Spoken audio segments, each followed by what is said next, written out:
Chapter 1. A Chaotic and Perilous World. Good morning, esteemed viewers. Today is the 30th of June, 1490 in the era of the sea, a Saturday. Welcome to our morning news broadcast. First, let us introduce the main headlines of today's news. The noble representative of the world, Lord Rosward, and the celestial dragon community have commenced a routine inspection of the allied nations under various governments, laying the groundwork for the impending World Conference in light of the recent destruction of the Kingdom of Bilinkas by the pirate Roger. The Navy has placed significant emphasis on the matter, with Fleet Admiral Kong mobilizing substantial forces for pursuit. The second large-scale internal turmoil in Wano Country has temporarily subsided through the unwavering mediation of the samurai. The ninjas have finally reached a compromise. Government spokesperson Minister Onest has once again been dispatched to the Hunter Association, actively seeking discussions with President Isaac Netero. Recently, multiple unidentified riots have erupted on the Dark Continent, with a multitude of extremely dangerous species assaulting the Red Soil continent. The government has pledged a swift investigation into the matter and will strengthen the defenses of the Red Soil continent. The sound from the 29-inch vintage CRT color television filled the room. The faucet in the bathroom ran incessantly, as if in response. Before the mirror, a young boy anxiously scrutinized his bare form, muttering to himself, "Ding Ding is still here. Thank goodness." Although it's a bit larger now, it's quite exquisite. Standing at around 1 meter and 3 centimeters, I must be 6 years old, quite tall. With golden short hair, golden pupils, and skin as pale as can be, I bear a slight resemblance to Genos from One Punch Man, albeit with softer facial features. So adorable. I hope I don't grow up crooked otherwise. Being described as a pretty boy would be rather unfortunate. Braid Heymanis is the name and surname he now possesses. He was not always called Braid Heyman, at least his soul was not. His essence is that of a visitor from Earth. My new parents, my memories are rather sparse. Scientists from the world government's scientific division, busy, high-caliber elite professionals. No wonder I hardly see them even in Mariawa, only sending assistants to look after me once a day. With memories fully integrated, Braid furrowed his brow, dried himself, dressed, and stepped out of the bathroom, drawn in by the news on the television. After about half an hour, this is not good. The world seems exceptionally perilous. After watching the news, he reclined on the sofa in despair, a wry smile tugging at his lips, his head throbbing. From a divine perspective, this resembles the structure of the world of One Piece, amalgamated with Hunter x Hunter, Naruto, and Akame ga Kill. It's all so jumbled, especially in the year 1490 of the sea era. That's quite far from the Great Pirate era, with GOLD, Roger still alive and kicking. What to do? Braid fell into deep contemplation, pondering the path that lay ahead. In a fleeting minute, Braid found his answer. He resolved to leverage the advantages of his parental identity, firmly clinging to the powerful leg of the world government, and develop his strength in a rather clandestine manner. Braid clenched his youthful fists, his expression gradually spiraling out of control. "I do not wish to face death again. Merely an accidental vehicle could extinguish my young life. It is truly lamentable, so fragile. I cannot afford to be so weak, especially in a world that is exceedingly perilous. The dangers here are exponentially greater than those of my previous existence. Who knows when calamity may strike, crushing me like an ant beneath a boot? Power, telekinesis, ninjutsu, swordsmanship, devil fruits, imperial treasures, anything that can render me formidable." His love for life, intertwined with a profound fear of future crises, propelled Braid to crystallize his ambitions. Knock, knock, knock. The sound of knocking abruptly echoed. "The door is unlocked." Braid turned and replied. Creak. The door swung open, revealing not the familiar aids of his parents, but a handsome young man with slick gray hair. "Are you Uncle Rasky?" Braid instinctively greeted. Rasky was the husband of Braid's maternal aunt, affiliated with the world government's intelligence organization, Cypherpol, often absent from home and rarely seen by others, which made Braid hesitate in recognition. Rasky's lips trembled as he uttered several times, finally exhaling, "Little Braid, Snow is waiting for you, Aunt." Braid scrutinized. "Is something amiss?" Sniff, sniff. Outside, muffled sobs could not be concealed, as a gentle woman with flowing golden hair wept inconsolably. "They must have encountered misfortune," Braid replied with an unsettling calm. Despite the blood tie, he felt no emotional connection to that couple of scientists. He tilted his head and inquired, "Is that so?" Rasky bowed his head, pitying the stoic Braid. "A scientific experiment went awry. The team your parents were part of perished in the explosion. Henceforth, we shall take care of you." In silence, Braid accompanied his uncle's family through the bustling metropolis, arriving at the revered holy land of Mariawa, nestled in the Red Earth continent. They finally stopped at an institution of which Braid had no knowledge, where he was to claim his parents' remains and possessions. The remains were virtually non-existent. The catastrophic explosion had obliterated everything. What was handed to Braid were two small boxes, their contents uncertain. Among the possessions was one item, one entity, with grotesque joints, hands and feet resembling scythes, a head that seemed adorned with a golden-rimmed helmet, and skin that was a striking black and white, mimicking the contours of a tight leather suit that accentuated a proud figure. It also had a rounded, ample posterior. Most importantly, it bore a strikingly beautiful visage. An insectoid woman? Mosquito girl? Braid's heart raced, his expression devoid of emotion. Yet his mind was in turmoil. Is she from One Punch Man? Good heavens! What kind of world is this? She is a creation resulting from the collaboration between your parents and another scientist. That scientist entrusted her to you, stating to repay the debt owed to your parents. Though a defective product, she can at least provide you with adequate protection, the government official briefly explained while pointing at the insectoid woman, then unceremoniously departed. Snow Faz embraced Brad, her voice trembling with emotion. Poor child, it is not a time for tears. We must prepare for the funeral. Snow Faz. Rasky responded, lacking in the art of consolation, seeking only to divert his wife's sorrow. Snow Faz wiped her tears and nodded with great effort. Brad, however, exchanged glances with the mosquito woman, his heart burdened with profound thoughts. Chapter 2. The Distasteful Scheme. The soft patter of rain, accompanied by a faintly fishy breeze, fell at an angle, the dark umbrella occasionally emitting a series of muffled thuds, resembling a lamenting elegy or a poignant swan song that eyes at fate, or perhaps divine intervention.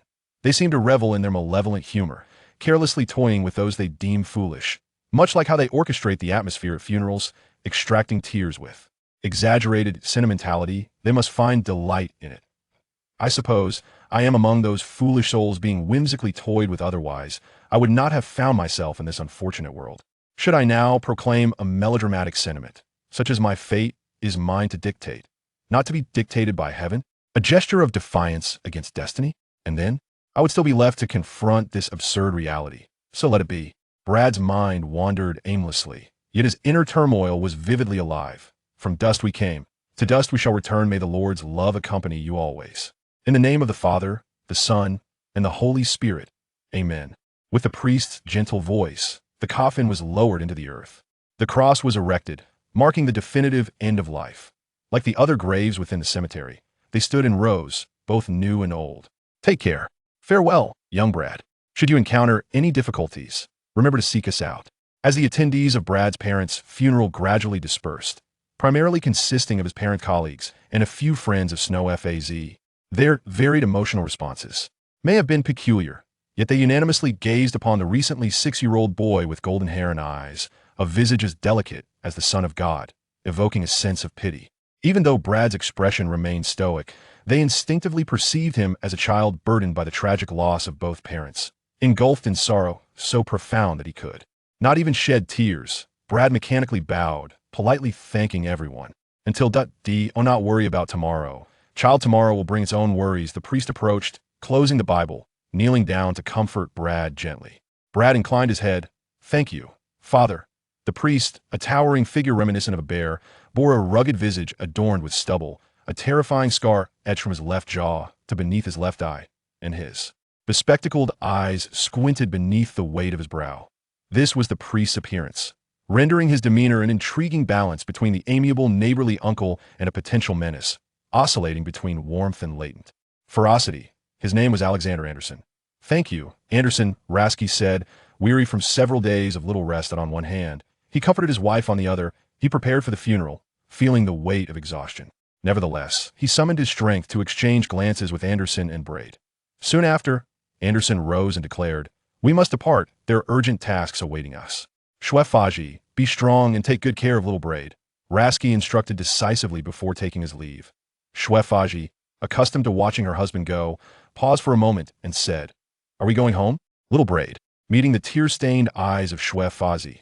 Braid shook his head in silence. "I will wait for you outside the cemetery," Shwefaji said, suddenly realizing that Braid, who had not shed a tear, might not want to be seen crying. She intended to give him space to express his emotions when no one was around. Once Shwefaji had walked away, Braid looked up. The mosquito woman, who held an umbrella over Braid, tilted her head with curiosity. Their gazes collided. Why do you listen to me? You are not typically so obedient. I see the greed lurking in your depths, Braid stated bluntly, voicing his inner doubts. He felt compelled to challenge her, for the mosquito woman's overly compliant demeanor was suspicious. He was acutely aware of her bloodthirsty nature. The mosquito woman licked her lips and teased, "Oh, is it that obvious? Have you ever heard of fireflies in the dark?" Braid compared. The mosquito woman paused, flicking her antennae like elegant feathers, then leaned closer to Braid, inhaling softly at his ear and whispering, "You are nothing like a child, you are far too mature. Should I commend you for being their offspring? It makes me want to drain your blood. Does that not frighten you? Those two who can protect you. If it weren't for some hidden fear, I believe you would have drained my blood long ago. There must be something you dread. Otherwise, that scientist who raised you alongside my parents would never have carelessly placed you beside me. No matter how mad he may be," Braid interjected, calm and resolute. "Pop." The mosquito woman gently bit Braid's smooth cheek, savoring a taste, lost in her desire. "Your father is dead. Only your blood can sustain my life. If I kill you, I will not live long either," she snarled, a fierce aura emanating from her. "How dare they consider me a failure? How infuriating! Especially your parents after that. They plan to transform me into something like a cat or a dog to care for you. This wretched little creature." Suddenly, Braid turned, cupping the mosquito woman's face in his hands and beaming a radiant smile. "If that is the case, let us coexist harmoniously. I look forward to your guidance in the future. Do you have a name?" "Ah." An unexpected wave of inexplicable emotion surged within her. The mosquito woman, momentarily stunned, felt the menacing aura dissipate. Unbeknownst to her, crystalline tears began to cascade from the corners of her eyes. For the very first time since her inception, she experienced kindness and warmth, not the indifferent faces nor the frigid hands that manipulated scientific instruments. "Name? My name. Since you were nurtured by them, you are in a sense their child. Thus, you are my elder sister," Brett smoothly uttered, embellishing his words with charm. "Your surname should rightly be Hyman, just like mine. As for your first name, Joanna, it signifies God's gift, and I believe your arrival in this world must be due to some extraordinary fortune." The mosquito woman allowed her tears to fall freely, clutching Brett even tighter. Brett raised an eyebrow, secretly signaling a successful strategy with his fingers. In recent days, Brett had not occupied himself with anything else. While getting to know the mosquito woman, he meticulously observed, analyzed, and speculated about her circumstances, for he needed to eliminate any potential ticking time bombs in his vicinity.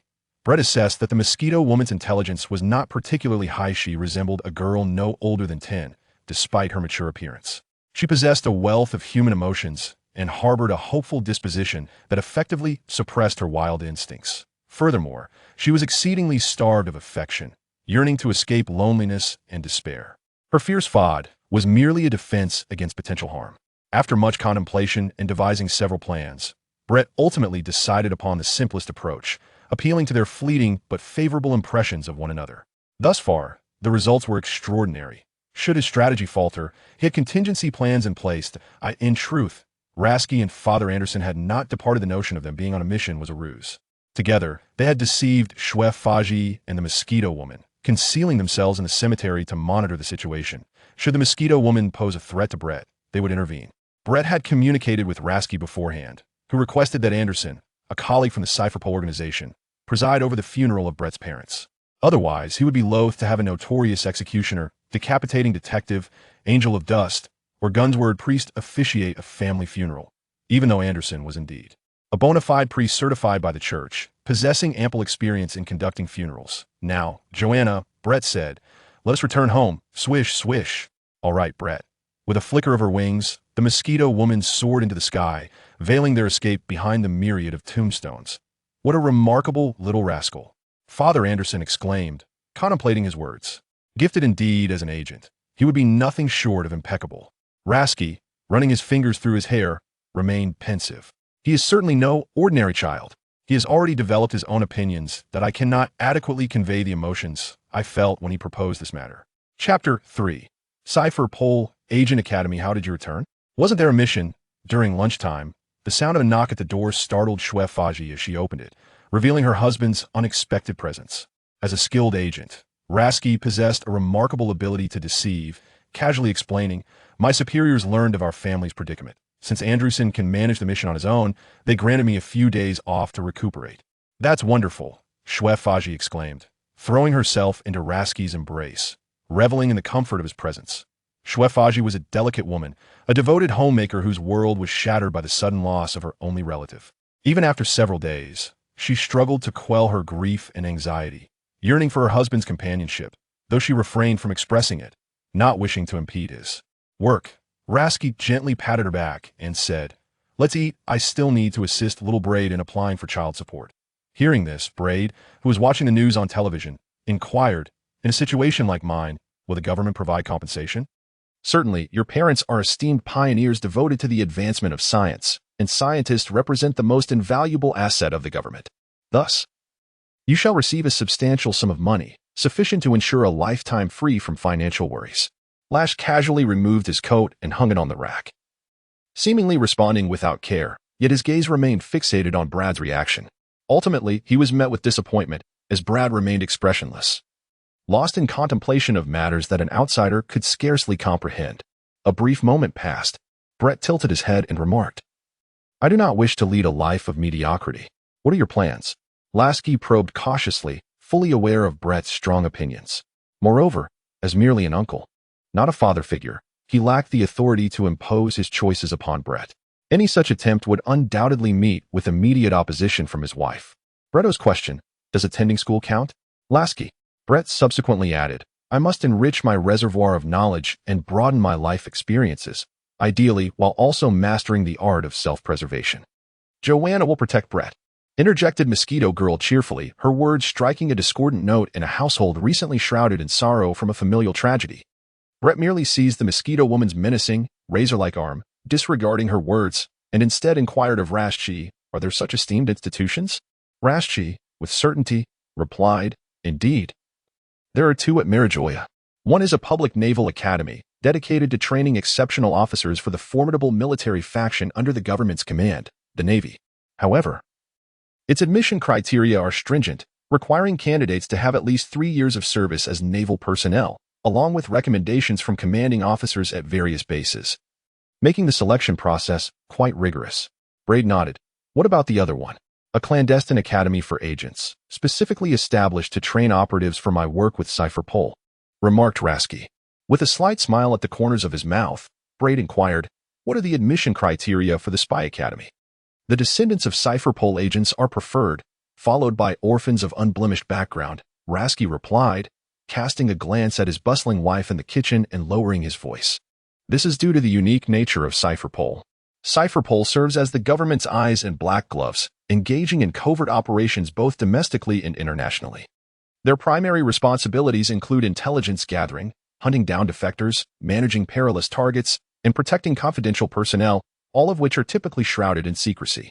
Thus, it is imperative to ensure the agent's integrity and loyalty. I trust you comprehend my meaning." "I understand," Braid blinked. "I suspect you told my aunt that you are an agent responsible for intelligence gathering at Cypher Pole, yet in reality, you are not. You feel guilty." "Well, I too am an orphan and a relative of a Cypher Pole agent, which aligns me with the admission standards of the Spy Academy," Rasky responded. Braid expressed his desire straightforwardly, "I implore you." Rasky lit a cigarette, pondering deeply. "In truth, young Braid, you bear no resemblance to a child. Your precociousness and unsettling calmness suggest you possess a solid foundation to become an elite like your parents. The government places the utmost importance on scientists, offering them compensation so generous that it far exceeds that of personnel from the Navy, Cypher Pole, or any other department, perhaps only slightly inferior to the Celestial Dragons." "And then?" Braid shrugged. "An accidental explosion, boom. What remains?" Rasky was momentarily speechless. Later that afternoon, upon returning home, Rasky handed Braid a bank card and a letter of enrollment, stating succinctly, "The government will transfer you 200,000 berries each month for living expenses. You may visit the Spy Academy whenever you are ready. Just inform me." "Okay, thank you, Uncle Rasky. I can manage on my own," Braid replied, rising. "And I'm tired. I should take Joanna home to rest." Shwefatsi urged, "Won't you stay? I will take good care of you, young Braid." "No need. I am quite capable of looking after myself," Braid asserted as he departed on his little legs. On the street, he inquired, "Are you hungry?" Mosquito Woman paused. "I have food." Then she realized, "Blood? I don't drink it often. Just once every 3 months is sufficient. About 100 milliliters each time," as set by your father. What is that? A monster? Such an adorable child. A super dangerous species? A super dangerous subhuman? Brett then became aware of the surrounding murmurs, his brow furrowing slightly. He was not fond of being the center of attention, feeling akin to an animal in a zoo, subjected to the whims of onlookers. Don't mind it, Joanna, he reassured the mosquito girl as he quickened his pace, acutely noting the term subhuman, highly dangerous species. Soon, they reached the bathroom. As Braid instructed the mosquito girl during her grooming, he inquired, what constitutes a subhuman super dangerous species? Joanna replied, Huh? Oh, that would be me. As the mosquito girl proudly showcased her delicate figure, Braid continued, what constitutes a super dangerous species? Well, evidently, the mosquito female is truly a dim-witted creature. Brett, lost in thought, brushed his teeth absent-mindedly for a while before saying, accompany me to school tomorrow. Certainly, Brett.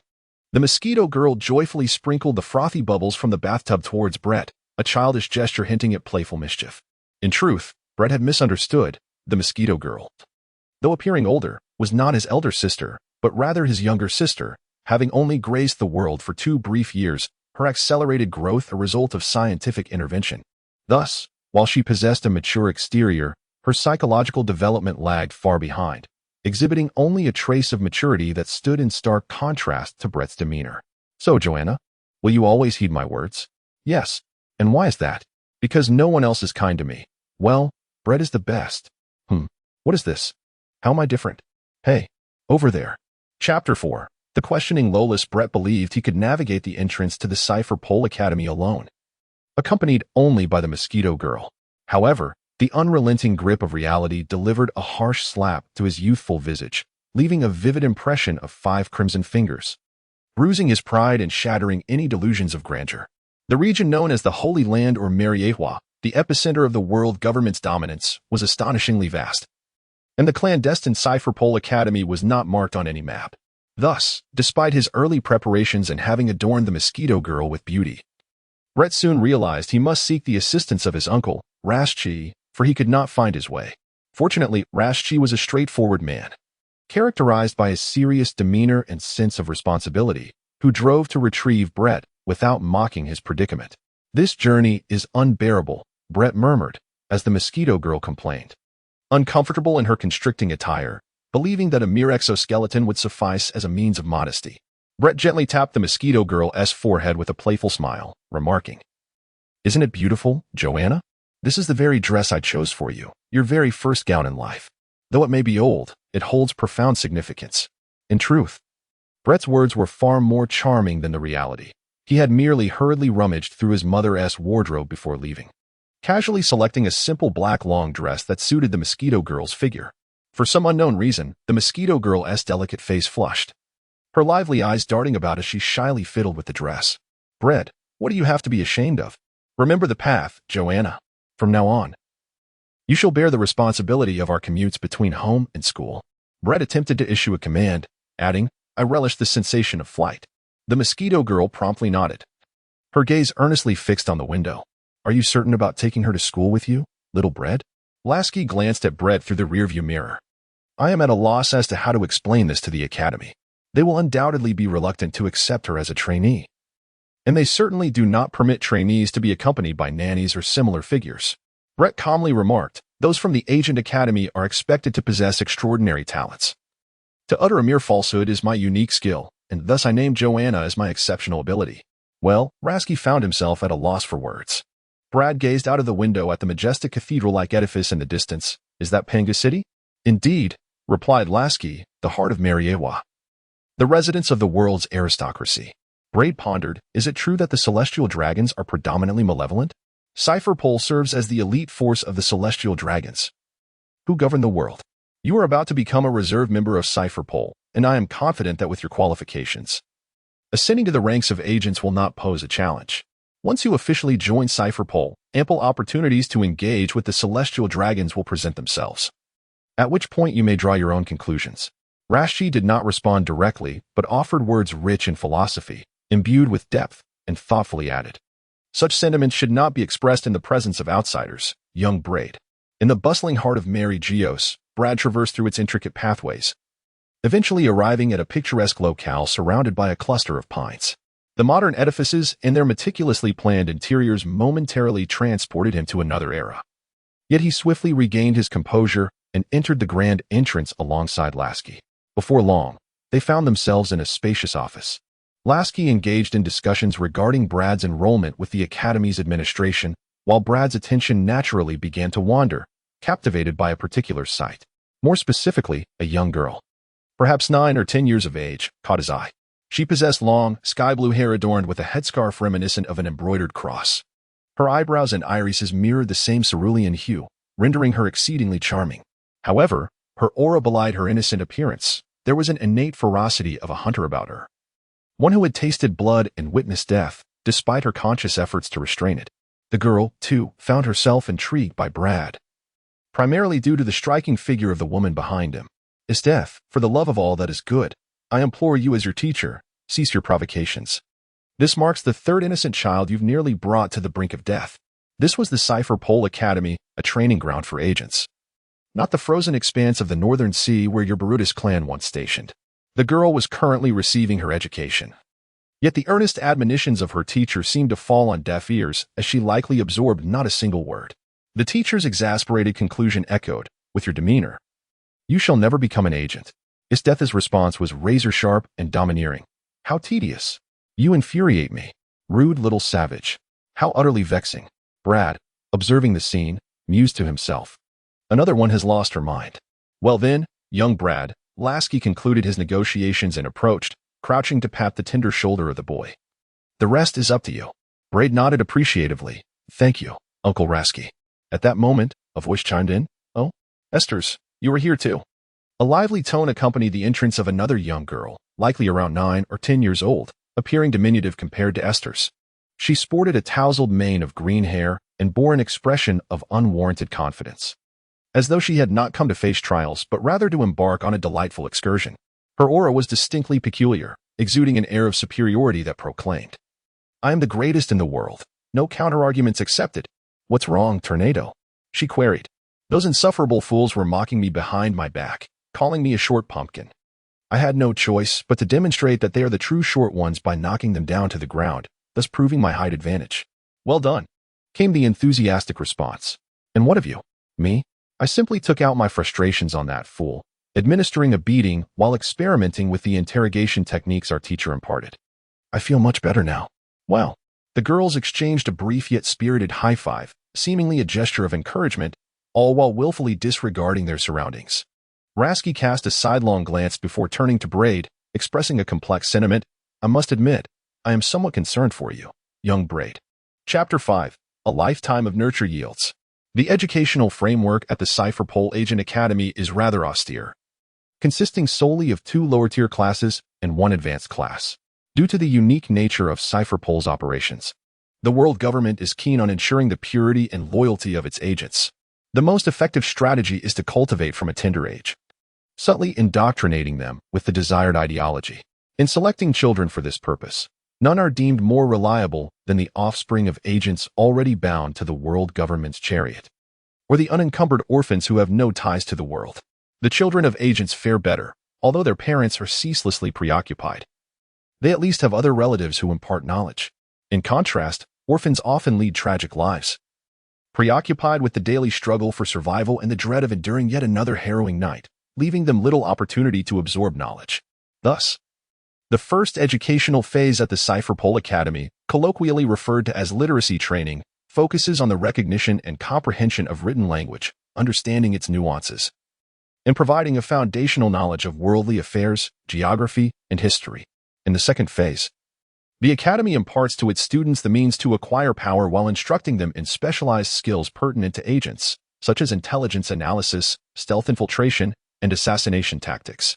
Ultimately, the students are thrust into the crucible of the world, where seasoned Cipher Pole agents mentor them through real-world experiences, honing their skills until they are fully formed and ready to join the ranks of Cipher Pole. Brad must also attend the literacy class.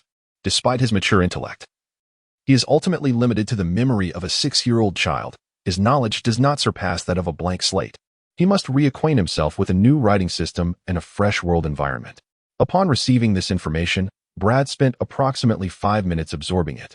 courtesy of the jovial and loquacious middle-aged teacher who escorted him to the classroom, a warm-hearted woman overseeing the literacy program. How delightful it is to see such a serious little adult.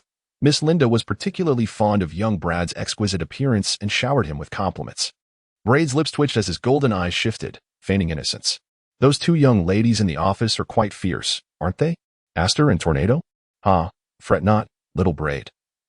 For they are all good children, exceptionally gifted children. Teacher Linda, noticing the skeptical expression on Braid's face, paused momentarily.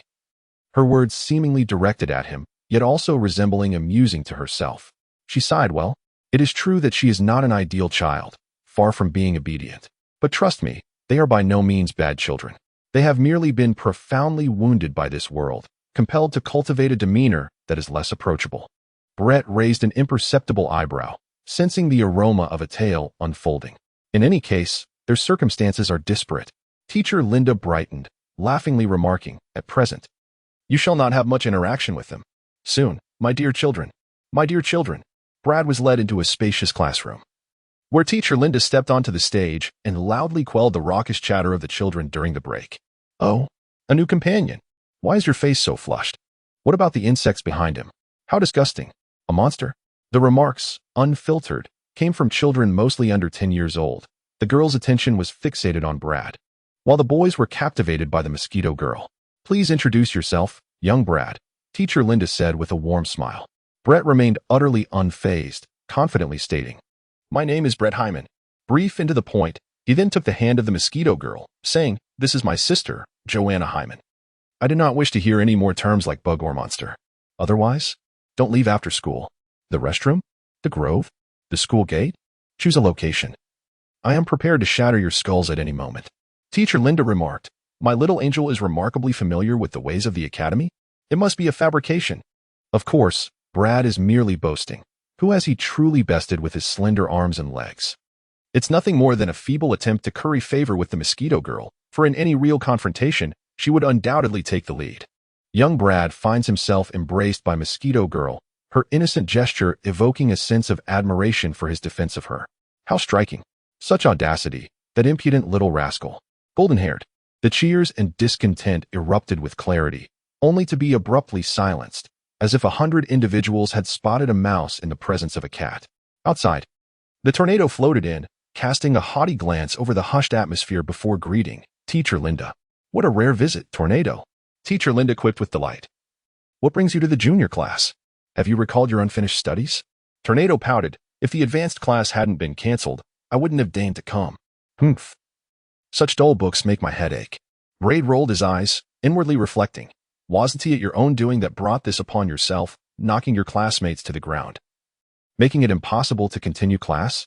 Well then, little Braid, find yourself a seat. I shall entrust your textbook to the teacher of the next period. Ms. Linda clapped her hands, urging, let us all coexist harmoniously, children. As soon as Ms. Linda departed, Tornado swiftly descended beside Braid, extending his hand to measure their heights. Utterly pleased, he murmured, He, my deception of that foolish teacher was not in vain. I have finally admitted my mistake for the first time, and indeed, there is someone shorter than me. How splendid. Hello, I am Braid, and this is Joanna, Braid introduced calmly, while internally criticizing. Why such an obsession with height? The more you care, the greater the disappointment. The harder you strive, the more painful the outcome. When you realize that your future is forever defined by this moment's dimensions, and that your lifetime's nourishment has only cultivated 2 A-cup eggs upon your chest, do you not feel despair? Tornado paused for a moment, responding, I am Tornado. As their gazes locked in silent understanding, Braid made his way, searching for an empty seat. Don't go. Little Braid called out, as Tornado cheerfully followed. Can we be friends? In a place like the academy, to thrive, one must undoubtedly earn the protection of the strong and become friends with them. It was evident that Tornado, with her exuberant demeanor, belonged to the category of those who could act freely within the academy. She was undoubtedly among the strong, despite her diminutive stature. Brett had no reason to decline Tornado's goodwill. He understood that she desired him to stand beside her, accentuating her height. However, he harbored a slight concern that if he were to grow too quickly, within a month, or even just a few weeks, the negligible height difference between them might vanish entirely. And he could surpass Tornado. Would she become infuriated by such a turn of events? After much deliberation, Brett turned and said, "All right." A gleeful grin spread across Tornado's face as she lifted her chin, surveying the surroundings, and declared, "Did you hear that, fools? Little Brett is my friend." The crowd murmured. A feisty shorty has transformed into two feisty shorties? This spot is quite nice. Could you possibly let me have it? Chapter 6 Women. The last row of desks arranged horizontally and the row closest to the window vertically provided an excellent vantage point. Here, one could observe everything to the left and in front while basking in sunlight and gazing at the scenery through the glass. Moreover, it offered the advantage of avoiding any mischief from behind. With Tornado's friendship as his ally, Brett had every reason to stake his claim, especially since the occupant of this prime location was rather easy to intimidate. What are you dawdling for? Humph, if you're displeased, then get lost. A pointed glance accompanied a haughty, disdainful snort as Tornado expressed her dissatisfaction with the other's sluggish response. In the next moment, he apologized, saying, "I'm merely trying to strike a pose and look cool." "Understood. I'll step aside now." With remarkable swiftness, akin to a well-trained soldier, the boy hastily packed his bag and fled, leaving the double desk to himself. In the end, he did not forget to bow an apology. Show off? Just take a look at your own appearance. Purple cabbage. Clown nose. Panda eyes. Fool. Tornado crossed her arms, unleashing a barrage of unflattering remarks that flowed forth like a market vendor berating passers-by, exhibiting a fierce and formidable demeanor. Brett could not hold back his laughter. For Tornado's sharp tongue indeed carved a vivid image. In a certain sense, he recognized the boy Spandam. Tornado, slightly embarrassed, fell silent. Her awkward demeanor piqued curiosity about her past experiences. Brett's boundless thoughts meandered. Once we become better acquainted, should I present her with a bottle of height-enhancing milk and inquire, "I possess height-enhancing milk. Do you have a story? Perhaps she wouldn't retaliate against me?" Brett. Mosquito Girl gently nudged Brett, gesturing towards the double desk with hesitation. "There are 3 of us." Tornado, demonstrating remarkable decisiveness, waved her hand, dismissing the person at the adjacent desk, thus merging the 2 double desks into one. "Why didn't that blue-haired girl from the office join you? Isn't she your friend?" Brett initiated the conversation with a topic he found engaging. "As for his death, I merely intended to teach a lesson to the foolish upperclassmen. She did not kill anyone. Nor did she drive them insane. The circumstances were different, hence she was punished with confinement by the academy. I acknowledged my mistake, and that suffices."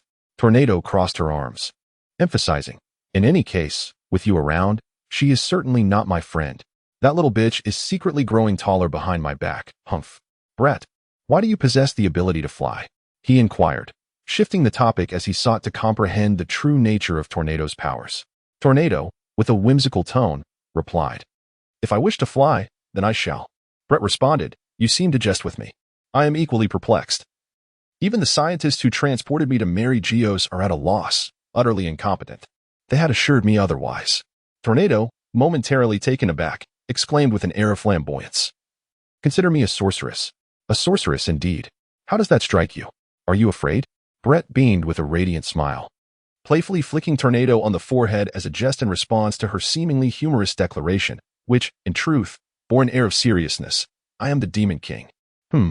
Tornado covered her forehead, her expression quite peculiar. Meanwhile, Mosquito Girl pouted, peering with a melancholic gaze, fixated intently on Brett. Brett discerned the intentions of the Mosquito Girl, rolling his eyes in exasperation as he delivered a playful flick to her forehead. How peculiar it was that someone with such a wretched and irritable disposition, akin to her diminutive stature, could remain unperturbed. Is being attractive truly such a significant achievement? In stark contrast, the raucous children within the classroom, upon witnessing Brett's audacious gesture toward Tornado, scurried to the doorway in a state of trepidation, wary of her potential outburst. To their astonishment, Tornado appeared adorably bewildered rather than enraged. "Children, what are you doing? Class will commence shortly," a teacher in the corridor urged them, prompting the students to cautiously return in small clusters. Meanwhile, an elderly instructor entered the classroom, assisting Brett with an entire set of textbooks while teasing Tornado about her lackadaisical approach to studying. Observing keenly, Brett noted that the literacy class teachers seemed rather ordinary. Yet he remained uncertain and inquired, "Do the teachers in the lower classes not possess any special skills? Are they not agents?" Tornado replied languidly, resting her chin on the desk, "Oh, that's normal. They are merely educators." The brilliant sunlight illuminated Tornado's lush, green, naturally curly hair, leading Brad to absurdly ponder whether she was engaged in photosynthesis. The ringing of the bell signaled the commencement of class. To accommodate Brad, the new student, the teacher kindly conducted a brief review of letters and vocabulary with the pupils. That was more than sufficient. Brett was astonished to discover that the things he had seen and heard resonated deeply within his mind. With a mature thought process, he was able to draw parallels and make connections, swiftly transcending the confines of illiteracy. He learned to write and read, even tackling obscure characters with the aid of a dictionary. Thus, on his first day of school, Brett felt confident that within a week, he would be qualified to advance to a higher class. As evening approached, Snowy gently inquired, "Did everything go smoothly today, little Brett?" She meticulously attended to Brett's dining needs. Concerned about his self-sufficiency, timed perfectly with his school dismissal, she had prepared a hearty dinner to ensure his well-being. Brett, flipping through his book while munching, reassured, "No need to worry about me, Aunt. That's good to hear. Have you made any friends?" Snow asked further. Brett raised his head abruptly, momentarily lost in thought. He realized he possessed an extraordinary gift for memory and an exceptional ability to multitask. He was endowed with a brilliant mind. "What is it?" Shwefazai inquired with concern. Braid smiled lightly. "It's nothing." It was not until just before bedtime that the mosquito woman took her leave. Meanwhile, Braid, while perusing various books, finally grasped the true essence of the creature known as the mosquito woman. The precise scientific nomenclature is beast, a super dangerous species, classified as subhuman. Beasts endowed with a certain degree of human intelligence are termed beasts. Otherwise, they are merely wild animals.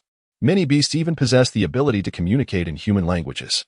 The super dangerous species represents the most formidable entities among beasts, typically characterized by their immense size or extraordinary abilities, or often a combination of both, such as the sea kings that dominate the deep oceans and the legendary giant toad of the ninja world in the country of Waji. Subhumans specifically refer to those resembling humans in appearance. Furthermore, not all beasts are super dangerous species, but all subhuman beasts undoubtedly are super dangerous species. "Well, Joanna, how formidable are you?" Braid inquired with genuine curiosity. The mosquito woman pondered deeply and candidly replied, "I do not know. Doctor Kinoshita mentioned that I can heal wounds through bloodsucking, continuously strengthening my body. In any case, I will protect you, Braid." "Dr. Kinoshita?" Braid probed. The mosquito woman held Braid tightly, remaining silent. Chapter 7. The Awakening of Brotherly Affection. In mid-July, the scorching sun hung high in the sky, and the cerulean heavens were tempered to a lighter hue by the blinding light. The heat was unbearable. Justice must grow stronger. It must become even more powerful. Strike. Keep striking. You are the emissaries of justice, the earthly ambassadors of God, and should never allow even the slightest hint of weakness. Drink, drink, drink. During this sweltering season, deep within the pine-laden forest of Cipher Pole Academy's rear mountains, a group of robust youths, under the relentless sun, endured the rigorous training imposed by their instructor. Each participant was drenched in sweat, their faces flushed and breathless. Occasionally, someone would succumb to the heat and faint, but no one paid them any heed. The advanced class, often whimsically dubbed the Rookie Agent Preparatory Unit, marked the transition of illiterate individuals from the lower class, stepping out of the greenhouse into the harsh second phase of education at Cipher Pole Academy. Clap, clap. The instructor, catching sight of something, clapped his hands and declared, "Pause. Hydrate and eat for 5 minutes." In an instant, Braid, cradled by the mosquito woman, descended gracefully, handing over a document while scrutinizing the new instructor, silently assessing their tall, slender yet capable figure with chestnut gold hair, a beard, and mesmerizing light green eyes, wielding a longsword. This individual was distinctly different from the purely pedagogical teachers of the literacy class, resembling a seasoned agent, reminiscent of Uncle Rasky's demeanor. Oh, only 6 years old? Achieving full marks in just 5 days, transitioning from the lower class to the advanced class? Impressive, the instructor marveled, but then his tone shifted. Even the finest intellect requires a corresponding physique. Otherwise, it remains a fragile porcelain vessel, destined to shatter at the slightest misstep. Braid surveyed his surroundings and nodded in agreement. "I completely concur. As new recruits, we must adhere to routine tasks," the instructor stated. "I am Gotsi, one of the instructors this year, primarily responsible for training you in physical fitness and combat skills. There are other instructors who will introduce themselves during their classes." After a brief pause, Gotsi added, "Now, please tell everyone your name." "I am Braid Hyman," Braid replied, maintaining a calm demeanor as he gestured towards the mosquito girl. "This is Joanna Hyman, my family." It was absurd to claim that a super dangerous subhuman could be related to a human. Who did this little brat think he was fooling? He could control monsters? What kind of ability was that? Don't you think he's absolutely adorable? Hey, are you a pervert? Retorted a voice. What a pompous little brat. Clearly, the rookie agents in the reserve understood quite a bit, having conducted a simple analysis of Braid and the Mosquito Girl. The records indicated that she was considered a weapon, akin to a summoning beast of the ninja from the land of Harmony, qualifying her presence to be counted toward Braid's individual combat capabilities, thus allowing her admission into the academy. Gutsy perused the documents with keen interest, stealing glances at the utterly composed Braid. Brett smiled faintly, exclaiming, "Joanna is my family." He retorted with a cool demeanor, "Don't be so gossipy, prying into others' private affairs, Mr. Gutsy. It is rather impolite." The sharp-tongued lad drew a smile from Gutsy. Suddenly, a fierce gust of wind howled, accompanied by a flash of green light. "Little Brett, are you a monster?" Tornado exclaimed gleefully, disregarding the surrounding crowd. "Last night you claimed you would be part of the advanced class today, and I thought you were jesting. Yet, you actually succeeded. How wonderful. This means I can avoid the lower class, and in the advanced class, you will accentuate my towering stature." The crowd observed, compared to Tornado, who, due to special circumstances, lingered in the advanced class despite failing to meet the standards of the literacy class. Brett was undoubtedly a prodigious scholar. The realm of genius scholars would always remain incomprehensible to the underachievers. "All right, break time is over," Gutsy urged the students, not forgetting to advise Brett. "You currently possess no foundation, so run around the back mountain to enhance your physical fitness." Brett did not hesitate, promptly following the instructor's command with his short legs. "You are not permitted to accompany him," Gutsy interjected, halting Mosquito Girl. In an instant, Mosquito Girl was incensed, her delicate visage contorted with veins, exuding a menacing aura that was utterly wild. "I must protect Brett. I must protect Brett. In that case, you ought to hone your skills. Rest assured, there are numerous sacred land guards patrolling the outskirts of the back mountain. No mishaps will occur," Gutsy calmly advised. He turned away, sighing. "Moreover, Tornado has departed. She is far stronger than you." Mosquito Girl hesitated for a moment, retracting her fierce demeanor. The students wiped the cold sweat from their foreheads, attempting to quell their rising trepidation. Yet, there were those unafraid of Mosquito Girl, such as Esteth, who appeared rather enthusiastic. "It has been a while since I've hunted super dangerous species. I truly miss it," Esteth murmured. Meanwhile, Brett collected intelligence nonchalantly while running. "The academy certainly indulges you, Tornado." Tornado floated gracefully in midair, her green locks swaying, and remarked, "The scientific brigade is exceedingly dull. The tedious scientists fear I might wreak havoc out of boredom. So they cast me into this monotonous academy for a tedious existence. Humph, the insipid teachers have failed to impart any abilities to me." "Well, you are quite impressive," Brett teased deliberately. Tornado puffed up her cheeks, her eyes filled with menace, looking for a scuffle. Brett raised his hands in a gesture of surrender. After a moment of introspection, Tornado quietly reflected, "In truth, they are currently unable to comprehend the source of my powers. The scientists hope to use Cypherpole to help restrain my occasional outbursts and brainwash me, ensuring I remain a part of the world government. They consider themselves clever. But I am not foolish. I am fully aware." "Do you have any dreams?" Brett inquired unexpectedly, engaging in an awkward conversation. Tornado paused. "Dreams? Well, it is the anticipation for the future. The hope for situations that seem unattainable in the present but can ultimately be achieved through perseverance, a process that assures you that steadfastness will lead to happiness. Perhaps it is even your belief." Tornado scratched her head. "Does raising my sister count?" Almost immediately, she became more resolute. "She cannot be harmed. Absolutely not. Any fool who dares to hurt her shall find their neck broken by me, and I will use their head as a ball to kick."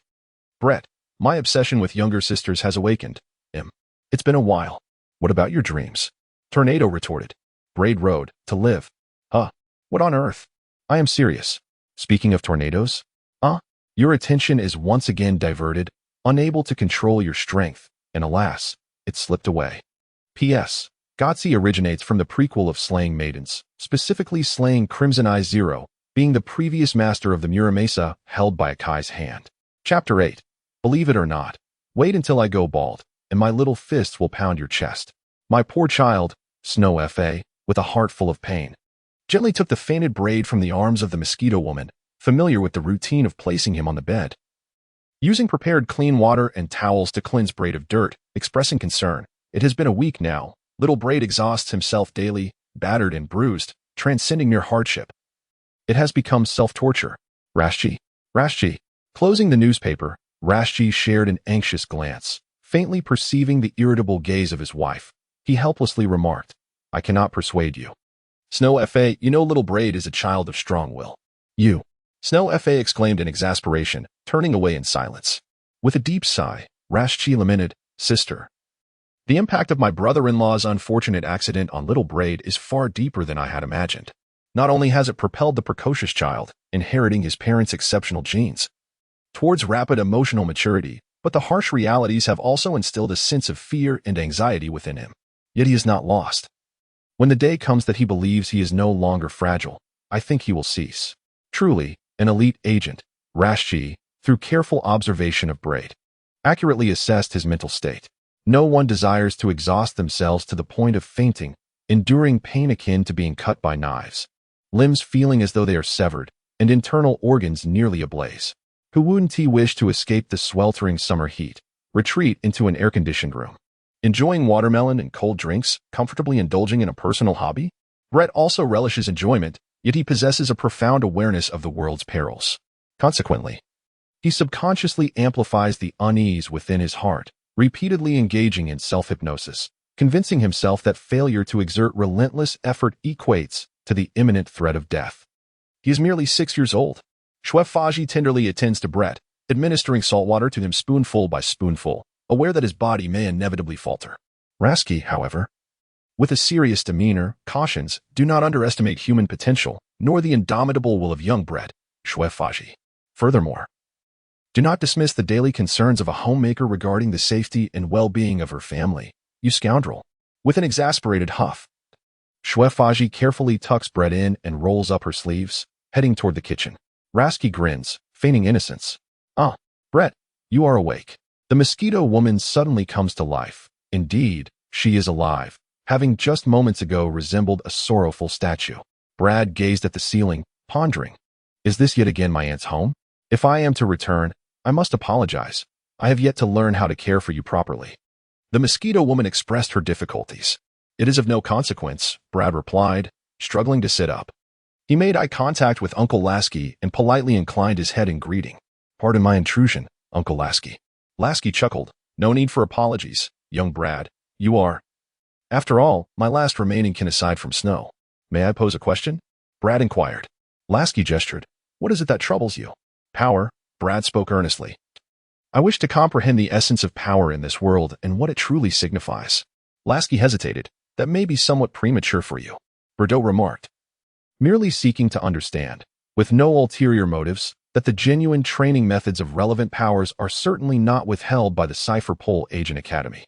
Well, Rashji shifted his chair closer to Bordeaux and said, the concept of power encompasses a vast and intricate scope.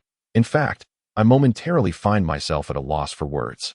Braid pondered, what is the power in which you excel? Dominance, the 6 styles of physical combat, and proficiency in firearms. Rashji patted his head and said, a revelation. Every individual in this world possesses latent energy, an inherent gift that most are oblivious to, and even fewer comprehend how to harness it. Meandering through life in a state of ignorance. Only a select few are aware of its existence and have the knowledge to awaken and utilize it through systematic training. Brett listened intently. The most prevalent methods of harnessing human energy can be categorized into 3 types: assertiveness, psychic abilities, and chakra, alongside physical techniques such as martial arts and swordsmanship, which fundamentally converge in essence. Rashji remarked, aside from the power attainable through human effort, there exists a plethora of sources such as devil fruits, ancient artifacts, scientific advancements, and other unknown entities. Is that all? Brett had been eagerly awaiting further enlightenment. Yet Rashji concluded his exposition. With a smile, Rashji said, did you not merely wish to gain a basic understanding? Brett. Rashji, with a tone of earnestness, cautioned. Cast aside distractions, young Brett. Regardless of the method employed to harness human energy or the strength achievable through personal endeavors, one must possess a robust physique to support it. Very well, Brett readily agreed. Although he agreed with enthusiasm the following day at school while running around the back mountains of Cipher Pole Academy, he covered his eyes with a cloth. Bang! Thud! Ah hey! I'm bleeding, young Brett. Tornado was utterly speechless. What on earth are you doing? Brett endeavored to acclimate to the disorienting sensation of weightlessness brought on by his impaired vision, grappling with a trepidation towards the unknown that lay ahead. Succinctly put, he sought to cultivate a profound awareness of the world around him. Huh. Tornado remarked, visibly unsettled, crossing his arms. You've been acting strangely these past few days. Utterly dull, and you won't even engage in conversation with me. Just then, Brett, his head buried against the trunk of a pine tree, lamented, I am not you, Tornado. You are an exceptional genius, innately endowed with formidable power, capable of safeguarding yourself and your sister.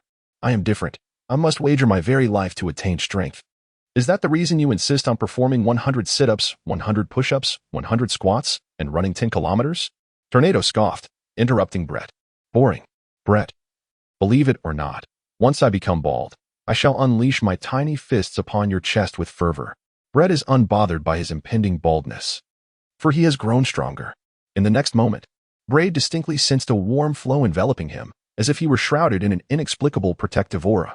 The sharp-tongued Tornado adorned him with an enigmatic cloak, haughtily exclaiming, I'll knock you down. You clumsy fool. Thank you, Brett sincerely replied. The Tornado turned her head.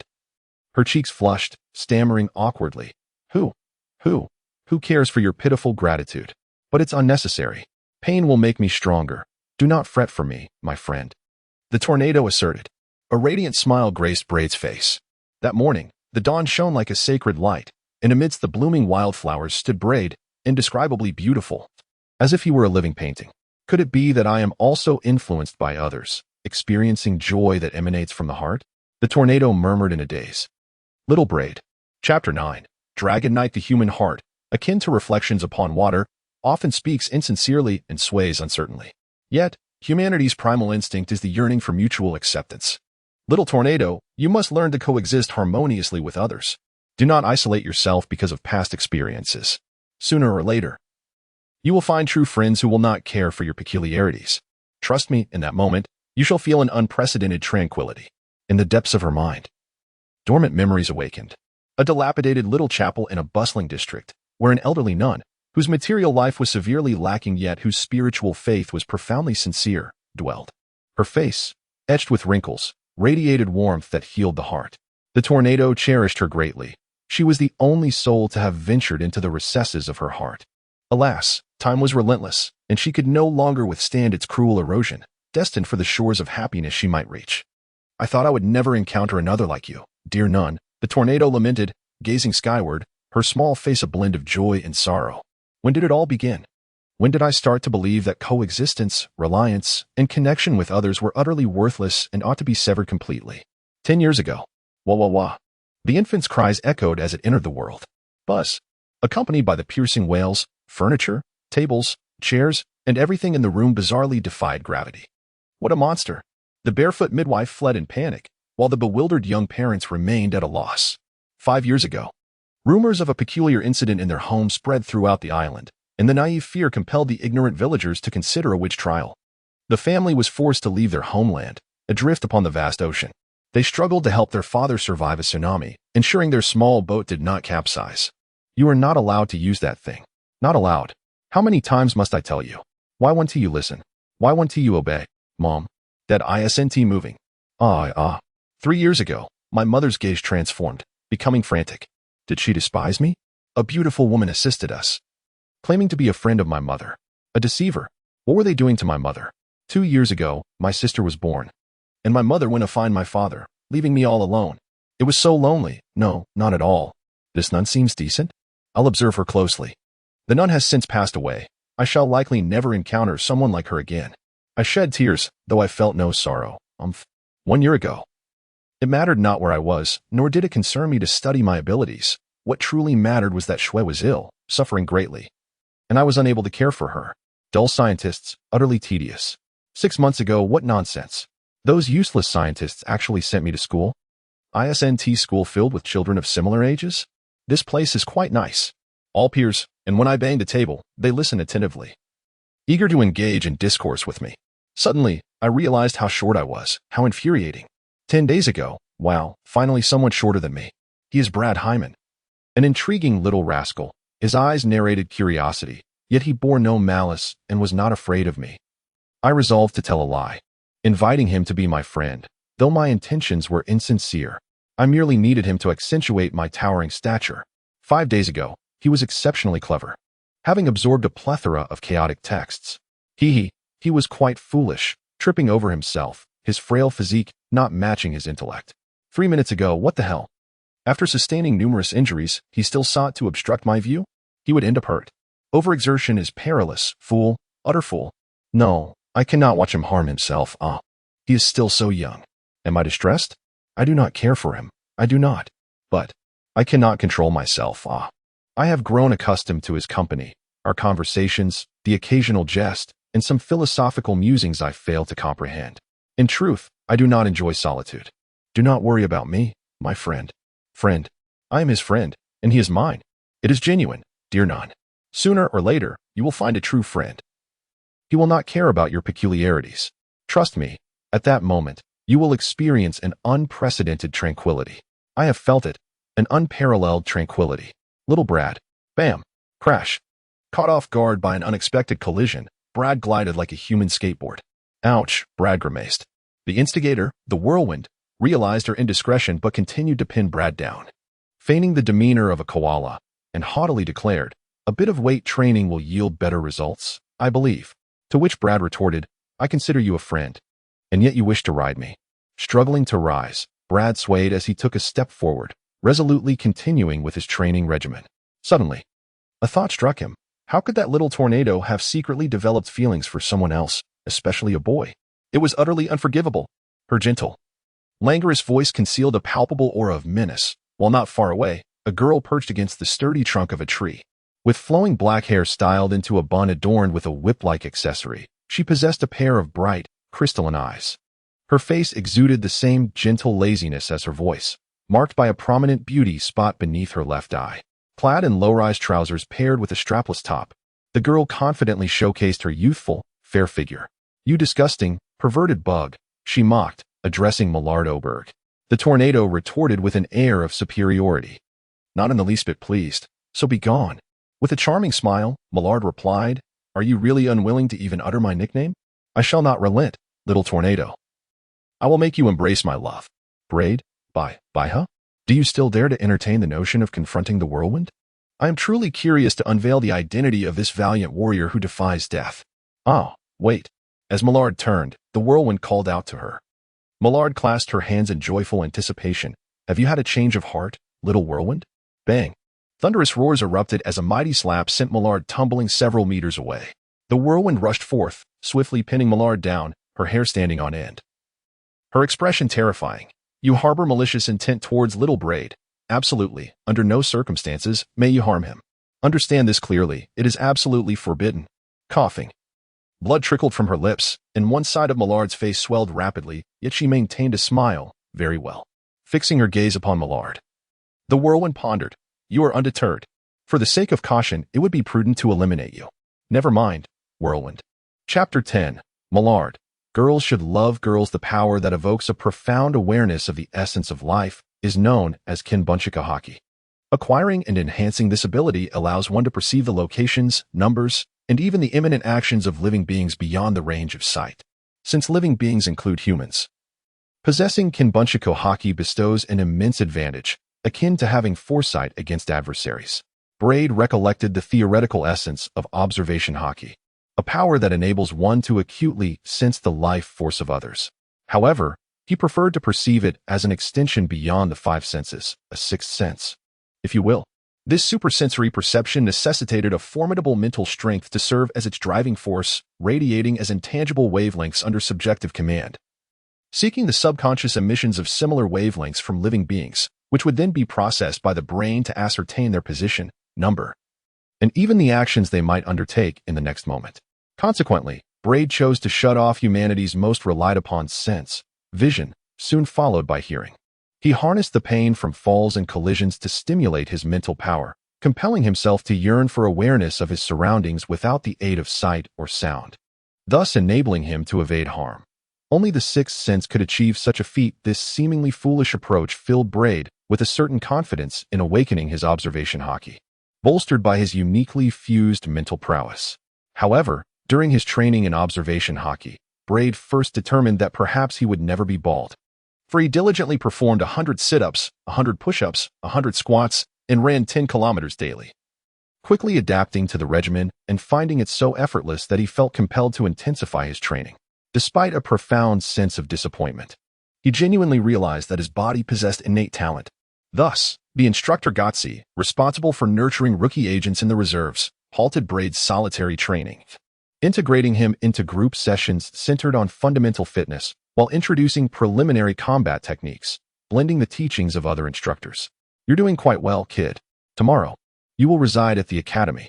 Convey this to your family tonight," Gotsi stated, ostensibly stern yet inwardly astonished, remarking to himself on the remarkable number of prodigious talents this year. Among them was the tempestuous Tornado, destined to stand atop the world's hierarchy of strength. A true anomaly. As long as her sister remained a tether, she would be an irreplaceable member of the Holy Shield. Esther, from the desolate icy expanse of the northernmost North Sea, renowned for her fierce lineage, was a princess of the Barutus clan, making her living by hunting super-dangerous magical beasts. She was the last of her kind within the clan, a peerless combat enthusiast. Gotsi privately believed that her rightful place lay within the Navy or the Holy Guard, rather than with Cypher Paul Millard O'Burge, inheritor of a unique technique to control exceptionally dangerous insect-like magical beasts, was formidable in her own right, compounded by her innate killer instincts. Now, with the addition of the exceptionally gifted Braid Heyman, Gotsi perceived that Braid's only current advantage over the other three was his age, indicative of greater untapped potential. Brett nodded. "Indeed, Instructor Gotsi. Why blindfold? One cannot see. There are numerous things that must be observed with the eyes." Gotsi furrowed his brow. Braid solemnly lied, claiming his eyes were injured and in a phase of treatment.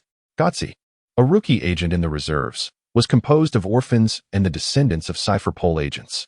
Among them, many not only possessed an education from the Espionage Academy, but also inherited certain unique legacies from their families. Millard was a quintessential example of this. Such matters were not to be inquired about lightly. Understanding the taboos behind this rule, Gotsi assumed Braid was one of those children and ceased his questioning. "Break time is over. You little sloths, resume your straight punches," Gotsi shouted loudly. Under the guidance of Mosquito Girl and Tornado, Braid found his position, grasped the correct stance for a proper jab, secured his earplugs, and plunged into training without hesitation. Justice must grow stronger. It is imperative to become even more formidable. Throw punches. Keep punching. No stopping. You shall be the heralds of justice, the divine representatives on earth, and not a trace of weakness shall be tolerated. Throughout the trainees' practice, Gotsi tirelessly reiterated a few fixed phrases, seemingly to motivate them. Braid, faintly hearing Gotski's shouts, was profoundly struck by the realization that the brainwashing efforts of the world government were gradually unfolding. Not far off. How infuriating. With a smug demeanor, Millard executed jabs while casting sidelong glances at Braid, muttering under her breath about Mosquito Girl and Tornado. One was an exceptionally beautiful, rare subhuman of perilous caliber, and the other a supremely adorable little tornado. How could they possibly play with a boy, no matter how handsome he was? Girls ought to play with girls, and girls should love girls. "You had better shut your mouth. You're distracting me," perverted Millard. Esthith, with a hawk-like gaze, remarked, "If you are willing to engage me seriously in battle, I shall forgive you." Millard rolled her eyes dramatically, mockingly mimicking the action of zipping her lips, then stealthily stole glances at Esthith, occasionally revealing a lewd grin as if savoring a cherished memory, continuously licking her lips. Before long, Millard shifted her attention back to Braid, her previously languid and charming features gradually losing their smile. She recalled days prior when she had been under Tornado's foot. Initially, Millard had been indifferent to her swollen cheeks, dismissing Tornado's warning not to harm Braid, eagerly peeking under Tornado's skirt, until the realization struck. "You're incorrigible. For safety's sake, it's better to kill you." Judging by Tornado's expression, Millard understood this was no idle threat. Fear finally gripped her. Without waiting for Millard to plead for mercy, Braid intervened, saying, "Tornado, enough." Those simple 4 words saved Millard, yet it was precisely this that left her even more displeased. The noble, powerful, willful, and proud little queen in her mind had actually yielded to another? How could this be? By what right? Absolutely not. The collapse of her idol persona, coupled with jealousy as her beloved little cabbage was besmirched, rendered Millard unrecognizable, her essence fragmented and blurred. "Kill him," Millard silently seethed. At that moment, malice and intent to kill surged. Everything around her transformed. The breathing, emotions, and actions of the trainees became starkly clear to Braid, as if he had been granted sudden enlightenment. In a matter of seconds, bang. Little Braid? Hey, Braid. Chapter 11. Those who are beautiful never frown, undoubtedly. Brad awakened the observation hockey, its emergence seemingly abrupt and effortless, far exceeding his own expectations. He had prepared himself for a prolonged absence of visual and auditory perception lasting 6 months, or even a year. Yet, sometimes, circumstances unfold in a wondrous manner, an exceptional foundation, an appropriate training regimen, unwavering determination, and most importantly, possessing an appealing appearance. For those who are beautiful never frown, they invariably attract a modicum of fortunate serendipity, leading to outcomes that are both efficient and effective as the water flows and the channels become established. Millard played the role of that slight stroke of luck, addressing Brad's profound resentment and malevolence, subtly guiding him towards clarity. Through this vague perception, Brad sees the opportunity to strengthen and expand his abilities, ultimately fully awakening his observation hockey. However, during this process, he failed to manage the boundless release of his mental energy, leading to a state of exhaustion that rendered his weary body incapable of withstanding the strain, causing him to collapse once more into unconsciousness. When he awoke, it was the following morning in the infirmary of the Cipher Pole Agent Academy. "You're awake. How wonderful!" exclaimed the Mosquito Girl, her unyielding spirit undiminished by a sleepless night. As she joyfully shouted, "Brad, how are you? Doctor, doctor, what are you shouting about? How many times must I tell you to address me as Lord Bill?" "I am your chief instructor," came a hoarse voice belonging to a stern-faced man with a shaved head, impeccably dressed, the most striking feature being the monocle perched over his left eye. As he entered, holding a cup of coffee, he declared, "Give him some water. He is fine. No need for examination. It's merely fatigue." The Mosquito Girl pouted. "One of them? Huh?" Bill exclaimed, astonished. She emphasized earnestly, "One of the chief instructors." Bill fell silent, his pride severely wounded. In truth, he was not even a proper chief instructor, merely a perverse nuisance who took advantage of the night to ramble beside others' beds. Humph. Such condescending remarks utterly disregarded the established decorum between teacher and student, along with the fundamental respect owed among individuals.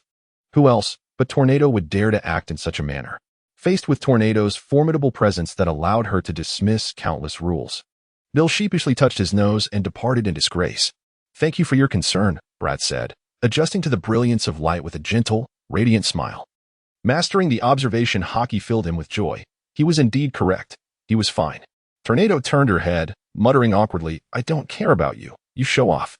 After all, who knows who it was, lying there like a stranded salted fish yesterday? Brett chuckled, truly amused by Tornado's antics. Tornado exploded in anger. "You still laugh. Fool, idiot, big dumbhead." "All right." Brett sat up. "Joanna, help me find some food. I am hungry." The Mosquito Girl darted away with agility, leaning against the headboard. Brett opened his arms wide. "Congratulate me. Tornado, I have succeeded." Tornado looked taken aback.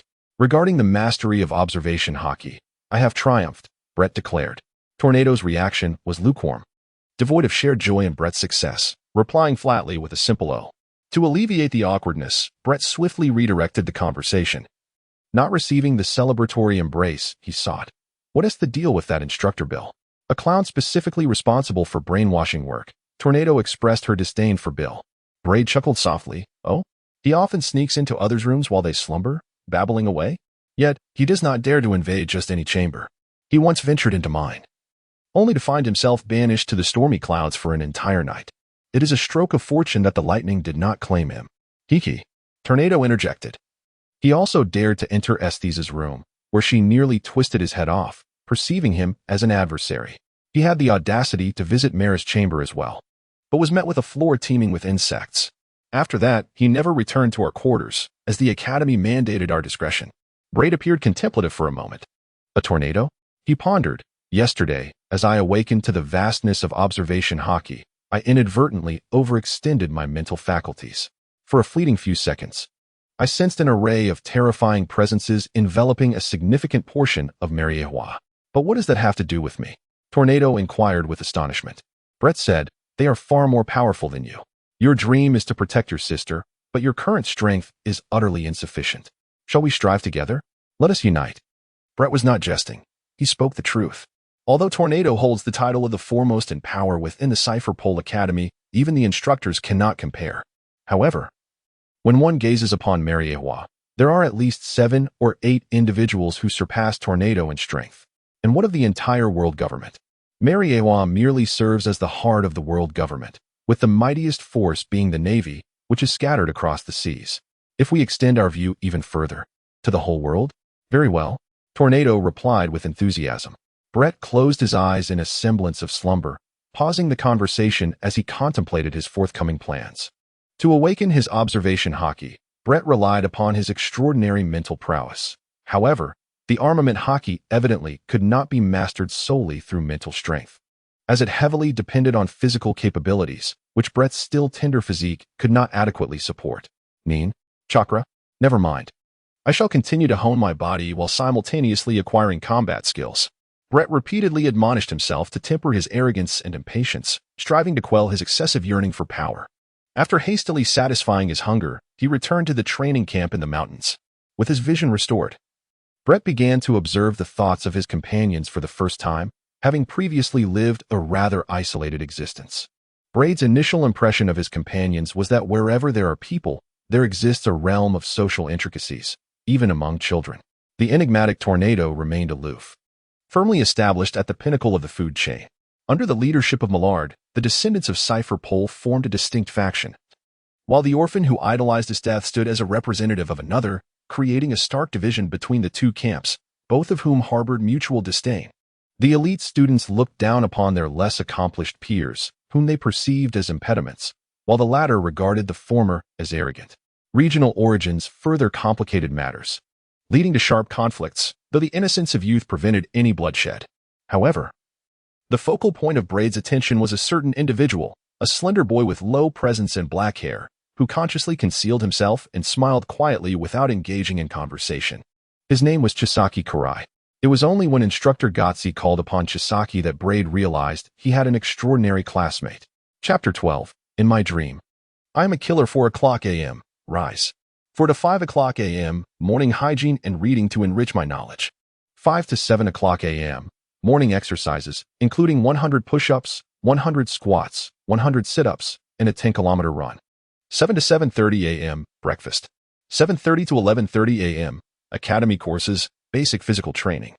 11:30 a.m. to 1 o'clock p.m. Lunch and a brief nap. 1 to 7:30 p.m.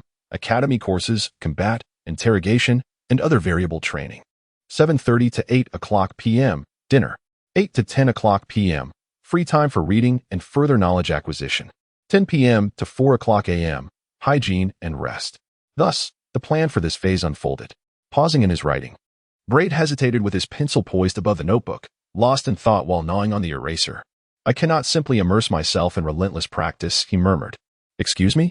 Came a cheerful voice from the opposite bed in their shared dormitory, as the black-haired boy closed his book with a smile.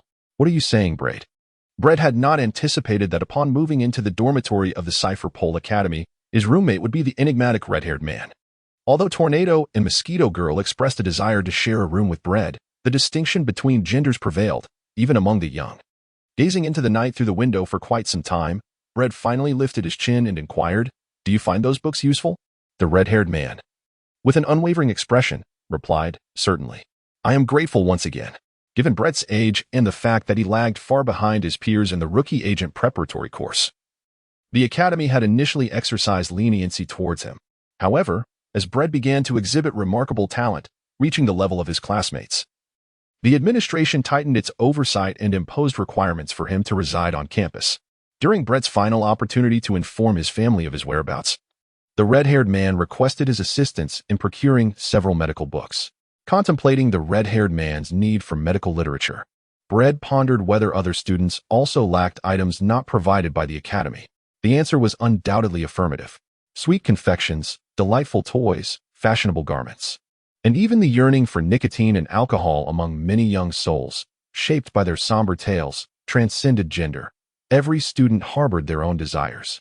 Yet, the academy could not fulfill them all, constrained by budgetary limitations and an intention to temper the students' resolve through adversity. Furthermore, many students, primarily orphans, found their pockets as barren as their expressions. smuggling items from outside the academy, whether to earn pocket money or to cultivate social connections, began to take shape in Brett's mind. It was evident that within the world government, strength and capability did not necessarily equate to status. Recently, Brett vividly recalled the visit of Spandam's father, Spandane, a high-ranking official of Cipher Pol, whose presence and demeanor conveyed a stark vulnerability beneath Brett's keen observation. Yet, upon deeper reflection, Brett questioned how Spandane had attained such a position of authority within Cipher Pol, commanding elites far superior to him. Though he was uncertain, Brett recognized that Spandane possessed commendable interpersonal skills and an understanding of human relations, as evidenced by the warm reception he received from the Academy's instructors during his visit, likely bolstered by the generous gifts he brought. Ultimately, everyone appeared quite pleased. With these thoughts swirling in his mind, Brett calmly set his notebook aside and remarked, "With your fondness for medical books, are you aspiring to become a doctor?" The red-haired man smiled softly, a hint of melancholy lingering in his expression. Brett contemplated for a moment, clenched his fist in encouragement, and murmured, "Keep going, good night." At midnight, the door creaked open. A furtive figure approached Brett's bedside. It was the bald instructor, Bill. He placed his hand on Brett's forehead and softly intoned, as if whispering dark incantations, "Forget your worries, relinquish your thoughts, and forget who you are. At this moment, you are the most loyal warrior of the government, a beacon of righteousness bathed in divine light." Suddenly, a glint of steel flashed, narrowly missing Bill's neck, causing him to collapse in fear. The seemingly slumbering Brett jolted upright, his golden eyes wide with fury, fixated on Bill with a manic intensity as he brandished his wallpaper knife once more. "Damn it. Stop. Hey, help," Bill cried out in panic, scrambling clumsily on the ground. What on earth is happening? It seems that pitiful Bill has once again been frightened. Laughter erupted among the awakened trainees, creating a cacophony of mirth. After chasing Bill away, Brett collapsed back onto the floor, feigning sleep once more, though it was all an act. For he had no desire to be brainwashed, especially given Bill's hands, which he suspected were tainted with unknown substances. The following day, the hesitant figure of the Red Corpse inquired, "Do you remember what transpired last night?" Brett wore a bewildered expression and inquired, "What is it?" "Oh, you fell to the floor. Allow me to assist you back to bed." The hidden figure, aware of the truth, chose to remain silent. Brett's lips curled into a smirk. "You had better be cautious. In my dreams, I am quite the killer. Only when you truly commit murder will anyone believe you," sighed the Red Corpse as he reflected. Brett smiled and methodically executed the phase plan. Morning exercise. Little Brett exclaimed, "I can't run anymore." As the panting tornado spread its arms, yearning to take a break after merely 200 or 300 meters, Brett, feeling helpless, retreated, burdened by the tornado, admonished, 5 kilometers remain. The rest you must traverse on your own. You've only persevered for a few days. Do not forget, you are the one destined to protect your sister." Meanwhile, the tornado slumbered. "Shall I come?"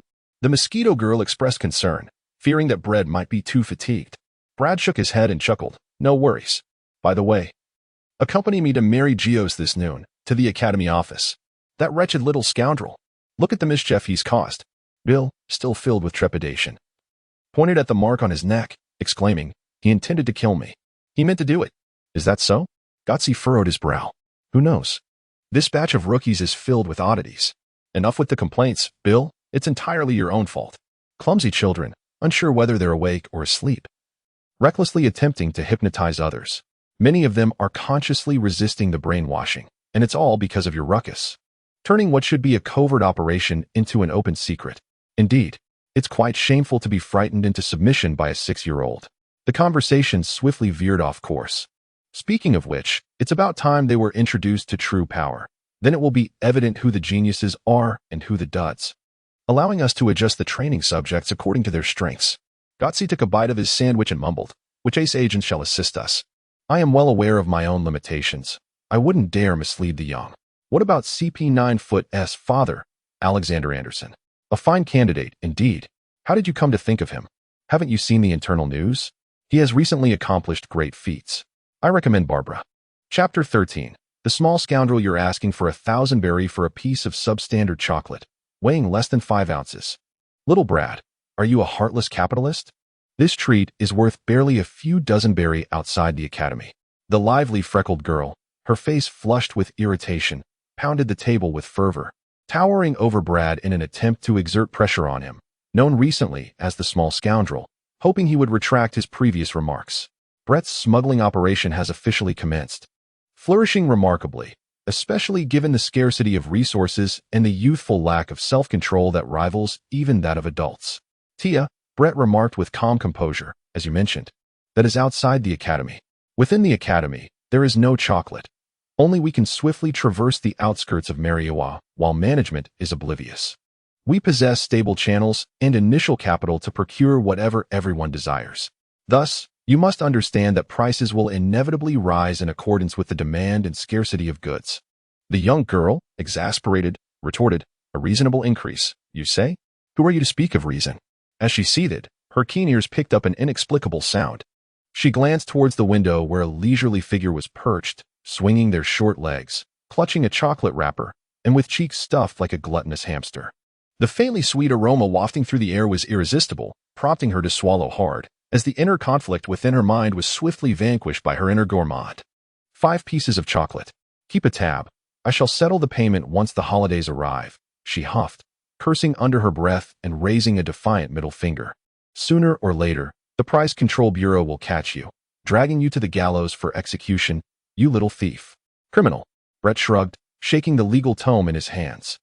Price gouging may incur a fine at most. It hardly qualifies as a crime. Furthermore, the government has long since abolished the death penalty for most offenses. Besides, the Price Bureau lacks the authority to intervene in any matters concerning Cypher Paul. I am well versed in my studies. You cannot deceive me. Thank you for your patronage. The Mosquito Girl beamed, presenting a chocolate while bowing and extending her hand. We look forward to your next visit. As the girl bid farewell to the guest, Brett returned to his reading, multitasking as he cautioned, do not indulge too much in snacks. It is detrimental to your dental health. Tornado swallowed the chocolate, maintaining her usual haughty demeanor. Who is indulging in snacks? I am not. Such childish matters cannot possibly be considered indulgence. Braid shook his head in resignation. Unsurprisingly, Tornado was also a member of Braid's smuggling crew. Her room, along with that of Mosquito Girl, was not easily subject to searches, serving as a perfect storage facility. Her reputation and strength were formidable enough to deter those with impure intentions, ensuring that they meekly submitted to their fates, lacking the audacity to play tricks. The price of her indulgence was that she could freely partake without cost. The hierarchy was clear. Braid was the financier and boss. Mosquito Girl served as the merchandise handler and face of the shop, and Tornado, the landlord, represented the dark powers of society. The smuggling team had a detailed division of labor. Knock, knock. A boy with dark skin and green eyes, looking somewhat mature for his age, timidly peeked through the door. Oh, Tuba Kane, you're playing cards and cigarettes. Braid waved his hand, and Mosquito Girl cheerfully presented the items. The boy, fully named Tuba Kane Alhambra, wiped his nose and dryly remarked, I will repay you later. Not a problem. Just ask for what you want. Whether you repay later is inconsequential. Braid replied while perusing a book without lifting his gaze. What matters is remembering this bond of friendship among companions. Though it may be small and fragile, I have done my utmost to help you through the most trying and impoverished stages of your life, enriching your existence.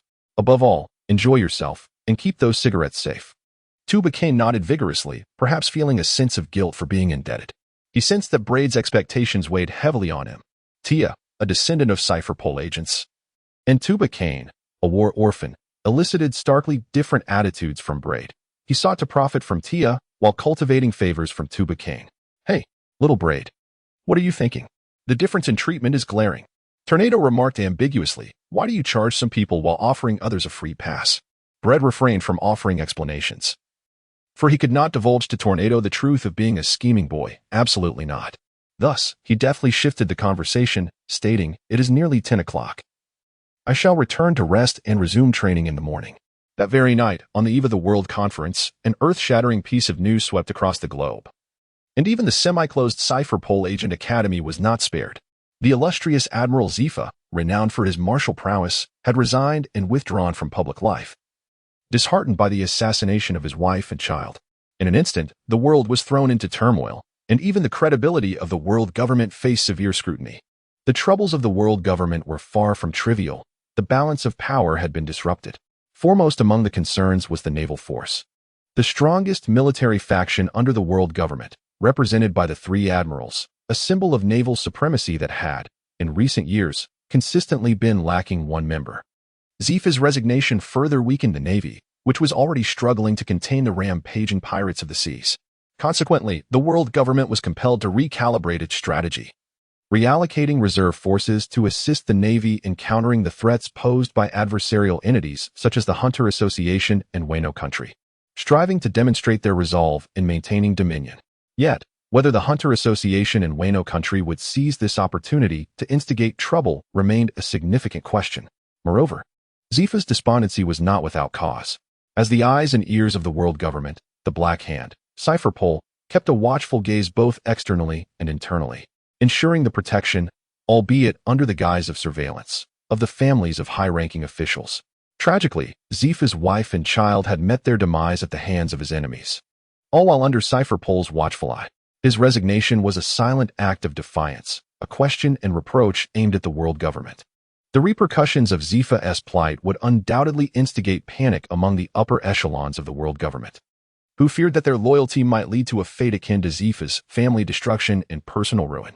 The Navy, too, would rally to defend their esteemed Admiral Zifa, inevitably stirring conflict with the world government. The incident with Zifa was not far removed from Bread's experience, leaving him acutely aware that the formidable leg of the world government was not as dependable as it seemed, igniting within him a fervent desire for strength. In the quietude of the morning exercises, Tornado, indulging in her laziness, comfortably climbed onto Bread's back to catch some sleep. As he jogged, he caught sight of a striking figure hastening towards him. "Little Bread, wait." Esther's approached with an air of confidence. "I heard you can purchase items from outside the academy. Could you procure a few packs of sanitary pads for me? I started my period yesterday. Also, please get 2 cotton pairs in a harmonious design, preferably in blue and white stripes. The ones distributed by the academy are quite uncomfortable, and I need the right size." Braid, is such directness truly appropriate? Chapter 14. The Ice Blue Monster. Time progresses unwaveringly through the spectrum of human emotions: joy, sorrow, toil, pain, and anger, never delaying even for a single moment. Rigid to the utmost degree. As time marches on, the subjects in the Rookie Agent Reserve courses gradually increase in number and intensity. Rather, they reveal their true nature. Initially, the training began with combat confrontations, introducing elements of competition and channels for emotional release among the rival factions of Cipher Pole agents, orphans, and the academically distinguished versus the underperforming. The deep-seated animosities based on socioeconomic backgrounds, whether affluent or impoverished, ignited conflicts between locals and outsiders, resulting in daily displays of triumph from those who raised their fists in victory, juxtaposed with the sight of others lying bruised and defeated. Beyond mere physical confrontations, the instructors began transitioning their teachings from combat techniques to methods of lethal violence, commanding the trainees to take lives with their own hands. Starting with common creatures such as snakes, rats, chickens, ducks, cats, and dogs, they gradually escalated to primates like monkeys, baboons, and even gorillas, species closely resembling humans. It was evident that the trainees were not far from the grim reality of shedding blood. As the students grew accustomed to the act of taking lives, the interrogation specialist, Instructor Bill, led them in practical applications of what had largely been theoretical knowledge, transforming the act of ending life into a method of tormenting it. Surprisingly, the inept Bill possessed a certain wit, occasionally uttering startling remarks. Interrogation is an art. It is an extraordinary means to discern the human heart. Once you can make a monkey beg for mercy, you will graduate from your interrogation course, he exclaimed, albeit somewhat exaggeratedly. In essence, the Cipher Pole Academy systematically eroded the humanity of its students, at least diminishing it, preparing them for a future in which, regardless of the task's target, be it young or old, male or female, they would be ready to act without hesitation. Meanwhile, Braid's dubious little shop flourished, as the bloody realities continually assaulted the immature psyches of the youth, reshaping their unstable perceptions. Only a few maintained emotional equilibrium, leading their lives as before, while the majority sought redemption through distractions like snacks, books, or the release provided by nicotine, alcohol, and, in more severe cases, tranquilizers. Though emotional stability was not unattainable, there were those who rejected redemption, either plagued by neuroses or driven by a twisted desire that thrived on bloodshed, slowly descending into a perverse state of development. Brett is doing well. He is one of the few individuals who maintains a steady demeanor, adhering to his routine existence. He continues to diligently execute his phased plans, compelling himself to endure and wait. Mid-October, after the World Conference. "Hello, children," greets the amiable priest, cradling the Bible. Braid understood that his stage plan 1 was now obsolete. This esteemed individual, Mr. Alexander Anderson, one of our Cypher Pole's elite, is affectionately referred to as Father.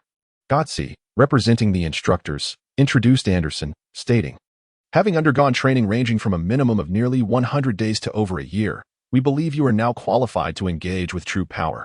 Therefore, we have specially appointed Mr. Anderson and other elites to impart their knowledge." Wow. Incredible. None. Chakra. Dominance. "Father, what will you teach us?" The youth erupted in exuberant cheers. "Such spirited enthusiasm. It appears you have gleaned some understanding of true power. Excellent," Anderson remarked with a smile. "Let us dispense with the pleasantries. I am the primary instructor for none." With a swift motion, Anderson inscribed the large character for none on the blackboard and elaborated, "What is none?" In simple terms, it refers to the ability to freely manipulate the innate life energy that every individual and creature possesses, transforming it into forms of offensive and defensive prowess. The principles of dominance and chakra are fundamentally analogous. Suddenly, with a sharp sound, a cup brimming with water was transformed by Anderson's magic into a sieve. Water cascading swiftly in an almost imperceptible flow. This represents your current condition, as well as that of the general populace worldwide.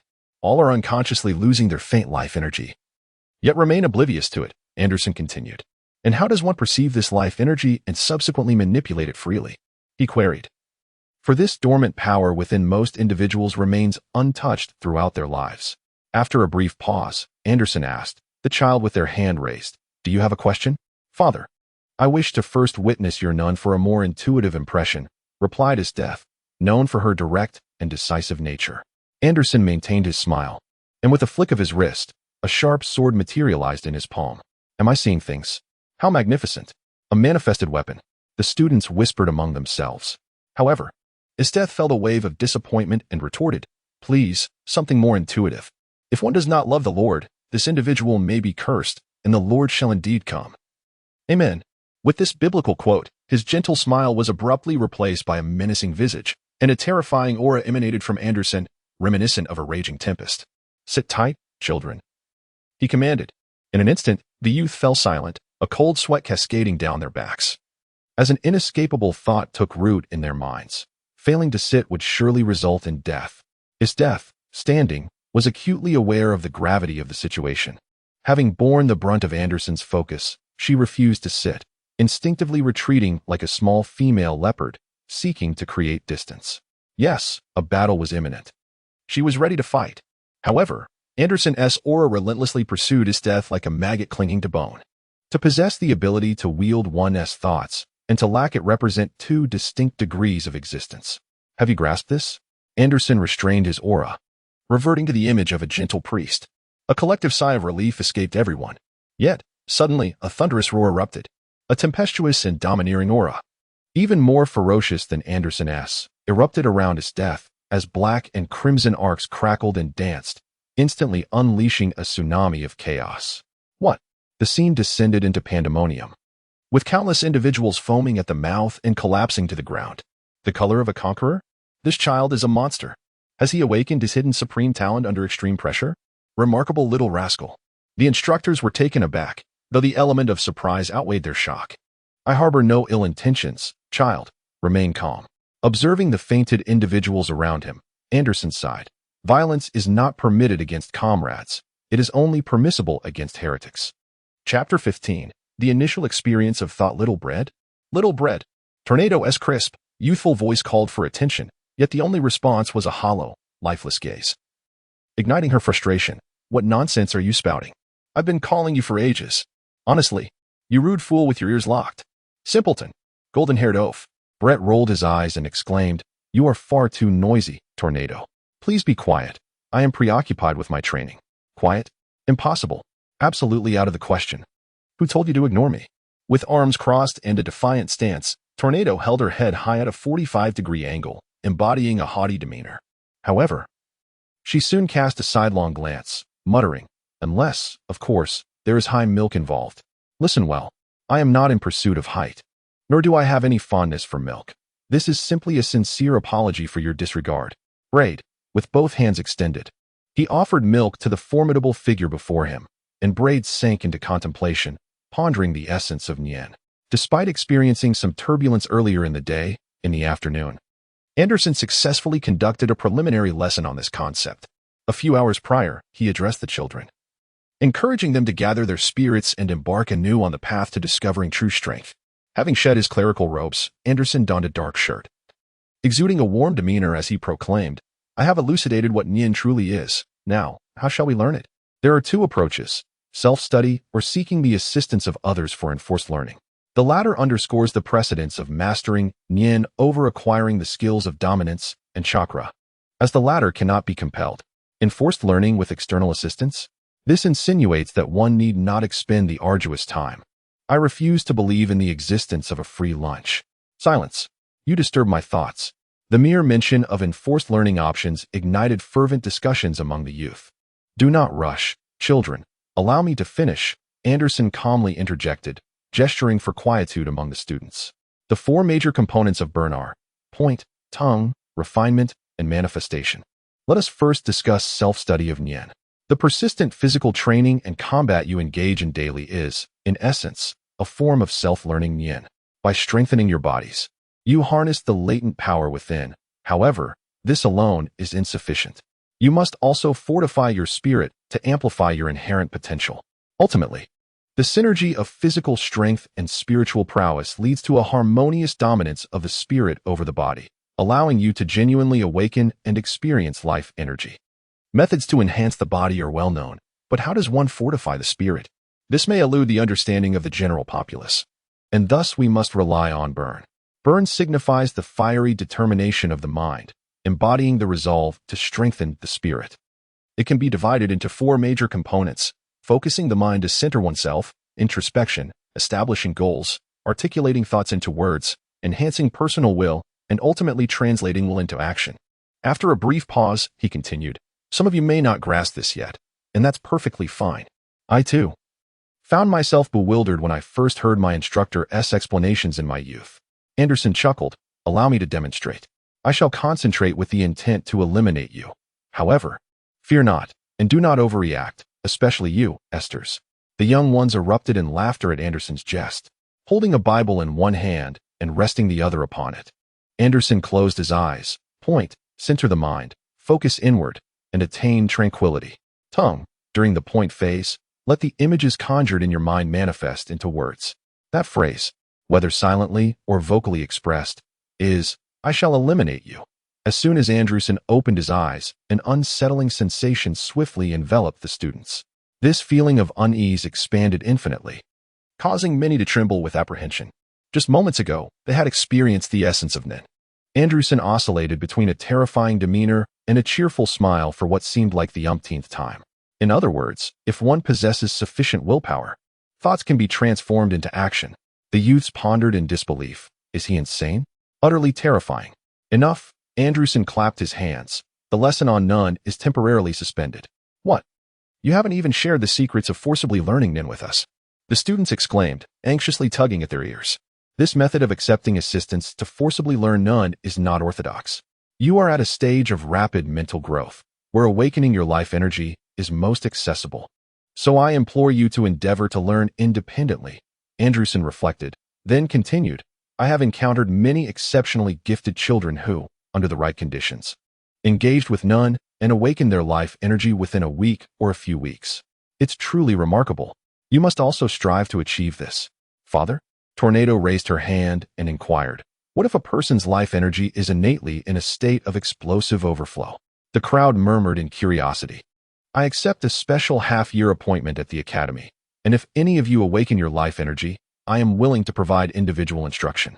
Once the half-year period concludes, I will offer support to those who have not awakened their life energy, Anderson declared, his gaze resting on Tornado, admiration evident in his cultured eyes. Child, remember to come to my office. At that moment, Braid interjected abruptly, I've succeeded. Tornado calmly sipped through her straw. Oh, bathed in warm light. Braid appeared as if shrouded in a veil of steam. He noticed that Tornado shared a state similar to his own, the only difference being akin to that of a kitten and a tiger. Tornado, engulfed in the vortex of life energy, embodied her namesake, A tornado, a storm. Little Braid, do you know what that conqueror's hockey of his death is? He queried, observing the surprise on the instructors' faces. Tornado puffed her cheeks. Sounds quite interesting. I wish to possess it as well. It represents a person's charisma, a rare and formidable talent. Its effect is largely to intimidate and deter those who do not possess none. Meanwhile, those with conqueror's hockey can intimidate and deter all living beings. I am uncertain if there are any additional effects, Braid replied, stretching lazily.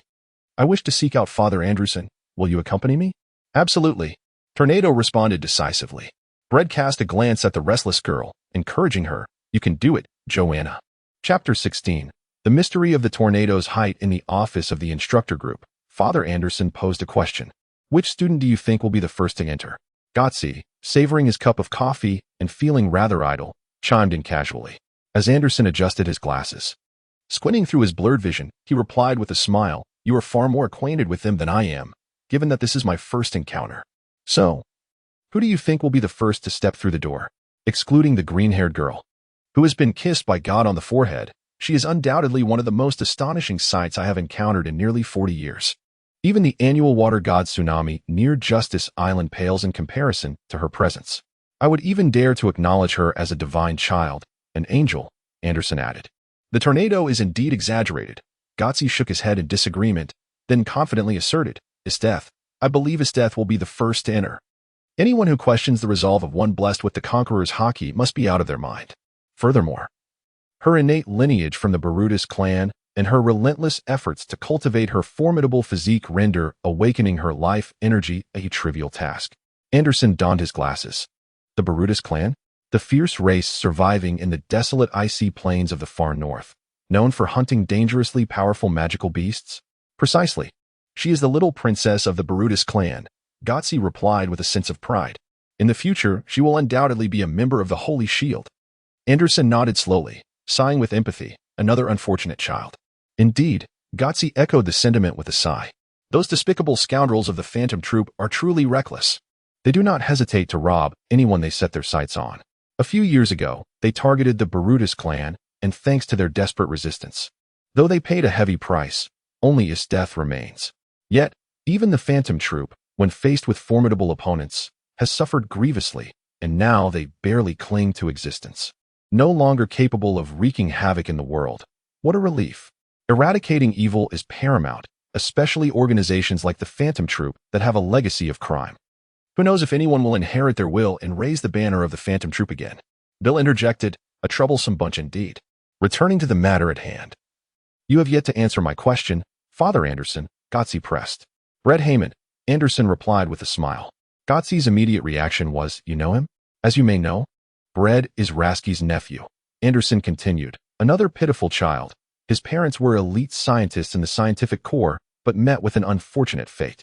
I presided over their funeral. I see, Bill exclaimed. What did the boy have to say?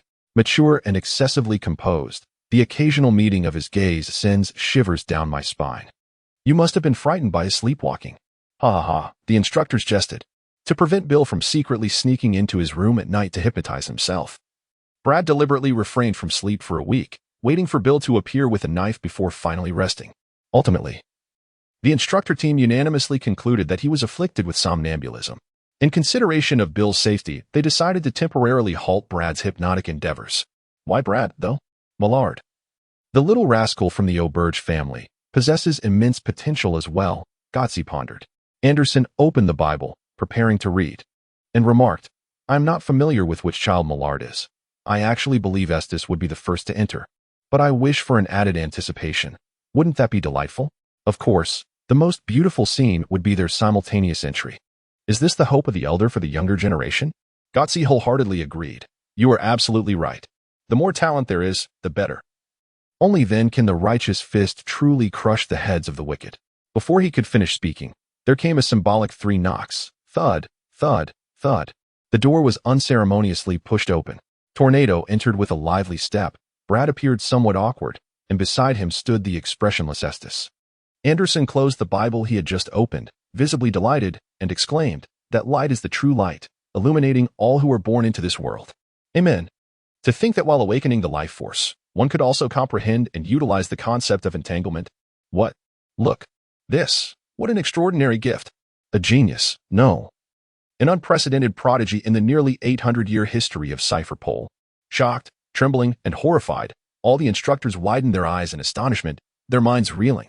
Even though they had accurately predicted this moment, they were still overwhelmed by the reality that surpassed their expectations. At this moment, they finally realized that perhaps they were unworthy to call themselves teachers. They came to understand that they might need to begin currying favor with these prodigies. They grasped that they were witnessing the dawn of a new era. Congratulations, children, Anderson rose. Follow me. We shall find a suitable place to demonstrate. In a brief moment. Just a few hours to awaken the life energy. Undoubtedly, you are all exceptionally remarkable, children, Anderson praised. Tornado urged. How dull, hurry up. Do not be too hasty, little tornado. Anderson gently replied. To awaken the life energy independently and to accept assistance in forcibly awakening it is the true essence of learning to manipulate life energy freely, which is known as Nien. There are 4 major branches of Nien. The first is entanglement, and you have already grasped the initial principles. Remember the cup of water I showed you? Estes remarked. Does life energy subtly dissipate without our awareness? Almost. Anderson replied. And binding is the technique that thoroughly confines our life energy within the body. Through binding, one can enhance physical strength and exhibit a significantly reduced tendency towards aging compared to the average individual.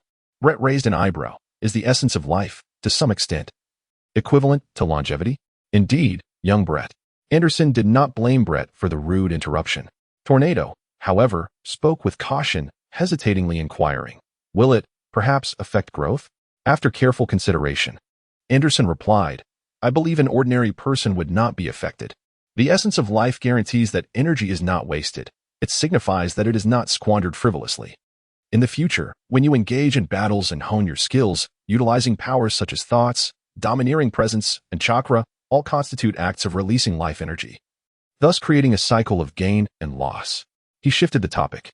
As for you, I am uncertain, Anderson remarked.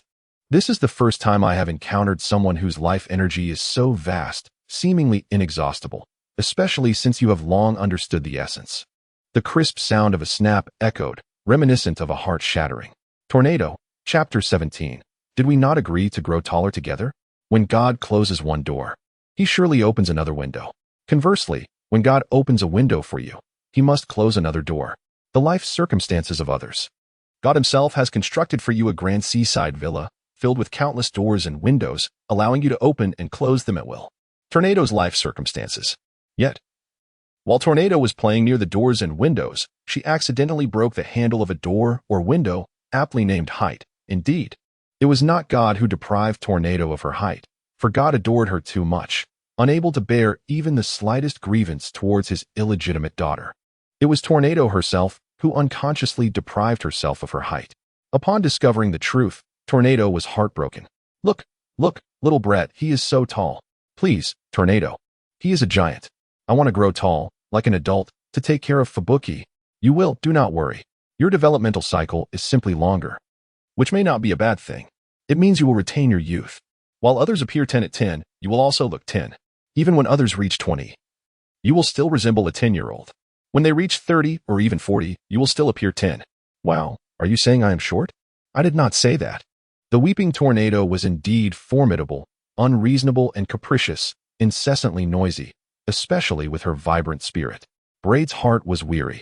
He had coaxed the Tornado for nearly an entire day, leaving him unable to cultivate his own practice. Little Braid, the Tornado choked out, its small mouth quivering, eyes brimming with teardrops as tiny as beans, hollow and dim, vividly embodying the essence of desolation. Brett nodded. I am here. Oh, the tears flowed abundantly. Braid, after a moment's pause, you accompany me, from the vortex of despair. Hope rises again. Is that agreeable? Yes, indeed. Braid, with a slight reflection, quickly comprehended that the vortex referred to maintaining a level height alongside her. He verbally acquiesced rather decisively, yet inwardly grumbled. How am I to control such growth? Is that not a rather unreasonable expectation? Moreover, have you not noticed? I am nearly 10 centimeters taller than you, yet you still perceive me as shorter. Let us make a pact. You must swear. Tornado, striving to compose herself, extended her hand towards Braid. Braid extended his hand, questioning, why is your hand larger than mine? No way. You have secretly grown taller like his death, you rascal. Deceiver. Tornado felt despondent, sensing that the whole world was against her. She fled, and Braid did not pursue her, for she could fly. With a deep exhale, Braid stood atop the mountain at the back of the academy, gazing into the distance towards the direction where giants roamed, murmuring, "The neighboring naval academy?" Casting aside distractions, Braid seized the rare tranquility to focus intently on his training in none. Anderson proved to be a competent mentor, meticulously explaining every detail with clarity and complementing his teachings with vivid demonstrations. Braid grasped the essence of none. The remainder was merely a matter of systematic practice and refinement. Tangle, a technique that fully harnesses life energy within the body, strengthens the physical form and significantly slows the aging process compared to ordinary individuals. Absolute, in a literal sense, is a technique that severs life energy, allowing one to eliminate their presence and recover significantly when fatigued. Practice enables one to exert more life energy than usual. Emit. The ultimate technique of none synthesizes the four primary disciplines, with effects varying from person to person. Anderson also assisted Braid and his death in determining the elemental nature of their nin. While Tornado did not participate, her figure at that moment appearing pale, resembling a stone statue. They employed the most common method, the water test, involving a cup of water and floating objects such as a leaf, with the tester unleashing their nun around the cup. As a result, Isthetha's water transformed into an intensely stimulating and peculiar flavor, numbing the tongues of those who tasted it, indicating that her nin belonged to the transformation category, capable of altering the nature and form of none itself. In that instant, she transformed the essence and shape of her nun into ice. Braid's water condensation crystallization indicates that his nin, akin to Anderson's, belongs to the materialization category, allowing the transformation of his nin into objects imbued with special abilities. This process necessitates profound contemplation prior to the physical manifestation. Additionally, an increase in water pertains to the enhancement category, where nin can amplify one's own capabilities or weapons, significantly augmenting defensive and offensive power. Water imbued with color falls under the emission category, enabling the release of none over considerable distances while retaining its potency. The movement of floating objects on the water aligns with the manipulation category, permitting the infusion of nin into specific entities for control. In contrast to the phenomena associated with enhancement, transformation, materialization, emission, and manipulation, there exists a distinct phenomenon known as the trait category, characterized by an enigmatic and inscrutable none. Notably, the foundational four categories of nin encompass extended techniques, fusion techniques, and various forms such as circular, concealed, solid, flowing, and rigid manifestations. Bled contemplated deeply, coming to understand why the Academy prioritized teaching the young boys and girls the intricacies of none before delving into the realms of haki and chakra. The system of none is profoundly detailed and refined, standing in stark contrast to the more esoteric nature of haki and chakra, particularly the former. However, upon further reflection, one could observe that disregarding the six intrinsic properties of none, the complex manifestations of none and the simplicity of haki exhibit a significant overlap in their practical applications. The technique of binding and merging, which expands the sensory perception of biological auras, is akin to the observation haki. Similarly, the combination technique of binding and refining, which enhances the potency of both offense and defense through an explosive application of nin, mirrors the armament haki. Thus, Bled had previously inquired of Anderson, "Father, can nin and haki be utilized concurrently? For instance, the armament haki, solidified." To which Anderson gently replied, "My child, your primal life energy is singular." Bled furrowed his brow. The enhancement, transformation, emission, and manipulation categories may prove inadequate, but who can ascertain the intricacies of the trait category? As for the materialization category, is its principle not the segmentation of a portion of one's aura into a tangible object, sustained by a requisite amount of aura to prevent its dissolution? If one possesses an immense amount of aura, essentially disregarding the consumption required to maintain the tangible object, might there not be an opportunity to achieve an abrupt convergence? Brett shook his head in silence, his heart in turmoil. "Having thoughts is a positive sign, young Brett," Anderson said as he ruffled Brett's hair. "May the light of the Lord be with you." Amen. Chapter 18. The Fickle Femme Fatale. "Why are you alone? Where's little Twister?" The languid tone dripped with mockery, reminiscent of a cat toying with a mouse before indulging in its meal. Amidst the jagged rocks, a nimble figure emerged, drawing near to the practicing Brett. Braid remained utterly indifferent, casting a sidelong glance. She must have gone home to visit her sister, Mela. Oh, Mela, she drawled, delicately licking her lips. Have you angered the little tornado? I can sense your malice, Mela, as clear as day, Braid remarked in a low tone. What is it? Have you finally resolved to trouble me? Having long harbored jealousy and resentment towards Braid for monopolizing the tornado, Mela, who was both precocious and twisted in her affection for the tornado, had been searching for an opportunity to teach Braid a lesson. Unfortunately, the tornado clung to Braid so closely that Mela found herself at a loss. Of course, chastising Braid was not her true aim. Her ultimate goal was to seize the tornado. Had the Academy not lifted the ban on student challenges in their combat training, she would have acted long ago. There's no need to be so hostile, little Braid, Mela said, raising her hands in a gesture of surrender, teasingly adding, if only you were a girl. It would be such a shame to waste that lovely face. Braid remained silent. I am not an ignorant fool, at the very least. I possess knowledge of the prior incantation, and I assure you I shall remain obedient. Millard, with utmost seriousness, transformed his posture of surrender into one of solemn oath. Grinning as he inquired, Hey, little Braid, does your nefarious little shop still operate? Help me procure a grand birthday cake. Rest assured, I shall compensate you handsomely. Whose birthday cake? Braid raised an eyebrow. Esther, Millard replied, elated both inside and out, almost giddy with excitement. He continued, just imagine, the forsaken Esther, utterly alone and vulnerable. How helpless, how sorrowful, how tormented she must be. And on the occasion of her birthday, someone unexpectedly appears, carrying a birthday cake and singing her praises. Wouldn't that touch her heart? Undoubtedly. At that moment, the opportunity for this fine lady to topple her once again shall arise. Bread, once again? Toppling Esteth again? Wait. Why is she so adept at manipulating young girls? Don't you prefer Tornado? Bread scoffed disdainfully, a fickle-hearted vixen. Millard shrugged, a profound sigh escaping him. You don't understand. Young Bread. Girls are far less resistant to charming girls than boys are to charming girls. I simply cannot help myself. 100,000 berries. Bread demanded exorbitantly. Are you robbing me? The fervor in Millard's expression faded. Braid remained unfazed. What is the point of saving money, if not to impress a lady? For a mere 100,000 berries, I will present you with a bouquet of roses. All right, it's a deal. Millard, evidently not lacking in funds, belonged to the prestigious Auberge family, a renowned faction within Cypher Paul.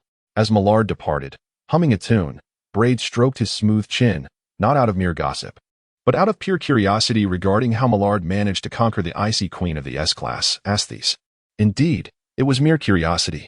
Approximately 6 months prior, the Cypher Pole Academy had commenced, where the newcomer Asthis had an unexpected encounter with the seasoned Millard. Subsequently, Millard lured Asthis into a secluded grove, falsely claiming to possess a method to enhance her strength. What followed was a startling turn of events. Asthis found herself pinned to the ground, losing her first kiss, while Millard's brazen hands ventured too close for comfort. Fortunately for Millard, her swift escape spared her from the wrath of the enraged Asthis, who would have surely ended her. What a thrilling escapade! Upon hearing the tale of Millard and Asthis, Braid was left astounded. Meanwhile, the storyteller, the Red Corpse Hermit, squinted with a sly smile. Have you awakened your life energy? Braid suddenly realized. The Red Corpse Hermit nodded slightly, resuming his calm perusal of books. Then why not consult Father Anderson? Braid was taken aback by the hermit's laid-back demeanor. The Red Corpse Hermit replied, I prefer not to draw attention. Patience is key, there is no rush. With that, he fell silent. In Braid's perception, the Red Corpse Hermit's life energy gradually stabilized, closely adhering to his body before ultimately receding within, undoubtedly indicating he had grasped the secrets of entanglement. A remarkable individual, Braid mused. Transitioning to the room of Mosquito Girl and Tornado. Braid was eager to assess Mosquito Girl's progress in her training and check if Tornado had returned. Tornado had indeed returned. Her demeanor devoid of tears but bearing an expression that suggested the world owed her 500 billion berries. Her head held high in disdain towards a certain little brat who had secretly grown taller. Humph, little Braid, am I too foolish? Mosquito Girl, however, spoke with a hint of dejection. I can't feel it. Patience, Joanna, you can do it, Braid encouraged, playfully flicking Mosquito Girl on the forehead, his smile radiant. Trust me. Trust yourself. Mosquito Girl hesitated, but I truly. Life energy is an inherent force possessed by all beings, even those not of human origin. Braid was unwaveringly confident, having witnessed the example of the hybrid ant colonies among subhumans. Another huff escaped her lips, the sound considerably louder this time. Brett said, "Still not happy? Shall we go out for some fun? Where shall we go?" The contradiction of his words and actions was quite evident. Brett Nunu exclaimed, "The Naval Academy next door? Carry me." The Dragon Knight spread his arms wide. Brett found himself in a state of helplessness. Shortly thereafter, employing his mental prowess, he effortlessly scaled the towering walls of the Cipher Pole Academy, a feat unattainable by the other recruits, save for the flying mosquito woman and tornado. His thoughts momentarily drifted to the impending decline in sales his heartless little shop might face in 6 months. Only then did he proceed, with Tornado in tow, through the serene expanse of Pine Sea, arriving near the Naval Academy. Peering over the wall, he noted the tranquility, a silence so profound. It seemed as though no one was present. Tornado tilted her head to the left, then to the right, in curiosity. Brett unleashed his observation hockey. They were in the classroom, casually strolling about. Compared to the Cipher Pole Academy, the Naval Academy boasted a far more expansive area, equipped with superior facilities and an overall atmosphere of solemnity. Perhaps it was due to the composition of the students. The Cipher Pole Academy was filled with children and adolescents, while the Naval Academy comprised entirely of mature sailors. As they walked, a nonchalant call rang out. "Hey, you little brat." Brad turned his head, catching sight of an individual crouching in the shadow at the corner of the building, swaying slightly with a cigarette pinched between his fingers. "Old man, in such a state, it would be quite easy for me to report you," Brad teased. The other party responded with silence. Chapter 19. A common-sense quartet adorned with a cap emblazoned with a seagull pattern. The man had unkempt, greasy hair that appeared as if it had not been washed for several days.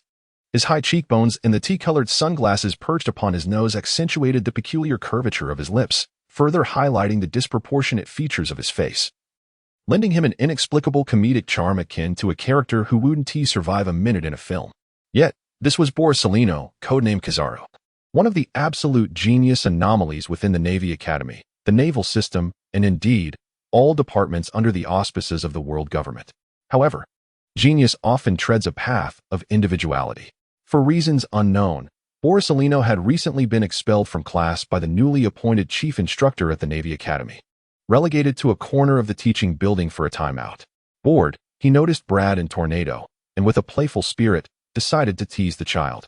"Old man, in such a state, it would be quite easy for me to report you." Brad's words left Borsalino momentarily speechless. "Honestly," Borsalino muttered, rising to his feet. Though slender, he was not frail. His imposing height of approximately 2 meters and 45 centimeters exuded a palpable presence. "You little brat, not adorable at all." Tornado tugged at Brad's clothing, pouting with evident concern over her height, for after all, without comparison, there is no pain. "All right, let us go," Brad declared, turning away. Tornado took 2 steps before abruptly spinning around, indignantly cursing, "Sooner or later, someone will break your legs, you lanky pole. Just because you're tall. Big oaf." Borsalino paused for a moment, then replied nonchalantly, "Even if someone were to break my legs, I would still be taller than you." Tornado was rendered speechless, pointing at Borsalino, her face a picture of grievance as she sought Brad's assistance. Brad pondered for a moment, adopting a tone that feigned innocence yet concealed a razor-sharp wit. "Never mind. Let us refrain from engaging him in conversation. One glance reveals he is precisely the type who neglects his studies, leaving his teacher to endure the biting cold outside. Not only is his character wanting, but his appearance is equally unremarkable. He must be thoroughly flawed from head to toe. As the saying goes, near the ink, one becomes blackened. We ought to distance ourselves from him swiftly, lest we be tainted by his presence." Brad, feeling a sudden sense of relief, hastily departed with Tornado, momentarily indifferent to Borsalino. His true interest lay with the chief instructor of the Naval Academy, the legendary retired Admiral Blackarm Zephyr. Regrettably, a guard stationed at the teaching building halted Brad and Tornado, chuckling, "No running about. This is a military compound." The guard escorted Brad and Tornado out of the Naval Academy, marking the conclusion of an unsuccessful infiltration attempt. Tornado returned to a state of normalcy, while Brad found a newfound tranquility, diligently and even rigorously continuing his training for over a month. In the year 1491 of the sea calendar, as the new year commenced, the Cipher Pole Academy granted a 2-day reunion for the agent's offspring, while the orphans celebrated together. During this time, a corpulent middle-aged man, savoring his meat, made an unaccompanied visit to the Cipher Pole Academy. He was Oneist, the public spokesperson for the world government and the clandestine head of Cipher Paul Minister Oneist. "What brings you here?" exclaimed the surprised staff, with a friendly demeanor. Oneist exchanged pleasantries with instructors and faculty before ultimately arriving at the office of the Rookie Agent Training Corps. "No need for such formality," he said, wiping the sweat from his forehead and unceremoniously seating himself in a chair that creaked under his weight. After catching his breath, he inquired, "How is the training progress of the children, my dear gardeners?" The gathered instructors exchanged glances. Gotsi, acting as the spokesperson, replied, "We are beginning to see results." "Beginning to see results? That's far too slow," Oneist retorted, dissatisfied. Gotsi, maintaining his composure, responded, "Sir, they are still children and require ample time to develop." "I don't care. That is your responsibility," Oneist asserted, his tone firm and unreasonable. "Is there a special mission?" Gotsi hesitated, his brow furrowing deeply. "Many among them are hopeful stars, possessing the potential to become the backbone of the future Cipher Pole system. I am personally reluctant to risk their fragile lives." Oneist swiveled in his chair and declared, "Indeed. There is a special mission, but I cannot disclose the details. Regardless, if they perish, it merely proves their worth, does it not? Spare me the sentimentality. Just give me a few names, Gotsi.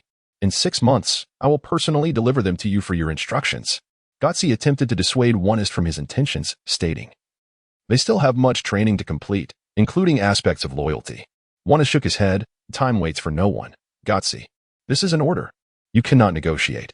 I, Gotski, sighed deeply, deliberating countless times before finally stating, "The most outstanding student of this cohort is Tornado, yet she is a crucial experimental subject of the scientific unit. You must communicate with them. Furthermore, Barutus Esta, Millard Ogbel, and the red-haired demon, Breed Hyman. Little Breed is merely a little over 6, not yet 7. One person remarked with sympathy.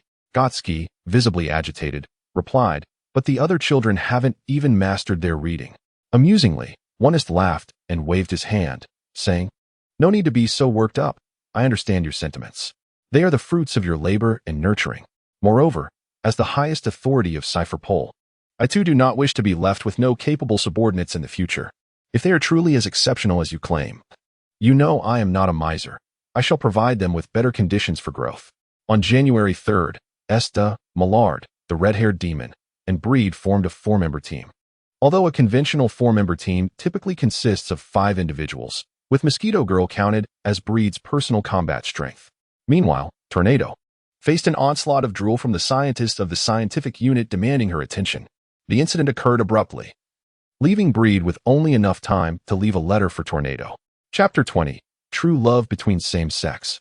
Without notice, preparation, or any forewarning, and without being informed of any purpose, the semi-finished agents produced by the Cipher Pole Agent Academy formed a conventional 4-member team, gathering outside the Cipher Pole Academy in Songhai, awaiting their unknown mission.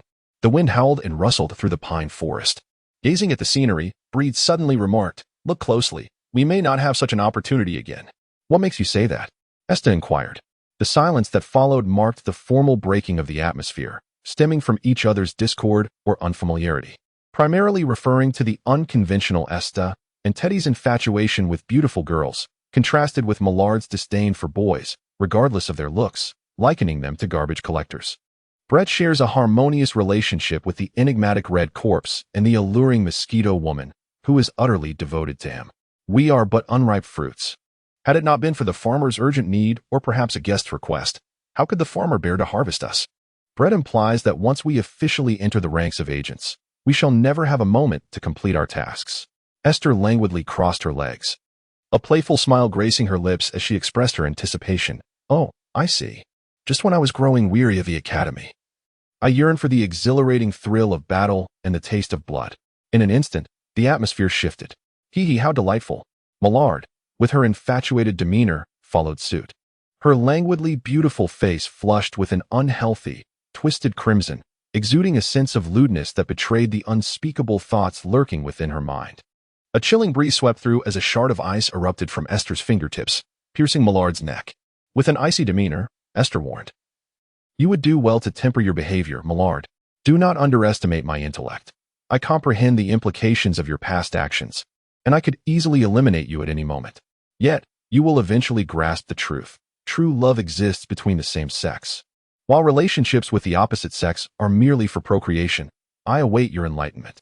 As blood dripped rhythmically, Millard remained unfazed, her arms wide open in a welcoming gesture, adding, "To perish at your hands would not be so bad, for you are the one I hold dear. Ah, a grave adorned with lilies." Brad murmured with a smirk. What avant-garde thinking. However, with the towering heights of your ambitions, are you truly untroubled?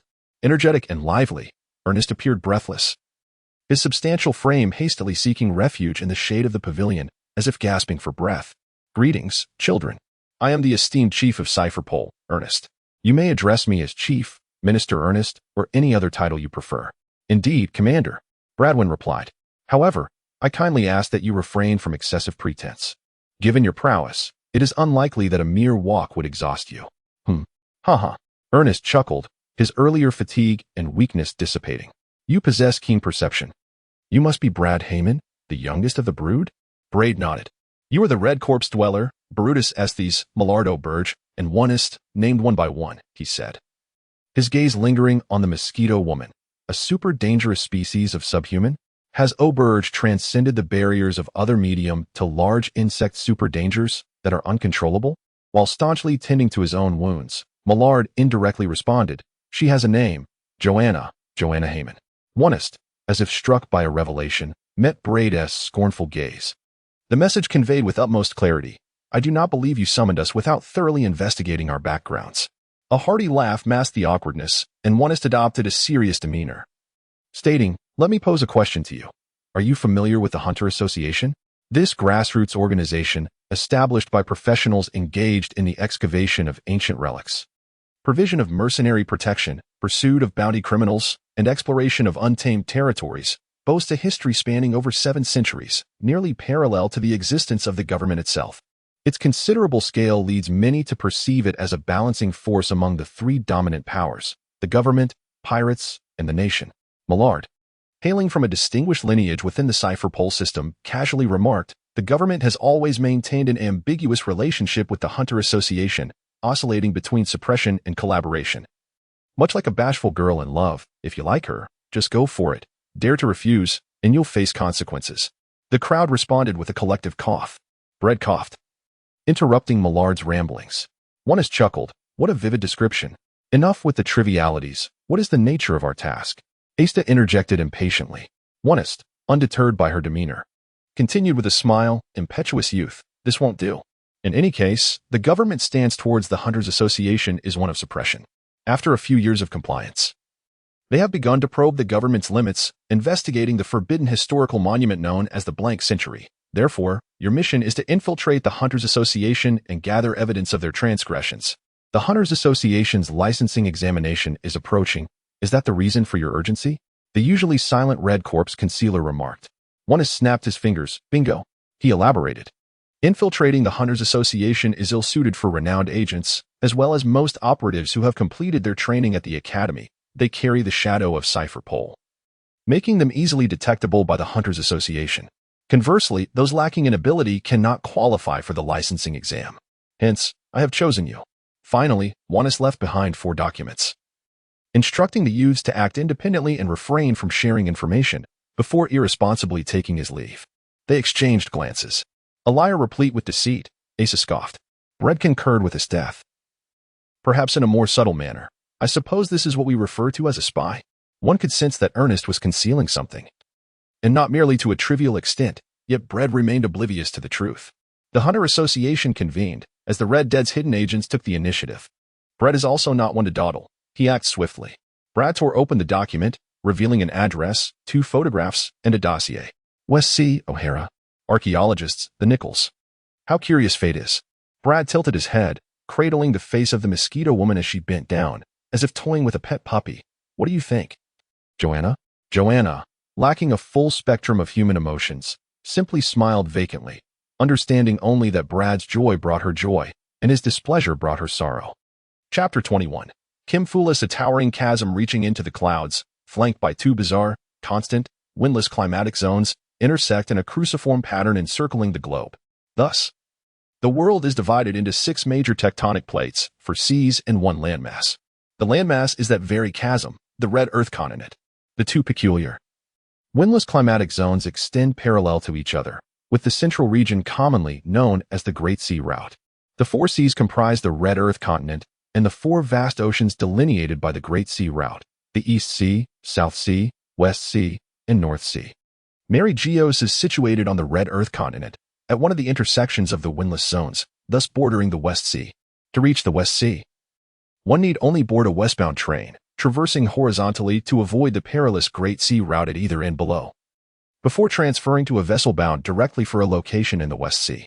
There is no need to venture into the hazardous Great Sea Route, teeming with colossal sea monsters, to reach the West Sea, lest one inadvertently find themselves in the West Heaven. Of course, airships are a far more convenient mode of transportation than trains or ships. However, the exorbitant prices of the newly emerging airship tickets are ostentatious, making them ill-suited for covert infiltration operations. Clang, clang, clang. The steam locomotive commenced its journey. To prevent the panic that might arise from the presence of Joanna, a being deemed a dangerous subhuman, and to consciously conceal her whereabouts, Brad opted to lavishly hire a private compartment. This decision afforded him a tranquil environment to appreciate the scenery outside the window and engage in contemplation. His thoughts were consumed by the analysis of intelligence and the formulation of strategies. Given the limited time at his disposal, the information Brad could gather from various media, including the internet, television news, and old newspapers, was scant. It was established that the Hunter Association's annual Hunter examination commenced on the 7th of January. The impending examination was the 267th iteration, a testament to the enduring legacy of this event, which has served as a rigorous selection process for exceptional talent and the establishment of a comprehensive system for an impressive span of 267 years. Motivated by aspirations for wealth, fame, or other ambitions, without the societal disdain and vehement pursuit by the world government that pirates endure, individuals seeking a more prosperous existence have increasingly viewed the profession of a hunter as a shortcut to success. This phenomenon has resulted in a significant surge in candidates for the Hunter examination, with no fewer than 1 million participants in the past 90 years since the year 1400 of the Sea Circle calendar. Due to the overwhelming number of applicants, which vary widely in capability, the Hunter Association employs personnel for preliminary selection to filter out the majority of those lacking genuine potential before the formal evaluation. During the official selection phase of the Hunter examination, the questions are devised by a rotating panel of examiners, chosen at their discretion, continuing the rigorous process of assessment until only qualified candidates remain.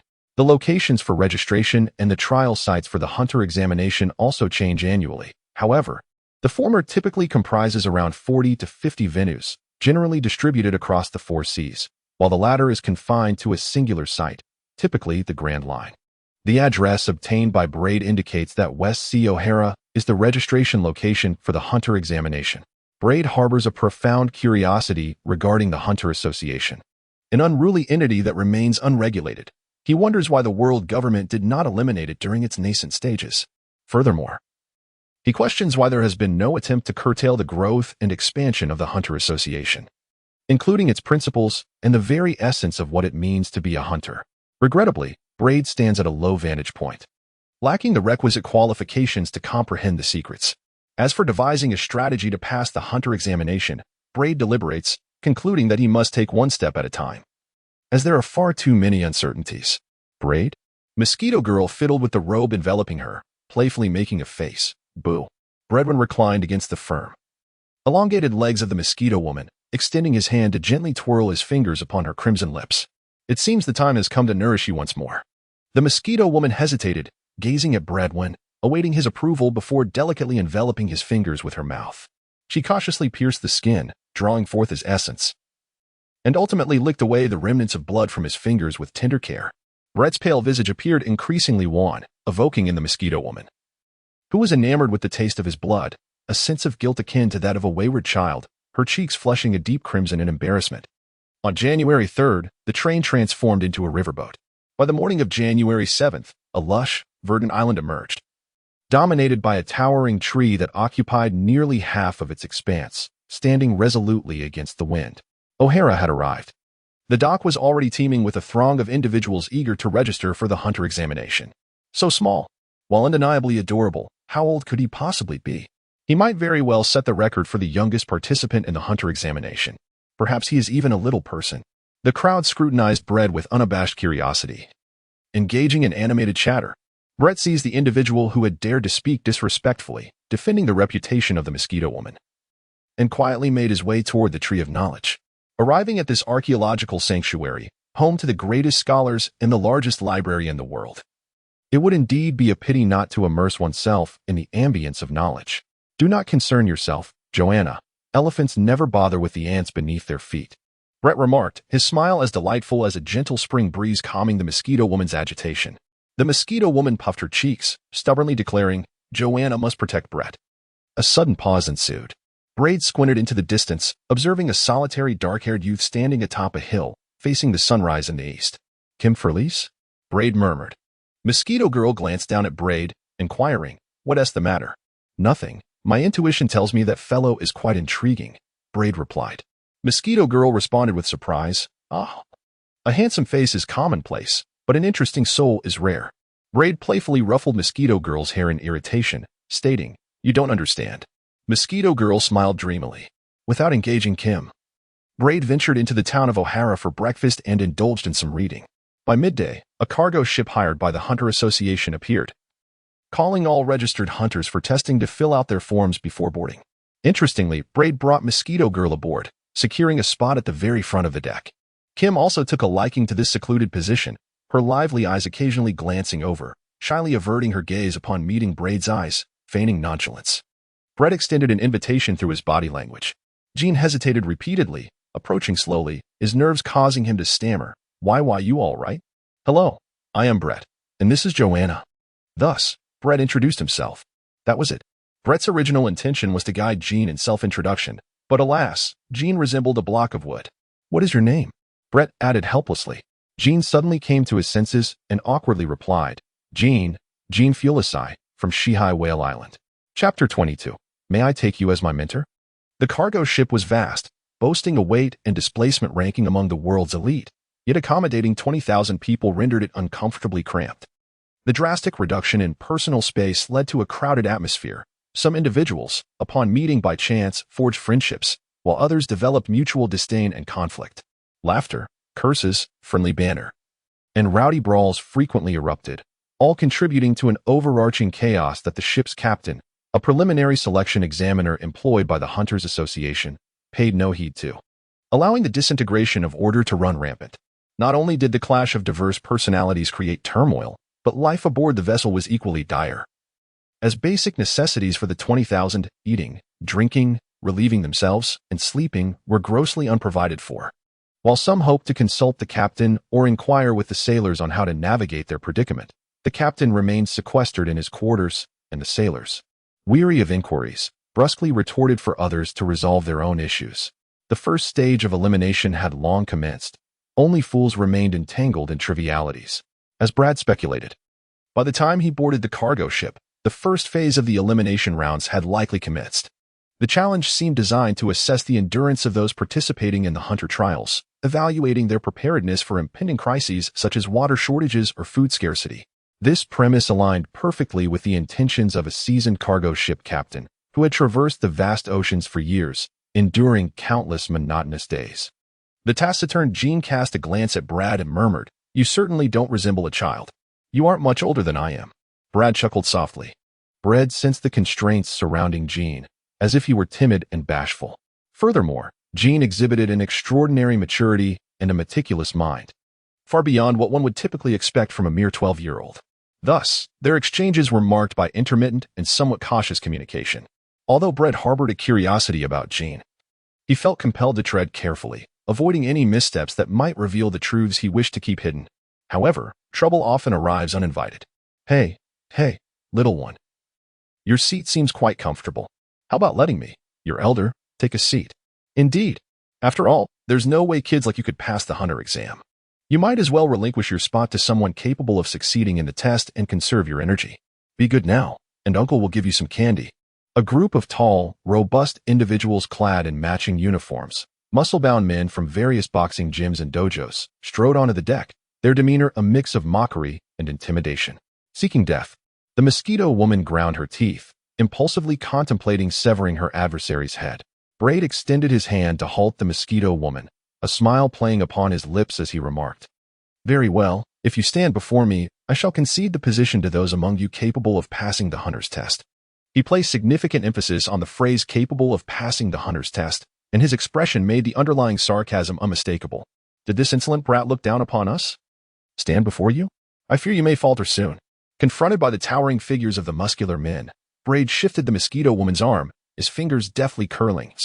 Yet his smile remained unchanged. A chilling aura enveloped the formidable men, causing their movements to abruptly freeze, unable to traverse even a few short steps.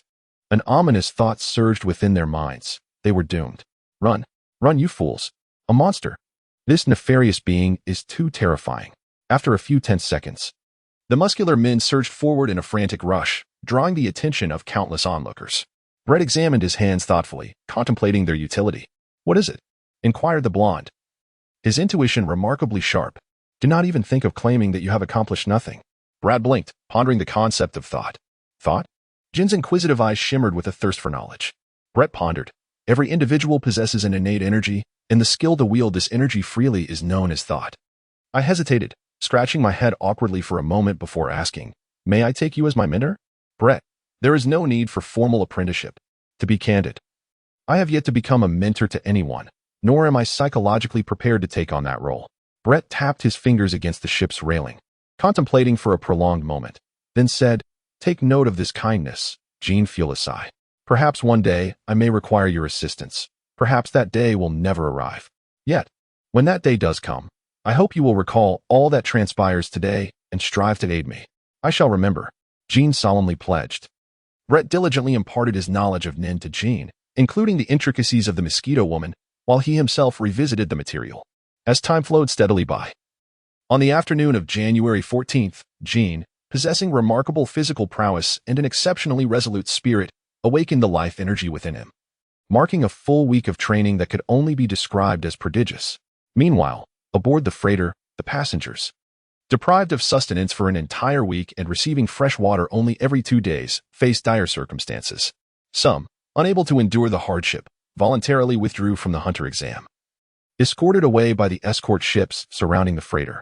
Others incited riots in a desperate attempt to compel the captain to meet their needs, only to be disqualified from the hunter exam. There were those who strove for self-sufficiency, yet others resorted to predation, resulting in frequent injuries that forced them to abandon the examination. The number of participants dwindled alarmingly, now reduced to less than 1/10, with just over 1,000 remaining. "Congratulations on securing your tickets to continue onward," announced the freighter's captain, who had yet to emerge from the captain's quarters, through the ship's loudspeaker. Shortly thereafter, sailors busily distributed fresh water and food to each qualified participant, accompanied by a note resembling a child's doodle. "The ship will soon dock. Follow the route on the map," was the captain's nonchalant directive. Brett unfurled the information scroll in his hands, exclaiming, "Is this truly a map?" Maintaining an air of composure, he resolved to accompany Jean. Subsequently, he effortlessly navigated through the preliminary selections of the second and third phases, ultimately arriving at the final trial ground known as Greediness Island. At a sushi establishment, he encountered a plate of cherry blossom sushi, dismissing the sushi in response to the nonsensical code. Brett began to doubt the reliability of the Hunter Association. Soon after, he departed through the back door of the sushi shop, progressing along the designated signs. Before the final trial ground, hundreds had already gathered. Brett effortlessly recognized the members of the quartet amidst the crowd. Isdeth stood tall against the sturdy trunk of a tree, surveying all those around her with exhilaration as she discerned who among them was worthless and who might prove to be worthy adversaries. Chizuru, resembling a mere shadow, inconspicuously leaned against a rock, engrossed in her reading. Meanwhile, Millard, with a practiced finesse, stealthily observed Isdeth while approaching a girl under the guise of camaraderie, scheming to make his move. "Huh, such a little brother," exclaimed a voice, flamboyant and unmistakably belonging to a short, stout young man with a broad nose. Chapter 23. The first match come. Please accept your identification tags. This is your personal number for the upcoming hunter exam, an item of utmost importance. To prevent loss, be sure to pin the tag to your chest. Before the portly young man with the broad nose could engage further, the staff promptly distributed the identification tags, urging everyone to take care in safeguarding them. Brett is designated as 514, while Jean is referred to as 515. "Which one belongs to me?" The mosquito girl hesitated and obstructed the staff. Braid tossed his identification card to the mosquito girl, saying, "What is mine is yours." With a giggle, the mosquito girl beamed with joy, seemingly becoming more childlike after solidifying her bond with Braid.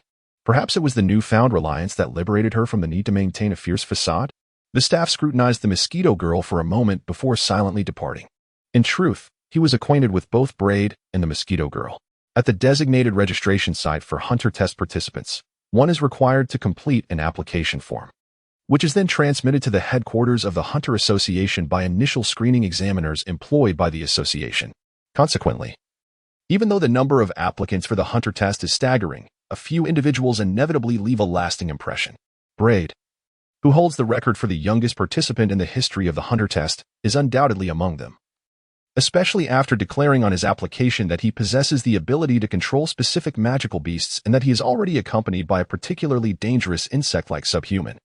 In light of this unprecedented situation, the question arose as to whether Braid could participate in the hunter test with the formidable assistance of an insect-like subhuman. The Hunter Association convened a debate on the matter and ultimately concluded in the affirmative.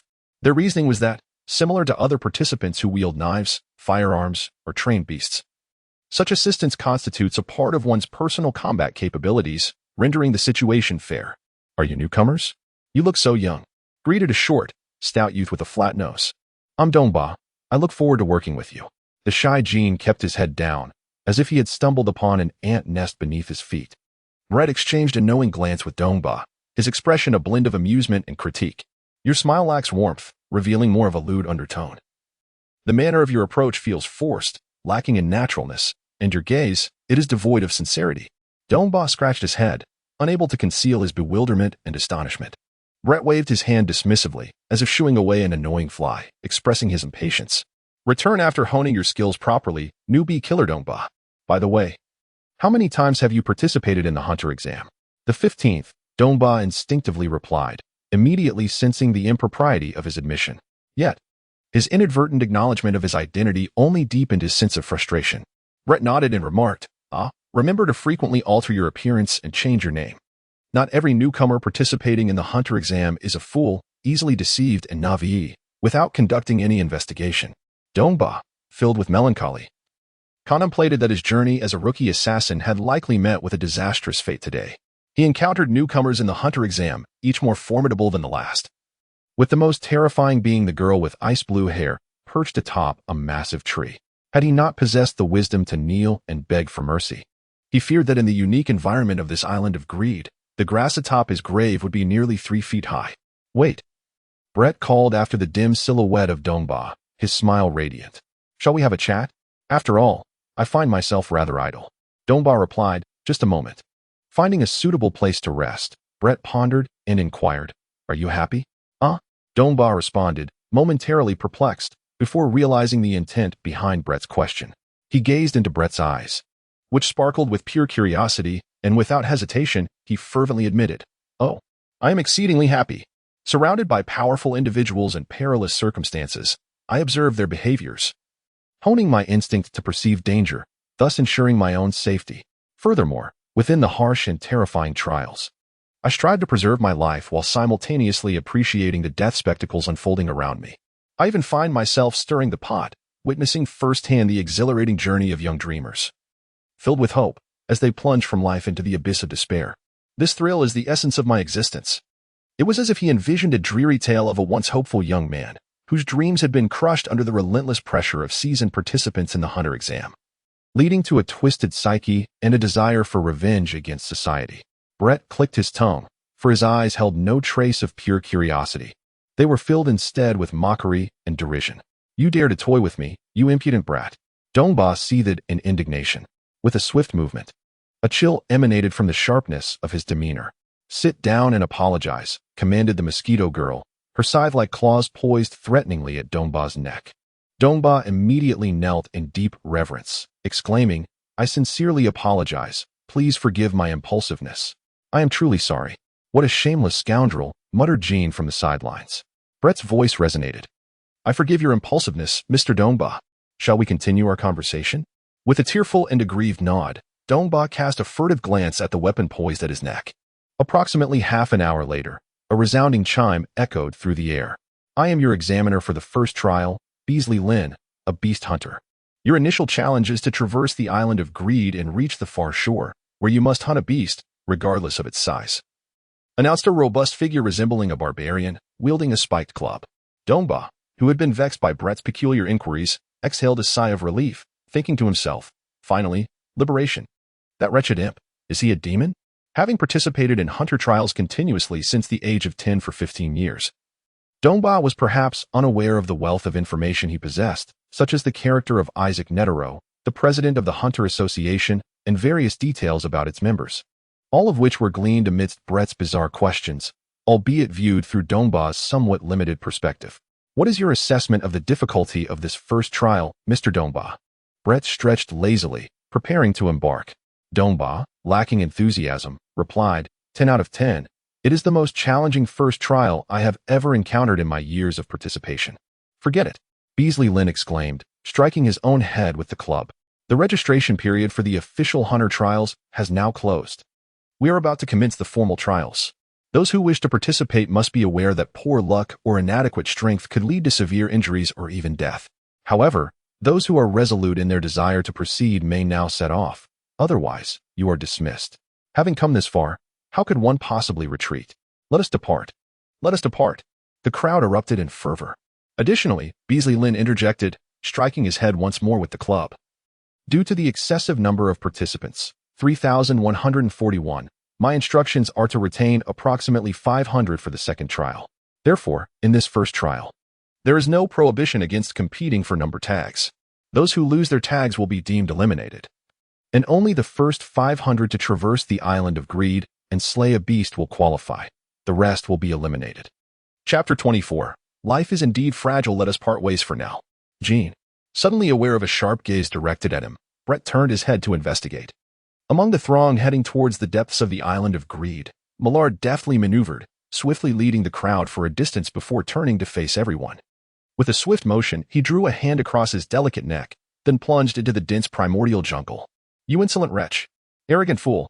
Should I catch you, little brat? You shall pay dearly. Millard's extreme contempt manifested in a decidedly provocative demeanor, inciting the ire of many. However, Brad discerned that Millard's seemingly indiscriminate mockery was, in fact, aimed squarely at him, as Millard had employed the skill of none. Having mastered this technique and identified the opportune setting and moment, it was evident that Millard could no longer restrain his long-conceived intention to teach Brad a lesson. Thus, with succinct wisdom, he chose to retreat swiftly. Brett waited in place for a few moments before finally setting off at a leisurely pace. Joanna, he said, control the mosquitoes. I need eyes and ears. The mosquito woman lowered her flowing robe, revealing her exquisite figure. As you wish, children lurking in the shadows, heed my summons. In an instant, the once tranquil jungle erupted with the buzzing of mosquitoes, a storm gathering in the air. Monitor each one of them, Brett commanded as he walked. Help me search for the nearest person or magical beast. Do not engage. Leave that to me. I must hone my skills before encountering Mira. As they ventured deeper into the primal jungle, the flora and fauna grew more imposing. Each creature exuded a terrifying desire, greedily vying for food, water, sunlight, and space, ruthlessly pushing aside both outsiders and kin. Truly, it lived up to its name, greediness, the island of avarice. Found it. The mosquito woman exclaimed joyfully as she lifted Brett into the air. Moments later, a towering black tiger, nearly 2 meters tall, with a tail stretching close to 6 meters, perched upon a giant sequoia. Having just finished a meal, it languidly licked its claws, the remnants of fabric suggesting its recent prey was an unfortunate human who had participated in the hunter's test. Roar! Upon spotting Brett and the mosquito woman, the black tiger lunged without hesitation. With a swift movement, the mosquito woman evaded the attack, while the tiger's tail swished as it safely descended to the jungle floor below. The beast, known as the jumping tiger, possessed a robust physique, astonishing agility and strength, its speed and ferocity tenfold that of an ordinary tiger. Brett recalled the entries in the World Beasts Encyclopedia he had perused, associating this wild and fearsome creature with a rather humorous name. A worthy opponent, let me down, Joanna. The mosquito woman carefully lowered him, her voice laced with concern. Don't push yourself too hard, Brett. I'm fine, he replied, clenching his fist. Steadfast. Energy erupted from his body, enveloping him entirely. Steadfast was a fusion of the 4 major techniques of thought and practice, resulting in an explosive release of energy and a ceiling of energy loss. The combination of these elements yielded steadfastness, which geometrically enhanced defensive capabilities. When defense reached a certain threshold, it could evolve into offensive power, making it a favored technique among those who understood the art of thought, despite its significant toll on stamina. The principles and application of armed color hockey and steadfast were nearly identical. Roar! The tiger let out a fierce cry. It leaped toward Brett with the speed of lightning. Its massive, razor-sharp claws extending like a series of daggers poised to strike. In that imminent danger, Brett could even smell the foul odor emanating from the tiger's gaping maw. A sensation that thrilled him. He sidestepped and swung his fist. Boom! Thunderous sounds erupted in the air. Crash! In an irrational confrontation, Braid was violently sent flying, crashing against the trunk of a tree several dozen feet away. Braid! The heart of the mosquito woman leaped to her throat as she exclaimed, "You wretched fool!" Undeterred, Braid, unscathed, pivoted on his toes and charged towards the black tiger. Boom! Bang!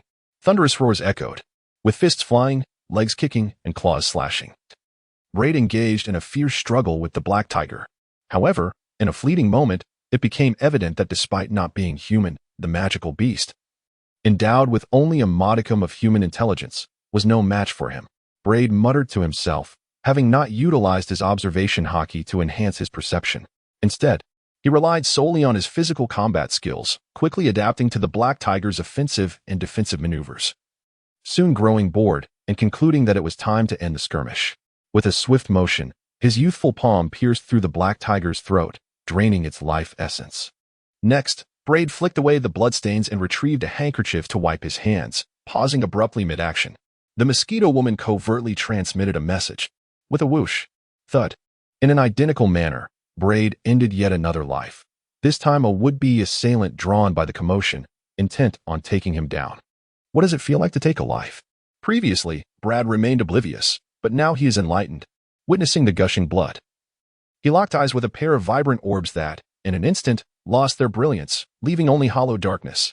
Within him lingered an insatiable yearning for life, a struggle, and an overwhelming dread of death. There was no discomfort or excitement, only profound contemplation and a poignant sorrow akin to the lament of a rabbit for a fallen fox. Life, indeed, is fragile. Brad gazed up at the canopy above, letting out a deep sigh. He resolved to endure and rest, advancing steadily. Under the starry night, someone approached. The mosquito woman awakened Brad. It was Estes. Braid nodded. Is this directed at me? No, she is pursuing a few individuals, replied Mosquito Girl. Spare us, spare us. No. Devil, devil. The anguished screams erupted, startling a flock of birds into flight. Do not be too ruthless. They can cover our undercover operation. Braid remarked flatly. Amidst the remnants of mangled bodies and severed limbs, Isdeath turned her head and smiled, her beauty strikingly vivid. Oh, little Braid. A competition, perhaps? Your growth is quite remarkable. It has certainly piqued my interest.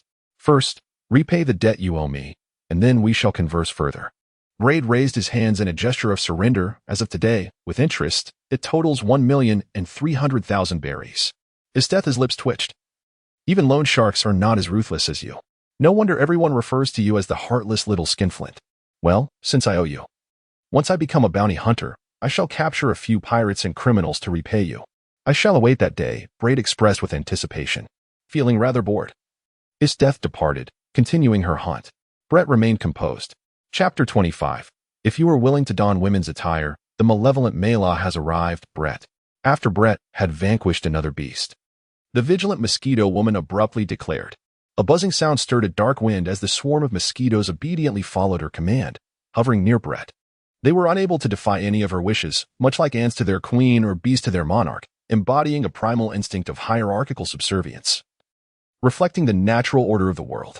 Regrettably, the insects under the mosquito woman's control were solely mosquitoes. She could not exert her influence over other insects. Brett spread his palm, and a swarm of mosquitoes released a small insect, a stag beetle. It appeared to be of similar size to the common stag beetle. Yet when it fluttered its wings, it produced a crisp sound akin to metal scraping, revealing its uniqueness. The mighty stag beetle, a super dangerous species of insect, dwells in groups and is omnivorous. Brett broke the stag beetle's antler-like mandibles, noting their hardness. Indeed, they were as sharp as knives or daggers. The mosquito girl leaped in front of Brett and exclaimed, "It's coming. Don't engage in trivial matters, Joanna." Brett gently grasped the mosquito girl's tail and pulled her aside. Speaking earnestly, I understand your affection for me and your eagerness to protect me, but there are many realities I must confront. I cannot forever hide behind you. If I require your assistance, I will surely request it directly.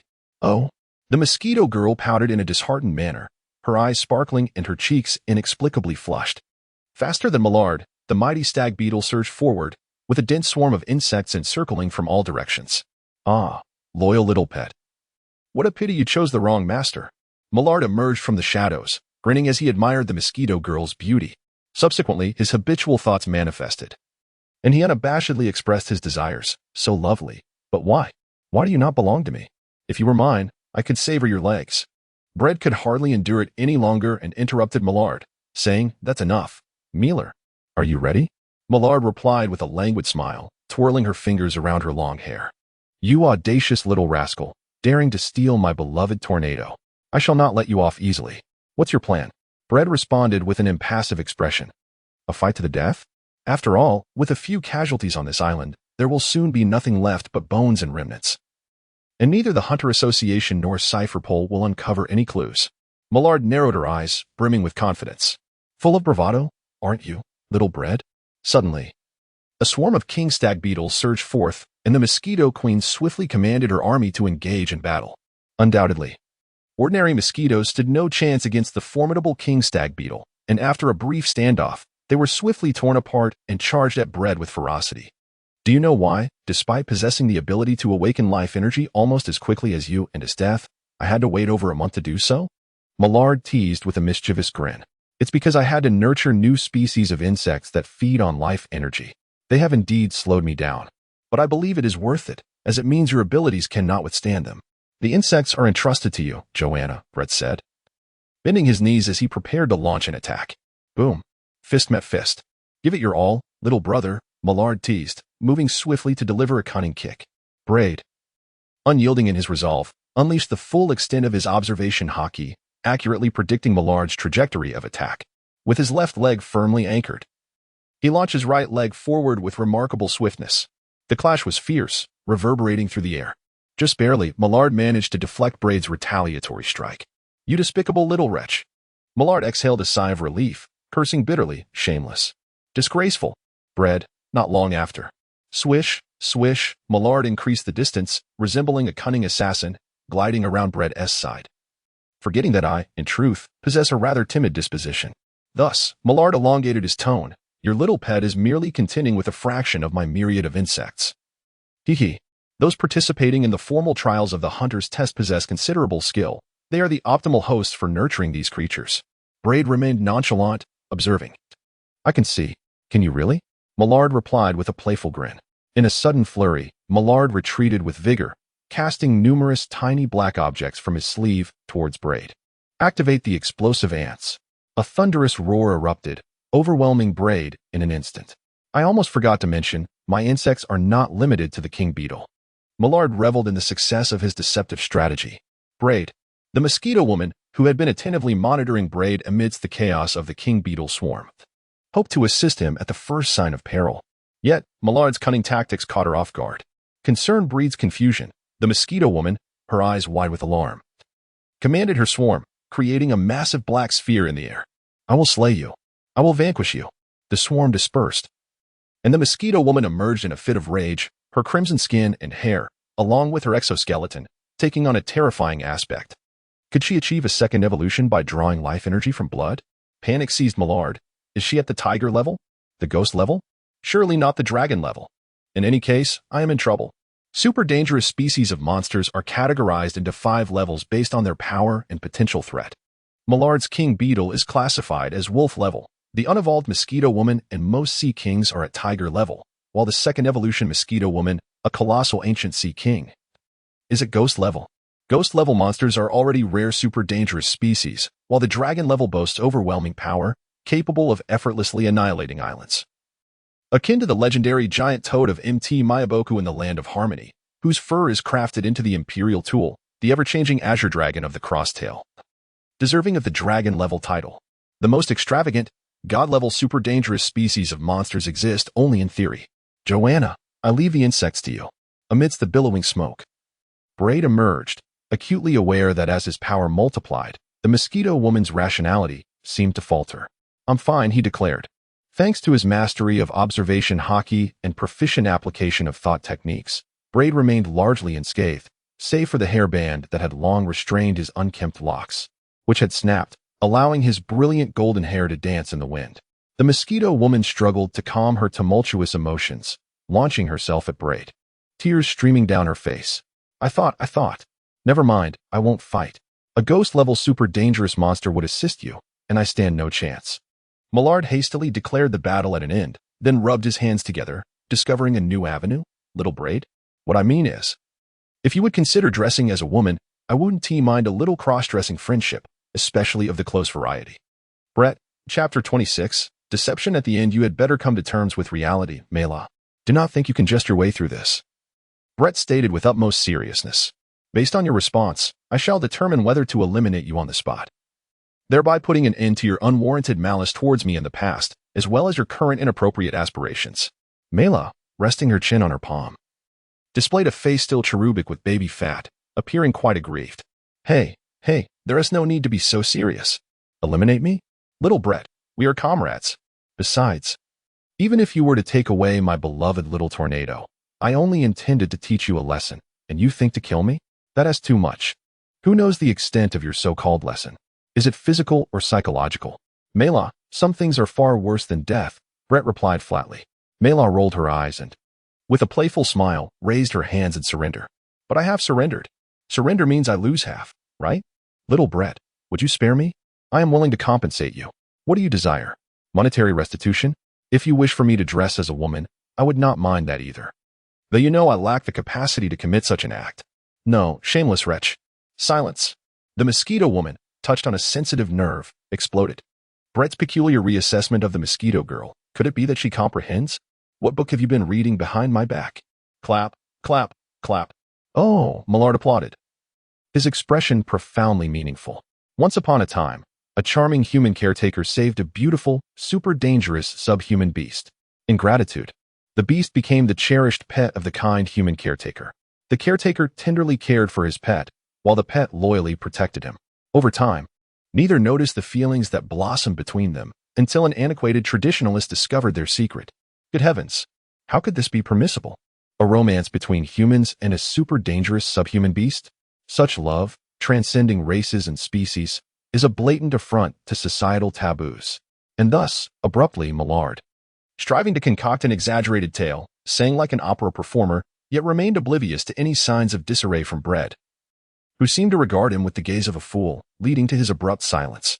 Your will to survive is notably strong, yet your principles are virtually non-existent. Brett retorted. Millard elegantly bowed, continuing to mimic the opera singer. Thank you very much.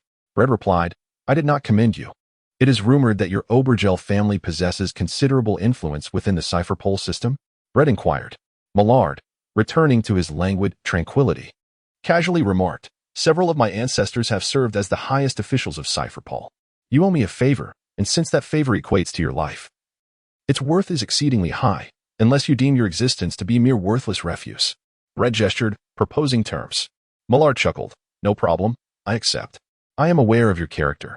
You likely do not take your promises seriously. Brett replied somberly.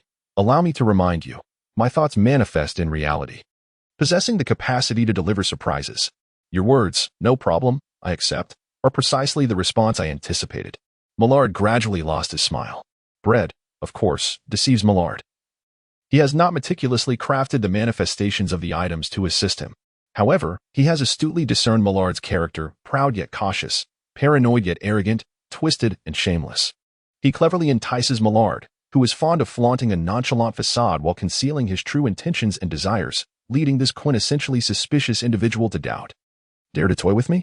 Millard licked the corner of his lips, chuckling, You've got some nerve, little Brett. Braid waved his hand, bidding farewell.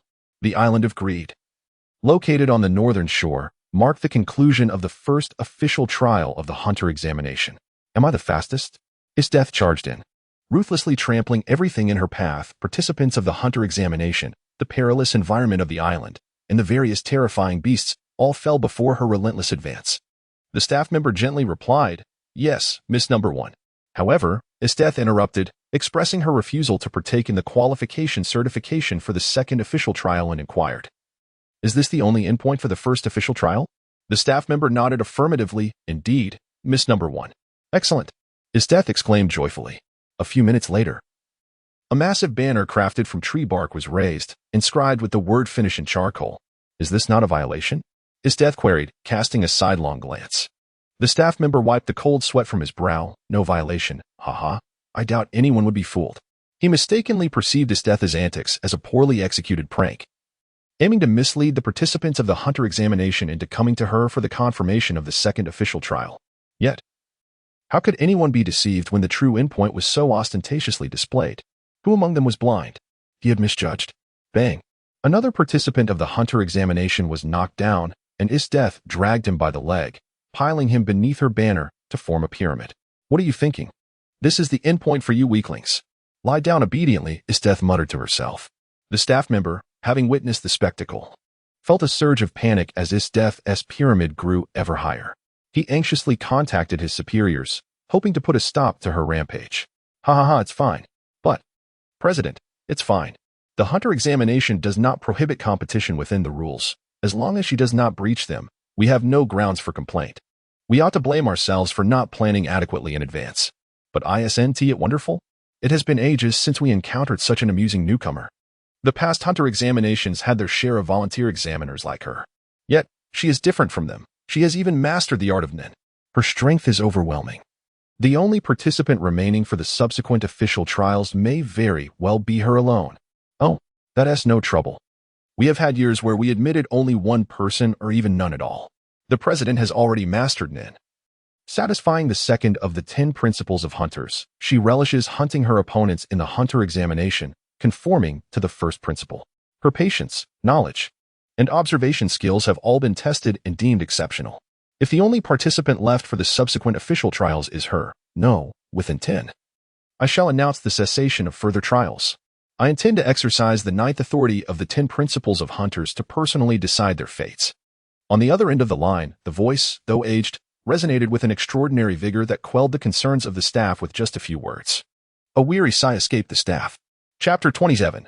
Isaac Esteth did not concur with Brett's suggestion to leave more participants in the hunter exam, intending to utilize them as a cover for the 4-person team infiltrating the hunter association. She harbored her own thoughts on the matter, under the regulations of the hunter exam. She aimed to eliminate all participants outside the 4-person team. In doing so, regardless of whether the proactive hunter association chose to induct the 4-person team, it would at least alleviate their passive status and mitigate unforeseen circumstances. After all, the hunter association could only recruit candidates from within the 4-person team. Thus, Esteth ruthlessly obstructed the finish line of the first official trial of the hunter exam, relentlessly overpowering one participant after another from outside the 4-person team, even drawing the attention of the president of the hunter association. Braid and Esteth each possess their own merits and shortcomings regarding the infiltration plan into the hunter association. Braid seeks a subtle and prudent approach, while Esteth yearns for a decisive and radical strategy. Neither can be deemed superior to the other. However, while the discreet and cunning Red Corp's hidden man and the lascivious Millard remain oblivious to the unfolding dynamics, it is possible that both Braid and Esteth are unwittingly vying for dominance within their quartet, aspiring to take on the role of leader. A total of 3,141 individuals participated in the first official trial of the hunter examination. Despite the harsh conditions of Greed Island eliminating a considerable number of candidates, and the competitive nature leading to further attrition, a significant number ultimately reached the finish line. Among them were individuals who had merely grazed the threshold of awakening their life energy, capable of mastering formidable skills such as domineering presence and chakra with just a hint of guidance. No matter how formidable Esteth may be, she too grows weary. Thus, Braid stepped in to fill Esteth's position, leaving a greater number of participants in the hunter examination, which jeopardized the plan to provide cover for their infiltration of the hunter association. The immutable reality was beyond Braid's control, necessitating a revision of the strategy to uphold Esteth's methods. A redundant endeavor. Following a brief silence, Braid and Esteth exchanged glances, instinctively articulating in unison, "You are an agent. A shadow traversing the darkness, seamlessly blending into your surroundings and skillfully utilizing the resources at hand." Braid whispered reproachfully, noticing Esteth's dismissive tilt of her head. And before silencing himself, he muttered, I truly wonder if you ever pay attention during the instructor's lessons. Esteth retorted with disdain. Spare me the lecture, Braid. In that moment, Braid was reminded of a particular lesson where the instructor discussed assassination tactics and inquired how one could achieve a perfect kill. Each student shared their insights. When it was Esteth's turn, she replied without hesitation, eliminate the target and all witnesses. What about intelligence gathering? What about assassination strategies? What about preparing for the action and subsequent retreat? The instructor exclaimed in exasperation. Esteth, unfazed, declared, life does not afford us the luxury of time. As long as you are powerful enough, everything else becomes trivial. Has Joanna evolved? Esteth noted the unusual demeanor of the mosquito woman. Brett nodded, indeed. She possesses ample strength to eliminate all competitors participating in the hunter test, including the fellow who seems rather close to you? Asked Esteth. Brett was momentarily taken aback, but soon realized that Esteth was referring to Jean Fulisai. He replied, no, I intend to make him the sole fortunate one. He is far too weak. Esteth furrowed her delicate brows slightly. Breedle, I hope we can reach an agreement. What if I refuse? The four great actions of thought must inevitably restore a certain estes. Braid remained calm in response. Repay the debt. 2 pairs of blue and white striped shorts, 2 blue sports bras for large band-aids, and a specialty from Beihai. You have one. Asa interrupted Braid's incessant chatter. Ultimately, the fixed quintet securing their qualification for the subsequent official trials of the hunter exam comprised Braid, Asta, Millard, Chishit Songren, and Jean. It was then that Braid caught sight of Isaac Netero, the president of the Hunter Association. With a whoosh, boom, a flying vessel resembling a cartoon shark, adorned with a blurred red diamond logo, descended, and a figure leaped down. An elderly man, diminutive and emaciated even in traditional wooden sandals and a loose kimono, emerged. With large ears, eyebrows that soared, and a beard resembling a brush dipped in ink, topped with a bald head adorned by a tuft of grass-like hair. This was none other than the illustrious president of the Hunter Association, Isaac Netero, a remarkable individual who, even at over 90 years of age, firmly stood among the pinnacle of personal martial prowess. Oh dear, that commotion was somewhat excessive, Netero remarked, emerging from the massive pit he had created, scratching his head. I am Isaac Netero, the president of the Hunter Association and the head of the review committee for this hunter exam. Greetings to you all. He paused momentarily. All newcomers. Indeed, this marks the second instance since I assumed the presidency that I have seen new candidates emerge after nearly a decade devoid of any promising signs. It seems you all have sprouted like mushrooms after the rain. Netero gestured with exaggerated flair, his posture somewhat comical. The crowd responded, what nonsense. In any case, congratulations on completing the first official trial of the hunter exam. The second official trial will be personally administered by me, Netero said with a cheerful smile. Asta, brimming with enthusiasm, exclaimed, shall we spar? Ha ha ha. A spirited young lady, Netero replied, maintaining his composure. No fighting. I merely wish to pose a few questions to you all. Now, in order of your numbers, please take a seat. Netero picked up his pen. What motivates your desire to become a hunter? Asta answered resolutely, battle. From combat to combat, from victory to victory. That is my pursuit. I see. What type of hunter do you aspire to be? Netero probed further. Without hesitation, Asta stated, a bounty hunter. Those walking money bags are formidable individuals. Otherwise, they would not roam freely and unscathed. And what are your thoughts on Millard, number 99, Chishit Songren, number 210, Braid, number 514, and Jean, number 515? Netero inquired with keen interest. Asta succinctly categorized them. A pervert, a squint-eyed one, a troublesome little golden retriever, and a useless individual clinging to the troublesome golden retriever's leg. Ah, Netero mused, twirling his brush. All right then, please summon Millard, number 99. So far, you are the one I most wish to challenge. My desire is unprecedentedly strong. As Esteth departed, she remarked, though I understand that I am no match for you at present, please believe that the day will come when I shall be. Watching Esteth's receding figure, Netero murmured, such terrifying wildness and ambition. Chapter 28. The Little Tricksters. Please, take a seat. What motivates your desire to become a hunter? It is an enjoyable pursuit and also a respectable profession, one that can attract many beautiful ladies. And what kind of hunter do you aspire to be? A private hunter? Uncertain. Wherever the opportunity to encounter beautiful women arises, there I shall be. What are your thoughts on number 1 Esteth, number 210 the Crimson Corpse, number 504 Bread, and number 515 Jean? I like them, dislike them. If they were to dress as women, I would adore them. The mere fact that they are men is utterly revolting to me, including you. Ahem. Your ability to control small, dangerous insect-like magical beasts bears a striking resemblance to the Oil Woman clan of the Land of Fire, the Upper Water Flow clan of the Land of Earth, and the Auberge clan of Cipher Pole from the world government. Indeed, the old man is quite knowledgeable. However, I recall that the Hunter Association seems to welcome anyone willing to join, with countless examples to support this. Well, that is true. Now, kindly summon number 210, the Crimson Corpse. After bidding farewell to Millard, Netero bit the nib of his brush as he penned his comments. Number 99, Millard. It is highly probable that she belongs to the Auberge clan of Cipher Pole within the world government. The atmosphere of an agent's family has likely led her to develop a penchant for habitual deceit. With a capricious nature and significant emotional fluctuations, she is not the most charming of young ladies.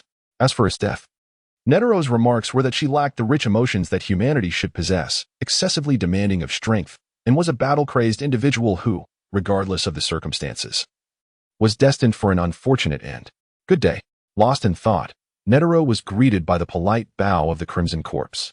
Please, take a seat. Netero scrutinized the Crimson Corpse and commented, Your name is quite unique.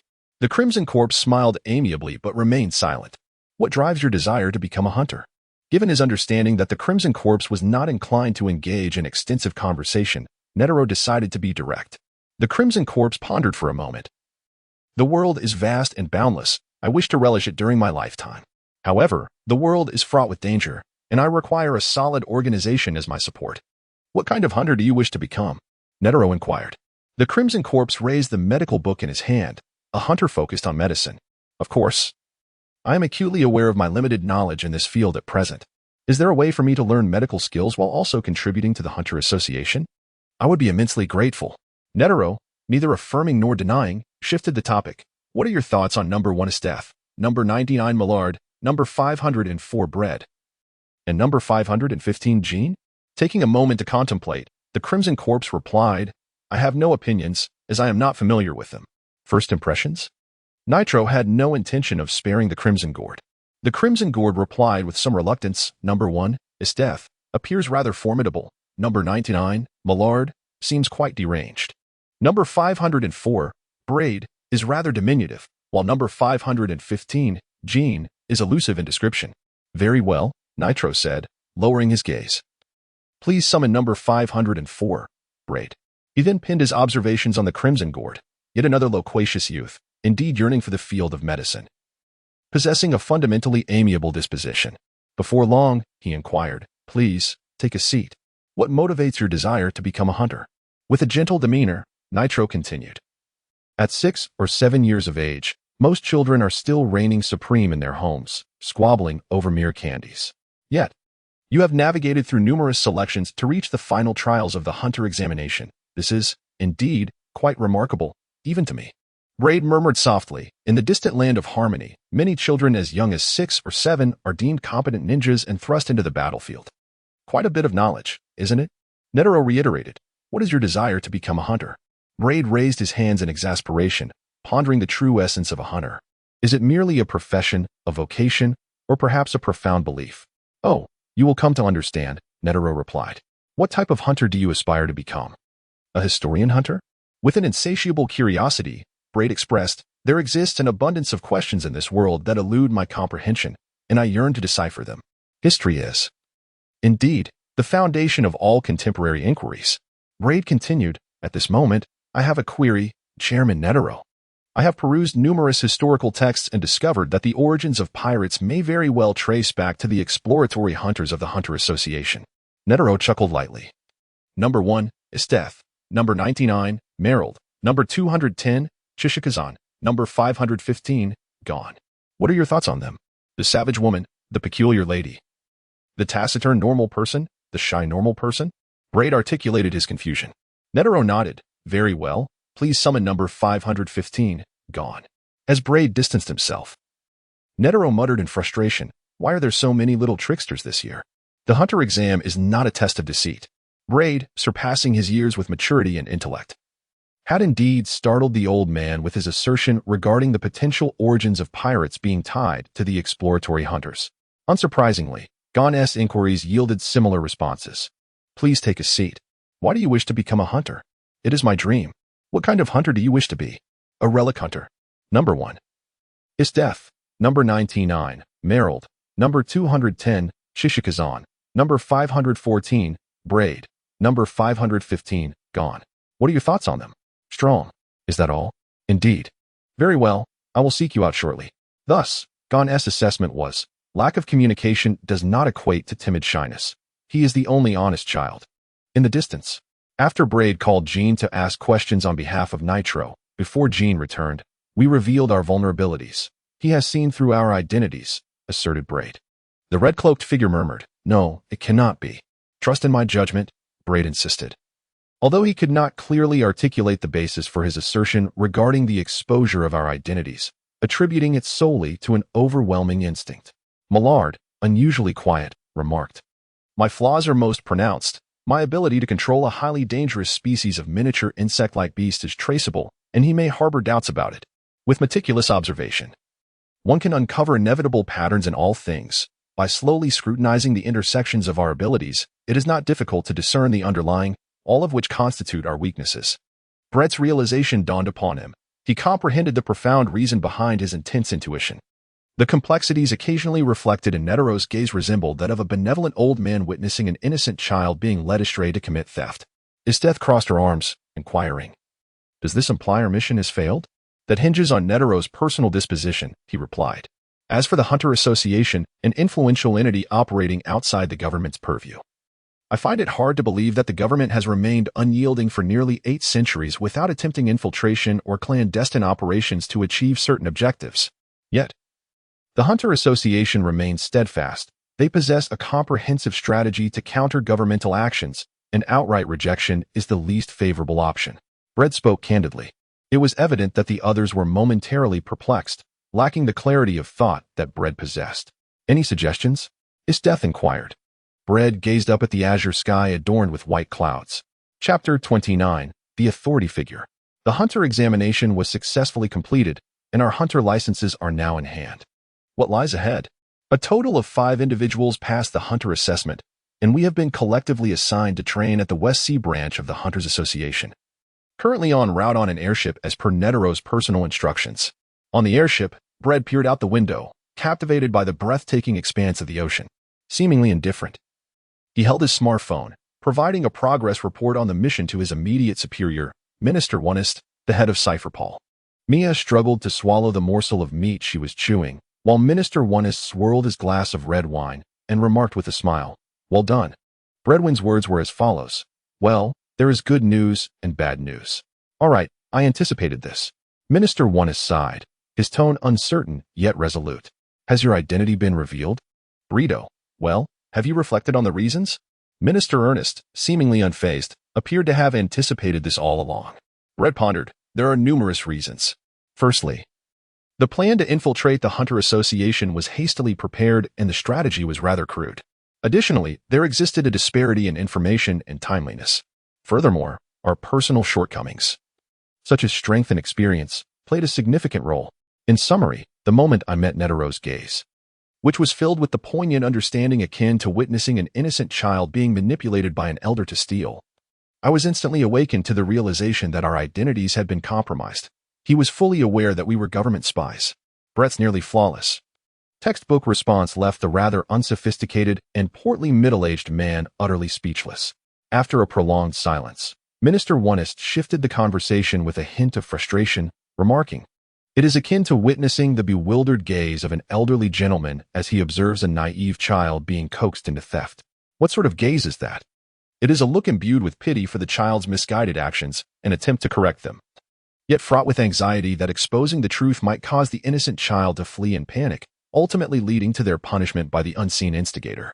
There exists a profound sense of helplessness, for it is likely that this instigator has orchestrated such mischief before.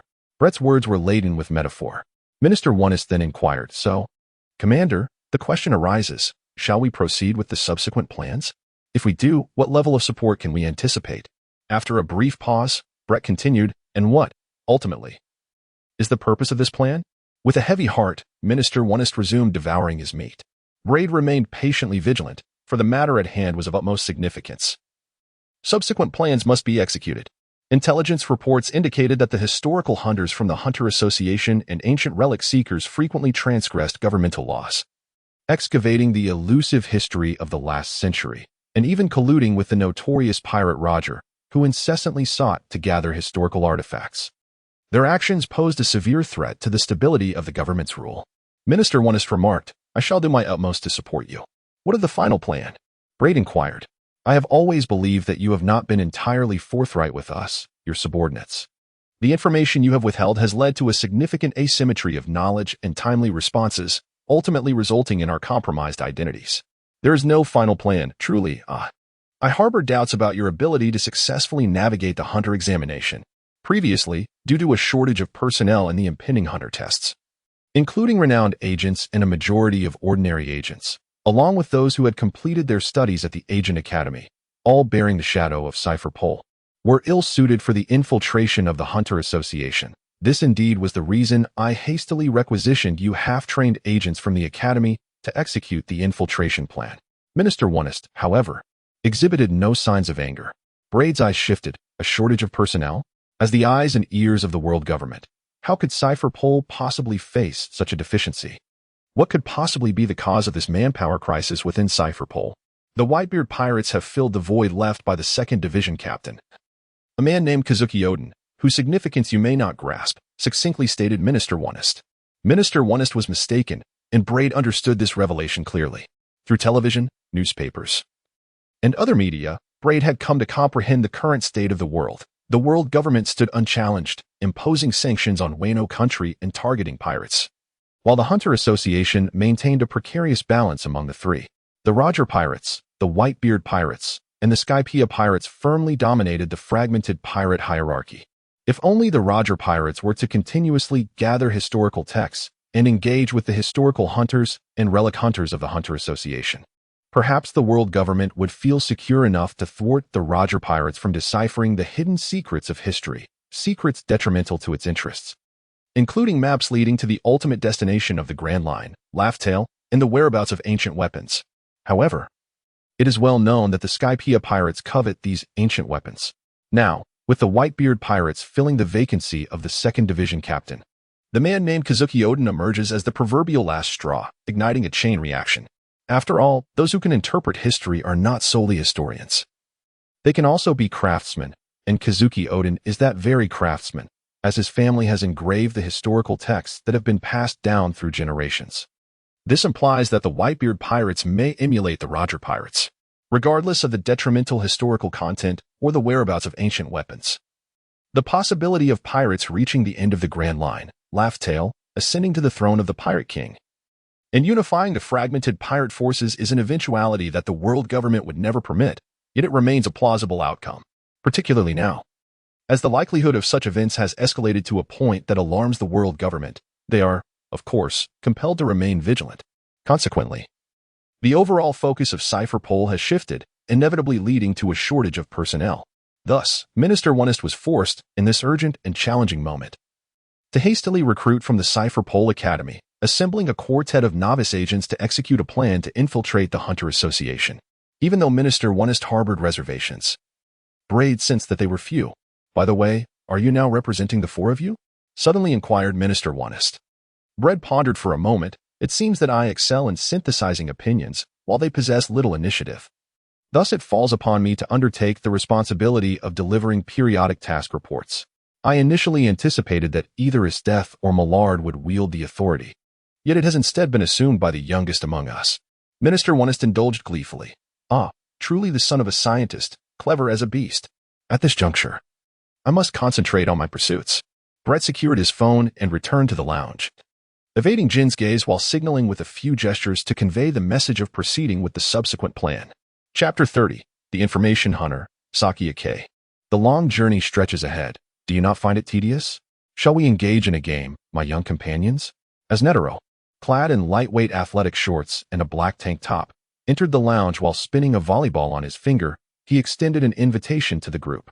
To their astonishment, they beheld the elder, who had surpassed 90 years, still possessing robust muscles and a vigorous physique. Far removed from the diminutive figure clad in wooden sandals and an expansive kimono that they had previously perceived, it was as if they were witnessing a different individual. brimming with vitality that rivaled that of youth. "How shall we play?" Asta inquired with eager anticipation. Netero chuckled. "You must snatch the ball from my hands." He tapped his head and added, "But no, none, for this airship cannot withstand destruction." "How dull." Asta hesitated, for it was well known that Netero was the strongest nin user, and she was naturally keen to witness his prowess. With a gleeful smile, Netero replied, "You shall not use nin, and neither shall I. Even if you were to defeat me, I assure you I would not employ nin." "Is that so?" Ista's interest was piqued in an instant. Brett closed the book with a flourish and exclaimed, "Do not be swayed by his jest, his death. Have you ever encountered a ferocious beast that guarantees it shall not bite?" "I certainly have not. I swear." Netero feigned indignation. "I am Isaac Netero, the esteemed president of both the Hunter Association and the Review Committee, your superior." "You insolent child. How dare you question my assurances?" Bread pursed his lips, expressing disdain as he stated, "It is not a matter of identity. Only when one truly touches the brink of hell and senses the breath of death can they understand who they truly are, what kind of person they are, and whether their innermost being yearns for survival or is prepared for death." Thoughts flickered in an instant, and many instinctive actions occurred naturally. At that moment, if one were not cautious, his death would undoubtedly meet her demise. To preserve your illustrious image, we, who are aware of the truth, would also suffer a grim fate. Nitro was rendered speechless. After a long while, Nitro scratched his head and managed to utter, "I believe you should not be a history hunter. You would be better suited as a crime hunter and part-time lawyer, where your talents could truly shine." "Thank you for the suggestion. It is not pride, but my abilities extend beyond mere words.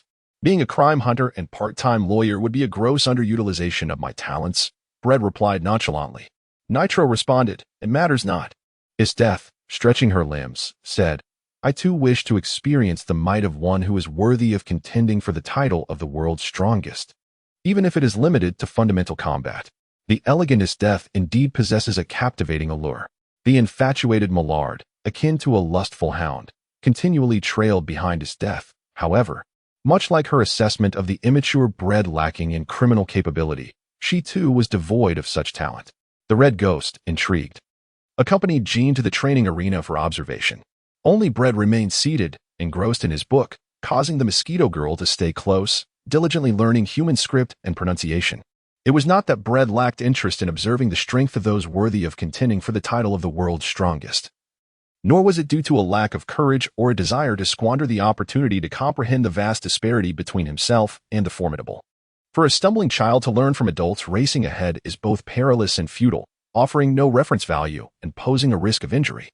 It is far better to remain true to oneself, grounded, and follow one's own path. In less than half an hour, the Red Ghost returned first, surprisingly initiating conversation. His death has no chance of victory, and Jean would not fare any better. With a hint of mockery and a nonchalant demeanor, it was as if a skilled child was leisurely toying with a less adept companion. Was it not? I can only guess at Nitro's expression. Bread, without lifting his gaze, remarked, "Moreover, while you were watching, aside from shock and admiration, your spirits are inevitably influenced to a certain extent, giving rise to a longing, even an impulse to imitate him, fantasizing about a day when you too might be like him." The Red Ghost sighed. "Indeed, hence I can no longer watch. It is paramount to be oneself." Before long, Jean also returned, silently practicing his technique. Meanwhile, Esteth, brimming with energy, entertained Nitro with games. Millard, squatting and captivated by Esteth's beauty, pretended to be a cheerleader. The following day, a staff member reported, "President, we have arrived at the West Sea Branch." Nitro twirled a volleyball and smiled. "This is where we shall conclude. You must be quite weary as well." As the sweat dripped from Esteth, it caused her icy blue hair to cling to her skin. Gasping for breath, she collapsed to the ground, having reached her limit, sustained only by sheer willpower. "Leave it to me. I will take care of Esteth," exclaimed Millard, overwhelmed with excitement, eagerly rushing toward Esteth, seizing what she believed to be a golden opportunity to draw close to her. With a mischievous tongue, she licked incessantly, a sight both lascivious and grotesque. Esteth, appearing as if startled back to life from the brink of death, suddenly sprang up and shouted, "Get away." Stumbling forward, she sought assistance from the Mosquito Woman. Millard, disheartened, lingered in disappointment. Moments later, welcome, esteemed President, as the airship descended upon a bustling large island. A mature, intellectually poised woman with short hair led a diverse crowd in welcoming Netero. "Thank you for your hard work," Shikuyak. Netero's gaze wandered, occasionally glancing at Shikuyak's ample bosom, clearly not maintaining the seriousness expected of him. Shikuyak lit a lady's cigarette, surveying Braid and the others. So, these are this year's newcomers? They truly match the intelligence reports regarding their youth. Netero chuckled heartily. Their average age is merely around 10. Shikuyak shot a knowing glance at his death, however. Don't you think it's time to amend your habit of teasing the children? Just a moment of whimsy. In any case, considering their tender age. I have altered the traditional approach to integrating newcomers into the association, hoping that your West Sea branch will take good care of them for a while, Netero said, stretching his back with a hint of playfulness. Well then, I must be off. Farewell, everyone. I'm off like a shot. With a light-hearted stride, he dashed up the gangway of the airship, leaving the admirers among the hunters momentarily dazed. Their plans to impress Netero dashed. All right, children, after your exhausting journey, let us take a moment to rest, Shikuyak said with a warm smile. I almost forgot to introduce myself. I am Shikuyak, but you may call me Aunt Shikuyak. I am an intelligence hunter, so there is no need for you to introduce yourselves. Bread murmured quietly to himself. Intelligence hunter? Hasn't he managed to get involved with that lord of the underworld yet? Chapter 31. Teachings. No need to trouble yourself. I prefer to stroll and personally experience the environment where I will be residing for the next few days. Declining the offer of a ride from Sakiya, Bread ambled forward. However, upon reflection, he felt a slight hesitation. He turned back and politely said, Thank you very much for your kindness, Miss Sakiya. There is no need for reminders. I presume the Hunter Association's territory is unmistakably marked, and should I tire from wandering, I will find my way back. With that, Bread decisively departed. Cloaked in his robe alongside the mosquito lady, Sakiya, suppressing the words that nearly escaped her lips, took a drag from her cigarette and remarked, Not charming at all.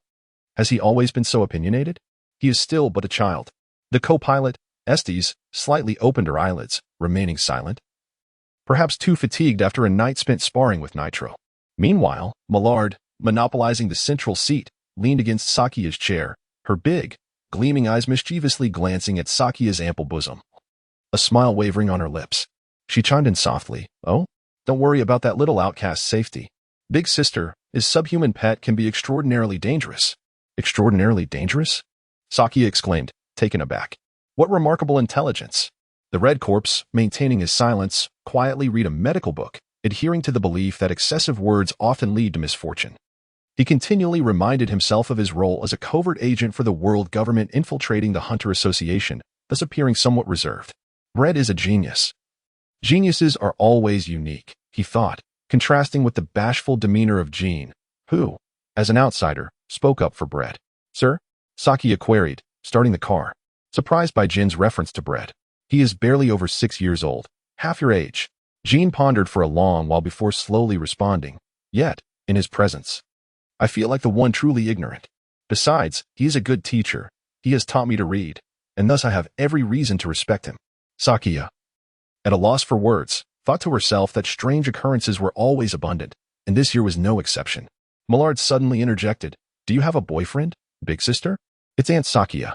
I am much older than you think, Sakiya corrected, then shifted the topic. Not at the moment, but don't get any ideas. I still have hopes for a future married life. I've told you, I am an intelligence hunter, which means I know your orientation is rather unconventional. But mine is perfectly normal. Besides, I have no interest in indulging you in any taboos. Millard rolled her eyes and muttered, Clever older women are the most annoying. There is absolutely no chance. The others pondered, what are they discussing? Suddenly, a series of loud knocks echoed. The cacophony of gunfire erupted, reverberating through the bustling metropolis. Echoing between grand edifices. Sakiya glanced at the suddenly tense younglings and remarked with a smile, Welcome to the Gang Empire, the fabled realm of lawful lawlessness. The term Gang Empire is a colloquialism. The city situated on this vast island is also a nation, officially named the Kingdom of the Mafia Federation. The notion of a lawful lawless zone alludes to the peculiar circumstances of the Mafia Federation, a nation with a history barely spanning 2 decades. Founded by the 10 venerable leaders of the dark forces controlling 5 global regions, the Kingdom of the Mafia Federation serves as the epicenter of organized crime worldwide, its headquarters. Although the 10 elders bestowed legal frameworks upon the Mafia Federation, the populace remains accustomed to resolving matters through illicit means.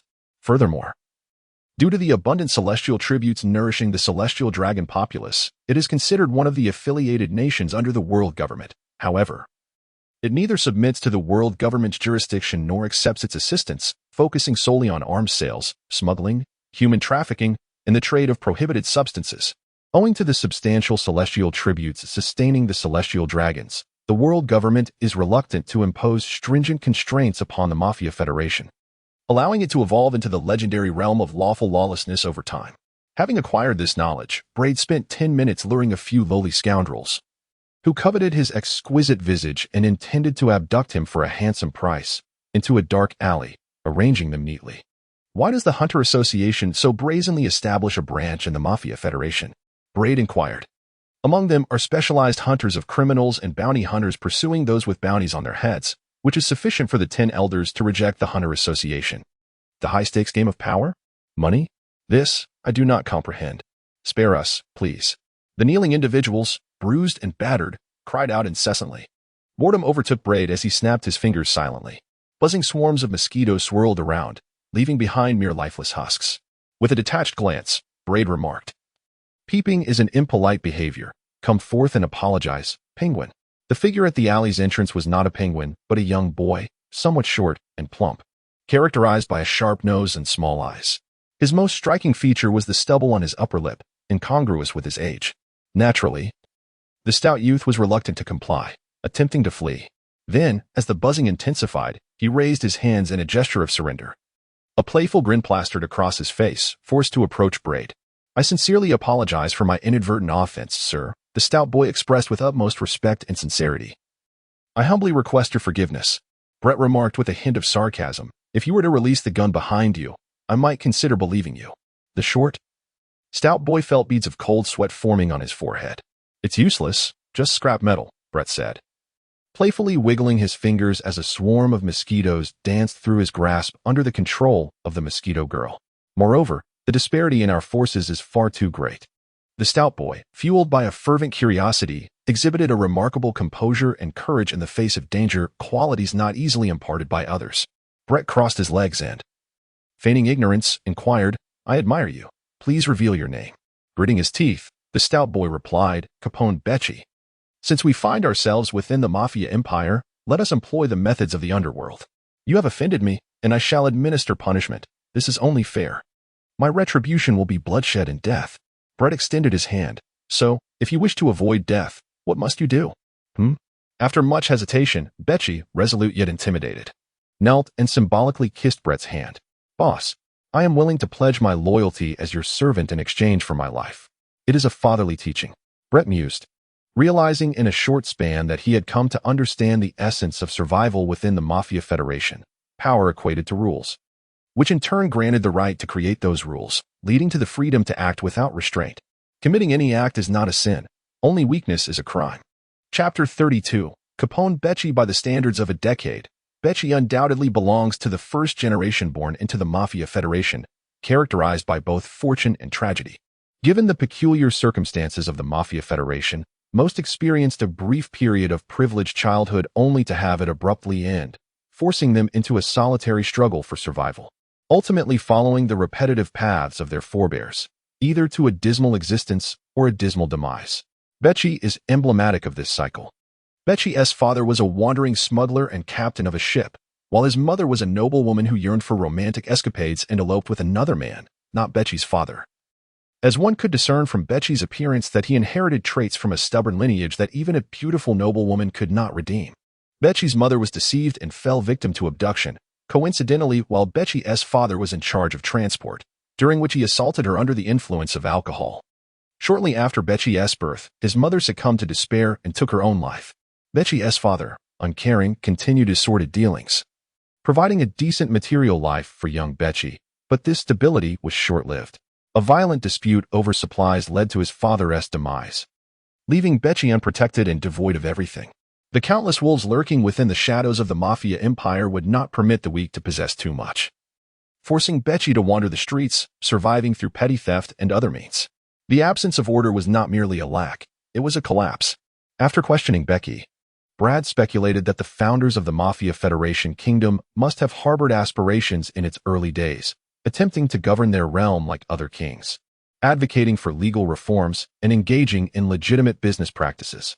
Unfortunately, Their ranks were filled with individuals accustomed to destruction, trampling order, and devoid of any virtuous citizens. Consequently, they gradually reverted to resolving matters through gangland methods. Allow me to introduce myself. I am Brad Heyman. Brad is my given name, and Heyman is my surname, which stands in stark contrast to yours. With keen interest, Brad observed Becky's every movement and utterance. Beside me is my esteemed sister, Joanna Heyman. The mosquito-like girl playfully lifted her hat, making a face. With her strikingly beautiful visage, one might wonder what lay atop her head. Along with those grotesque exoskeletons and elongated antennae, Becky gasped, nearly screaming. As you can see, she is not human. Do you understand the perilous nature of her kind? She belongs to the subhuman, extremely dangerous species. A slight smirk played on Brad's lips. Me? I am a hunter. Do you know what that means? Becky nodded silently, finally grasping the true nature of Brad's character. He was indeed a formidable presence. To put it succinctly, he could crush street thugs like him with the same ease as squashing an ant. If he wished to roll him up, he could, and if he desired to flatten him, he would do so without hesitation. A solid initial understanding fosters friendship. I believe our interactions have been quite favorable. Brad smiled, declaring, "This is fate, a connection both profound and inexplicable." Becky retorted, "Curse this fate. Shall we discuss dreams?" Brad blurted out, seemingly without context. Becky lowered her gaze and replied gloomily, "In the Mafia Empire, there are no dreams, Godfather." "Oh, is that a saying from the Mafia Federation Kingdom? A group of dreamless, lifeless souls," Brad mused, a hint of mockery lacing his words. There was a brief pause. Brett, resembling a demon, whispered, "Let us speak of desire. Do you wish to avenge your father? Do you yearn to reclaim the grand estate and prosperous life that rightfully belong to you? Do you aspire to wield power, status, and wealth like the elite of the Mafia Kingdom? Speak it aloud. There is no shame in uttering your desires. Becky, one must live with a semblance of purpose, otherwise. What is the meaning of acquisition?" "I do want it," Becky replied without hesitation. With a cheerful smile, Brad declared, "Go strive. Prove your determination. Show me your fundamental qualifications, and then I shall assist you." After leaving behind a string of phone numbers, Brad departed without further enticing Becky. She remained seated upon the abandoned barrel once occupied by Brad, motionless for an extended period. The child, marked by a tumultuous fate, was undoubtedly more mature than those who have long enjoyed the protection of their parents. He was deep in thought, weighing his options and devising a plan. As he glanced back, a smile graced Brad's lips. From the very moment he encountered Becky, he recognized her as an excellent candidate to be exploited. Minutes passed. Brad arrived at a church-like edifice, which served as the western branch of the Hunter Association. Sakia was guiding Esther's and others on a tour, imparting knowledge about the 10 Commandments of hunters and important considerations within the Mafian Federal Kingdom. Upon glancing at Brad, he called out, "Care to listen in?" Brad acted upon his words. In an instant, referring to one of the tenets of hunters, a hunter must possess a target for his pursuit. "I have mine," which is history. Secondly, a hunter must possess a minimum degree of martial understanding, that is to say, the cultivation of one's spirit. "I possess that as well." Brett inquired, "What should I do? What actions should I take?" Jacques chuckled, "How straightforward. It is quite simple. Beginners, who are still uncertain of their path, require guidance. Just await a suitable opportunity from an association, and all will be well. The same goes for others." After thoughtfully arranging accommodations for the fledglings, Jacques departed due to other commitments. While Brett seized the moment when Jean was preoccupied, he gathered a 4-person team. "What mischief are you concocting now, young Brett?" Millard's usual languid demeanor was tinged with mockery. "I was planning to indulge in a nice bath, unless you have suddenly decided to don feminine attire," she teased. Estes shot a stern glance at Millard and signaled to Brett discreetly. "Rest assured, I have checked for listening devices," Brett assured them. "As for what Shakyak said about waiting for a suitable task from the association, I find that rather dubious." Estes responded, "What is your suggestion? Let us transform passivity into proactivity. We should take the initiative without concerning ourselves with the appropriateness of the tasks. By enhancing our reputation and elevating our hunter levels, we can contribute significantly to the Hunter Association, thus broadening our options," Brett articulated earnestly. "Having personally experienced the chaotic conditions of the Mafia Federation Kingdom, I see it as a realm of opportunity. There will be ample work for us." Estes regarded Brett with suspicion. "You aren't merely looking to expedite my earnings to settle your debts, are you, you unscrupulous little rascal?"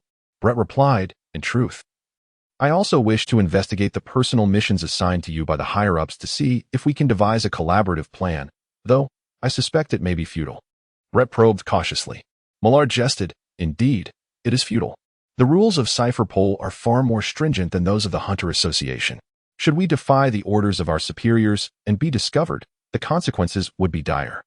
Chapter 33. The Nick of Couple. The regulations of the Hunter Association are indeed considerably more lenient than those of Cipher Pol. The foundational guidelines comprise a total of 10 articles, known as the 10 Commandments of Hunters. Among these, the first 4 pertain specifically to the hunters themselves, while the latter 6 essentially elaborate on the hierarchy of hunters and the structure of the association. Upon careful examination, the 4 articles directed at hunters reveal that only 2 stipulate the necessity of possessing a minimum level of martial prowess. This so-called minimum requirement mandates a rigorous, strict, and meticulous approach to the cultivation of nin. For instance, one stipulation necessitates that hunters must have a target for their pursuits, with the only rigid requirement being the existence of such a target. However, there is no emphasis on the scope of the target, thus, whether terrestrial, aquatic, aerial, sentient, or insentient, known or unknown, tangible or intangible, any peculiar hunting objective is permissible. Moreover, another guideline asserts that hunters must not regard their fellow hunters as prey. However, hunters who engage in heinous crimes are exempt from this protection and may be considered hunting targets, regardless of their past transgressions. Additionally, the possession of a hunter's license is irrevocable for any reason. No new licenses will be issued for any justification, and only death can lead to the natural cancellation of a hunter's license. Despite the apparent flaws and contradictions within the regulations of the Hunter Association, not everyone has the privilege to contravene them, for the authority to establish and interpret these rules remains forever in the hands of the powerful. Minister Wano entrusted the quartet with the overarching mission of infiltrating the Hunter Association to gather evidence of crimes related to the exploration of the historical text, and the blank 100 years that the world government has expressly forbidden. Each member's individual task, while not explicitly detailed, is understood to revolve around investigating a specific issue or individual, encompassing elements that breach the regulations of the Hunter Association. Fortunately, neither the overarching mission nor the personal tasks imposed by Minister Wano come with a time constraint. Thus, Braid actively encourages the team to proceed with caution. Should they prematurely execute actions that violate the association's rules, it is likely that these novice operatives would not even have the opportunity to await assistance from Cipher Pol, being swiftly eliminated by the Hunter Association instead. With no urgency from above, the quartet focuses on their work within the Mafia Federation Kingdom, earning a living primarily through private hunting assignments, with the fearful crime lords serving as their principal employers. Protecting these crime lords proves to be a lucrative venture, providing ample rewards and a favorable environment. This not only satisfies their material needs, but also allows them to accumulate valuable experience as hunters, familiarize themselves with the Hunter Association, and enhance their knowledge and skills. Half a year passes. In August, a couple visits the Western Sea branch of the Hunter Association. The gentleman, with his elegant charm and dark hair, stands alongside a graceful lady with striking white hair. They are the Nick of Couple, Nicole Swain and Nicole Alvia. The former is a historical hunter, while the latter is an archaeologist. Braid has reviewed their photographs and introductory materials. They are indeed central to his personal mission. The moment Brad encountered them, he comprehended that his orderly and tranquil life was about to reach a significant turning point. Sven, look at this adorable child, exclaimed Alvia, her belly prominently displaying the signs of pregnancy, a manifestation of her overflowing maternal instincts. She unexpectedly collided with the elegantly attired Brad, unable to suppress her emotions. However, Sven did not indulge Alvia. His expression grew subtly serious as he coldly remarked, "Let us depart, Alvia. You are the esteemed Sven?" Brad beamed his most radiant smile, astonished. Sven paused, scrutinizing Brad with a hint of skepticism. "I, too, am a history hunter and have heard of your illustrious name." Brad extended his hand, introducing himself. "Greetings. I am Brad Hyman. It is a pleasure to meet you." Alvia squatted down, eagerly reaching out to grasp Brad's hand, chuckling, "How delightful. You are so earnest. Like a little adult. Hee, and you are too. I am Nicole Alvia. It is a pleasure to meet you," she added, addressing Brad. Sven interjected, "I am Sven. Young one, where is the president of the Shakiak branch?" "Summer Auntie is in the office," Brad replied, his smile unwavering, yet his words were laced with deceit. "Is the esteemed Sven here to gather personnel? If so, may I accompany you? My dream is to become a history hunter, but alas, I have yet to find a suitable mentor to guide me into the world of history hunting. Lately, I have been working as a private hunter, which is dreadfully monotonous. Sven stated, I shall consider it. Goodbye, young Brad. Wait for me, Sven. Alvia playfully pinched Brad's cheek before swiftly rising to catch up with her already departing husband. Brad came to a halt, his golden eyes shifting. I'm back, Brad, the mosquito woman announced cheerfully, interrupting his contemplation. Brad chuckled, have you finished? Replied Mosquito Girl, nodding enthusiastically. Capone Beaky was indeed a daring individual, having single-handedly eliminated his father's murderer, thereby demonstrating his prowess to Braid. Seizing the olive branch offered by Braid, he embarked on a frenzied expansion by assassinating the leaders of criminal organizations and seizing their wealth to attract followers. Thanks to Capone Beaky, the private hunters of the four-member team were inundated with assignments, as the mafia overlords of the federal kingdom were thoroughly intimidated. However, mere defense was not a prudent strategy. Many gang leaders resorted to hiring assassins to retaliate against him, and Mosquito Girl had just dealt with those very killers. Control the mosquitoes and eavesdrop on Sakia's office. Braid instructed in a lowered voice. Mosquito Girl understood. Moments later, she reported. They were discussing something about the historical text steal. That man wishes for Sakia's assistance in contacting someone to retrieve the historical text steal, as the location of its concealment appears to be quite perilous. He also mentioned threats from the world government, expressing a desire for his wife to stay here temporarily. Brett raised an eyebrow. What does Sakia say? Without uttering a word. The mosquito woman also found it peculiar. Brett was taken aback, exclaiming in disbelief. What? Silence? The mosquito woman communicated with the mosquitoes and remarked, oh.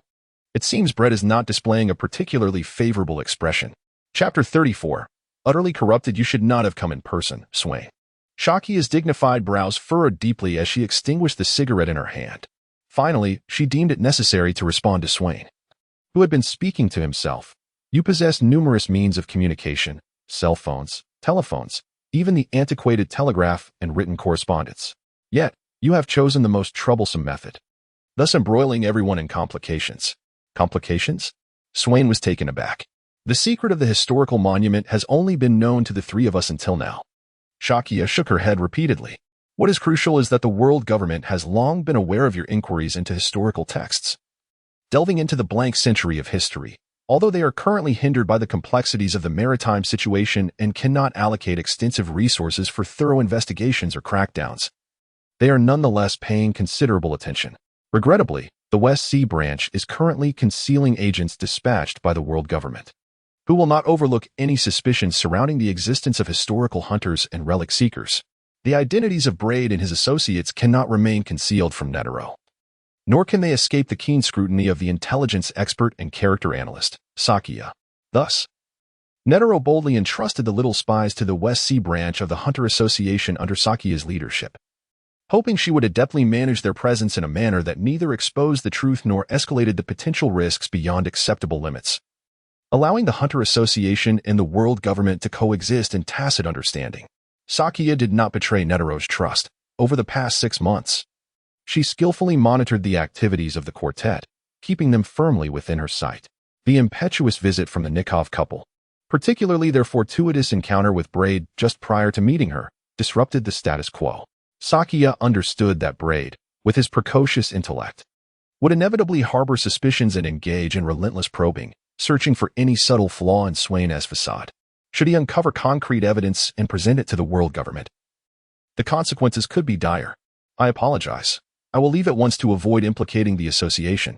Swain stammered, his lips quivering. Leave? Foolish. Sakia retorted coldly. Avoidance will not resolve the issue, Swain.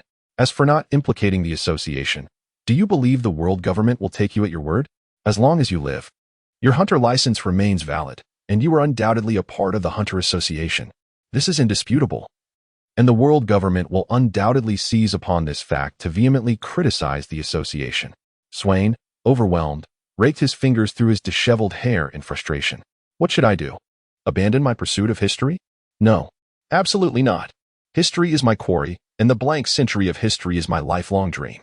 Stubborn idealists can be quite exasperating, Sakia remarked, lighting a cigarette and shifting her gaze to Alvia. Will you not counsel him? You both have children now. Alvia gently caressed her belly and responded softly. Our dreams are aligned. Sakia fell silent for a moment. Could you assist me in looking after Alvia? Sakia? I beg of you. Swain stood and bowed deeply. Sakia rolled her eyes at Swain. Idiot. Swain looked up, his expression a blend of pleading and resolute determination. Issue a mission to hire private hunters for Alvia, specifically Braid, Isteth, Millard, and the Red Corpsman. If they refuse, create another mission of your own design. In any case, engage them in a trivial hunt to delay them. Sakia replied. Then I will contact other historical hunters and relic hunters to acquire that piece of the historical stone tablet. Alvia, incredulous, said, they are agents of the world government? Little Braid is only 6 or 7 years old. He looks so adorable, one cannot judge by appearances. Sakia affirmed, indeed. Swain solemnly stated, understood. Be exceedingly cautious. According to my assessment, their combat capabilities exceed yours. Sakia cautioned Sweeney.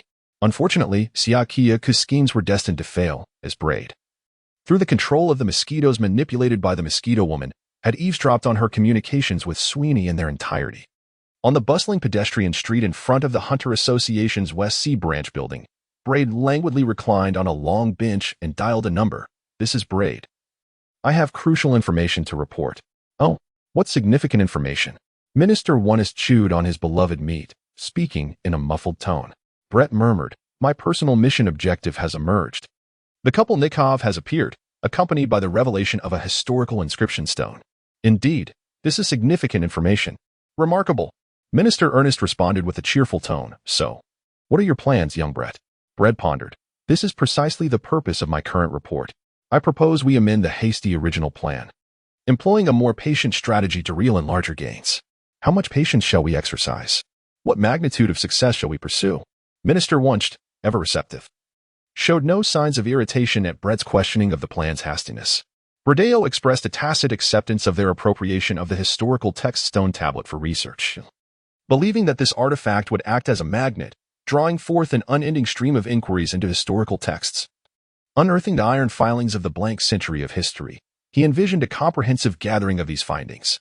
It would be best to create a significant uproar, to set an example and deter any future attempts to defy government laws in the pursuit of historical texts and the excavation of the blank century of history. Oh, you rascal. Minister Onest jested, before shifting his tone, inquiring, do you have confidence? If this goes awry, it could be fatal, young Bradeo. Brett evasively remarked, you are the commander. Indeed. I am the commander. However, there are commanders above me, so please wait a moment. Minister Onest, clearly seeking guidance from the higher echelons of the world government, was also reluctant to shoulder the responsibility. Before long, the plan was handed over to CP9, and you have missed a splendid opportunity for great merit, young Brett. Minister Onest, in a rather jovial mood, jested, do you not feel any regret? Brett replied nonchalantly, does it matter, Commander? Is our team of 4 still continuing the mission? It seems rather insignificant now. Indeed, the discovery of a historical stone tablet has far exceeded expectations. Minister Onest pondered, you may return with 3, but one must remain to closely monitor the movements of that historical stone tablet and assist CP9 in executing the plan. Bradeo inquired, who remains? To which Minister Wunschert replied. Chapter 35. Infants. To speak candidly, Braid harbored a profound aversion towards the treacherous undertakings of infiltration and espionage. He loathed them immensely. While one might eloquently describe it as a valiant struggle at the heart of the enemy's domain, no amount of eloquence could obscure the omnipresent perils that surrounded him, nor the incessant threats that loomed. Each day was fraught with anxiety, compelling him to navigate life with utmost caution, a stark contrast to the smooth existence he yearned for, which rendered his predicament acutely tormenting. Particularly, the Hunter Association was acutely aware that Braid was a spy for the world government. Upon the arrival of the Nikolov couple, alongside the impending revelation of a historical artifact, Braid experienced a surge of exhilaration. Although his visage remained impassive, his actions spoke volumes as he promptly reported to Minister Onest. He even devised a strategic plan to cast a wide net and ensnare a significant catch, keen to shift potential troubles away from himself. His aspirations were to fulfill his mission flawlessly and return to Mariehua, where he could continue to enhance his prowess steadily at the Cypherpole Academy. Moreover, the strategy of casting a wide net would be executed by other agents of Cypherpole. It might necessitate the formation of a 4-member team to closely monitor the foundational developments of this strategic plan, particularly the movements of the historical artifact, thereby assisting in the execution of the strategy, an aspect that Braid had also contemplated. Braid believed that Ernest would select Millard, the only descendant of a cipher pole agent among the quartet, whose family remained alive and who had been immersed in the education of upholding the world government since childhood, thus posing no concerns regarding loyalty. In contrast, his death, the red-haired, was an orphan, still a work in progress, having yet to complete the brainwashing curriculum of the Cipher Pole Academy, with loyalty still needing fortification, rendering him unsuitable for such autonomy. He was easily led astray. To his astonishment, Minister Ernest chose Braid, bestowing upon him a substantial surprise. Power and authority are indispensable. After ending the call, Braid repeatedly opened his palm and clenched his fist, pondering. "Isn't that right, Joanna?" The mosquito girl, distractedly glancing about, paused momentarily before bursting into a hearty laugh, exclaiming, "Indeed. Whatever Braid says is correct." With that, Braid swiftly sent a message to Esteth, the red-haired, indicating that Millard's mission had concluded and that they should return to Mary Geos. He then rose and declared, "We still have work to do today, let us depart." The mosquito girl adeptly embraced Braid and soared into the sky. Shortly thereafter, Brad arrived at an expansive seaside estate, belonging to the illustrious Fabricio family, renowned as a prominent old-world mafia within the kingdom of the Mafia Federation. "Welcome, Mr. Brad." The well-trained butler, undeterred by Brad's youth, greeted him with a courteous bow and gestured, "This way, please. Lord Kaiser has been awaiting your arrival." As Brad walked, he remarked, "I fail to comprehend the significance of your extravagant expenditure to hire me for a single day. My duty as a private hunter is to prioritize the protection of my employer. The regulations of the Hunter Association are well understood by the Fabricio family." The butler responded with a gentle smile. After navigating several winding paths, Brad was ushered into one of the vehicles in the convoy. The patriarch of the Fabricio family, Kaiser, inclined his head slightly in acknowledgement. He appeared quite aged, with sagging skin, atrophied muscles, murky and distant eyes, and an alarming scarcity of beard, eyebrows, and hair. "Greetings, young man," Kaiser asked, his voice gravelly and indistinct, scarcely audible without careful attention. Fortuitously, Brad's training had honed his perceptive abilities and acute hearing. He replied simply, "Hello." Maintaining silence, Brad adhered to the fundamental tenets of a private hunter: to remain unobtrusive, to suppress all curiosity and subjective emotions, and to act as an invisible presence unless the safety of his employer was threatened or a request was made within the confines of the employment contract. As the convoy proceeded slowly, departing the estate and traversing bustling streets, it made its way directly to the dock on the opposite shore of the island. Kaiser met with several gang leaders, engaging in casual conversation as they awaited the arrival of a cargo ship whose captain soon joined them. The subordinates of the various gang leaders busied themselves with unloading. The cargo included illicit substances, alcohol, gambling paraphernalia, and weaponry. The ship was laden with a considerable array of contraband. It was evident that this was a disreputable transaction, with Brad employed by the Fabricio family to prevent extortion from rival factions. "Master Kaiser, only the slaves pose an issue," the butler remarked as he inspected the returned goods. The captain of the cargo ship, idly clutching a wine jug, commented, "Given the long journey, there were no surplus vegetables or fruits for those wretches." "It's not scurvy. It's malaria," the butler replied. Kaiser pondered for a moment before gesturing dismissively. "The cost of treatment is exorbitant. Forget it. If there are losses, dispose of them here. Ensure the payments are made, but I hope this is the last occurrence." "Thank you for your generosity, Master Kaiser," the captain exclaimed joyfully. "No, I beg you." Blood, wails, death. Brett witnessed everything unfold, yet remained indifferent. He could neither save anyone nor assume the role of a savior. He merely whispered, "How truly malevolent humanity can be." Brett pondered the relationship between humans, questioning the nature of their cruelty, while the enigmatic mosquito woman found herself perplexed. Yet she refrained from articulating her thoughts. Brett comprehended the thoughts of the mosquito woman and remarked, "If there exists a 20% profit, individuals become restless. Should the profit rise to 50%, they are inclined to take risks. With 100% profit, they dare to face the peril of execution. And at 300% profit, they possess the audacity to trample upon all that is human. Greed obscures one's judgment, leading to moral decay, transforming individuals into grotesque beings that closely resemble demons." I do not understand," the mosquito woman replied, bewildered. Brett remained silent, taken aback. "A baby?" It appeared as though it had only recently been born. "What should I do? I cannot bring myself to act." "Is this her name?" "Altair." "Hurry." It is no different from slaughtering a helpless puppy. Her mother's corpse has already begun to rot. She cannot survive. It is easy to speak so lightly. Why don't you take action? Cries and discussions erupted from the cargo ship. Brett Altair.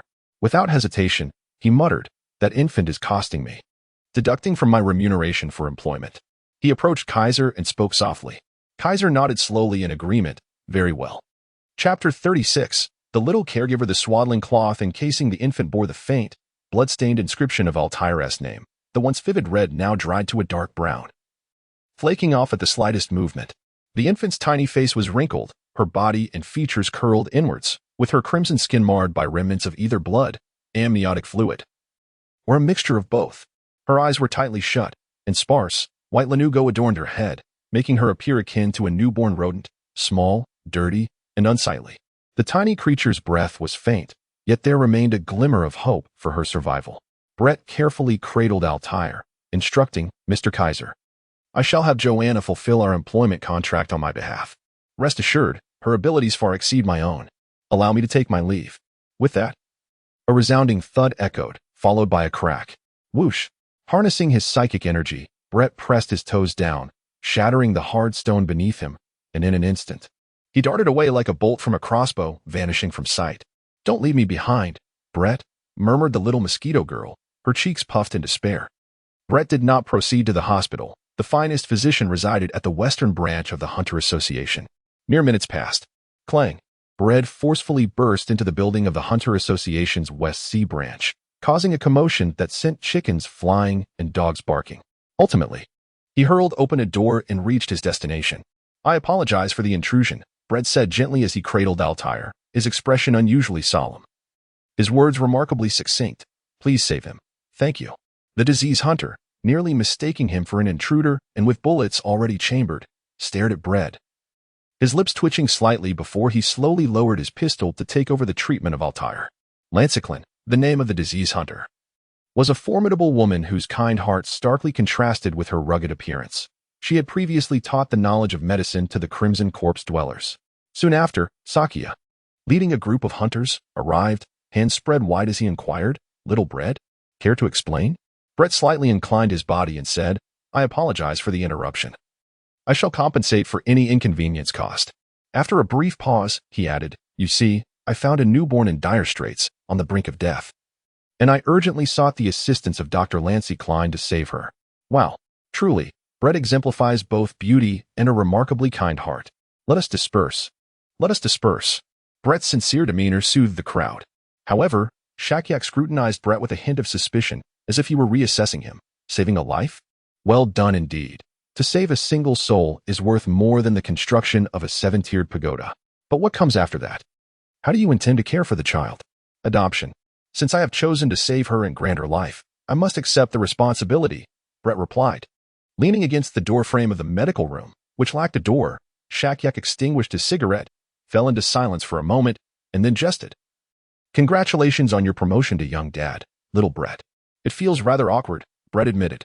"Your friends have applied to leave the branch and venture out on their own for training," Shakyak remarked abruptly. Braid's expression transformed into one of astonishment, and he unexpectedly exclaimed, "I actually have friends. I mean, Esteth, Mira, and the enigmatic Chizuru, who all synchronously applied to leave the branch and venture out for independent training." Shakyak secretly criticized Braid as being somewhat cunning, yet discreetly continued the conversation. "What are your plans moving forward? Unlike them, you possess a child now. It seems that solitary training may no longer be feasible for you.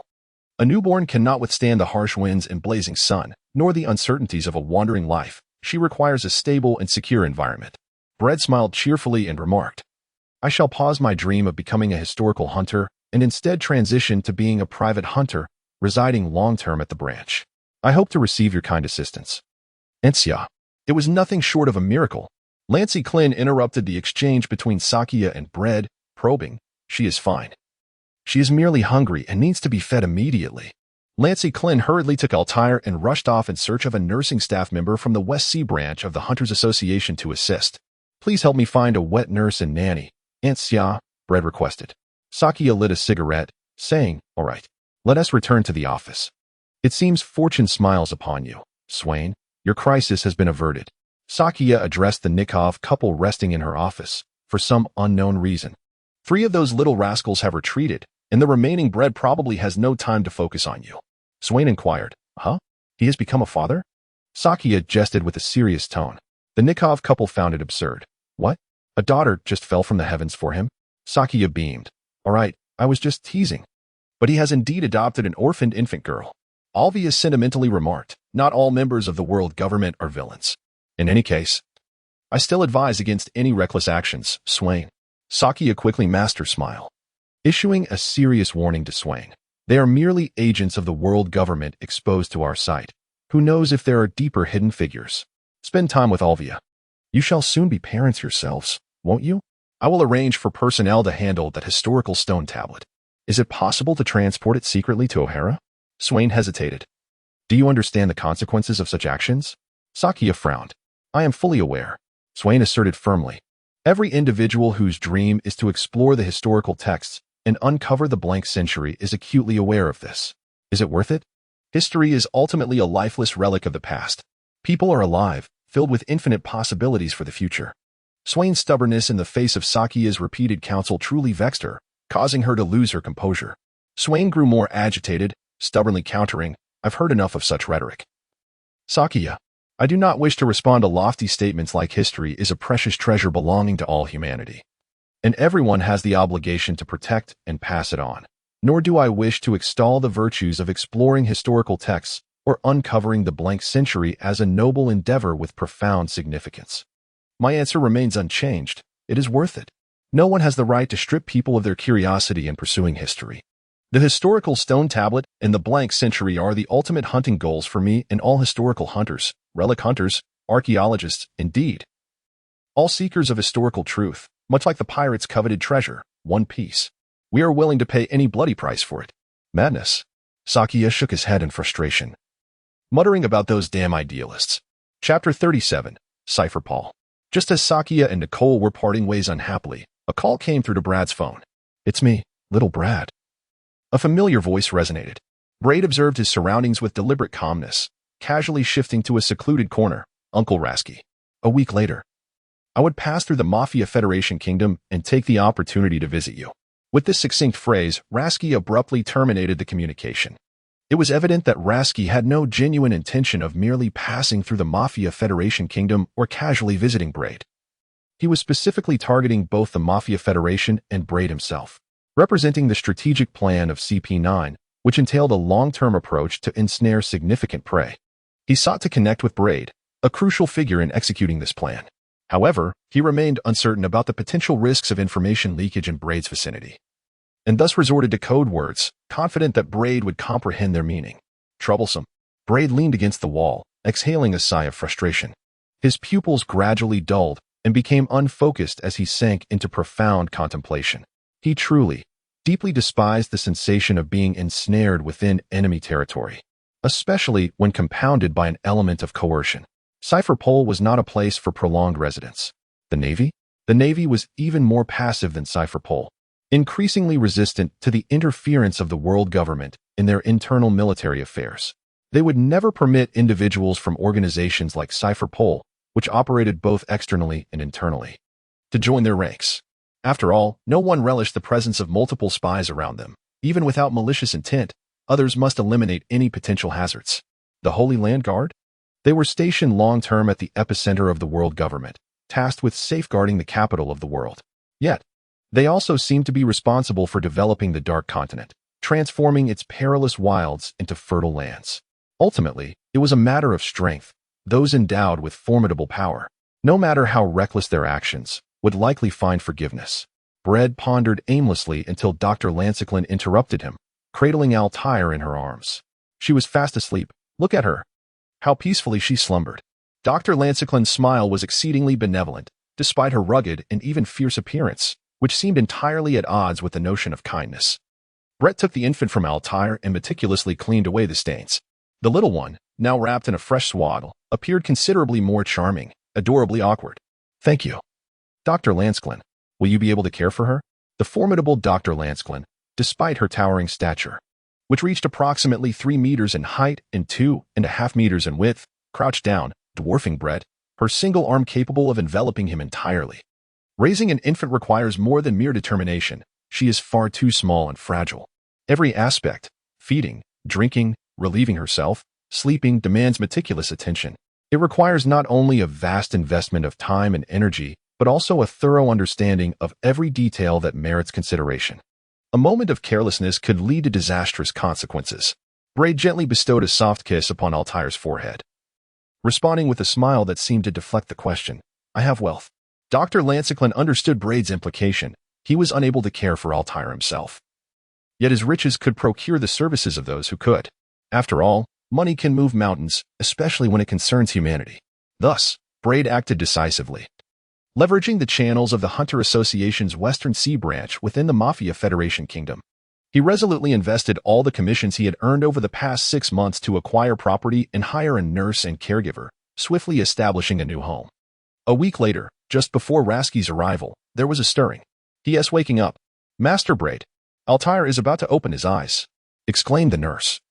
Her voice filled with delight as she called out to the diligent Braid, while also drawing the curtains to dim the light in the room. Braid approached the cradle and lingered for a moment.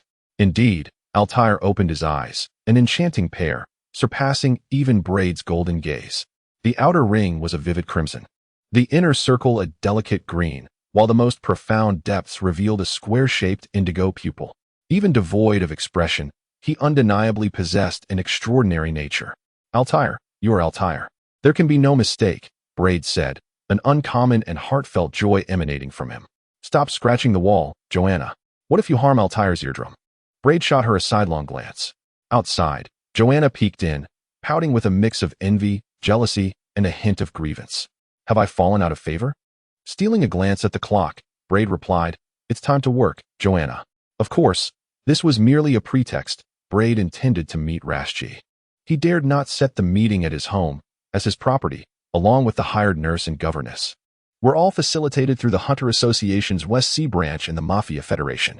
Who could tell if Sakia had meddled? Minutes passed in the desolate outskirts. How have you been, little Braid? Rasky inquired. Brad spoke candidly. It is not to my liking. I have discovered that I do not enjoy the profession of a spy. However, Minister Ernest holds you in high regard, extolling your talents and deeming you a genius operative, hoping for your swift development to become his right-hand man. Rasky responded with a wry smile. Perhaps in 15 years? 10 years. You shall be my superior. Brad shook his head and remarked, Do you truly believe in pleasantries, Rasky? Let us discuss matters of substance. Rasky's expression shifted as he inquired, Is the whereabouts of the historical stone tablet still under your control? Its ultimate destination should be the archaeological sanctum of O'Hara, Brad replied with unwavering conviction. Rasky appeared somewhat dissatisfied, retorting, Should be? I am certain. Brad countered. What is the attitude of your superior? From what I gather, he is not a patient individual, constantly preoccupied with the notion of achieving great deeds, yearning for immediate success, and basking in the glory of accolades. Rasky chuckled. You certainly understand his character. He is quite eager, the strategic plan you devised. Casting a long line to catch a big fish is something that tantalizes him greatly. He will exercise patience, however, even if he were inclined otherwise. The dual resistance from above and our own would constrain him from acting recklessly. It is indeed unfortunate for him to serve as the commander of CP9. Brad commented. Cipher Pol is the most intricate organization under the world government. Aside from the headquarters of Cipher Pol number 0, known as CP0, there are 9 branches, CP1 through CP9, each with its designated responsibilities. CP1 and CP2 focus on the protection of dignitaries, CP3 and CP4 on intelligence gathering, CP5 and CP6 on emergency response, CP7 and CP8 on undercover operations and espionage, while CP9 specializes in assassination. CP0 comprises the elite members drawn from CP1 to CP9, serving directly the celestial dragons. What sets CP9 apart is their privilege to execute those who do not comply with the world government on the spot. Which is why CP9 and CP0 are generally kept under wraps to avoid negative repercussions. The elite agents of CP9's first group are predominantly cold-blooded, merciless executioners, dismissing incompetent commanders like Spandam entirely. If his words align with their interests, they listen. If not, they simply disregard them. In summary, the strategy of casting a long line to catch a big fish is a long-term endeavor, and it is ill-advised to expect results within 3 to 5 years, Brad cautioned. Rasky nodded. Time is of the essence. and the gathered fish are insufficient. You must continue to monitor the whereabouts of that historical stone tablet. We have a special mission awaiting us, and we shall deliberate further upon our return. Chapter 38. A preview of the 7 warlords of the sea. A special mission? Is it to deal with that rabid dog? A sudden realization struck Bread, and he subtly probed. Rasky paused, then met Bread's inquisitive gaze. His demeanor turning serious as he asked, "What do you know? How did you come to know?" "Little Bread, do not jest with me.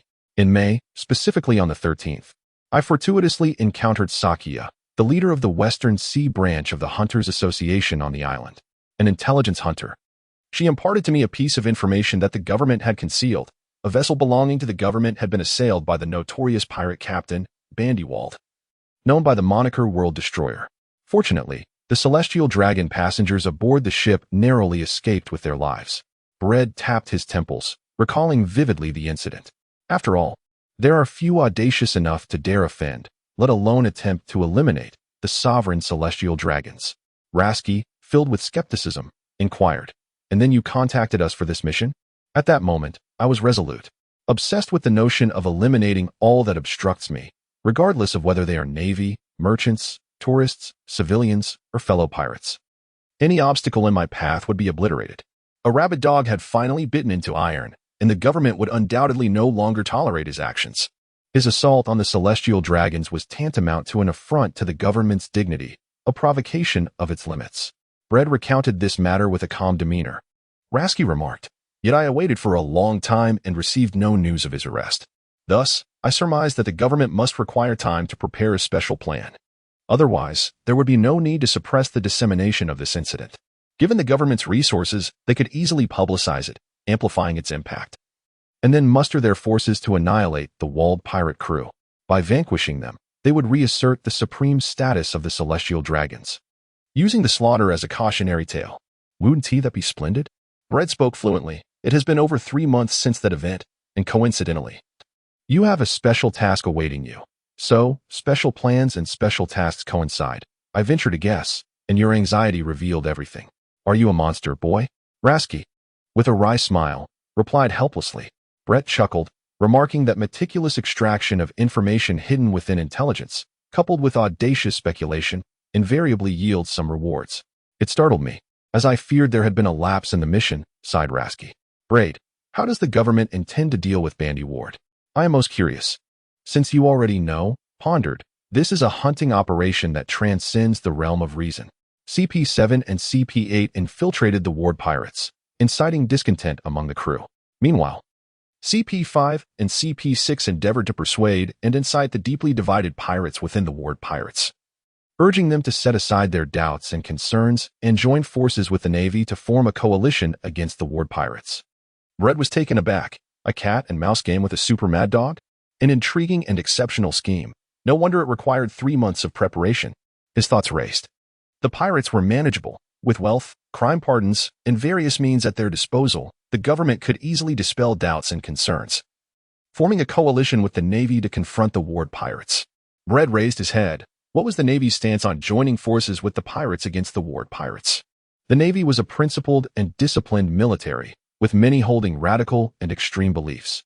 They would undoubtedly be unable to tolerate the notion of justice aligning with evil to punish another evil, as it would shame their conviction that justice must triumph over all malevolence. Rasky gestured with 3 fingers during the government's preparation for this special plan. Panga City witnessed 3 incidents of self-disembowelment, resulting in the deaths of a naval brigadier general, a rear admiral, and a vice admiral. Protests were escalating. Fortunately, the only serving admiral, Buddha of the war, was not a hawkish figure. Otherwise, we might have seen the first admiral in history sacrifice himself due to dissatisfaction with government decisions. What was the response from the upper echelons of the government? Bread asked with keen interest. Rasky shook his head, while not entirely indifferent. They merely sought a discussion with Admiral Kong, who knows the true intentions of the government. A mere bandit ward is no GOLD, Roger or Whitebird. Why go to such lengths? The government is playing a grand game. This is not a mere hunt beyond the realm of reason, but a meticulously crafted experiment. Bread seemed to grasp something profound. The Navy's attitude towards collaborating with pirates in the campaign against the Ward pirates was precisely what the government sought to understand. Should a momentous shift occur, the Navy might become accustomed to the idea of justice collaborating with evil to punish another evil. Rasky exclaimed. Who am I? Where am I? I do not comprehend. The strategy of allying with pirates to combat pirates, thereby depleting them, was familiar to Bread. Wasn't that the role of the warlords of the sea? However, what truly filled Bread with awe was the fact that the world government was now conspiring to simulate the warlords of the sea, seemingly anticipating a significant upheaval in the situation, or perhaps the world government was taking the initiative. Cold sweat trickled down Brett's forehead. Little Bread? Little Bread, Rasky remarked. Are you feeling unwell? Brett awakened and said, It's nothing, Uncle Rasky. Adjusting his mindset, he swiftly diverted the conversation. By the way, what role does your CP9 play in this special mission? We need to retrieve all the rewards promised by the government to that group of pirates, including their lives. Rasky tightened his black leather gloves and replied, Let's leave it at that for now. I must take my leave. The conversation could not continue, as Rasky felt a twinge of fear regarding Brett's demeanor. Please send my regards to Aunt Shuefa, and do take some time to accompany her. Safe travels.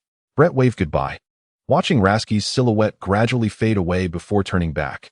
Are you not happy? The mosquito girl, awkwardly bending as she walked, observed Brett's expression. I have suddenly realized that the world has become more perilous, Joanna, Brett remarked, his usual optimism waning. The mosquito girl echoed her familiar reassurance. Joanna will protect Brett. You haven't even learned to read yet, Brett replied with an outstretched hand. I cannot arbitrarily force you to awaken your life energy. Our physical structures are different. Perhaps you could try harder, Joanna? The mosquito girl bit her red lip and replied, Yes. Keep going. You can succeed.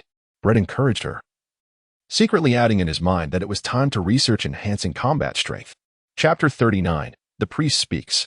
The world is replete with various forms of power, including the three most commonly utilized systems, Haki, Nun, and Chakra, as well as the curses, sage arts, psychokinetics that accompany or derive from these systems, along with the enigmatic devil fruits, imperial artifacts, and weaponry.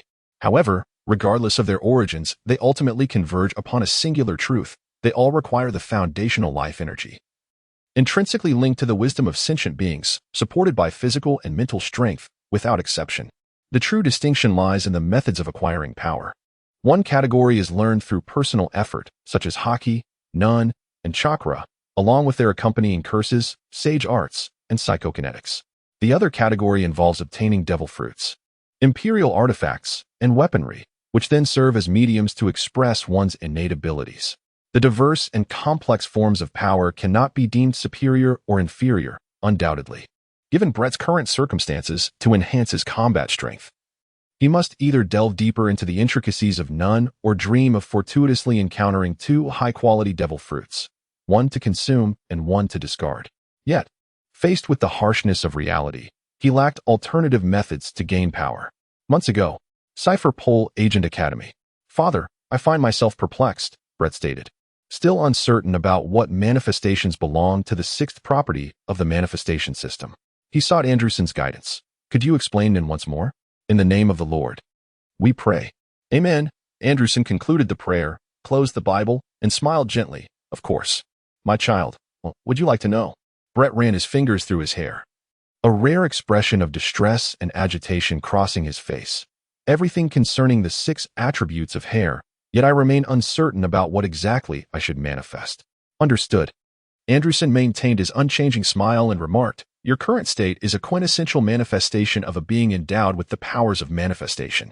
Brett, The different qualifications, environments, and even personalities of individuals determine the distinct intentional 6 types associated with the awakening of life's energy. While this is not absolute, it is certainly relevant. Anderson, polishing his glasses, remarked, Individuals belonging to the manifestation category of the intentional 6 types typically exhibit a somewhat neurotic, obstinate, and obsessive character. They possess unassailable opinions and excel at recognizing minute details. More often than not, they are challenging perfectionists and realists, which renders them indecisive regarding the nature of the items they wish to manifest. Brett met Andrew's gaze, reminding him, Father, you too belong to the manifestation category. Is it truly wise to say such things? Andrew blinked, as if jesting. At present, I should be considered a characteristic type. Braid. With a gentle rustle, Anderson picked up a pen and paper. In a moment, he elucidated, individuals may effortlessly cultivate their inherent Nen abilities, while acquiring abilities outside their natural affinity proves to be quite arduous. even if one does succeed, complete mastery remains elusive. Anderson gestured towards the hexagonal diagram he had sketched. This is the chart of the 6 known categories. To illustrate, let us consider you as a conjuration type. The probability of mastering your own category is a certainty, 100%. The likelihood of achieving proficiency in the closely related transformation category stands at 80%, while the chances for the adjacent manipulation and enhancement categories are 60%. Conversely, the probability of mastering the most distantly related category, emission, is merely 40%. Notably, the chances of developing abilities in the specialization category are all zero. This category is unique, predominantly innate. However, those who transition from the conjuration and manipulation categories to specialization are often individuals who have acquired their traits through later experiences, with a majority stemming from conjuration and manipulation types. Brett gazed intently at the hexagram, pondering the reasoning behind its arrangement. Why is the hexagram organized in this manner? He inquired. Anderson patiently elucidated. The enhancement system serves as the foundational point of the hexagram, embodying the essence of thought manipulation. From this, 2 lines extend: the line of thought control application, which leads to the release system and operational system, and the line of qualitative transformation of thought, which encompasses the transformation system, materialization system, and ultimately the characteristic system, encompassing all thought abilities beyond the 5 systems. Brett's fingers tapped rhythmically on the table, and suddenly he exclaimed, utilizing the essence of thought to enhance the physical form. The object essentially embodies the principles of enhancement, akin to the effects of the armament hockey. Can I, therefore, compensate for my inability to fully master the enhancement of thought through the application of armament hockey? Indeed, Anderson affirmed with conviction. Braid remarked. The essence of transformation, that is, the nature of change, shares a profound connection with the 7 attributes of chakra: thunder, wind, water, fire, earth, yin, and yang.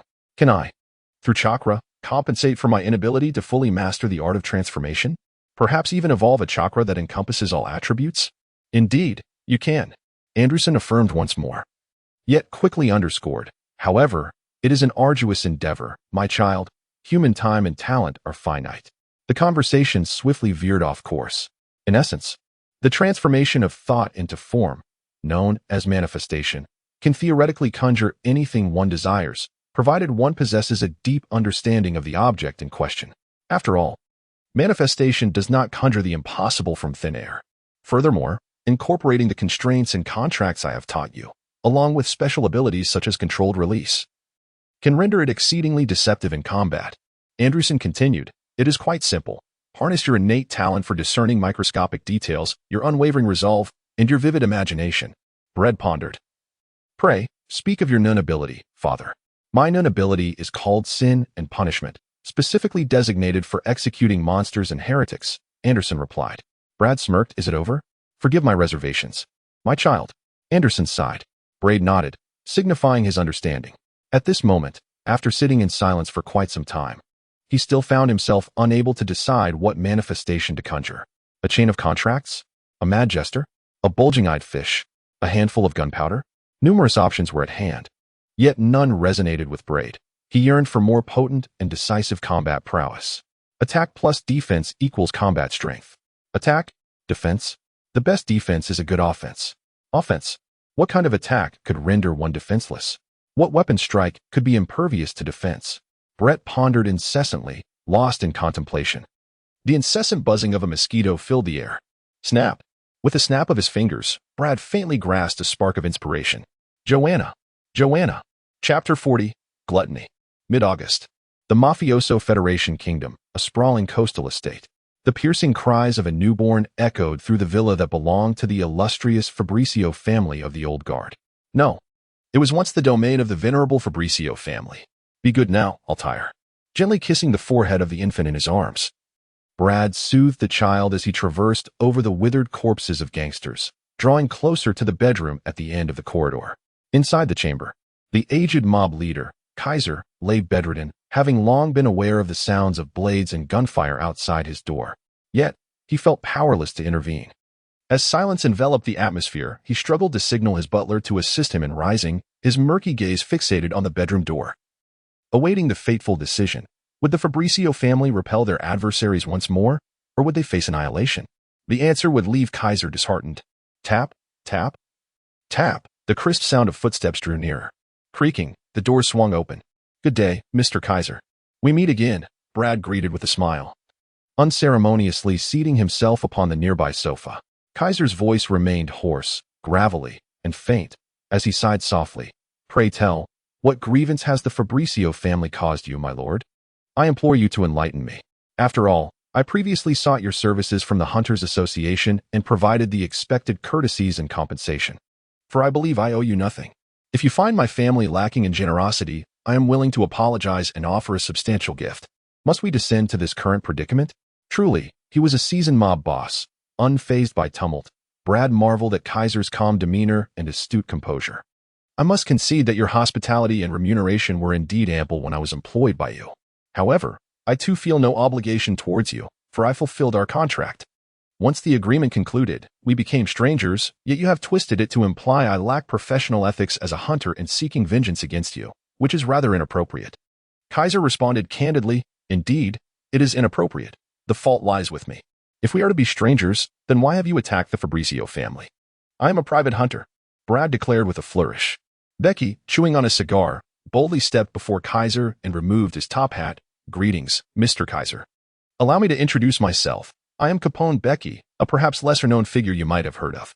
Are you not the recently risen Mad Kid? I am aware that you have taken the heads of multiple gang leaders and their wealth, causing quite a stir that has left everyone on edge. Coughing violently, Kaiser struggled to breathe as his butler hastily patted his back. After expelling a few mouthfuls of blood-stained phlegm, he gazed heavily at Becky, then at Braid, and inquired, Did he hire you? Spare me the deception.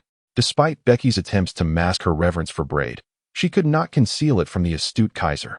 A cunning leader who could gauge loyalty and fear in others even before turning 50. He, Braid chuckled, gently swaying the infant cradled in his arms. Truth be told, it is because of her. I have adopted her and cherish her dearly. I wish for her happiness, hence I must obliterate anything that brings her sorrow, including the slave trade that robbed her of her family. That is a lie. Kaiser interrupted in fury, the emotional turmoil triggering another bout of agonizing coughs.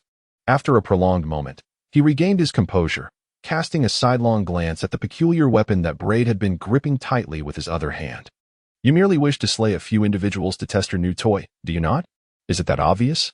Braid replied, feigning surprise. Kaiser retorted with sarcasm. Your naive smile betrays your intentions. Apologies, but a child with a new toy is always a bit too excited. I seem genuinely remorseful, Braid responded, maintaining his facade. Kaiser muttered, in my old age, I have learned to be cautious and prudent, especially when dealing with formidable beings such as yourself. I dare not underestimate even a little imp like you, fearing the misfortune it may bring. However, I harbor no regrets. Since I have taken action, rest assured I will not let you escape. Are you still babbling? Braid stated. Kaiser languidly replied, I do not wish to appear foolish. I simply desire clarity before I meet my end. With a swift motion, the sharp instruments pierced flesh, leaving behind two lifeless, withered corpses. Bradley decisively eliminated a notorious mob leader and his steward. Turning back, he instructed, clean up, Becky. The territory of the Fabricio family now belongs to you. Yes, Godfather. Becky replied, her plump cheeks quivering as she suppressed her anxious emotions. Brad gazed intently at the manifestation of his thoughts, a black object, approximately 3 feet in length. Slender as a pinky finger, tapering to a needle-like point, and hollow within. Its name, Gluttony. The exquisite craftsmanship of Braid's mosquito-inspired piercing mouthpart is truly remarkable. Endowed with two formidable abilities, defensive breach and gluttony, through the constraints and covenants of his mental energy, Braid's prowess is notable. Defensive breach allows him to disregard the defensive aspects of any living matter in a normal state, devoid of the influences of dominance, chakra, or mental energy. Gluttony enables him to swiftly and automatically drain the life energy from his targets upon contact, yet the energy consumed cannot be returned to Braid.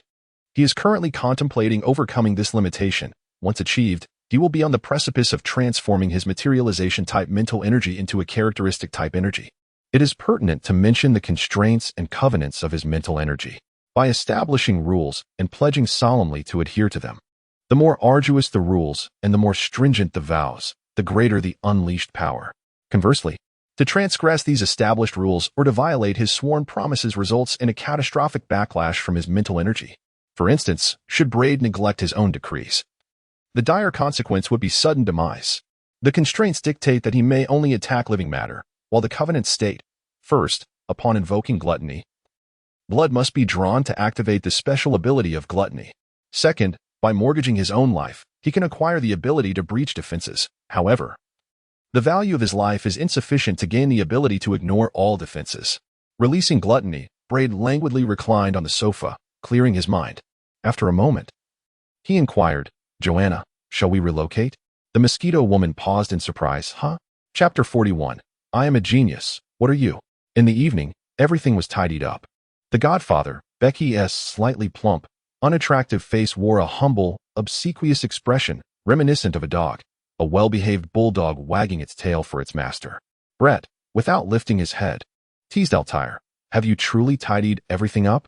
I am not merely referring to the Fabricio estate, but rather the villa that now belongs to your Capone family. Furthermore, I speak of the wealth, businesses, and territories that were once the domain of the Fabricio family, yet now rightfully belong to your Capone lineage. I, Becky, was left utterly speechless. Brad cast a glance at Becky and instructed, take a seat. Becky, feeling somewhat uneasy, shifted a small stool to sit opposite Brad. In truth, you do not aspire to inherit the Fabrizio family legacy, particularly the management of it. You prefer to simply sever the head of a certain mob boss, seize his treasures, and then retreat to observe the ensuing chaos within his ranks, correct? Brad spoke slowly. Have you contemplated the consequences of such a lifestyle? Becky, bewildered, despite his precocious maturity at the age of 12, lacked the breadth of vision and foresight. Let me enlighten you. The Mafia is an organization that places great importance on order and authority. Your actions disrupt this order and challenge their authority.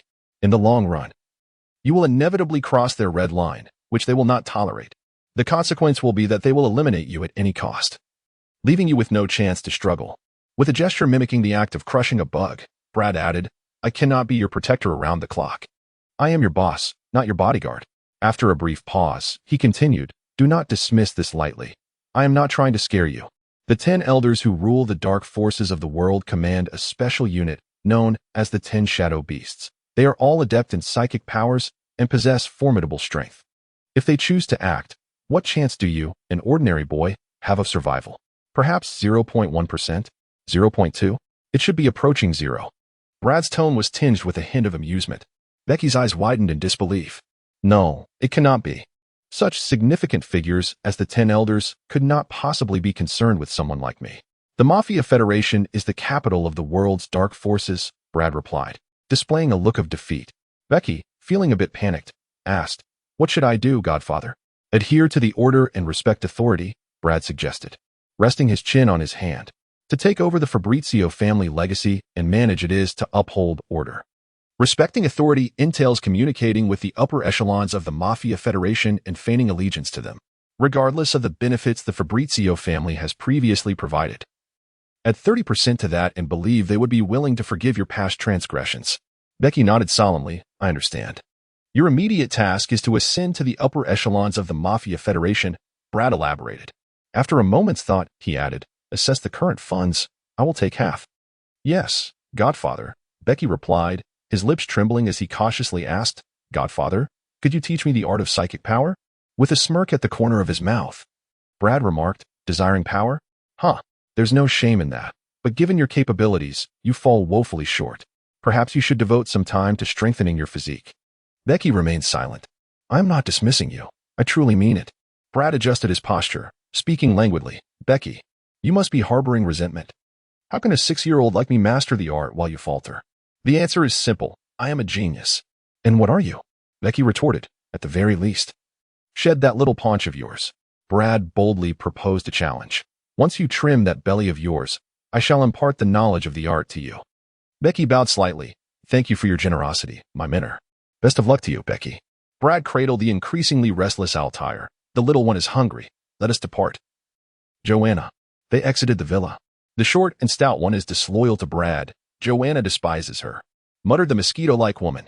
Bradeo, I understand, it matters not. His utility is sufficient. Now, Brad, regarding the relocation, are you truly serious? The mosquito woman inquired once more. Brad wrote, The Hunter Association, West Sea Branch. Are you jesting, little Brad? Shakyak took a deep drag of his cigarette. Altair is still fragile and cannot endure turmoil. You are well aware of that. Braid Dow, indeed. And you, Shakiak, realizing her lapse, quickly composed herself and inquired, what prompted you to abandon your long-standing preparations to reside in the Mafia Federation Kingdom? Shakiak was acutely aware of Braid's identity as an operative of the world government, and she understood that Braid was equally cognizant of her awareness. Consequently, representing the Hunter Association, she kept a vigilant watch over Braid to prevent any potential upheaval within the association, and thus, she was particularly reluctant to let Braid escape her scrutiny. I do not wish for Altair to grow up in an environment teeming with gangsters, murderers, thugs, and despicable individuals. Braid stated with a grave facade, fabricating a lie. Shakiak extinguished her cigarette. Where do you believe is suitable for Altair's upbringing? In the idyllic climate of Spring Island. Where a rich academic atmosphere flourishes, Altair would bathe in a sea of knowledge, igniting the spark of wisdom. Braid appeared rather pleased, affectatiously bowing. In any case, I am grateful for your care during this period, and Shah. Thus, he concluded his remarks. Brad turned and walked away. Shakiak stood for a moment, muttering under his breath, capricious little scoundrel. On the enchanting island of Spring, renowned for its rich academic atmosphere and perennial spring climate, only O'Hara Island met the criteria on a global scale. The click of a lighter ignited a flame, lighting Shakiak's cigarette. After smoking 3 cigarettes in succession, Shakiak made a phone call. This is Shakiak. Listen closely. Swain, Brad Heyman is headed to O'Hara. I'm uncertain whether his intentions are directed towards you or that historical stone tablet. His tone grew increasingly grave. What I dread most is the latter scenario, implying that I assisted you in contacting a few historical hunters for the transportation of that stone tablet. Among those relic hunters, there must be a traitor. Or perhaps he is an agent of the world government. Otherwise, this information would not have been leaked. If Brad Heyman is indeed after that stone tablet, it is imperative to relocate it immediately, before the world government takes action, regardless of who bears the blame. Swain's response from the other end was unclear. Shakiak erupted with fury. Enough of your damn dreams. I'm not discussing this with you, fool. Lives are at stake. Many lives. If Brad Heyman is coming for you, exercise utmost caution. I advise you to leave O'Hara for a while and lay low. I cannot delay him, Swain. Do you not understand? He came to bid me farewell. Revealing his next destination, he is testing me. Shakiak was agitated, his mind in turmoil. Am I being paranoid? How do you explain that the historical stone tablet was just excavated and transported to O'Hara, and he arrives there? It's too coincidental. Chapter 42. A mere hint of talent. Next stop. The undersea prison. On September 3rd, the official mouthpiece of the world government, a semi-official media outlet, suddenly surged into action. Countless news channels, television, radio, mobile devices, newspapers, collaborated to widely disseminate the news that the notorious pirate captain of the Ward Pirates, the world destroyer Bandy Walt, had been captured by the Navy and imprisoned in the dark, lightless undersea prison. Brad learned of this news through the newspaper, and in addition to perusing its pages, he occasionally caught sight of the CP9 team, who had evidently arrived at his newly acquired residence on O'Hara Island. This prominent contingent of CP9 had participated in the operation to apprehend Bandy Walt. In other words, the news regarding Bandy Walt's arrest and imprisonment was not breaking news. Rather, it was part of a meticulously orchestrated media campaign by the world government concerning his capture. Hey, not even a greeting upon seeing the commander? What an impolite little brat. Spandane was indeed not a patient man. Brad, dismissive of his demeanor and showing him no respect, infuriated him further, causing his face to contort in irritation as he incessantly complained. Is he really your junior? Rashji, for goodness sake, discipline him properly. Rashji furrowed his brow, casting a disapproving glare at Spandane, which prompted Spandane's voice to weaken, gradually covering his mouth, devoid of the authority one would expect from a CP9 commander. Apologies. Today's newspaper is rather captivating. I was completely engrossed, Brad remarked with a smile as he folded the newspaper. Hello, Uncle Rashji. Good day, Father Anderson, and everyone else. In Brett's view, today's newspaper was not merely captivating. It was extraordinarily thrilling. The most significant aspect of the newspaper's content, Brett was certain, was not the world government's capture of Bandy Walt, thereby eliminating a notorious terrorist, nor was it an exhibition of their formidable might through this apprehension. Instead, the crux of the matter lay in the world government's unusual decision to publicly disclose the details of Bandy Walt's capture, which should have been kept under wraps. The world government explicitly informed the public that their forces, in the pursuit of Bandywald, consisted of the Navy alongside pirates who harbored a deep-seated animosity towards him. The unsettling realization that justice could align itself with evil was bound to provoke widespread alarm among the populace, inevitably tarnishing the image and credibility of the world government, which prided itself on being the custodian of global peace. Strangely, the world government was behaving in an unprecedented manner. Why? Braid believes that the initiatives of a world government aim to undermine the public's ingrained perception of a dichotomy between justice and evil, which is often viewed as irreconcilable. Black and white. This is akin to testing the Navy's reaction to collaboration with pirates, as well as gauging the general populace's response to such alliances. Ultimately, the goal is to cultivate the notion of the seven warlords of the sea. You too, child, Anderson replied gently. Spandane muttered resentfully. Everyone? Am I also part of everyone? You insolent brat. I am your superior. You are not my superior. Braid retorted blandly. Even in our forthcoming joint mission, you lack the authority to command me. My role is to devise strategies for the mission and guide its execution. To put it more succinctly, until you receive the full authority from Minister Wano to oversee the mission, you ought to remain silent and obediently follow my orders. Spandane gaped, filled with anger and incredulity. How infuriating. Lashji hesitantly glanced at Braid, questioning whether he was serious. Braid slowly shook his head. He was indeed resorting to a ruse, invoking the name of Minister Wano to deceive Spandane. Upon their initial encounter, Braid swiftly discerned Spandane's impatient and vain character, a quintessentially inept leader, more prone to failure than success. It was imperative to subdue him from the outset. And what of the historical inscription on the stone tablet? A tall, well-dressed man with a robust physique interjected at the doorway, his vibrant orange hair cascading in large waves, his complexion darker and adorned with round-lensed sunglasses, exuding an air of aloofness.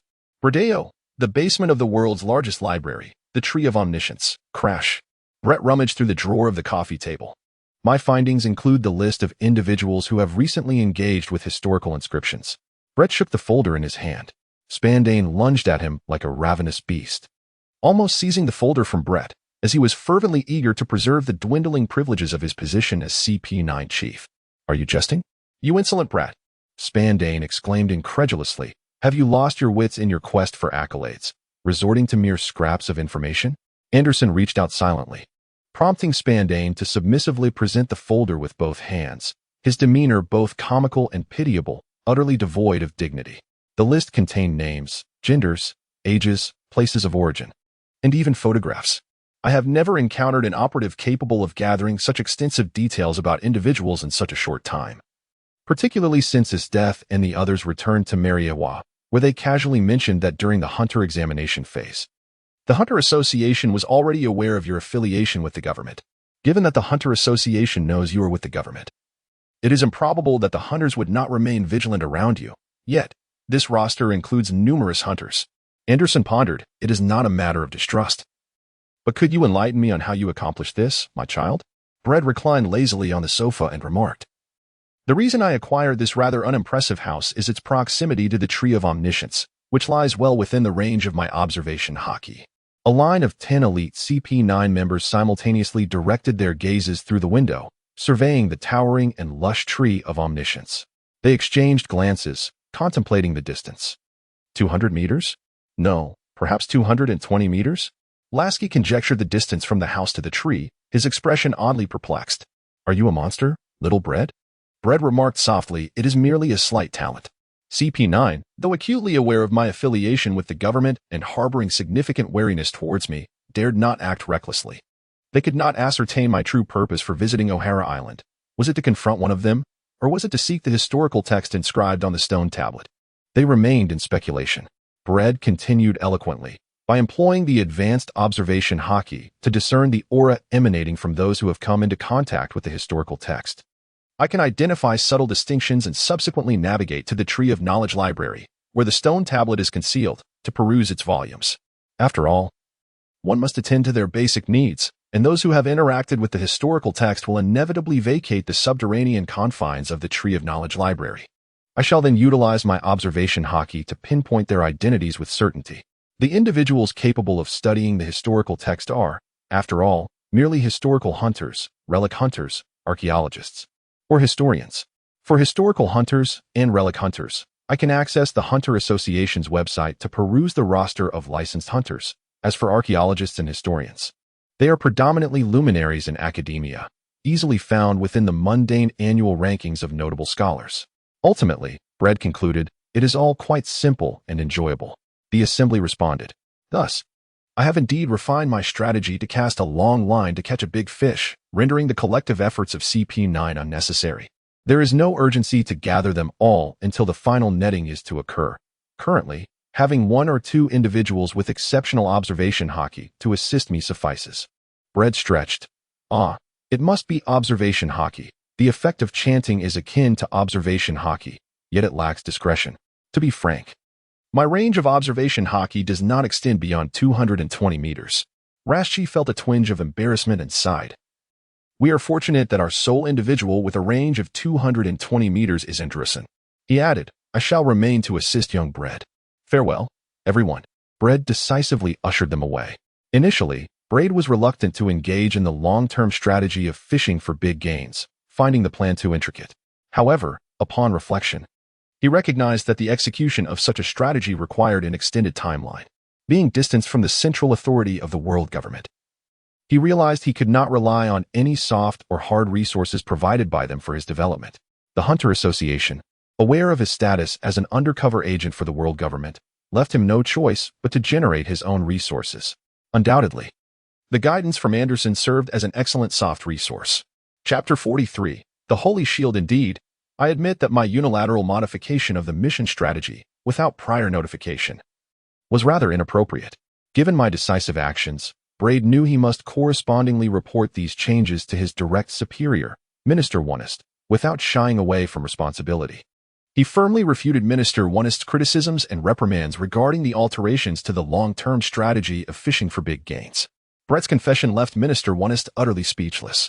After a prolonged silence, the minister, in a fit of agitation, could only muster a reproach that bordered on complaint, laced with sarcasm. Truly a genius. Even before officially becoming an agent of Cypherpole, you have mastered the art of subverting tradition, excelling in the nefarious rather than the virtuous. With a subtle smirk at the corner of his mouth, Braid knew he would not face any repercussions. Minister Wonist's assertion regarding the tradition of Cypherpole's hierarchy held true. Indeed, Cypherpole was steeped in such traditions.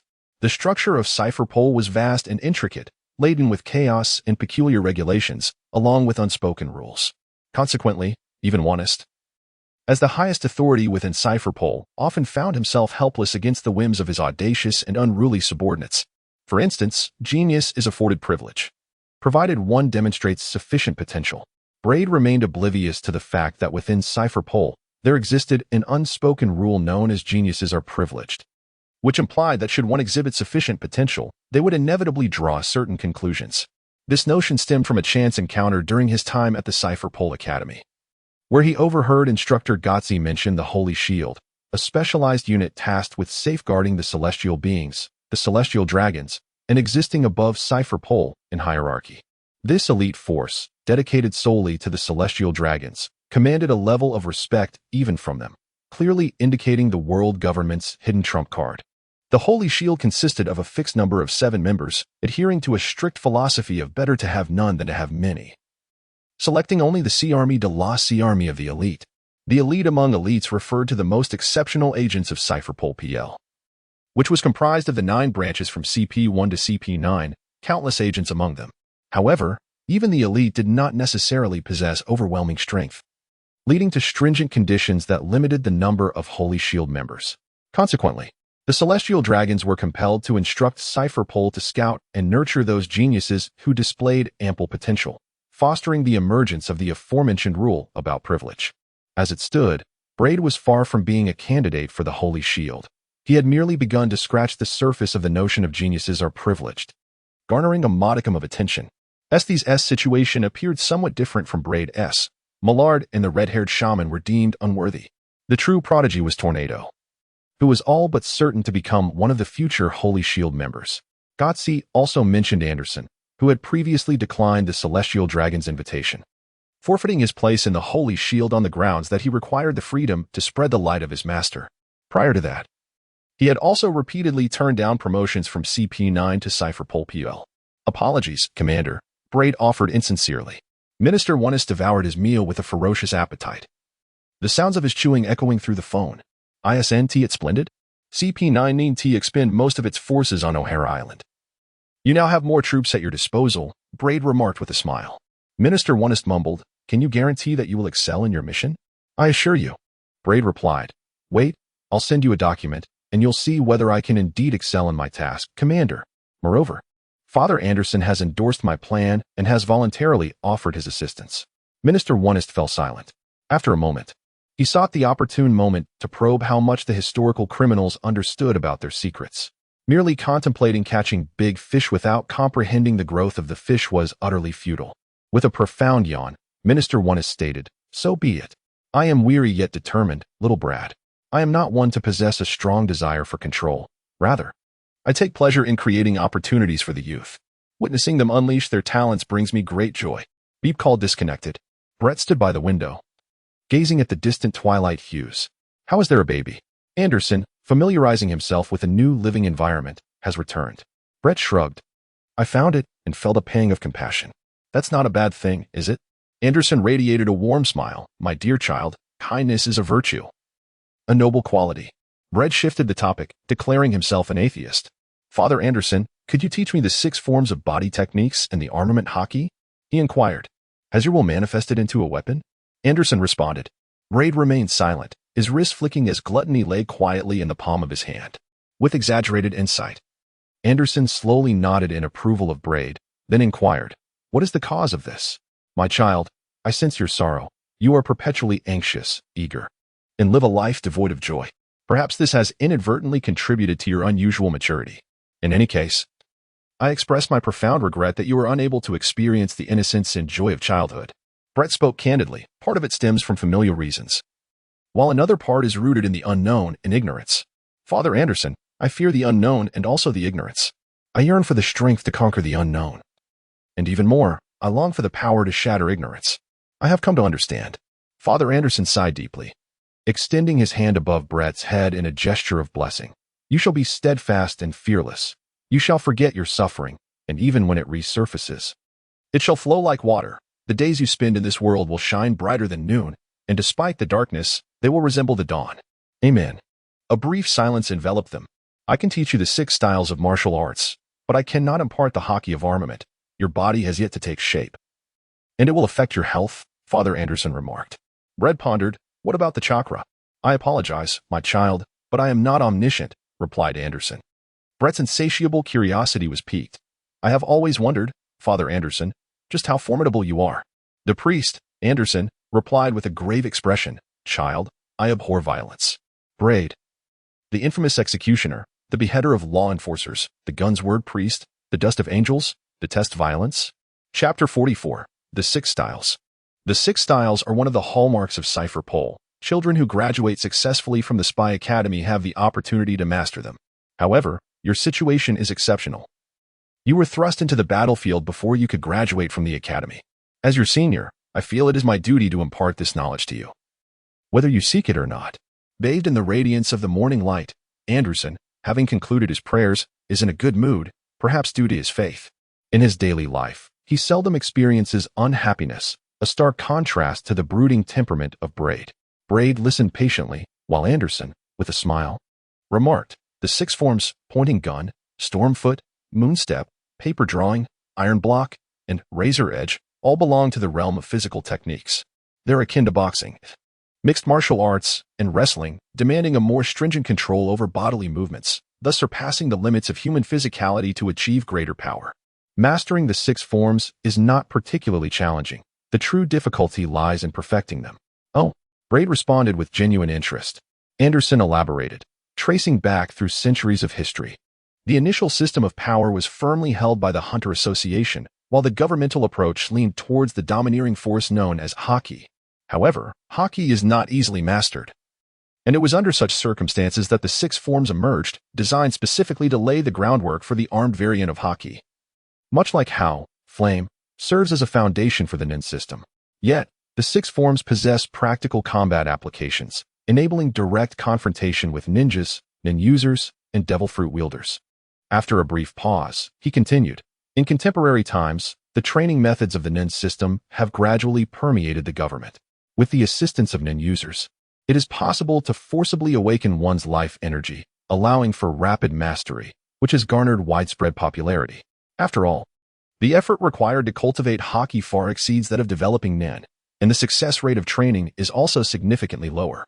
Anderson reflected with a hint of nostalgia. Moreover, the government's continuous need for a replenishing military force has facilitated the prioritization of Nen training over Haki.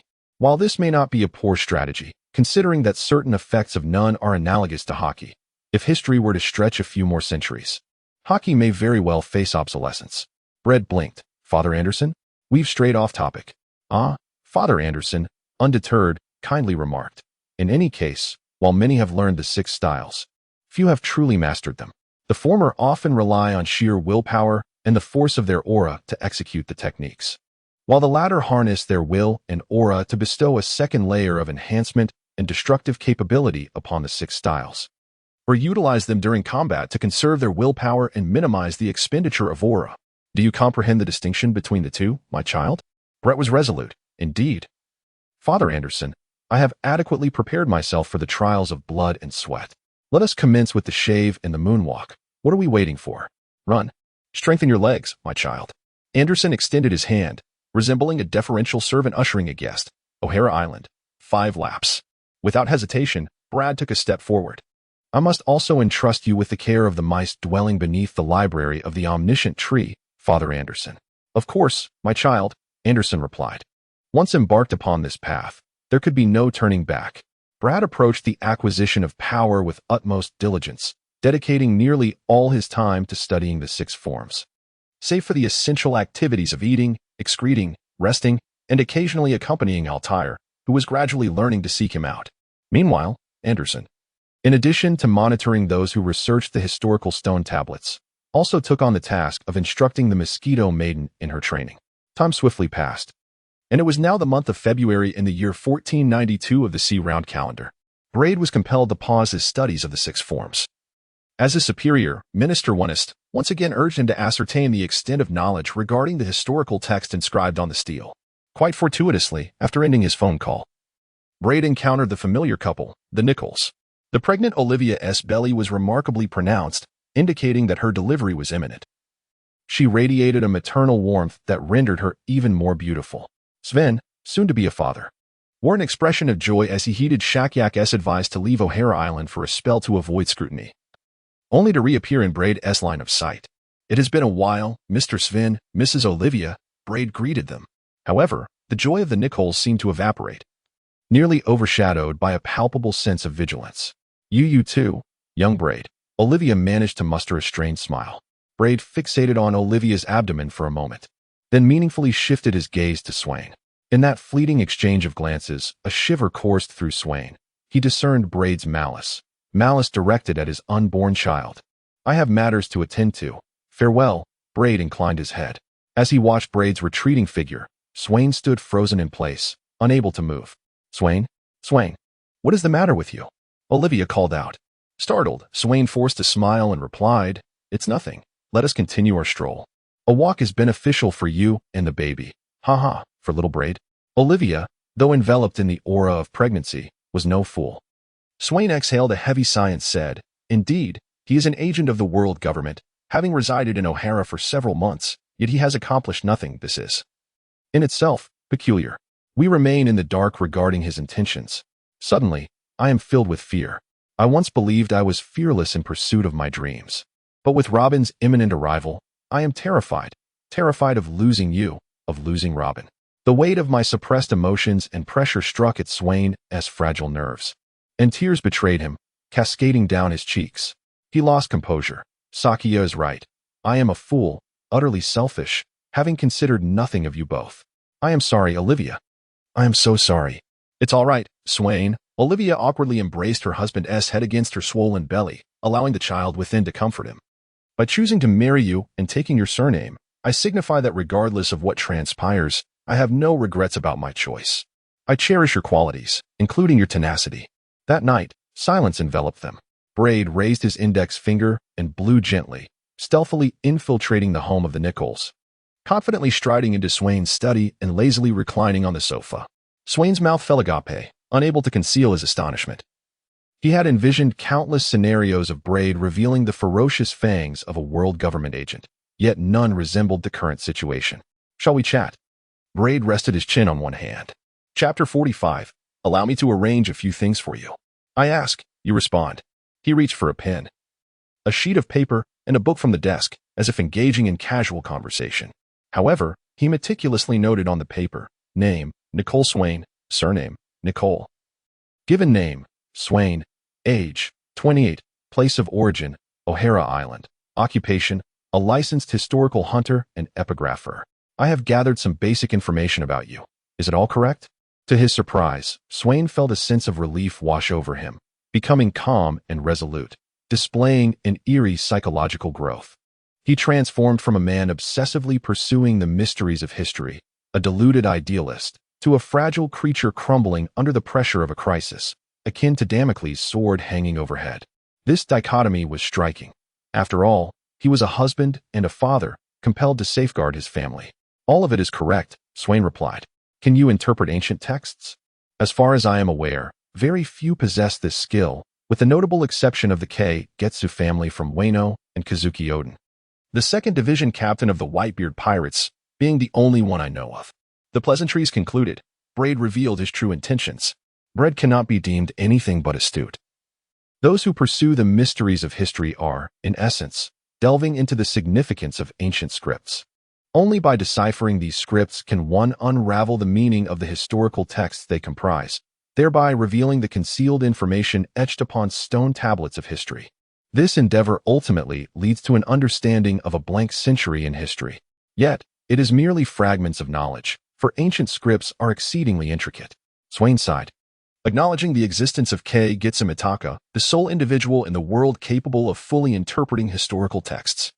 It was his ancestors who crafted indestructible stone tablets of history and perpetuated the methods of deciphering ancient scripts, ensuring that nearly 8 centuries of history have not been entirely erased by the world government.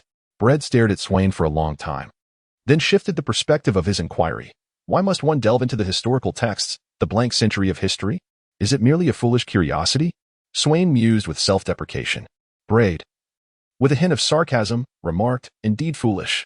Yet it is not curiosity that is foolish, but ignorance. The measures taken by the world government to enact laws prohibiting the study of historical texts and to relentlessly suppress research on the blank century, endeavors aimed at erasing nearly 8 centuries of history, easily lead one to conclude that the blank century is tantamount to the dark history of the world government. Of course, the world government forbids you from examining the historical texts under the pretext of the blank century, as the concealed information within these texts pertains to the whereabouts of ancient weapons. Which is indeed true. After a moment of reflection, Braid added, the hidden information also includes maps leading to the ultimate island of the pirates' dreams, Laughtail. Swain was taken aback. I do not comprehend ancient scripts, but I am not lying, Braid stated. Silence enveloped Swain. The ancient weapons possess the capacity to obliterate the world. Even if your intentions are not malevolent, the consequences of their inadvertent misuse by nefarious individuals would be the same. Once a pirate reaches the ultimate island, he becomes the pirate king, potentially consolidating the scattered pirates into a formidable force, coupled with the detrimental impact of a dark history on their image and credibility. Either scenario could undermine the authority of the world government. Braid continued somberly, thus, it is no surprise that the world government would exact severe punishment upon you. You are not merely wronged, but rather pitiable. Your foolishness stems from ignorance. Swain's lips trembled. We harbor no ill intentions. Thus, your folly lies in ignorance. As I just articulated, inadvertently being exploited by malevolent individuals leads to the same consequences, Braid relentlessly accused. Have you considered this? The infamous pirate Gold Lion is in search of ancient weapons. Suppose he were to acquire such power through your means, what might ensue? I surmise he would likely annihilate several nations as a demonstration, compelling the world government to capitulate and allow him to dominate the world. However, the world government would undoubtedly resist, leading to a cataclysmic world war, ensnaring billions of innocent lives. The terrifying possibilities narrated by Braid sent cold sweat down Swain's spine. Do you believe you are correct? Is your behavior a challenge to the tyrannical suppression of the public's right to know? Wrong, profoundly wrong, Braid suddenly lashed out, questioning, Which of the 30 historical stone tablets is the one inscribed in the library of the all-knowing tree basement? Is there intelligence? Swain instinctively replied, yes, but quickly fell into a state of despair, closing his eyes in resignation. Are you deceiving me? How can you be certain that the historical stone tablet in question contains intelligence when you cannot decipher ancient scripts? Braid smirked enigmatically, stating, there are approximately 30 historical stone tablets. 4 are crimson, while 26 are gray.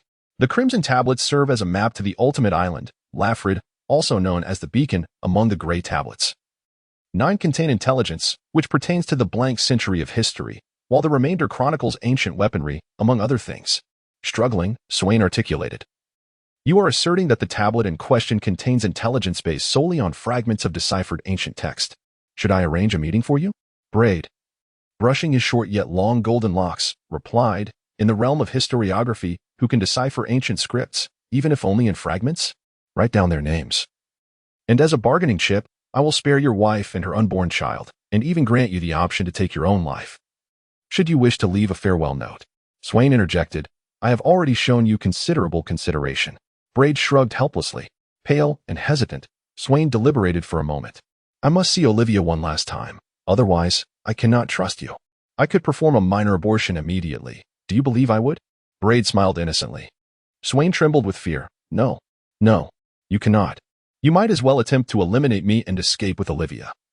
The world is vast, and there must be a place to hide. Braid appeared to offer this advice with feigned benevolence. Swain, in a state of collapse. Despite exhibiting an unusual psychological growth and a fervent desire to protect his wife and child, remained at his core a cultured scholar, unable to contend with Braid, whose vulnerabilities were far too many. Chapter 46. Nico Robin, I am Braid. I apologize for disturbing your rest at such a late hour, sir. Facing the starry sea beyond the window, Braid dialed his superior to report on his work. A rustling sound ensued, followed by the weary and weak voice of Minister Onest. I can hardly perceive your sincerity, young Braid, he lamented. Truly, sleep deprivation is not merely a foe to women. Men suffer from it as well. Recently, my hair has been falling out in clumps, and I have even developed high blood pressure. Do you not have any consideration for this? A vegetarian diet would certainly help. Braid interrupted Minister Onest. Pardon? Minister Onest paused, seemingly affronted. And his spirits lifted immediately. Becoming a vegetarian is out of the question. It is simply impossible in this lifetime. Brett responded nonchalantly, suit yourself. To get back on track. Commander, I shall send you a few photographs. After a long while. Well done, young Brett, well done. Minister Ernest spoke with a grave tone. I never anticipated that these scoundrels could stealthily venture so far beneath the very eyes of the government, almost deciphering the intricate ancient scripts in their entirety.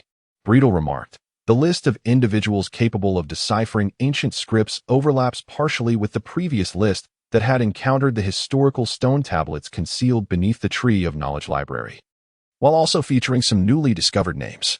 Those encircled in red denote significant threats and should be eradicated immediately. The remainder can be set aside for now. As long as the historical stone tablets remain as enticing bait, the fish shall willingly take the risk to bite the hook. I understand, Minister Onset replied with clarity. Brett's fingers danced. Commander? Replied Minister Onset. The mad insinuation of Breadwin. Logically, my contributions are substantial. The planning, the strategies, and the execution of tasks were predominantly my responsibility. Oh, Minister Onest, suddenly enlightened, chuckled. Are you now extending your hand to claim a reward? What a greedy little rascal. Braid stated, I am a realist, lacking in the awareness of selfless dedication. I prefer to exert myself in accordance with the compensation I receive, or to undertake tasks that are justly rewarded. To this, Minister Onest retorted, what reward do you seek? How about an exceptional promotion to Cipher Pol PL? It would be an unprecedented honor. You would become the first individual in history to transition directly into the role of a CP0 agent, and also the youngest to hold that title. Braid chuckled, a reward that I could effortlessly acquire with a mere investment of time? Commander, you previously asserted with conviction that you are not a miser. Minister Onset, chuckling in turn, alleviated the awkwardness by responding. Upon the completion of your duties and your return to Mary Geos, you may select one item from the treasures of the Holy Land. One item? Braid, adept in the art of negotiation, retorted, Commander, based on my understanding, the government's assessments of various merits established by its personnel, particularly those concerning the blank century of history, are deemed to surpass other accolades by a significant margin. Such a troublesome little rascal. You think you know so much.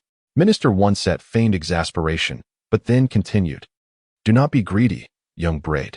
You may choose one item from the treasures of the Holy Land, and in addition, I shall promote you to Cipher Pol PL.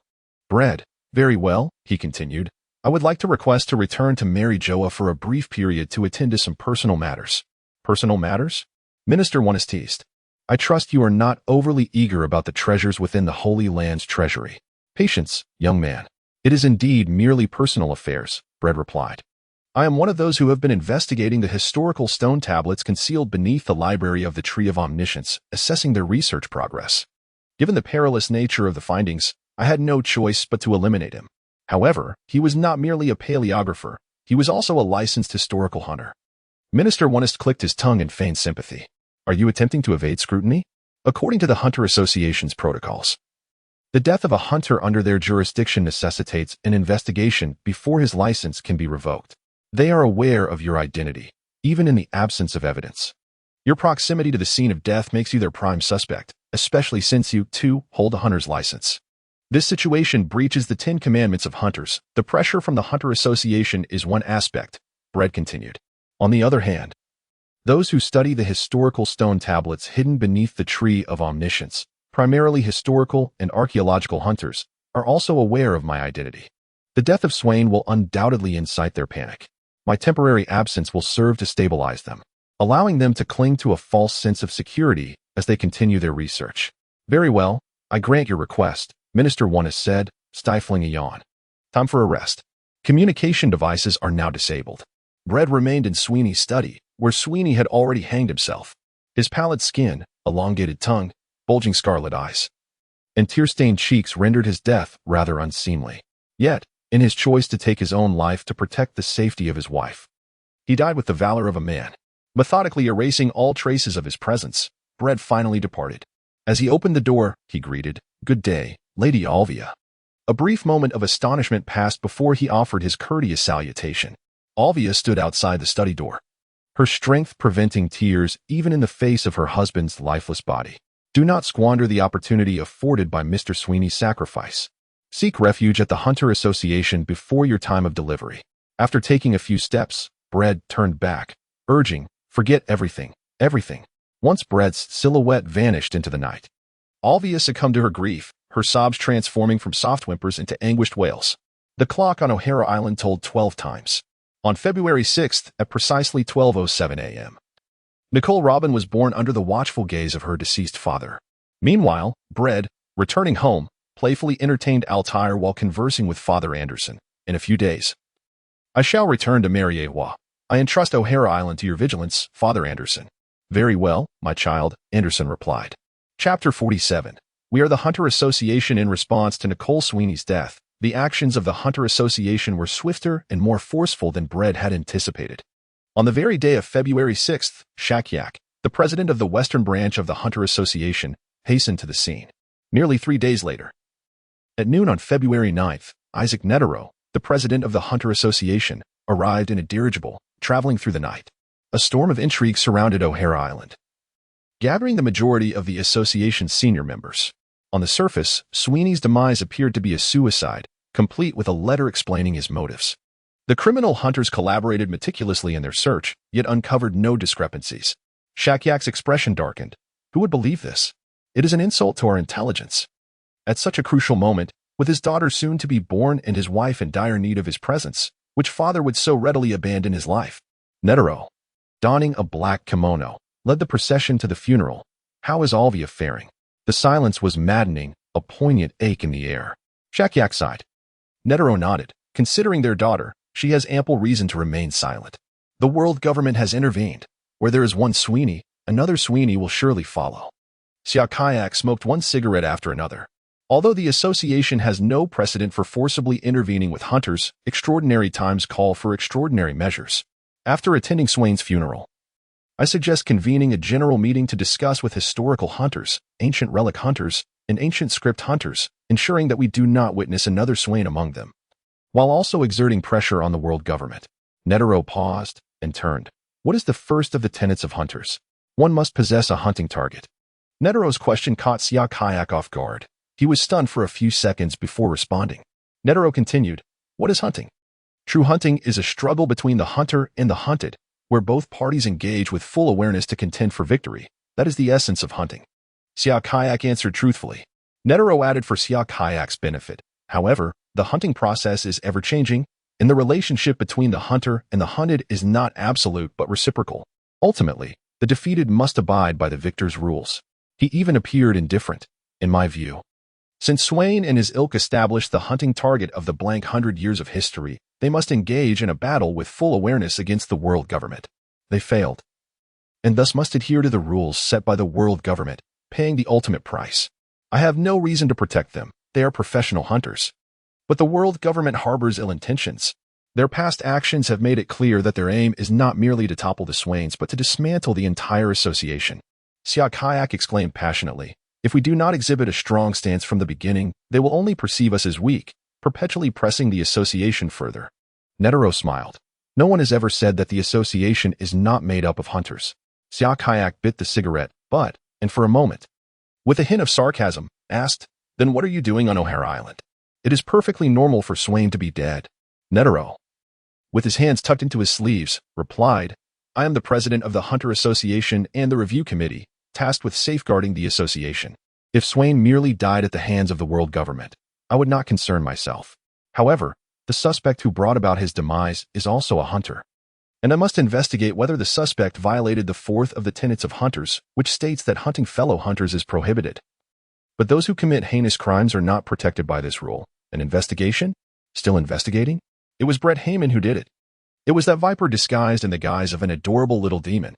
Yokai was increasingly agitated. Netero stated, "We need evidence." "To hell with evidence. Enough is enough." Yokai could no longer suppress the fiery temper of a warrior. "Outdated. Times have changed. The old tenets of hunters should have evolved." Clinging to the past. Yokai. Such disrespect. Many hunters were displeased with Yokai's impudence.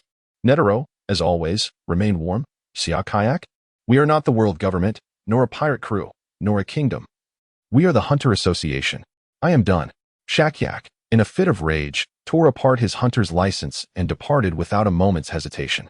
Netero sighed, refraining from stopping or persuading Shakyak, for he understood that ideological differences are a discord that can never be reconciled. After attending the funeral of Sweeney, he extricated himself from his entourage and precisely located Altair, cradling her, along with Mosquito Girl, preparing to embark from O'Hara Island aboard the vessel. "Braid. Long time no see." "Netero." Braid maintained his composure. Netero scratched his head casually, remarking, "Sweeney has unfortunately passed away. Have you heard?" "I have indeed heard. And I lament the untimely demise of an extraordinary historical hunter, a remarkable paleographer," Braid replied with grave seriousness. Netero, as if engaged in trivial conversation, continued, "Are you not attending Sweeney's funeral? Is it not your dream to be a historical hunter? Rumor had it that you even planned to seek Sweeney's guidance." "Regrettably, we are not well acquainted," Braid responded with notable indifference. Netero raised his eyebrows in surprise, suddenly chuckling, feeling a bit restless. "Are we? Fancy a spar? You seem to be on a leisurely outing. After all, there is no rush." "Then you would feign an accidental mishap that could lead to my demise?" Braid scoffed. Netero widened his eyes in mock horror. "Kill you? Me? Little Braid, why would you think such a thing? I apologize. It is not that I doubt your character, but I have always been inclined to consider the worst intentions of mankind. After all, humans are the creatures closest to demons." Braid offered a rather philosophical retort. Netero found himself at a loss for words. The two shared an abundance of unspoken understanding, yet neither dared to unveil the truth. Should all unsavory matters come to light, the potential outcome could lead to a complete schism between the world government and the Hunter Association, possibly igniting a war. "You are still but a child," Netero mused. Whether lamenting Braid's almost otherworldly maturity or the role he played in Sweeney's cruel fate, Braid responded, "Indeed, I am still a child. Many matters are beyond my control. I am powerless to change anything. I merely yearn to exist." "Merely yearn to exist? Even at any cost, without regard for the means?" Nitros questioned. Braid paused for a moment and said, "I neither deny nor affirm. To live is all that matters. You cannot point to a child who yearns for life and expect them, amidst their arduous struggle for survival, to possess a profound understanding of the concepts of good and evil, of benevolence and morality. There is simply no amidst food, clothing, shelter, and the strength to protect oneself from harm consume all their energy, leaving them utterly exhausted. Remember to maintain open lines of communication. The review committee may seek you at any moment. Nitaro departed abruptly, as sudden as his arrival. Bread let out a long sigh, cold sweat soaking his back. The arrival of a supermonster, qualified to compete for the title of the world's strongest, implied a summons for accountability. It would be false to say that Bread was unafraid. However, he chose to deflect the tension, emphasizing his obedience to execute the orders of the world government. After remaining motionless for several minutes, Bread gently kissed little Altair on the forehead and said, "Let us depart, Joanna." Chapter 48. Don Quixote da Flamingo. Is this your private affair? Mia.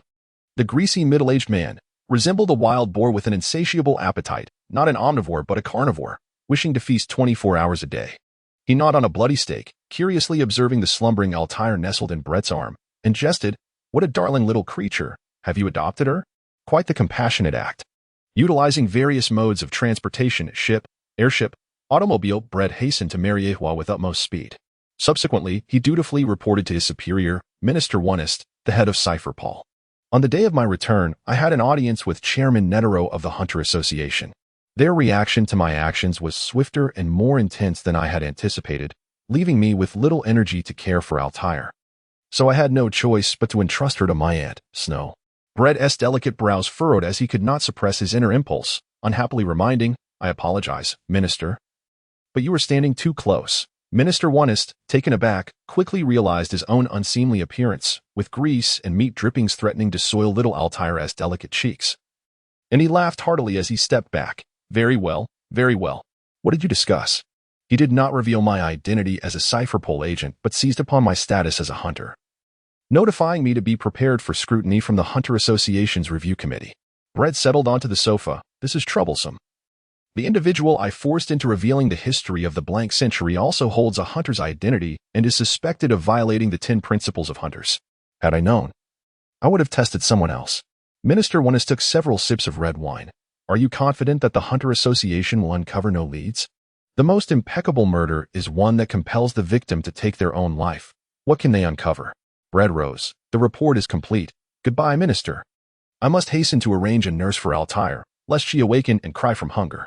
"Wait." Minister Onest leaned over the side of the dining table, laboriously rummaging through 2 sheets of paper. "Sign here, and you shall become a member of Cipher Pole, Aegis 0. Additionally, you will receive a certificate to select one item from the Holy Land's treasure vault." Bread swiftly affixed his signature and secured the document. At that moment, a loud crash resonated through the air. "My Lord Ernest, something has transpired in Panga City. You must come at once." Without regard for decorum, the visitor forcefully burst through the door, stumbling onto the floor, breathless and shrieking in terror. "Calm down, young man," Minister Ernest commanded with an air of authority, unruffled. "Panga City is heavily guarded. What could possibly go wrong?" The visitor struggled to catch his breath, exclaiming, "Don Quixote has returned to the Holy Land." Bang! Minister Ernest collapsed onto the ground, scrambling to drag his cumbersome body as he hurried away. "Don Quixote?" Brett's eyes widened in astonishment. "The Don Quixote de la Mancha?" Minister Bread witnessed Da Flamingo earlier, as the mosquito woman soared through the air, cradling the young Altair. From above, he looked down upon the 10-year-old Da Flamingo, who appeared small and frail, clad in tattered garments, sporting a pair of sunglasses, and clutching a bloodied bundle in his hand. Despite the distance of 200 to 300 meters, Bread could discern these details clearly. However, what struck him most was the palpable fury emanating from Da Flamingo. No, it was a wrath of a king, even though he now resembled a mere beggar. Bread did not linger. He had no interest in the internal disputes of the celestial dragons. Shortly thereafter, he greeted Chef Faji's aunt with a cheerful smile. Chef Faji was utterly incredulous at Bread's sudden appearance, covering her mouth as tears of joy brimmed in her eyes. Brett maintained a smile, saying, "Not inviting me inside? A whole year without any news. Bad boy, perhaps it's best if you don't return." Chef Faji choked back her complaints as she reached for her slippers. Brett cradled Altair and playfully presented her to Chef Faji, saying, "Here is your gift." With a flourish, he unveiled a corner of the delicate swaddling that enveloped Altair, revealing the restless little infant who was eagerly sucking her lips. Chef Faji's expression transformed from sorrow to delight. "Whose child is this? She is simply exquisite." Having been married to Rasky for many years, And with Rasky often away on covert assassination missions, Shwefazi found herself increasingly lonely at home, yearning for a child to accompany her. Alas, they had not been blessed with offspring. She is an orphan, Brett explained. I have returned to ask you to care for her. Shwefazi appeared flustered, hesitating as she wished to take Altair into her arms, yet feared inadvertently harming her. Altair. Such a lovely name, she murmured. Understanding her trepidation, Brett suggested, if you are unsure how to care for her, perhaps you could hire a wet nurse or nanny to gain experience. They would also provide you with companionship. Indeed, what a splendid idea, Shwefazi exclaimed with newfound enthusiasm. Rushing to make a phone call, Braid felt utterly helpless as he settled Altair. Are you leaving, Snowy? Huh? Snowy was taken aback. Braid spread his hands in exasperation. The malevolent leaders invariably exploit their subordinates. Even though I am but a child laborer. After bidding farewell to Snow, Braid proceeded on foot for a while. Suddenly, he pondered aloud, Joanna? Should I first visit the sacred treasure vault, or pay a visit to the tornado? Just as Snow had lamented, Braid had, for an entire year, been utterly remiss in contacting either Snow, his kin, or Tornado, his friend. When the task had arisen abruptly, he had scarcely had time to leave a letter for Tornado, and once the mission had stabilized, he still failed to reach out to Tornado. For while he possessed a mobile phone, Tornado did not. Given Tornado's capricious nature, he feared that such excuses would fall on deaf ears, and thus was apprehensive about facing Tornado's wrath. Of course, delaying the encounter would only exacerbate matters. He surmised that the irascible little one would not merely express anger. The Mosquito Girl contemplated carefully. Let us first proceed to the sacred treasure vault. Braid queried. The Mosquito Girl, having shared a living space with Tornado and possessing insight into his temperament, asserted earnestly, when Braid finds himself in a predicament, he could use an extra measure of strength to retaliate. Moreover, Joanna will also protect Braid, she added. Thus, they set their course for the sacred treasure vault. True to its name, the sacred treasure vault was a veritable trove of treasures, serving as a candy store for all personnel under the auspices of the world government, contingent upon the establishment of sufficient merit to earn such rewards. Rumor had it that the treasures within the vault encompassed a vast array of items, most of which directly or indirectly provided power, devil fruits, imperial tools, renowned swords and blades, as well as unique artifacts, martial arts techniques, ninjutsu, and psychic ability analyses presented in textual and visual formats. It even housed the remains of extraordinarily dangerous magical beasts, unknown and mysterious flora and fauna, and other semi-finished materials, all rich and varied, emblematic of the formidable legacy of the world government, which had dominated the world for nearly 8 centuries. Yet, rumors are merely whispers. Braid chose to trust in the tangible before him. Chapter 49. This person is quite dog-like. I, Shigong, am here to manage the sacred treasure vault. I kindly request you present your passage permit once more. The sacred treasure vault, nestled within the western corner of Panga City, is a modern architectural marvel that starkly contrasts with the ancient aesthetic of Panga City, rendering it quite famous in Mariehua. Anyone encountering it for the first time would inevitably feel a dissonance upon comparing it to Panga City, prompting the question, what is that place? For Panga City is known to all. Braid had inquired about the Sanctum of Treasures, and Rasky had informed him, allowing him to reach the sanctum without the need for guidance. To his surprise, while numerous guards surrounded the sanctum, the number of staff within was scant, comprising merely a single individual, a middle-aged man before Braid, who introduced himself as Shigong, with his short black hair styled in a neat parting, rugged features, and small prescription glasses accentuating his countenance. He bore a well-groomed beard around his mouth, all of which harmoniously complemented his formal suit, exuding an air of meticulous professionalism. However, upon closer inspection, Braid discerned that Shigong's smile and respectful demeanor were disingenuously insincere, almost repulsive. He surmised that should the authority of the individual who issued his pass be deemed insufficient, Shigong would undoubtedly assume a different facade, discarding the smile and the pretense of respect, showing no regard for his age. This man is quite the sycophant, Braid thought to himself, casually tossing the pass bestowed upon him by Minister Wano to Shigong as he introduced himself. Braid, CP0. Shigong's smile became even more radiant, his attitude increasingly obsequious to the point of exaggeration. Ah, it is an honor to welcome you, Lord Braid. Please forgive my inadequate hospitality. As Braid had anticipated, the name of Minister Wano held weight, and his status as a newly appointed CP0 agent proved even more advantageous. How astonishing it is, Lord Braid. to witness such youthful talent. I have never encountered a CP0 agent as young as yourself. You possess a most enviable and splendid future. Shigong began to flatter Braid with elaborate praise. Braid, however, interrupted him, stating flatly, "Do not envy. Such envy is futile. A life of unimpeded success is a flavor you shall never savor. It is the privilege of the gifted." Shigong chuckled awkwardly, concealing his discomfort, and gestured, "Lord Braid, please proceed to select the items you require. Let us begin with the devil fruits." Braid had his own considerations. "Is this all there is?" "Too few," he remarked. Observing the sparse display of only a handful of devil fruits in the vast chamber, a far cry from his expectations. He had assumed that with the vast power wielded by the world government, the collection of devil fruits would number in the dozens. Shigong explained. Devil fruits are treasures of the sea. Although they embody the devil of the sea and are restrained by the rare mineral sea prism stone, they remain a superb gift pack, once consumed. They grant extraordinary abilities without the need for arduous training in haki, chakra, or nin, which leads individuals to consume the fruits themselves upon discovery.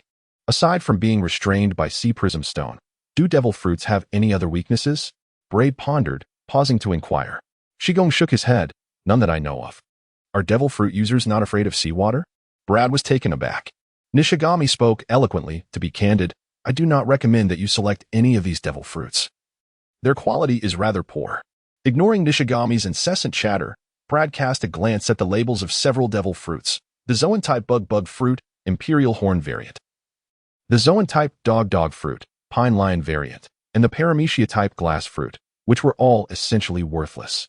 He refused to believe that there existed a devil fruit devoid of flaws. Only those who possessed worthless devil fruits would utter such nonsense.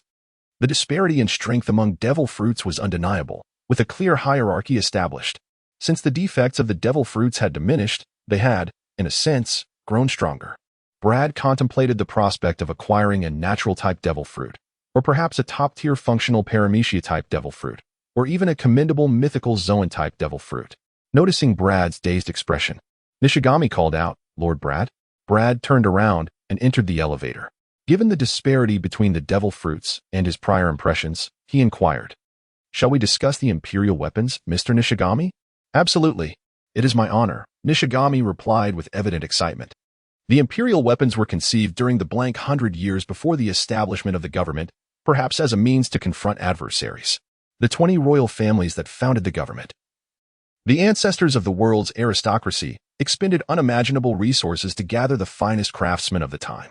They hunted super dangerous species of beasts, at least at the tiger level, to serve as materials, alongside rare metals such as orichalcum and mystical techniques, painstakingly forging 48 irreplicable legendary weapons that could replicate the unique traits of these super dangerous species, thus earning the title of Imperial weapons. Brad blinked and inquired, "Why is it referred to as the Imperial tool?" The government's predecessor was originally named the World Federal Empire Government, which was later changed to the World Government.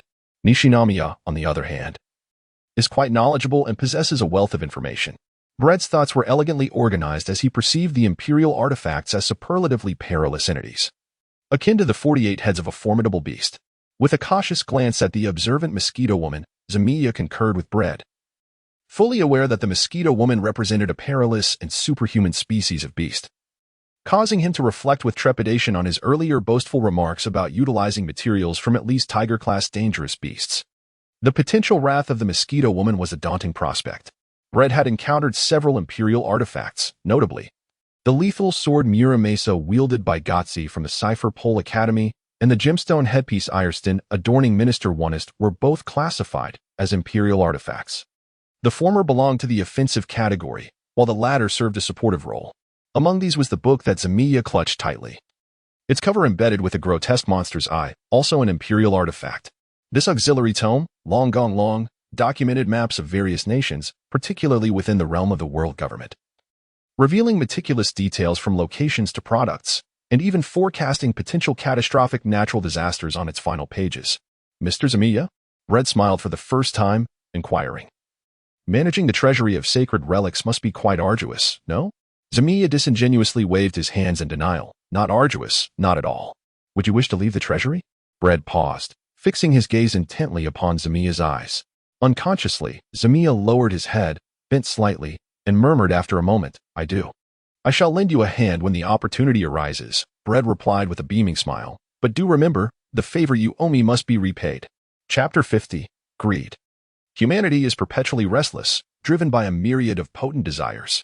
From the depths of the West Palace's gaze, Braid discerned with clarity that the West Palace was far from satisfied with the tranquil existence of managing the sacred treasury. He yearned not for a life confined to the empty halls, confronting a collection of what he deemed worthless relics. Instead, he aspired to be part of the bureaucratic elite of the world government, to embody the power, dignity, and opulence enjoyed by those officials he envied, wielding influence over the fates of living souls. After languishing for 5 or 6 years on the cold bench of the sacred treasury, the West Palace had yet to transform into the individual he dreamed of becoming. His origins, his talents, and myriad other factors constrained him. His only recourse was to harbor fanciful hopes of ingratiating himself with those who frequented the sacred treasury, slowly cultivating relationships and networks to achieve his ambitions. Regrettably, those who ventured to the sacred treasury, hand-picking their interests, were invariably individuals of significant merit and status, having rendered immense services to the world government. Who would spare a thought for a mere minor character like him? In truth, had the West Palace not been the wielder of the imperial artifact, the Book of the World, Braid would have had no inclination to engage with him. If the devil fruits were likened to a superb gift package, mysterious and unknown, descending from the heavens to bestow rapid power upon anyone fortunate enough to open it, then, after reaching a verbal agreement with Braid, the West Palace became even more diligent. Thus, the imperial artifact was akin to a special lucky draw. Only those who met extraordinary conditions could be favored by the imperial artifact and subsequently gain power. Bread perused the meticulously arranged relics. The devil fruit represents a singular choice. One acquires and consumes it, whereas the relic embodies a bidirectional selection. Upon obtaining the relic, one must earn its recognition to wield it. My understanding, albeit limited, leads me to ponder the nature of this dualistic selection inherent in the relics. The primary material for forging these relics is the remains of exceedingly perilous magical beasts. In my humble opinion, it appears that the relics harbor the lingering potential will or instincts of these formidable creatures, manifesting their influence. They are inclined to accept those whom they acknowledge while rejecting those they disdain. Even though Shigong may exhibit unrefined behavior, he remains a clever dog. Braid squinted as he scrutinized a golden treasure vessel, which was perhaps the most rudimentary among the several treasures housed within the sanctum, possibly even among all 48 imperial artifacts. Its name was Manifestation of the Demon, Essence of Evil. Within the vessel resided the blood of an ancient, now extinct, super dangerous species of beast that once roamed the frigid northern tundras. Consuming it would bestow the drinker with the formidable power of that perilous creature. However, I had witnessed 6 individuals succumb to madness and death after partaking of it, with many more unknown fates. A sense of trepidation lingered in my heart. Yet an unusual excitement coursed through me. From my deductions based on the Book of the World, I surmised that it belonged to the dragon level. The blood of a dragon-level super dangerous species. When it finds its master, a terrifying monstrosity shall be born. Brett beamed with a radiant smile. Its essence resonates profoundly with someone I know, and I believe a marvelous connection will unfold between them. Esther? Joanna interjected suddenly. Brett nodded and said, "Do you dislike the aura emitted by the imperial artifacts, Joanna?" Joanna replied, "It's not so much dislike as it is discomfort." While puffing out her cheeks playfully, Brett said, "The imperial relics harbor remnants of the latent will or instincts of immensely perilous magical beasts. This notion explains why a wielder can govern but a single imperial relic. The relics draw upon human spirit and physical strength as their source of power. Managing even one relic is undeniably arduous. Yet, the world is replete with individuals brimming with mental fervor and physical prowess. Why then, is there no one able to command 2 or more relics? It is indeed the lingering latent will or instincts of the dangerous magical beasts that impede this. The nature of these beasts suggests that 2 tigers cannot coexist on the same mountain. The battles of the imperial relic wielders invariably lead to one's demise." Providing further evidence to this claim, as Zamiya opened the Book of the World, he muttered and diligently pinned down supplementary information. "Momentarily, I commend your wisdom, Master Bread." Zamiya exaggeratedly bowed. Braid glanced around, pondering the remaining imperial artifacts. After 8 centuries of passage, it was inevitable that many would be lost or damaged. Indeed, the government currently possesses a total of 32 artifacts, replied Shigong. "Are there any others besides the demon manifestation and the essence of evil, which have never been successfully controlled?" Braid inquired. Shigong responded, none, it is unique. The curved dagger artifact, moonlight dance, windblade. The gauntlet artifact, divine hand, perfection. The flute artifact. Military dream, sharp howl. Where is the dimensional array, Shangri-La? Braid searched for a while, frowning. Shigong sighed. Minister Wano's son took it to play. Suddenly, a ringing sound interrupted. I sincerely apologize, Lord Braid, Shigong said, but before he could finish, Braid waved his hand, continuing to examine the artifacts. Once Shigong hurried away, Braid's gaze fixated on an exquisite little box containing a sharp canine tooth. Blood collection, rapid absorption. Braid perused the description prepared by Shigong. The tooth of the vampire beast, a creature classified as a super dangerous species. It is utilized in the treatment of injuries by consuming the blood of living beings to enhance strength. Joanna? Does this not describe you? The silent mosquito girl replied. The vampire beast is the prototype from which I was created, but I am a tiger class, super dangerous species, a failure. Enough of such trivial thoughts, Joanna. You are Joanna Hyman. Braid remarked, picking up the blood collection, rapid absorption, muttering with a peculiar expression, are you calling to me? While you are indeed appealing, I find you repugnant. Heaven knows how many mouths you have been in. You are filthy yourself, having bitten countless creatures. Despite his disdain, Braid resolved to choose blood collection, rapid absorption. Driven by greed. Chapter 51. Monster Shigong returned, cautiously trailing behind a figure resembling a young girl, but who was, in truth, a mature woman. Akin to a refined young lady's maid or a noble princess's attendant. The reason she appeared youthful was due to her attire, rabbit ear hairpins, zebra-patterned thigh-high socks, and a pink long dress, all exuding a girlish charm. Yet, no matter how vibrant her outfit, it could not conceal her maturity. The dull, faded yellow hair, heavily made-up face, and the prominent veins on her hands betrayed her true age. Hello, Lady Doya. Braid was the first to greet, recognizing the other person. Doya was a colleague of Braid's parents, having attended their funeral. She was also a scientist in the scientific division. According to Rasky, the government esteemed scientists above all else. Their treatment and status far surpassing that of individuals from the Navy, Cypherpole, or other government departments, perhaps only slightly lower than the celestial dragons. It is no wonder that Shigong displayed such a humble demeanor. However, Doya seemed to struggle with her memory, hesitating to say, you are Braid Hyman. You attended my parents' funeral. Thank you once again. Braid nodded slightly. Doya murmured, Braid Hyman? Hyman? Suddenly realizing, she exclaimed, you are the child of the Hyman family. I apologize. I've been so absorbed in experiments lately that I've lost track of things. There's no need for gratitude. After all, we were merely colleagues. Their unfortunate passing is just that. May the deceased rest in peace. Dwelling on it further would only wound the hearts of the living. Seemingly, Doya possessed considerable emotional intelligence, and her identity as a scientist attested to her exceptional intellect. Aside from her eccentric appearance, which retained a childlike whimsy, she ought to have led a fulfilling life, with few personal flaws, as an elite woman.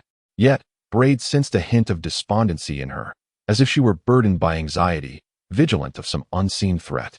For the moment, Braid could not fathom the root of Doya's unease. He assumed they would not have further interactions and chose not to dwell on it. It's all right. Braid smiled, saying, I have tasks to attend to, so I won't keep you any longer, Miss Doya. Doya was taken aback, exclaiming, tasks? Wait, how are you able to be in the Sanctum Treasure Vault? Lord Braid is now a CP0 agent, a prized asset valued by Minister Wano. Shigong interjected at the opportune moment. Doya was astonished. Wait, this must be a joke. A CP0 agent? I remember just over a year ago you were still an ordinary child. Perhaps it is talent? Everyone has their own area of expertise. Braid chuckled, opening his palm to reveal the blood collection, rapid absorption. Mr. Shigong, I have selected what I need. Please take note. Blood collection, rapid absorption. Doya immediately identified the name of the artifact in Braid's palm, her brows furrowing involuntarily. In that fleeting moment of eye contact, Braid understood Doya's intent. She had likely already set her sights on the blood collection, rapid absorption, and was specifically here for it. Does it not reject you? Doya inquired somberly. Brett emphasized with a cheerful smile, we are perfectly in sync.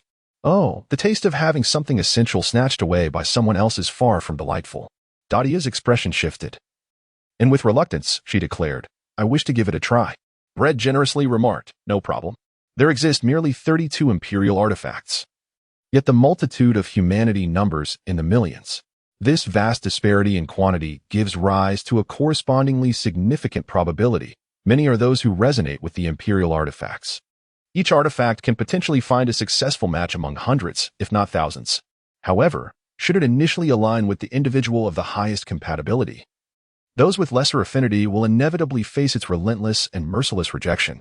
Brett is confident that he is the most suitable candidate for the blood collection and rapid absorption procedure. With a sense of trepidation, Doya cautiously attempts to install the device.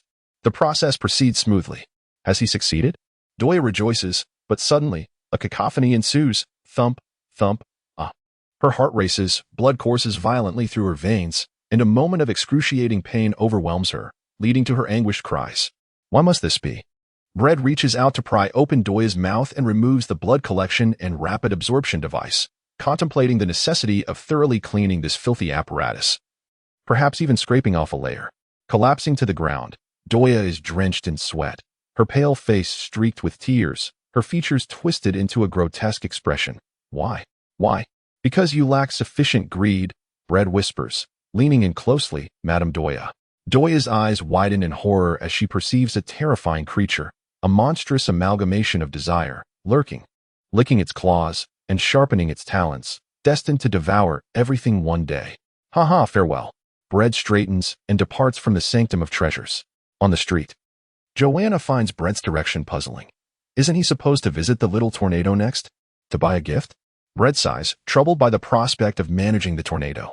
Shortly thereafter, the Cipher Pole Academy is eerily quiet. The advanced class instructors find themselves alone, as all the students have vanished, leaving only a few teachers and lower-level students behind in the vast institution. Brett wandered about and engaged in conversation with Linda, the supervisor of the lower-tier class. It was then that he learned that the rookie agents in the reserves, including Tornado, had been dispersed to undergo internships at Cipher Pole. He left behind a plethora of gifts, the most significant being a mobile phone for communication, which Brett entrusted to Linda for delivery to Tornado before he returned to O'Hara Island in the West Sea. A week later, the Hunter Association, known for its keen intelligence, intercepted Brett immediately upon his arrival on O'Hara Island. Brett Heyman, the review committee suspects you of violating Article 4 of the Hunter Code, accused of endangering fellow hunters.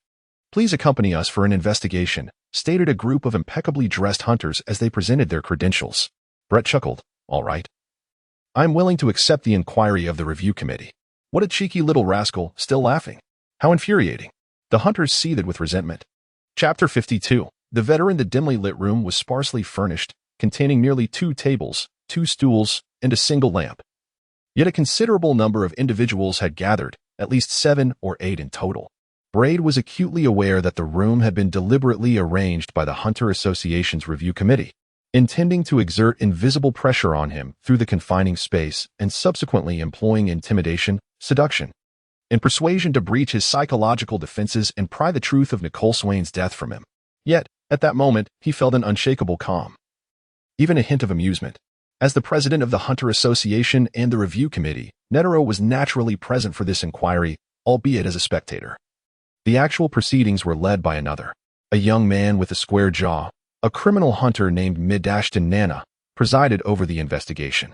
Midashton donned an intriguing outfit that resembled a black and white spotted cow, complete with a helmet adorned with horn-like decorations, and his right eye bore a dark mark.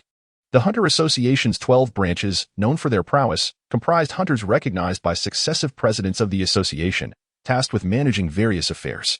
The current president, Netero, possessed an undeniable charisma that inspired profound admiration among the 12 branches. Many altered their names and appearances, making considerable sacrifices to align themselves with his legacy, though some, like the former head of the West Sea branch, Shakayak, resisted such transformations. She was one of the 12 branches, specifically the serpent. What is your name? Midashton inquired. I expect you to answer with utmost sincerity, even to seemingly trivial questions. Braid Hyman, he replied. And your age? Almost 8. Place of origin? Uncertain. I have been wandering for as long as I can remember. After a mere 3 exchanges, the dialogue faltered. Lies, Midashton retorted. I have yet to encounter a waif like you, well-nourished and healthy. He extended his hand, brandishing a card. I warn you, it is in your best interest to speak the truth. Any deceit will not be tolerated. I am a criminal hunter with special investigative authority. Casting a glance at the vivid red exclamation mark on the card, Braid turned to Netero. President Netero. Might I inquire about the original intention behind the establishment of the Hunter Association? Huh? Netero appeared momentarily distracted, scratching his head. It is not hunting. It is service. Braid asserted with conviction.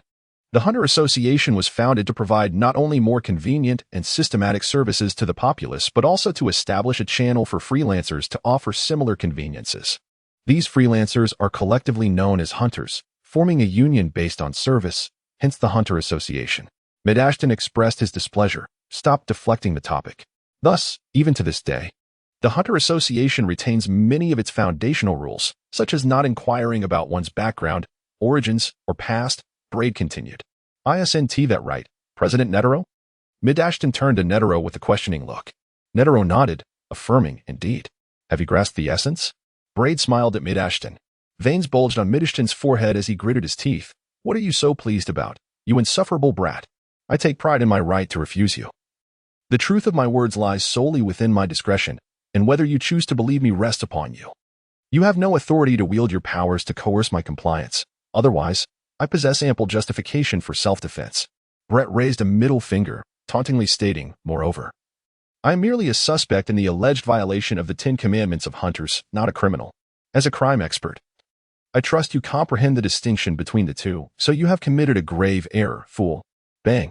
President, I can no longer contain myself. Mizastin slammed the table in fury. Netero, with his hands tucked into his sleeves, sighed. We are the Hunter Association, Mizastin, not the world government, a kingdom, or a pirate crew. We are the Hunter Association.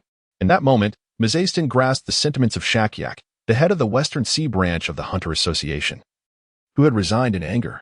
The excessively liberal atmosphere of the Hunter Association, coupled with its overly lenient environment, indeed hinders the handling of incidents akin to Brett's murder of Nicole Swain.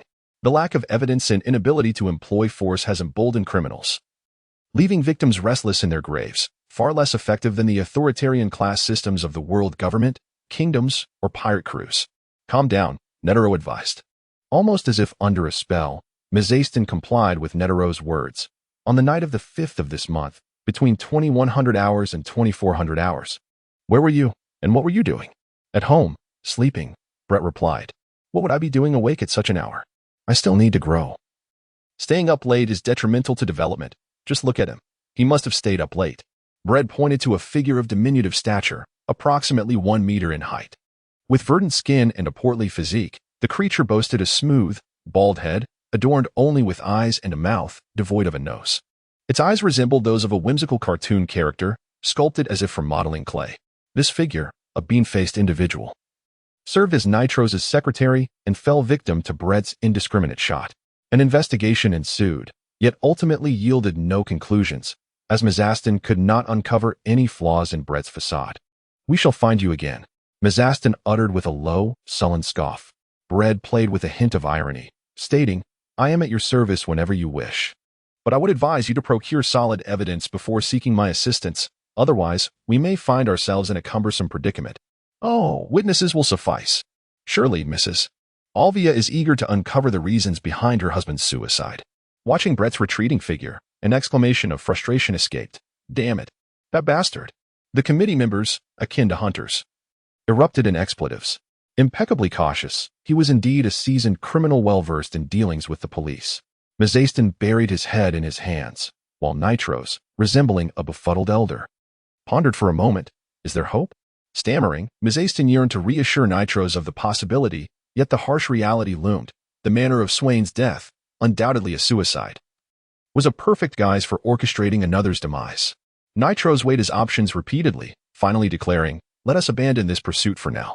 However, Nitros waved his hand dismissively. The little fox cannot hide its tail. We shall wait. Meanwhile, on the other side, welcome back, child, greeted Father Anderson with his characteristic gentleness. Brett, appearing somewhat fatigued, reclined against the sofa. Thank you, Father Anderson. What troubles you? Inquired Father Anderson. Bradeo, having just undergone an investigation by the Hunter Association's Review Committee. I believe I am no longer suited to remain on O'Hara Island. Anderson, indeed, Netero is truly remarkable, no matter how well I conceal myself. I cannot escape his discerning gaze. Adjustments must be made. Brett pondered. Chapter 53. I would cast my vote for you. How do you intend to adjust, my child? Staying on O'Hara Island as an aid to Brett's execution of plans, Anderson must fully respect Brett's subjective opinions.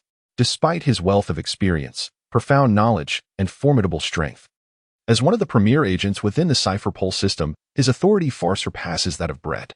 Brett propped his chin on one hand, pondering for a considerable time without responding to Anderson. He then rose and declared, "I am hungry. I shall prepare a meal. Have you eaten lunch, Father Anderson?" "Thank you for your concern, my child, but I have sufficient bread and fresh water," replied Father Anderson. "It is not wise to be overly harsh on oneself, Father Anderson," Brett remarked while rummaging through the refrigerator. He was indeed capable of cooking, and his culinary skills were quite commendable. However, he often found himself too lethargic to engage in such activities. Previously, a nanny had been employed to care for little Altair and to prepare meals, allowing him to devote his efforts to monitoring those engaged in historical research and honing his skills. Now that little Altair had been sent to marry Ajoa, the nanny had already been dismissed, leaving him to fend for himself. Mosquito Girl raised her hand high. "Bread, I want to eat meat." "All right," Bread readily agreed. After half an hour, Bread had prepared a satisfying lunch of roasted chicken wings and noodles accompanied by ready-made sauce. "I have assessed the situation, and it is not overly complex," Bread stated while eating. "Our mission is to use the historical stone tablets concealed beneath the Tree of Knowledge library as bait to continuously excavate and explore individuals connected to the blank century of history. That is all. The subsequent extermination operation to capture them does not fall within our scope of responsibility." "Indeed," Anderson concurred. "At present, we are unable and must not continue to remain stationed at O'Hara Island. Through the use of observation-He descent identifiers, we can continuously excavate and explore individuals tied to the blank century of history. Firstly, the Hunter Association has an unfriendly attitude, and we cannot afford the repercussions of a conflict with both the Hunter Association and the government. Secondly, our exposed identities will inevitably instill fear in those investigating the blank century of history, causing them to hesitate and refrain from approaching the historical stone tablets hidden beneath the Tree of Knowledge library." Bread declined the noodles, speaking vaguely. Anderson listened patiently. "Thus, the trouble we face is singular. We must devise an alternative method of utilizing observation-He descent identifiers for the continuous excavation and exploration of individuals linked to the blank century of history." Bread smiled, revealing, "I have conceived a comprehensive plan and wish to seek your counsel." Anderson extended his hand, indicating he was all ears. "Firstly, we shall request the local officials of O'Hara Island to conduct a systematic census of the local residents while simultaneously implementing a temporary residence permit regulation for outsiders. Those who do not obtain the temporary residence permit shall be expelled, while those who do will enjoy equivalent rights as local residents," Bread articulated confidently. "What about historians?" Anderson inquired. "No. It should target outside scholars drawn to investigate the blank century of history. We have essentially cataloged all local scholars engaged in this exploration," Anderson mused. "Even if the historians possessed the physique of ordinary individuals, it could be quite easy for them to vanish without a trace. The local officials of O'Hara Island may not necessarily be able to detect them." Confidently, Brad proclaimed that alongside the crisis propaganda and incentive policies, local residents of O'Hara would be informed of the presence of external individuals, potentially terrorists, attempting to jeopardize the safety of O'Hara Island. He urged them to report any outsiders lacking a temporary residence permit, asserting that such vigilance would not only help discern the good from the ill, but also serve to protect everyone from harm, all while offering a monetary reward. This advantageous scheme seemed too appealing for the self-preserving yet avaricious populace to resist. Unbeknownst to them, they became our eyes and ears, our allies. The ordinary historian, despite their corporeal limitations, could not evade scrutiny. Anderson then inquired, "And what next?" The skilled historical hunters, seekers of ancient relics, and decipherers of archaic scripts, those wishing to remain undetected, must not be discovered by the law enforcement of O'Hara Island or its local inhabitants. With his fingertips stained with juice, Brad outlined a map. Fortuitously, the geographical position of O'Hara Island is rather isolated, surrounded entirely by the sea. Those wishing to reach O'Hara Island must utilize means of transportation. What I mean is a dual control system. Both the departure points and destinations to O'Hara Island are monitored. Furthermore, communication must be regulated, encompassing telephones, telegraphs, phone books, including computers and letters, which would require the expertise of specialists. Imagine if the supreme governing body of the world government were formed through democratic elections. Regardless of their origins, believe me, my child, I would gladly cast my vote for you. Anderson humorously remarked on Brad's ingenuity and tactics. Brett set down his utensils and sighed. Plans often falter in the face of unforeseen changes. You must take the initiative to communicate with Minister O'Neill and declare the need for support. Are you afraid he will mock you? Andrew teased. Brett smirked, who said that early in the day we could handle everything on our own. Andrews couldn't help but chuckle. In any case, I entrust you with the specific arrangements. Father Andrews, Brett said with a light-hearted demeanor. What scheme are you concocting this time? Andrews inquired. It seems there are several vacancies in the 12 branches of the Hunter Association, Brett replied with a grin. Andrews was at a loss for words. Do you still wish to provoke the delicate sensibilities of the Hunter Association?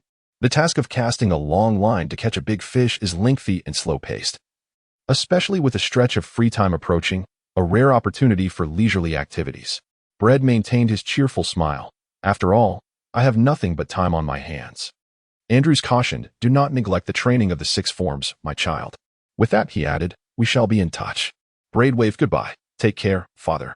In the empty room, only Braid and the mosquito girl remained, exchanging glances. After a moment, Braid remarked, let us depart for the Mafia Federation Kingdom. He surveyed their temporary abode with a sigh, lamenting the toil of life. The mosquito girl, reluctant to leave, asked, are we really just going like this? Anything that lingers too long evokes feelings, but you will grow accustomed to it. Braid reassured her, do not be sorrowful, I shall accompany you. The mosquito girl embraced Braid, nuzzling his face with inexplicable excitement, exclaiming, Braid is the best. Chapter 54. You are unworthy. What a coincidence to meet again, Mr. Myzatin and Ms. Alvia. With a radiant smile brimming with warmth, Braid greeted the hurried Myzatin Nana and Nico Alvia, who were likely preparing to leave O'Hara Island by boat. However, beneath the enigmatic gaze of his narrowed golden eyes, there seemed to lurk an imperceptible danger. Having just endured the passing of her husband and the birth of her daughter, Alvia's complexion, already lacking vitality, grew pallid at the sight of Braid. Unconsciously, she halted, clutching her swaddled daughter a bit tighter, her fear evident. Ugh! The foul stench of dog excrement underfoot cannot be scraped away, Myzatin muttered derisively about Braid. The astute bounty hunter noted Alvia's distress, feeling an increasing sympathy for her plight, coupled with a growing disdain for Braid. He was convinced that Alvia was not entirely ignorant of the truth behind her husband Swain's suicide. She was undoubtedly aware, yet intimidated into silence. The mosquito girl furiously retorted, show some respect to Braid, you vile minotaur. Quiet now, Joanna. Braid maintained his smile. Mr. Myzatin, may I interpret your words as our fateful reunion, an inescapable destiny, a matter of fate? Curse this fate, Myzatin muttered, managing to control his emotions quite well. Brett leapt down from the enormous suitcase and strode towards Alvia. What do you intend to do? Myzon's heart instantly sank. Brett extended his arms, signaling his lack of weapons. Yet his stride remained unbroken as he diverted the conversation. Are you also headed to the Mafian Federation Kingdom? Miss Aston remained silent, her expression markedly altered. Her name is Robin. I recall Mr. Swain mentioning in his lifetime that regardless of whether the child was a boy or a girl, they would be named Robin. Fortunately, his surname leaned towards the feminine. Otherwise, the predominantly masculine name Robin would indeed be rather unsuitable for a girl. Brett rose on his toes, scrutinizing the infant Robin in her swaddling, speaking to himself. She bears a striking resemblance to you, the most notable feature being her straight nose. Does it not, Lady Alvia? Lady Alvia attempted to maintain her composure, yet her quivering form and trembling voice betrayed her anxiety. Brett remained motionless, retreating slightly as his gaze shifted back to Miss Aston. I have heard that Madame Shakayak, the president of the Western Sea Branch, has resigned from the association. It is truly unfortunate. She was exceedingly kind to me, and I never had the chance to express my gratitude. He then changed the subject. Who is presiding over the Western Sea Branch now? You, Mr. Miss Aston? And if I am? Miss Aston replied. Brett lazily remarked, not much, just that I plan to change my profession, no longer a private hunter, but rather aspire to be an exemplary crime hunter like yourself. I hope to receive your guidance. The sound of teeth grinding filled the air. Miss Aston realized that his usually commendable composure and maturity faltered in the presence of Brett, who always seemed to have a way of provoking his ire with just a few words. No problem, I shall teach you, Miss Aston replied. His features contorted in a fierce expression, each word articulated with deliberate emphasis. Brett tilted his head, his tone unpretentious yet sincere, exuding an unmistakable aura of mischief. Just kidding. I aspire to be a bounty hunter, or perhaps a pirate hunter would suffice. Ms. Aston, undeterred, retorted with a calm demeanor, good deeds beget good rewards, while evil begets evil. It's not that retribution is out of reach, it simply awaits its time. Brett interjected with a significant undertone, you possess your own criteria for discerning right from wrong. While I adhere to my own principles of judgment, Mr. Ms. Aston, our perspectives diverge, and our altitudes of consideration differ. Can you genuinely assert that what you deem good is unequivocally virtuous, and what you perceive as evil is certainly malevolent? Thus, you need not adopt a sanctimonious stance to unjustly criticize me. You are unworthy of such a position. Ms. Aston, with a cold smirk, replied, unjust criticism? Certainly. It is mere unfounded reproach. Brett's retort silenced Ms. Aston, who, unwilling to further engage with him, invited Olvia to walk away. Bored, Brett reclined against the mosquito girl, reflecting. I anticipated he would be incensed and recklessly strike me first, yet he managed to suppress his fury. Braid eagerly anticipated the moment when Miss Satan would strike. For then he would have justifiable grounds for self-defense, allowing him to indulge in the feast of blood collection and rapid absorption. The 12 earthly branches constituted the absolute backbone of the Hunter Association, yet not all of them were formidable individuals, at least in the case of Miss Satan. Braid felt no fear.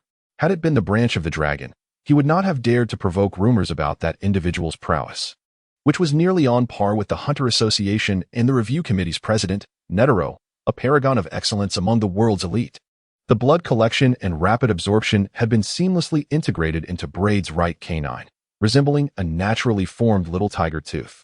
The method of installation showcased the extraordinary nature of the imperial tools. There was no need for extraction or dental filings, as it could actively morph to fit comfortably within the gaps of his teeth, a fact Braid only grasped after witnessing Dotya's demonstration. Having overcome the psychological barrier of ingesting detritus, Braid now faced the daunting mental hurdles of biting and drinking blood, though he could endure the consumption of a living creature's blood in pursuit of power. The mere thought of biting someone repulsive, whose hygiene had been neglected for years, was enough to make him feel nauseated. Thus, during his journey back from Mariewatohara Island, Braid meticulously devised a slight modification to his inability, gluttony, in conjunction with blood collection and rapid absorption. Initially, Braid had not anticipated how harmoniously gluttony would complement blood collection and rapid absorption. Gluttony disregarded any defensive capabilities of living matter in a normal state, excluding the use of haki or other defensive nen, compensating for the offensive shortcomings of blood collection and rapid absorption. Conversely, blood collection and rapid absorption rectified gluttony's inability to directly seize life energy from living entities, swiftly robbing the victim of their vitality, although the appropriated life energy could not be utilized by Braid due to certain limitations. Notably, gluttony also spared Braid from the need to bite and drink blood. He merely had to pierce the enemy's skin with gluttony, akin to sipping through a straw, savoring the exquisite sweetness of life energy, which could then be assimilated into himself through blood collection and rapid absorption. All these concepts awaited Braid's practical validation. Chapter 55, The Spider Leader, a savage beast under the starry night, aboard the ferry. An urgent mission? What urgent mission? Braid groggily answered his phone, yawning and complaining. They truly know how to keep one busy. I thought I was finally free. Less chatter and focus, young Braid. Minister Onest, abandoning his previous casual tone, chastised Braid sternly, urging him to adopt a more serious demeanor. Brett smiled and replied, I am quite alert. Are you familiar with the Phantom Troop? Minister Ernest unexpectedly posed the question first. Braid raised an eyebrow. The infamous violent thieving syndicate, marked by the emblem of a black spider, has consistently maintained 13 formidable members. Thus, when they set their sights on a particular item, should theft prove unfeasible, they possess both the capability and willingness to resort to violent means to achieve their objectives, indifferent to the identities of those they provoke. This has led them to commit numerous heinous crimes, creating a plethora of profoundly negative repercussions. A brief pause ensued. However, the most terrifying aspect of the Phantom Troop lies not in their extraordinary skills or perilous demeanor, but in their nature as a hereditary criminal organization, endowed with a distinctive will of malevolence, Braid added. Consequently, historical records reveal that over the course of nearly 300 years since the Phantom Troop's inception, the government has deployed substantial military forces on 5 occasions to eradicate them completely. The Hunter Association was also commissioned to annihilate them entirely, with the intent of leaving no survivors. Yet, the outcome has invariably resulted in the emergence of successors who inherit their will of malevolence in their name. perpetuating a cycle reminiscent of resurrection from the dead. Minister Wonest expressed his satisfaction. It is reassuring to know, truly a testament to young Braid's insight. A few years prior, the Phantom Troop had targeted the Barutas clan, yet the fierce warriors, who have inhabited the desolate icy plains of the North Sea for generations and subsist by hunting exceedingly perilous magical beasts, are evidently not of a gentle disposition. Even at the harrowing cost of losing their entire clan save for one member, they fiercely dealt a devastating blow to the Phantom Troop, causing them to vanish from sight until now. Braid inquired, have they regained their strength and begun to emerge once more? Minister Wonest replied, the Phantom Troop has indeed re-entered our purview. And then? Braid questioned. It remains unclear for what reason, but currently, only the spider leader remains. And he is grievously injured, Minister Wonest proclaimed with an air of fervor. Opportunities such as this are rare. I am determined to once again eradicate the Phantom Troop. We shall hang the spider leader's corpse upon the flagpole of Mariehua, instilling fear in those lawless individuals who disrupt global peace and order, thereby demonstrating the government's resolve against malevolence. Brad abruptly remarked, what does it have to do with me? Minister Ernest's speech came to an abrupt halt. Brett languidly remarked, Sir, you overestimate me. I am merely a frail 7-year-old, a novice agent. Even if the leader of the Phantom Troop is severely injured, I fear I would be no match for him. After all, he is a notorious villain with a bounty of 500 million berries. Ha ha ha, Minister Wonest laughed heartily. Interrupting Brett, do not misunderstand, young Brett.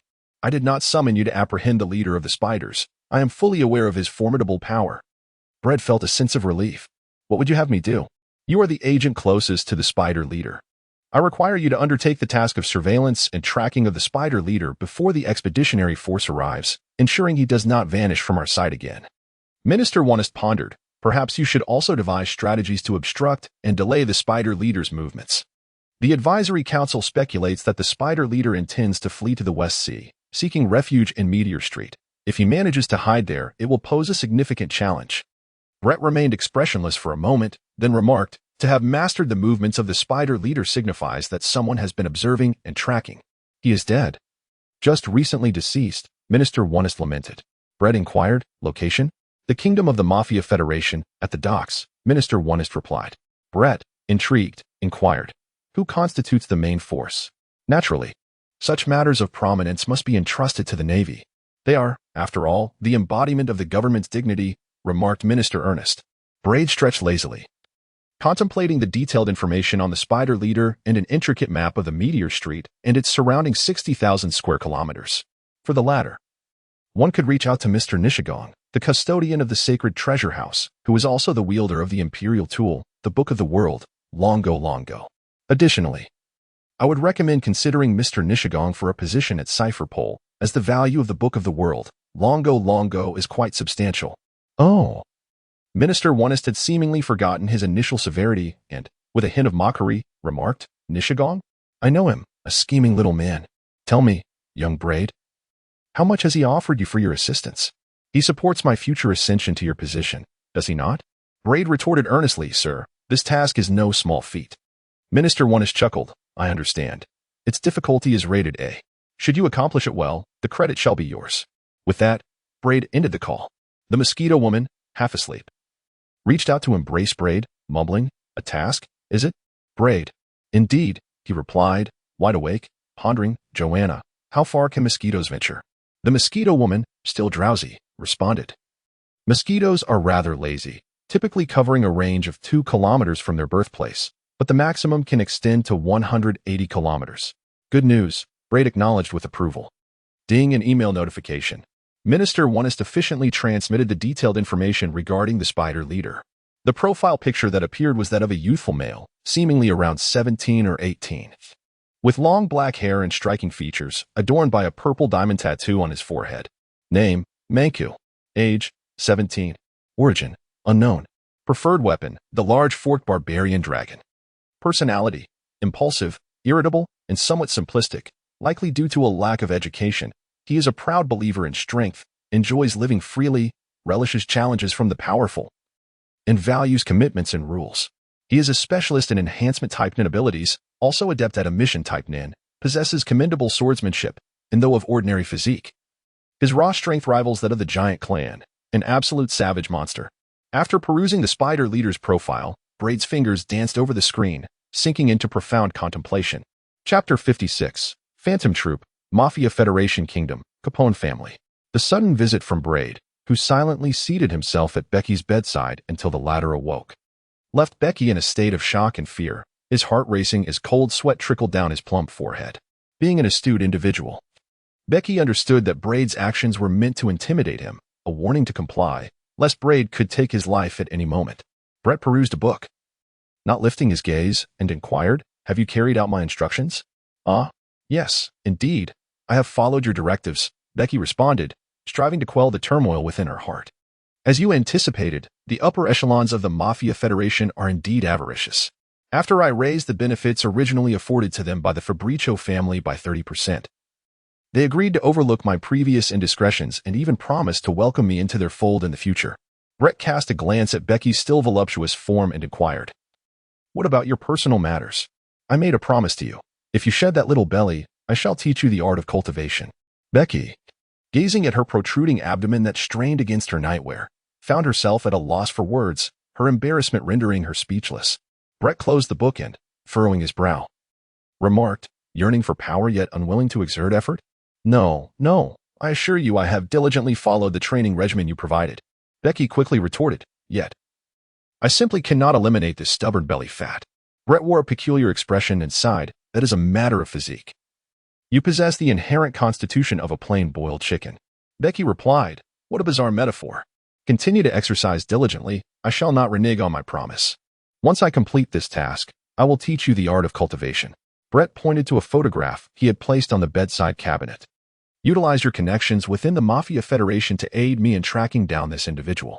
Becky scrutinized the person in the photograph, a doll-like face, large eyes, and a forehead adorned with a purple tattoo. With a long black ponytail cascading down to her waist, she donned retro attire and stood between 1'6" and 1'65" meters tall, wielding a weapon larger than that of her peers. Most notably, she possessed a notoriously volatile temperament. It was likely that she would stand out regardless of her surroundings. Additionally, she had committed murder at the docks the previous night. Brett supplied Becky with further details. "Hasten your efforts. I suspect she is yet to leave the Mafia Federation." Becky rose and said, "Understood, Godfather." As Becky hurriedly departed, Brett tilted his head. The mosquito woman, tasked with controlling the insects, shook her head, indicating a lack of success. "This is strange," Brett murmured, rubbing his temples. Despite the vast network woven by billions of mosquitoes, they had failed to capture the elusive figure of Manbone. This was precisely why he sought out Becky, not only to gather information but also to instill a sense of trepidation in her. Ding-ling. Brett's phone rang incessantly. An unfamiliar number? He answered, "Hello, this is Brett Heyman." "Who's calling?" A deep, gravelly voice responded, "This is Admiral Zephyr, the chief instructor at the Naval Academy. I have been tasked with leading the naval training vessel to eradicate the spider leader." "Oh, the renowned former Admiral Blackarm, it is a pleasure to speak with you, sir." Brett replied with a smile. Even in retirement, Zephyr's military demeanor remained unyielding as he stated plainly, "Minister Onest has informed me that you are responsible for continuing the pursuit of the spider leader. Do you have any leads?" "Not at the moment. Following the trail of clues is not an easy task, but by nightfall, I will locate him," Brett assured. "What about you? I would like to know your current position." "We have just crossed the doldrums and reached the West Sea, at least 5 days' journey from the Mafia Federation Kingdom," Zephyr responded. Brett grimaced in pain, exclaiming, "It's far too slow. Why not travel by airship? I wish to challenge my students, and after all, we are all members of the Navy." Brett, it was not a particularly pleasant conversation, yet what could Brett do? Minister Onest did not wish to compromise the strength of the Cipher Pole Department by apprehending the barbaric faction, instead preferring to shift the burden onto the Navy. Meanwhile, the Navy was preoccupied with the increasingly tumultuous piracy along the Grand Line, thus lacking sufficient manpower. Consequently, they had to assign the secondary naval forces, specifically the Naval Academy students, to handle the barbarians. The matter ultimately reached the Naval Academy, where Zifa, as the chief instructor, held the greatest authority.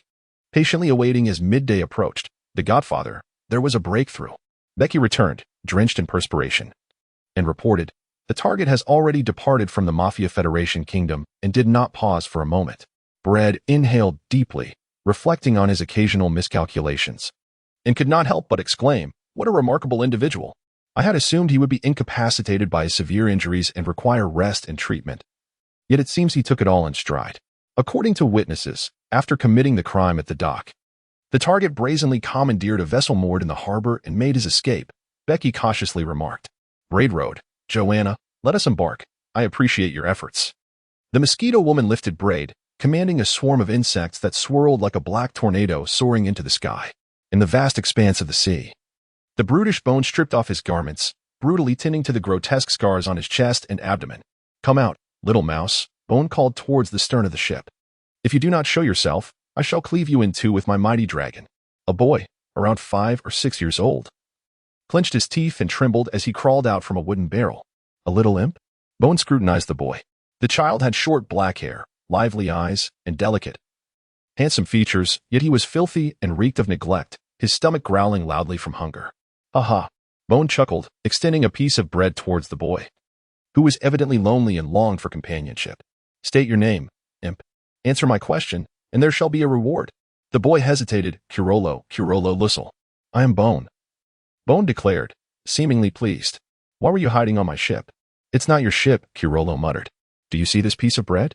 Bone gestured again, dramatically opening his mouth wide before swallowing the bread whole. Gone. He laughed heartily. Hear us another chance, Bone mumbled with his mouth full. Curolo glanced at Bone's food sack, swallowing hard. I wanted to hide on this garbage ship to smuggle myself away from Meteor Street. But you seized it before I had a chance to escape. Where are you heading? To Meteor Street? Bone's expression morphed into a peculiar grin, and he rolled on the deck, bursting into laughter, even as his wounds split open, blood splattering without concern. Ha ha ha. How amusing. What a wretched child. Chapter 57. The Wretched Child. Curolo Bone's boisterous, almost wild laughter echoed, startling seagulls and driving fish away, carrying far into the distance. Suddenly, he ceased, a melancholic shadow washing over him. Tears welled unbidden, shimmering droplets cascading down his cheeks, ultimately shattering upon the floor. Bone stood frozen, as if a statue, before finally reaching to touch his damp eyes. Indeed, I despise solitude. I am unaccustomed to being alone. Bone, everyone, your blood. Your blood. Curolo, confused by Bone's erratic behavior, only noticed the blood gushing from Bone's torn wounds, fear compelling him to voice a warning. Here. Bone tossed the food sack to Curolo, slowly tending to his wounds. As Curolo devoured the bread hungrily, Bone remarked, Unfortunate news, wretched child, just as you escape Meteor Street. You must return. My destination is Meteor Street. Cough, cough, cough. Curaro was suddenly choked, his small face flushed crimson.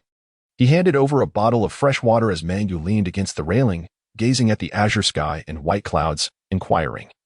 Are you familiar with the Land of Harmony? I am not, Curaro replied, regaining his breath, his dry throat altering the tone of his voice.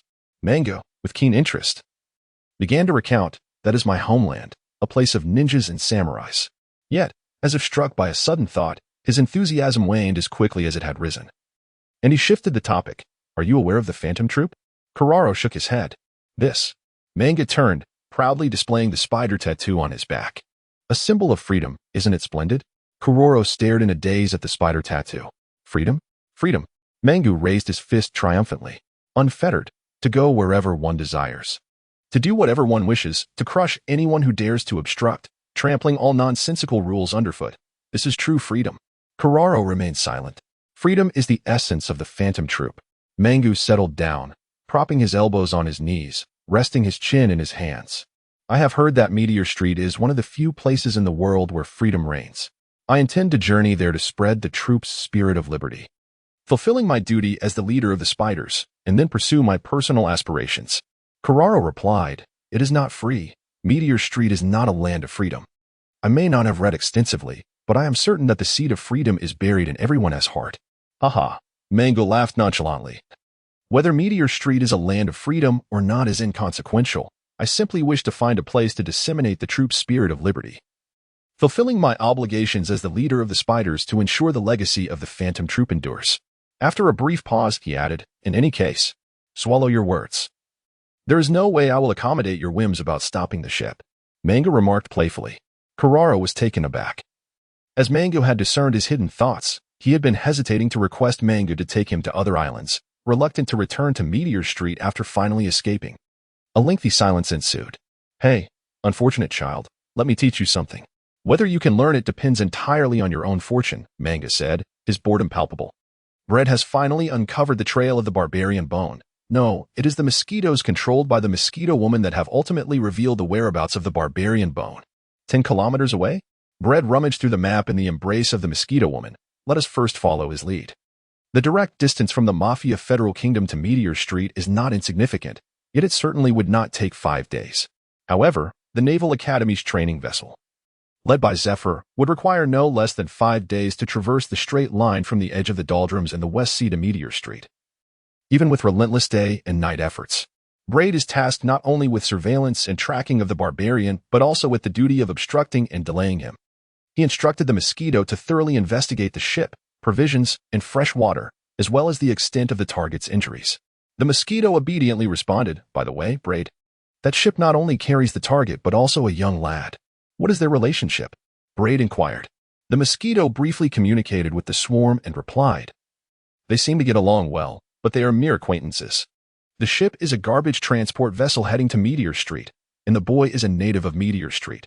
He recently stowed away on that garbage ship to leave Meteor Street and encountered the target while attempting to hijack the vessel en route." Braid grimaced and remarked, "Poor child." He perused the map and muttered to himself, 1, 2, 3, 8 islands of varying sizes lie along the target's route to Meteor Street. To hinder and delay him, I must seek opportunities among these islands or along the way, which will take approximately half an hour. The garbage transport vessel appeared quite impressive, billowing steam. The mosquito communicated with the swarm, noting, "The target's food and fresh water supply is exceedingly abundant." Braid wrote, "What is the extent of the injury?" "It is quite severe. There is a large gash in the chest and abdomen that is yet to heal." Mosquito woman licked her lips. "They say the target's blood is exceedingly sweet." Brett furrowed his brow in contemplation. The endurance and speed of steam-powered vessels far surpassed that of sailing ships, and they were not lacking in provisions or fresh water. There was no need to dock for resupply. "Carraro, the name of that little rascal, Carraro Lucifer," the mosquito woman interjected suddenly. "Braid, it has been a while. The darkness is unbearable. Let us approach him directly." As they neared the garbage transport ship, Braid unleashed his observation hockey. "We shall breach the hull and withdraw immediately." However, Braid reconsidered his decision, for through the perception of observation hockey, he discerned a humanoid beast clad in the skin of a furious dwarf, even in its grievously injured state. It seemed more sensible for a hero to vanquish the monster. Chapter 58, Barbarian Bone. "How do you fare? Are you frightened?" "Coward. Haha." Barbarian Bone represents a quintessential blend of ruggedness and finesse, intricately linked to his life experiences. Having fled the turmoil of his war-torn homeland during childhood, Barbarian Bone has since wandered the world, making the seas his home. The struggles of an orphan fighting for survival are arduous. He has always had to confront myriad challenges. To safeguard himself and his companions, he must fortify his resolve, never retreating an inch, lest calamity ensue. Over time, he has cultivated a rough, even savage exterior, standing as a testament to his unyielding nature. Yet, beneath this rugged facade lies a mind that is astute, sensitive, and perceptive, traits intrinsic to his character, unrelated to any lack of education. Many matters simply fail to pique his interest for contemplation. Even after inheriting the banner of the Phantom Troop and attaining tremendous strength, he continues to rely on his coarse and brutal demeanor to address all challenges efficiently, allowing him to live a simple, joyful life, free from excessive worry and trouble. At this moment, in an effort to suppress his urge to think, Barbarian Bone sought amusement. Before initiating Carraro's training in Nin, he released Nin to reduce Carraro to tears, reveling in his merciless laughter. Abruptly, Barbarian Bone ceased his mirth, striding into the ship's hold to seize a weapon, a massive halberd over 2 meters long and nearly a meter wide. Rather than a halberd, it resembled a sharp iron door forged from steel. Carraro, now no longer weeping, trembled, his lively eyes filled with pleading. Clearly, Carraro had misunderstood. Barbarian Bone had no intention of harming him, his gaze fixated on the neatly arranged containers at the bow of the cargo ship. Meanwhile, Braid, who had chosen to invade and sabotage the garbage transport ship while remaining unseen, was taken aback by the unexpected display of Nin from Barbarian Bone. Exposed. What to do? In an instant, he inhaled deeply, stating, "Do not show hostility, Joanna." Addressing Mosquito Woman, Braid raised his voice. "Is anyone there? Hello? Is anyone there?" With a swift leap, Barbarian Bone ascended to the heights of the containers aboard the garbage transport ship, scratching his head in bemusement. "What is the matter, kid?" he inquired. "Hello, sir. May I rest a while on your vessel?" Brett appeared rather shy, his tone laced with a hint of self-pity. It is my fault for being so capricious. I should have conducted a proper investigation before allowing Joanna to take me out. She is utterly exhausted. I beg you. The mosquito girl retorted. How could I possibly be incapable? With beauty like a blooming flower and exceptional stamina, I am the very embodiment of vigor. Oh. The bone boy scrutinized the mosquito girl closely, a super dangerous species of subhuman beast. Braid's innocent laughter resonated. Indeed, she is my family. With a thud, he boldly collided with the great axe-wielding beast, who readily responded to Braid's enthusiasm. I am immensely grateful for your generosity, sir. You truly are a good man. Braid's performance was commendable. The beast, known as Mangu, settled cross-legged, and, upon hearing this, erupted in joyous laughter. A good man? Aha. Am I truly a good man? Yes, I am a good man. After his amusement subsided, he playfully inquired, as a reward for granting you passage aboard. Would you be so kind as to engage in conversation with this good man? What shall we discuss? Braid freed himself from the grasp of the mosquito woman and fell freely into the container. Your name, your identity, surely, a peculiar little creature such as yourself. Trailing a super dangerous subhuman beast, must have many intriguing tales to share, Mangu chuckled. Bretkin's eyes sparkled as he spoke. I am Bread, and she is Joanna. My identity is not something I can freely disclose, as my family forbids me from sharing such information. However, I possess an abundance of stories. Would you care to listen? Perhaps a children's tale? He quipped with a playful tone. Bread shook his head. It's a tale about mercenaries. Manga gestured with his hand. Once upon a time, there was a band of mercenaries who called themselves the Seven Heroes. Bread vividly illustrated. Ultimately, the righteous seven heroes triumphed over the malevolent half-demon. The leader of the mercenaries placed his great sword against the half-demon's cleansed neck and said, Do not worry. I harbor no interest in tormenting the weak. Nor do I care for the feeble. Simply die with dignity. Thus, the story concluded. Manga wore a pained expression. He felt an uncanny resemblance to the protagonist of the tale, yet distinctly unlike him. The entire narrative was steeped in an odd atmosphere, and he could not quite pinpoint what was peculiar about it. After a moment, he declared, Once you've rested, be gone. This vessel is no sanctuary. Manga left in a huff. Observing Manga's retreating figure, Brett initially sighed in relief, then fell into a quiet contemplation. If I had enough blood, I could defeat him, murmured the mosquito woman softly. Brett furrowed his brow. Are you certain? He appears exceedingly frail, said mosquito woman, contemplating the unembellished scars on his chest and abdomen. Stark white bandages stained with crimson, it was evident he bore grievous wounds. Brett pressed his lips together, a surging tide of avarice swelling within him.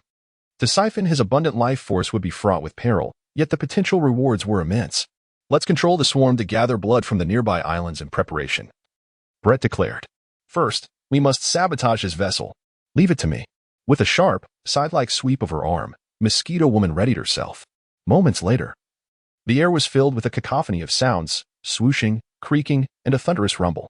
Brad was witnessing the formidable power of the Mosquito Woman for the first time, far exceeding his expectations. The steam-powered vessel, encased in a robust iron shell, was effortlessly sliced through by her, creating a gaping hole. The seawater rushed into the garbage transport ship, causing it to tilt, while the loosely secured containers began to tumble into the ocean. You ungrateful scoundrels! Don't you dare run.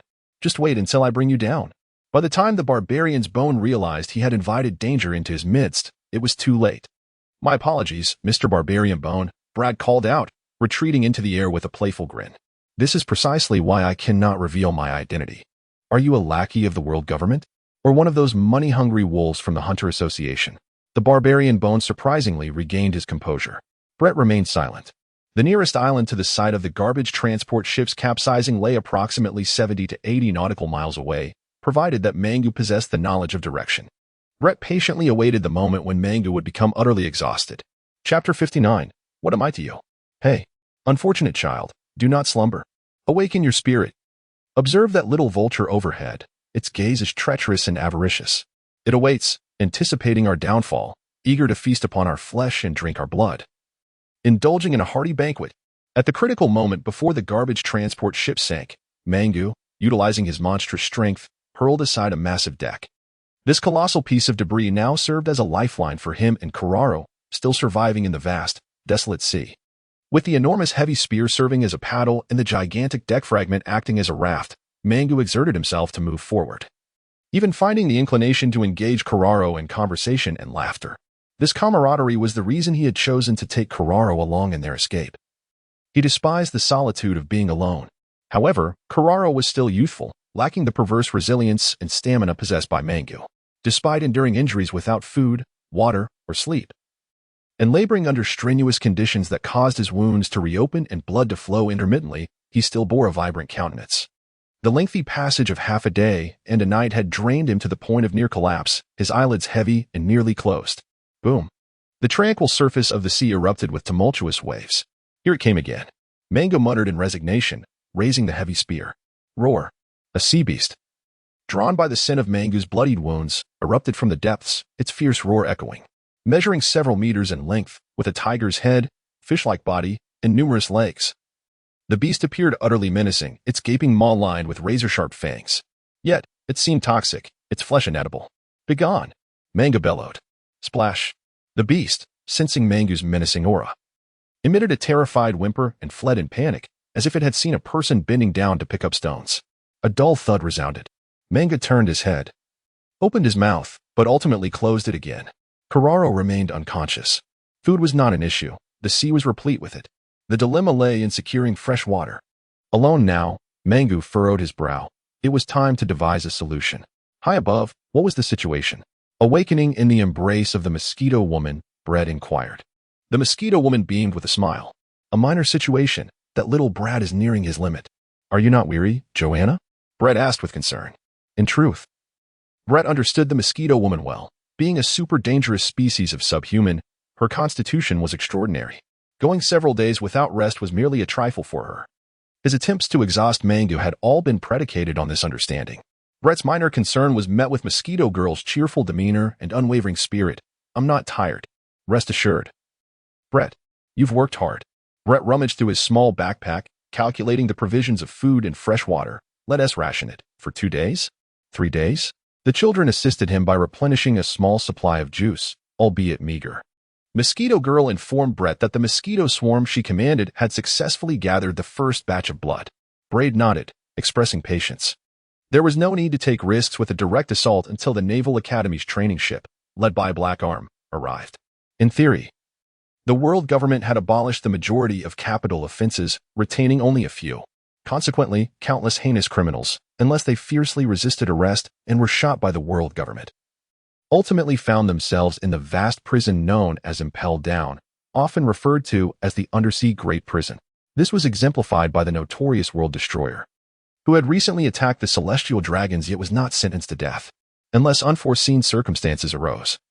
The capture of the formidable Bone would lead him to the same fate within the Undersea Great Prison. Particularly, the force sent to apprehend him was led by Zephyr, a former admiral and the current chief instructor of the Naval Academy, known as Black Arm. This nickname is derived from his military career, during which he never killed a single criminal. It is a deeply ironic reality that the man who had never taken a life lost his wife and child to a vengeful criminal. In summary, once Braid initiated his scheme to siphon Bone's life energy, it would inevitably lead to Bone's demise. If a more ruthless individual were to apprehend Bone, Braid could simply fulfill his duties and request to exploit Bone's life energy once he was captured, which would be far safer. Yet, ironically, it was Zephyr who was tasked with the apprehension. After taking a sip of water to soothe his throat, Braid gazed into the distance. Has he fallen? The mosquito woman interjected. He is deceiving us. There are mosquitoes on him. Let the mosquitoes draw his blood, Braid suddenly exclaimed. Wait, Joanna. If the swarm collects blood and sends it back to you, does that also mean it is life energy?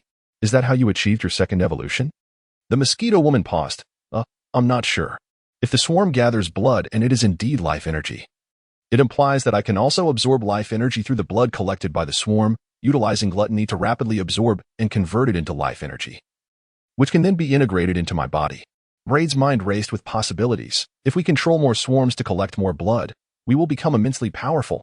The buzzing of the returning swarm filled the air. Braid could hardly contain his eagerness for the experiment. In a fleeting moment, a melancholic sigh escaped his lips as he reflected. Indeed, it was merely a hypothesis. The Braid conjecture is indeed not erroneous, yet it bears little practical significance. The issue lies within the collection of blood and its rapid absorption. While it can ostensibly convert the life energy of others into Braid's own, the efficacy is merely around 1%. The process of fusion and absorption incurs substantial loss, implying that the frail life energy extracted from weaker beings is transformed into Braid's life energy, which is hardly beneficial. Must it be the life energy of formidable creatures? Braid, licking his lips, increasingly yearned for the life energy of the brute. Noticing Braid's discontent, Mosquito Woman took the initiative to inquire, Braid, why did our target bring that little brat along? Spare ingredients, Braid replied despondently. Mosquito Woman retorted, what am I to you? She commanded the mosquito swarm to harass him. Joanna. Braid narrowed his eyes, determined to ensure that the target remained unsettled, agitated, and unable to find tranquility. Chapter 60. The Torment of the Hunt Little Brat. If you have any guts, come down here. Buzzing, he growled. Remember this, you wretched creature. Clean your mind and await your fate. I shall surely use the brute dragon to sever your dog head. Buzzing, aho. Losing his composure and cheerful demeanor, the brute howled maniacally. Roaring like an indefatigable beast, wielding the heavy great sword with fervor. However, no matter how fierce the wind pressure unleashed by the brute, it merely decimated a minuscule fraction of the vast mosquito horde, which repeatedly dispersed and regrouped, a dark cloud seeking to bite him. Even if they failed to land a bite, they incessantly disrupted his emotions, rendering him restless and unable to continue rowing. Mr. Brute, Carraro expressed concern. For the wounds on the brute's chest and abdomen were repeatedly tearing, a troubling sight indeed. He felt a twinge of guilt. Yes. I apologize for being a burden to you. If it weren't for me, huh? The brute angrily set down the great sword, locking eyes with Carraro's lively gaze, and suddenly erupted with a curse. Stop your damn rambling. Burden me? Who do you think you are? Who do you think I am? I am the brute, the leader of the Phantom Troop, living life freely and as I please. Carraro was astonished, and then, gritting his teeth, tears began to flow uncontrollably. He was not frightened by the ferocity of the man-bone. Carraro understood the hidden truths beneath its brutal facade. Until this moment, he had been akin to a hapless child, the subject of the man-bone's mockery. Meteor Street, the place of his origin, was a peninsula extending from a red Earth continent, a veritable wasteland of the world for over 7 centuries. Refuse, weaponry, toxic materials, corpses, infants, anything discarded found its way to Meteor Street. The street also welcomed criminals, refugees, beggars. Those who could not survive anywhere else in the world were embraced without discrimination. The barren and chaotic Meteor Street seemed to conglomerate all the filth of the world. Ever since he became aware, Carraro yearned for the world beyond Meteor Street. He reveled in scavenging newspapers and books from the refuse, conjuring fantasies of beauty from the old and tattered images until he took action, risking his life by sneaking into a wooden barrel from which sailors drank, planning to stow away. Carraro succeeded. He truly witnessed the world beyond Meteor Street. Blue skies, white clouds, verdant mountains, and flowing waters, all sights that the desolate Meteor Street could never compare to. Yet, he also faced failure. Before he could escape the garbage transport ship and genuinely experience the world outside, he encountered the man-bone, which hijacked the vessel, returning it ominously to Meteor Street. Fate seemed to mock Carraro cruelly, even laughing at him. However, the residents of Meteor Street were inherently resilient. Even a 5- or 6-year-old child would not bow down and beg for mercy from destiny. Yet, the seemingly fierce actions of the man-bone, which harbored a protective instinct, led Carraro, who lost his foster father at the tender age of 3 and had to struggle for survival amidst relentless bullying, to experience for the first time the taste of being cared for. In the brief time they spent together, the optimism, spirit, and ideals of the man-bone profoundly influenced Carraro. What a whimpering little brat, the man-bone muttered, raising an eyebrow and gazing up at the sky, fixating on Braid and the Mosquito Woman. Is this where my journey ends? He pondered. The heavens loomed above. He was nearing his limit, and with a grunt, the Mosquito Woman cheerfully remarked on the endless depletion of his stamina, coupled with the incessant draining of his blood, leaving his face pale. Brett remained composed. Do not rush. He casually dialed his mobile phone. This is Brett Hyman speaking, Mr. Zephyr. Where are you? Brett inquired about the location of the Naval Academy's training vessel. On the other end, Zephyr replied, in 2 days, within 48 hours, I assure you, we shall arrive. All right. Brad hung up the phone and meticulously examined the nautical charts, acutely aware of his position. Simultaneously, he utilized his mobile device to search for weather forecasts, despite everything appearing to be in order. The conclusion that all was well left Brad feeling uneasy. Brad once engaged in a casual conversation with Anderson, during which they discussed the nature of their operations. In the execution of our missions, Our customary approach is to conduct thorough reconnaissance in advance, responding in kind to the enemy's movements, akin to waiting patiently for a hare to come within reach. However, as the smooth progression continues towards the fateful day of confrontation, unforeseen incidents often arise for both parties involved. Is this merely a matter of chance, or is it an inevitability? What is the likelihood, Father? I believe the odds are rather slim, my child. Yet, such occurrences are frequent. This presents a contradiction, Father. We meticulously analyze the enemy's behavioral patterns and coordinate our actions accordingly, which ultimately determines the date of the decisive battle, does it not? The more significant the day, the more likely it is for unexpected events to transpire, as I have often encountered in my previous work. Rarely do such occurrences manifest, yet they seem to align with the final day of reckoning. In speaking of past experiences, one might suggest merely altering the date of the final confrontation, though there are instances where one must press on regardless. Whether it be Manku, Kuraro, or Bread, each individual endures the trials of this protracted struggle. The countdown reads 47 hours. Unable to contain himself, Manku attempts to unleash an attack on Bread using his omitted abilities, but alas, the distance proves insufficient. The intelligence report on Braid indicates that Mangu, apart from being a master of enhancement-type nen abilities, also possesses considerable proficiency in emission-type nen. He is well prepared. The countdown stands at 39 hours. Mangu, Kuraro has run out of fresh water.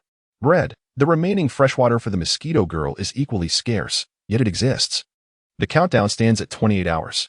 A cluster of uncharted reefs obstructs the path of Mangu and Kuraro. Get lost. Mangu leapt from the wooden raft, and the colossal manticore pushed Kuroro aside. Kuroro's lips were chapped and cracked, his darkened eye sockets dry and reddened.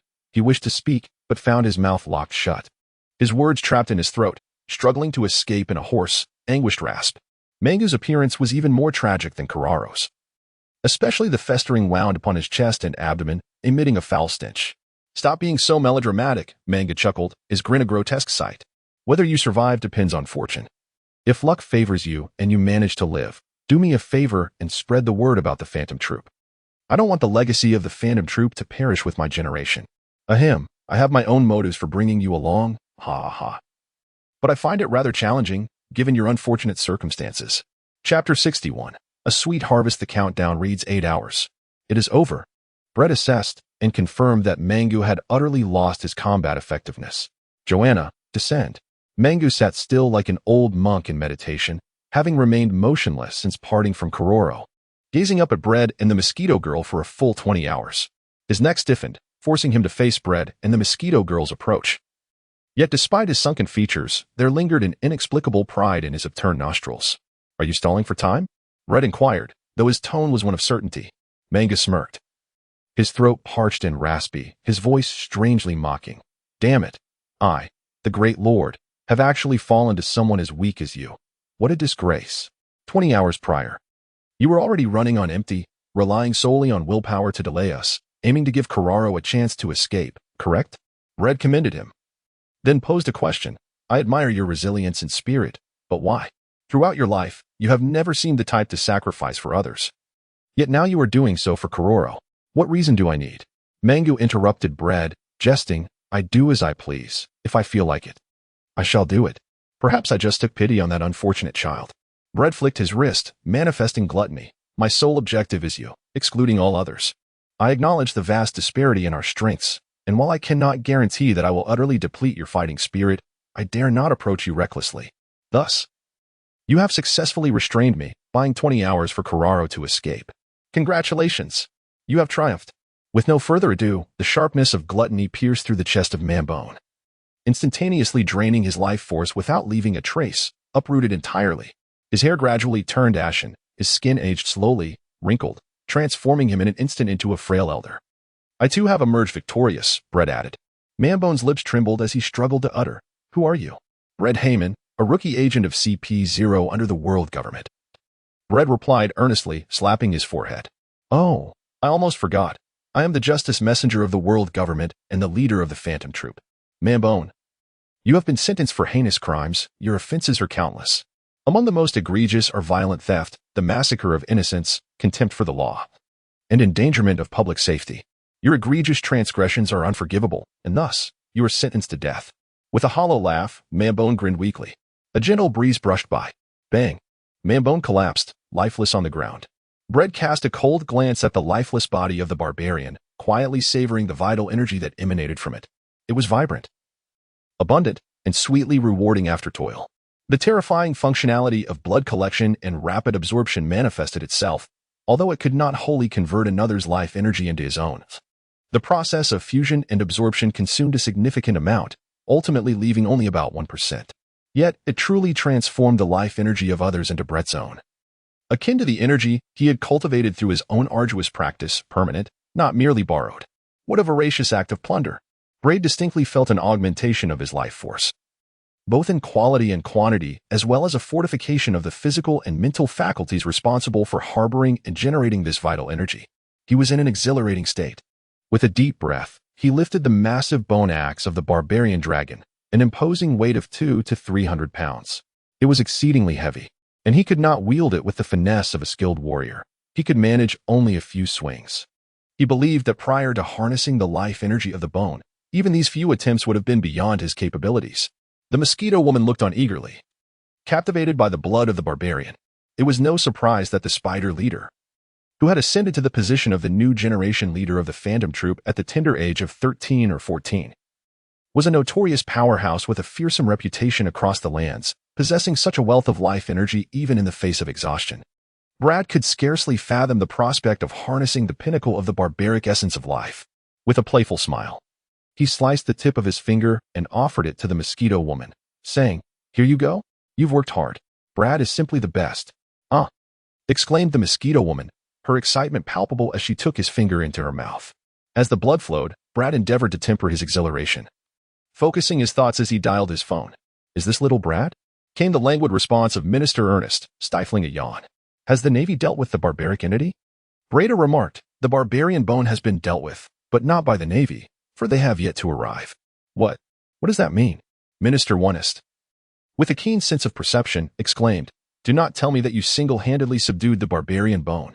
You yourself have stated, I am merely a frail 7-year-old child, a novice agent, and that the leader of the Phantom Troop is gravely injured.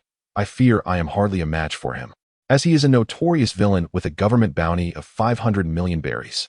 Bread murmured softly, "One must utilize their intellect, Commander, Minister Ernest." Brett replied nonchalantly, "In summary, I have been fortunate enough to seize certain opportunities, leveraging Joanna's ability for long-distance flights to effectively undermine the barbarian forces." "And what of the barbarians?" Minister Ernest inquired. Brett cast a detached glance at the lifeless body of the barbarian. "He's dead. I lack the ability to capture him alive, should he regain his breath. It would spell disaster for me." "Well, death is death," Minister Ernest lamented slightly. "Berdeo, Commander? I wish to seek your counsel."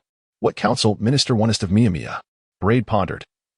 "Let me utilize the corpse of the barbarian bone, sparing the notion of instilling fear and asserting authority through his demise. Based on past experiences, whether it be Rocks, Baloric Redfield, or Bandywald, whenever the government eliminated or captured one, it never seemed to instill fear. Those who indulge in wickedness remained unfazed." "You certainly possess considerable knowledge."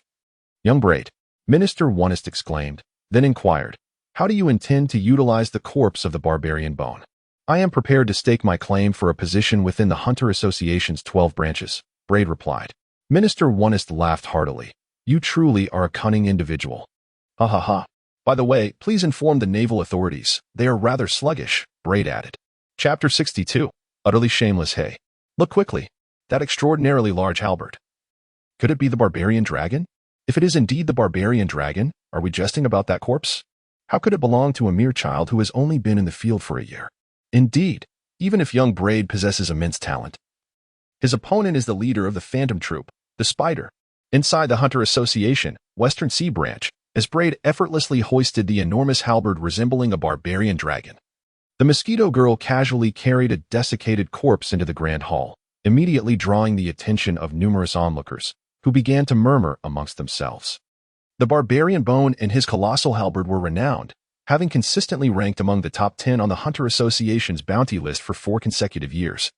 With a danger level classified as the highest grade, A, Brett initially intended to disregard those around him and directly seek out the current head of the Hunter Association's Western Sea Branch, Miss Aston.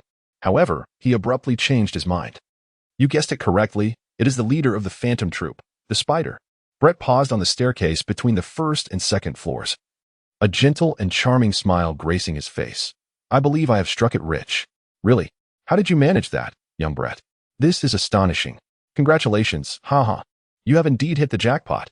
If it is truly that bone devourer, the association has received numerous assassination requests over the years to hunt him down. And as long as the deadline has not passed, the reward is yours. You may even claim a bounty from the world government.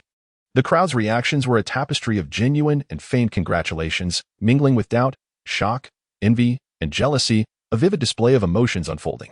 Frankly speaking, I am no match for the spider's leader. My success in hunting him down relies heavily on my intellect, with a significant portion attributed to sheer luck. Brett's warm and charming smile faded, leaving a depth of contemplation.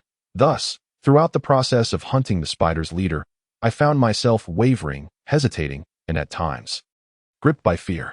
As such, I have come to understand the sentiments of the weak. It seemed as though a certain enchantment had settled over the crowd, gradually quieting their chatter as they listened intently. There is no shame in admitting this. The vast majority of people in this world are indeed weak. We must confront the disparities between individuals, just as we recognize that no matter how hard we strive, we cannot attain the formidable strength of figures like the President or the 12 Zodiac. Brett spoke eloquently, ultimately revealing his true intentions. After receiving the bounty for hunting the spider's leader, I plan to establish an organization dedicated to safeguarding the interests of us, the weak. What kind of organization? Someone inquired. Brad once again beamed with a smile. We are all acutely aware that our profession is fraught with uncertainties and peril. It's akin to bounty hunters encountering targets far more formidable than the intelligence suggests, or oceanic hunters returning empty-handed after being thwarted by a sudden tempest, stripping away all their invested energy and resources in a single, ill-fated endeavor. When failure strikes, it renders our arduous efforts utterly futile, and yet, the strong are expected to succeed without fail. How profoundly unjust. I intend to establish an organization that specifically addresses this inequity. I aspire to leverage substantial financial backing and negotiate with member states of the world government, as well as corporations and conglomerates, even those outside the realm of the world government, to undertake tasks they are reluctant to accept. Those who join my organization will execute these assignments, and regardless of the outcome, they will receive a guaranteed income based on the complexity of the work involved. Brad said with a cheerful demeanor, "What do you think?" "Wow. That's remarkable. You are truly a good person, little Brad. I am willing to support you." "So am I." Indeed, while there are numerous hunters among the world's wealthiest elite, the majority of hunters struggle to make ends meet. Brad's reasoned arguments and promised benefits sufficiently resonate with the hearts of those whose lives are less than favorable. Let us band together. Unbeknownst to them, Miss Saston had arrived, casting a stern gaze their way. Brett's smile remained undiminished as he quipped, "Mr. Mazaston, you are a formidable force among the 12 zodiac signs. You cannot possibly fathom the sentiments of us lesser beings. I understand that while the association does not prohibit forming cliques, there are certain topics that must be approached with caution to ensure smooth relations. Thus, esteemed colleagues, I must secure my position, if not as one of the 12, at least as a contender. I hope for your generous support, for I shall strive diligently to advocate for our collective welfare." How endearing and benevolent. What a noble endeavor. Bread, bread, bread. As someone led the cheer, those aligned with Mazaston, despite their reservations, joined in the joyous chorus of Brett's name. "Damn that little rascal," Mazaston muttered under his breath. Yet he dared not publicly expose Brett's identity as a spy for the world government. Any misstep could easily precipitate a rift between the Hunter Association and the world government. Even Nitros, the leader of the Hunter Association, maintained a taciturn stance regarding Bread, preserving an unspoken understanding between the two parties. At this moment, Bread spoke with an air of seriousness, subtly laced with indignation. "Moreover, I must clarify a point. There are whispers circulating in the shadows, alleging that my origins are dubious, and accusing me of being an agent of the world government. This is particularly rampant among those who pursue historical hunters, ancient relic seekers, and decipherers of ancient texts. I assure you, I am not one of them. The stark reality is that they exhibit a blatant disregard for our safety, provoking the ire of the world government while delving into the so-called century of blank history, facing sanctions, yet they shift the blame onto their compatriots. It is utterly shameless." Silence. Mazaston erupted in fury, his composure shattered. "You villain who distorts the truth. You are the one who is truly shameless." Braid exuded an air of unwavering confidence, proclaiming unabashedly, "Facts are facts. accusing me of being an agent of the world government? Where's the evidence? Where is it? You, Ms. Aston, were left speechless. According to the Hunter Association's classification of hunter ranks, a hunter who has made significant contributions in specific fields is awarded a 1-star designation under the 10th article, 5th clause. Braid asserted emphatically, having slain the leader of the Phantom Troop, the Spider. I have earned the right to be granted a 1-star rating in the domain of criminal hunters by the association. Furthermore, the status of the 12 zodiacs is conventionally recognized as 2-star hunters. This designation is in accordance with the 6th clause of the 10th article, which stipulates that senior hunters who have nurtured their junior hunters may bestow them with star honors, thus earning a 2-star rating. I shall strive towards this goal, to gain status and establish an organization that protects the interests of the weak, both for my own vulnerability and for the vulnerable individuals within the association. As dusk fell, the waning sun cast its rays through the window, illuminating a moment where the indomitable fighter shimmered with a holy light. Chapter 63. The dawn of the great pirate era. In light of the reality that many hunters pursue this path primarily for the allure of wealth, driven by a desire for unearned gains and guaranteed returns, Braid boldly promoted his agenda, presenting it as a noble endeavor aimed at benefiting all. In an instant, he garnered the admiration of numerous hunters who remained oblivious to his true identity. At the Hunter Association's headquarters, news from the West Sea branch swept through all bases like a whirlwind. Within a short time, every hunter had heard of Braid's exploits. Reactions varied. Some scoffed, some remained indifferent, while others were filled with outrage. Yet, those who praised and supported him were even more numerous. And Braid rapidly ascended to become a popular figure within the association, attracting considerable attention. In truth, Braid aimed to forge a faction within the Hunter Association that would adhere to his commands, a strategy not of his own invention but borrowed from a certain Paris Stonehill.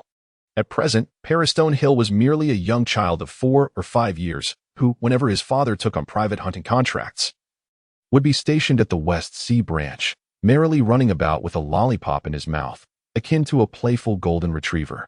Following rigorous verification by the Hunter Association's review committee, all doubts were dispelled, confirming that Braid had indeed single-handedly hunted an A-rank dangerous prey, the leader of the Phantom Troop, the Spider. In an instant, Braid reaped both fame and fortune. The honor of a 1-star hunter was thus bestowed upon him by the Hunter Association, which had no choice but to comply. Otherwise, where would the fairness lie? Moreover, the head of the Spider was exceedingly valuable, with the world government placing a bounty of 500 million berries upon it.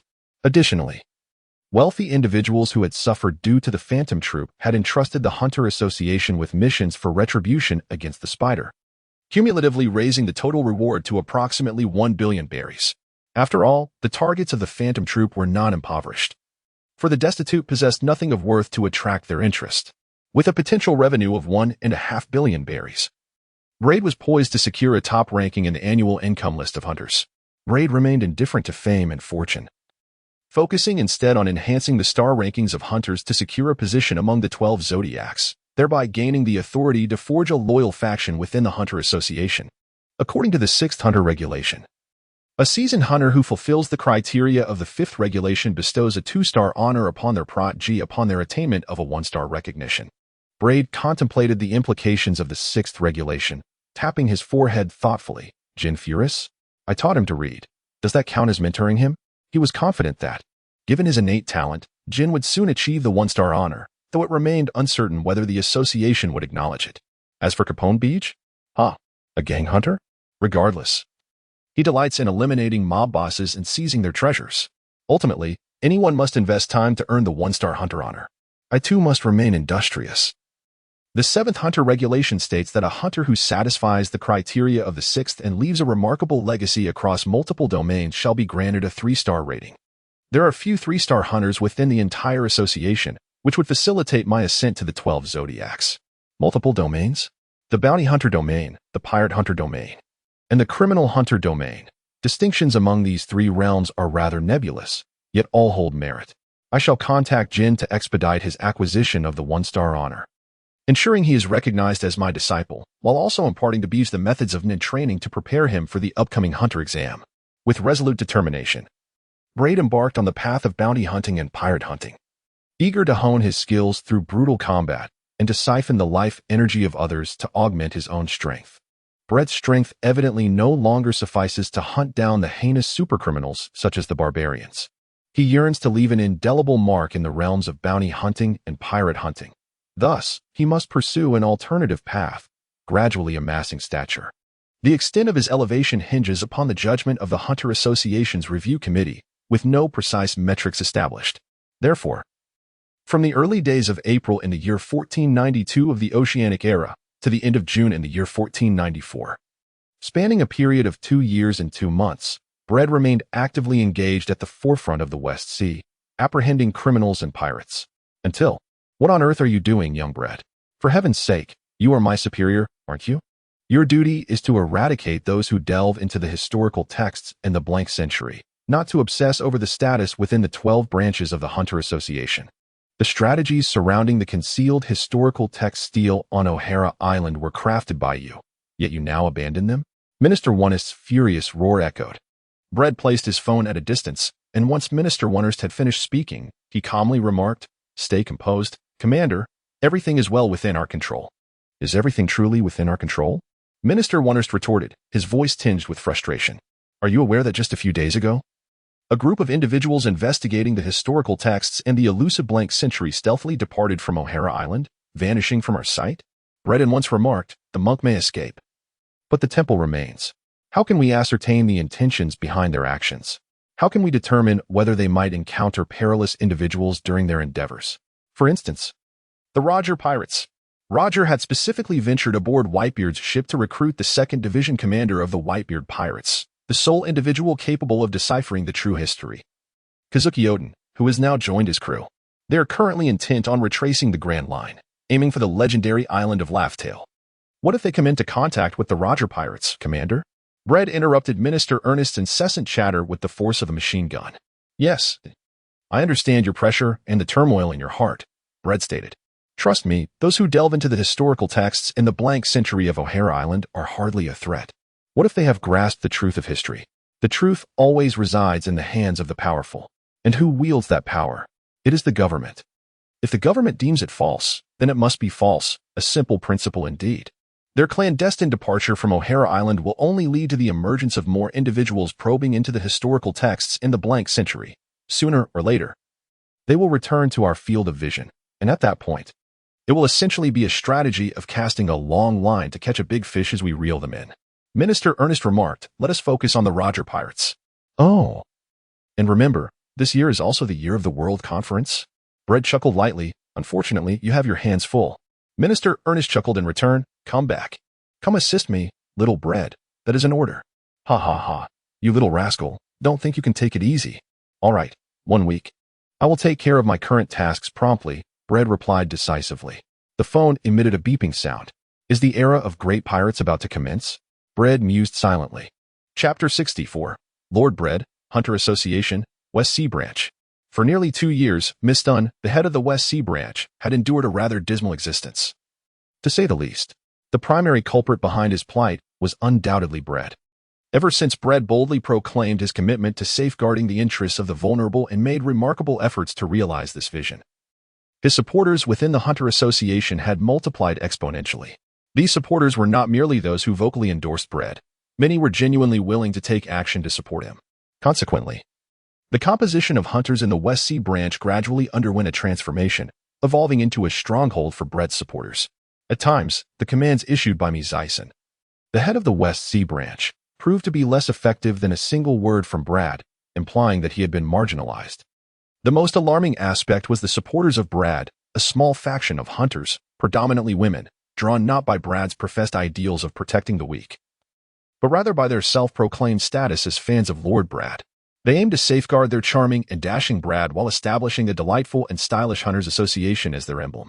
Exceptionally skilled at creating rumors and engaging in petty disputes, they possessed formidable combat abilities, making them formidable adversaries. Furthermore, anyone at odds with Brad was sure to face their ostracism and suppression. The long-standing conflict between Mizaisen and Brad was evident. It was impossible for him to escape the exclusion and oppression from the fans of Lord Brad. Once a distinguished 2-star criminal hunter revered for his integrity within the 12 branches of the Hunters Association, his reputation plummeted as he was subsequently exposed to various scandals, including personal vices, professional blunders, and allegations of using his position to harass female hunters. The harsh reality made it clear to Mizaisen that honest individuals could not triumph over hypocrites.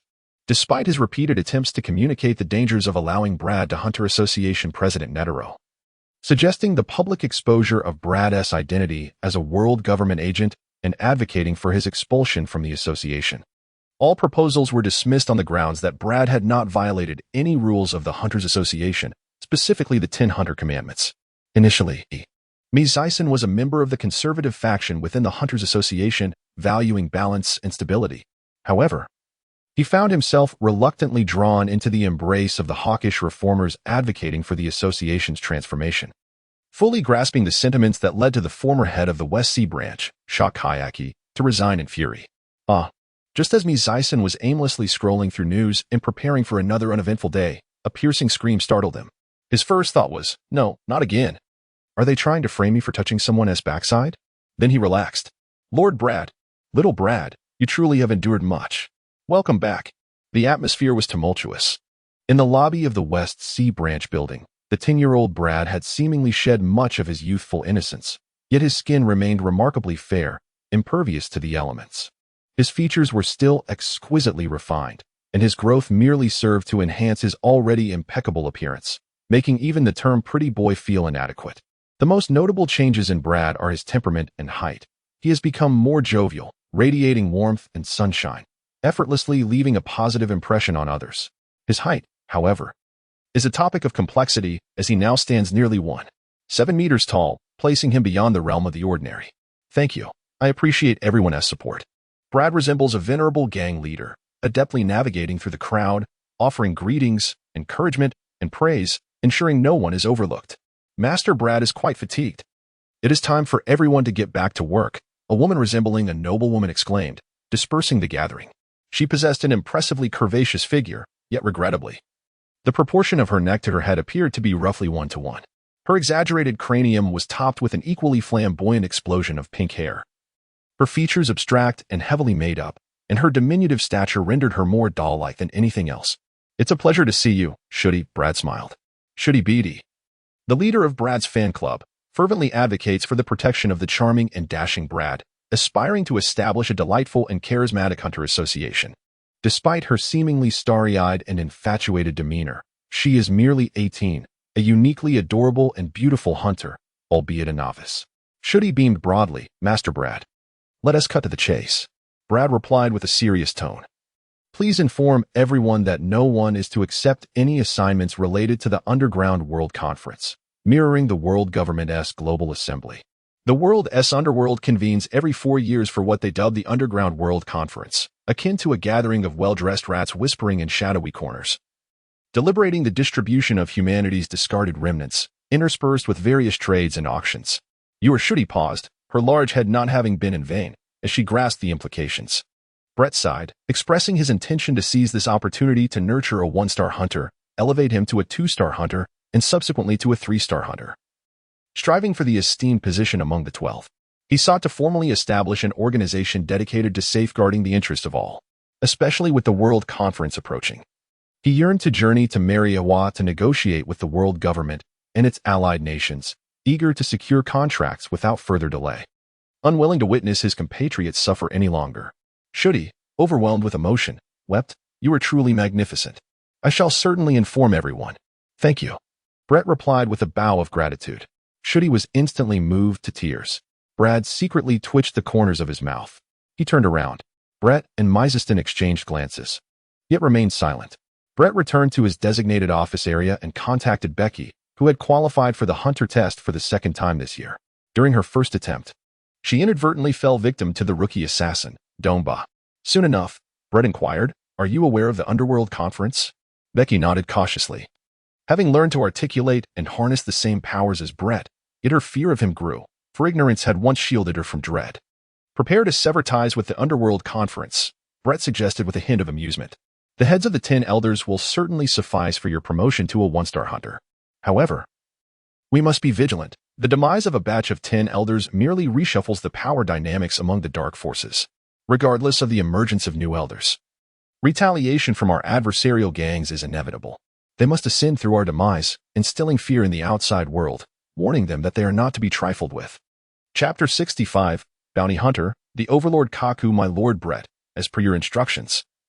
I have notified everyone at the West Sea Branch not to accept any commissions related to the Underworld Conference, including other branches and hunters at headquarters.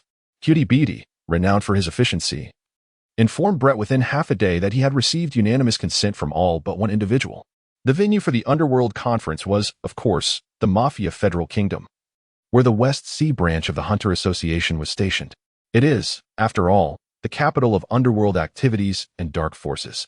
And the moniker of the gang empire is not merely a jest. Furthermore, the West Sea Branch serves as a stronghold for Brett's supporters. Given that incoming hunters would struggle without the local hunters' amicable assistance, the vast majority would be inclined to favor Brett. Oh, which formidable dragon is it? Brett inquired with a smile. Cutie replied, a one-star bounty hunter, Kaku. Brett inhaled sharply, a super senior indeed. Braid had long been aware of the existence of Kakuzu within the Hunter Association. He frequently perused the official website of the organization, particularly the section on hunter profiles, making it impossible for him to overlook Kakuzu. Name, Kakuzu origin, land of water, Takigakure identity, rogue ninja from Takigakure, bounty hunter age, unknown, likely very old, possibly tracing back to the Warring States period in the land of water. With evidence of his elite activities as a shadow in Takigakure, experience, once given a mission by the higher-ups of Takigakure to assassinate the founder of the Hidden Leaf Village. He failed and barely escaped. Upon returning, he faced execution for his failure, which led him to rebel and ultimately flee the land of water, wandering the Grand Line until he fortuitously joined the association. Achievements: completed 17 A-rank missions, with the number of B, C, and D-rank missions being difficult to quantify. Reputation: highly skilled. His unique ninjutsu has garnered significant recognition even from the president. He approaches mission contracts with meticulousness bordering on harshness, willing to perform only the tasks specified within the contract, although he may undertake additional work if adequately compensated. He is an absolute workaholic, striving towards the record for the most completed missions in the history of the Hunter Association. His demeanor is rather aloof and somber.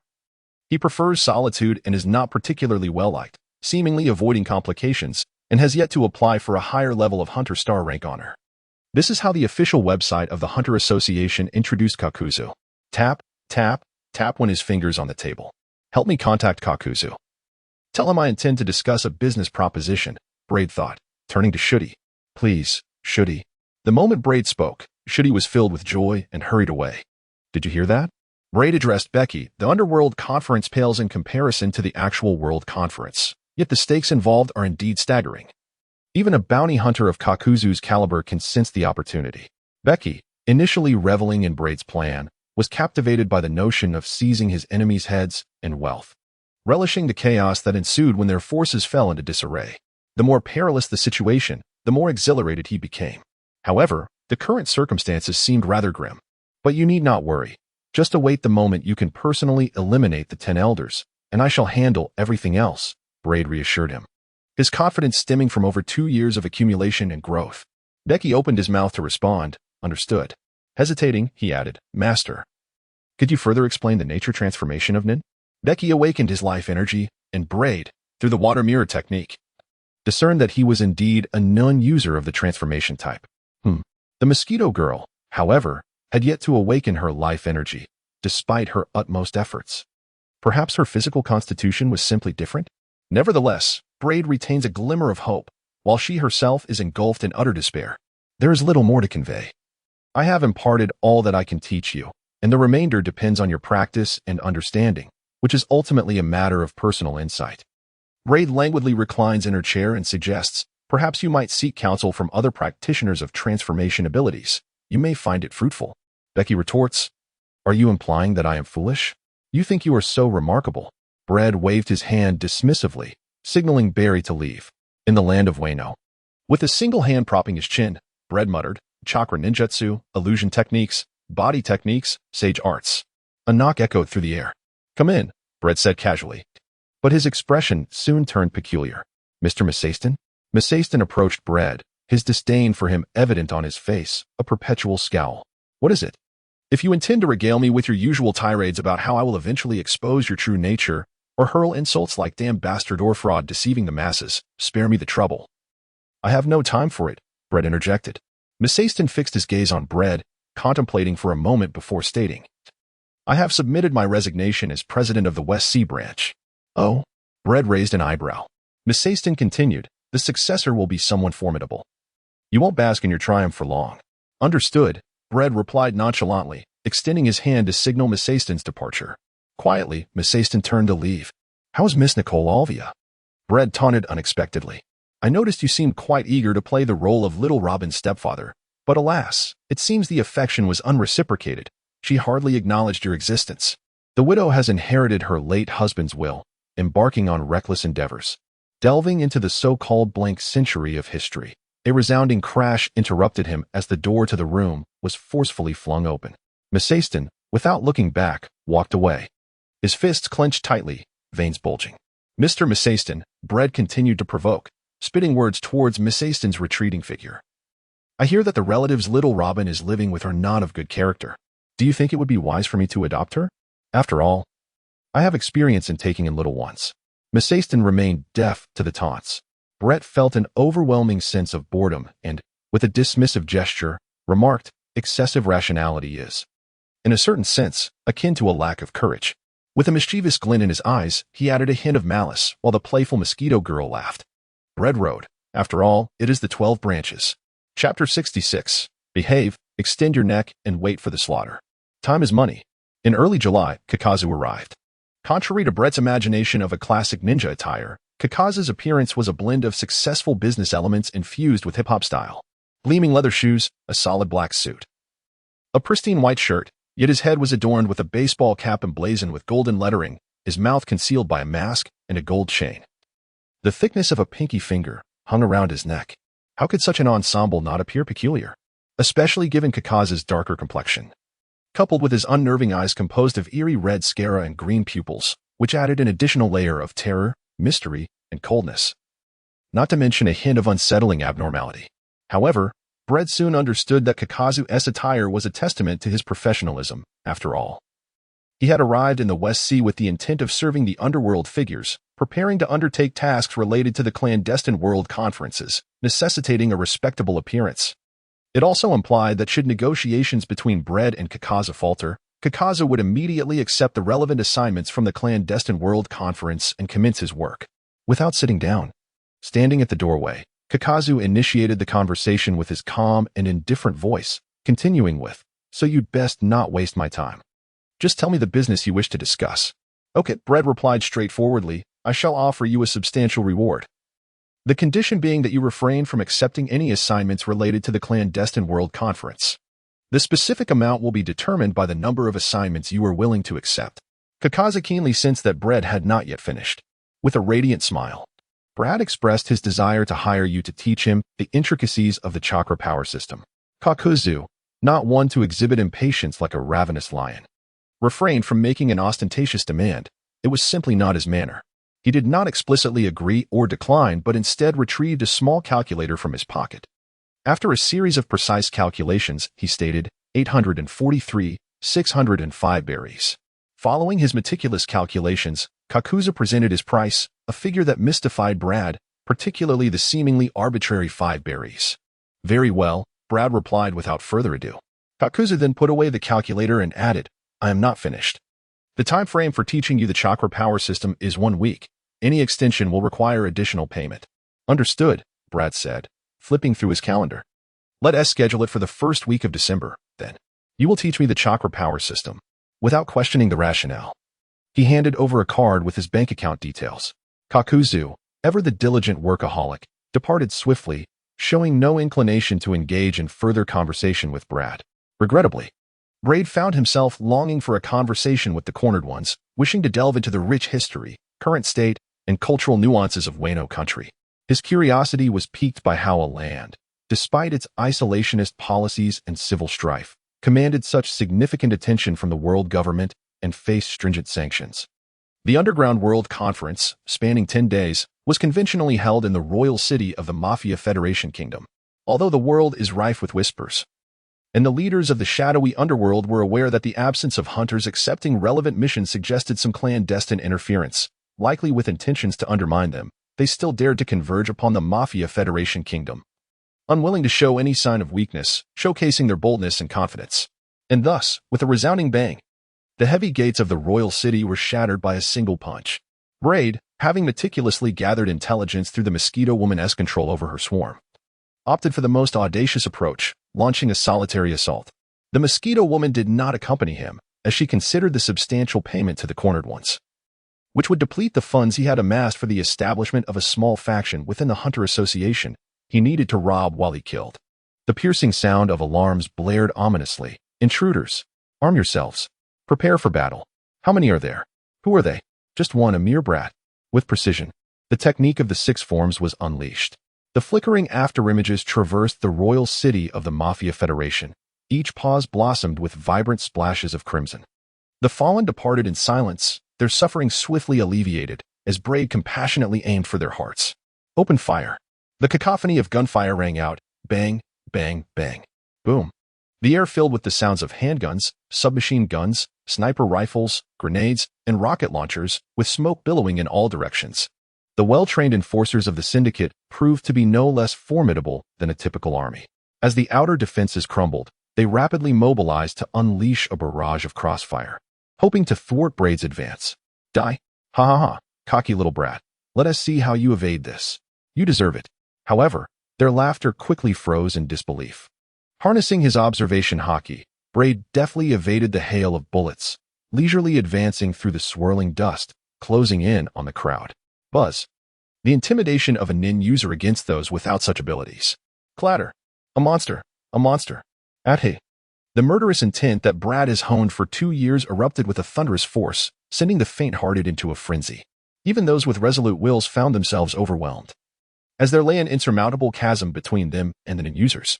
Indeed, ordinary individuals proved to be unreliable. As the old man had anticipated, trouble had come calling. Brad Hyman, the renowned hunter from the West Sea, rumored to be an agent of the world government, did not appear to be a mere myth, judging by his techniques. A mixture of mockery, gravity, and rationality filled the air, laced with whispers steeped in personal flair. No fewer than 50 bizarre figures surrounded Brad. Leading the charge was the teeming beast, accompanied by assassins hired by the old man and other gang leaders. A lone wolf, Brad mused. With a flick of his wrist, gluttony materialized.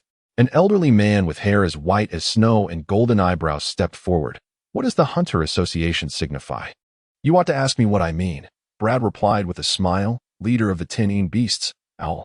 The owl, with wide, glaring eyes, retorted, Oh. What do you mean? My meaning, Brad elongated his tone, licking his lips, is that it is beyond redemption. Be obedient, extend your neck, and await your demise without resistance, lest you provoke my wrath. You wretched fool. Chapter 67.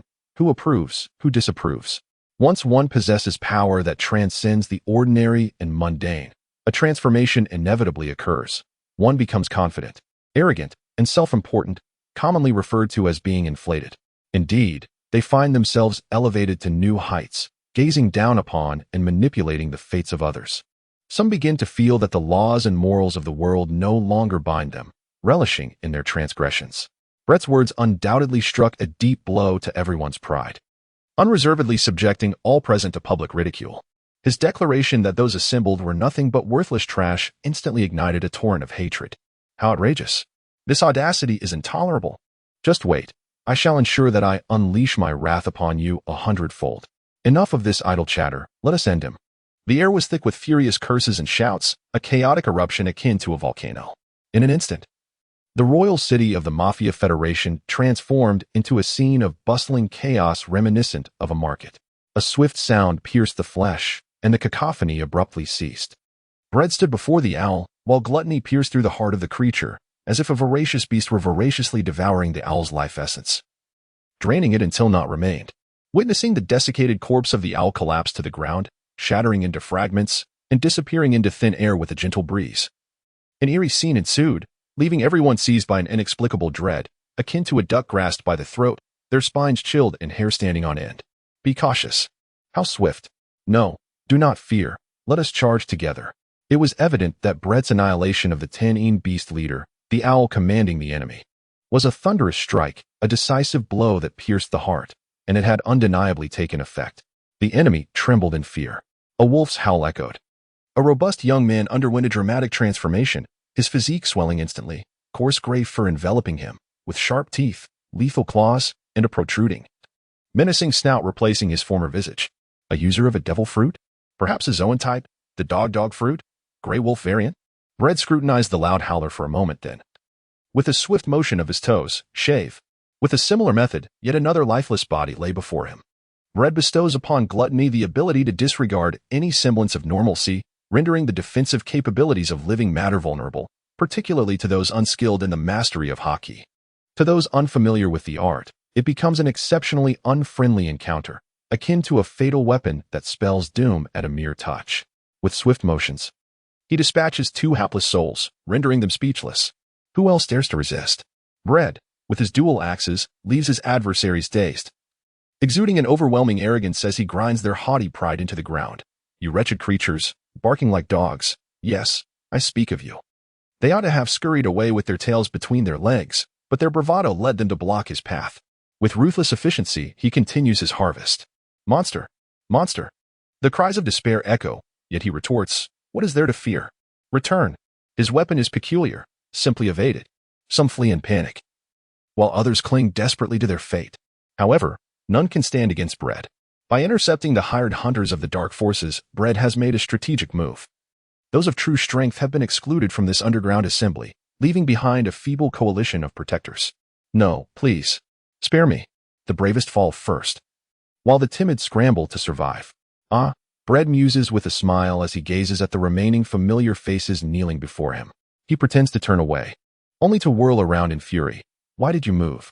Do you intend to ambush me? Without room for argument, he executes a merciless slaughter. Apologies for deceiving you, Brett mutters, flicking his wrist as he strides into the gathering of the Mafia Federation's royal city. With a resounding crash, the doors shatter, plunging the bustling social event into an eerie silence. Did you truly believe they could hinder me? Such fools, Brett exclaims incredulously. Swaggering toward the most prominent position, the seat of the world's supreme gangsters, the 10 Elders. Facing the assembly, he declares, I am taking them with me. Who is in favor?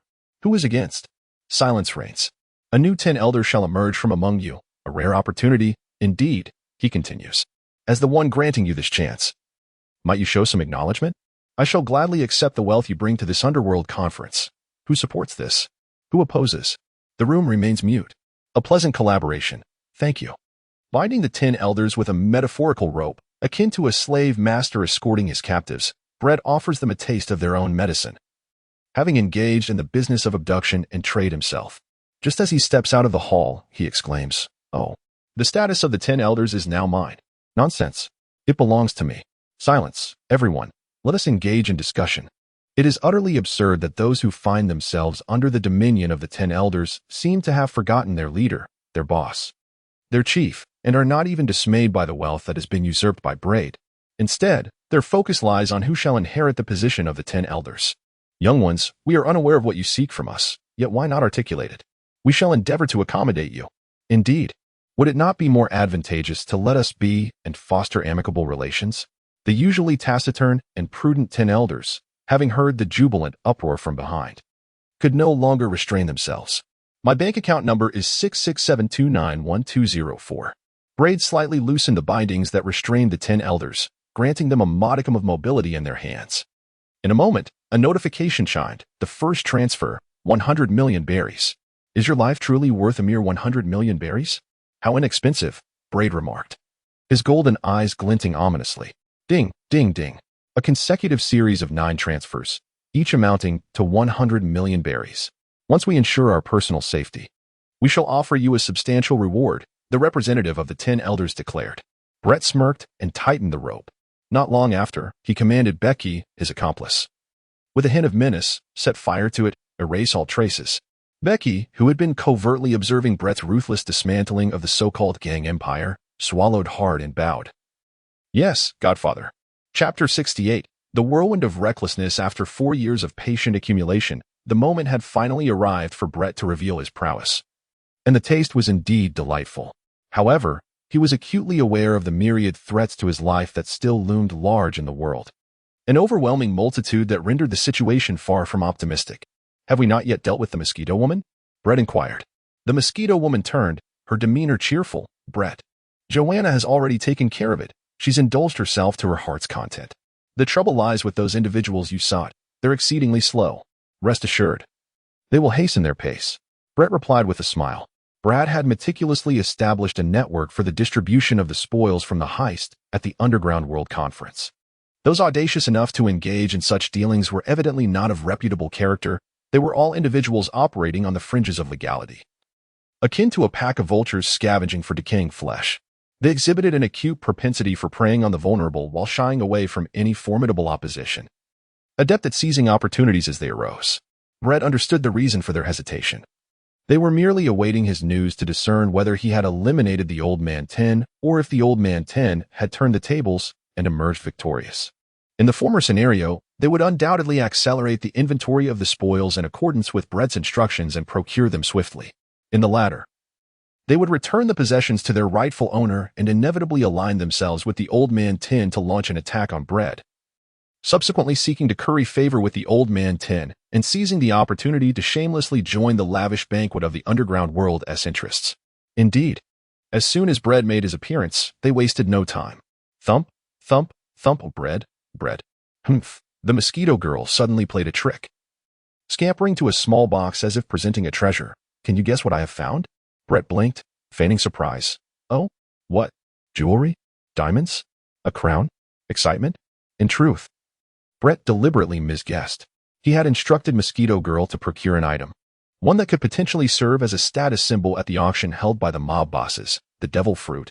Indeed, it was the devil fruit. Although he was unaware of its specific nature, Mosquito Girl opened the small box with an expression that beckoned admiration. Inside were 3 fruits, a dark greenish-orange, a bright green pomelo, and a cluster of blue bananas, all adorned with spiral patterns upon their skins. Impressive work, truly commendable, Joanna, Brett remarked casually as he closed the box. Once we return to Marie Joy's, we can consult the devil fruit encyclopedia to discern their identities. It should take about half an hour. We shall place a joint bid of 8,900,000,000 berries. The vultures approached, their heads held high. Brett said, "Double it, and spare me the nonsense." He rummaged through his pocket and tossed a piece of paper to the other party. "I have meticulously investigated the possessions of those attending the Underworld Conference and calculated their worth," Brett continued in a low voice. "The cost amounts to 178 billion berries. Even when accounting for shipping fees, depreciation, and other expenditures, it totals around 200 billion berries, which still leaves you with a profit. Should you dare to speak further nonsense, I will eliminate you and engage another group." "Very well. Esteemed Lord Bread, we shall make a prepayment of 100 billion berries. With the balance settled once we have managed the items, or else we will have little operational latitude left." "All right. A dishonorable act of murder and plunder," Bread remarked as he swiftly pocketed 100 billion berries. A few days later, at the Cipher Pole headquarters in Mariewa. "Fatty. Porker. Ah, it hurts me terribly." "Help? I'm sorry." "Come down, little tornado. You are showing great disrespect to Minister Onest. Get lost." Bang. As Brad arrived at the threshold of Minister Onest's office, he witnessed the door fly open, accompanied by a figure hurtling backwards, colliding with the wall and landing in a disheveled heap. Peering inside, he beheld the corpulent form of Minister Onest laboriously bending over, his face a portrait of sorrow as he was subjected to a torrent of invective, pulling at his own beard in frustration. Such a display of arrogance and capriciousness was nothing short of outrageous. Here was the esteemed chief of Cipher Pole, a significant figure within the echelons of the world government, treating the situation with utter disdain. "Who had provoked you, my dear friend?" Brad chuckled softly, stepping through the door with open arms. It had been 2 or 3 years since they last met, and Brad had undergone considerable changes. While Tornado remained as she always had, tall, flat, and fierce, with even the best years of a girl's youth unable to alter her essence. "Little Brad," Tornado exclaimed, releasing her grip on Minister Onest's beard and excitedly leaping into Brad's embrace. Boom. Finally saved. Minister Onest, devoid of decorum, collapsed onto the floor, exhaling deeply. Despite the passage of 2 to 3 years, Tornado had received the gifts and the phone Brad had left for her during his time at Cipher Pole, which had tempered her earlier outbursts regarding his prolonged silence. Their connection remained as sticky as ever, punctuated by their gradual reconnection through calls and video chats. In the midst of her excitement, Tornado playfully pinched Brad's cheeks like a mischievous child. "You deceitful scoundrel, growing taller without telling me. Go away, little brat. Always disappearing." "Commander," Brad said, lifting the petite tornado onto his shoulders, allowing her to revel in her antics for a moment before greeting her. Minister Wano, taking his time to roll over and sit up, appeared unfazed by the previous chaos, calmly smiling. Ah, little Brad, ha ha ha. Brad raised his head and exchanged glances with the whirlwind. While all other agents were permitted to embark on missions, I alone was denied the opportunity. It is this gluttonous beast that is scheming against me. The whirlwind, with a mere flick of her finger, displayed an air of haughty arrogance. Minister Wano, in exasperation, scratched his head, choosing to overlook the derogatory term, and spoke earnestly. Please understand, it is not I who forbids you from undertaking missions, little whirlwind. It is the scientific division and the higher authorities that impose such restrictions. Furthermore, you are not an agent. The training academy made this abundantly clear during your internship. Yet you sneaked into the ranks, causing collective punishment for everyone. I do not care, retorted the whirlwind, obstinate and unreasonable. In desperation, Minister Wano turned to Brett for assistance. Brett contemplated for a moment and understood that the world government placed immense emphasis on Tornado's potential. Although Tornado was currently formidable, her powers had yet to fully develop. Hence, they were unwilling to risk any setbacks before that. Do you wish to experience the life of a secret agent? During my mission, you may accompany me, Brett said with a smile. Tornado beamed with joy. Sir, I have personal matters. I will officially report for duty tomorrow, Brett added. Minister Orinus nodded busily, intimidated by the living legend that Tornado represented. All right. Chapter 69. The woman of frigid resolve. Please regale me with tales of your adventures, little Brett, Tornado exclaimed. Perched on Brett's shoulder, her tiny hand affectionately clutching his head, while her short legs dangled freely, reminiscent of her petite stature. With an innocent exuberance, she expressed her eager curiosity about the world, mixed with a hint of frustration. Mariewa is utterly dull. We are forbidden from venturing here and there, and I cannot play. Brett, are you not yearning to occupy the vacant throne? The experience is outside. Brett carefully organized his words, selecting a few trivial tales to amuse Tornado. In that time, Tornado listened with rapt attention, filled with fantasies and worries. If only I could be as free as you. Me? Free? Brett shook his head, chuckling. Tornado turned Brett's face towards her. What are you laughing at? What's so amusing? Humph. I am not truly free, Brett. Brett replied earnestly. Freedom is a privilege reserved for a select few. We are far from belonging to that elite group. Therefore, heed my words, regardless of how the government arranges your fate. Endure the solitude, embrace the loneliness, and devote yourself entirely to unearthing your innate extraordinary talents. One day, you shall undoubtedly become the freest person in the world. Tornado fell into a brief silence, then suddenly playfully jabbed Brett. Why so serious all of a sudden? You little rascal. Do you not realize who the freest person within the government's hierarchy is? Brett, uncertain if Tornado understood, decided to provide an example. Tornado paused, startled. The 5 Elder Stars? They hold the highest positions among the celestial dragons and within the government. Yet, they remain constrained by the celestial dragon community. Brett remarked. The freest individual within the governmental structure is Vice Admiral Hiramonkey D. Garp. He is the emblem of the world government, possessing unparalleled combat prowess on the surface. No one's fists can match his strength. Thus, his absolute power allows him to disregard certain constraints, naturally granting him ample freedom. Tornado scoffed. To match him. Once you possess comparable strength, you will be the freest person. Brett stated with utmost sincerity, I assure you. Tornado turned her face away, displaying a demeanor of discontent. As if to say, you're lecturing me. I'm not pleased. Now soothe me. How's your sister, Shigyur? Considering her age, she must be quite sensible now. However, Brett deftly shifted the topic. Tornado pouted. Well, she is completely unruly and infuriating. In 2 years, I'll have her and little Altair make friends. I trust they will get along splendidly. Brett smiled. Tornado suddenly recalled something and turned. Oh, I forgot. You were here too, Joanna. This was in stark contrast to Tornado's envy and jealousy towards the mosquito girl. At that moment, the sound of high heels echoed crisply against the floor, the atmosphere suddenly chilling. Clad in pure white knee-high boots, a short skirt, a fitted blazer, and a sword, her striking ice-blue hair contrasted sharply with Tornado's appearance. Esteth had perfectly harnessed the beauty of youthful development, standing tall and graceful, possessing both stature and allure, her visage growing increasingly cold and beautiful. From afar, I thought. Who could be so close to Tornado? It turns out you have returned to Mariewa, Brett. Esteth scrutinized Brett. Braid fixated on the exposed ravine of Estes's open collar, not merely admiring the curves sculpted by her supple peaks, but rather noting the peculiar black and crimson markings adorning them, resembling a trident or the horns of a demon. He comprehended the implications, the manifestation of an imperial artifact, the essence of a demon, coupled with the transformative powers of ice attribute abilities. A woman as cold as ice. An extraordinary monstrosity truly born. What are you staring at? Tornado once again turned Braid's face, whispering through clenched teeth. Braid spoke blandly. Earlier, I prophesied at the sacred treasure vault that the demon god of the imperial artifacts would manifest, and that the essence of the demon belongs to Esteth. It appears my prophecy was not in error. Esteth lightly touched the black-red mark on her chest and smiled gently. Indeed, it rightfully belongs to me. Braid rode. Congratulations. You have transcended, Esteth. I have heard of your remarkable feat in single-handedly defeating the leader of the Phantom Troop, the Spider. Esteth remarked. Blood corrected. It was not a solitary endeavor. It was a collaboration between Joanna and me, yet the accolades and fame are solely mine.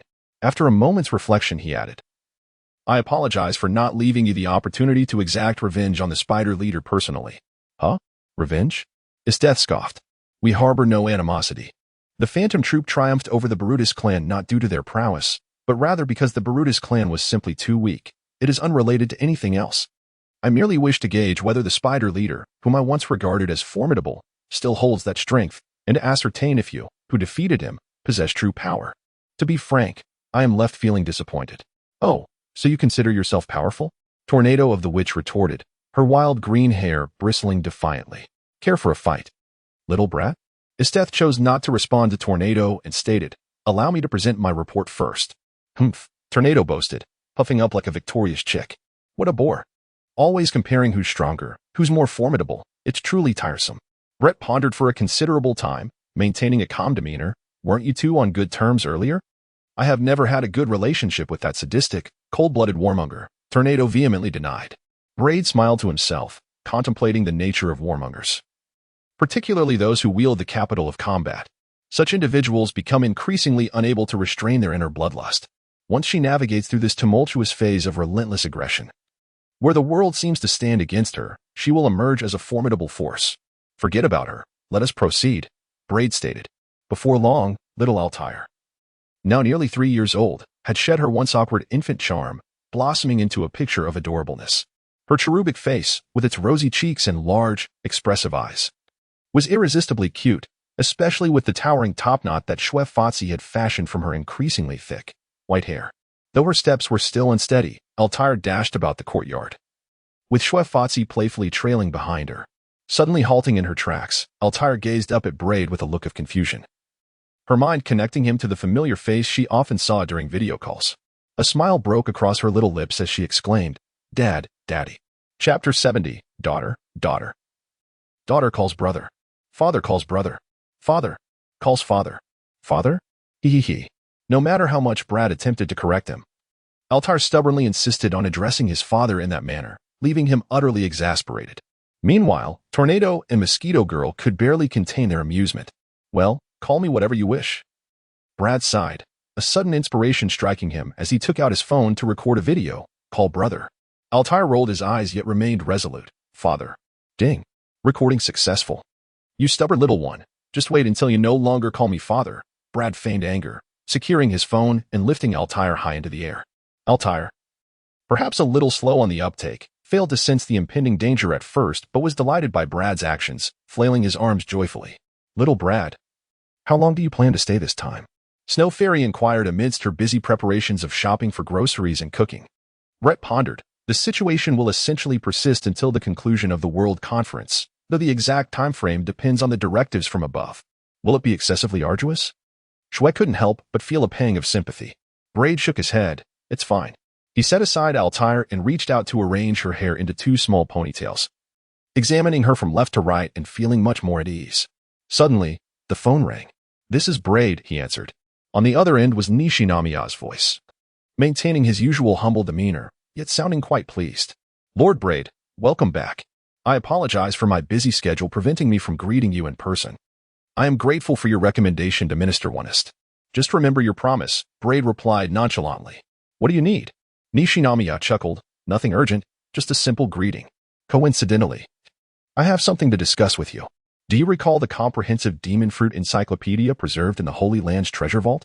I trust you are well acquainted with its contents. I have a few demon fruits that I need you to identify for me. Braid pondered for a moment. Where are you? I will have Joanna find you. Nishinamiya eagerly responded, I am truly honored. I am at the headquarters of Cypherpole, and I will wait by the main gate for her. With a click, the communication ended, and Braid signaled to Mosquito Girl. With her keen hearing, she had clearly listened to the exchange between Braid and Nishinamiya, and she swiftly grabbed a small box and took off into the sky. By the way, little Braid, are you back for the World Conference? Isn't the task of escorting the kings attending the conference assigned to the Navy? It seems unrelated to Cypherpole, Tornado inquired abruptly. Her thoughts wandering, Breedle remarked, the Navy serves as the visage of the government, and they undoubtedly bear the responsibility of playing a significant role in the grandest gatherings of the world. However, a greater share of the tasks is, in fact, clandestinely executed by Cypherpole. Tornado expressed his bewilderment. Braid had long been privy to intelligence regarding the World Conference. He elucidated that the government currently oversees 172 member states. However, not all of these states possess the credentials to participate in the World Conference. How does one ascertain eligibility? The assessment of a member state's qualifications is conducted through Cypherpole, which evaluates the contributions made to the government in terms of taxation, the extent of their financial offerings, and whether there exist any intentions to undermine the government or collude with its adversaries, actions that contravene the established regulations. Ultimately, the top 50 kingdoms are appraised. Once the eligibility of the member states is confirmed, invitations to the World Conference are dispatched to these distinguished realms, alongside determining the number of royal representatives from each state attending the conference. This information is subsequently relayed to the Navy, which utilizes it to calculate the escorting forces required and to strategize their voyage to Mariewa. Braid articulated all this in one breath. Tornado, puffing out her cheeks, remarked, Isn't that rather tedious? Indeed, it is quite monotonous, but such is the nature of an agent's work. Drudgery is the prevailing theme. Braid, in a moment of impulsiveness, tousled Tornado's hair. A piercing gaze, sharp as a blade, met him. I am not your daughter. Tornado exploded in indignation. You scoundrel. Brett immediately raised his hand in a gesture of surrender, unable to contain his emotions for a moment. I promise, you mustn't be harsh with Dad, he said. While Altair had already begun to express his feelings, the Tornado, with a haughty tilt of her head, responded with a dismissive humph, creating an atmosphere that was exceedingly awkward.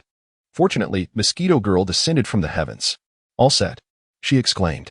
The dark blue-orange is the fortress fruit of the superhuman category, while the green grapefruit and blue banana belong to the animal category, both classified as insect fruits. One resembles a scarab, and the other is akin to a shimmering green fly.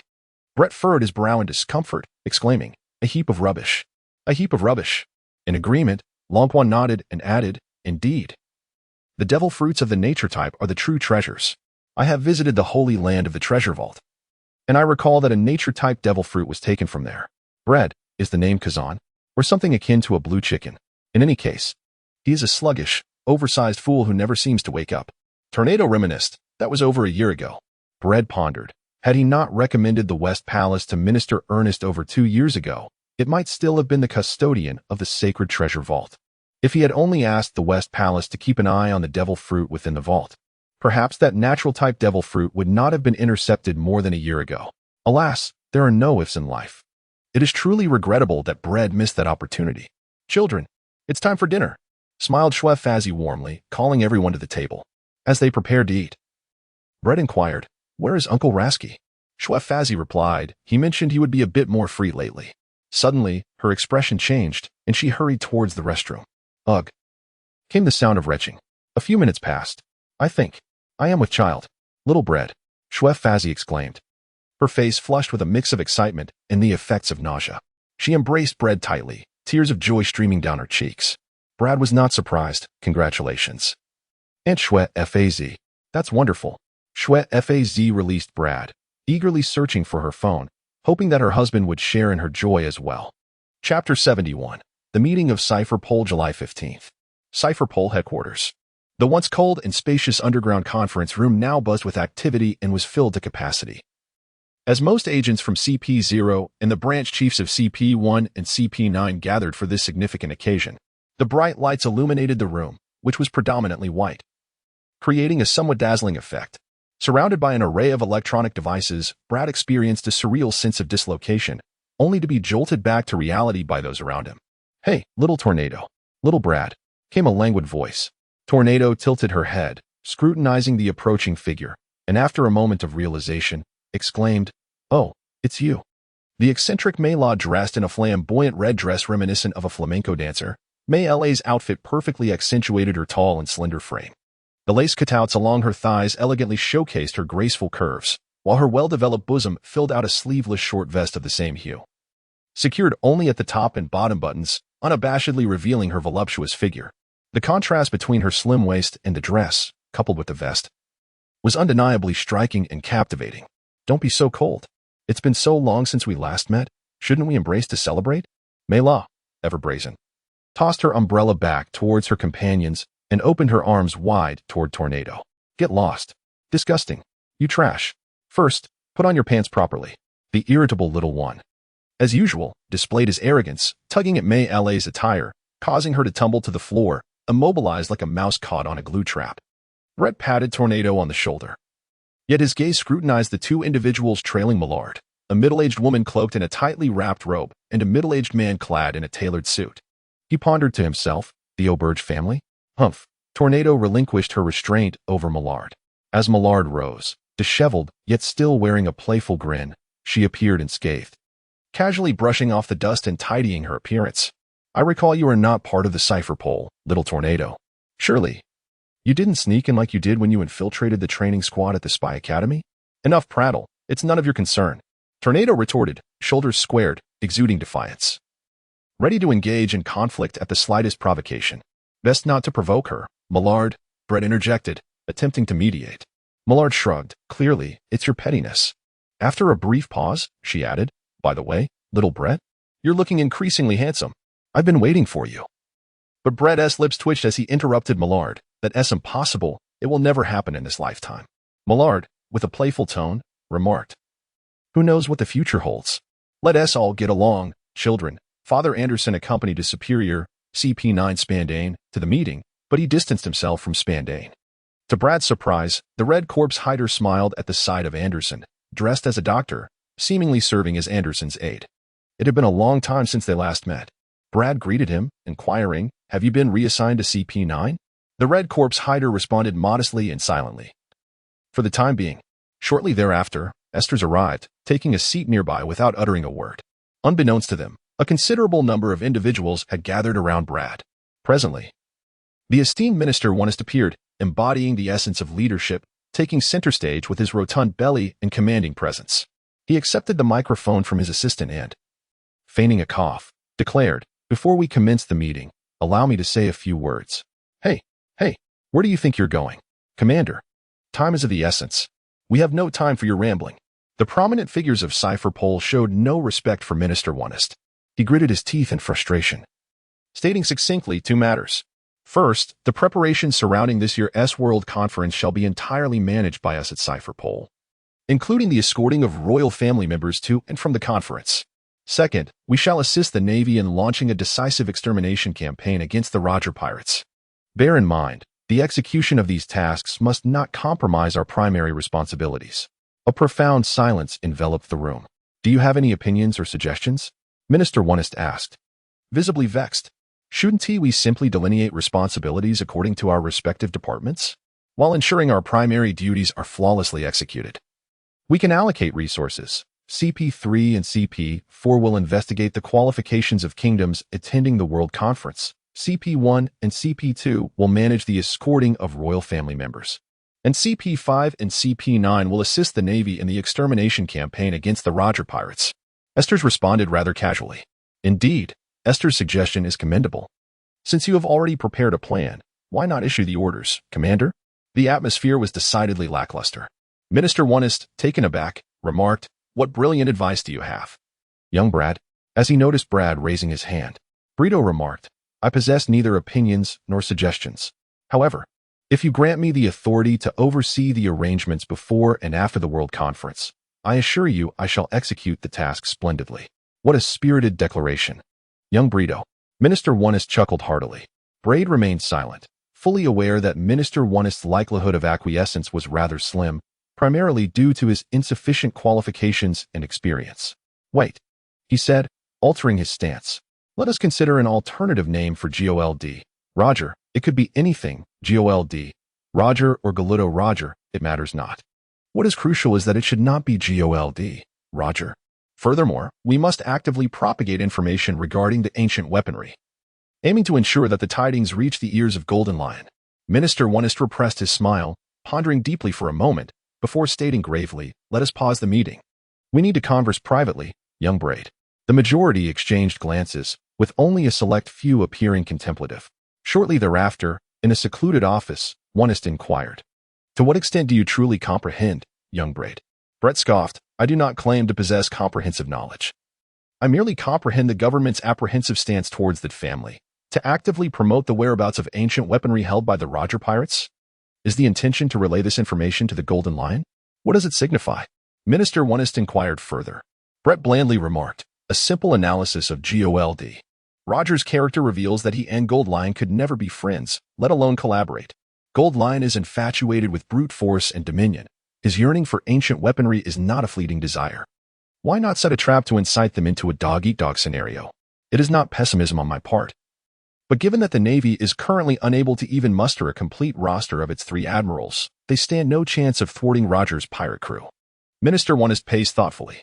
Unable to decide on his own, he sought guidance from above. Commander, regardless, if successful, I will reap the accolades. If not, the failure is not mine. Brett replied casually. Minister Onest exchanged glances with Brett, a knowing smile gracing his lips. You rascal. If, perchance, I were to grant you the authority to oversee the arrangements surrounding the World Conference, it is not as complex as you might imagine. Our primary task for this World Conference is merely to facilitate the Navy's escort of royal dignitaries to and from the event. We need only to liaise with an airship company. This burgeoning mode of transport surpasses ships in both safety and speed, albeit with a certain trepidation towards inclement weather. However, why should we not minimize the representation of nations from the Grand Line, notorious for its treacherous climate, at the World Conference to mitigate risk? Especially since many of them harbor unsavory secrets, there are ample reasons to deny their participation in the conference, Brett articulated. Minister Onest was left speechless, giving a thumbs up in response. Chapter 72, Commander. Well, little Brett? Minister Onest said earnestly, would you like to stay and assist me? Do not concern yourself with the chaotic affairs of the West Sea. Brett naturally understood the intentions of Minister Onest, yet feigned ignorance. You are my direct superior, the highest authority of Cypherpol. Are not all our efforts dedicated to assisting you? I refer specifically to my assistant. You shall have ample opportunity to showcase your intellect. Much like Lady Crane in the Navy, you shall be Cypherpol's own Lady Crane. Every decision made by Cypherpol will be meticulously aligned with your considerations. And I assure you I shall not interfere excessively, for I detest overthinking. It is hardly conducive to longevity. Minister Onest extended his invitation, to which Brett outwardly declined with gratitude, while inwardly he mused, what a grand charade, utterly devoid of sincerity. Who could possibly believe you? Brett prides himself on possessing a fair understanding of Minister Ernest. In essence, he embodies a facade of geniality while harboring treachery and cruelty beneath, presenting himself as an amiable, rotund figure, often resembling a comical, plump fellow who seems to be bullied by the elite agents of Cypherpol. However, this is merely a guise. He is, in fact, the head of Cypherpol, a vast and intricate organization of the world government with nefarious functions, far from simplistic. Before any conflict of interest arises, he has yet to tear away the deceptive skin, revealing the fierce visage of a predatory tiger. Minister Ernest continues to counsel, his words laden with profound meaning. Moreover, you are so young, the future belongs to you. Young Brett. I have no interest in that, Brett replies, shaking his head. A glimmer of light flashes in Ernest's eyes. What do you find intriguing? Power, Brett declares, extending his palm and clenching his fist, a slight smirk gracing his lips. In essence, I am akin to Esther's. Our methods of expression merely differ. Hers is vehement and direct, while mine is somewhat more subtle. In any case, we require an individual behind us who unequivocally trusts us, granting us the utmost authority, providing unreserved support for our audacious endeavors, and in return, we shall bring back victory and glory to repay our superior. Do you comprehend? Ha ha ha ha. I understand. It is abundantly clear. Minister Ernest laughs heartily, then suddenly pauses. I shall not hold you accountable for the rivers of blood you spilled in the Mafia Federation Kingdom. Truly, you have stirred quite a considerable mess. After all, the Mafia Federation Kingdom is one of the member states of the government, possessing the right to participate in the World Conference. Braid wrote, there is no other option. I must make use of the old man's intellect. Rest assured, a new generation of wise men is on the brink of emergence. And they shall pay the government's exorbitant taxes, leaving no shortage of heavenly gold. How much have you taken from them? Minister Wonest rubbed his hands together. Brad rolled his eyes and exclaimed, do not even think about cutting this funding. In fact, you should allocate some resources to assist me, Chief, if all goes smoothly. I could not only become one of the 12 of the Hunter Association, but also potentially ascend to the position of Vice President. This would allow me to gradually undermine the association from within, or at the very least, cause a schism within it. Achieving a feat that no one in Cypherpole has accomplished throughout history during your tenure. What is of greater significance? Hey, wait a moment, are you serious? Minister Wonest stared wide-eyed. Little Brad, you aren't trying to deceive this old man, are you? We shall see results within this year, and I await them with anticipation. Brad replied confidently. Minister Wonest gasped, ruffling his disheveled white hair, and pondered anxiously. The Vice President and the Advisory Council of the Hunter Association are selected personally by the President. Isaac Netero is fully aware that you are an agent of the government, and I have a proposal that he cannot refuse. Brad chuckled lightly. Very well, Chief, let us await the outcome. Minister Wonest lit a cigar, unable to grasp the situation. He chose to shift the topic. The higher-ups have instructed me to prepare an elite team of about 4 to 5 individuals, tasked with executing arduous missions that many agents find challenging to undertake. Oh, Brad responded. Who will be the members? You will be the mastermind, Esteth as the formidable warrior, the young scion of the O'Birch family, and the crimson-shrouded one to assist. Those are the ones I will send for the Hunter examination, Minister Wonest stated, fixing his gaze on Brad, and slowly added, and also, Little Tornado. Brad gasped in astonishment. So our true mission as a quartet is to safeguard the tornado? A treatment fit for royalty. Indeed, the young tornado possesses remarkable talent, yet keeping her confined within a greenhouse will inevitably render her fragile, Minister Wunsch lamented. Brad pondered. I refuse. I recommend Father Anderson. You have such a close relationship with Little Tornado, and yet you decline? Minister Ernest questioned in confusion. Brad solemnly remarked, believe me, collaborating with Tornado won't be a pleasant experience. Indeed. Ha ha ha. The capricious young lady is certainly not easy to please. Minister O'Neill erupted into laughter once more, exclaiming, all right, let us return to the meeting. A few moments later, someone guessed correctly. Minister O'Neill had already devised a comprehensive plan, delegating tasks to everyone. Subsequently, as others began to leave, Minister O'Neill finally addressed Brad. Since it was your suggestion, the task of contacting the airship company falls to you. Brad responded. Wasn't it agreed that I would have the lead on matters surrounding the World Conference? Truly, you are the boss. Let us go, Tornado. Joanna. Brad exhaled a heavy sigh. Tornado followed closely. What should we do, Little Brad? Search online for the airship companies, identify the most reputable ones, and extend an official invitation for discussions, Brad instructed. Tornado grinned. Is that it? Just that? Brad replied, indeed, that is all. Tornado's expression quickly soured. How boring. Hurry up and complete the task. Bring along bliss. And let us enjoy a day at the amusement park on the Shambati Islands.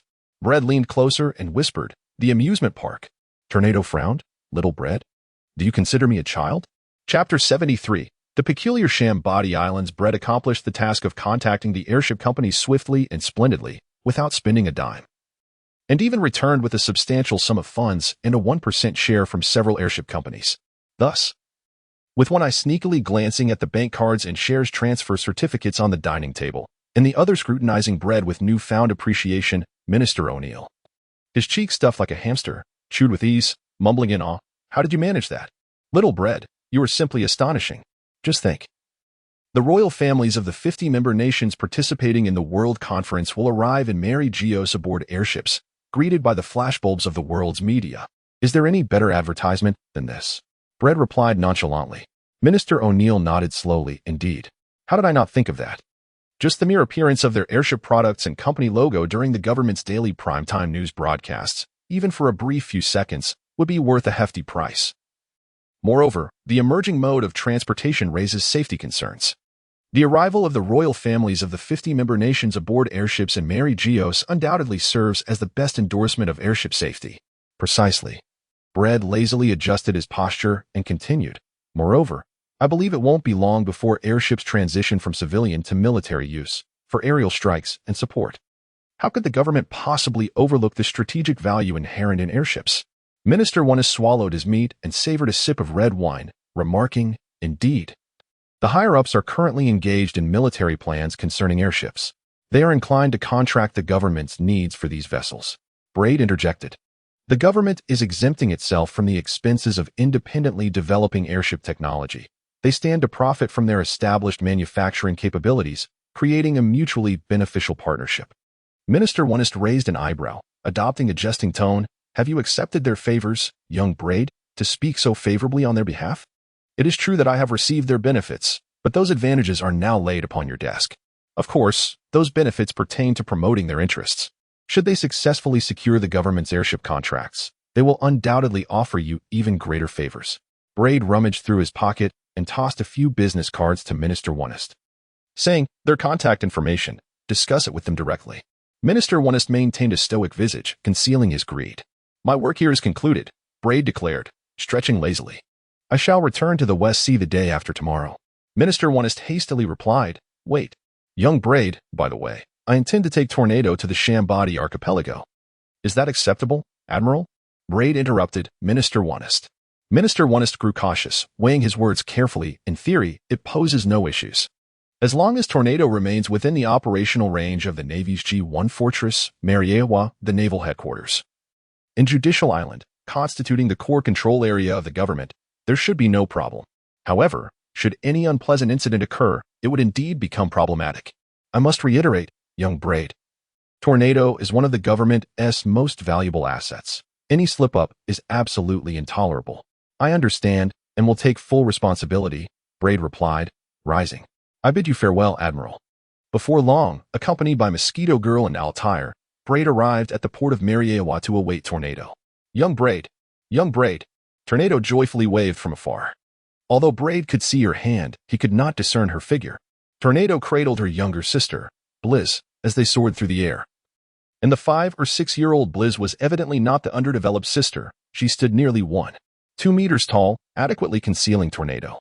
If peers of Tornado's age were to compare their heights, it would be akin to delivering a playful slap to her. However, the 8-year age difference between Blizz and Tornado felt more like a resounding thump, a critical blow.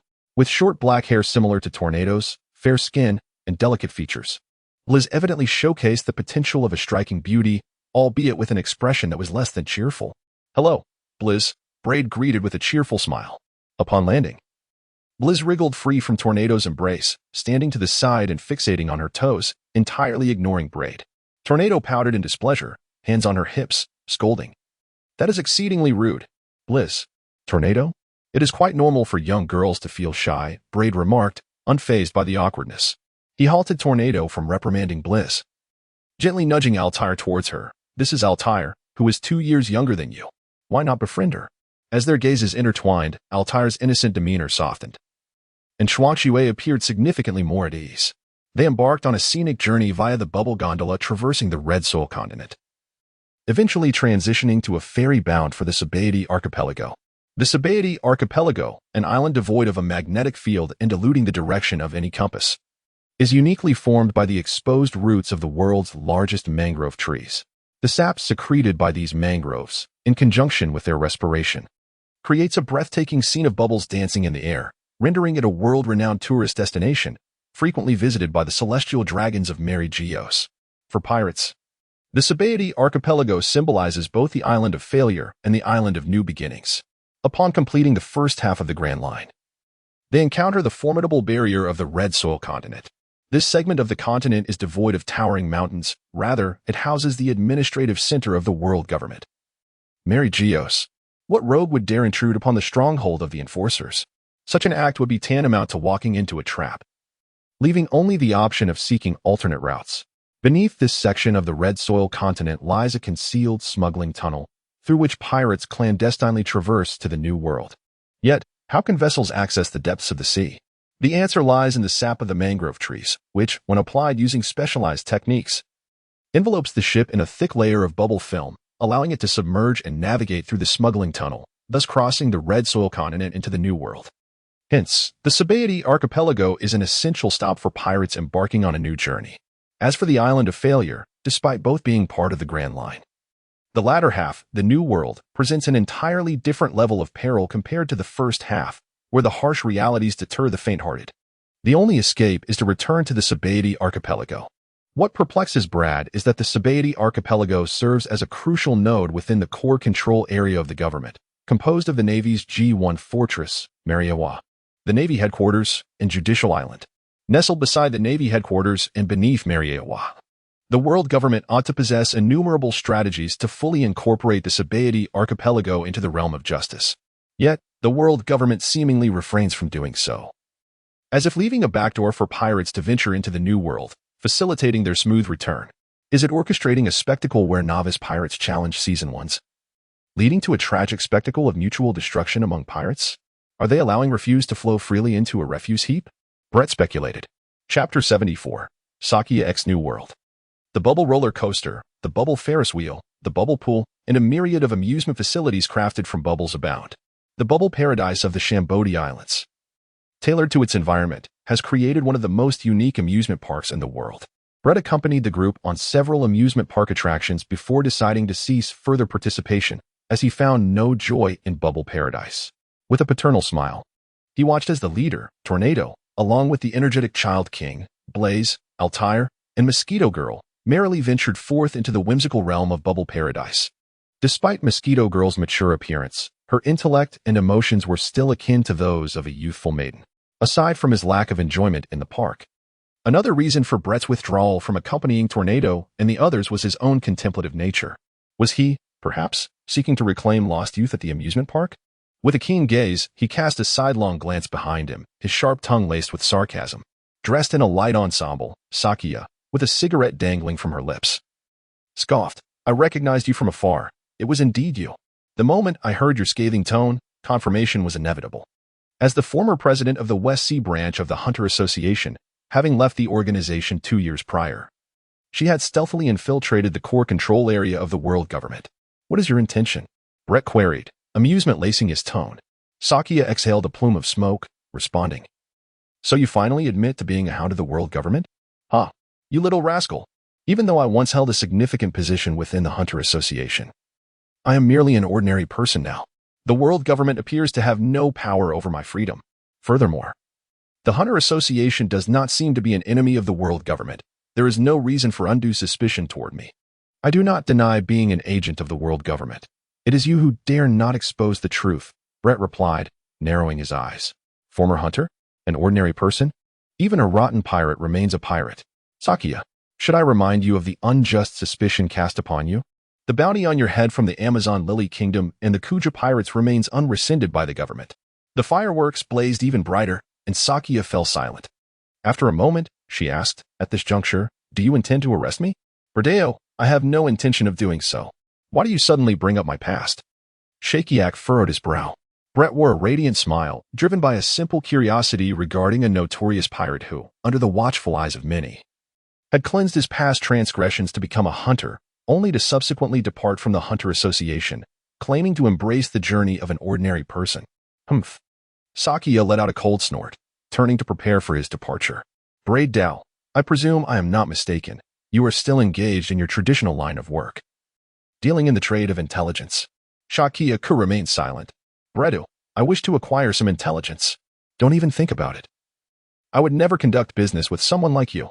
Shakiak dismissed him contemptuously. Brett sighed. Business is business. There's no need to be so stubborn. Do you still hold a grudge against Sweeney? I swear, his death was undoubtedly a suicide. Sakia's response was a mere middle finger. Brett gazed intently at Sakia's retreating figure, his golden eyes glimmering, remaining motionless for an extended period. After the whirlwind of laughter and revelry, they played to their heart's content for an entire day. The following day arrived. Brett embarked on his journey back to the West Sea. The news of Kapon Beiji's assassination of the notorious crime lord, known as the Ten Elders, has reverberated throughout the world. As a hunter of criminals, he has earned a one-star honor recognized by the Hunter Association. According to the 10 regulations of hunters, when a junior hunter, nurtured by a senior hunter who has satisfied the criteria of the 5th regulation, attains a 1-star honor, the senior is awarded a 2-star honor. Furthermore, a hunter who fulfills the 6th regulation and leaves a remarkable legacy across multiple domains shall be bestowed with a 3-star honor. Brett possesses the qualifications to apply for the 2-star or even 3-star hunter honors from the Hunter Association's review committee. With the accolades of a 2-star or 3-star hunter, Brett could aspire to secure a position among the 12 branches and meticulously plan his next moves. Brett is anxious to return to the West Sea, harboring deep concerns about the impending resignation of Miss Aston from the presidency of the Hunter Association's West Sea branch. Miss Aston's ominous remarks suggest that his successor may prove to be a formidable opponent. Indeed, there are numerous individuals within the Hunter Association whom Brett cannot currently contend with, such as Nitros. However, it is worth noting that Nitros serves as both the president of the Hunter Association and the review committee, making it improbable for him to simultaneously hold the presidency of the West Sea branch. Regardless of his prodigious energy, he has a profound aversion to complications and monotony. In the realm of bounty hunters, the formidable Kakuto also remains beyond Brett's reach at this juncture, yet Brett possesses considerable wealth.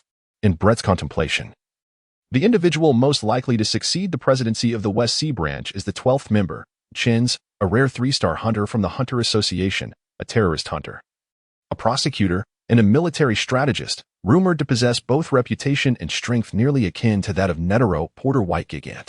Just as thoughts were swirling in Brett's mind, a phone call came through. The caller was Netero, summoning Brett to the headquarters of the Hunter Association. After hanging up, Brett was compelled to disembark from the airship and alter his itinerary. The headquarters of the Hunter Association is situated in the latter half of the Grand Line, specifically in the New World, on the renowned Twin Islands. The headquarters building, towering among the world's structures, is separated by a shallow bay from the illustrious Sky Arena, a celebrated venue for combat. It is said that while the Grand Line is formidable, the latter half, the New World, presents an entirely different echelon of perilous waters, a reality that Brett has personally experienced. Even though it was daylight, the horizon was shrouded in ominous clouds, with thunder rumbling. As he progressed, he encountered terrifying whirlpools that threatened destruction. Instead of rain, the sky unleashed volcanic ash and colossal hailstones, making the treacherous weather of the New World truly nerve-wracking. Fortunately, the Mosquito Girl possessed the ability to fly for extended durations, allowing Brett to navigate the journey unscathed. The vicinity of the Twin Islands, home to the Hunter Association's headquarters, is remarkably prosperous, with a bustling population and passing vessels, all reflecting the dynamics of economy and interest. Brett did not rush to the conspicuous headquarters of the Hunter Association at the island's center.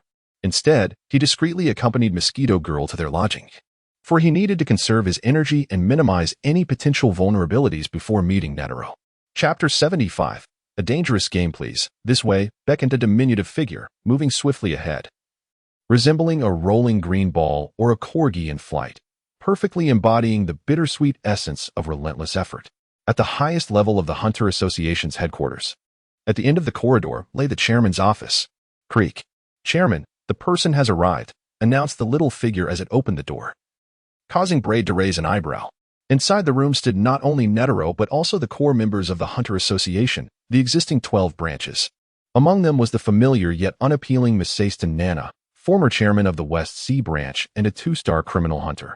Next, there was an elderly man unknown to Brett, whose frail appearance suggested he might collapse at any moment. According to the official records of the Hunter Association, his name was Tygo, a 2-star bodyguard hunter. Then there was Portbag Gigante, the renowned 3-star terrorist hunter, tall and imposing with an eccentric appearance, sporting 2 towering hairstyles, his face adorned with paint, and long, slender nose hairs reminiscent of a legendary dragon. Next was the newly appointed member of the 12 branches, Gallo, a striking beauty with dark skin and large eyes, notably a supergiant of the Harmony faction, a 2-star poison hunter, coroner, and apothecary. Following was such a Chobayakawa, with a long face, thick eyebrows, a ponytail, and prominent tusks, resembling a donkey. Then came Inda, a robust man with explosive hair and a scruffy beard, a 2-star poacher hunter. Lastly, there was Cluck, a slender girl of remarkable beauty, dressed flamboyantly, a 2-star plant hunter. Completing the group was Kidder Yorkshire, with green hair, glasses, and dog ears, her canine features endearing, a gentlewoman and a 3-star specialist in rare ailments. In total, there were 8 members present from the 12 branches, indicating that 4 remained absent, Z, Mao, Shen, and Hai. How quickly you have grown. It is truly astonishing, Netero remarked, gesturing with his hands, a smile gracing his face. It feels as if it were just yesterday that I saw you at O'Hara Island when you were so small.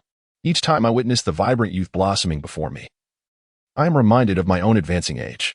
Red chuckled warmly, remarking, time slips away like a fleeting horse. The years are indeed merciless. With a muffled laugh, Netero interjected. Now, let us return to the matter at hand. The reason for your summons to the Hunter headquarters is to ascertain your Hunter star ranking and, as I have heard through the grapevine, your desire to become a member of the 12 Zodiacs.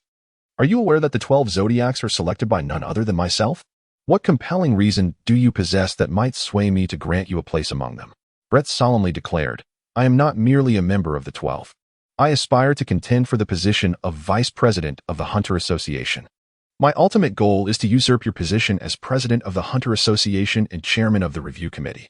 Dream on, retorted the deeply antagonistic Ms. Aston. The first to step forward. How audacious. You insolent brat. I shall make short work of you. The 12 reacted with fervor. Brett completely disregarded the 12 Zodiacs, raising his head with an air of confidence that bordered on arrogance. Old things will ultimately be supplanted by the new. This is an immutable law of nature. Even if you are the Hunter Association's president, you cannot defy this truth. After serving as the president of both the Hunter Association and the Review Committee for over 40 years, it is time for you to yield the stage to the younger generation, who is truly capable. It is none other than myself, he added with a slight pause. Or do you intend to delay the arrival of the youth's era? Bang! The sound echoed like a thunderclap. That insolent young fool. Such audacity. Several hot-tempered members of the 12 Zodiacs were absolutely incensed. They would not tolerate anyone daring to provoke their revered figures. Brett, undaunted, manifested gluttony and inquired, Chairman Netero, if they strike at me, eliminating them wouldn't violate the Hunter's code, would it? At worst, it could be considered excessive self-defense. Netero, scratching his head with an unbroken smile, replied, I see. You wish to challenge me, young Brett. Braid, indeed. It is a particularly intriguing game, is it not? It all depends on whether you have the courage to accept the challenge. The young man exudes an air of confidence. Nitros, with his casual gestures, reveals his inherently combative nature. He is clearly intrigued. Although Nitros understands that Braid is deliberately exploiting his aggressive instincts to provoke and ensnare him, he remains captivated by the allure of this challenge, a game of pursuit and evasion. After all, viewing life as a game is his philosophy. Especially when faced with the cunning and treacherous Braid, who seems to embody a type that is not typically within his realm of expertise. The game is rife with uncertainties, rendering it all the more fascinating. President Kaidor anxiously attempts to persuade. Brett's voice rose above the clamor as he asserted, I shall adhere to the rules of the Hunters. And within those parameters, I shall result you. With unwavering resolve, he continued. I am willing to exercise my authority as the president of the Hunter Association and the chairman of the Review Committee to appoint you as the vice president of the 12 Zodiacs. Netero responded with a light-hearted candor. Netero, president. Oh, esteemed leader. The 12 Zodiacs were in an uproar. Yet, Netero remained unfazed, eagerly calming the others as he inquired. Which codename do you desire? Rat, rabbit, monkey, or pig? Braid Road. Child, the foremost among the 12 branches. The 12 branches. Vice President? Netero suddenly leaned forward and said, I have a lingering issue that has troubled me for quite some time. I would appreciate your assistance in addressing it. You are no stranger to the inexplicable demise of the historical hunter, Swain. I hope to initiate a renewed investigation. The surface of Braid was deceptively calm. All right. A show of strength, old fox, he mused internally. With a shift in thought, Braid retorted, the site of Swain's demise lies in the West Sea, occurring 2 years ago. A renewed investigation is fraught with anticipated challenges. I require the backing of the West Sea branch. However, Mr. Misdun, the inept former president of that branch, has thrown in the towel. Presently, the West Sea branch is devoid of leadership, which is untenable. Thus, I reluctantly offer myself to take charge of the West Sea branch. Though my credentials may be modest, my extensive experience and solid support base within the West Sea branch assure me of the members' willingness to rally behind me. I pledge to restore order within the West Sea branch and uphold the reputation of the Hunters Association. Braid eloquently enumerated his virtues, paying no heed to Misdun, who, in his vexation, exhibited the throbbing veins on his forehead. Nitro sighed, "What a pity. The association has just enacted a restructuring decision. You have arrived too late with your self-nomination, young Braid." Chapter 76, The Dragon of Chin, the Snake of Sea. Before Braid ascended to the prestigious 12 of the Hunter Association, there were already 8 members in place, each perfectly corresponding to the positions of the leaders and their deputies across the 4 divisions of East, South, West, and North, the headquarters of the Hunter Association, under the direct supervision of Chairman Netero, had recently undergone a reorganization of its management structure. Now, Netero had added a new stipulation. Once Braid completes his investigation into the death of historical hunter Nicole Swain, he would also assume a role at the headquarters, as he is the newly appointed vice president of the Hunter Association. Is it not customary for the deputy to assist the leader? Everything seemed coincidental. Yet Braid felt ensnared in a trap, which left him deeply unsettled. However, he must bear it, for it was he who had instigated this game, even crafting its very rules. On the cruise ship, en route to the Western Sea, Braid leaned back against the sofa in the lounge, his fingers twitching as they absent-mindedly tapped against the adjacent table, producing a cacophony of sound. "Can we please stop? This is so annoying." Galu finally could no longer contain her frustration. In a moment of distraction, Brett's pupils fixated, his gaze shifting towards the alluring beauty beside him. Her brazenly audacious stare boldly invaded the presence of the impressively endowed figure. Was it a basketball? A football? At the very least, it could be likened to 2 volleyballs. Coupled with her statuesque form, slender waist, and the exquisite black laceback gown that accentuated her curves, the effect was nothing short of breathtaking. "Want a taste? Allow me to feed you," she teased, her words contrasting sharply with her gentle tone. However, Gail's temperament was anything but placid. She unreservedly mocked Brett's discourteous behavior. Brett licked his lips, feigning a reluctance to part, tinged with a hint of conflict, hesitation, and regret, as he addressed the identity of the 2-star poison hunter.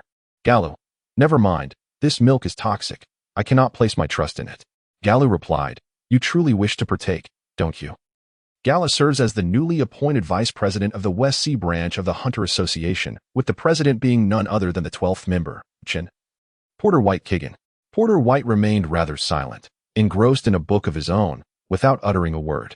Braid's eyes darted as he inquired, "Esteemed seniors, now that you have taken office at the Western Sea branch, what are your plans?" To which Guy Lu retorted dismissively, "Your curiosity regarding our intentions is of no concern to you." Brad, with a mischievous grin, declared, "I am the vice president of the association. My position slightly surpasses yours, and I certainly have the right to inquire about your intended reforms and new policies for the Western Sea branch following your appointments as president and vice president. This information will assist President Netero in maintaining the smooth operation of the entire association and rectifying any errors. Regardless of our ideas for reform or new policy implementation at the Western Sea branch, it is not your place, as an infiltrator within the association, to interfere." Porter White closed his book and finally spoke. "The president may have acknowledged your position as the 12th and vice president, but I shall never recognize you, not even as a hunter. I will absolutely refuse." "An infiltrator within the association?" Brad pointed at Porter White. "Do not speak recklessly, or I will not hesitate to send you a lawyer's letter for defamation." Porter White snorted in response. Brad brandished his hunter's license, shaking it with a flourish. "Whether you acknowledge it or not is inconsequential. What truly matters is that I possess it. According to the 3rd decree of the Hunter's Code, it is eternal, never to be revoked, save for the natural demise of the license holder or its voluntary relinquishment. Moreover, Chairman Netero has recognized my position as a 12th member and vice chairman. Do you dare to dispute that? Who do you think you are?" A crackle echoed through the air as Gaba's joints popped. "Do not let your pride cloud your judgment, young one." Potter White gritted his teeth, declaring, "Should I find you acting against the association or the chairman, violating the Hunter's Code, I will not hesitate to eliminate you." Brett maintained his smile, inwardly contemplating that he had essentially grasped the boundaries of the situation. Brad, with a mocking demeanor, faced Jelu and exclaimed, "Wow, oh, how fierce. We are hunters, partners in this perilous endeavor. Please believe me, we are hunters engaged in a life and death struggle, thus in dire need of each other's unwavering support, yet most fearful of meeting an untimely demise under obscure circumstances." Jelu interrupted Brad, her wide eyes fixed intently upon him. "You are not even a member of the 12th, and your position as vice president played an ignoble role in the inexplicable suicide of the historical hunter, Nicole Swain. Can I trust you?" "Humph." Brett composed himself and mused. The demise of the historical hunter, Nicole Swain, truly does not concern me. However, I possess a modicum of understanding regarding the reasons behind his suicide. Forgive me for my previous untruths. Porter White and Galoo remained silent, watching Brett's performance unfold. You see, Mr. Swain and his colleagues delved into the historical text known as the blank century, which encroached upon the taboos of the world government, particularly for Mr. Swain. He inadvertently uncovered one of the reasons the world government forbids the study of this historical text. It is said to contain information about the whereabouts of ancient weaponry, which is indeed true. Brett passionately continued. He was a sensitive soul, prone to flights of fancy, and could not help but worry that the world government would learn of his findings and eliminate him, or that nefarious individuals would exploit his knowledge. Furthermore, with Lady Olivia expecting young Robin at the time, he was particularly fearful of endangering them. Under such immense pressure, he succumbed to a mental breakdown. Nonsense! Porter White exclaimed furiously. How could you possibly know this? Brett held his composure. My initial aspiration was to become a historian. Yet no one guided me into that realm. Consequently, I ventured to the archaeological sanctum of O'Hara Island, where I indeed played a disreputable role, clandestinely observing and eavesdropping on them. Eventually, I realized that being a historian was perilous, prompting me to pivot to the pursuits of a criminal hunter, a bounty hunter, and a pirate hunter, for at least in these endeavors, I need not fear the persecution of the world government. I do not believe a single word you say, Galoo declared. Brett sighed. What do you wish for? Do you truly believe I assassinated Mr. Swain? If so, where is your evidence? Without evidence, on what grounds do you suspect me of such a heinous act? It is utterly unreasonable to entertain doubts that might tarnish the reputation of a vibrant, handsome, and promising young man such as myself. In Chapter 77, the Hunter Association Coordination Committee, the air was filled with the sounds of sporadic gunfire, relentless crossfire, and fierce artillery blasts reverberating throughout the Mafia Federation Kingdom. Once a prosperous yet grimy metropolis, it now lay shrouded in the shadows of brutal gun smoke and chaos. Reduced to utter devastation, everything had become fragmented. Perhaps the only structure remaining unscathed was the building symbolizing the West Sea branch of the Hunter Association. Since Brett single-handedly breached the royal city of the Mafia Federation Kingdom, abducting and ultimately slaying the king and the notorious 10 elders of the global crime syndicate, the kingdom has known no peace. The existing order was shattered, and the emergence of a new order awaited the victor from the fierce competition among factions over this land, which holds special significance for the global underworld. Look at the mess you've created, Gala remarked sarcastically as they surveyed the ruins from the airship. Brett casually remarked, Indeed. I have done a good deed. Do you think I am praising you? Galoo retorted coldly.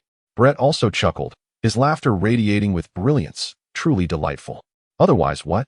The scourge of the earth, rubbish, detritus, and the foul rats of the sewers. Wouldn't it be a blessing if they perished in greater numbers? After all, their existence merely squanders resources, oppresses the virtuous, and engages in vile and sordid deeds, clinging to humanity like repugnant parasites, draining life's essence. To put it grandly, I am purifying the world. To put it more modestly, I am eradicating evil. You ought to commend me. This argument, laden with cunning, inevitably entangled the lives of ordinary people, much to Galoo's discontent. Brett directly interrupted Galoo, stating, There are no ordinary people in the gang empire. MS. Galoo. Galoo was rendered speechless. As the airship descended, Brett adjusted his attire. The hatch opened with a resounding thud. Flowers, ribbons, and confetti swirled through the air. Lord Brett. Ah, I adore you, Lord Brett. The applause surged like a tidal wave, accompanied by frenzied screams that resonated painfully in the ears, reminiscent of a hero's triumphant return or the arrival of a superstar. Brett wore a dignified smile as he graciously accepted the honor, his hands pressed down to patiently quiet the crowd. Taking the microphone from the attentive cutie Beatty, Brett expressed, Thank you. I am immensely grateful to all of you.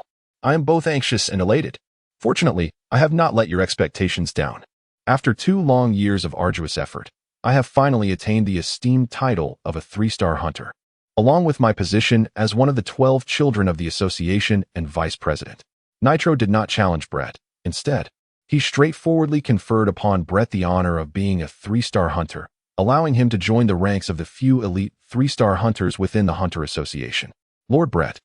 Incredible! The crowd surged with excitement.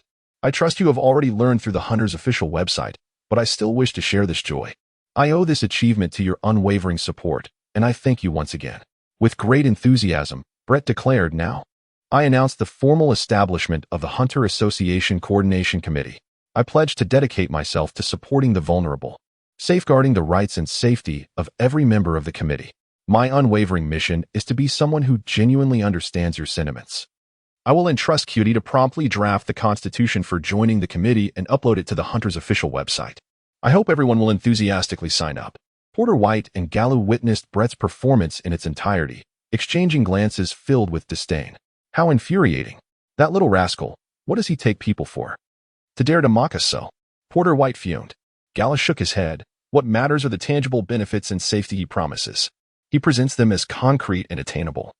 While the work of a hunter inherently involves danger and uncertainty, he has grasped the psychology of the people. Under the protection of Lord Brett's fan club, Brett shrugged off Porter White, and Gallo took the lead, leaving the president and vice president of the West Sea branch of the Hunter Association completely overlooked and neglected. In the vehicle, Cutie anxiously inquired, Lord Brett, now that you have become the vice president of the association, will you be heading to the headquarters for your duties? Brett chuckled. Indeed, that's true. It seems we must also change our position, Shooty murmured while shaking his large head. Brett gazed out of the window and inquired, where is Karpenbike? He hasn't been eliminated by the mob, has he? That fellow has been hiding in the headquarters, wisely refraining from venturing outside. No matter how audacious the mob may be, they wouldn't dare provoke us hunters, Shooty replied. Braid wrote, formulate a method for joining the coordination committee immediately. Launch the Hunter official website, Cutie, I implore you. I also wish to publish the contracted tasks. In reality, Braid has no intention of fulfilling the grandiose claims he has made regarding contracting with the world government, its affiliated nations, non-governmental organizations, or major corporations.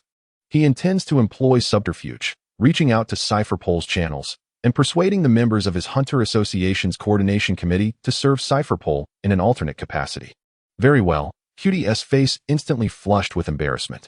Shortly thereafter, the godfather, Becky, met with Braid. Braid tossed a dark greenish-black orange, adorned with a spiral pattern, to Becky, declaring it the devil fruit of the superhuman type, the stronghold fruit, as a reward. Becky's small eyes darted around, revealing her apprehension. The 10 elders, the competition for their position, the control over the world's underworld. Indeed, the reward of the devil fruit comes with conditions, Braid instructed. Becky bowed, acknowledging, understood, godfather. Beck, are you content? Brett's gaze turned ominously piercing. No one enjoys being manipulated. I certainly don't, and I suspect you don't either, Becky replied. With a playful tone, Brett remarked, gather your courage. You might as well attempt to free yourself from my grasp. Of course. That's predicated on your patience until you are worthy of breaking free. Heh. Becky shivered slightly. Godfather, do I dare lie in front of a master of deception? Brett, with a bemused smile, urged, now, feast upon your devil fruit. Chapter 78. A woman must be resilient. Braid acknowledges himself as a master of deception. Thus, his investigation into the suicide of Nicole Swain was conducted swiftly and superficially. He firmly asserted that Nicole Swain's demise was a result of overwhelming pressure leading to a mental breakdown, culminating in her tragic decision to take her own life. As for the Hunter Association and the credibility of the review committee, their belief or disbelief is their prerogative, yet they possess no substantial evidence to counter his judgment. Without delay, merely a week after arriving in the West Sea, Braid returned to the headquarters of the Hunter Association. On his way, he speculated that other undercover members of the Hunter Association had already reported his activities to the higher-ups. I have succeeded, Braid communicated to Minister Wonest. I am now a member of the 12 Hunters, and also the vice president of the Hunter Association. Quite impressive, wouldn't you agree? Minister Wonest remained speechless for a moment, then inquired, how did you manage that? Just as I once questioned you, Netero is well aware of your affiliations with the government. What audacity did he possess to consent to your ascension within the Hunter Association as hierarchy? Every word and action of his will fall under the government's scrutiny. Isn't he essentially placing a ticking time bomb beside himself? What compelling reason did you provide him that he could not refuse your rise to power in the Hunter Association? Simple, Braid replied with a faint smile. I told him, you are my prey. Minister Wonest responded with confusion. What do you mean? I devised an intriguing hunting game and informed him, you are my prey, and thus he consented to my elevation within the Hunter Association, Braid stated with a light-hearted demeanor. Minister Onest, still perplexed, struggled to comprehend. In order to undermine Netero, I am currently establishing an organization within the Hunter Association, officially named the Hunter Association Coordination Committee. In reality, I have deceived a group of fools, intending to utilize them to assist Cypherpole with certain trivial tasks that they are reluctant to undertake, yet must fulfill, all while ensuring the risks remain minimal. I promise them low risk and high rewards, Braid explained. Minister Onest exhaled deeply. I will assign people to select similar tasks. Then it is settled, Braid concluded. Before Minister Onest could utter another word, Braid decisively ended the communication. Reclining languidly in the VIP lounge of the airship, Braid's golden eyes gleamed as he contemplated how to navigate his relationship with Netero. Considering the mutual nature of the hunter-prey dynamic, Netero was his quarry. Yet he too was a target in Netero's eyes, especially given the considerable disparity in their strengths. Suddenly, a voice called out, "Little Braid. Little Braid." The mosquito girl rushed in, exuberant like a Samoyed, and affectionately rubbed against Braid, exclaiming, "I am so eager to learn how to harness none. Brett, behold." The mosquito woman strives to maintain her composure as her razor-sharp claws extend, revealing an inky sheen. Is it the hockey of armament? Brett's lips twitch as he corrects. No, it is the hockey of armament. The mosquito woman, momentarily taken aback, responds, "Well done, Joanna. I thought you had long given up hope on mastering your nin abilities." Brett beams with praise. Though I cannot ascertain which aspect of your nin training may have faltered, the outcome is commendable. The hockey of armament possesses a power akin to that of enhancement-type nin, igniting one's life energy, akin to a layer of armor for defense, which can also evolve into an offensive capability. The mosquito woman, now elated, shyly scratches her head. Joanna, like protecting little Brett. Becoming stronger? Yes, tougher. Women must be strong. Brett, bemused by the mosquito woman's choice of words, remarks, maintain your state and strive for proficiency, Joanna. All right, little Brett, the mosquito woman exclaims, her spirits soaring. Brett, however, was rather melancholic, yearning for the mastery of armament hockey, yet constrained by the immaturity of his current physique.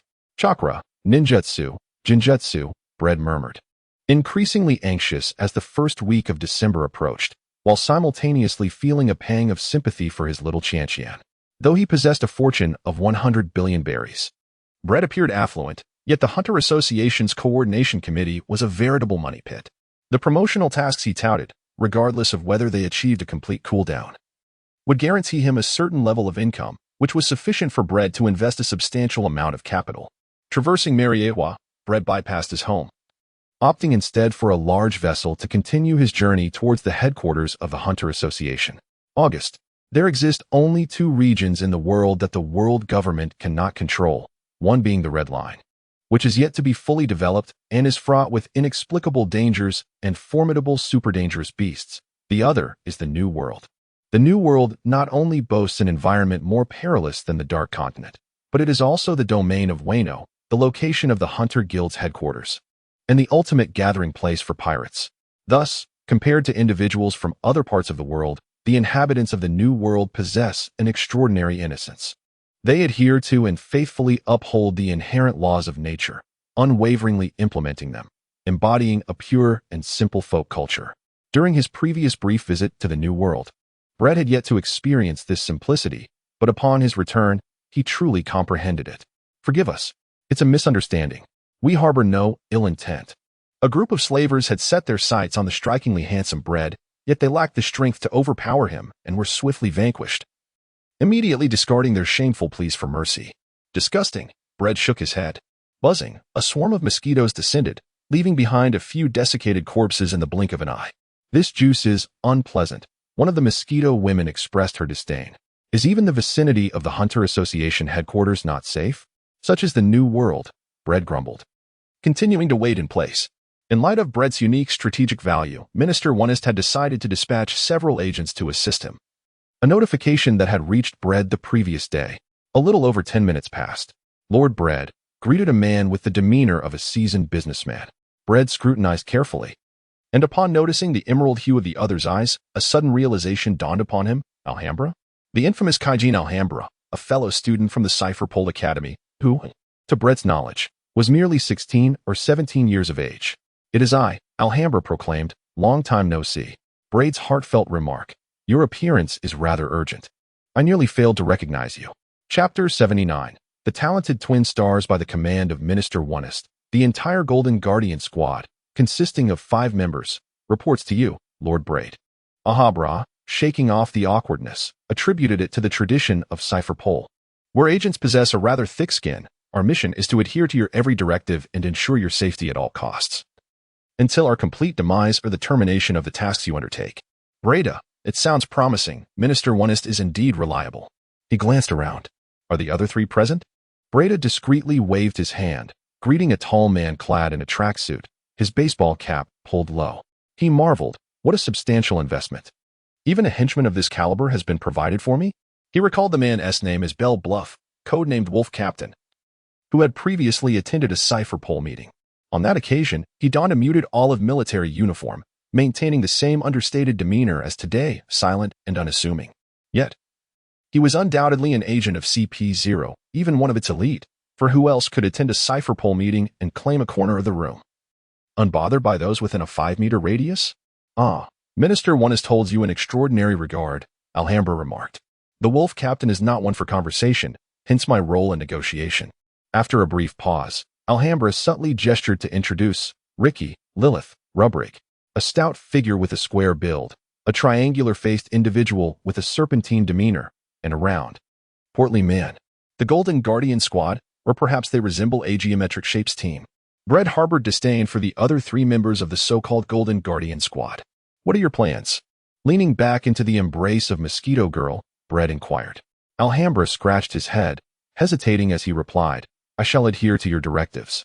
Personally, I wish to hone my skills in the sky arena. Brad gazed across to the opposite end of Twin Islands, where towering skyscrapers soared majestically towards the heavens, resembling a sharp spear piercing the sky.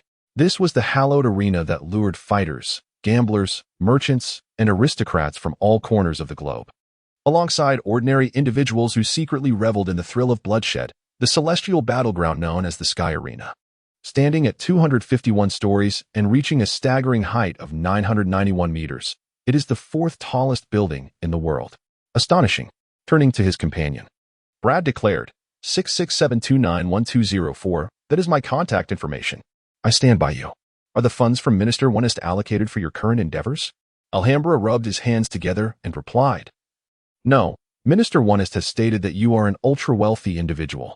Without uttering a word, Braid handed over a check for 5 million berries to Alhambra. In a familiar scene, Alhambra, with a touch of self-deprecation, recalled his training days at Cipher Pole Academy, where he often frequented Braid's unscrupulous establishment to procure goods. Brett patted Alhambra on the shoulder and encouraged, Keep it up, my friend. I shall take my leave. Farewell, Lord Brett. Alhambra bid farewell to Brett and turned to rejoin his team members. Lilith raised her sharply defined chin, an embodiment of narcissism, while retouching her makeup and lamenting. Is that really Brett? A handsome young man, yet he is rather arrogant, hardly casting a glance our way. What gives him the right to ignore us? He is none other than Brett Heyman, an ace of CP0, akin to Wolf Lieutenant, the fastest to ascend as a CP0 agent and the youngest to hold such a title. A dual record holder. At the tender age of 7, he vanquished the spider leader of the Phantom Troop. And now he has penetrated the upper echelons of the Hunter Association, becoming the vice president, achieving what countless cipher pole agents could not. Ricky, with a blocky physique, retorted sourly, You should spare a glance my way. I am your husband. Lilith scoffed. What is there to admire? A broad forehead, small eyes, a sharp nose, utterly hideous. Heaven knows what possessed me to marry you. Ricky was rendered speechless. The unprecedented genius of cipher pole, the twin stars, Rubrig said earnestly. Lilith paused. Are you referring to Brett Heyman and Esteth Barutis? Indeed, Esteth is practically a monster, and Brett is cunning, considering his achievements at such a young age. His prowess is certainly impressive, Rubrig continued. He awkwardly shifted his stance. You were classmates at the Cipher Pole Academy, Alhambra? Is that true? Alhambra nodded with a hint of melancholy. Indeed. However, their strength is something we can at least accept and dare to envy. What do you mean? Lilith interjected swiftly. Are there geniuses and monsters we cannot accept or envy? Alhambra, with a dreamy gaze in his green eyes, stated earnestly, I have encountered the illegitimate daughter of God. Do you believe it? The 3 were taken aback. their faces reflecting sheer incredulity. Suddenly, a hand clasped around Alhambra's neck, sending a chill down his spine, rendering him stiff with fear. Bluff subtly shook his head at Alhambra, signaling him not to divulge any information about Tornado, and quietly stepped aside. Meanwhile, at the Hunter Association headquarters, come, little Brett. Netero beckoned with a warm smile, though the towering stacks of documents on his desk betrayed a less amiable intent, clearly indicating his intention to burden his assistant with laborious tasks. Brett rolled his eyes and reluctantly took the pin thrown by Netero, mocking, "Is the old man feeling feeble? No, it's simply a matter of weariness. Ahem. Rather, he is leaving opportunities for the younger generation. I am assisting you in accumulating experience for the position of president of the Hunter Association." Netero savored a delightful sip of tea, feeling utterly at ease. "Ah, young Brett, have you thoroughly investigated the matter concerning Swain?" Brett was intently browsing through the documents when he remarked, "Did you not see? I sent it to your computer's inbox." Nitro logged onto his computer and after a moment said, "I shall take your word for it. After all, the deceased cannot speak. Aren't crime hunters the best at making the dead reveal their secrets? If you doubt it, continue your investigation." Brett retorted without hesitation. Nitro chuckled, an inscrutable expression on his face. Chapter 8. Mentor Kaku. As Nitro gradually engaged with Brett, he discovered that although Brett had numerous flaws, such as a penchant for deceit, insidious cunning, and a duplicitous nature, he also possessed considerable virtues. For instance, Brett excelled in critical thinking and summarization, viewed matters with relative objectivity, and handled affairs with a commendable level of rigor. The burdensome tasks of reports and audits that once plagued Nitro were now effortlessly managed by Brett, who quickly became quite adept at them. Thus, Nitro decided to delegate further, instructing his capable assistant Brett to reorganize the Hunter Association headquarters, specifically the area of the Twin Islands. West Island, which he had long intended to revamp but had been too lethargic to address. By December, Brett cheerfully presented a stack of A4 papers, saying, "Here, I have meticulously investigated and devised a comprehensive reform plan for the Twin Islands, West Island. Kindly review it, and once you approve the actionable items, I will instruct the hunters to implement them. I shall discuss any items that raise questions at a later time." Brett's smile gradually faded as he gritted his teeth, exclaiming, "You old fool, do not even think about slacking off. Do not dare to continue using me as your free labor, otherwise I shall seek legal counsel from the World Children's Relief Association and the World Children's Protection Fund to bring you to justice."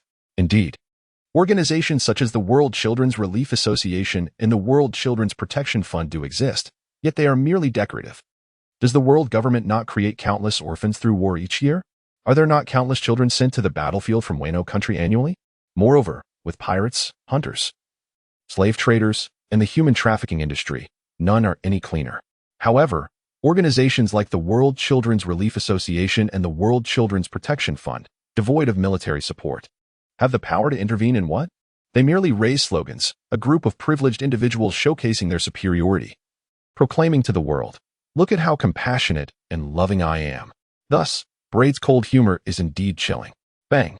The heavy manuscript crashed onto the desk, causing Netero's teacup to tremble slightly. "Oh dear, do not take things too seriously, young Braid," Netero chuckled amiably. "I did not intend to slack off. It is just that this feeling of idleness is rather comfortable, you know? Before I realized it, over 2 months have flown by. Braid, old buddy, what nonsense are you spouting? May I inquire about your personal affairs?" Nitro skillfully redirected the conversation. Bredu remarked, "I have engaged Mr. Kaku to impart knowledge on the chakra power system." "Ah," Netero nodded. "Youth is indeed a splendid time, filled with an insatiable thirst for knowledge. Time is money, and Mr. Kaku's time is precious. Any further delay may lead to my financial ruin." With that, Bredu turned to leave, gesturing an impolite finger towards Netero, cursing, "May you tire yourself to death, you old scoundrel." Netero laughed heartily. "I presumed you would not take offense." Before long, in the forest of the West Isle of the Twin Islands, Kaku finally donned a foreboding cloak, shrouded in the shadows of the great trees, resembling a solitary specter of the wild. Braid adjusted his emotions and remarked, "There's no other choice. President Netero has been negligent, leaving all his responsibilities on my shoulders. Let us begin." Kakuzu is undeniably an inadequate teacher. First and foremost, his demeanor and image are severely lacking. Chakra is a form of life energy, fundamentally akin to Haki and Nun, differing solely in its application. I would like to hear more, Braid responded. Kakuzu replied dryly. The application of Haki is the most straightforward. It divides the primal life energy into distinct categories. Kinbunchika Haki represents the spirit, Busashoka Haki embodies the physical form, while the unique Haushika Haki signifies will and presence, which can also be considered a mental aspect. Chakra 2 employs a similar division of primal life energy. The rare yin and yang properties signify the spirit and the physical form, respectively. The utilization of none is far more intricate and fraught with complications. My understanding of it is rather superficial. I am only aware that the application of chakra aligns closely with the release and transformation types of nin abilities, although it also encompasses elements from the other 4 nin categories. Yet, no practitioner of any nin category can fully comprehend the abilities of another category. Chakra, however, is devoid of such limitations, as it is life energy in its essence, originally without properties, merely influenced by environmental and character factors that dictate one's affinity for a particular nature. Once one masters the transformation of properties and possesses ample talent, they can manipulate all elemental forms: fire, water, wind, lightning, earth, yin, and yang, Kakuzu explained. Braid pondered. So, what I need to learn is not chakra. I inherently possess chakra that awakens the life force. What I require is to understand the transformation of chakra's nature, the sequence of hand seals, and the techniques for releasing chakra? Precisely, Kakuzu replied, producing a sheet of paper that vividly illustrated various hand gestures. The core of the Hunter Association is named after the 12 branches, as are the seals. After a brief pause, Kakuzu continued, First, familiarize yourself with the seals, and then we shall proceed to the next step. He thought for a moment before adding, bear in mind, the employment term is 1 week, and any extensions will incur additional charges. Furthermore, your task is to learn the power system of chakra, not to master the techniques for releasing it. Bread chuckled, understood. The price for a C-level technique is 1 million berries, for a B-level technique, 10 million berries, for an A-level technique, 50 million berries, and for an S-level technique, 100 million berries. What do you think? Quite reasonable, isn't it? Kakuzu contemplated and agreed. Their gazes met, and Bread remarked, Why are you so fixated on money that one cannot take with them in life or death, Mr. Kakuzu? It has nothing to do with you, Kakuzu replied coldly. Brett raised his hands in resignation and said, All right, I have 2 more questions I wish to ask. Please, enlighten me. In the realm of chakra mastery, the initial inquiry revolves around the transformation of chakra's intrinsic nature.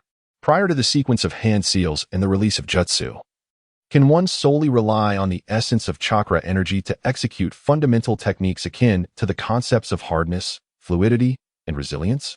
Indeed, it is possible to unleash chakra in a ferocious and sharp manner, involving the metamorphosis of its form, or even manifest it through physical combat techniques.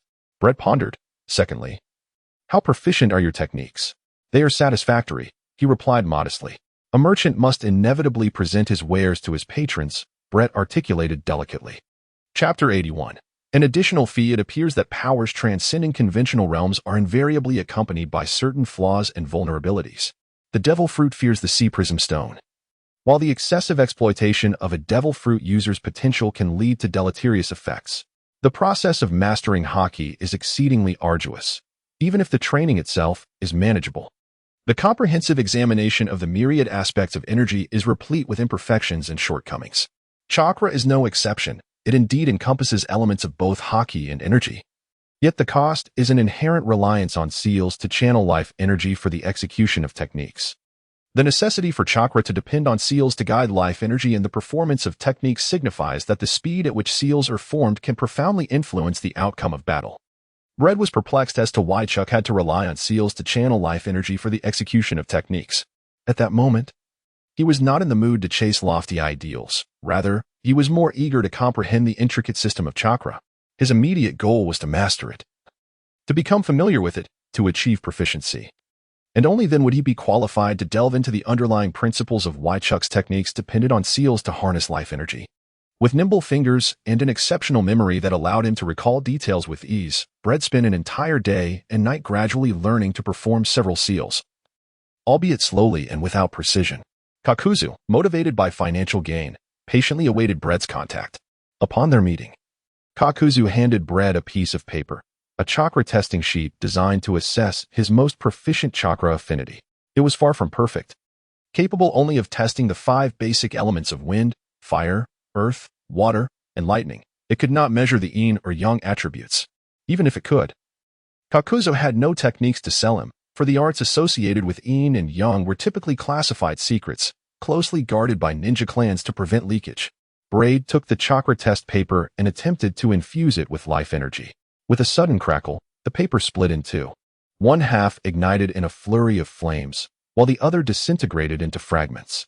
The elemental forces of wind, fire, and earth manifested in accordance with the paper's transformation, indicating a substantial quantity of chakra within you. With an impassive expression, Jiaodu elaborated, as a side note, the chakra paper will become damp with water-type chakra, and it will wrinkle when exposed to lightning-type chakra.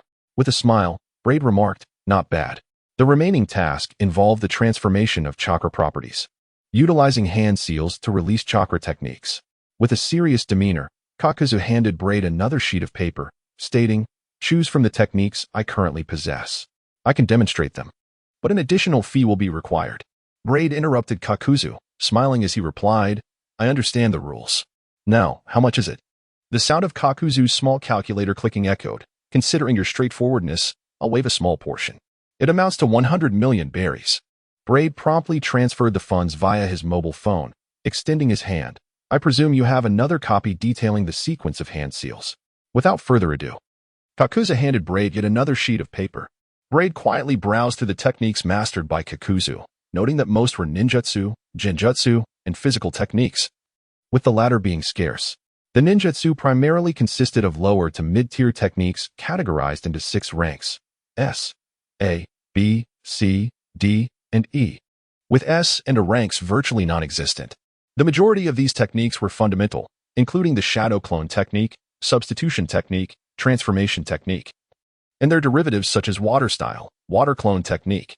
The B-rank ninjutsu amounted to a mere 5. What about the summoning technique or the multi-shadow clone technique? Even a weakened version of the shadow clone technique? Does Kakuzu know those? Braid couldn't help but express his disappointment with a sigh. Kakuzu frowned and replied, no. What a pity, Braid lamented, yet he understood the reasoning behind Kakuzu's lack of knowledge. The summoning technique was likely unnecessary for him, while the creation and widespread application of the multi-shadow clone technique and the shadow clone technique coincided with his departure from the land of water. However, I am aware of the hand signs for the summoning technique, Braid added. Kakuzu fixed his gaze on Braid, saying, you seem quite knowledgeable about the land of water. Braid chuckled, expressing a keen interest, and remarked that perhaps he would personally explore it in the future. The art of summoning, classified as C-rank ninjutsu, was priced at 1 million berries. Kakuzu advised, the sequence for forming the hand seals is as follows. Hi, Su, Yu, Shun Wei. I strongly recommend that you seek out a super dangerous beast with experience in summoning and establish a contract, preferably consulting others who possess summoning beasts. Thank you for your reminder, Mr. Kakuzu, Braid replied cheerfully. If possible, please keep me updated on the multi-shadow clone technique and the shadow clone technique. Money is not an issue. I am left with nothing but wealth. Kakuzu retorted dryly. Let us hope you are not the vice president of the Hunter Association embezzling its assets. Chairman Netero would surely blow my head off. Braid jested. A week swiftly elapsed, and as Braid did not renew his membership, the task-crazed Kakuzu hastily departed, leaving the Hunter Association headquarters without even a moment to meet Chairman Netero. In early December, the highly anticipated World Conference concluded. Having gleaned numerous insider details, Braid felt the only noteworthy event was the proposition by the highest authority of the world government, the 5 elders, to initiate the warlords of the sea plan. Even though it ultimately failed to be implemented due to vehement opposition from the kings of the affiliated nations, the rest were merely reiterations of the usual topics concerning pirates, the Hunter Association, and Wano Country. Time flowed by. The year of the sea circle calendar turned from 1494 to 1495, marking 1495 as a year of great activity. Brett's aunt, Shwefazai, and her husband, Rasky, have welcomed a child named Khalifa. They embark on a journey along the Grand Line, their sights set on the Pirate King's throne located on Raftel, once held by the legendary pirate Joel D. Roger, leading the Roger Pirates. He successfully navigated through a meticulously orchestrated extermination by the world government in the first half of the Grand Line. However, before he could regain his composure, he found himself besieged in the waters of the New World, specifically in the Edwis Sea, by the formidable Don Quixote Shiki, known as the Golden Lion. In his mighty Golden Lion Armada, the idea proposed by Brad was embraced by the world government. Cypherpole orchestrated a scheme to disclose the whereabouts of ancient weapons, compelling the ambitious Golden Lion to seek out the Roger pirates. After an unsuccessful attempt to ally with Roger, the enraged Golden Lion resolved to seize the ancient weapons by force. His formidable fleet nearly overwhelmed the Roger pirates. However, a tempest, coupled with the peculiar malfunction of a ship's rudder, dramatically altered the course of the battle, allowing the Roger pirates to escape by a stroke of fortune. The world was abuzz with astonishment. In the year 1496 of the sea calendar, and again in 1497, Brad found himself compelled to abandon his indifference towards the outside world. Enduring the relentless grind of each passing day, amassing primitive capital while silently awaiting the moment of his own blossoming. For the Pirate King was born. That year, Brad had already reached the tender age of 13. Chapter 1. The Erie the Sea Circle calendar has been in use for 1,497 years, with the history of Wano Country extending even further back. The world government was established approximately 800 years ago, precisely 775 years to be exact. The emergence of the Hunter Association occurred slightly later than that of the world government, roughly 750 years ago. Rumors suggest that the existence of pirates, whether considered a profession or a faction, likely originated from the adventurers and treasure hunters of the Hunter Association. Archaeological evidence indicates that the term pirate has been in use for at least 700 years, alongside the legends surrounding the island of Raftel at the tail end of the Grand Line, and the age-old tale that any pirate who reaches Raftel shall be crowned the Pirate King. 7 centuries have elapsed, with countless pirates fervently pursuing the legend of Raftel and the title of Pirate King. Among them were unparalleled geniuses, extraordinary monsters, and valiant heroes, including infamous villains whose names have become synonymous with terror. Yet, none succeeded in transforming the legend into reality, not even catching a glimpse of its shadow. Thus, drawing from the lessons of the past and the deliberate embellishments by the world government, pirates gradually began to harbor doubts about the legend, leading to a hesitance in their pursuit, a stagnation in their aspirations. It was not until GOLD, Roger joined the ranks of pirates, unabashedly declaring his aim to reach Raftel and claim the title of Pirate King, that the tide began to turn. Initially, who would believe such a claim? No one did. The populace dismissed him as a fool, an optimistic dreamer lacking sense, despite his repeated miraculous feats and numerous voyages across the Grand Line. Yet, in the end, even he had not reached Raftel, had he? However, the world overlooked the fool's stubbornness and tenacity, much like the will he claimed to inherit. The ebbs and flows of time, and the indomitable nature of human dreams, these are forces that cannot be restrained. In the year of the Sea Circle calendar 1494, in mid-February, a world-shattering announcement reverberated. The Roger pirates had arrived at Raftel, accomplishing an unprecedented feat. Extra! The Roger pirates have completely conquered the Grand Line, and the throne of the Pirate King belongs to Joel D. Roger. In a special broadcast, the renowned military commentator Mr. Ripley was invited to analyze the birth of the Pirate King and its implications for the future world order. An overwhelming wave of news reports flooded in, which the world government could not suppress, nor did they attempt to. They simply allowed GOLD, Roger, to vanish, replaced by GOLD, Roger himself. What was most unusual was the composed response of the world government, as if they were entirely unfazed. As if foreseen, everything appeared to be in meticulous order. The pirates, deemed one of the 3 pillars of the world, may not hold as much significance in the eyes of the world government compared to the Hunter Association, the 4th lever maintaining balance. After all, the unruly nature of pirates has always rendered them a disparate group, unable to unite as a cohesive whole. However, the emergence of the Pirate King possesses a substantial potential to shatter this disarray, uniting the scattered pirates into a formidable force. What an extraordinary power that would be! Especially as the Pirate King also holds knowledge of the ancient weapons' whereabouts. It is indeed peculiar that the world government has shown no vehement reaction. This is odd from any perspective. On the 18th day in Mariehua, responding to the call of his superiors, Brad returned to the Holy Land. Cypherpole headquarters. You seem rather at ease, old officer, Brad remarked lazily, reclining on the sofa in Minister Wonist's office, crossing his legs. Is it a facade of calmness while you are tormented within? Look, your hair has turned gray with worry. Minister Wonist retorted, my hair is naturally white, you rascal. Yet you seem to grow ever more handsome. He laughed heartily, complimenting Brett's increasingly striking appearance. Brett's lips curled into a subtle smile. Is the government truly unconcerned? I have come upon the latest intelligence indicating that the Roger pirates are convening with the Whitebeard pirates on the territory of Wano. Should the Pirate King become entangled with Wano, either Whitebeard will acknowledge Roger's claim to the title of Pirate King and express his willingness to follow him, or the pirate forces will swiftly unite under their banner. Moreover, with Roger possessing knowledge of the ancient weapons, does the government not fear a crisis in governance? You are overthinking it. Minister Wonist maintained his enigmatic smile and replied, Firstly, there are matters I can disclose to you, and others I cannot. Secondly, Roger's time is limited. The myth of the Pirate King is destined to be fleeting.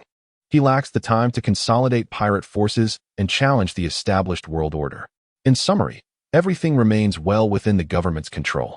Brett furrowed his brow, pondering for a moment before conjecturing. At some point, the government must have changed its stance, deciding not to impede the Roger pirates, perhaps even aiding them. Minister Wonist remained silent. Was this a new decision made upon discovering that Roger's end was nigh?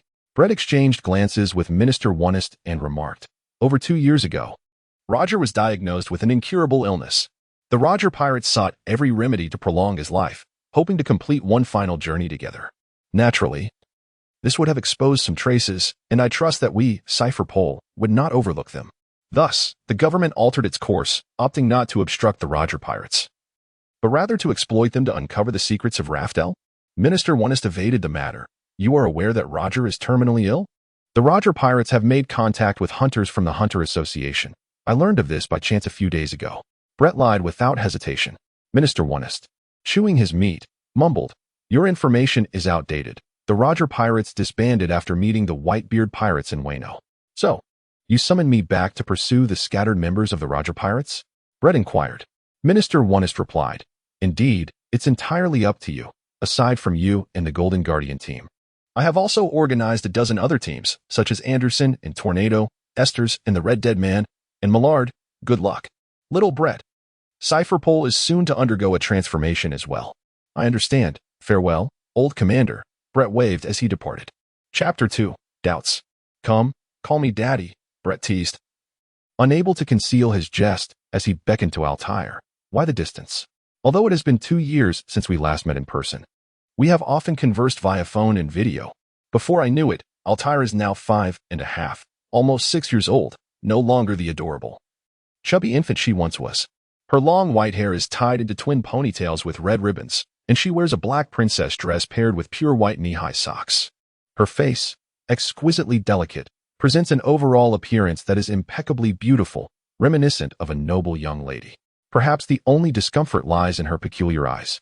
Now at an age of understanding, Altair is quite precocious. She is fully aware that she is an adopted orphan and recognizes that Brett, only 7 or 8 years her senior, could not possibly be her father. Hence, she has long ceased to call him daddy. Yet Brett continues to tease her with recorded moments from her past. Puffing up her cheeks, Altair remains stubbornly by her bedroom door. Don't tease little Altair, Brett, exclaimed Shufa, holding 2-year-old Khalifa. Come now, call him Uncle Khalifa. He is Uncle Brett. Khalifa inherited her maternal lineage's golden locks, resembling a delightful cherub. Her gaze, however, is somewhat problematic, captivatingly enigmatic, yet she is naturally nearsighted. Curiously observing Brett, she attempts to express herself clumsily, striving to break free from her mother's embrace. Brett smiled as he took over from Khalifa. You entertain the child for a while. I shall prepare a meal for you all, as it is a rare occasion for me to return home. Chef Faji hurriedly tidied up and donned an apron.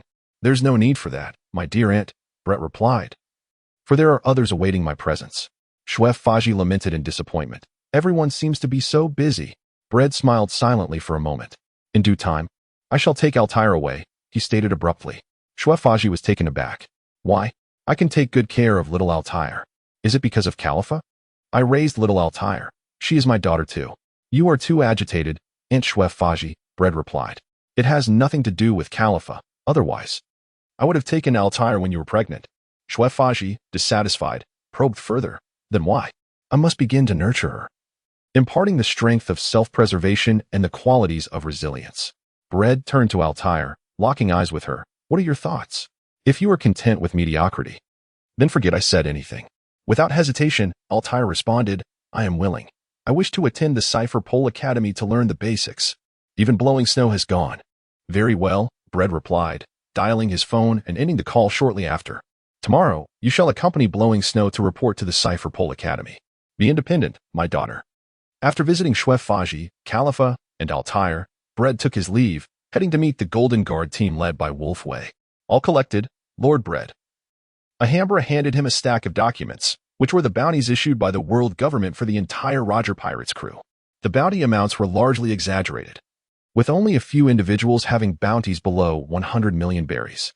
The basis for the world government's bounty amounts is not solely the strength or crimes of the wanted individuals, but most importantly, the degree of danger they pose, at times. This is disproportionate to their actual strength or crimes. Pirates and criminals within the Grand Line often have higher bounties than those active across the seas. Those who violate the intentions of the world government or pose threats to the celestial dragons are offered higher bounties than others. Such is the standard for the bounties set by the world government. The Roger Pirates meet both criteria. What shall we do? Lord Bread, Lily Cheesey's delicate voice, along with her triangular snake-like face, sent chills down Bread's spine. I inquired with my colleagues at CP4. The Roger Pirates have disbanded, and the members have scattered. It is exceedingly difficult to trace their whereabouts. Bread endeavored to calm the tumult within his heart as he continued to peruse the bounty notices of the entire Roger Pirates crew. After a short while, he articulated his confusion. Are you certain this is the bounty list for the entire Roger Pirates crew? Abruptly, Alhambra assured him, I am certain that nothing has been overlooked. Bread openly challenged, then it must be that CP3 and CP4 have faltered in their intelligence work. Their diligence is lacking. The ship's doctor who prolonged the life of the pirate king, Carocus, and the apprentice sailor of the Roger Pirates, Shanks, two familiar faces of which Bread was well aware, were conspicuously absent from the bounty notices. It could be excusable that Cipher Pole was unaware of Carocus' existence, given that he had joined the Roger Pirates mid-journey. After all, the crew had offered him comprehensive protection considering the Pirate King's terminal illness. However, the absence of Shanks from their records was incomprehensible. He had followed the Pirate King for several years, and Cipher Pole was certainly aware of another apprentice sailor, Buggy. What does this imply? Is there treachery afoot? Brett's mind was rife with suspicion as he silently mused. Is it that the world government extends a courtesy to Shanks? Meanwhile, Bell quietly gestured, and Alhambra took it upon himself to translate. Mr. Wolf Colonel has stated that we must adhere to protocol. Braid considered. Indeed, adhering to the rules. This assessment tests our execution capabilities. Assessment? Alhambra wrote. Bread, without further explanation, commanded, Lily, Ricky, Rubrig, you shall remain. I require your intelligence support. I implore you. Turning to Wolf Lieutenant Mr. Alhambra, he continued, we shall travel light and set forth immediately to apprehend the members of the Roger Pirate crew. Yes, Lord Bread, came the reply. Hey, Lily. I am your husband. Leave me be. The quarrel between Lily and her jealous husband Ricky was utterly unrestrained by circumstance. Who is our primary target, Lord Bread? Alhambra inquired. Braid strolled along, stating, the captain of the Roger Pirates combat team, the great Axpac Jabba, with a bounty of 840 million berries. What do you think? Alhambra was taken aback. Chapter 3, The Rabbit and the Wolf. Is the difficulty of the left arm of the Pirate King too great? Oh, let us change the target. What about the vice captain of the Roger Pirates, Dark King Silver's Rayleigh, with a bounty of 3 billion berries? On the airship, Braid appeared quite serious as he read the newspaper, responding to the anxious Alhambra, who questioned the authenticity of Braid's choice to target the captain of the Roger Pirates with a bounty of 840 million berries. The formidable Spac Jabba. Alhambra felt utterly distressed, exclaiming, that is the right wrist of the Pirate King, a far more terrifying individual. Just teasing you, Braid chuckled, folding the newspaper and playfully patting Alhambra's head. I'm still young. There is no need to hastily end my life, is there? Relieved, Alhambra sat down, still shaken by Braid's reckless jest. I'm saved. After the Roger Pirates met with the Whitebeard Pirates in Wano Country, they disbanded on the spot, scattering in different directions. Braid mused about how CP3 and CP4 obtained such intelligence and was baffled as to why. Despite knowing that the Roger Pirates disbanded after meeting the Whitebeard Pirates in Wano Country, they remained unclear about where the members had actually gone. Braid rested his chin on his hand, pondering, this leaves us utterly perplexed. We must first gather information on the whereabouts of the Roger Pirates members before we can initiate our pursuit. Alhambra opened his mouth. Is it because in Wano Country? How much importance does the government place on Wano Country? I can assure you that Wano is one of the places where Cypherpole has invested the most resources. Furthermore, due to the Civil War, Wano has closed its borders and is unwelcoming to outsiders, including pirates. The Roger Pirates and the Whitebeard Pirates are both formidable crews. Their presence in Wano could significantly impact the outcome of the Civil War. I believe the forces in Wano would be reluctant to accept them, even temporarily uniting to resist their intrusion. Even with Kazuki Oden, the former vice-captain of the Whitebeard Pirates, serving as a guide for the Roger Pirates. The local daimyo in the Kuri region would only facilitate a limited acceptance of the Roger and Whitebeard Pirates, likely allowing them to land only on the affiliated islands of the world's largest island they occupy, and imposing time restrictions. This would be a sensational event for both the government and Wano, clearly within a specific scope. Cypherpole, lurking within Wano, could not possibly be oblivious to the orders to investigate. If they had clarified the intelligence about the Roger Pirates disbanding after meeting the Whitebeard Pirates in Wano, why then were they unaware of the whereabouts of the disbanded Roger Pirates members? Brett's incessant rambling ultimately ceased due to a lack of coherent logic. Alhambra remarked, even though the Roger Pirates have numerous members, it shouldn't be impossible for the intelligence department to track a select few, right? Brett shrugged and added, absolutely not. Can you believe it? This is not a mere oversight. Cypherpole has not descended to that level of incompetence. Either the government or the higher-ups in Cypherpole are concealing something from us. After a prolonged silence, Alhambra inquired, so where do we go from here? With no target and no destination, we must at least feign effort.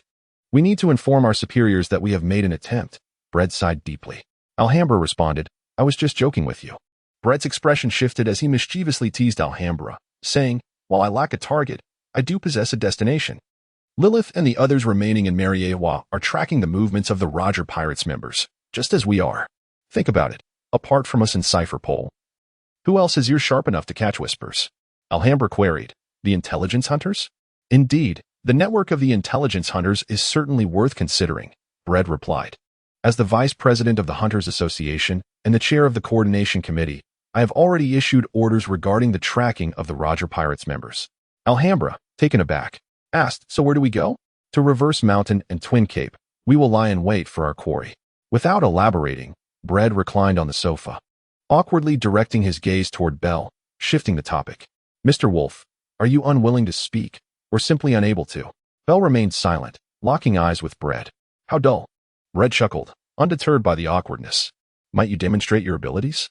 I have researched your profile and am quite curious about your powers. Brett indeed conducted an investigation into Bell and discovered that he once held the position of captain in the Holy Land's Defense Forces. His codename as a Cypherpole agent, Wolf Lieutenant, refers to both his formidable strength and his past as a captain. Bell hesitated not for a moment. In an instant, perhaps merely a fraction of a second, a pure white giant wolf materialized, massive, graceful, yet fierce, instilling an involuntary chill. Suddenly, an inexplicable white substance floated, and the pure white giant wolf gradually stood upright, transforming into a creature with a wolf's head, claws, and fur, yet possessing a robust human form. In a heartbeat, the creature vanished, leaving Bell seated quietly to one side. Applause erupted. Impressive, Brett exclaimed, clapping his hands with a smile. Truly, this is a devil fruit as rare as those of the natural type, the Zoan-type mythical beast. The human fruit, wolf model. Brett was keenly observing Bell's demeanor. Among the 5 members of the Golden Guardian team, Lily, Ricky, Rubridge, he paid them little mind. He was confident he could handle Abram effortlessly, yet Bell was a different matter altogether. His strength and silence made it exceedingly difficult for Brett to gauge his mental state. Judging by Bell's performance, Brett felt satisfied. Bell had resolutely embraced the mission of the Golden Guardian team, which was to obey Brett's every directive without hesitation, ensuring his safety at all costs until either the entire team fell in battle or Brett's assigned task concluded. Chapter 4, Combatants, Chefs, and Ship's Doctor's thunderous roars and crashing waves.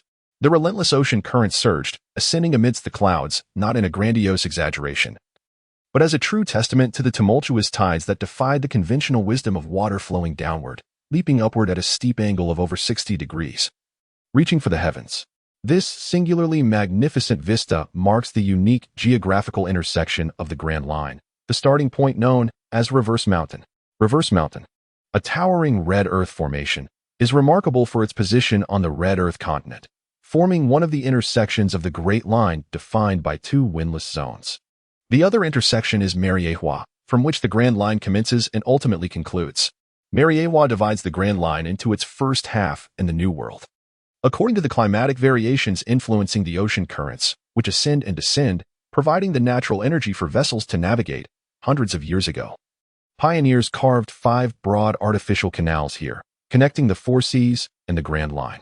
This enabled, at certain times, the free crossing of the 4 seas and the Grand Line, which, despite its inherent dangers, indeed shattered the shackles of regional confinement. Thus, the wonder of nature and the greatness of human endeavor converge at Reverse Mountain. Are you joking? Upon first encountering the upside-down mountain, Alhambra gasped in astonishment. It was also the first sight for Mosquito Girl, who expressed her emotions with a simple exclamation of awe. In contrast, Brett, also witnessing the magnificent mountain for the first time, bore an expression of indifference akin to that of a seasoned wolf who had seen it many times before. We should disembark. With a swift motion, Mosquito Girl lifted Brett into the air, while Belle bounced Alhambra along, and the 4 departed from the cargo ship poised to ascend the mountain. Upon landing, they found themselves at the entrance of the Grand Line, flanked by 2 lighthouses known as Twin Capes. Their purpose was to illuminate the currents, guiding those within the Grand Line on when they might venture forth to the seas beyond. According to Brett's calculations, the doctor who had extended the Pirate King's life and fully conquered the Grand Line, the lighthouse keeper Coloccus, had yet to return. Should he arrive, it was believed that even if the Roger Pirates had disbanded and its members scattered, there would still be those who remembered him as the benefactor of the entire crew, willing to escort him back safely. This was the rationale behind Brett's patient waiting.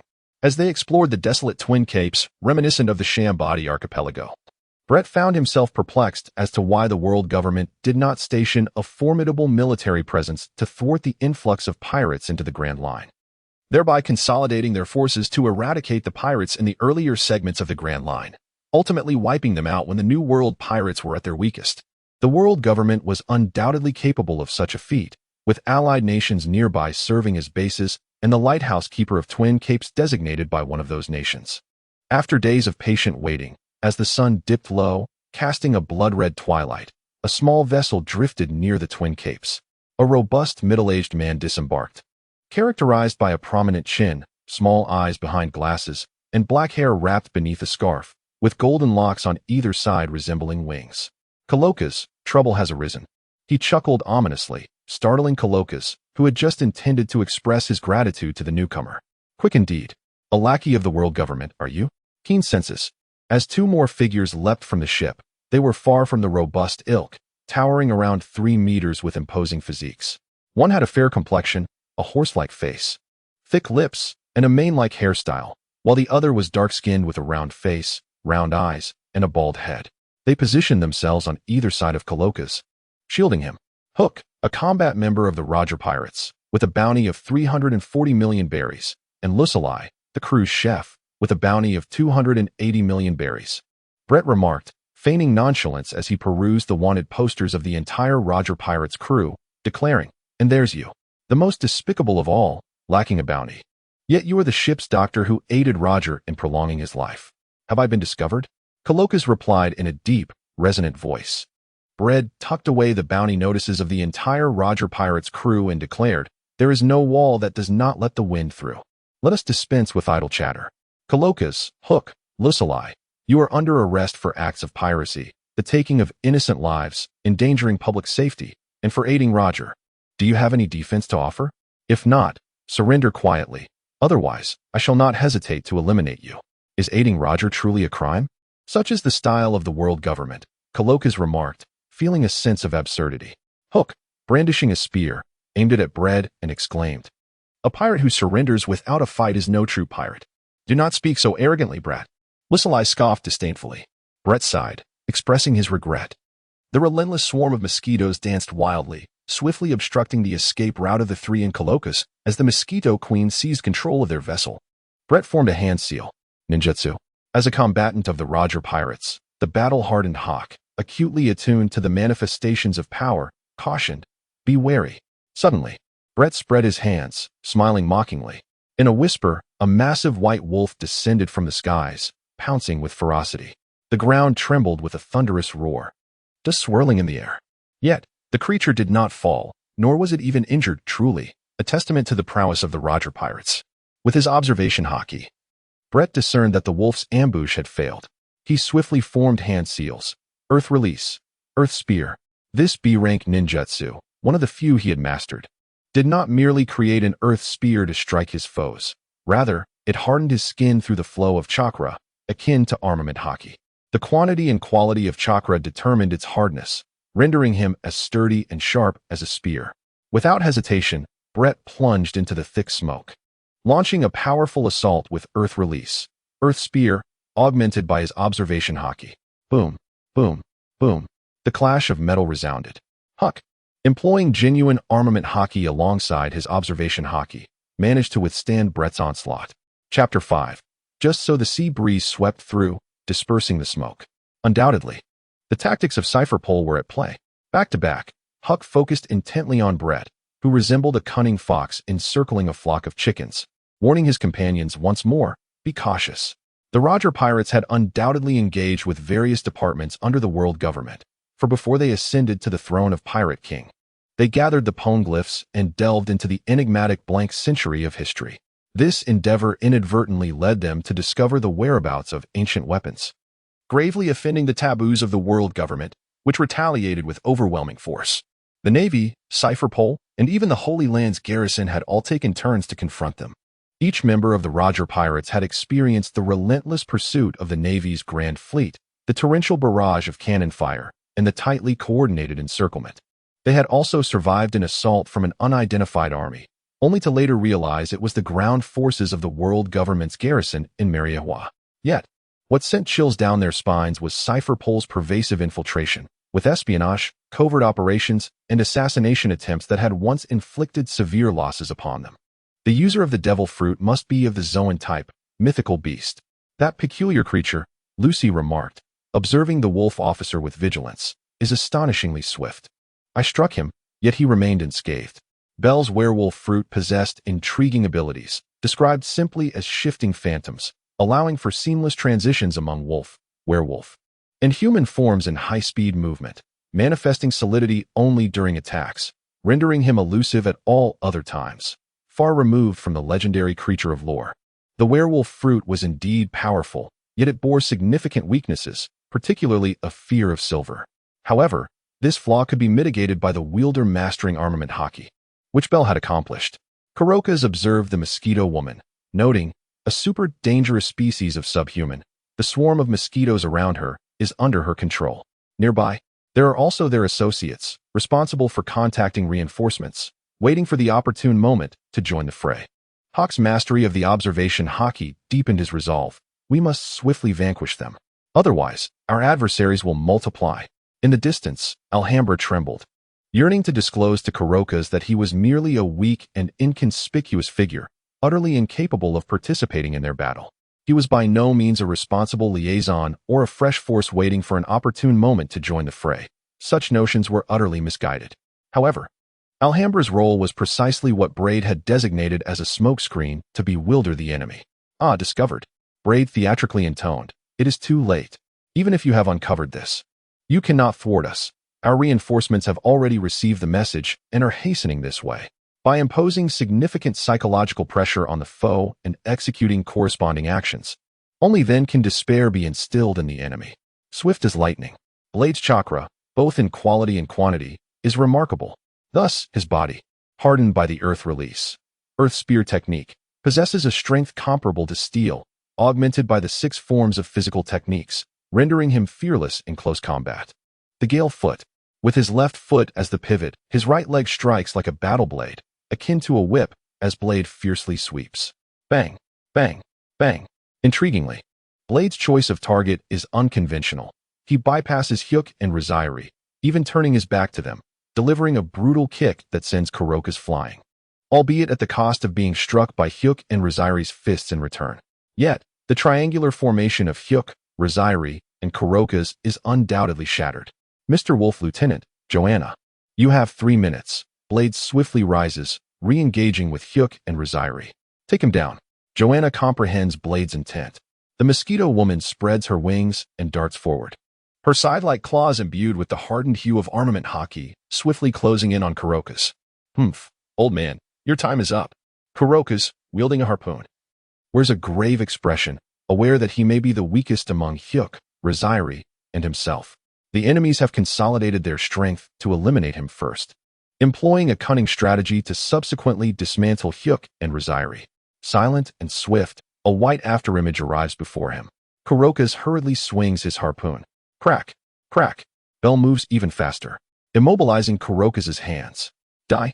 Without hesitation, premeditated, the Mosquito Woman and Bell strike together. Whoosh. Thud.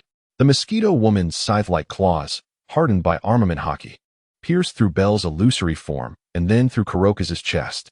Even though Kuroka's attempts to counter with his own armament Haki, it is evident that his defenses are inadequate.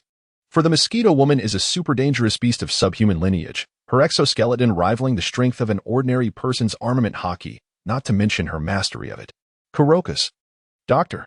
Hyuk and Rosairi's eyes widen with fury as they unleash a flurry of fists and kicks towards Blade. Red retreated, forming a hand seal. Earth release. Subterranean voyage. This C-rank ninjutsu softened the ground, causing Bread to vanish like a stone sinking into a river with a resounding splash. Hyuk and Ruxalai were poised to step forward and aid Kuroka's. Earth release. Heart decapitation technique.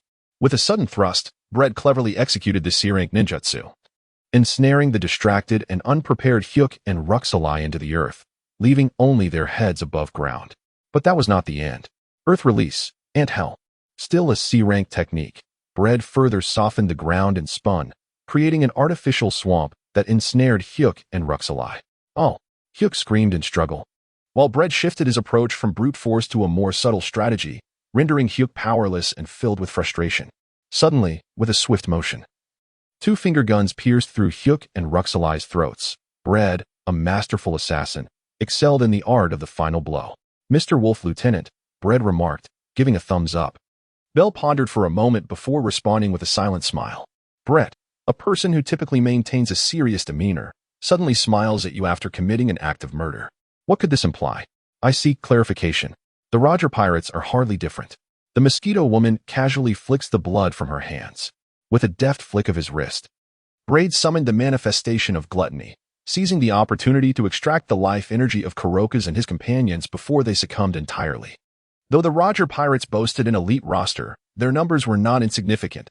Not every member was a Dark King or a Great Axe hero. Braid mused, let us not underestimate ourselves either. Moreover, we possess an advantage. They are entirely oblivious to our intentions. In the realm of power, it is the victor who writes history.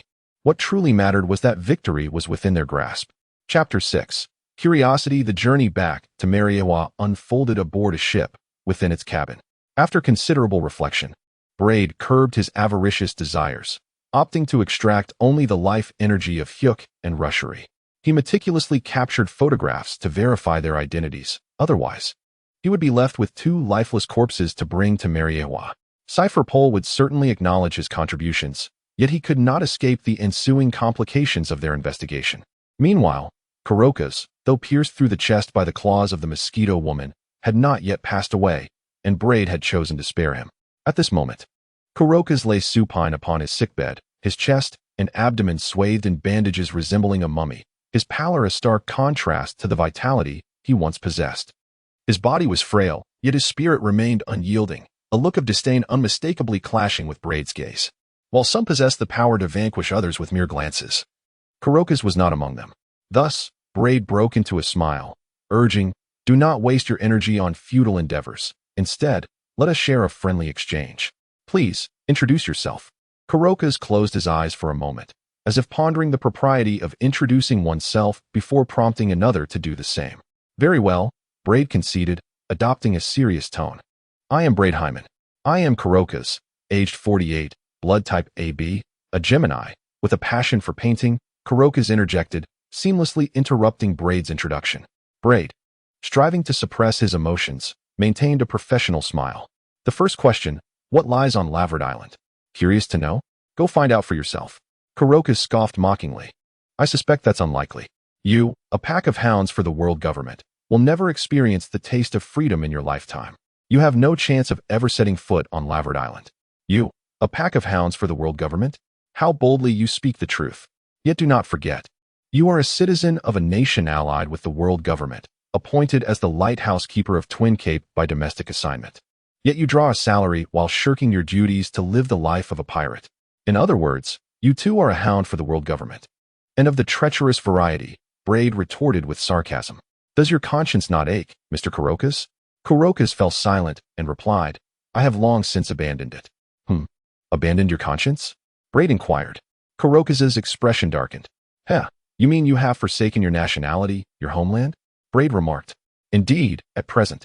I am merely a pirate of the Roger Pirates, Kurokas asserted with unwavering conviction. Brett's words were sharper, delivering a striking blow. Unfortunately, the Roger Pirates have disbanded. Without comrades, without a captain, without a flag, you are merely a drifter upon the seas. Kurokas fell silent. Do not even tell me what lies on Laugh Tale. Once we reach Mariewa, there will be many who will coax you into speaking willingly, Brett continued. Let us change the subject. Why assist Roger? In response to Brett's new inquiry, Kurokas answered succinctly, a hint of nostalgic joy in his tone. His personal charm captivated me. Personal charm?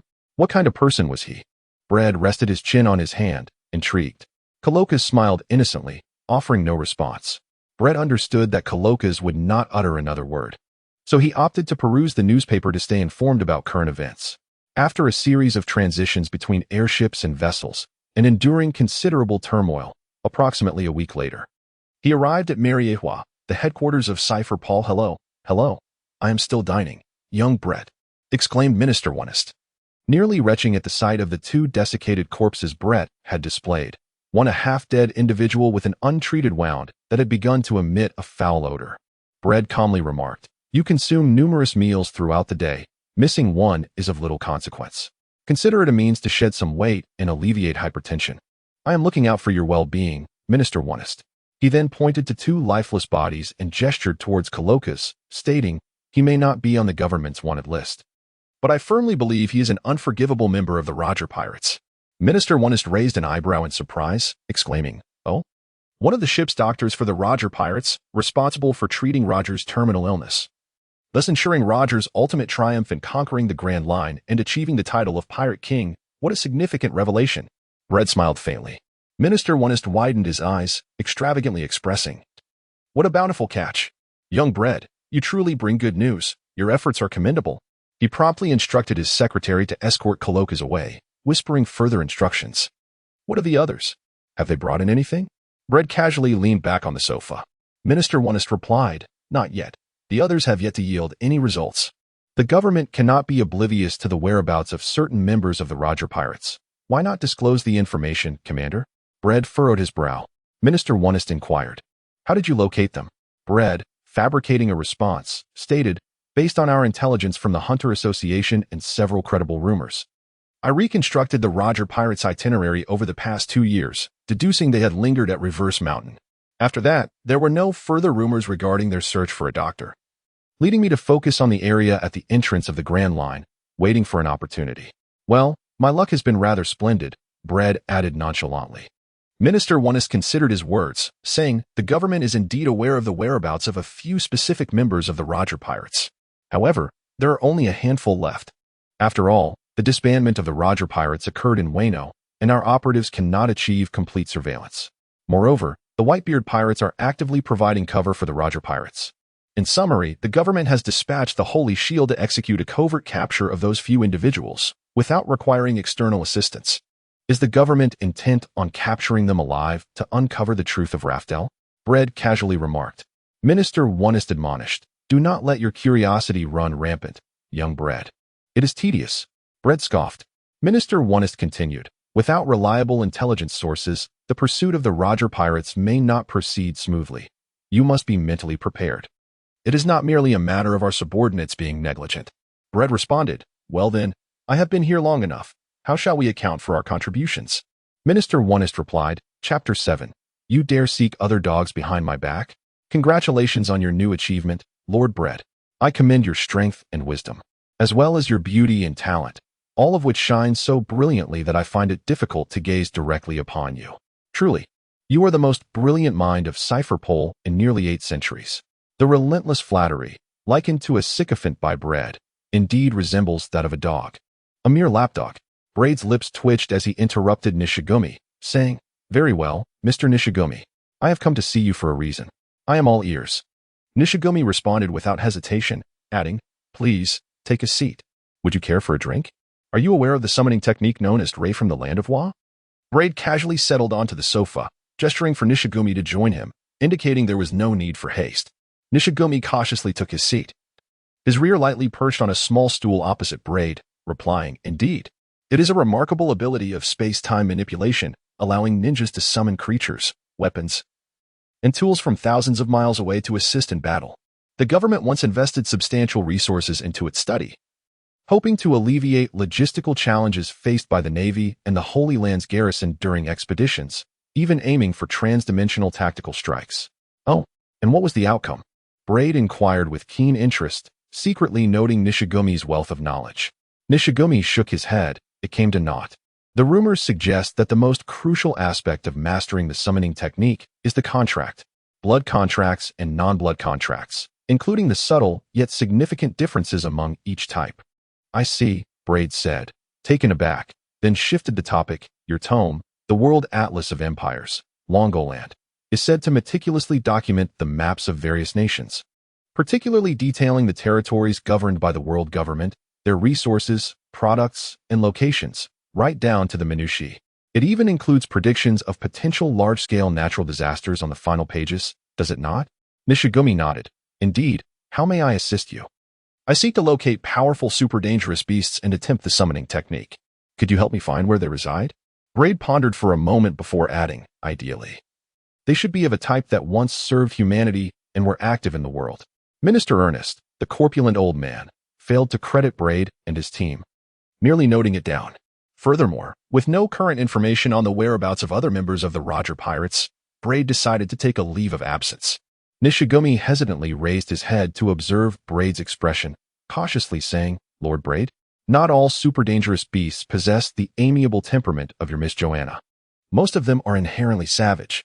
Brett turned sideways, inadvertently meeting the gaze of the mosquito woman, whose eyes were filled with a reproachful lamentation, as if to say, "How dare you seek another companion behind my back?"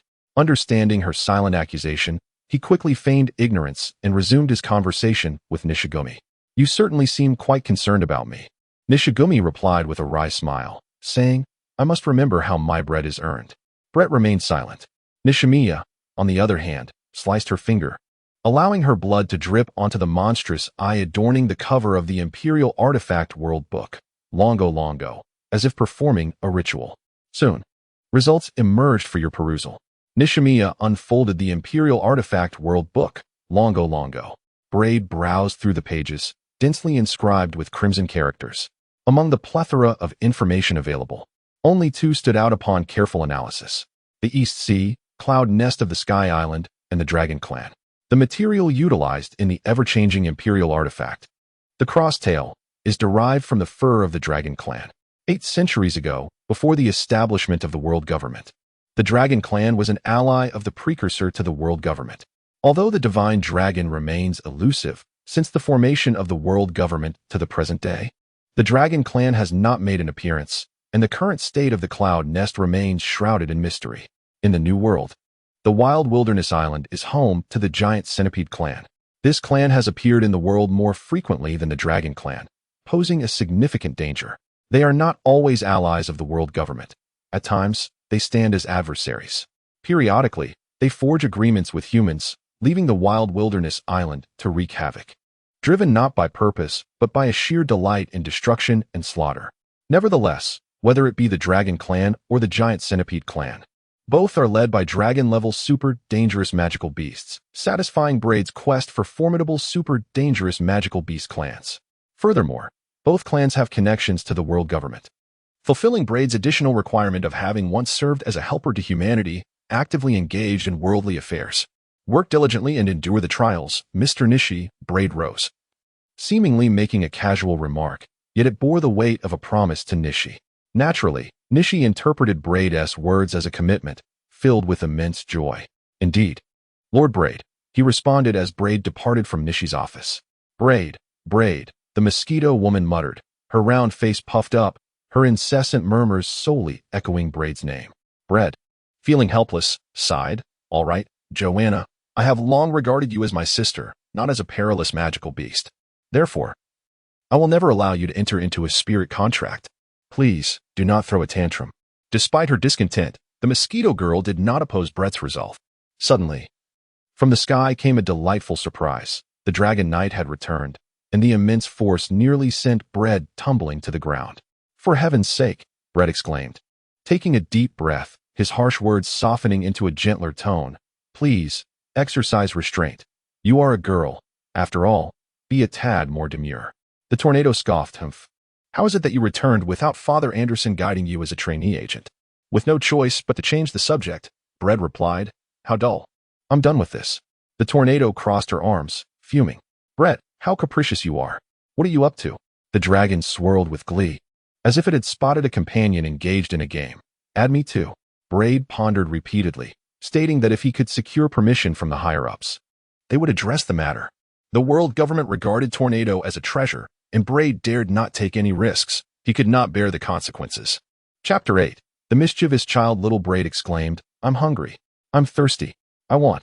To Braid's astonishment, the upper echelons of the world government surprisingly consented to Tornado, leaving Mariawa with him to seek the spirit beast.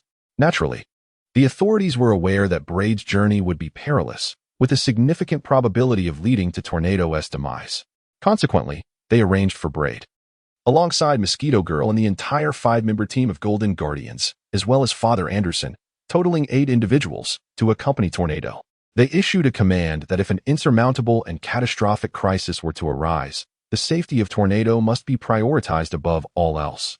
Otherwise, should anything happen to her, they would all face the harshest of military tribunals. It was evident that Tornado was oblivious to the trouble she caused, exhibiting an excessively willful demeanor, which left Braid feeling utterly exasperated. He felt as though he might as well be assisting her to the restroom. He had never coddled his own daughter, Altair, in such a manner. Who is that little rascal? Even Lord Braid cannot manage her? Liliki mused curiously, peering through a crack in the door. Amblara turned pale with fright, hastily cautioning, "You must not utter words like little rascal, shorty, or anything of that sort, if you value your lives." The triangular-faced Liliki, her square husband Ricky, and the rotund Rubrig were taken aback by Amblara's fierce reaction. "Do you remember when I said, I have seen the illegitimate daughter of God, whether you believe it or not?" Amblara stated with deep melancholy, seriousness etched on his face. "She is the one. She is the illegitimate daughter of God. She is the unparalleled genius, surpassing even Lord Braid and Lady Esther's, a prodigy among prodigies." "Are you joking?" Liliki gasped, her mouth agape, as she was known to be quite verbose. Amblara merely shook his head, indicating that he spoke in earnest. Suddenly, a strong hand rested on Amblara's neck. "Mr. Wolf Colonel." Amblara jumped in fright.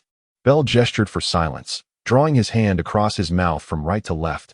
"Silence is golden." "Understood," Amblara replied. Meanwhile, within the cabin, the innocent Tornado joyfully sipped her milk through a straw, swinging her short legs while watching animated cartoons on the computer. Brett engaged in conversation with Father Anderson.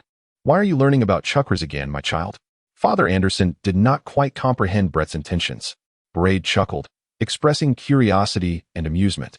"Indeed, the energy and time of a person are limited," Anderson earnestly advised. "The talent you possess is sufficient to support your accomplishments if you persist in your efforts. However, by dispersing your energy and time to learn the art of dominance, and then seeking to master chakra, do you not think it a touch greedy? There are examples under the government's aegis that illustrate this point. The outcomes have not been particularly favorable. Overextending oneself leads to mediocrity, and perhaps their talents simply did not suffice." Braid, with unwavering confidence, responded, "There is no need for your concern, Father Anderson." Anderson sighed. "May the glory of the Lord bless you." "Amen. Thank you." Braid smiled, continuing to deftly manipulate his fingers into seals while shifting the subject. "Speaking of chakra, one cannot help but think of ninjas. Father Anderson, has the government received any defectors from the Land of Harmony?" "From my understanding, the current state of the Land of Harmony has been utterly dire for decades. Even with the legendary greatest ninja of all time, Hashirama Senju, once suppressing the chaos, peace has remained elusive. The land has endured 2 significant internal conflicts, the second of which has yet to be quelled, with various factions engaged in bloody warfare. Surely, there must be ninjas willing to ally with the government in search of refuge from war and a semblance of peace. Anderson's expression grew peculiar as he replied, "There are some." "Oh, then why have I not seen them? Where are they amidst the Navy, Cipher Pole, or the Holy Land Defense Force?" Braid inquired, perplexed. Anderson explained, "They are being kept near the Land of Harmony by the government, in tandem with the Navy, to monitor that region." It is rather ironic. Braid realized the reason behind Anderson's strange demeanor. Those ninjas who had forsaken their homeland in pursuit of peace, paying a hefty price to align themselves with the world government, ultimately found themselves still ensnared in conflict, their quest for tranquility unfulfilled. Was it not profoundly ironic? Suddenly, a loud interruption came from Tornado. "Braid, the computer is broken." Braid turned his head. Tornado pointed emphatically at the computer, declaring, "It's malfunctioning." Brad conducted a cursory examination of the computer. The issue did not lie in its malfunction, but rather in the manner of its demise. "Why did you strike it?" The absurd cartoon featured a protagonist of remarkable foolishness, seemingly grasping the unspoken inquiry reflected in Brad's gaze. Tornado, in an attempt to evade Brad's scrutinizing stare, lowered his head and muttered softly. To Brad's utter dismay, he caught a glimpse of Father Anderson, a figure he had always regarded as dignified, composed, and serious, quietly stifling a laugh. "Brett, Tornado?" Brett grasped Tornado's shoulders, positioning her on the sofa as one would arrange a delicate doll. He crouched down and said, "We must converse." Tornado pouted, "I want to listen, I want to listen. I want to listen." Brett was at a loss for words, his rare display of displeasure evident. Tornado, too, wore a rather unhappy expression. However, it wasn't long before Tornado playfully exclaimed, Hey, Brett, are you angry with me?" "Hee, I didn't mean to." With a cheeky grin reminiscent of a koala, Tornado clung to Brett. Braid could no longer contain himself. In frustration, he leaned back against the sofa and began to touzle the head of the mischievous child's dog. Tornado, unwilling to be outdone, tugged at Braid's golden retriever. A playful scuffle ensued. "Grow up, Tornado," Braid sighed, gazing up at the cabin's ceiling, offering a quiet admonition. Tornado, unfazed, perched on Braid's chest with an air of authority, demanding, "Stop rambling. Help me fix the computer, you big idiot." Chapter 9. The Secret Realm of Melville. "We've found it. That should be the wild wasteland island," Joanna hesitantly informed Braid. Uncertain, she continued, "The island belongs to a unique magnetic-free zone, and the ingenious navigational tool devised by pirates, the permanent compass, cannot point its direction. Consequently, even with the exclusive sea charts from the world government and the imperial artifact known as the World Encyclopedia, Longo, we did not immediately locate the area upon arrival. We had to rely on the ship's constant sailing and repositioning, along with the Mosquito Lady's control over the swarm within a search range of 180 kilometers, in comparison to the indeterminate status of the Qinglong clan.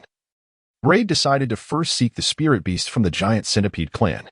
Setting aside his reading material, Braid remarked, "Oh, why the uncertainty? The other locations do not meet your specified criteria of a large island with a primal environment and teeming with countless magical beasts, including numerous species of extreme danger," the Mosquito Lady explained. "Only that place conforms to the large island condition.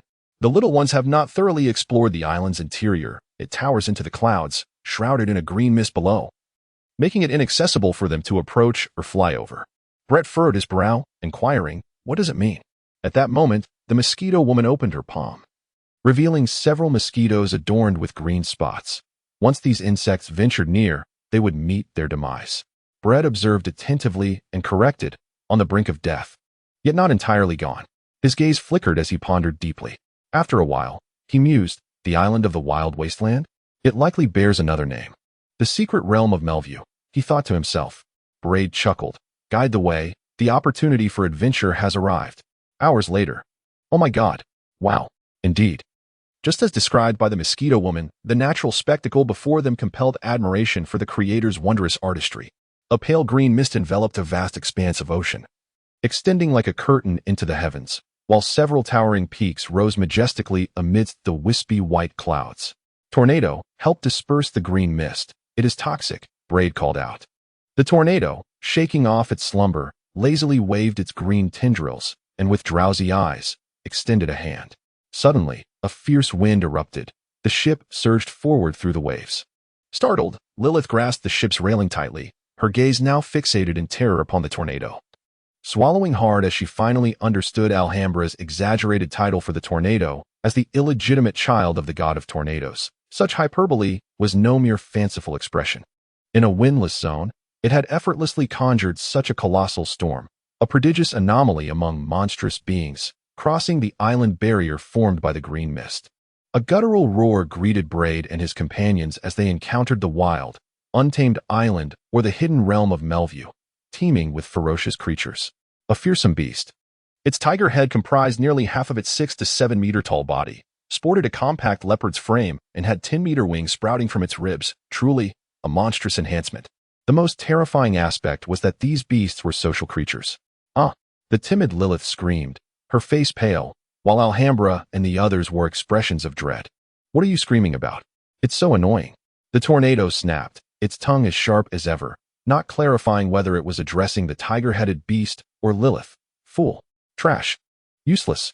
Get lost. In the next moment, with a swift motion of its small hand, the tornado summoned dozens of tiger-headed monsters, drawing them together before they were crushed like oranges in a juicer, raining blood down upon the scene. The atmosphere fell into an eerie, brief silence. Remarkable, Alhambra murmured. He understood the tornado's might, yet witnessing its overwhelming destructive power firsthand was a novel experience, particularly as the tornado appeared to wield its abilities with effortless grace. It seemed the entire archipelago was rife with beasts, and only such a significant population could sustain the giant centipede clan's existence. Braid activated his observation hockey, sensing the overwhelming stench of blood. The scent is too strong. We must relocate, or the ferocious monsters drawn by the scent will only multiply. With a haughty demeanor, the tornado floated and patted Braid on the shoulder. What are you afraid of, little Braid? I've got your back. Braid rolled his eyes and replied, spare me. Your stamina has always been an issue. If something goes awry, we'll need you to lead our escape. Bell silently maneuvered the helm, swiftly navigating along the coastline to conceal the vessel. The sharp, snapping jaws of a flat crocodile echoed like a door slamming. Bang, bang, bang. A diminutive buffalo, with its ample air-filled posterior, propelled itself with a speed rivaling that of a bullet. Ancient, dinosaur-like elephants roamed the land, while lions with 8 legs and 4 tails prowled nearby. Upon landing, Braid and his companions were besieged by an unending onslaught of various ferocious creatures, which in turn engaged in mutual slaughter. Whether herbivores or carnivores, the imprint of violence was etched into their very instincts, mused Anderson. Brett halted his steps and said, we shall return. Why? Inquired the whirlwind, perplexed, with a demeanor reminiscent of a leisurely outing. Brito, it was my oversight. I require a more straightforward method to locate and engage with the giant centipede clan. Otherwise, we recklessly traverse the territories of these ferocious beasts, provoking their territorial instincts, which leads to incessant conflicts. Even if we are not slain, we shall inevitably be worn out. Do not be obstinate, my child, Andrews concurred. Tornado. Oh, Joanna. Summon the mosquitoes, Bread commanded, gripping Tornado's collar and returning the way they came. Suddenly, a sharp pain struck. Lord Bread, help. The already rotund rubrig swelled even further, his body momentarily inflating into a sphere. Bang. It exploded. What on earth? Laliki's triangular face turned pale as she collapsed. Bell gestured indifferently. Greed brings ruin. Ahamabra translated Bell's meaning, sighing. Mr. Wolf officer saw him eating indiscriminately and was too late to intervene. Chapter 10, Daft Green and IQ. The mystic realm of Melview is a region composed of a myriad of islands, encompassing an area nearly totaling 20,000 square kilometers. The diversity of flora and fauna is beyond enumeration, and it is only in such a vast and bountiful setting that the giant centipede clan, measuring several hundred meters in length, can thrive. The largest island among these, soaring into the clouds, is believed to be the homeland of the giant centipede clan, as recorded by the world government and the imperial codex, Longo Longo, during their active period in the world, known as the Island of Wild Wilderness.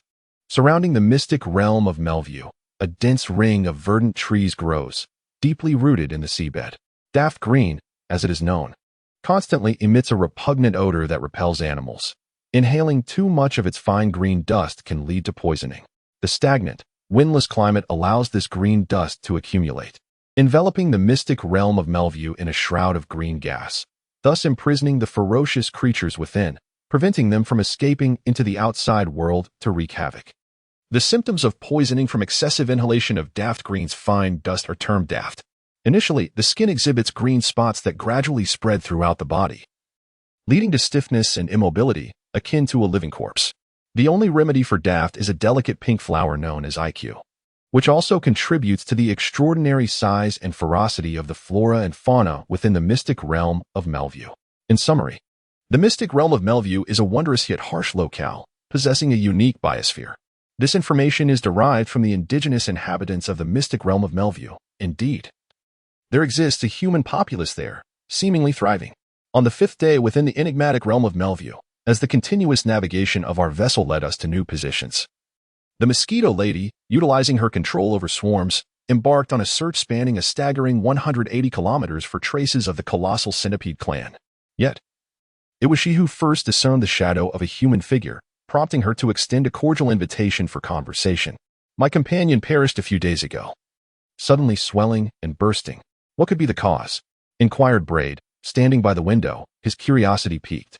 The indigenous inhabitant of Melview, trembling with trepidation, replied, I believe it to be the transparent worm. Transparent worm? Braid furrowed his brow in confusion. The native nodded affirmatively, explaining, they inhabit specific fruits, waiting for humans or animals to unwittingly consume them, thereafter devouring flesh and rapidly laying eggs to reproduce. I sensed no life force at that moment. Braid cast his gaze towards Anderson and Bell. Anderson responded, I too experienced nothing. Bell offered a simple nod in agreement. Even if the transparent worm is invisible, it is ultimately a living entity, possessing a life force, and we possess the means to perceive such vitality. Moreover, it has a tangible form that can be touched. Does it not? Once it stirs, the surrounding flora would exhibit signs of movement, yet we detected nothing, Braid elaborated, concerned that his interlocutor might not comprehend. The indigenous inhabitant of Melview murmured, perhaps it was poisoned. Rubrig is known for his dealings with toxins. Ricky quietly interjected, my lord Braid. Brett remarked, it makes sense. That repulsive, corpulent individual is dead, let it be. After all, he was of no value. Little Brett seems overly concerned. Tornado murmured. Braid fixed a piercing gaze upon Tornado. I cannot allow my subordinates to perish without understanding. Tornado, he exclaimed. Tornado, visibly flustered, turned to the side in a huff. Lord Braid. Brett's performance indeed touched Laliki, Ricky, and Alhambra, for no one wishes to follow a cold-hearted leader who regards subordinates as mere weeds. Reining in his emotions, Brett inquired. One final question. Have you encountered the giant centipede clan? Are you referring to the elder centipede? Trembled the indigenous inhabitant of the mystical Melview, as thoughts crossed their mind. It has not been active for quite some time. Rumor has it that it sustained grave injuries the last time it departed Melview. Otherwise, it would often be found coiled atop the most prominent peak, surveying its domain, easily visible to all. Brett sighed with regret. What a pity, he remarked. Is it possible for the centipede elder to depart from Melview? It cannot leave Melview on its own. It requires someone to move it away from the Daft Green, as stated by the indigenous inhabitants of the mystical realm of Melview. Brett remained silent for a moment and said, I have kept the IQ you gathered as a reward for answering your questions. Alhambra, please send him a portion of food this afternoon. Braid and his companions returned home empty-handed, plagued by boredom, while Longshio incessantly voiced his grievances. Braid, with a hint of irritation, jested, what do you deem to be anything but dull? Tornado attempted to counter his remark, yet she found herself momentarily at a loss for words, her beautiful eyes widening in astonishment. You see, Braid exclaimed, raising his hands in exasperation. Tornado, my dear friend, you truly must cultivate a personal interest. Otherwise, your entire existence will be devoid of excitement. Tornado scratched her head and inquired, and what about your personal interests, little Braid? Mastering power, he replied with a smile, is quite an intriguing pursuit, whether through personal experience, observation, or hearsay. Tornado retorted, a charlatan. And what about you? To spread the light of the Lord and punish heretics is also my cherished aspiration, my dream, Anderson remarked, unfazed by Tornado's impudent label. Meeting Tornado's gaze, Alhambra self-deprecatingly added, I am far more mundane, indulging in food, drink, and merriment. Oh, exclaimed Mr. Wolf. My personal interest lies in combat. Braid. Mosquito Girl chimed in gleefully, help Braid. Dressing up, applying makeup, shopping, buying. Ricky, Lilliquith interjected, accompanying Lilith in dressing up, applying makeup, shopping, and spending money. After hearing everyone's personal interests, Tornado became exasperated, exclaiming, "My personal interest, my personal interest." Suddenly, with a triumphant lift of her chin, she declared, drinking high-quality milk and engaging in stretching exercises. Realizing she had unwittingly revealed a secret she wished to keep hidden, Tornado's expression sharpened, her gaze sweeping across the group, who appeared preoccupied. The others feigned ignorance, aware that the irritable little one seemed ready to silence them. Chapter 11. A dark countenance, a fruitless journey consumed considerable time, and it was not until mid-May that Braid returned to Mariewa. "Did you gain anything, little Braid?" queried Minister Onest, who appeared in high spirits, perhaps due to some joyous news. His desk was piled high with delicacies such as braised pig's trotters, roasted chicken, and seafood. A feast to celebrate. Naturally, he did not forget to inquire about the world government's prized treasure. "Why didn't T-Tornado accompany you?" "As soon as I arrived at the Holy Land, I was eager to find my sister." Braid casually reclined on the sofa, massaging his swollen brow while lamenting. "No wonder Father Anderson has such a temperament. Witnessing my struggles with Tornado brings him amusement. She truly is difficult to manage." Minister Onest laughed heartily. "She has been quite courteous to you." "Indeed," Braid sighed. "My expedition to the Wild Plains Island yielded no personal gains, and I even lost Rubrig. What a pity." Minister Onest, with his greasy fingers, rummaged through documents, noting down the cipher pole agent list, which included a page concerning Rubrig. Braid then remarked, however, "We have not returned empty-handed. We have discovered 2 intriguing plant species that I believe the scientists from the scientific division would find quite fascinating." In truth, Braid wished to conceal the daft green and its IQ, intending to keep it as a secret.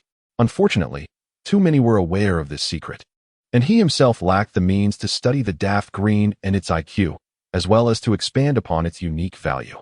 It seemed more prudent to submit it to the world government in exchange for benefits. "The plant specimens are outside, and I have documented their details," Braid said languidly. "Very well," Minister Onest nodded, resembling a llama in his slow, contemplative chewing. After a moment, he roused himself and inquired, "Little Braid?" Braid, perplexed, inquired, "The government has stationed a base of the Sacred Defense Forces on the fringes of the Dark Continent, where they harbor super-dangerous magical beasts through Imperial artifacts.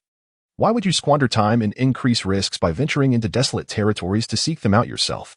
Minister Onest replied, "If you so desire, I can communicate with General Bud of the Sacred Defense Forces to procure for you a super-dangerous magical beast." Braid rested his chin on one hand. "Oh? The super-dangerous species of magical beasts nurtured by the Imperial apparatus? What level are they? I am in search of dragon-level super-dangerous magical beasts, preferably in groups." Minister Onest's chubby face twitched. "Forget I mentioned it. I have obliged you, old officer." Braid smiled broadly in response, and Minister Onest returned the grin. "I must now venture to the East Sea to search for the Sky Island cloud nest." Braid stretched his waist and said, "Is there nothing pressing at the moment?" Minister Onest replied succinctly, "Not for now." "Really?" Braid inquired with a hint of amusement. "Even in the pursuit of the members of the Roger Pirates? It seems unlikely that all of Cypherpole's vast human resources would be fully utilized. Are we not attending to other pressing matters? For instance, with the formidable Golden Lion fleets half buried in the Battle of Edwar, the dissolution of the Roger Pirates, and only the Whitebeard Pirates remaining to dominate an era. The pirate forces are bound to usher in a transformative new chapter. I surmise that the government is currently troubled by the restlessness of the pirates.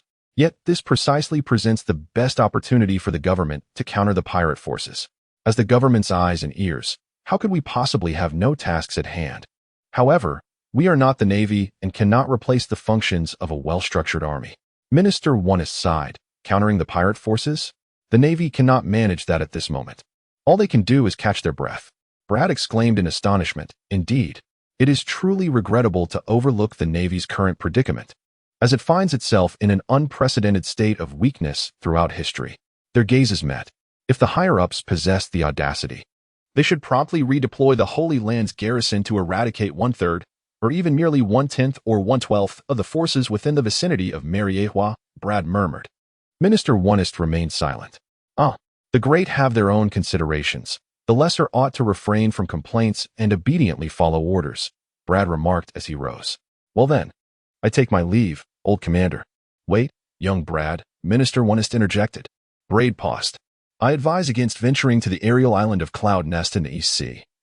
Minister Wonist warned gravely. Brett blinked. Why? The crafting material for the ever-changing imperial artifact, the crosstail, is derived from the body hair of the Azure Dragon. It is likely that the source still lives, as the Azure Dragon possesses an extraordinarily lengthy lifespan, being a long-lived species among the immensely perilous magical beasts. Minister Wonist contemplated. According to the government's documented records, the means by which the government acquired that Azure Dragon's body hair is rather unsavory. Furthermore, that Azure Dragon is known for its vindictive nature. I fear you might encounter unforeseen mishaps. Brett inhaled deeply, feigning astonishment. I see. I shall contemplate this carefully. He then turned away.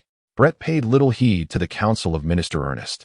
He was acutely aware of the perils associated with recklessly engaging with the dragon-class super-dangerous species.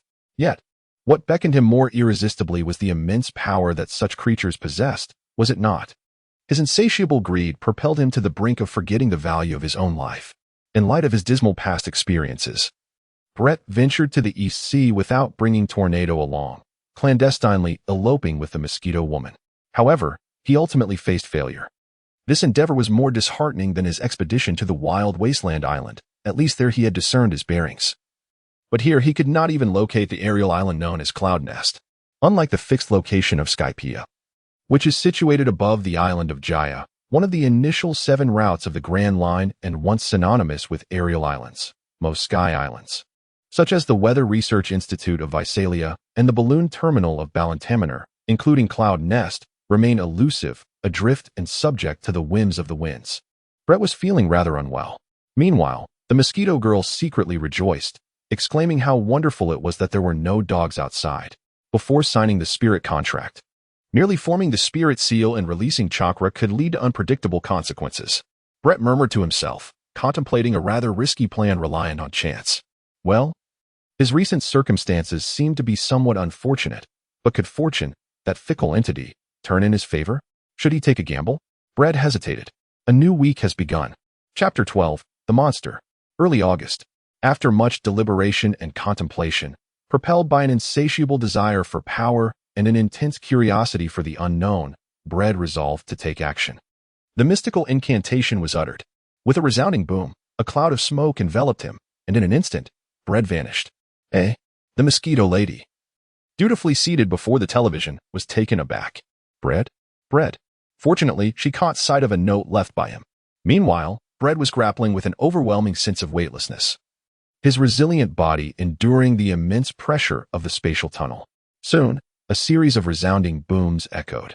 With a flash of light, Brett fought against the forces, propelling himself downward with a powerful stomp, stabilizing his landing using the sixth-style technique, Moonstep.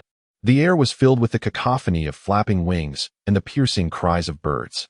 Brett gazed out, beholding an island that resembled a paradise, akin to an earthly utopia. He found it exceedingly difficult to articulate the beauty of this place. Mountains, waters, flowers, grasses, as well as birds, beasts, fish, and insects, everything, both flora and fauna, appeared so naturally harmonious, enchanting all who beheld it. A gentle rustling sound subtly disrupted the tranquility. As Brett's ears twitched, he activated his observation hockey, preparing himself with a clenched fist. Cautiously, a furry head emerged from the jungle. It was a white fox, astonishingly large, with a head the size of a truck tire. It exuded an undeniable charm, particularly with its eyes, which sparkled with intelligence, contrasting starkly with the brutality often seen in wild beasts. A mysterious crimson mark adorned its forehead, adding an extra touch of allure. The white fox shook its head energetically, swaying from side to side, and stretched its neck closer to Brett. Then, it opened its mouth, revealing a delicate pink tongue. I lick. It tastes salty. The flavor of humans is salty. Lady Tamamo, exclaimed the fox in a voice as bright as a little girl's, reminiscent of a playful, almost silly husky, before it scampered away with exuberance. Brett, wiping the drool from his face, raised an eyebrow, contemplating Tamamo, the nine-tailed fox. Moments later, he heard a commotion. Humans? Step aside. Let me take a look. After centuries, humans had finally arrived on our peaceful island. A multitude of foxes, varying in size, color, and even the number of tails, gathered around Brett, forming an imposing circle of spectators. How rude. You will frighten our guest from the human world. A graceful voice rang out. and the throng of foxes parted to reveal a regal woman. She wore an ornate white fox mask, and her flowing red dress was adorned with numerous embellishments, from which cascaded 9 golden tails. As she approached, the woman spoke, "Greetings, esteemed guest from the human realm. Please, relax. We harbor no ill intentions." "Oh, I nearly forgot to introduce myself. I am Tamamo, the Sovereign of Peace. There is no need for formality. You may address me as Lady Tamamo, Queen Tamamo, or simply Your Majesty." Bread, a brief silence. "Are you monsters?" Bread sighed. Having only confirmed after his appearance before Tamamo no Mae that the fox clan before him was not a species of super dangerous magical beasts. Rather, they belong to the realm of yokai. Yokai are among the most unique and rare races in the world's diverse tapestry, characterized by their ability to seamlessly shift between beast and human forms upon reaching a certain stage of maturity. They can also intermarry with other human races, producing offspring, which distinguishes them from the half-beast, fur-covered tribes, and the super dangerous subhuman magical beasts. While the latter can mate with humans, they are unable to produce descendants. Tamamo no Mae slightly tilted her enigmatic fox mask, revealing a fleeting glimpse of her enchanting visage. "Indeed, we are the 9-tailed fox clan." Her tone was stern. "You are exceedingly rude, human. This queen has already introduced herself, and you dare not respond?" "Apologies, I am Bread Heyman." Bread smiled and added, "You may address me as Lord Bread, no need for formality." Tamamo no Mae, after a moment, an intriguing human, with a delicate gesture of her slender fingers. Tamamo no Mae beckoned, and Brett's white fox promptly lay down, serving as her sofa. "State your purpose, guest." Brett cast a glance at the 3 tails of the white fox and said, "I have come in search of a super dangerous species of magical beast as a summoning beast. I did not anticipate intruding upon your territory, and I mean no offense." "A summoning beast?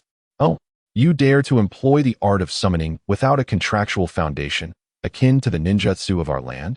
Tamamo no Mae rested her chin on her hand and remarked, "You are indeed fortunate to still be alive." Bread was taken aback. "Have I guessed correctly?" Yu Xiaoqian spoke softly. "I have witnessed the completion of the spirit summoning technique with my own eyes, thus I am fully aware of your circumstances." Braid pondered and inquired, "Where's this?" "It is Peaceful Island," interjected the 3-tailed white fox. "Bradeo, what I mean is, where exactly is this world? How am I to depart? If you wish to leave, we shall assist you. However, we cannot disclose the precise location of Peaceful Island, though we harbor no animosity towards humans. We are reluctant to allow our sanctuary to be frequently disturbed by their presence." Yuzumo's eyes sparkled with brilliance. After much contemplation, Braid inquired, for the final question, "May I ask if the entities suitable for signing contracts in the art of spirit summoning include the demon race?"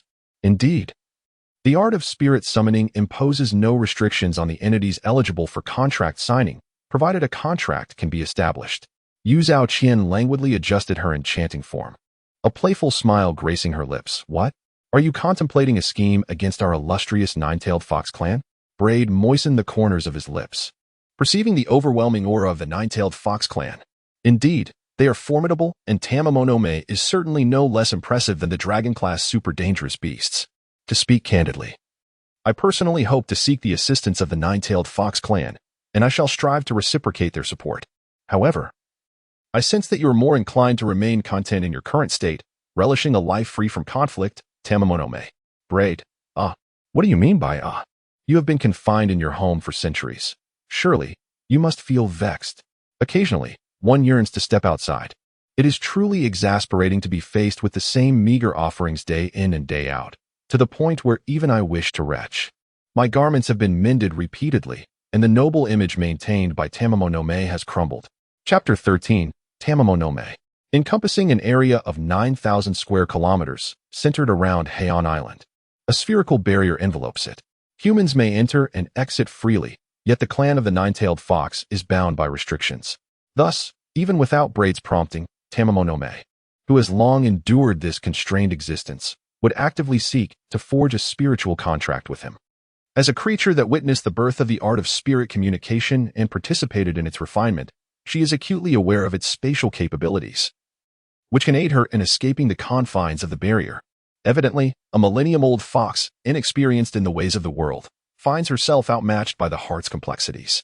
Braid keenly detects Tamamo no Mae's expression of frustration regarding her confinement, gradually probing for information, thereby uncovering the realities of the nine-tailed fox clan and some of Tamamonome's contemplations. Moreover, Braid's curiosity leads him to inquire about the entity that established the barrier around Heian Island, one that even Tamamonome cannot shatter. The answer reveals a surprising truth. It was none other than Tamamonome herself. Brett gazed in astonishment. "Do not look at me in such a manner. It is exceedingly rude." Yao Zhao Qian, adorned with an enigmatic fox mask, revealed a portion of her exquisite visage, which bore a slight flush, tinged with indignation and ire. "How could I have known that once this barrier was established, it would operate autonomously, rendering it nearly impossible to dismantle? I merely wished to guide my subjects away from the horrors of the World War that transpired centuries ago." The three-tailed white fox, San Meng, interjected, "In truth, it is merely that Lord Yao Zhao Qian has forgotten. After a brief slumber, poof, a swift chop. Do you wish to bring disgrace upon me before humanity? Such rudeness is intolerable." "That hurt. I apologize, Lord Yao Zhao Qian." The humanoid Yao Zhao Qian, standing at just over 1.70 meters, suddenly lunged, delivering a light strike to San Meng's head, sending her soaring to a height of at least 4 or 5 meters, before landing gracefully and placing her hands on her hips in admonishment. With a turn of her body, Yao Zhao Qian's countenance blossomed into a radiant smile, akin to the gentle warmth of spring that melts all in its path. "Come now, let us swiftly forge a pact, not merely as humans, but as partners, dear Brett." Brett hesitated to accept Yao Zhao Qian's covenant immediately, stating, "I must first comprehend the nature of your clan, the nine-tailed foxes, in our future endeavors as allies. Ignorance would be detrimental to our collaboration. Natural disasters. My power embodies calamity." Yao Zhao Qian responded, her smile unwavering and imbued with pride. As Braid locked eyes with Tamamonome, he cast a glance at her 9 golden tails. "Understood, Lady Tamamo." "Lady? Address me as my queen." Tamamonome retorted with dissatisfaction. Brett remained oblivious and inquired, "What about the contents of the contract? It would be wise for us to lay our cards on the table to avoid any unpleasantness. For instance?" Yu Zhao Qian raised her elegantly arched brows. Braid calmly remarked, "For instance, if I find myself at a disadvantage in battle against a formidable foe and must summon you for protection or retaliation, yet you, constrained by the inadequacy of our pact, choose to shirk your duty out of a desire for ease or to avoid trouble, resulting in my injury or demise, I can only imagine the profound displeasure that would ensue. Would I not be correct? Are you questioning the honor of our esteemed nine-tailed fox clan? Such disrespect is utterly unacceptable." Tamamonome expressed her growing dissatisfaction. "You humans are truly filled with suspicion." Braid remained composed, lifting the contract drafted by Tamamonome.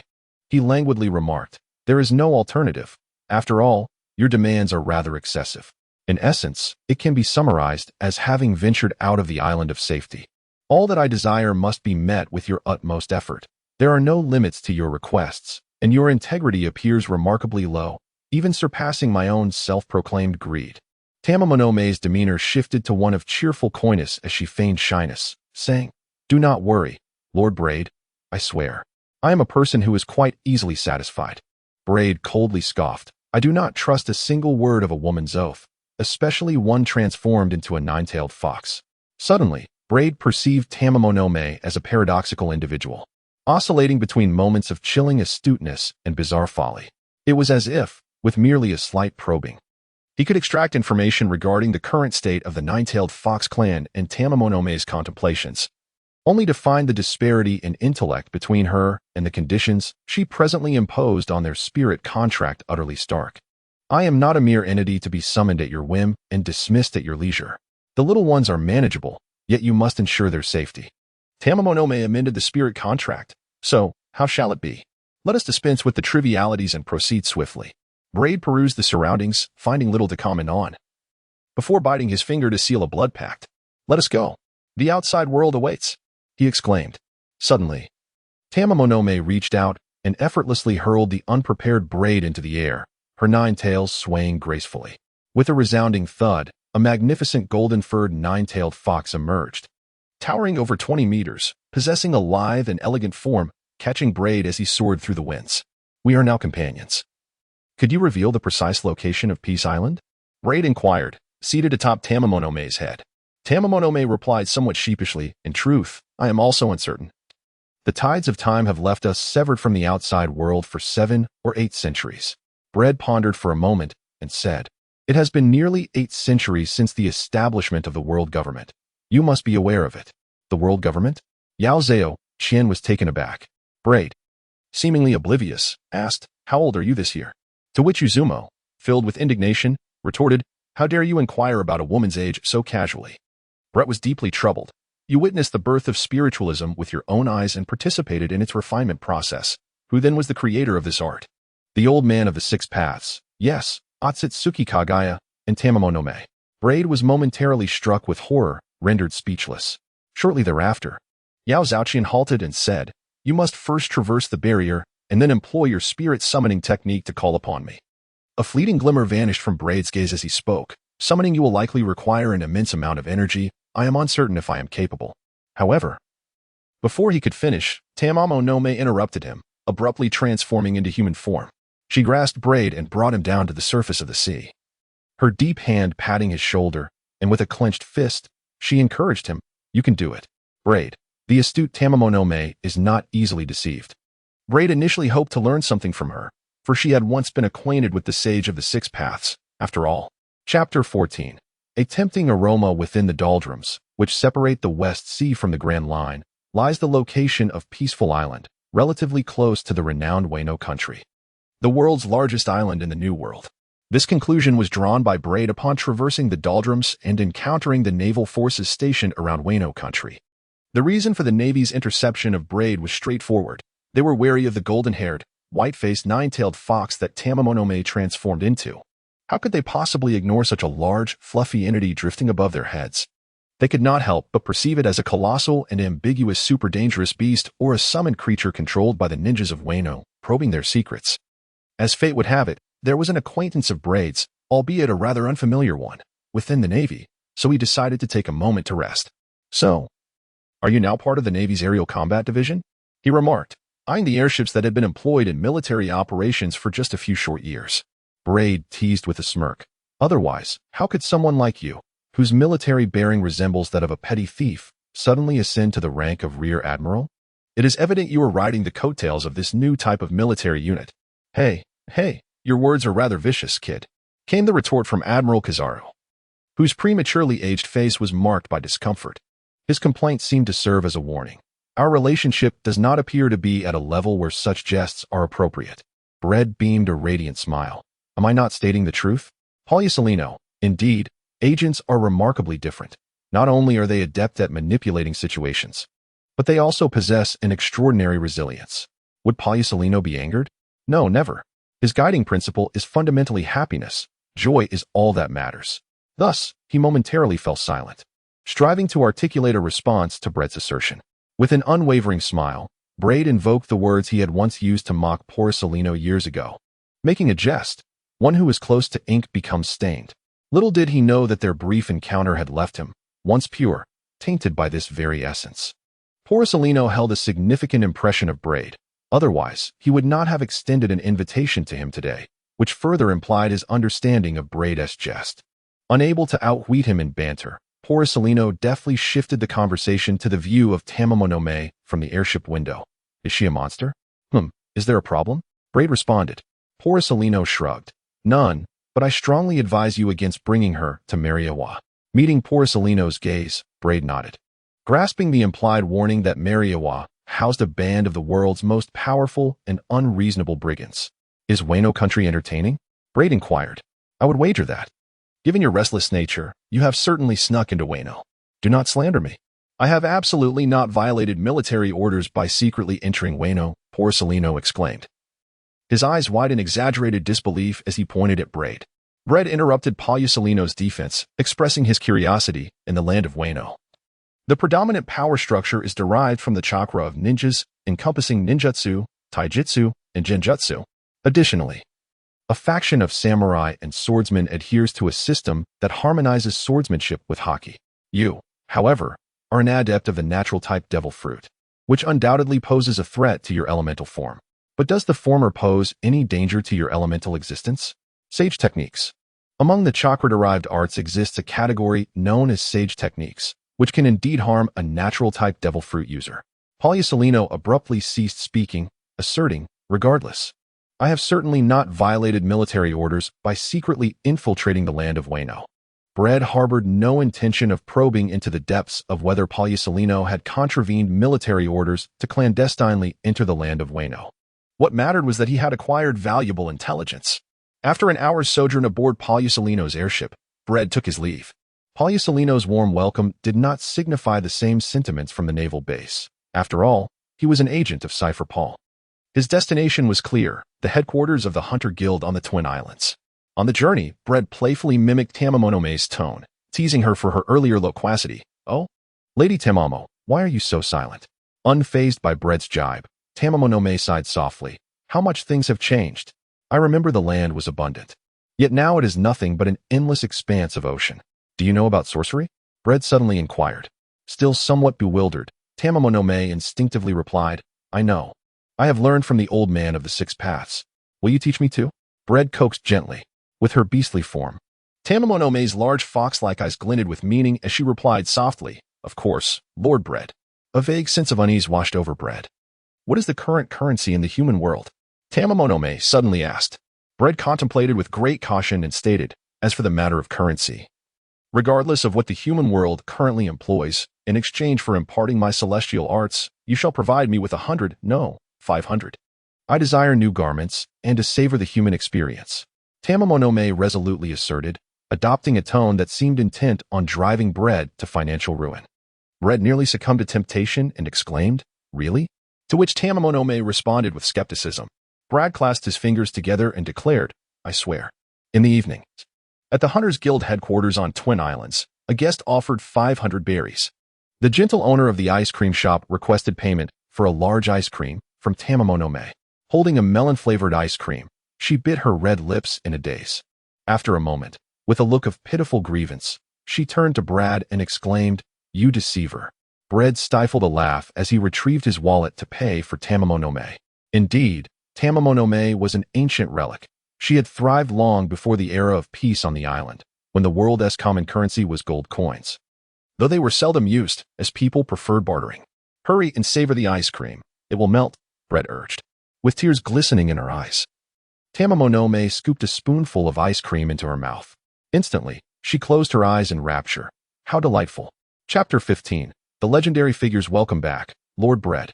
Chirped the petite and abstractly beautiful Shooty Beatty, resembling a cartoonish rabbit. Upon spotting Bread, she joyfully bounded over, but when her gaze fell upon Tamamonome, her demeanor shifted dramatically.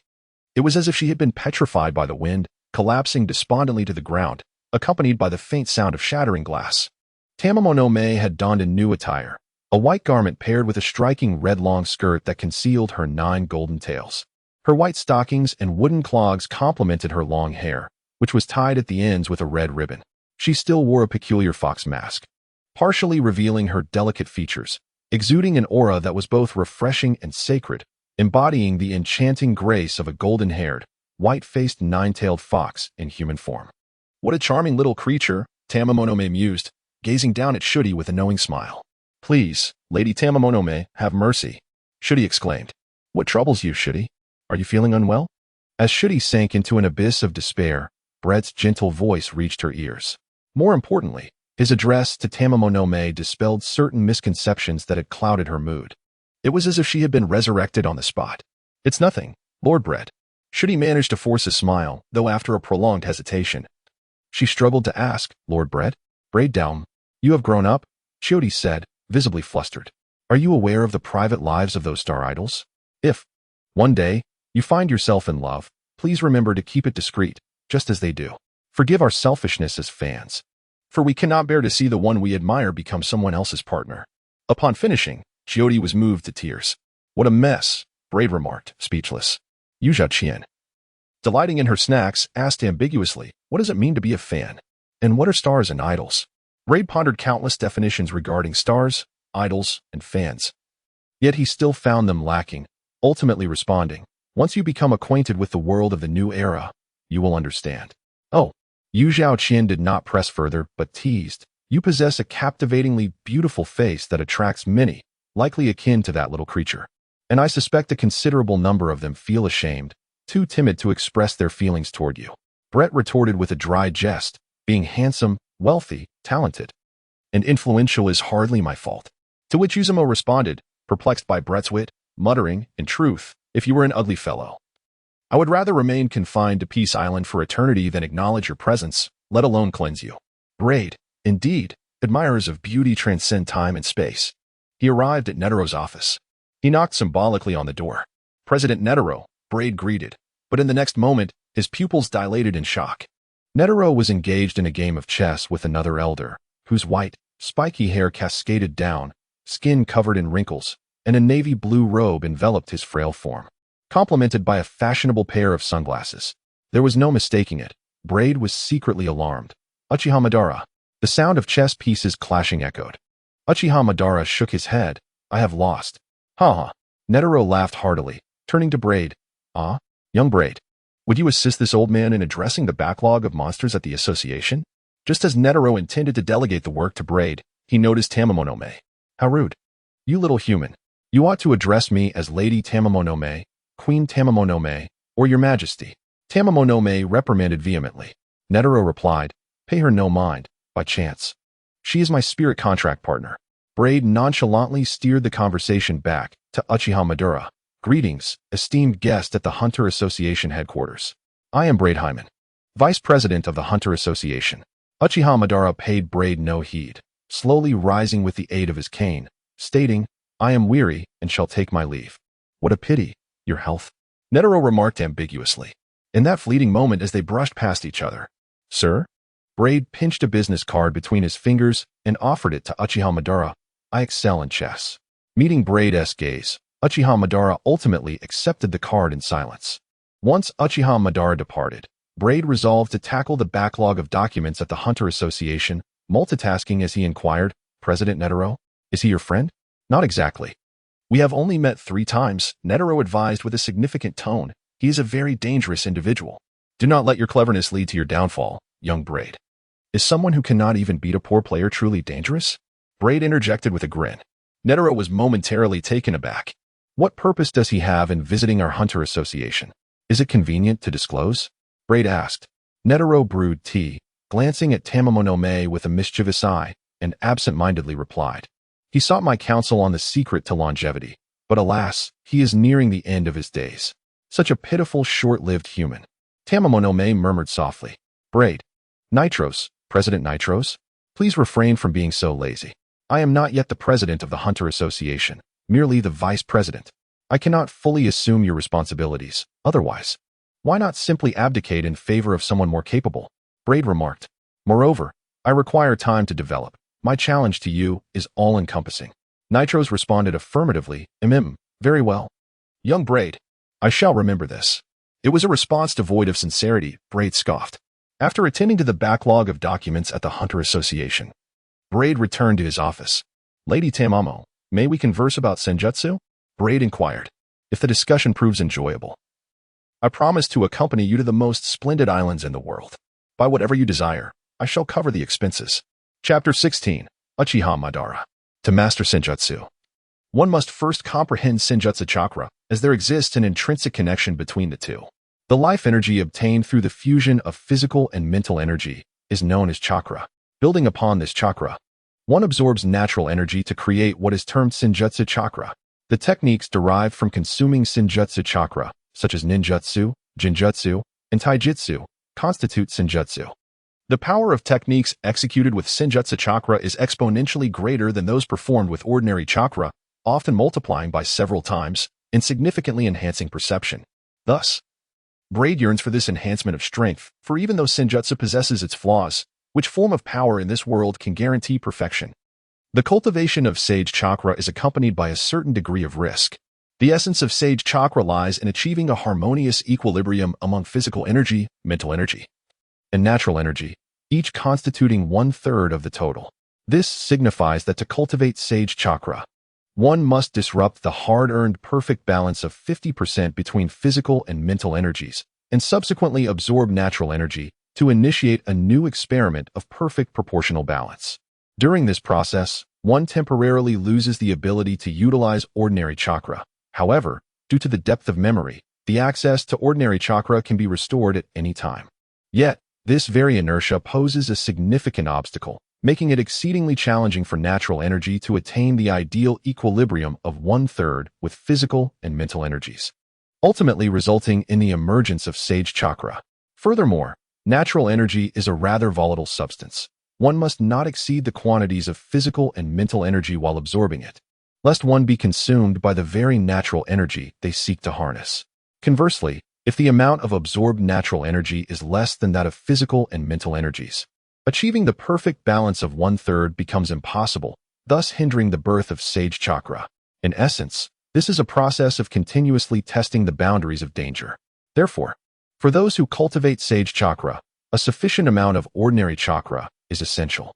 Individuals with a limited supply of ordinary chakra find it challenging to gauge the appropriate quantity of natural energy to absorb, making them susceptible to being overwhelmed by it. However, in accordance with Tamamo's mocking words, what Breed ought to do now is seek a tranquil place to attune himself to the flowing natural energy of the world. Is it Peaceful Island? Breed ventured. Tamamo, unceremoniously reclining, declared, "No, I have yet to fully enjoy my time in the human realm." At that moment, the phone rang, its chime piercing the air from an unfamiliar number. "I am Breed Heyman," he announced, confident that the caller was someone from his circle. On the other end, a voice laden with experience replied, "Commercial Street, the third tea house." The call was abruptly terminated. Brett beamed with a radiant smile. Shortly thereafter, in a private room of a tea house, Uchiha Madara leaned on his cane, murmuring as if he were an ordinary elderly man, drowsy and lost in thought. "Do you recognize me, young one?" Brett chuckled. "You are quite the prominent figure. Is it so strange to be recognized?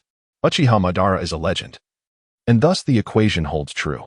Decades ago, the land of waves was not yet the isolated nation it is today, consumed by internal strife. At that time, it engaged fervently with the world government. However, the protracted conflict with the world government led to a depletion of resources, widening the chasm between the affluent and the impoverished. The clash of war and peace intensified, and a series of social conflicts gradually escalated into bloody wars, marking the inception of the land of waves' isolation and its obsession with internal discord. Ninjas, samurai, swordsmen, nobles, and commoners alike fought with reckless abandon. It was not until the emergence of the two great ninja clans, Senju and Uchiha, that two unprecedented geniuses, Senju Hashirama and Uchiha Madara, were born. Though they were adversaries, they became allies, collaboratively quelling the unprecedented turmoil of their era, reshaping the land of waves, and spreading the light of peace to all. Much like the saviors depicted in the serialized comics of the World Economic News Agency. Perhaps it was due to their differing personalities, ideological divergences, the incitement from the factions beneath them, or the world government's machinations aimed at disrupting the unification of the land of waves. Or perhaps, in the tranquility of life, Madara found himself reminiscing about past grievances. Ultimately, Uchiha Madara diverged from Senju Hashirama, shifting from friends to foes, culminating in a monumental duel at what is now known as the Valley of the End. This earth-shattering clash concluded with Senju Hashirama's victory, bestowing upon him the glory of being hailed as the greatest ninja in the annals of the Land of Waves and the most distinguished Hokage of Konohagakure. Yet, contrary to the beliefs of many, Uchiha Madara did not perish. Endowed with a unique power through his lineage and the extraordinary Sharingan, he survived, departing from the Land of Waves to explore a broader world, while Hashirama met his demise shortly after their legendary battle. In a certain sense, it was Hashirama who was the true victor. As time flowed inexorably, even someone as formidable as Uchiha Madara could not escape the ravages of age. As the specter of death loomed ever closer, he clung to life, yearning to extend his existence and fulfill certain uncompleted wishes. "Do not be cunning, boy," Uchiha Madara said, removing his sunglasses, his dim, yellowed eyes locking onto Brett. "I am the specter of Uchiha, a spirit that should have long been forgotten by the world. You, not being from the land of waves and yet so young, how is it that you recognize who I am at a glance?" Braid shrugged. "Everyone harbors secrets." "Do they not? I suggest we refrain from prying too deeply and instead discuss our transaction." He paused. "Do not attempt to intimidate me with your Sharingan, even if it is the eternal Mangeki Sharingan." Braid exhibited an inexplicable confidence. Uchiha Madara furrowed his brow and after a moment inquired, "Transaction? What sort of transaction?" "You seek longevity, while I desire power," Braid replied, a subtle smirk gracing his lips as he pointed to his small canine tooth. The Imperial Blood Collection, rapid absorption can assist you in extending your life, even restoring your youth. Simply allow me to take a bite, and you shall understand. Uchiha Madara spoke slowly. I am familiar with the Imperial blood. I trust it can aid in prolonging my life and even rejuvenating me, but I do not trust you. Oh, come now, Braid replied, somewhat exasperated. Mr. Madara, you are quite the skeptic. Uchiha Madara scoffed. You merely wish to bite me.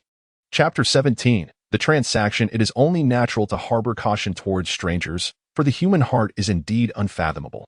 Braid considered briefly and stated, apart from my Imperial blood collection, rapid absorption, there exists a multitude of other means to extend one's life. Are you intrigued? If you are not, I shall simply vanish from your future this instant. Uchiha Madara straightened his hunchback slightly, his aged, toothless lips whispering, you wish to trade information? Precisely, Braid affirmed. Uchiha Madara chuckled softly. Do enlighten me. Frankly, I have roamed the world for many years, priding myself on my extensive knowledge. In recent years, the passage of time has weighed heavily upon me, leading me to pay close attention to information regarding longevity. His speech was slow, measured, and hoarse, yet laced with a condescending mockery that hinted at his inherent pride. Or perhaps the information you regard as a secret holds no value in my eyes, merely trash, was the implication in Uchiha Madara's words, which Braid grasped. Thus, Braid replied, in the Dark Continent, there exists a rice known as nitrolomy, said to bestow longevity upon those who consume it. However, the fields of nitrolomy are guarded by the murderous beast, the two-tailed serpent, Hellsbell, lying in wait. Uchiha Madara interjected to provide further intel, lamenting, I once traveled to the Dark Continent in pursuit of the rumored nitrolomy. Alas, the extraordinary and peculiar dangers of that place deterred my frail body from venturing deeper, ultimately forcing me to abandon my quest for nitrolomy. Brett's fingers rapped against the wall. The legend of pure gold. Don't make me laugh, kid. Uchiha Madara's left eye widened in fury. That is merely a legend. Brett pressed his hands down, signaling Uchiha Madara to remain composed. Isn't Laugh Tale merely a legend? Did not the Roger Pirates reach it as well? Moreover, I possess exclusive information. Pure gold is not a mere myth. It genuinely exists in history and continues to exist today, a miraculous alchemical creation that emits a unique radiance, causing the growth of all things in the world to decelerate immensely, crafted by scientists over 2 centuries ago on Alchemy Island. I have personally visited the ruins of Alchemy Island, he added with a scoff. Berdea remarked, and then? To which Uchiha Madara, in a fit of rage, retorted, get lost before you completely provoke my wrath. Bread remained calm and unhurried as he spoke. Then you witnessed the shattered remnants of Alchemy Island. People often believe that its destruction was solely due to humanity's insatiable greed for pure gold. Yet, this avarice is merely one of the contributing factors, not the sole cause. Another significant reason lies in the assault by a colossal, extraordinarily dangerous beast of the sea, which devoured half of Alchemy Island. Reflecting upon the ruins of Alchemy Island, Uchiha Madara restrained his emotions, becoming notably more serious. The debris indeed resembled the imprints of some monstrous teeth.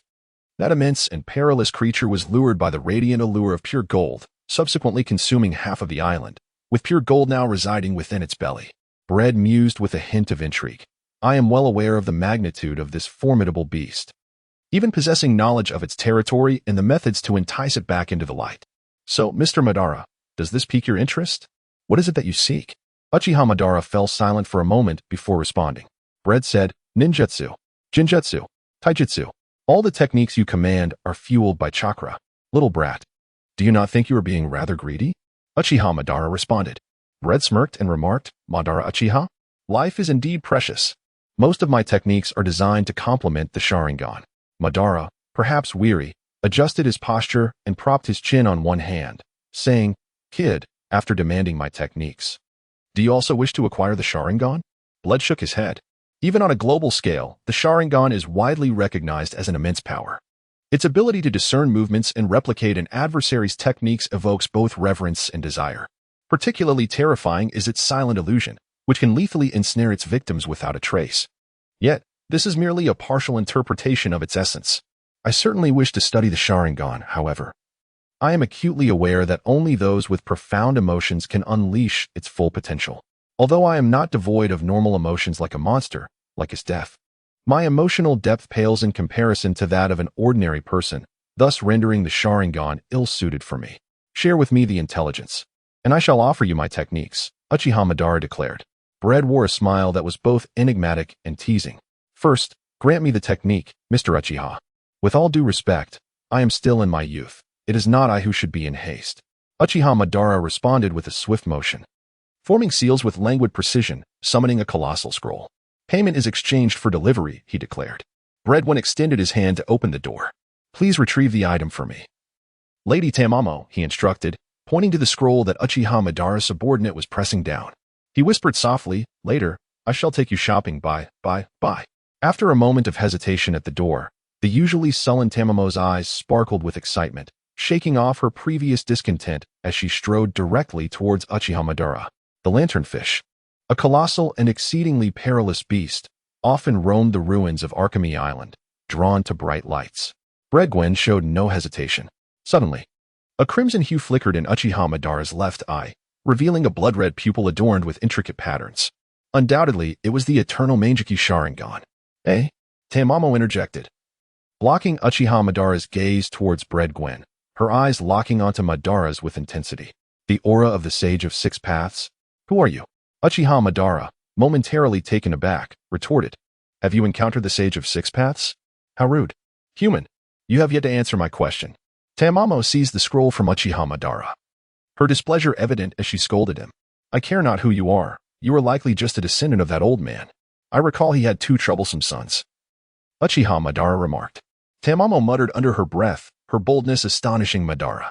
She eagerly tugged at Breadwin's sleeve. Hurry, Lord Breadwin. Chapter 18. My external assistance has arrived. How does this outfit look on you, Lord Breadwin? Excellent. And this skirt? Beautiful. You haven't even glanced at me. What matters is that you like it. If you do, then purchase it. Just swipe the card.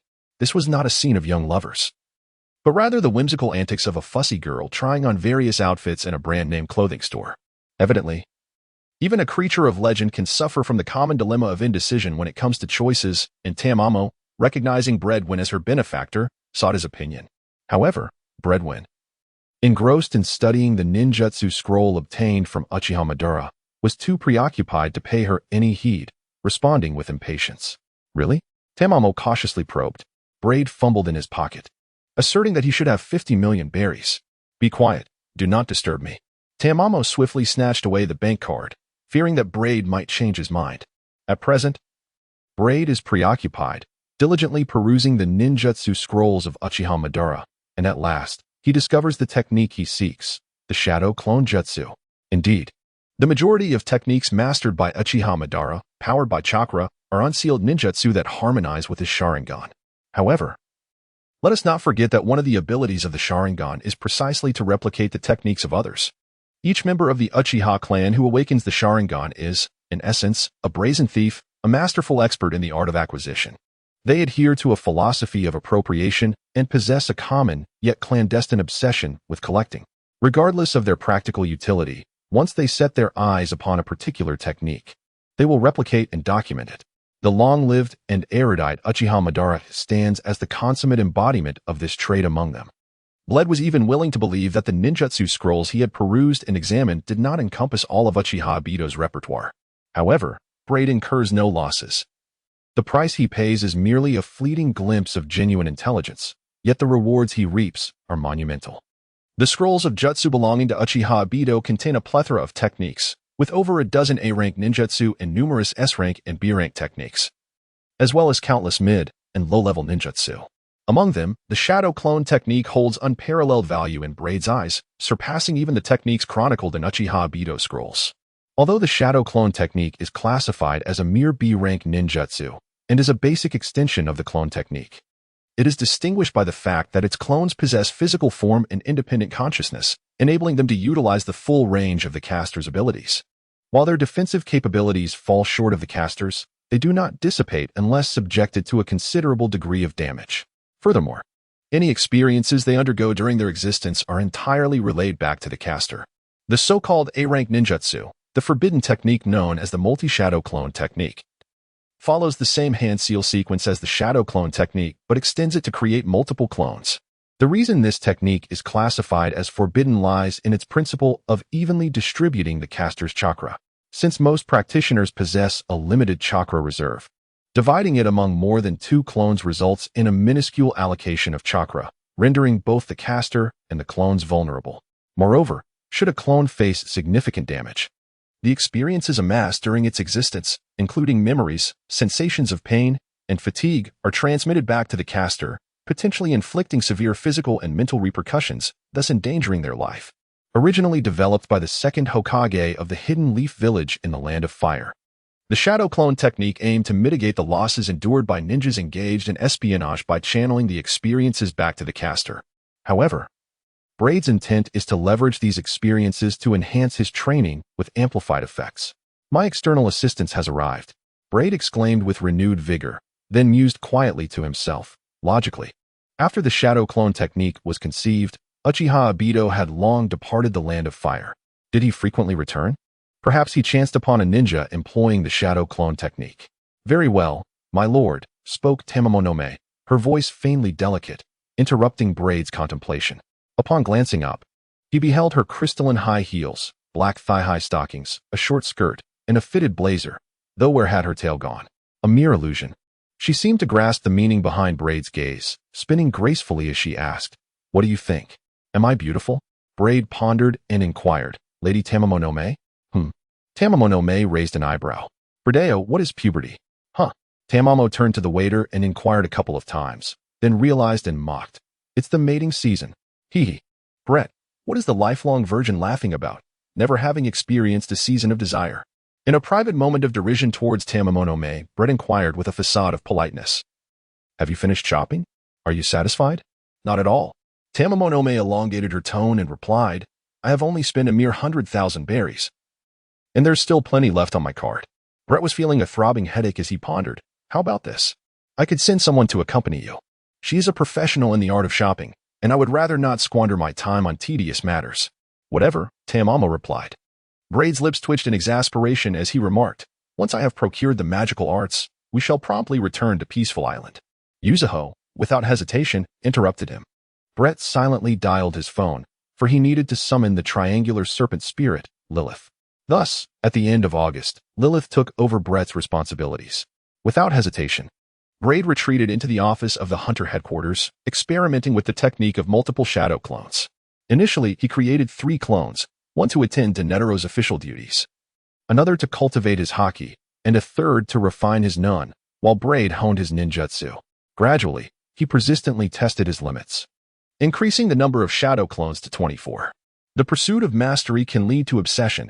Having just celebrated his 14th birthday 2 months prior, Braid found himself marking his 15th birthday during his training. In the year 1498 of the Sea Circle calendar, at the end of June, young Braid was hastening towards Mariawa, summoned by Minister Onest. Chapter 19. Utterly absurd. Braid arrived at Mariawa in the early hours of the morning.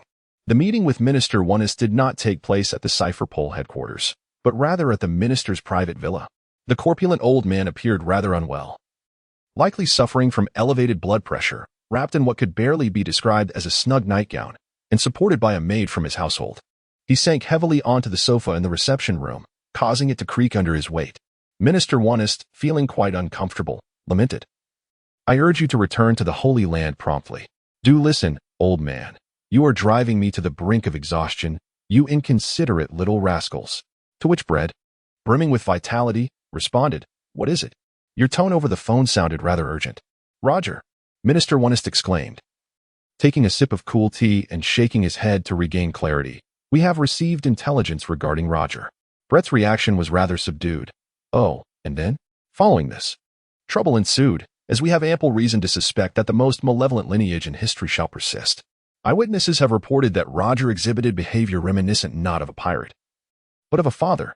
On the island of Barbarilla in the South Sea, the inherently jovial Minister Onest was unusually grave. There could be no worse news than this. The government had initially believed that the terminally ill Roger would quietly pass away in some obscure corner of the world. When? Brett's fingers tapped rhythmically on the coffee table. After a brief pause, he remained unfazed. "What more do you expect?" Minister Ernest exclaimed, his eyes wide with incredulity, exasperatedly demanding. "Little Brett, what more could you possibly desire?" Braid spoke earnestly, after a lapse of approximately 1 year and 3 months. What measures has the government devised upon discovering Roger's precise whereabouts? Observation and patience, Minister Wonist replied, attempting to steady his emotions. The higher echelons of the government have commanded us to dispatch cipher pole agents to monitor Roger without alerting him. We must thoroughly investigate the woman destined to give birth to the most nefarious lineage in history. Should Roger, who is gravely ill, perish unexpectedly, we are to seize his remains and eliminate both the woman and the child she carries. Then why not simply send someone? Why the urgency for my return to the Holy Land? Braid inquired, perplexed. Minister Wonist cast a glance at the inquisitive mosquito girl, who was curiously surveying her surroundings. Because Roger possesses the ability to hear the voices of all things, akin to an extraordinarily expansive form of telepathy, it necessitates remote surveillance. Approaching him would surely result in detection. Thus, I considered Millard and you. Millard can control insects for remote observation, and your companion Joanna is also capable of manipulating insects for the same purpose. As Braid summoned the triangular serpent spirit, Lilith, to accompany Tamamonome on a shopping spree, he also called upon the mosquito woman to rendezvous at the hunter headquarters. No, that's not right, Braid said, reclining against the sofa and shaking his head repeatedly. Minister Wonist stared in surprise. What do you mean it's not right? Don't you find it rather peculiar? Braid shrugged. You mentioned that Roger possesses the ability to hear the voices of all things. His choice to settle on the remote island of Badalura in the South Sea for approximately a year and 3 months without incident suggests that the island is isolated and cut off from the world. The indigenous people living there do not recognize him. They remain wary of outsiders. How could he possibly refrain from employing his extensive telepathy to ascertain whether any outsiders were familiar with him? Moreover, how could he allow an outsider to carry away the information of witnessing his behavior, which was more akin to that of a father than a pirate? Perhaps he was simply negligent?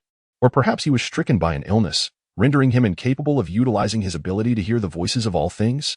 Minister Wonist pondered. Brito inquired, very well.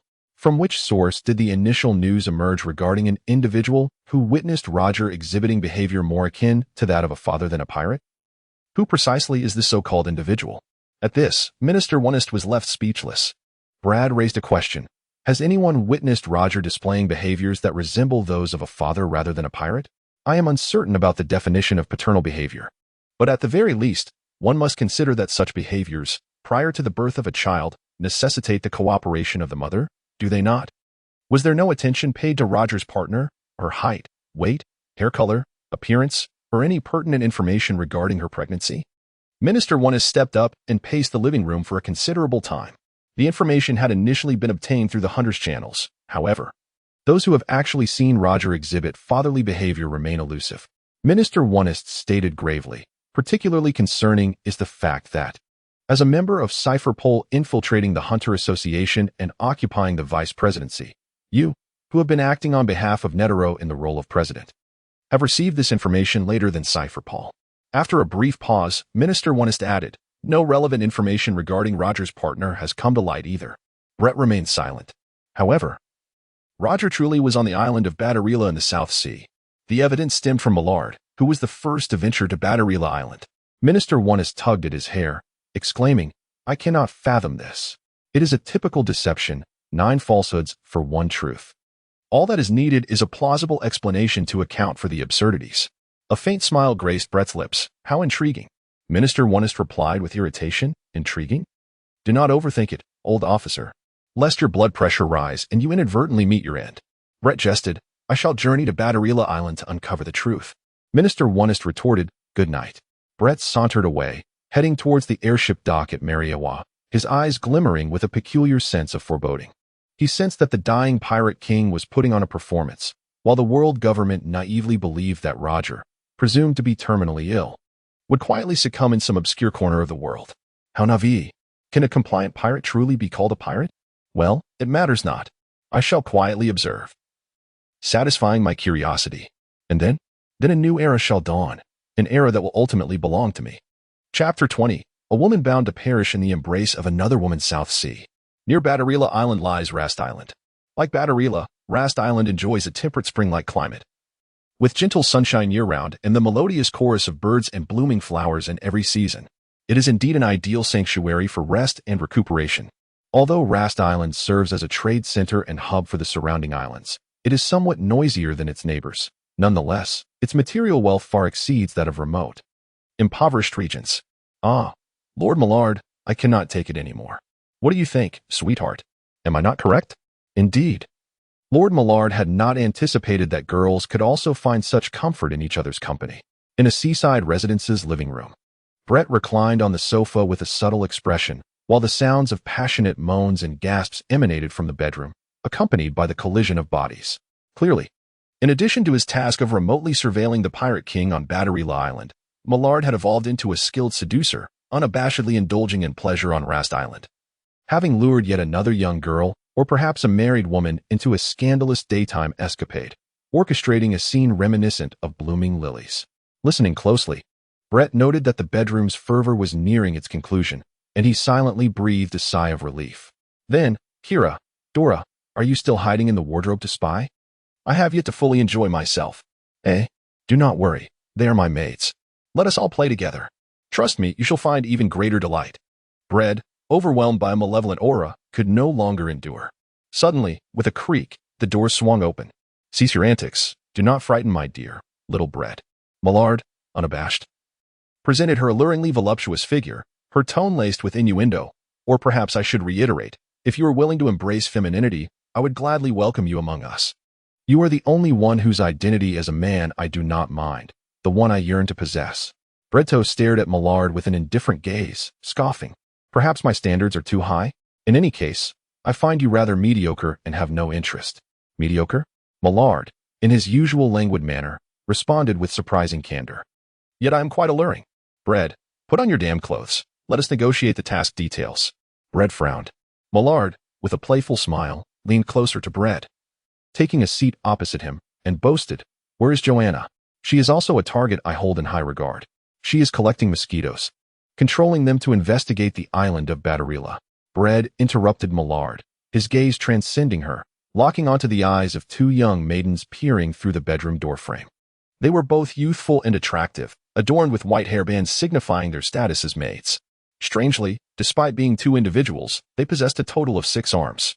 Bretty, wielding the cleaver, addressed the two young maidens, dispose of the intruders. Hey. Millard's languid demeanor suddenly held a hint of sharpness. Brett coldly remarked, I implore you to keep your trousers well fastened during the execution of your mission. Especially for those classified operations, no information must be divulged, not even your name. As a scion of the esteemed Auberge family, the art of being a proficient agent is something you ought to know without my instruction. With a sigh of exasperation, Millard fell silent, shaking his head in resignation, and gestured towards the rear.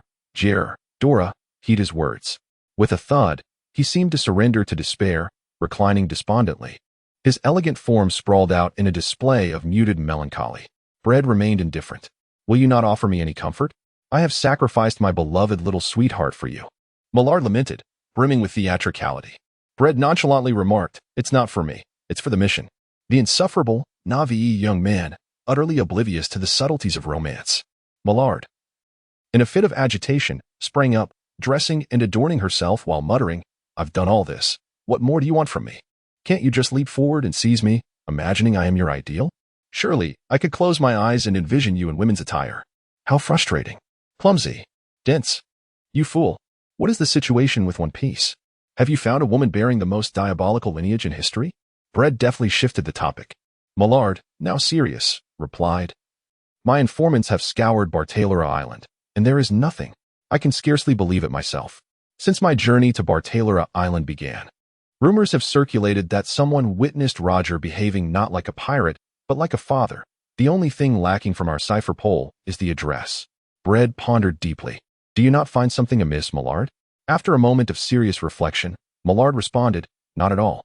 It's merely a matter of time before he meets his end at the hands of a woman. Brett sarcastically remarked about Millard.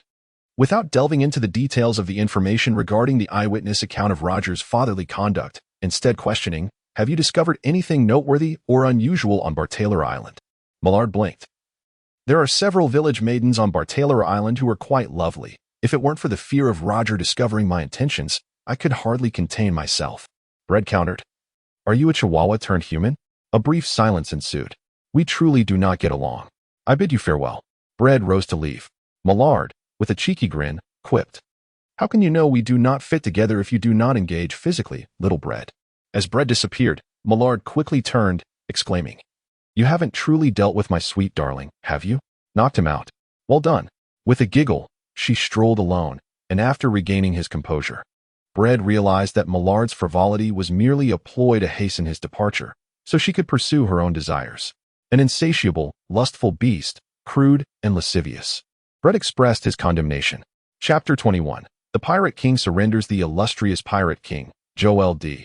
Roger, stood tall at over 2 meters, possessing a robust and rugged physique. His long, unkempt black hair, likely neglected for quite some time, framed a visage that was perpetually adorned with a smile, revealing a set of gleaming white teeth.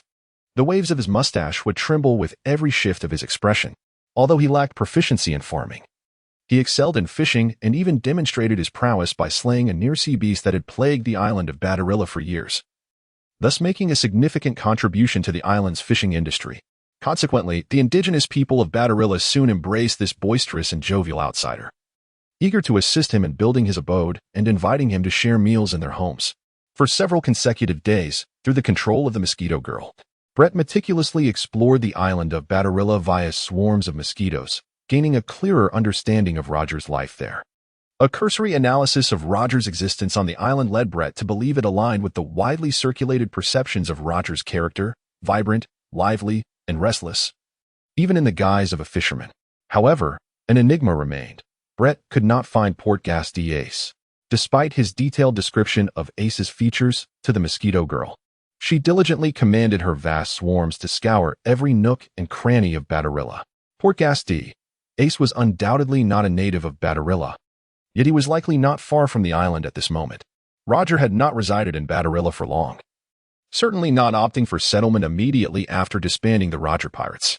Brad increasingly sensed that Roger was engaged in some frenzied activity, and his curiosity grew ever more insatiable.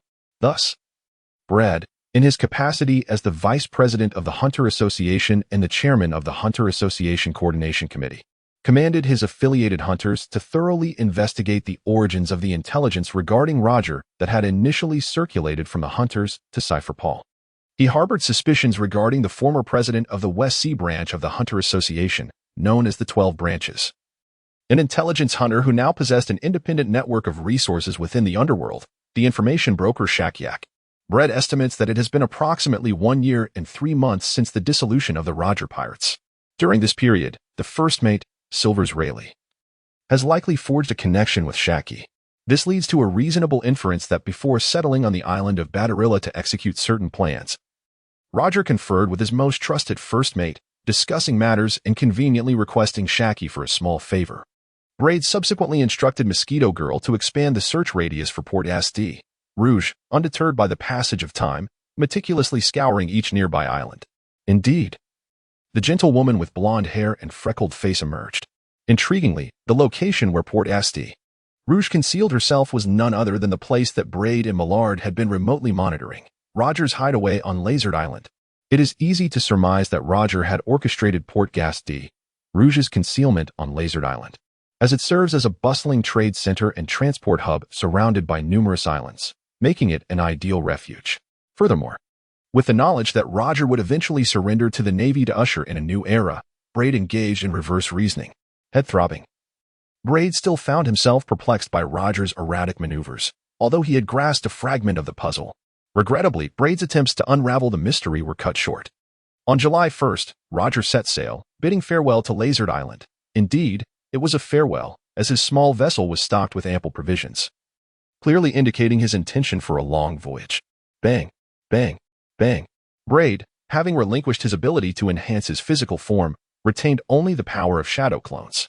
Roger departed from the island of Bartalia, his intentions shrouded in mystery. Braid notified his partner Millard to remotely monitor Roger and also informed Minister Wonist, hastily trailing behind the Mosquito Woman. On July 6th, in a most reckless manner, Roger dared to traverse the windless zone, teeming with exceedingly perilous creatures, aboard a mere small boat. The location of Bartalia Island lies near the tail end of the first segment of the Grand Line. Thus, once he crossed the adjacent windless zone into the Grand Line, he would find himself in the core area of the world government, comprising the underwater prison, Judicial Island, Naval Headquarters, and Mariewa. On July 10th, Roger succeeded, barreling through and obliterating any super dangerous beast that dared to obstruct his path, successfully navigating the windless zone. On July 18th, at Naval Headquarters in Marineford, the Pirate King GOLD, Roger boldly landed on the Navy's territory, akin to a criminal invading a police station. A mouse infiltrating a den of cats, exuding an air of utter fearlessness. He laughed heartily before the astonished Navy personnel, exclaiming, "Where's Garp? Tell him. I'm here to find him. No need for him to chase me anymore." Ha ha ha. On that same day, in Mariewa, Braid shrugged, "I don't understand." Minister Onest grimaced, pondering aloud. Should I be pleased or displeased? After years of relentless efforts to eradicate this man, he willingly walks into the trap, raising the white flag. Could it be true? What do you mean? Braid inquired. Onest continued, after the dissolution of the Roger Pirates, several specific members were targeted, secretly apprehended, and interrogated about Roger's character. Their descriptions painted him as a man who sought grandeur in all endeavors, whether at a banquet or in battle. Thus, upon realizing his life was drawing to a close, he displayed no sorrow, instead charging fervently toward the throne of Pirate King. Are you suggesting that, knowing he was terminally ill, he chose to make a grand exit? Braid responded. Is there any other explanation? What about the higher-ups? Braid pressed. Onest replied, the analysis is quite significant. This current group of elders has reached a rare point of disagreement since assuming control of the government. Braid scoffed. Is that the reason you were sent back? Do they need to reach a consensus first? Indeed, Minister Onest admitted. Braid stretched his back and said, Old Commander, I wish to make contact with the Pirate King. I fear I am not in a position to decide. Young Braid, Minister Onest scratched his head. Wait for the opportunity. Chapter 22. The Residual Value of the Pirate King through Minister Onest's Revelations. Braid gradually comprehended the divisions within the upper echelons of the world government concerning the sudden self-surrender of Joel D. Roger at the Navy headquarters. This incident, or rather, conundrum, was fundamentally about whether to exploit the remaining value of the Pirate King. The divergent opinions among the world government's hierarchy could be categorized into three principal viewpoints. Firstly, considering Roger's knowledge of the ancient weapons and his possible understanding of the truth behind the blank century, coupled with his unprecedented escape from the relentless pursuit of the world government, he reached the legendary Raftel and ascended to the throne of the Pirate King. This not only caused an unparalleled uproar, but also cast a long and severe shadow, leading the populace to question the authority of the world government. Thus, the world government sought to capitalize on Roger's terminal condition by publicly announcing his arrest as the Pirate King and staging a highly publicized execution, using Roger's blood and life to quell the increasingly rampant tide of piracy sparked by the Pirate King's emergence, thereby stabilizing the world order. Secondly, there was the proposition of secretly executing the Pirate King. Should the world government's FAAD of having captured the Pirate King be exposed, it would lead to greater humiliation. A public execution carried too many uncertainties, such as the possibility of Roger revealing the location of the ancient weapons and the truth of the blank century during the event, or the presence of his former crew. It would be wiser to conduct a clandestine execution while observing the shifting tides of the world, monitoring those who might act against the government, identifying potential enemies, and simultaneously expanding military capabilities to prepare for any dissenters. Thirdly, some opined, you are all correct. I shall simply observe as you tear each other apart. This protracted debate endured for half a month before reaching a resolution. Ultimately, all parties had to compromise. For according to the finest medical assessments of the world government, Roger's demise was imminent. Thus, an urgent announcement was made, extra, the world's most notorious criminal, GOLD, Roger, has been captured by the Navy. The legend of the Pirate King will soon come to an end. On September 1st, in the town of Logetown in the East Blue, the Pirate King would be publicly executed. The news of the world government's capture of the Pirate King spread rapidly through its official and semi-official media, shocking the world.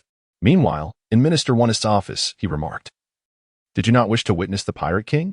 The opportunity has arrived. As he spoke, he opened his palm to reveal a small vial. Brett cast a glance at the small vial nestled in the palm of Minister Ernest, its contents vividly colored, yet evidently unpalatable. Then, he inquired, The product of our scientific brigade will be administered to the Pirate King. By the 1st of September, we need not worry about his nonsensical prattle during the much-anticipated public execution. Minister Ernest replied. Brad unhesitatingly declined, saying, No, I have no desire to visit Marineford to witness the Pirate King. I am not interested in trivial errands. Brett could not guarantee that Roger, having consumed the potion, would remain mute. What would he do if Roger spoke during the highly publicized execution? There would be no river deep enough to cleanse him of the ensuing scandal. Ah? Minister Ernest exclaimed in astonishment. Brett wrote, "The site of the public execution is the birthplace of the Pirate King, the town of Rogu in the East Sea. I believe we, Cypherpole, should dispatch personnel to assist the Navy in escorting the Pirate King to Rogu, ensuring that everything proceeds without a hitch. At that time, I shall have ample opportunity to behold the illustrious figure of the Pirate King. My curiosity is simply piqued by the renowned Pirate King. Although I was previously tasked with surveillance on Bartellero Island, I have yet to witness him with my own eyes." A brief pause. Who will be the executioner of the Pirate King, the Navy, or our Cypherpole? Brett inquired. Minister One's gaze turned skeptical as he responded, "The Navy. What scheme are you concocting now, young Brett?" Brett, still filled with innocent curiosity, smiled with a glint of greed in his eyes, licking his lips. "Today is August 6th. When will the escort of the Pirate King to the East Sea commence?" Minister Onest replied, "Around August 24th or 25th. The Navy will be deploying around Rogu. And we Cypherpole must also conduct inspections in the vicinity. I am certain that this highly anticipated public execution will attract countless individuals willing to take risks, such as remnants of the Roger Pirates. Even though the Roger Pirates have long since disbanded, I cannot believe they would sit idly by as their captain meets his demise. Regardless, I am rather bored. I shall first take a tour of the East Sea. When the time comes for the escort of the Pirate King, I shall return without delay," Brett declared as he rose. Minister Onest, shifting his corpulent belly, reached for a roasted chicken to indulge, muttering, "Young Brett, do you not feel that you are too unrestrained? Your freedom has nearly reached the point where you do as you please and disregard what you do not wish to do. If every Cypherpole agent were like you, what order would remain? Would I not be rendered a mere figurehead? But I am your staunch supporter, dear Minister." Brett pointed at Minister Onest, who erupted in laughter. "Ha ha. Indeed. Farewell, dear Minister." As he departed from Minister Onest's office, Brett gazed up at the blue sky adorned with white clouds. Suddenly, he asked Joanna, "What do you think the blood of the Pirate King tastes like?" Brett cast a sidelong glance. The mosquito girl pondered seriously, biting her finger, and responded ambiguously. "He is an exceedingly powerful individual, indeed, Brett." Precisely. Brett's smile radiated brightly. It seems that neither the Pirate King nor the world government, intent on extracting the last remnants of value from the Pirate King, could fathom that someone would harbor even more outrageous schemes to drain him of every last vestige of value. Chapter 23. Interests. "What are you thinking?" The voice, frigid and laced with inquiry, carried an air of undeniable authority. In the VIP lounge of the airship, Brett cast a sidelong glance at the ocean through the window. The glimmer of nobility and opulence reflected in his peripheral vision, a shadow that belonged to his death. "I wonder, have you adopted such vile behavior from the celestial dragons?" Brett remarked with a hint of sarcasm. The sound of chains clanked ominously. A dull thud resonated as the sharp stiletto heel of a high-heeled shoe struck a man's skull, reverberating as it met the floor. "Oh, are you referring to him?" Beneath his death's feet lay a naked man, battered and bruised, his unconscious form a testament to his dire state, a chain around his neck like that of a dead dog. Brett remained silent. "Unrelated to the celestial dragons. I have no desire to emulate them. He is not my slave. Rather, he is one of my most prized trophies to date." His death rested her chin on her hand, exuding a languid, indifferent, yet cruel demeanor. "Thus, I am reluctant to relinquish the underwater prison, opting instead to refine my experimental interrogation techniques while savoring the remnants of the battle at that time. However, I am growing weary, despite being hailed as the great pirate. With the government bestowing a staggering bounty of 360 million berries, the reality is nothing but disappointing, a truly feeble and pathetic existence. Bread? Well, little bread? What do you wish to do?" Esther's continued. "Minister Onest has dispatched agents to Rog Town with the purpose of thoroughly investigating the list of dangerous operatives surrounding Rog Town. And your name is not on it," Bredwin remarked. "Much like those who, upon hearing of the government's intention to publicly execute the Pirate King in the East Sea, eagerly set forth to Rogue Town to witness the spectacle, I too am filled with curiosity. After all, it is an undeniable truth that within every human being, regardless of their gentle disposition, lies a dormant sadistic nature that revels in the sight of blood. It is indeed the essence of entertainment, where blood and death reign supreme. Such sentiments are hardly surprising. as Esteth subtly expressed her skepticism regarding Bradwin's veracity. Brad, you are not the agent supervisor responsible for inspecting the perilous tasks surrounding Rock Town. A soft chuckle escaped from Esteth as she adjusted her posture, maintaining an air of languidness, yet her cerulean eyes fixed intently on Brad, radiating allure. You have grown stronger. I find myself intrigued by you now, young Brad. Shall we engage in a contest? Perhaps I might concede that the moniker of the genius twin stars of Cypherpole has merit, rather than being mere idle chatter. The battles of an imperial arms wielder invariably lead to death, Brad replied with an indifferent tone. Esteth's smile remained unfaltering. Are you afraid of death? No. I fear the prospect of killing you and having to explain myself to the higher-ups afterward, Brad retorted bluntly. Esteth squinted, an icy aura enveloping the atmosphere. The tension in the air became palpable. Mosquito Girl was already poised for combat, while Brad patted her head. His gaze locked with Esteth as he stated, I harbor no interest in you. Why? Esteth relentlessly pressed on with her inquiry. Braid murmured softly. I believe your visage does not belong to one destined for longevity. Esther's remained silent. Brett engaged in tranquil meditation, immersing himself in his practice, refraining from any communication with Esteth, who happened to share the same space. This continued until they arrived at Rock Town. My purpose in coming to Rock Town was to embark on a hunt. I believed that the public execution of the Pirate King was imminent, and not only were the common folk, nobles, and merchants curious to witness the spectacle, but also the pirates and criminals were restless. They were my targets. Esteth donned her leather gloves and brandished her spoils. Shall we compare our hunting achievements? Brett shook his head, expressing his lack of time and boredom. Asta murmured her dissatisfaction and was the first to depart. They arrived at Rock Town. Brett was aboard a civilian airship, and as it descended, a military airship landed nearby. Quick, organize the equipment. You lazy lot. The sharp rebuke emanated from a striking female general, her silver hair styled in braids, violet eyes gleaming, and a captivating visage framed by a Navy standard cloak. Slung over her shoulder was a weapon imbued with a futuristic design. Meet General Najeshidan. The headstrong sister is about to unleash her fury. The well-trained Navy gathered. Isn't she in splendid shape? Brett remarked as Mosquito Girl, resting her chin on Brett's shoulder, whispered enviously. Mosquito Girl's physique was commendable as well, though her bust was modest. Braid delivered a sharp blow to Mosquito Girl's head, her weapon being the Imperial device. The romantic cannon, pumpkin. Ouch, that hurt, Braid. Mosquito Girl exclaimed, cradling her forehead. Sensing Braid's and Mosquito Girl's covert exchange, Major General Najehitan turned and approached with determined strides. Greetings, I am Major General Najehitan of the Navy. We are Cypherpole. Braid immediately comprehended Najehitan's intent to interrogate their identities, especially given their discreet attire. The petite Najehitan gazed up at Braid's face, a teasing glint in her eyes. Where's the proof? When did Cypherpole acquire a star player? No proof, but agents have their own protocols. Alternatively, you may contact Minister Onest and describe my appearance to verify my credentials, Braid replied. That's enough. Do not linger, Najehitan stated decisively as she turned to leave. Brett's attention was drawn to Rogue Town. This town, which should have been one of the countless unremarkable small towns encompassed by the vast East Sea, is characterized by its simplicity, tranquility, and lack of contention. However, nothing remains unchanged. Recently, the serenity of Rogue Town has been shattered by the emergence of Roger, the legendary Pirate King. Rogue Town, the birthplace of the Pirate King, is also destined to be the site of his downfall. Consequently, this town, which was once merely one of many inconspicuous locales in the expansive East Sea, began to shine brightly, attracting individuals with various intentions from all directions. As Brett wandered through the streets of Rogue Town, he could distinctly sense the burgeoning chaos. Particularly, a peculiar laughter echoed through the air. Braid cast a sidelong glance.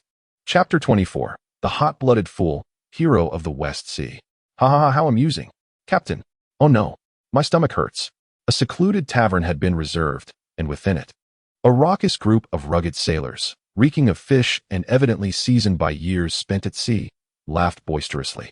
They gathered around a colossal figure, truly a giant. Broad-shouldered and muscular, standing nearly 7 meters tall, a height that could only be described as half that of a giant. His imposing stature was only matched by his appearance, hair that flared like leeks, a face reminiscent of a demon, pointed ears, sharp teeth, and small horns protruding from his forehead, had he not been dancing clumsily with chopsticks inserted into his nostrils. His mere presence would have instilled fear in all who beheld him. Creak. The door swung open. The lively atmosphere came to an abrupt halt. After a long absence, hot-blooded fool. Moonlight Moria. The brilliant midday light streamed through the glass door, illuminating Braid's golden hair, making it appear even more resplendent.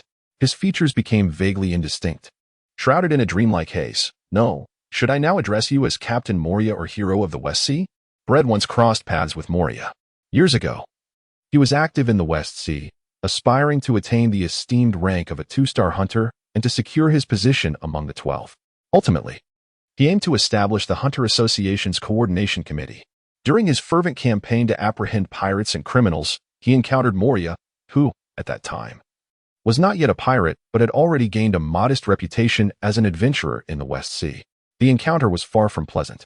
The pirate targeted by Braid was sharing drinks with Moria. Then, Braid severed the head of that pirate, and although Moria attempted to intervene, he was no match for Braid. To this day, Braid vividly recalls Moria's insistence that the pirate, whom he had only met once, was a friend. After Braid claimed the pirate's head, Moria relentlessly pursued him, defiantly proclaiming that he would repay the debt 100-fold, embodying an image brimming with confidence and courage. Thus, he mockingly dubbed Moria a hot-blooded fool. With a resounding thud, a large barrel of beer was consumed. Bang! Moria forcefully slammed the barrel onto the bar. Standing tall and imposing. "You scoundrel! We have unfinished business," he exclaimed, while gleefully brandishing a massive pair of scissors. Braid, however, raised an eyebrow, fixating intently on the enormous scissors in Moria's grasp. The Imperial artifact, severance of all, soul-consuming? There are initially 48 Imperial artifacts, all overseen by the world government. As time has unfolded over nearly 8 centuries, the world government has lost or damaged 16 of these artifacts, currently retaining 32. The colossal scissors wielded by Moria are among the artifacts listed as lost by the world government, forged from the fangs of a legendary dragon-class super-dangerous beast, capable of severing anything in existence. "Wait, it's an Imperial artifact?" Moria exclaimed, taken aback in a rather comical fashion. "How intriguing," Braid smirked. "I'll give you one more chance, hot-blooded fool. Hee, go meet your fate. I truly wonder if you will continue to brim with confidence and courage. And I sincerely wish that one day in the future, you can still laugh joyfully as you do today. Stop boasting, you bastard," Moria shouted. "I've told you. We have unfinished business. Captain, please, do not act rashly. There are many Navy personnel in Rogue Town. If we cause a ruckus, it will spell disaster." A dozen pirates struggled to restrain the irritable Moria. Brett chuckled lightly and turned to open the door. "Wait." Moria strained to suppress his emotions, baring his teeth in a sinister grin. "Hee, who are you?"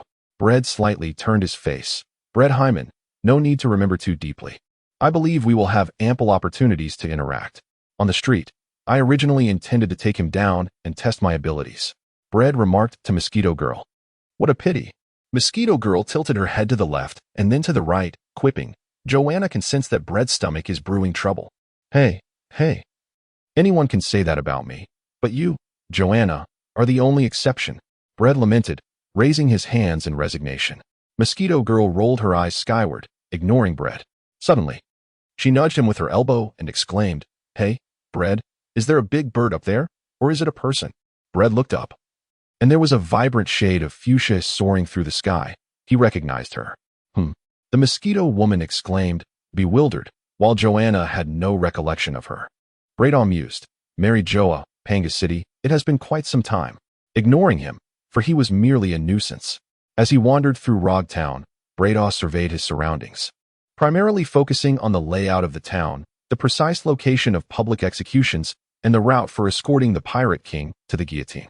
He meticulously plotted how to disguise himself as the executioner and intended to utilize his nun ability, manifestation of gluttony, to siphon the life energy from the Pirate King, including planning a successful retreat and erasing all traces of his actions.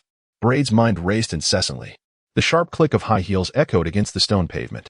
"My Lord Braid," came an exuberant embrace.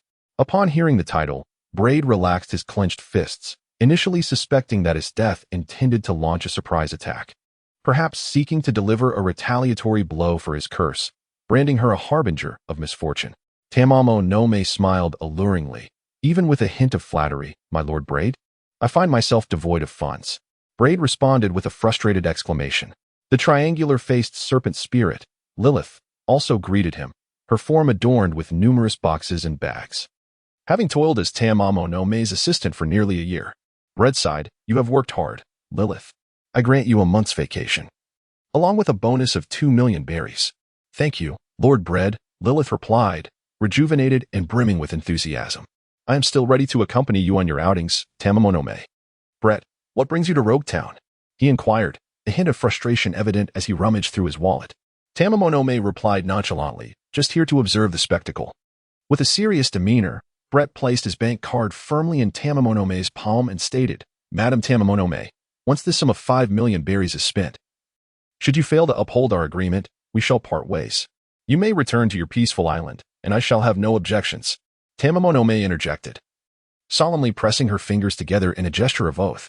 Chapter 25 August 25th may very well be destined to become the most humiliating year in the annals of the Navy's history.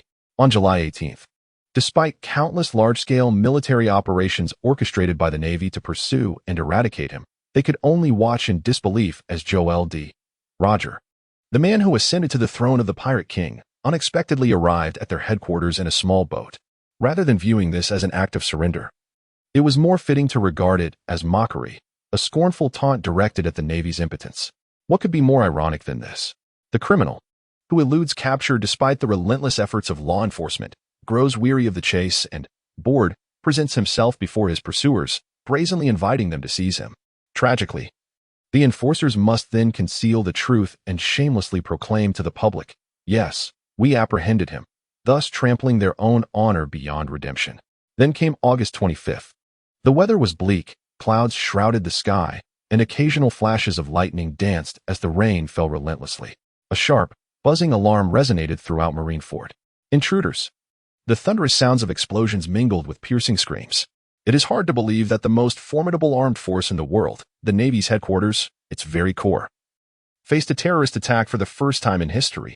The enemy's numbers were, just that one individual. The enemy was but a single person. A horrifying scream echoed through the air, resonating within the Grand Plaza before a colossal fortress that symbolizes justice and peace. Amidst a sea of corpses and rivers of blood, stood a solitary figure. He was a middle-aged man, adorned with a cascade of golden locks that flowed freely, crowned with a fragment of a ship's wheel atop his head. Clad in a kimono and wooden clogs, he wielded twin swords, his brows arched defiantly as he savored a cigar, exhaling clouds of smoke. At the time when Joel D. Roger had yet to conquer the Grand Line and ascend to the title of Pirate King, the seas were in tumult. A chaotic era marked by the rise of various factions and monstrous conflicts. This was indeed the age of this man. For even his adversaries were sometimes compelled to confer upon him the title of the strongest, acknowledging his unparalleled supremacy in the world of pirates. While formidable rivals such as Joel D. Roger and Edward Newgate existed, when it came to the might of their respective fleets, none could rival him. Even if one were to combine the crews aboard the Oro Jackson of the Roger Pirates and the Moby Dick of the Whitebeard Pirates, multiplying their numbers tenfold would scarcely match the sheer force of his Flying Lion pirates aboard the Golden Lion. Furthermore, his dominion encompassed over 100 pirate crews and thousands of pirates, constituting a vast armada that obscured the sun. Even amidst the legendary confrontation led by Edward in the Marineford War, which nearly brought the Roger pirates to their knees, a cataclysmic storm ultimately thwarted their fortunes. Despite suffering significant losses, the formidable captain remained recognized as the strongest pirate force. He was the Lion Demon. He was the Golden Lion. He was the Sky Pirate. He was the world's foremost swordsman. He was the admiral of the Golden Lion Armada. He was the pirate among pirates, a monster among monsters. He was none other than Shiki. "How could Roger be captured by you worthless fools? He's a man I acknowledge." Shiki roared, his voice brimming with fury and resentment, his emotions spiraling into hysteria. At that moment, as the execution platform for the Pirate King was being relocated to Log Town in the East Blue, one of the Cypher Pole agents cooperating with the Navy, Bread, was present in Marineford. "He has lost his mind," Bread remarked, shaking his head. "Admiral Sengoku and Vice Admiral Garp will handle him. We must depart." "Indeed," came the response as the Navy prepared to take decisive action. Brett did not linger, as he was quite eager to witness the battle of the formidable titans that dominated the world. However, the immediate priority was to keep a close watch on the Pirate King. The Navy had dispatched a rather intriguing trio to oversee the transport of the Pirate King. Among them was a Major General, codenamed Kizuru, whose real name was Borsellino, an old acquaintance of Brett's. The other two were equally notable. One was a stern figure wearing a baseball cap, a major general codenamed Akainu, known as Sakazuki. The last was a laid-back individual with curly hair, also a major general, codenamed Akiji, recognized as Kazan. Brett also uncovered a hidden figure within the naval ranks, a general without eyebrows, codenamed Qinglong, known as Monkey D. Dragon, the son of the naval hero Monkey D. Garp. Alongside him was a charmingly sweet-faced, voluptuous-legged female general, codenamed Momotaro Gion. Additionally, there was a rather unfortunate-looking, bow-legged male general, codenamed Chibuta Shikaki, whose appearance was even more pitiable than that of Borsalino. These individuals represent the rising stars of the Navy, gathering strength since the retirement of the former Admiral Blackarm Zephyr, who has taken on the role of chief instructor at the Naval Academy, nurturing a new generation of elites capable of supporting the future of the Navy. Soon, aboard the airship, Brett bore witness to the Pirate King and found the experience rather mundane. After all, the formidable Pirate King was merely a prisoner of fate. Perhaps having ingested a toxin concocted by the scientists of the Scientific Brigade, the Pirate King remained silent and composed. Yet his demeanor betrayed an air of tranquility. Neither joy nor sorrow touched him, as he seemed utterly indifferent to the impending end of his existence. "Hey there, Brett. Care for a wager?" called out Borsalino, deftly shuffling a deck of cards. He was far from the obedient sailor stereotype. He reveled in merriment, and when amusement eluded him, he took it upon himself to create his own. Brett chuckled and inquired, "No problem. What's the wager?" In that fleeting moment as he rose from his seat, he caught a glimpse of the Pirate King within the confines of the railing. The king, with his unkempt, uneven black hair, possessed bright eyes that reflected curiosity directed at him, mingled with a subtle hint of unease that was not easily discernible. Brett hesitated in his steps, and then the Pirate King bowed his head, continuing to feign death. With a slight furrow of his brow, Brett entered the game of the Navy. What Brett failed to notice was that the individual taking his place to guard the Pirate King was Monkey D. Dragon. It is indeed curious. What exactly does your series of D signify? Does the island of Rafdel truly exist? Chapter 26, The Navy and Cypher Paul. One cannot help but observe that since the incident involving Master Zephyr, the operational capabilities of your Cypher Pole have remarkably surged. Amidst the card games, casual banter ensued. Led by the sole female at the table, Gion, who sat adjacent to Brett, she looked down upon him quite literally, as none of the hopeful stars of the Navy were short. Even the diminutive Monkey D. Dragon was nearly 2 meters tall, while Gion towered at an impressive height of between 2 meters 3 and 2 meters 4. Her stature accentuated by a pair of exquisitely crafted high-heeled shoes. "Hey, you brat. Stop ogling," Shikaji exclaimed in irritation, noticing Brett's wandering gaze. Brett was fixated on the elongated and athletic legs of Gion, fair and exquisite, especially accentuated by a pair of delicate high heels and hot pants. However, what truly captivated his attention was the tattoo of a black spider located on the upper thigh of Gion. Were it not for the absence of a number, I would have assumed you were not a Navy officer, but rather a member of the Phantom Troop, Lady Peach Rabbit. I once infiltrated the Phantom Troop, but alas, my disguise faltered and I revealed my true identity, leaving behind such a mark. Gion smiled gently, her beauty further enhanced by the beauty mark at the corner of her mouth.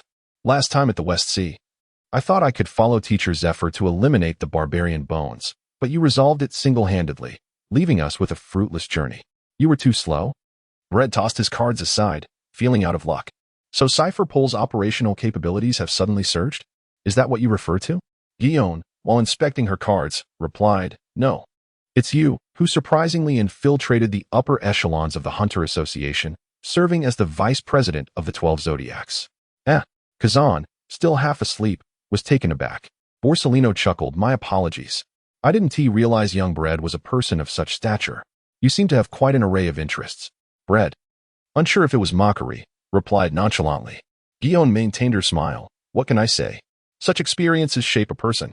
I was once a hunter too, albeit without a license." Hey, Shichikage exclaimed in frustration. "Miss Gion." Gion turned her head, her smile vanishing. Silence. A few Navy officers at the card table stifled their laughter. "Brother T-Pig, it seems you have encountered a formidable rival," Borsalino teased.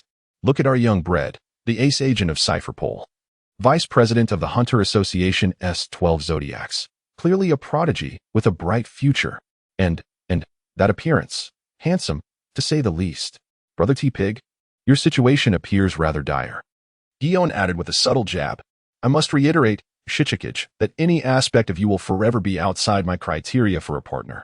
Shichikage sighed deeply, fell silent for a moment, then stood up and approached Bread, extending his hand. I entrust Miss Gion to you. Bread coughed. I am still underage. He continued, moreover. The Navy and Cypher Paul. Ji Yuan interjected. I prefer the youthful ones. Their identity matters not. The crowd exclaimed, Oh, our flower of the Navy. Are you confessing? This is rather sudden.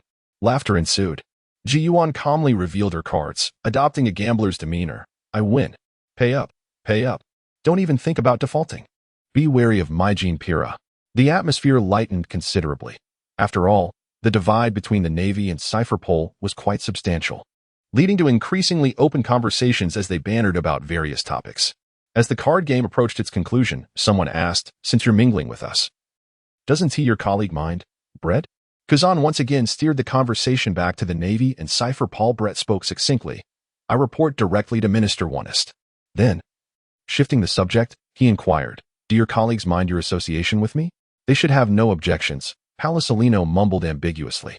The truth was, the game had truly come to an end. The Navy was reclaiming their territory, and Brett too was obliged to relinquish Cypher Pole's domain.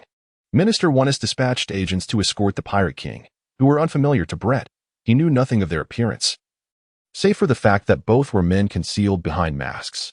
Do not become too entangled with the Navy.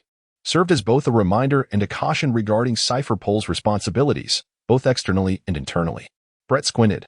I have my own methods of operation. The other party remained silent, as quiet as two stone lions. Brett pondered for a moment, choosing not to remain in the room, and instead gazed out at the scenery from the corridor of the airship. Twilight was approaching. Just then, Mosquito Girl approached Brett's side and whispered, I found it. Well done. Joanna, Brett replied, affectionately ruffling her hair in a gesture of praise. Following Brett's instructions, Mosquito Girl commanded the swarm of mosquitoes to scour the airship, meticulously inspecting the naval personnel on board, as well as the weapons and equipment, thereby identifying the executioner of the Pirate King. Thus, the matter was settled. The secret plan of Brad is ready.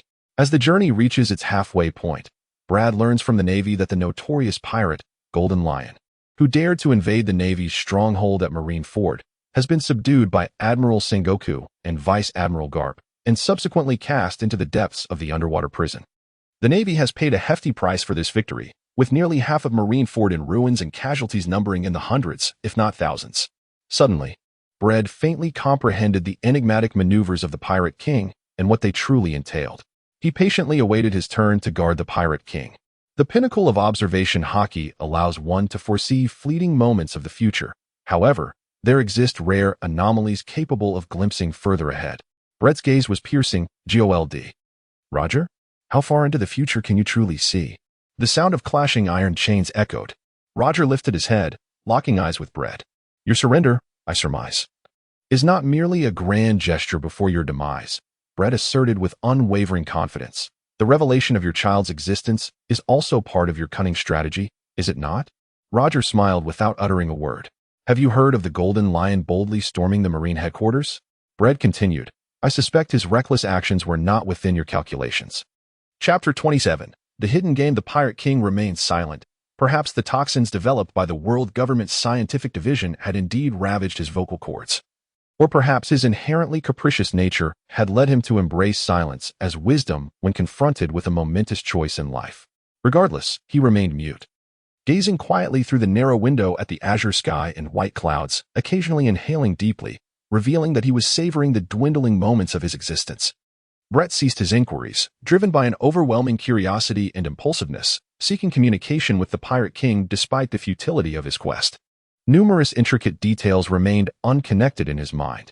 At last, on the 1st of September, 1498 in the age of C, at 10 in the morning, a moment destined to be etched in history arrived. The persistent drizzle finally paused. Indeed, no matter how dire the weather, be it bullets or blades raining down, nothing could deter the eager crowd, let alone a gentle rain. The square of Rocktown was already teeming with people, an ocean of humanity filled with disguised pirates, lurking hunters, concealed ninjas, nobles, merchants, commoners, and journalists from various sectors and ethnicities. On this day, A small town in the East China Sea with a permanent population of merely a few tens of thousands found itself inundated by hundreds of thousands, filling the ground, the sky, and every conceivable space. Why haven't they arrived yet? Get off me, you bastard. Are you trying to die? In crowded places, restlessness breeds, leading to inevitable friction and conflicts, rendering the local navy particularly beleaguered in their duty to maintain order. The Navy's struggles in Wano Town stemmed from insufficient personnel, a consequence of the upper echelons of the world government scheming. Their strategy for the town was a classic case of tightening the exterior while loosening the interior. Internally, there were no restrictions on anyone witnessing the public execution of the Pirate King. Externally, they amassed a large force, poised to apprehend a multitude of criminals with bounties once the execution concluded, aiming to use the Pirate King's head and blood to instill fear in wrongdoers. Moreover, the world government remained uncertain about the veracity of reports regarding the existence of the most malevolent lineage on Bartolera Island in the South Sea. They disbelieved the current status of the now-dissolved Roger pirates, hoping to gauge the situation through the public execution of the Pirate King. Selecting Wano Town in the East China Sea as the execution site was a brazen declaration to the world that all members of the Roger pirates had been captured, serving as a means to investigate the truth behind the rumors of the wicked bloodline on Bartolera Island. The world government was particularly eager to ascertain the truth of this most sinister lineage, given their own ruling class's hereditary nature, which instilled in them a belief in the potency of bloodlines. They did not fear the waning days of the Pirate King, but rather the promising future that the most nefarious bloodline could bring forth. What, then, is the East China Sea? Regarding the world government, the East Sea stands as the most tranquil of the five great seas. In contrast, it is also deemed the weakest, a fact that seemingly emboldens the world government to choose this very location for the public execution of the Pirate King, even selecting his hometown, Wano Town, as the site for this significant event. This decision, cloaked in the guise of compassion to allow the Pirate King to return to his roots and avoid the tragedy of dying in a foreign land, reflects the audacity and composure of a global ruler. However, this is not the case. The world government harbors sinister intentions. They have chosen to execute the theoretically strongest pirate in the very sea that pirates regard as the weakest, subjecting him to humiliation before his kin and old acquaintances. Undoubtedly, the world government seeks to trample upon the dignity of the Pirate King and, by extension, the entire Roger pirate crew, for in the realm of piracy, the captain's honor is synonymous with that of the crew. The world government shows no fear of the Roger pirate crew revealing the falsehood of their announcement regarding the crew's arrest. Should the Roger pirate crew, burdened by shame, make their appearance in Wano Town, they could easily ensnare the most nefarious lineage, should it indeed exist. Conversely, should the Roger pirate crew endure this humiliation, it would signal impending trouble for the world government, as they might genuinely fear the existence of this malevolent bloodline. The Pirate King's surrender stands as an act of self-sacrifice, an attempt to divert the world government's attention away from the South Bluesball Taigo Island, where he is unexpectedly discovered. While the Roger pirate crew remains poised to rescue their young master, the intricate game surrounding the public execution of the Pirate King is largely influenced by Minister Oneist's insights, with a fraction stemming from Brett's conjectures. At this moment, Brett, through the art of transformation and duplication, plays dual roles, garbed in the earth-toned attire of an executioner, wielding a temporarily altered manifestation of his devil fruit ability, gluttony, leading the procession of the Navy escorting the Pirate King to the gallows. The Navy, originally tasked with the execution, is under the control of the Mosquito Woman, and afterwards, Brett will employ Tamamo's illusions to confound their memories, making them believe they have successfully executed the Pirate King. Clang, clang, clang. The chime resonated melodiously, seemingly infused with a certain enchantment, rendering the square of Wano Town utterly silent in an instant. The crisp clatter of chains echoed as the path leading to the hastily erected gallows came into view, where the figure of the Pirate King was witnessed by the crowd. A gentle breeze caressed the scene, tousling his dark hair and causing the deep crimson cloak to billow dramatically. Regrettably, he was bereft of his proud captain's hat. The Pirate King, shackled by chains, advanced slowly and laboriously, not out of fear or hesitation towards death. He was not the sort to regret his choices. The smile adorning his face signified his defiance against fear. Indeed, he continued to smile, an inexplicable grin that bore no resemblance to that of a prisoner, but rather evoked the image of a triumphant general. This was the Pirate King, Gold. Roger. Chapter 28. The dawn of the great pirate era at precisely 1020. The pirate king ascended, then seated himself upon the lofty gallows, akin to claiming a throne of his own, surveying the multitude below with unabashed delight. Brett, who was playing dual roles, stood flanking the pirate king, casting a gaze over all present, including the king himself. He noted how the pirate king's attention was particularly drawn to the flashing cameras, recording devices, and broadcasting tools that transmitted live to the world. Gold, Roger, born in the year 1443 of the sea calendar, was presided over by the judge of Rogtown, who bore the proud responsibility of declaring the pirate king's crimes. The judge, filled with fervor, even strained his voice as he proclaimed, "You are sentenced to the gravest of sins. Your offenses are too numerous to enumerate. But the most heinous among them include piracy, plunder, murder, smuggling, kidnapping, contempt for the law, and moral corruption." A lengthy indictment followed. Then, with a resounding thud, the gavel struck, reverberating through the court. "Your egregious transgressions are unforgivable. Thus, you are sentenced to death. Execute the sentence." The judge thundered. At 10:28, the sound of clashing execution tools rang out as Brett, assuming the role of executioner, prepared for the grim task. Suddenly, the will of generations passed, the tide of time, and the dreams of humanity converged. As long as people continued to seek the answer to freedom, all of this would never cease. Roger smiled. Though he did not vocalize his thoughts, yet his voice resonated within the hearts of all present. Meanwhile, the media workers relayed the words they had heard, broadcasting them to the world. Brett furrowed his brow. Was it the advanced application of observation-He? Or was it the listening to the voices of all things? Suddenly, a voice, hoarse and desperate, pierced through the air, asking the question that countless others dared not voice. "Pirate King, where have you hidden the treasures you found? Surely they lie within the Grand Line. You have indeed acquired it, haven't you? That great treasure, the one and only treasure, the One Piece." Within the realm of his observation-He, Brett pinpointed the source of the shout, a rather unremarkable, middle-aged man clad in a vest. Brett mused quietly, sensing traces of disguise in the man's demeanor. "Ha ha ha, my treasures? If you desire them, I can grant them all to you. Go seek them out. I have placed everything in this world there." Though he remained silent, Roger's voice resonated in the hearts of all present, relayed by the news media workers who broadcasted the words to the world. Without further hesitation, at 10:30, a flash of blades and a cascade of blood marked the end of a legendary era. A brief silence ensued. A cacophony erupted. "Pirate King. I will become the Pirate King. Set sail. No one can stop me." The world spiraled into chaos. Amidst the stunned reactions of the crowd, Brett discreetly withdrew, summoning Mosquito Girl and Tamamo to collaborate on their scheme, striving for seamless execution, even if such perfection was unattainable. After all, those who had their life energy devoured by gluttony either turned to mummies or were reduced to ashes. He had chosen the latter. Thus, the Pirate King's demise, leaving only his garments behind, sparked a wave of unrest, leading some to believe in the supernatural. Ignoring the tumult outside, Brett retreated to a local inn in Logtown, needing to immediately assimilate the Pirate King's life energy. Gluttony did not allow for the permanent preservation of another's life energy. There was no disappointment. Though the Pirate King was afflicted by a terminal illness, it was far from a normal death. His immense life energy had neither waned nor vanished. Utilizing the Emperor's blood collection method for rapid absorption, Brett indulged in the euphoric experience of consuming Roger's life energy.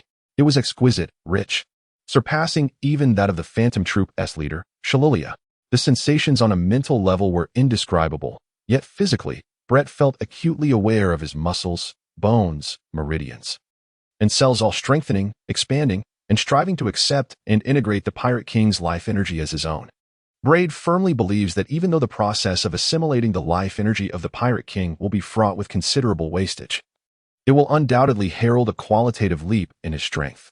While Braid immerses himself in the pursuit of power, a tempest brews above the town of Rog. "Are you truly not leaving with me, Naji?" "No, I still harbor hope. I will wait for you." In a secluded corner of the street, Naji Shitan, adorned with the romantic artillery of her pumpkin insignia, silently ignites a cigarette. Her gaze follows the figure of a renowned naval hero, Monkey D, Garp's son, who is gradually disappearing from view, clad in a blue robe as he sheds his Navy uniform. This man, once a rear admiral and now a leading figure among the new generation of the Navy, is none other than Monkey D, Dragon, the future pillar of the Navy. Held in the same regard as Akainu, Kizaru, and Akiji. Not far away, a confrontation ensues between a red-haired youth and a boy with a red nose, their tear-streaked faces reflecting their emotional turmoil. Baki, we're in this together. I refuse to be your subordinate. The crowd lingering in the square is filled with anticipation. He. This is just the beginning. The dawn of a new era has arrived. Haha. Hey, hoist the sails. My goal is to become the pirate king. In Mariewa, the higher echelons of the world government sit in stunned silence, exchanging unspoken glances. Despite their meticulous calculations, they have miscalculated once more. Time drags on. Damn it. The remnants of the Roger pirates have not appeared, which indicates a significant likelihood that the island of Bartolomeo in the South Sea harbors the most malevolent bloodline in history. We must not allow its emergence. What a pity.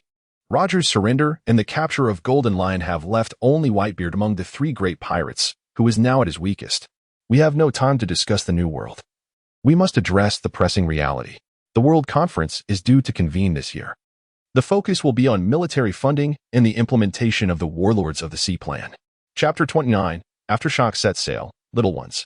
The legendary Great Treasure is mine. Ha ha ha. Boom. Boom. Rumble. The age of pirates has arrived. The sea is a man's true home. I shall become the Pirate King. The gunfire rages indiscriminately, and shells explode with a deafening roar. The cacophony of pirates is both jarring and grotesque. Civilians cower within their homes, trembling in fear, while those yearning for tranquility find themselves adrift in uncertainty, as panic continues to spread, engulfing all. 12 hours have elapsed since the public execution of the Pirate King, and his final words have been disseminated worldwide through the media covering the event. Dreamers, opportunists, and nefarious individuals, reveling in chaos, have all begun to act. Thus, the entire world has succumbed to a state of tumult. The devastation extends far beyond mere disruption of the relatively peaceful atmosphere, encompassing order, economy, trade, and much more. All suffering significant losses and even experiencing a historical regression. Logtown in the East Blue undoubtedly stands as the epicenter of this pirate frenzy, being both the birthplace and the demise of the Pirate King, imbued with profound significance. Every individual who sets sail under the pirate flag feels compelled to visit this place, as if on a pilgrimage. Consequently, it remains a focal point of turmoil, and despite the Navy's heavy deployment of troops attempting to quell the unrest, their efforts prove futile. Those who venture forth are either driven by compelling motives or are entirely malevolent, harboring ill intentions. The rare moments of sincerity from Tamamonome serve to depict the Pirate King and his actions with striking clarity. Red sat atop a heap of desiccated corpses, languidly passing the time. He had also participated in the hunt against the pirates, a fortuitous opportunity to test his mettle. It mattered little. The vital era of tumult and transformation had arrived. Oh, it seems you are not perturbed by your predicament, remarked Tamamonome with a cheerful smile. Rather, you appear to be quite eager for what lies ahead. Bread remained silent. What manner of person are you? Lord Bread, with Tamamonome's fingers entwined around her tail, remarked, I have gained considerable understanding of the world beyond Peace Island. You, who are evidently an agent of Cipher Pole under the world government, have nonetheless been accepted by its adversaries, no half-adversaries, and now hold the esteemed position of vice president. At that moment, the phone rang, interrupting Tamamonome's musings. This is Bread. He answered. What is it, old chief? What is it? For heaven's sake. Young Bread, do you not realize the urgency of the situation? I am nearly at my wit's end. Can you not take the initiative to alleviate my burdens? Minister Ernest grumbled, urging him on. Hurry back to the Holy Land. The higher-ups have already decided to convene this year's World Conference at the beginning of next month, and I intend for you to oversee the arrangements. Bread pondered and remarked. Given the current circumstances, the Navy is likely unable to undertake the escort duties for the royal attendees of this year's World Conference. Is that not so? Indeed. Minister Onest affirmed. I shall provide you with the specifics upon your return to the Holy Land. Bread concluded the communication and turned to Tamamonome, stating, Please, continue, Lady Tamamo. Tamamonome, with a hint of disinterest, bluntly expressed, I merely find that you lack the qualities of serving the sovereign's interests while being loyal. Perhaps my reserved nature renders me less expressive. Bread offered a perfunctory response, saying, Joanna, we must depart. After a brief pause, he inquired, Lady Tamamo, I hesitate to escort you to marry Geos. Would you prefer to continue your exploration? Tamamonome decisively replied, I wish to continue exploring. I have yet to satisfy my curiosity. Approximately a week later, at the Cipher Pole headquarters in Mary Geos, in light of the so-called dawn of the Great Pirate Era, the global situation has become unprecedentedly dire. Therefore, this year's World Conference differs from previous ones. The selection of participating nations under government auspices must be approached with utmost caution. Minister Wonist stated gravely, I have summarized 3 essential criteria. First, obedience. Second, wealth. Third, substantial influence. Bredeo, the Kingdom of Alabastan does not meet any of your selection criteria, Minister Wonist. Do not jest, little Bread. I am truly at my wit's end.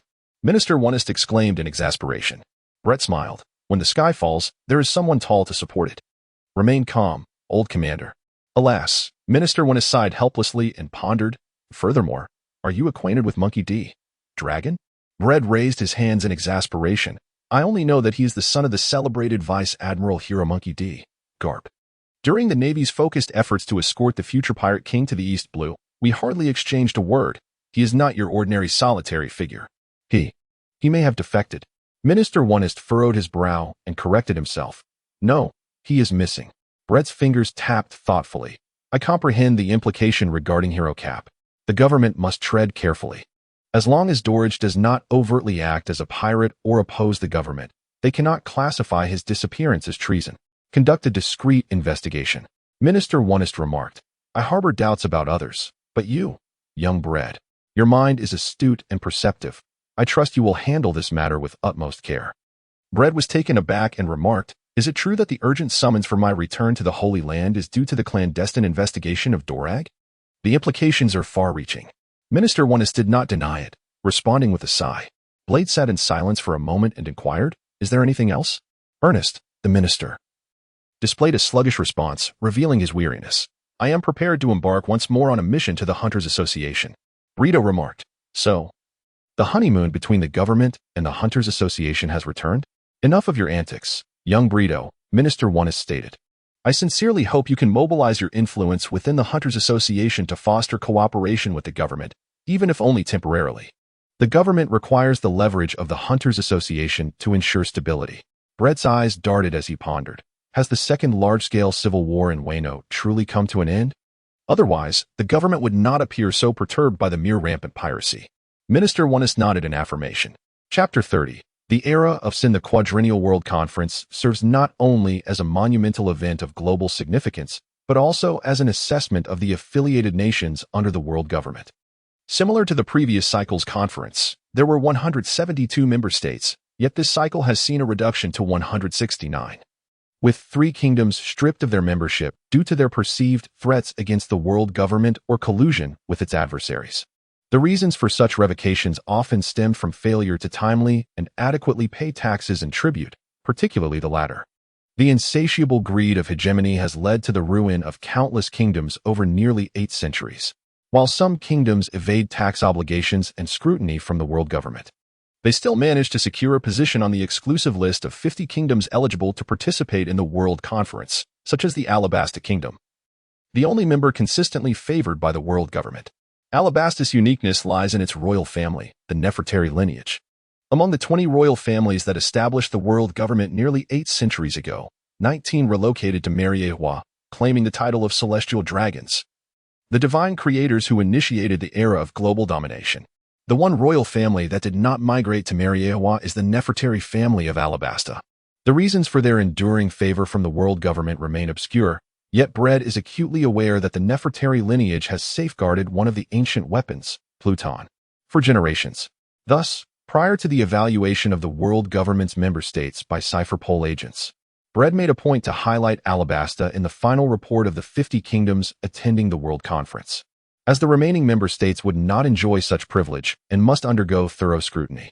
Typically, the distribution of member states attending the World Conference is predominantly from the East Blue, followed by the South Blue and West Blue, with the North Blue being less represented, and the Grand Line least of all.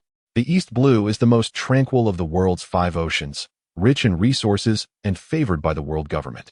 The South and West Blues do not quite measure up to the East Blue. The North Blue suffers from harsh conditions, making it a breeding ground for pirates and criminals. The Grand Line, particularly the New World, presents its own complexities, with many member states heavily affected by piracy, often exhibiting dual governance structures. As Bread perused the archives detailing the member states of the world government, he suddenly recalled the Mafia Federation Kingdom, known as the Empire of Organized Crime. "I am Bread." Dialing the phone, Brad remarked, "I almost forgot about you, Capone Beaky. Must I now address you as the esteemed leader of the global underworld?" Beaky replied, "The Godfather." After a brief silence, Beaky respectfully continued, "It has been quite some time since we last communicated. I apologize for not inquiring about your well-being more often." Bread scoffed. "Spare me. Have you managed to vie for the position among the 10 elders? Have you?" "I have indeed," Becky promptly affirmed. "Brito, prepare yourself. I intend to broaden your horizons." "Huh?" Becky was taken aback. "The World Conference. This year's World Conference." Brito said with a grin, "By the way, I believe I have yet to disclose my true identity to you. I am not merely a hunter. I am an operative infiltrated into the upper echelons of the Hunter Association, an agent of the world government's Cypherpol.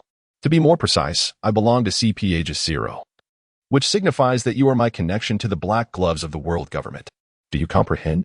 Becky, after a moment's hesitation, replied, "I understand.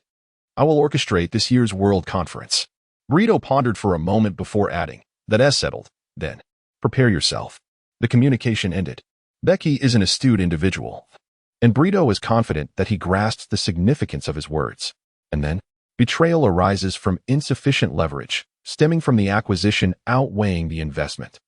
By invoking the banner of the world government, Brito has adeptly ensnared Becky, continuing to peruse the information regarding the member states of the world government. Brito quietly spent a fulfilling day. As evening fell, he remarked, "This Kagan Empire is intriguing. Send someone to conduct a thorough investigation and review." "Yes, my Lord Brito," came the obsequious response. "It is Shigong." Brito had specifically summoned Shigong to assist him, consciously elevating his position. After taking a few steps, Brito inquired, "Mr. Shigong, do you have any noteworthy news? Something interesting?" Shigong deliberated before responding.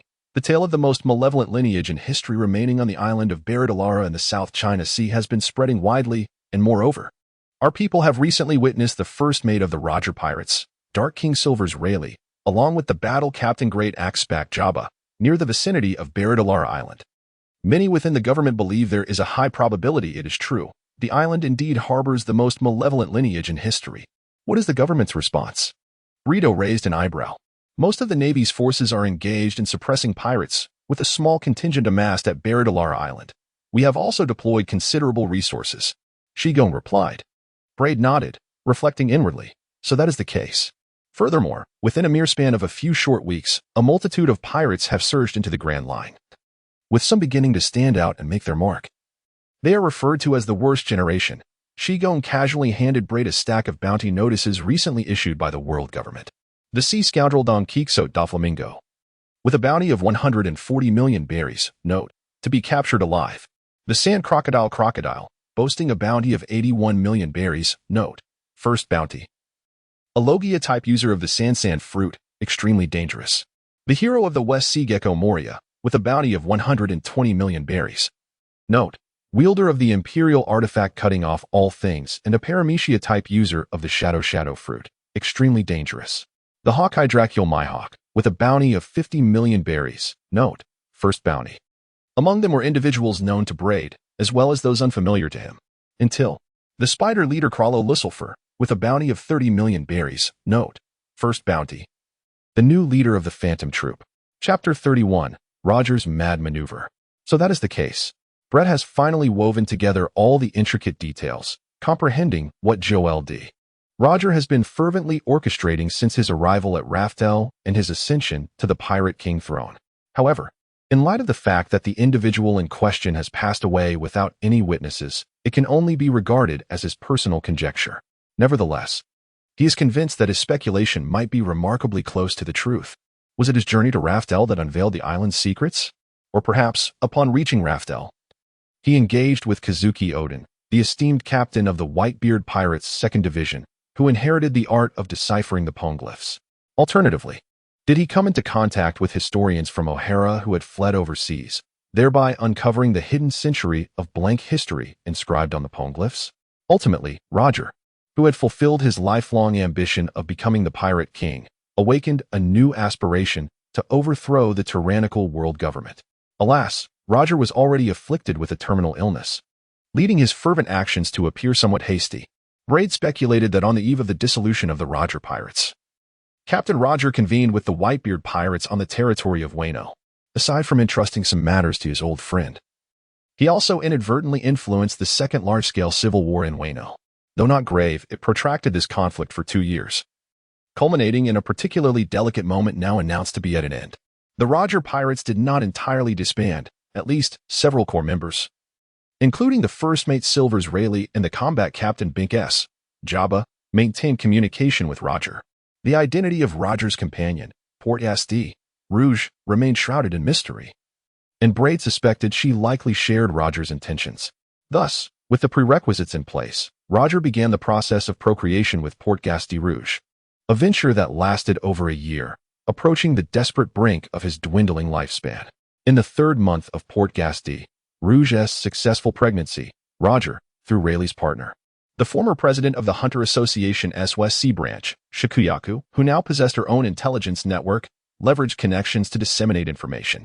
This news, claiming that someone had witnessed Roger exhibiting paternal behavior rather than that of a pirate on the island of Bartolomeo in the South Sea, captured the attention of the world government. Regardless of how peculiar or implausible the reports from Bartolomeo appeared, the world government could not afford to remain indifferent. After all, this was the Pirate King, the embodiment of the most nefarious lineage in history. As the world government set its sights on the island of Badarila in the South China Sea, Roger unexpectedly surrendered at the Marine headquarters on Marineford Island. He surmised that the world government would not permit him to die in silence, whether it be to use his head to quell the escalating fervor surrounding his ascension to the Pirate King's throne or to test the veracity of the infamous bloodline that he represented, which had long been deemed the most malevolent in history. True to form, the world government schemed a public execution in a bid to outmaneuver Roger. Yet, they had underestimated him. In the midst of this spectacle, Roger delivered a resounding final message that heralded the dawn of the great pirate era at the cost of his own life. Through decades of conflict with the world government, Roger had come to appreciate the profound historical weight they bore, understanding that a single surge of piracy could not undermine their foundations. Especially when the world government resolved to act with utmost determination, it seemed that even the so-called Great Pirate Era could falter before it had fully begun. Thus, Roger endeavored to utilize the conclusion of the Second Great Civil War in Wano to divert the world government's military might and attention. He also employed pirates.He Rouge and the unborn child of pirates.He, Ace as bait, instructing the core members of his crew to linger near Badarila Island, feigning the imminent theft of the most nefarious bloodline. This dual strategy was intended to entangle the world government's forces and distract them, ensuring that they could not decisively suppress the Great Pirate Era. If he could stall them for a year and a half, it would be sufficient to alter the course of fate. In truth, Roger nearly met failure when the Golden Lion surrendered to him, prompting an intense reaction from the world government, which did not hesitate to launch a solitary assault on Marineford Island, resulting in his eventual imprisonment. The 3 most formidable pirate factions, the Roger Pirates, the Whitebeard Pirates, and the Golden Lion's fleet, suffered a significant decline with 2 of them diminished, leading to an inevitable weakening of pirate strength. Had the world government acted swiftly and decisively within the 2 months between Roger's surrender and his public execution, they could have launched an offensive into the pirate stronghold in the New World. Even if they could not subdue the pirates there, the overall strength of piracy would have sustained a grievous blow. The commencement of the Great Pirate Era, a surge of pirates flooding the seas, would merely replenish the ranks of those in the New World. Fortunately for Roger, the ruling class of the world government, bound by a hereditary succession, harbored greater apprehension regarding the existence of the most malevolent bloodline than he had anticipated. Roger sacrificed everything he could, including his wife and children, as he awaited the emergence of a successor to his will, one who would rise to overthrow the dominion of the world government. Certainly, even a tiger does not consume its own cubs. Roger, despite his fierce reputation, devised a plan for his wife and children, enlisting the aid of the naval hero and both adversary and ally, Admiral Garp, to look after them. Furthermore, he sought to amplify the spread of information regarding the island of Baratai in the South Sea, where witnesses reported Roger displaying fatherly behavior rather than that of a pirate. This narrative evolved into a public discourse, compelling the world government to consider its credibility, making it increasingly difficult to erase Baratai Island from maps without raising suspicion. Many matters remained exclusive secrets known only to Bread, information that the world government was oblivious to. Otherwise, he would lack the ability to seamlessly connect all the intricate details. With his curiosity satisfied, Bread found solace, as he had no desire to reveal to the world government the extent of Roger's audacious maneuvers. Adjusting his posture, Bread reclined on the sofa of the VIP lounge aboard the Hunter Association's airship. The once spacious lounge now felt constricted, crowded with Bread's shadow clones. Ever since mastering the technique of multiple shadow clones, Bread had discovered a sense of lethargy, for the convenience of shadow clones was undeniable. Aside from the necessity of personally training his physical strength, all other forms of mastery, haki, nun, chakra, could be delegated to his clones. Indolence. Bread has given a moniker to the technique of multiple shadow clones. Chapter 32. An anomaly among the celestial dragons. Lord Bread. Oh, I adore you. Twin Islands. Headquarters of the Hunter Association. The fervent screams reverberated in the air, leaving one's ears ringing. Countenances, flushed with emotion or choked with tears, were illuminated by the fervor of myriad hands raised high, brandishing placards adorned with declarations of affection. The scene mirrored that of a world-renowned idol's grand entrance. "It is truly astonishing how immensely popular you are," remarked Minister Wonist as he briefly paused at the steps of the airship, reflecting on the fact that they had come for you. Bread adorned his face with a warm smile. "Engaging in a serious, yet nonsensical discourse, it is all financed by my expenditures." "Oh." Minister Ernest appeared momentarily bemused. Bread narrowed his eyes and urged, "Hurry up, old commander. You are blocking the way." Upon landing, Lord Bread also extended a warm welcome to Minister Wonist. Representing the Bread fan club, Sutia Beatty presented 2 bouquets of fresh flowers. Though her expression fluctuated dramatically, akin to a split personality, one moment she beamed at Bread with a radiant smile, and the next, her face turned frosty at the sight of Minister Wonist. It was not that she harbored a disdain for the world government. Rather, she simply found the coarse appearance and corpulent stature of Minister Wonist unappealing. After a perfunctory interaction with the fans, Bread and Minister Wonist proceeded to the headquarters of the Hunter Association. Before long, they encountered each other again. "Ah, young Wonist," Netero casually addressed Minister Wonist. Though it was hardly inappropriate given that Netero was nearing 100 years of age, while Minister Wonist was not even half his age. Minister Wonist politely greeted, "Indeed, Mr. Netero, it is a pleasure to see you. The 5 elders have also sent their regards." Thus commenced an exceedingly informal meeting that hardly resembled a diplomatic discussion between nations or factions. "Please, have a seat," Netero said somewhat nonchalantly. "I am well aware of your intentions. The world government seeks our Hunter Association support in this burgeoning era of piracy. With the pirate world in turmoil, they wish for us to maintain neutrality and even assist in eliminating pirates to restore order. Am I correct?" My answer is, certainly. Minister Wonist's eyes widened in surprise. Hunters inherently include the branches of pirate hunters and criminal hunters. Our association also disapproves of chaotic situations, especially as many pirates harbor impure motives. They lack dreams and merely wish to exploit the tumult of this era, creating tragedies wherever they go. It is indeed abhorrent and must be met with stringent consequences. Netero's tone turned resolute, no longer the easygoing conversationalist. Anticipating a challenging negotiation, Minister Wonist found himself at a loss for words. However, being a seasoned politician, he pondered briefly before tentatively suggesting the government would not offer the Hunter Association assistance without a return. If the Hunter Association encounters any difficulties, Netero interjected, "Indeed." Minister Wonist continued, "Please, feel free to speak candidly." Netero scratched his polished forehead, hesitating before stating, "I am aware that our Hunter Association's branches, such as ancient script hunters and relic hunters, may have inadvertently offended the world government." Minister Wonist replied readily, "I will report this to the 5 elders and strive for a clean slate. Thank you immensely, Mr. Netero. All for justice, all for peace." Nitro referenced a phrase frequently espoused by the world government, leaving one uncertain whether it was a sarcastic jest or a sincere declaration. A rather corpulent man and a gaunt old fellow, these 2 elderly gentlemen exchanged pleasantries regarding their prior encounters before embarking on a rather insipid discourse about the world. Yet, the rhythm of their conversation was quite engaging, oscillating between rapid interjections and contemplative pauses. Without exception, they conspicuously chose to overlook the presence of Bread. as if Cypher Pole had never dispatched an agent named Braid Heyman to infiltrate the upper echelons of the Hunter Association. It was not until the conclusion of their meeting, as Nitro bid farewell to Minister Wonest, that the matter was broached. The 5 elders have instructed me to convey that the government welcomes the Hunter Association's participation in the World Conference, with all parties jointly determining the future of the world. Minister Wonest stated gravely. Nitro smiled and replied diplomatically, I shall take it under advisement. Take care, Mr. Nitro, Minister Wonest said with a tone of reluctant farewell. Bread remained at the headquarters of the Hunter Association. He could arrive alongside Minister Wonest, yet he was never to depart from the headquarters in his company. This situation felt akin to a futile attempt at self-deception. At least it afforded him some leeway to continue deceiving the members of the coordination committee within the Hunter Association, asserting that he was not affiliated with the world government. After traversing a convoluted path, Bread finally returned the airship to Minister Wonest. That old fellow, it seemed, would not perish, and as long as he remained, the government would forever struggle to manage the Hunter Association.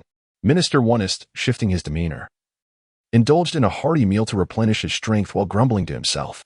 Bread jested, isn't one of your objectives to outlive him? What? Are you contemplating his demise because you doubt your longevity surpasses his? Yet, you must find a way to accomplish this. I truly cannot fathom how to bring about his end. Minister Wonest murmured, the Holy Shield? The 3 naval admirals? The ace agents of Cypher Pole? Regardless of who it may be, triumphing in a one-on-one confrontation is exceedingly difficult, and even in a multiple adversary scenario, one must be prepared for substantial losses. As for the small whirlwind, should it mature successfully, I believe it could indeed be feasible. Bread rested his chin on one hand, pondering, what is Tornado up to?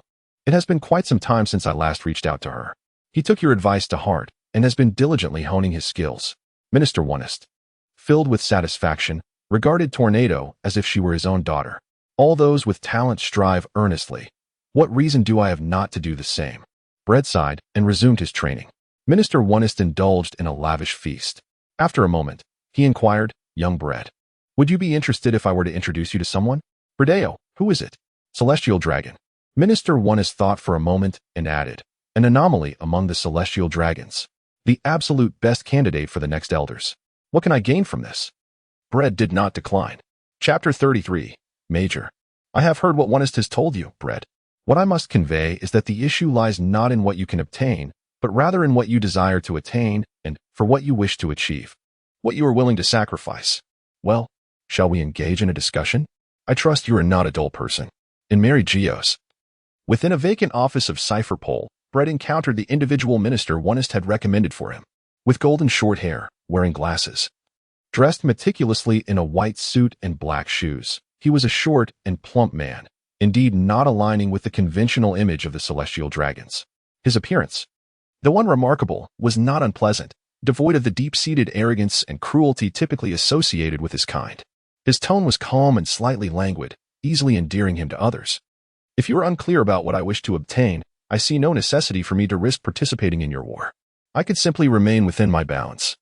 I shall serve whoever holds the highest rank among the celestial dragons, whoever wields the power of the world government, the elders. Bread spoke with a measured demeanor. Neither servile nor arrogant, people always enjoy chasing after the footsteps of victors. Montana Saint. Call me Major. Montana removed his glasses to clean them. Montana Marks. A patriarch of the Marks family within the celestial dragon community, preferred to be addressed as Major rather than Montana Saint. As it pertained to a story he took great pride in, having once concealed his identity to join the Navy. Rising from a mere soldier to a major staff officer in just 6 months, proving his talents, only to have his identity discovered, forcing him to return to Mary Geos. According to Minister Wonest's flattering introduction, Montana was among the few in the celestial dragon community who had awakened to the crisis of awareness, supporting the reform of the world government's outdated, decaying systems that had persisted for over 7 centuries. He was a hawkish, radical leader and undoubtedly the best candidate for the next highest position among the celestial dragons, poised to lead the world government in its complete dominion over the world. Minister Wonest held great optimism for Montana's future, having invested early on, albeit representing only himself, even as the chief of Cypher Pole. He could not speak for the entirety of Cypher Pole. All right, Major. Bread remarked. Adjusting his glasses, Montana smiled. I am on the same page, Bread. I understand your intent. You are an unwavering pragmatist, So let us forego discussions of life, dreams, and trivialities to avoid wasting breath, and instead, let us discuss the power of trade. What you seek is power, is it not? Indeed, power. Brad mused softly. What you desire is ultimately power. Montana nodded, reflecting. The manifestations of power are myriad. Yet not everyone possesses the privilege to transform it into a controllable and utilizable force. I am willing to expend my strength to safeguard your safety, assist in eliminating adversaries, or clearing obstacles, provided that you too are ready to invest your power for me to transmute it into something manageable and practical. Brad articulated rather convolutedly. Montana swirled the wine in his goblet and remarked, "Shall we enjoy our collaboration? Indeed, let us. However, I do not partake in alcohol." Brad furrowed his brow slightly. "Do you not harbor doubts that I might seize your power without honoring my commitments?" Montana burst into laughter. "Do refrain from jesting, Brad. Ha ha ha. I have already stated that you are an unwavering pragmatist. To put it bluntly, you are a wolf of self-interest, a greedy beast. As long as you have yet to be satiated, and until someone offers you benefits that surpass mine, you shall never breach our alliance. I trust you more than I do Ernest." Brett fell into silence, perhaps compelled to concede to Montana's assessment. Taking the initiative, he remarked, "I'll reach out should anything arise."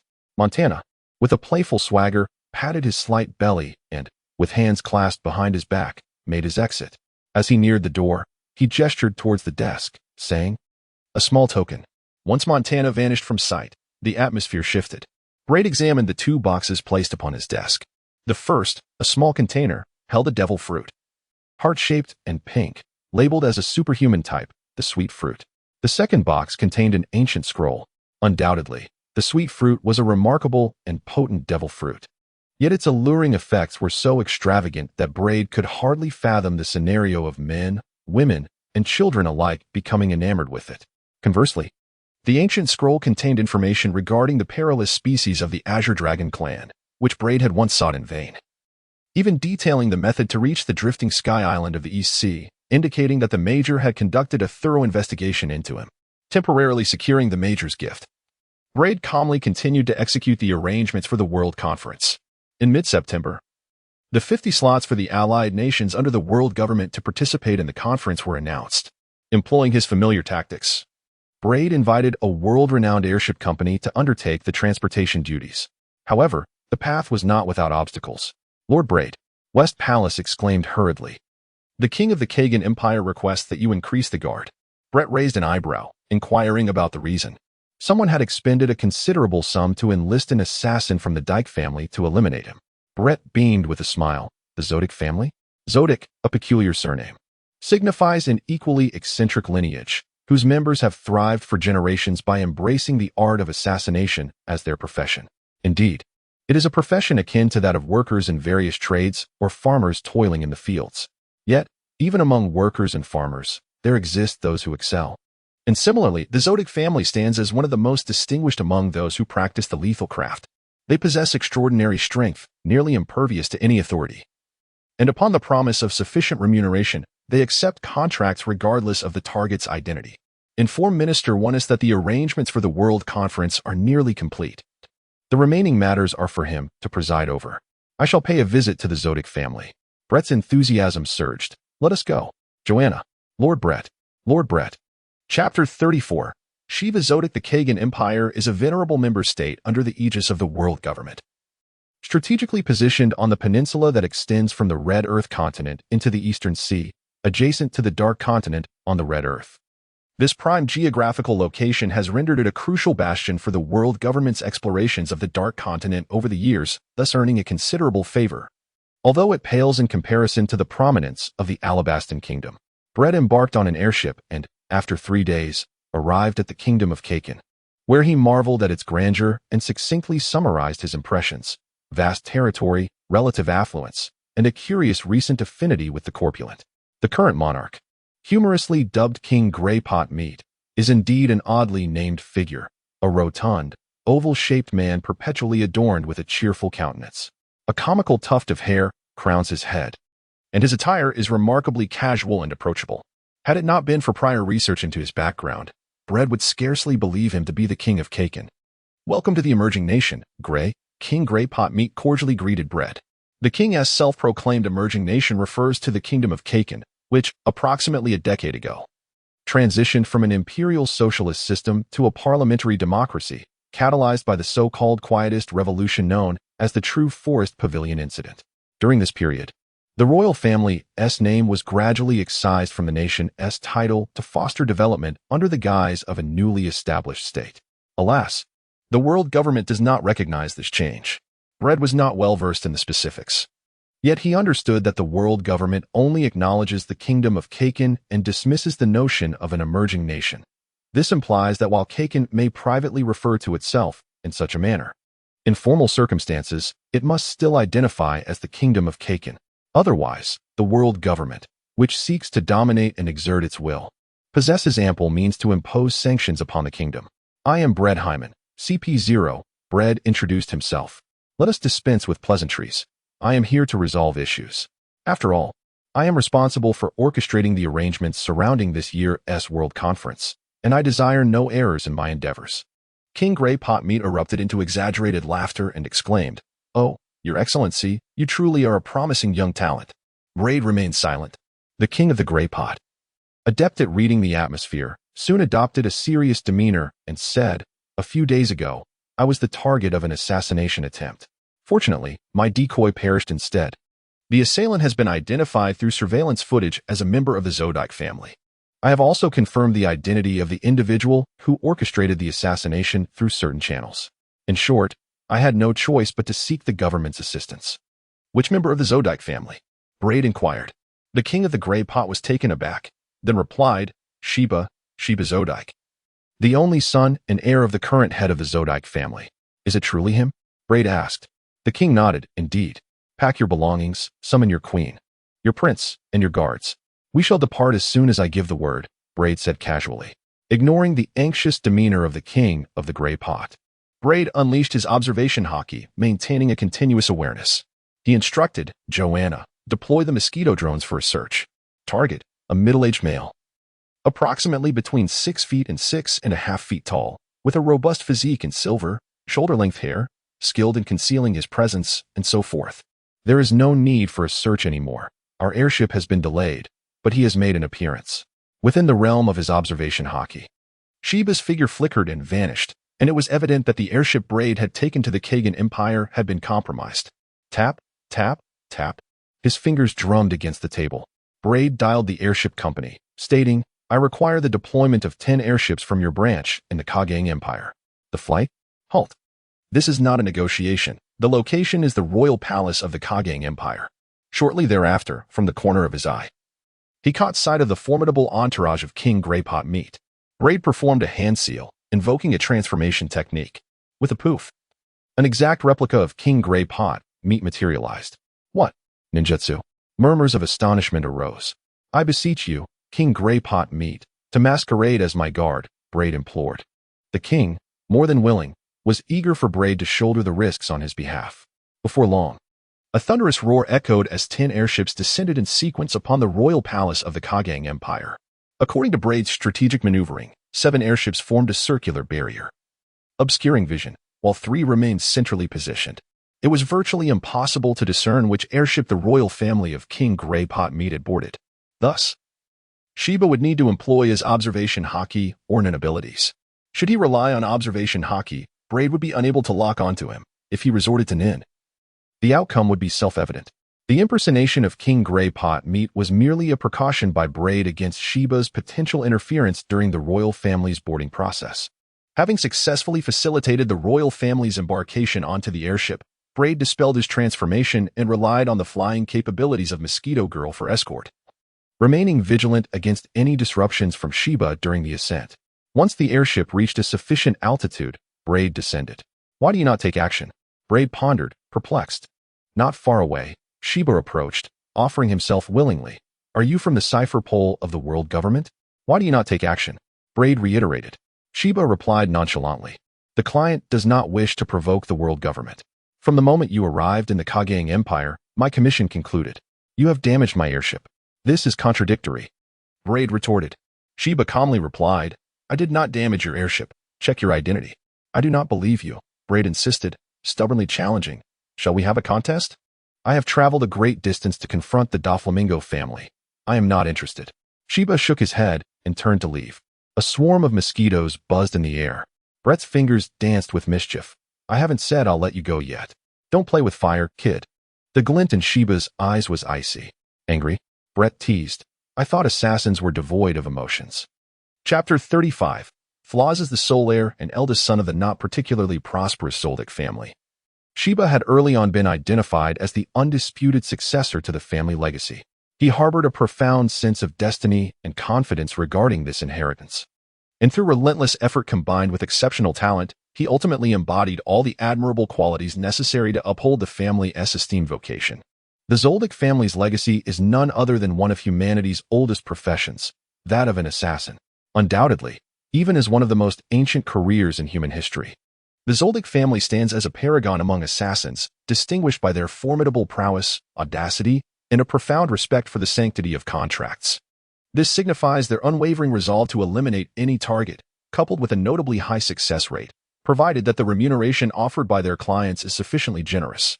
Sheba is poised to emerge as the latest gem meticulously nurtured by the Zoldyck family, ready to take the stage as their flagship representative. Braid was well aware of Sheba's formidable strength, which prompted him to provoke Sheba in an attempt to gauge his own capabilities. I made it clear, if you cannot defeat me, you shall not leave.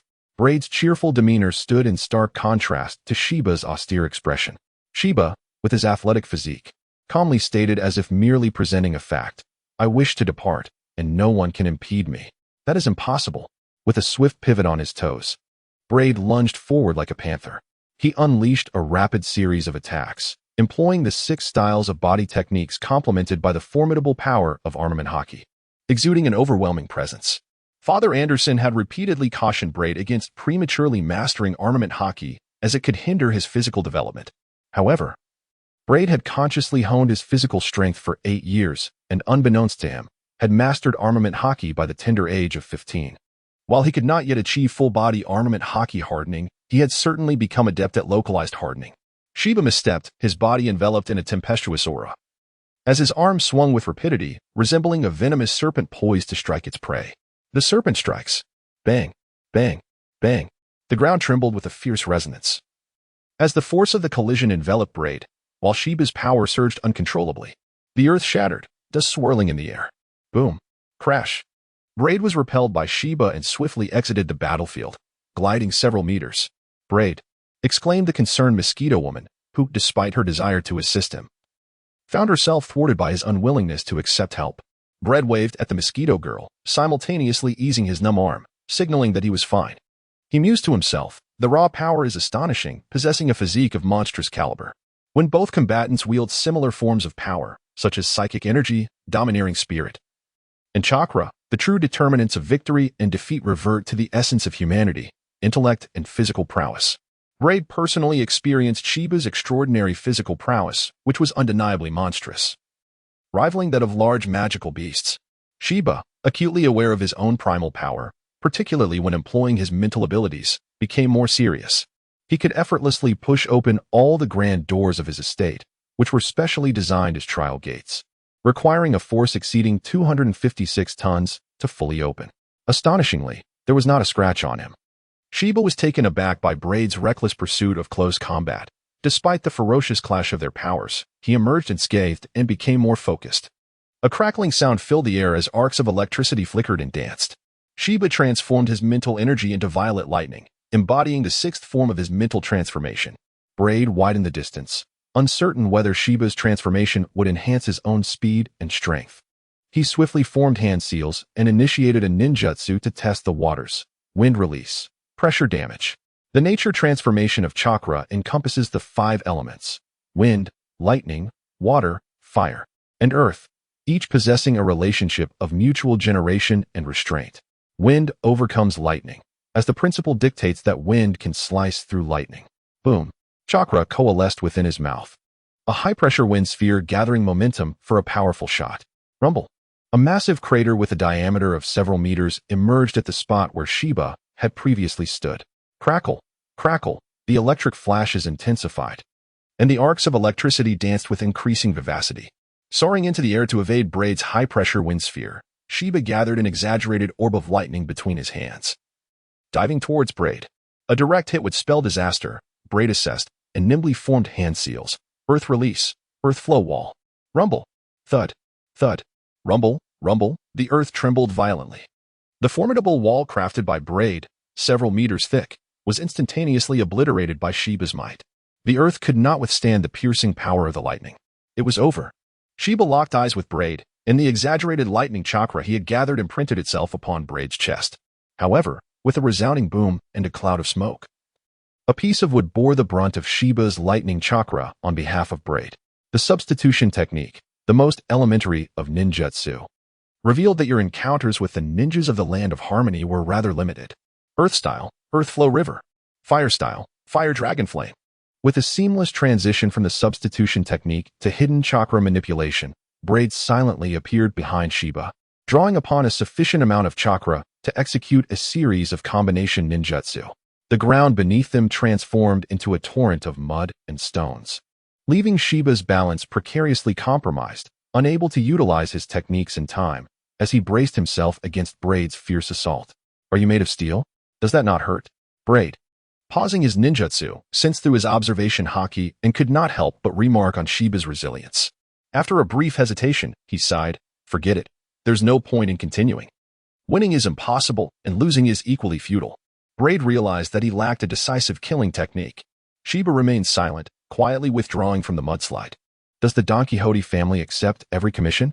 Braid inquired. Sheba nodded, "as long as the client offers sufficient remuneration." After a moment's contemplation, he added, "What if the client is you? Would you refuse?" Braid raised an eyebrow. Sheba replied, "The compensation would need to be double that of others in the same tier." "Are you seeking revenge?" Braid shrugged. Sheba candidly responded, "Indeed." Chapter 36. The plan of the 7 warlords to kill multiple birds with one stone by proactively provoking Sheba. Braid aimed to test his own strength through their confrontation, identifying his shortcomings. Having achieved his intended purpose, he saw no reason to continue. For Sheba, although Braid's provocation was indeed reprehensible, he was a quintessential member of the Don Quixote family, who traditionally despised pointless battles devoid of compensation. Such actions were viewed as highly unprofitable, even detrimental, within the family's ethos. Thus, with Braid no longer pursuing him, Sheba decisively vanished from the kingdom of Kaji. Brett has also returned to Mariawa, having completed the preliminary arrangements for the World Conference, while the subsequent tasks still await his attention. In October, the World Conference was grandly convened. In light of the commencement of the Great Pirate Era and the cessation of the second large-scale civil war in Wano Country, this year's World Conference garnered immense attention. Regardless of their allegiance to the world government, all factions were eager to discern the strategies that the government would employ. The world government did not disappoint. On the first day of the conference, the 5 elders made a personal appearance, immediately dropping a bombshell with the announcement of the Warlords of the Sea program. Officially, the world government's stance regarding the Warlords of the Sea plan was to grant amnesty to certain individuals deemed to have committed lesser crimes, those who resemble adventurers more than pirates, yet were hastily categorized as pirates by negligent government officials. The intent was to enlist these overwhelmingly powerful pirates to weaken the escalating tide of piracy, while simultaneously utilizing their strength to suppress other pirate factions. At first glance, this seemed reasonable. The world government appeared rather understanding. However, in reality, it was mere rhetoric. What constitutes a lesser crime? What does it mean to resemble adventurers more than pirates? And who exactly are these negligent government officials? The world government remained silent on the costs incurred to recruit these overwhelmingly powerful pirates. Yet, whispers from unidentified sources revealed that the government not only ceased bounty actions against pirates who joined the Warlords of the Sea, but also granted them privateering rights. As long as they operated outside the jurisdiction of the world government, they were free to plunder at will. Thus, the stage was set.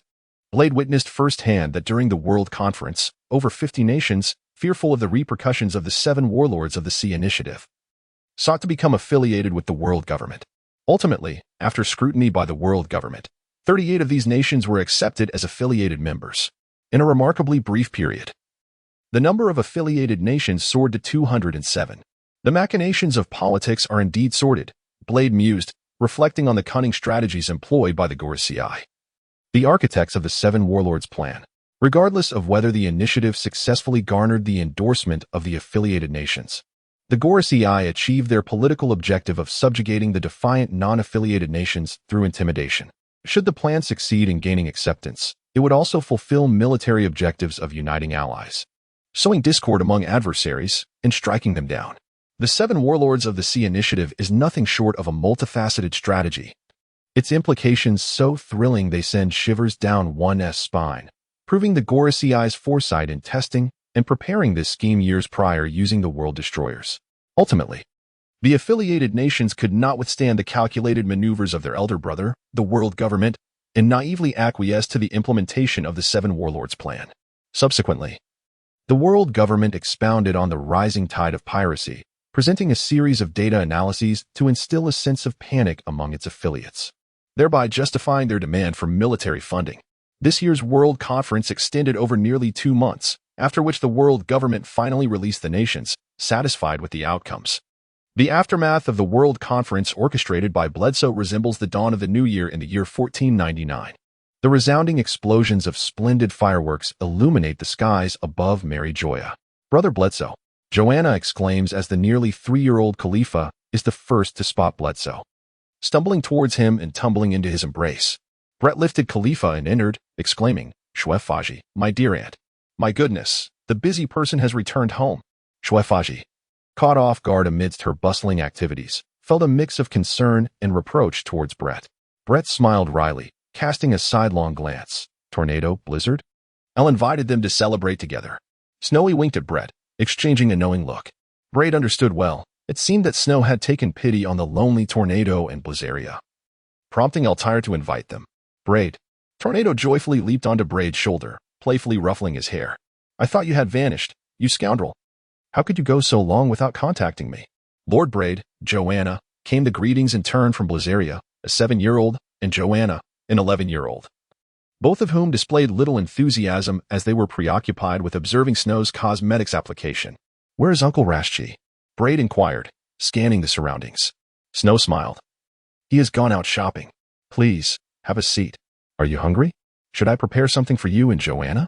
"No, thank you." "And Snow," Braid replied, settling down to play with Khalifa and Tornado. Snow continued her bustling activities, not forgetting to ask, "How many days can you stay at home this time?" As soon as she finished speaking, a room full of people turned their collective gaze toward Braid. Brett's lips twitched slightly. After a moment of contemplation, he replied, "At most. A week." "You're lying." The Tornado huffed in displeasure. "I inquired with the gluttonous pig, and you have no mission at all. Bread, I offer my condolences to you." Minister Onest. "I have made arrangements to study arcane arts, and I must depart for a special location within a week, during which Joanna will not accompany me," Bread stated. "I yearn to visit the amusement park in the Chambord Islands." Tornado enthusiastically banged the table. "Amusement park. Bang. Bang. Amusement park. Bang. Bang. Amusement park." A rowdy group of children, even the somewhat Navi Khalifa, joined in the ruckus. "All right," Brett sighed. "Hooray." Chapter 37. The corrupting monster. Not only did the plans for studying arcane arts on the 8th day of the new year fall through, but the trip to the amusement park in the Chambord Islands, which was supposed to take place on the first day of the new year with a group of children, was also postponed. In fact, Bread did not even enjoy the New Year's Eve festivities, as he was abruptly summoned in the dead of night by his superior, Minister Onest, due to certain individuals who thrived on chaos. Besides Bread, several temporarily idle elite agents of Cypherpole had gathered in Minister Onest's office. "Is everyone here?" Minister Onest, looking thoroughly exhausted, spoke the impassioned words with a weary tone. "We have just received intelligence indicating that remnants of the Roger pirates have attacked Bartolira Island. It is almost certain that Bartolira Island harbors the most sinister bloodline in history. Your mission is to locate and eradicate it. We must not allow it to come into existence." "And the method?" asked Esteth, leaning on her military sword. Minister Onest scratched his head and sighed. "We must be cautious with our methods. The news of Bartolira Island's most sinister bloodline has spread like wildfire, drawing the world's attention. We cannot afford any incidents that could be labeled as government atrocities against the innocent, or else our credibility, reputation, and image will suffer greatly." "Who specifically are the remnants of the Roger pirates attacking Bartolira Island?" Esteth inquired further. Minister Onest replied, "The vice-captain of the Roger pirates, Dark King Silver's Rayleigh, and the battle captain, Giant Axpac Jabba, lead a group of approximately 7 to 8 individuals. The Navy stationed at Bartolira Island barely managed to fend them off. So intelligence gathering has inevitably been neglected. However, The Navy has begun to reinforce their numbers, with Vice Admiral Garb overseeing operations at Bartolira Island. Dark King? Giant Axe? Splendid. Isthetha's azure eyes sparkled with excitement, clearly reveling in the hunt. Let us commence. Minister Onest mumbled through yawns. I am utterly exhausted. Curse the Roger pirates. Even in death, they do not rest. Bread pondered for a moment and said, I wish to decline this task. There must be a limit to capriciousness, I implore you. Minister Onest lamented with a sense of resignation. Bread shrugged and silently departed from Minister Onest's office along with the larger group. The hour approached midnight, and the air in Marijoy was brisk. The nature of their work necessitated that agents were predominantly adept at keeping secrets and possessed a remarkable degree of patience. In other words, they tended to be taciturn individuals. Each person moved along quietly, particularly the one among them whom Bread knew yet was reluctant to engage with Estes. Despite his preference for conversation, Bread found himself compelled to feign silence. Suddenly, a woman wrapped in a coat intercepted Bread at the corner of the street. May we converse? She inquired. Brett's lips curled into a smile. It has been a while, Dr.He.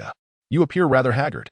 The colleagues of the deceased Brad, scientists from the World Government Scientific Division, and a middle-aged woman with a heart full of youthful dreams, Dotya, appeared indeed quite haggard. Her complexion and lips bore a pallid, almost morbid hue. We shall not wait for you, Brad, Estes replied without turning back. Brett was equally unrestrained. You are neither my superior nor ours. You do not represent anyone, nor can you command anyone. Manage your own affairs, Estes. Humph. Estes coldly snorted. Brett extended his hand, gesturing for Dotya to step forward. After a brief moment, she inquired, What is it, Miss Dotya? Brett replied with a charming smile, though we have met only thrice. I am convinced that we share a remarkable affinity. Our mutual appreciation for the collection of imperial blood and its swift absorption speaks volumes. Dotya then reached to unfasten the buttons of her coat. Braid was taken aback, stating, I am not that type of person. Nor are you one to engage in such activities. You've matured, and if you desire, I wouldn't mind at all. It's not always you who benefits. Dotya's laughter was forced yet mocking as she nonchalantly shed her coat, revealing a princess dress, her melancholy resurfacing. Of late, I have grown cautious about my attire. It was fine before, but now people will laugh at me and gossip behind my back. I see the reason in the mirror. My age no longer permits such frivolity. It's truly alarming. No matter how diligently I care for myself, fine lines still emerge at the corners of my eyes. I think I understand now. Braid interrupted Dotya. Touching his own canine teeth, the blood collection of the imperial tool, rapid absorption, possesses the power to keep its wielders eternally youthful. I presume you aim to compete with me for that very reason. What now? Are you scheming to take it? Dotya replied, You are not entirely wrong. Yet I harbor no ill intentions. Even if I am a scientist in the most esteemed scientific division under the government, attempting to forcibly obtain it from you, a member of Cipher Pol and a future Holy Shield member, would be utterly impossible. What I mean is, you could develop it to a point where its power could bestow eternal youth upon those outside the Imperial wielders. It is not unfeasible. Braid pondered the concept of the blood collection of the Imperial tool, rapid absorption, first offering Dotya a glimmer of hope, then playfully remarked, And why should I? What compels me to develop it to a level where it can grant eternal youth to those beyond the wielders? Humans are inherently selfish. Without hesitation, Dotya replied, A transaction. Time is indeed ruthless. It can effortlessly transform youth into age, beauty into ugliness. Braid feigned a sigh of lament. Dotya spoke casually, as if discussing the price of a cabbage, yet her confidence was palpable, revealing an underlying madness, her tone hysterical. From my body to my soul, all belong to you. What is my bargaining chip? I only desire my youth, my beauty. A pleasant collaboration. Braid extended his hand. Dotya, relieved, clasped his hand and said, As soon as possible. I can hardly wait. Very well. Braid checked his watch. I must first execute my mission. 667291204, my contact information. Once I have developed the blood collection of the Imperial tool, rapid absorption, we shall discuss the details further. Dotya nodded, and as Braid turned to leave, she remarked, The once charming boy has evolved into a tempting monster. Was it not you who sought me out? Braid looked back with a radiant smile. You even inquired about my whereabouts, waiting for me in the dead of night. Dotya fell silent. Chapter 38, Esthesia's Brain Strain. The Journey to the South Sea. Will you not even attempt it, little Esthesia? Although we are agents, we are also girls. As girls, how can we not strive to look our best? A striking woman With a voluptuous figure and long legs, adorned in exquisite attire and boasting lustrous golden short hair, joined the ranks of Braid and others. While she touched up her makeup with a compact, she cheerfully remarked, "With your beauty, a little enhancement would surely make you dazzling enough to render others unable to gaze directly at you." Esther, meticulously polishing her blade, coldly retorted, "I have no interest. So do not bother me, Tracy. Beware, for I may very well end you, despite your status as a veteran of CP0. What a pity," Tracy dismissed Esther's threat. Her smile unwavering as she countered, "You are a girl, dear Esther. Engaging in incessant violence isn't good for you. You'll have no friends." With a swift motion, Esther sheathed her sword. Her cerulean eyes glinted with an unsettling chill. "Oh wow," Tracy exclaimed, setting down her makeup case and raising her hands in a gesture of surrender. "I shall keep silent." Esther delved into her books, and within a minute, Tracy leaned closer to her, whispering flirtatiously, "One cannot live in this world forever in solitude." Tracy successfully provoked Esther's ire. In an instant, Esther seized Tracy by the throat, lifting her effortlessly, her stiletto heel pressing against Tracy's cheek. Its slender tip poised dangerously near her lips. "What lessons do you wish to impart? Who do you think you are? And who do you presume I am?" Esther glared down at Tracy, her breath laced with fury. Hey, Esther." A group of silent agents could not remain indifferent. It seemed they were rather enjoying the scene, a sadist and a masochist, a pair of peculiarities. Not far off, Braid, interrupted in his training, cast a discontented glance, sarcastically remarking, "Why bother with them? Just as I thought." Tracy's face bore an unhealthy flush. It was remembered that Tracy had previously undertaken several missions alongside Millard from the Auberge family, likely having fallen prey to his charms. No wonder she harassed Esther upon her arrival. It was rumored that Esther was the most coveted target within Millard's inner circle. Alas, women have begun to vie for one another's affections. Idle chatter. Brett suddenly realized that Tracy was also one of Millard's tofu sisters, deeply enmeshed in the same predicament. With a disdainful kick, Esther's dismissed Tracy, her brows furrowed in displeasure. "Your scent is reminiscent of that rascal Millard." Tracy, unfazed, rose and provocatively licked her lips. Casting flirtatious glances, she knew just how to gauge the situation, slipping away before Esther's could unleash her wrath, tending to her own wounds instead. With nowhere to vent her frustration, Esther's grew increasingly morose, causing all the agents aboard the airship to keep their distance. After sitting in silence for a while, Esther's abruptly pulled out her phone and dialed Minister Wonist. With crisp clarity, she announced, "This is Esther's, Minister Wonist. I have a request. I wish to pursue a romantic relationship." What? Both Minister Wonist on the other end and the agents aboard the airship were taken aback. For from any perspective, the ice-cold figure, fixated on hunting, killing, and combat, seemed far removed from the notion of seeking love. "I recommend Wonist. He is a good man." Accompanying Minister Wonist, Brett recognized the voice of a major. Esther's bluntly stated, "Minister Wonist suffers from hypertension and is living on borrowed time." Cough. "How rude." "I am in excellent health," Minister Wonist retorted, adding, "Little Esther's, you lack for suitors." Esther's replied, "They are merely my experimental tools for torture, equally precarious." Minister Wonist conceded, "Indeed, the pursuit of the opposite sex is a biological instinct. I support you, Little Esther's. However, I have a few conditions. Please find someone who meets my standards."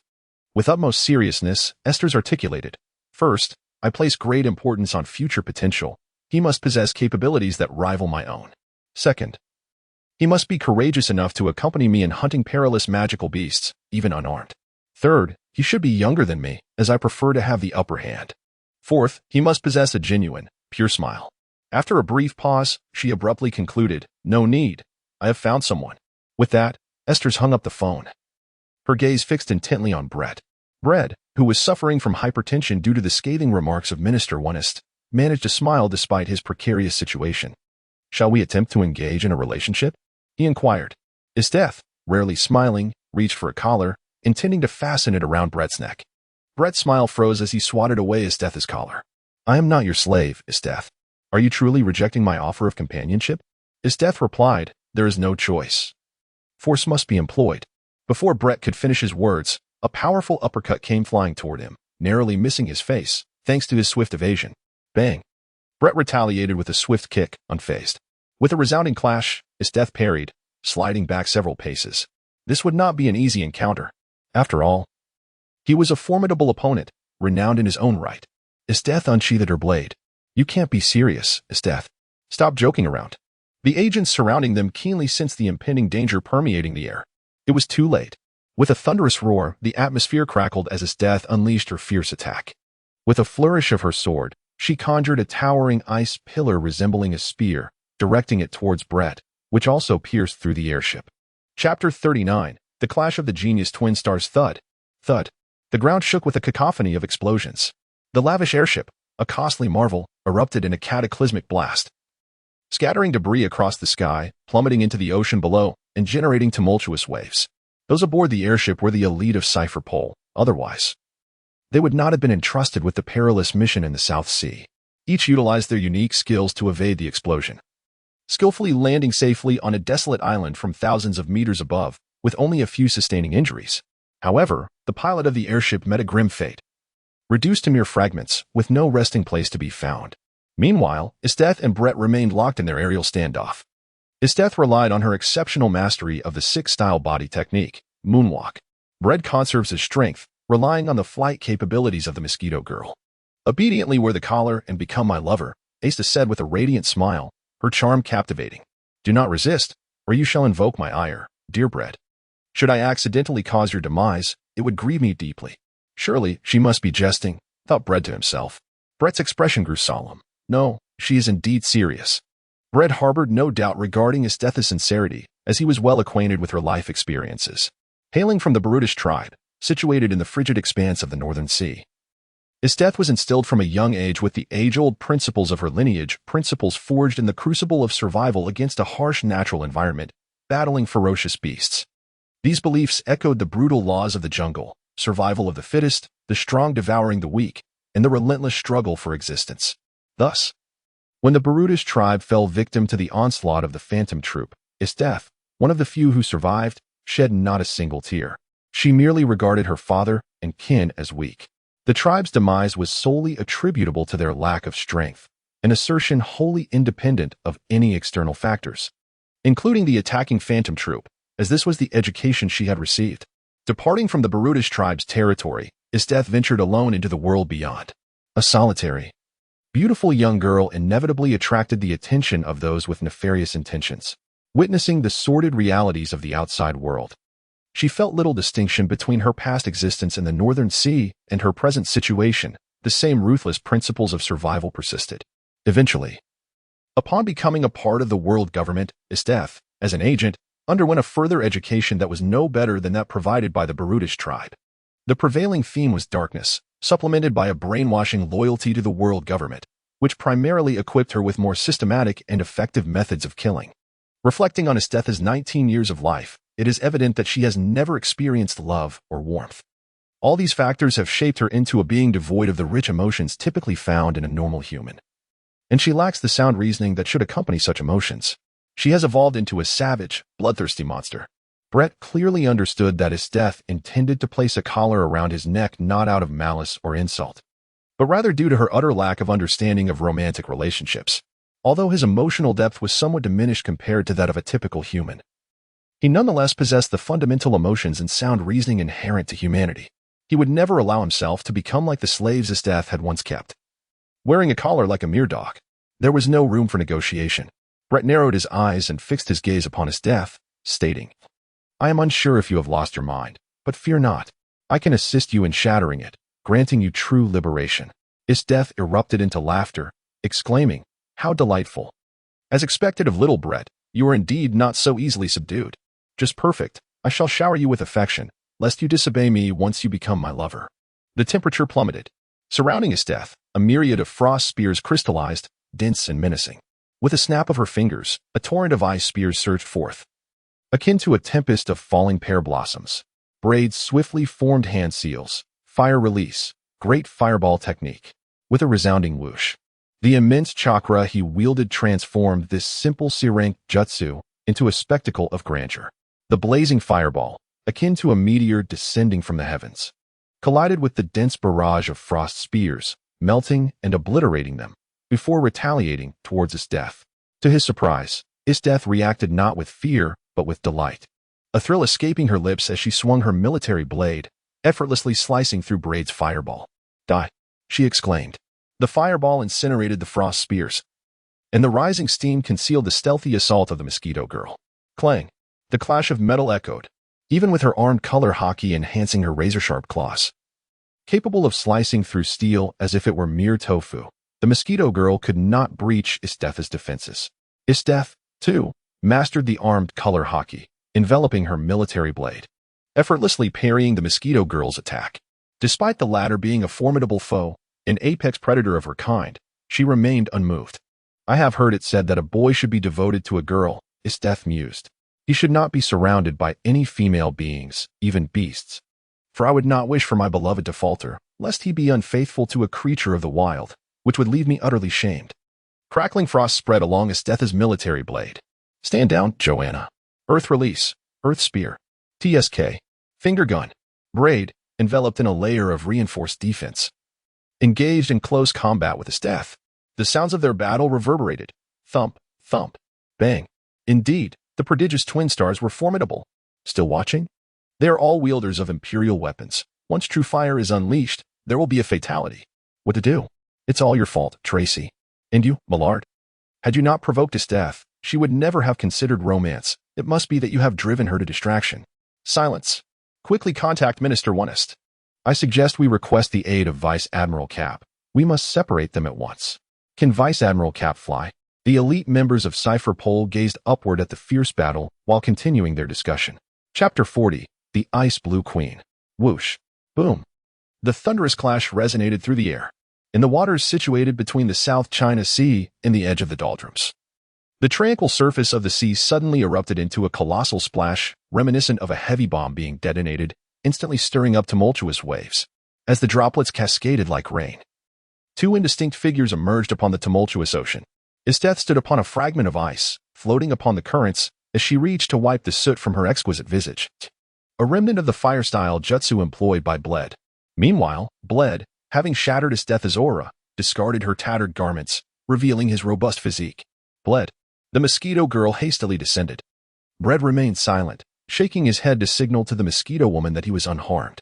He had to admit that the confrontation with Isteth had subjected him to an unprecedented level of pressure.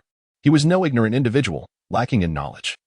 Yet no one had ever commanded his focus to such an extent, compelling him to invest his entire being without a hint of relaxation. It was not solely due to Isteth's mastery of ice attributes, which perfectly complemented her ability to enhance the power of her imperial arm. The manifestation of the demon of purity. This rendered her capabilities nearly indistinguishable from those of the natural ice fruit, and she also wielded the formidable power of hockey, encompassing the combat skills honed through bloodshed and the strategic mindset developed in battle, achieving a seamless integration of offense and defense with no apparent weaknesses. More significantly, it was her attitude that set her apart. Red had encountered many individuals, yet none exhibited the unwavering commitment that Isteth displayed, a relentless desire to exert herself to the fullest against any opponent, coupled with an almost perverse fervor for combat. When she engaged in battle, it was with the intent to annihilate her enemies, instilling a sense of despair in them. He believed that this was Isteth's way of being courteous, having restrained herself considerably. The inexhaustible power of water will allow my strength to flourish with minimal effort. This is my domain. There is still time to concede, young Bled, Isteth declared as she strolled across the ocean, freezing the waves with each step.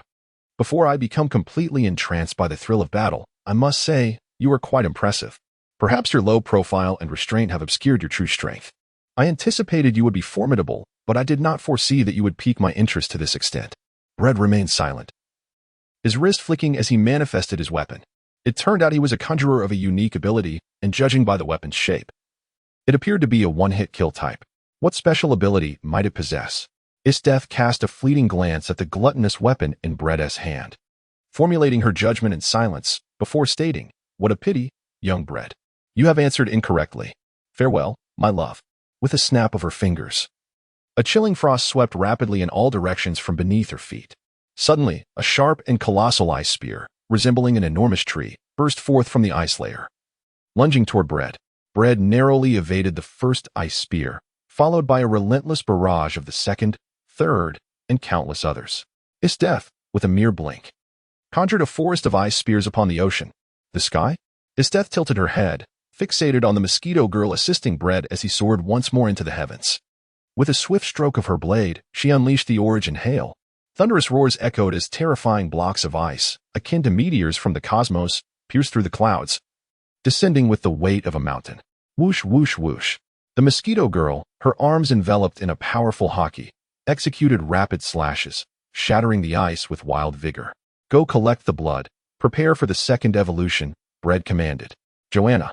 The mosquito girl paused, contemplating. Actually, Bread could summon Lady Tamamo for assistance. Unnecessary. I do not trust her either. Bread released his grip on the mosquito girl's calf, descending freely onto the icy surface, his toes grazing the ground. Shave. Another close combat encounter? Isteth, amused by Bread's approach, exclaimed joyfully, Splendid. Little Bread, I am growing fonder of you. Boom. Bang. Bang. The battle raged fiercely. Hey, who will intervene? The worst-case scenario unfolded. Had they not yet contacted Minister Wonist? If they delayed any longer, lives would truly be lost. The loss of any one of them would be a blow to Cipher Pole. The agents on the deserted island were in a state of anxious turmoil. Meanwhile, Minister Wonist of Mariehua was even more frantic than the agents on site. He urgently sought to contact the Marine Admiral Hirogarp, who was their best chance to separate Bread and his death. Only after beseeching Admiral Garp did Minister Wonist reflect on the origins of the conflict between Bread and his death. Thus, he erupted in a furious outburst. Damn it. He blamed Tracy, believing her meddling with this death had triggered her erratic desire for a boyfriend, consequently sparking the clash with Bread. She is the sinner. Assign her the most perilous missions. If she fails, let her meet her demise. Recently, the Bigman pirates had surged in power, necessitating an undercover agent to gather intelligence. This is how we shall proceed, West Palace eagerly proposed. Minister Wonist, gasping with indignation, exclaimed, She infuriates me. What is she? Little Bread and Little Isteth are our most exceptional prodigal twins in over 700 years of Cipher Pole's existence. The future Holy Shield, and among the world government's most treasured assets. She unexpectedly faltered, crying out for medicine. Minister Wonist was truly incensed. For the conflict between Bread and Isteth was utterly absurd. A mere disagreement had escalated into a deadly struggle.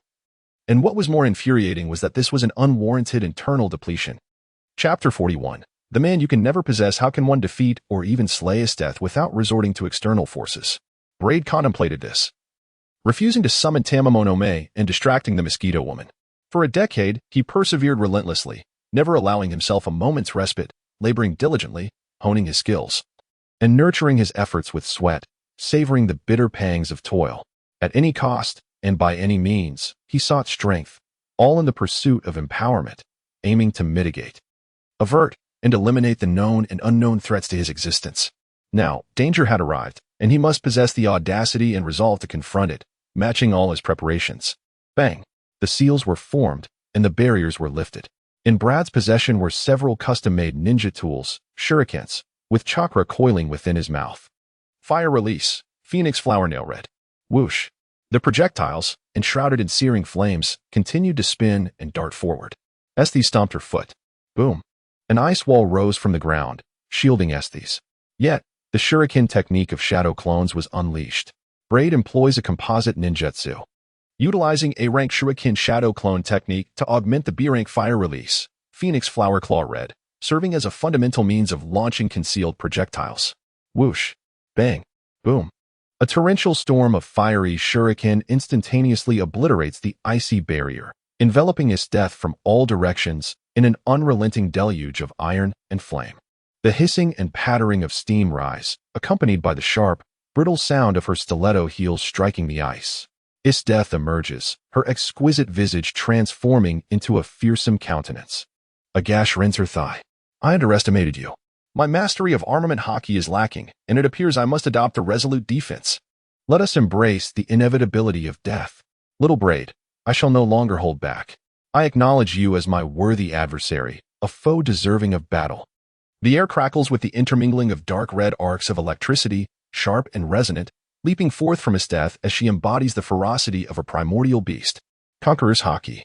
Brett steadied his mind, countering the overwhelming onslaught of Isteth's formidable presence as it relentlessly assaulted, disturbed, and pressured him, creating distance. No, he exclaimed. I shall no longer grant you the opportunity to deplete my energy with your ninjutsu. Your two close-quarter encounters were merely tactics to bait me. Your true expertise lies in ranged assaults. Isteth's lithe and powerful legs propelled her forward, akin to a panther advancing upon Brett. Bang! The gluttony met the military blade in fierce resistance. Brett's bright golden eyes met the azure orbs of Isteth, and he declared, "It is called gluttony, once struck by it. Your fate is sealed." Psychological warfare? Isteth knelt, aiming directly at Brett's vital points, a clear indication of her intent to hold nothing back, entirely disregarding any notions of mercy. "Let me enlighten you, young Brett. Under absolute power, all schemes and deceptions are rendered futile. I shall demonstrate how laughable and pitiable your fighting spirit, your rebellious nature, and your efforts and confidence truly are." With a flourish, she added, "If you are still in slumber, I would not mind helping you awaken." Flying finger gun. Bang, bang, bang. Isteth evaded Brett's knee strike, her fingers forming a gun shape as she pressed her face close to aim at Isteth. In close quarters, every inch gained was fraught with peril. Isteth, employing her mastery of mental techniques, braced against Brett's gunfire, lifting her leg to unleash a whip-like strike imbued with freezing damage. Thud. With a swift motion, Brett extended his arms, executing a backward somersault, leveraging his strength to create space in a fleeting moment. Fire release. Great fire annihilation. Wind release. Great breakthrough. The wind fueled the flames, resulting in an explosive torrent of fire that engulfed Isteth. In a dazzling display, Isteth, with her audacious combat style, conjured ice pillars extending over 10 meters, piercing through the sea of flames. Seizing the opportunity before the ice melted, she deftly ascended the ice columns, advancing towards Brett. In the heat of the battle, it became glaringly evident that Brett's lack of a decisive trump card was a significant flaw. Meanwhile, Isteth, despite her formidable prowess, found that her overwhelming advantage over Brett was perhaps more illusion than reality. Thus, the relentless struggle continued. Brett and Isteth found themselves locked in a fierce standoff. 1 hour, 3 hours, 6 hours, 12 hours. From noon until dusk. Are they monsters? Undoubtedly, it is truly terrifying. They are indeed the genius twin stars. The prowess of Isteth is evident to all, yet the rarely revealed strength of Brett is equally astonishing. While the combatants remain unfazed, those observing the battle grow weary. Until, what a lively little rascal! Ha! Bang, bang. A figure strikes, delivering 2 iron fists. Brett and Isteth each had a sizable bump on their heads. Standing in their way, preventing them from succumbing to their fury, was a robust old man clad in a tailored suit, draped in a naval officer's greatcoat, and wearing a whimsical doghead hat, sporting a grin that lacked any semblance of seriousness. This was Vice Admiral Monkey D. Garp, a legendary hero of the Navy, who had once brought an end to the reign of a formidable pirate who had dominated an era before the Pirate King, and had relentlessly pursued the Pirate King across the globe, cornering him on numerous occasions. Now, play nice, kids." Garp cheerfully admonished Brett and Isteth while picking his nose.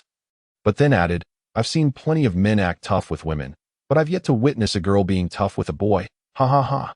Truly the youth." If it weren't for Ernest's palpable anxiety, the old man would have taken more time to observe, for as long as no one was in mortal peril, all was well. "Brett, Isteth, by the way, Onest has asked you to get in touch with him, little Brett," Kapu said to Brett. Brett nodded and turned without hesitation.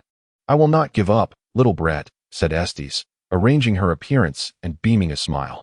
"The fact that I haven't eliminated you only makes me like you more. Brett, cold son, I am the man you shall never possess. Indulge in your dreams of desire." Nearby, there were scarcely any creatures. The mosquito woman had to venture far and wide to gather sufficient blood. In haste, she returned, intending to assist Brett. She was deeply troubled by her failure to protect him. "Yes, I am truly sorry." Brett chuckled as he playfully flicked the mosquito girl on the forehead. Let us proceed. Chapter 42. The Journey of Learning Arcane Arts. "Speak swiftly, old commander," he said, perched upon a rocky outcrop amidst the sea, as he dialed his mobile phone. Thank the heavens. Minister Onest's anxieties finally subsided, and he exhaled a long sigh of frustration, launching into an incessant stream of jumbled complaints. "Do you have any idea how close I was to a heart attack?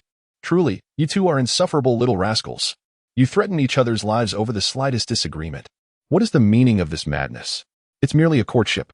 So what if you promised little Estes? And Estes herself, what kind of declaration is that?" Brett felt utterly exhausted. His confrontation with his death was far from easy. The relentless battle, lasting 12 hours, had left him on the brink of depletion. This was despite the fact that he had previously released several shadow clones stationed at the Hunter Association headquarters to assist Netero with the association's affairs and train in the mastery of Nin and Chakra, continuously replenishing his energy. It must be noted that the shadow clone technique truly lived up to the advantages that Brett attributed to it, despite its moniker of laziness. Although the experiences of the clones would return to the original, encompassing both beneficial and perilous aspects, the overall benefits outweighed the drawbacks. After all, the technique served as a sacrificial pawn, a tactical deception, and provided an astounding multiplier in training efficiency and energy storage. In contrast to Brett, Isteth was also struggling. Lacking the ability to create shadow clones, she could not replenish her energy at will. Yet, true to her self-proclaimed nature, she was surrounded by an inexhaustible ocean of water element, her domain where every maneuver yielded amplified results. Even so, after 12 hours of intense combat, she too was nearing her limit. Brett's and Isteth's extreme fatigue was the reason why Karp could easily separate them and why they had abandoned the desire to eliminate one another. They had concealed their states quite well. In truth, from the moment Brett and Isteth opted to forego large-scale ranged attacks and consciously slowed their close-quarters offensive and defensive pace, the Cypher Pole agents observing from the deserted island possessed the capability to intervene without waiting for Karp. However, the power and aura that Brett and Isteth exhibited were so intimidating that the agents dared not approach even a fraction. "I need a break, old minister," Brett interrupted Minister Onest. The minister finally calmed down and sighed. "I approve your request for leave. You need not carry out the mission on Battleira Island." After a brief pause, he added, "Little Brett, I hope you can keep your distance from Isteth in the future to avoid a recurrence of today's situation. No offense meant. I understand that the fault does not lie with you. However, Isteth is unpredictable, and I cannot reason with someone so erratic. I implore you. Any casualties due to unnecessary internal strife would be a tremendous loss for Cypher Pole and the government." "Understood," Brett replied. Minister Onest expressed his regret. "I should have approved your leave request sooner. Alas, good night." Brett promptly hung up the phone, disregarding the minister's theatrics. "I caught it, Brett." Mosquito Girl returned, holding a still-breathing sea monster. "Well done, Joanna," Brett said, using his weapon, Gluttony, to finish off the sea monster before putting it away. Blood was necessary to retract it.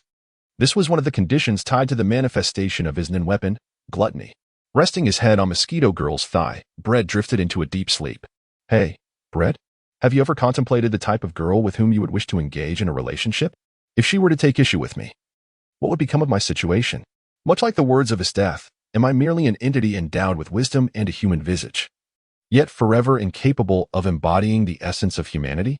I find myself deeply enamored with Bled, gazing up at the twinkling stars and wandering beneath the vast expanse of the night sky, while the Mosquito Girl, with her complex emotions, engages in prolonged soliloquy. When Bled awakens once more, it is the following morning.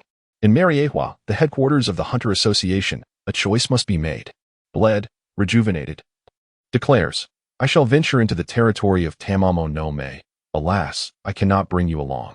The Mosquito Girl ponders briefly, the headquarters of the Hunter Association. "Very well."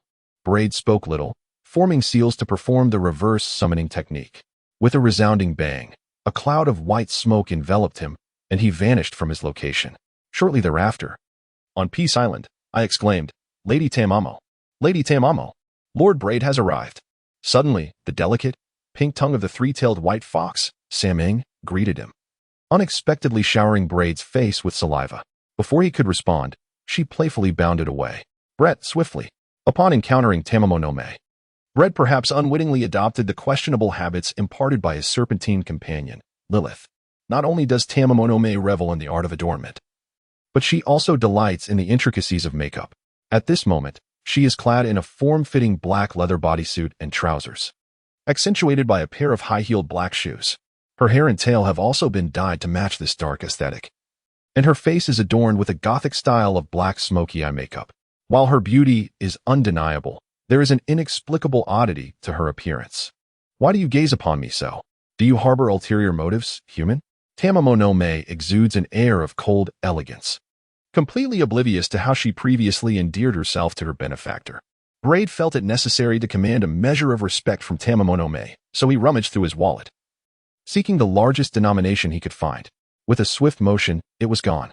"Welcome to Peaceful Island, my Lord Braid." Tamamo no Mae forced a smile, her heart aching. As she linked her arm with his, "Please, allow me to escort you."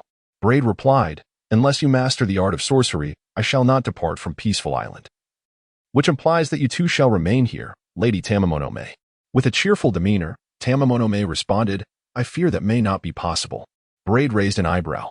"I have indeed studied the art of immortality under the guidance of the old sage of the six paths, though I failed to master it." Yuzaokian awkwardly scratched her nose, stealing a glance at Braid's unfriendly demeanor. "I truly understand that there exists a method to learn the art of immortality. However, the pursuit of such knowledge is an exceedingly perilous endeavor. Braid Dao, there is no need for circumlocution. I have a friend." Chapter 43. Circling back to you, it was the initial curiosity of the Sage of Six Paths regarding whether the demon race could master celestial arts that fortuitously led to an encounter with the rather ennui-ridden Yu, resulting in his decision to impart celestial techniques. Subsequently, this served to validate the ancient adage that the demon race is utterly incapable of grasping celestial arts. Braid reclined leisurely, allowing the magnificent white-faced, golden-furred nine-tailed fox, Tamamo, to guide him in search of her companion. "Not only I, but several other beings of the demon realm have faced defeat." Tamamo soared gracefully through the winds. Braid wrote, "Why? Why are the demon clans utterly incapable of mastering celestial arts?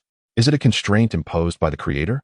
Tamamo no Mae, uncertain, replied, "I am also unaware." Braid pondered, "What kind of power do you demons wield?" "It is the power of the Yokai," replied Tamamo no Mae with candor. After a moment's reflection, she added, "It could also be classified as a form of life energy. However, we are innately awakened beings."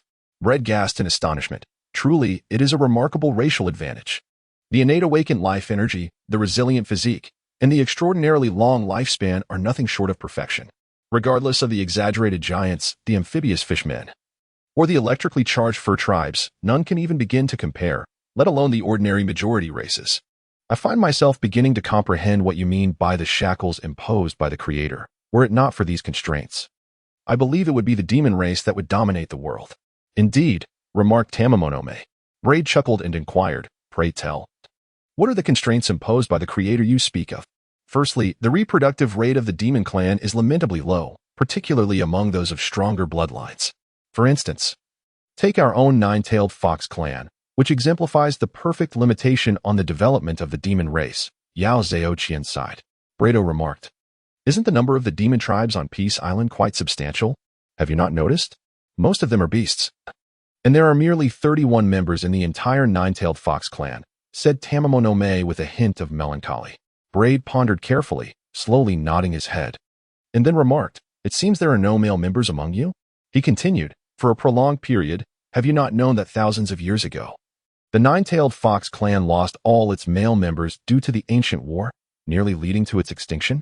Subsequently, an elder devised a secret technique for survival, enabling us to reproduce asexually. Today, the nine-tailed fox lineage on Safe Island is entirely born of asexual reproduction, myself included." Yao Zhaoqian fell silent for a moment, and then added, "Of course, while we possess the ability to reproduce asexually, the cost is exorbitantly high, often demanding a life for a life." After a brief pause, she teasingly inquired, "Isn't that rather disappointing?" Braid was taken aback. Do you find yourself daydreaming simply because you believe our clan of nine-tailed foxes lacks male members?" A throng of enchanting beauties from the nine-tailed fox lineage, adorned in splendid attire, surrounds you, vying for your affection. "Lord Braid, please consider pairing with me. Lord Braid, I long to bear your children. Lord Braid." You need not concern yourself with my modesty, as Tamamo no Mae dramatically enacts her whimsical theater. "Brett, did I guess correctly?"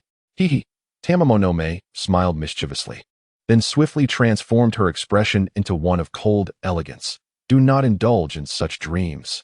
Even if our nine-tailed fox clan were to face extinction, we would never unite with humans, allowing for the emergence of half-demons."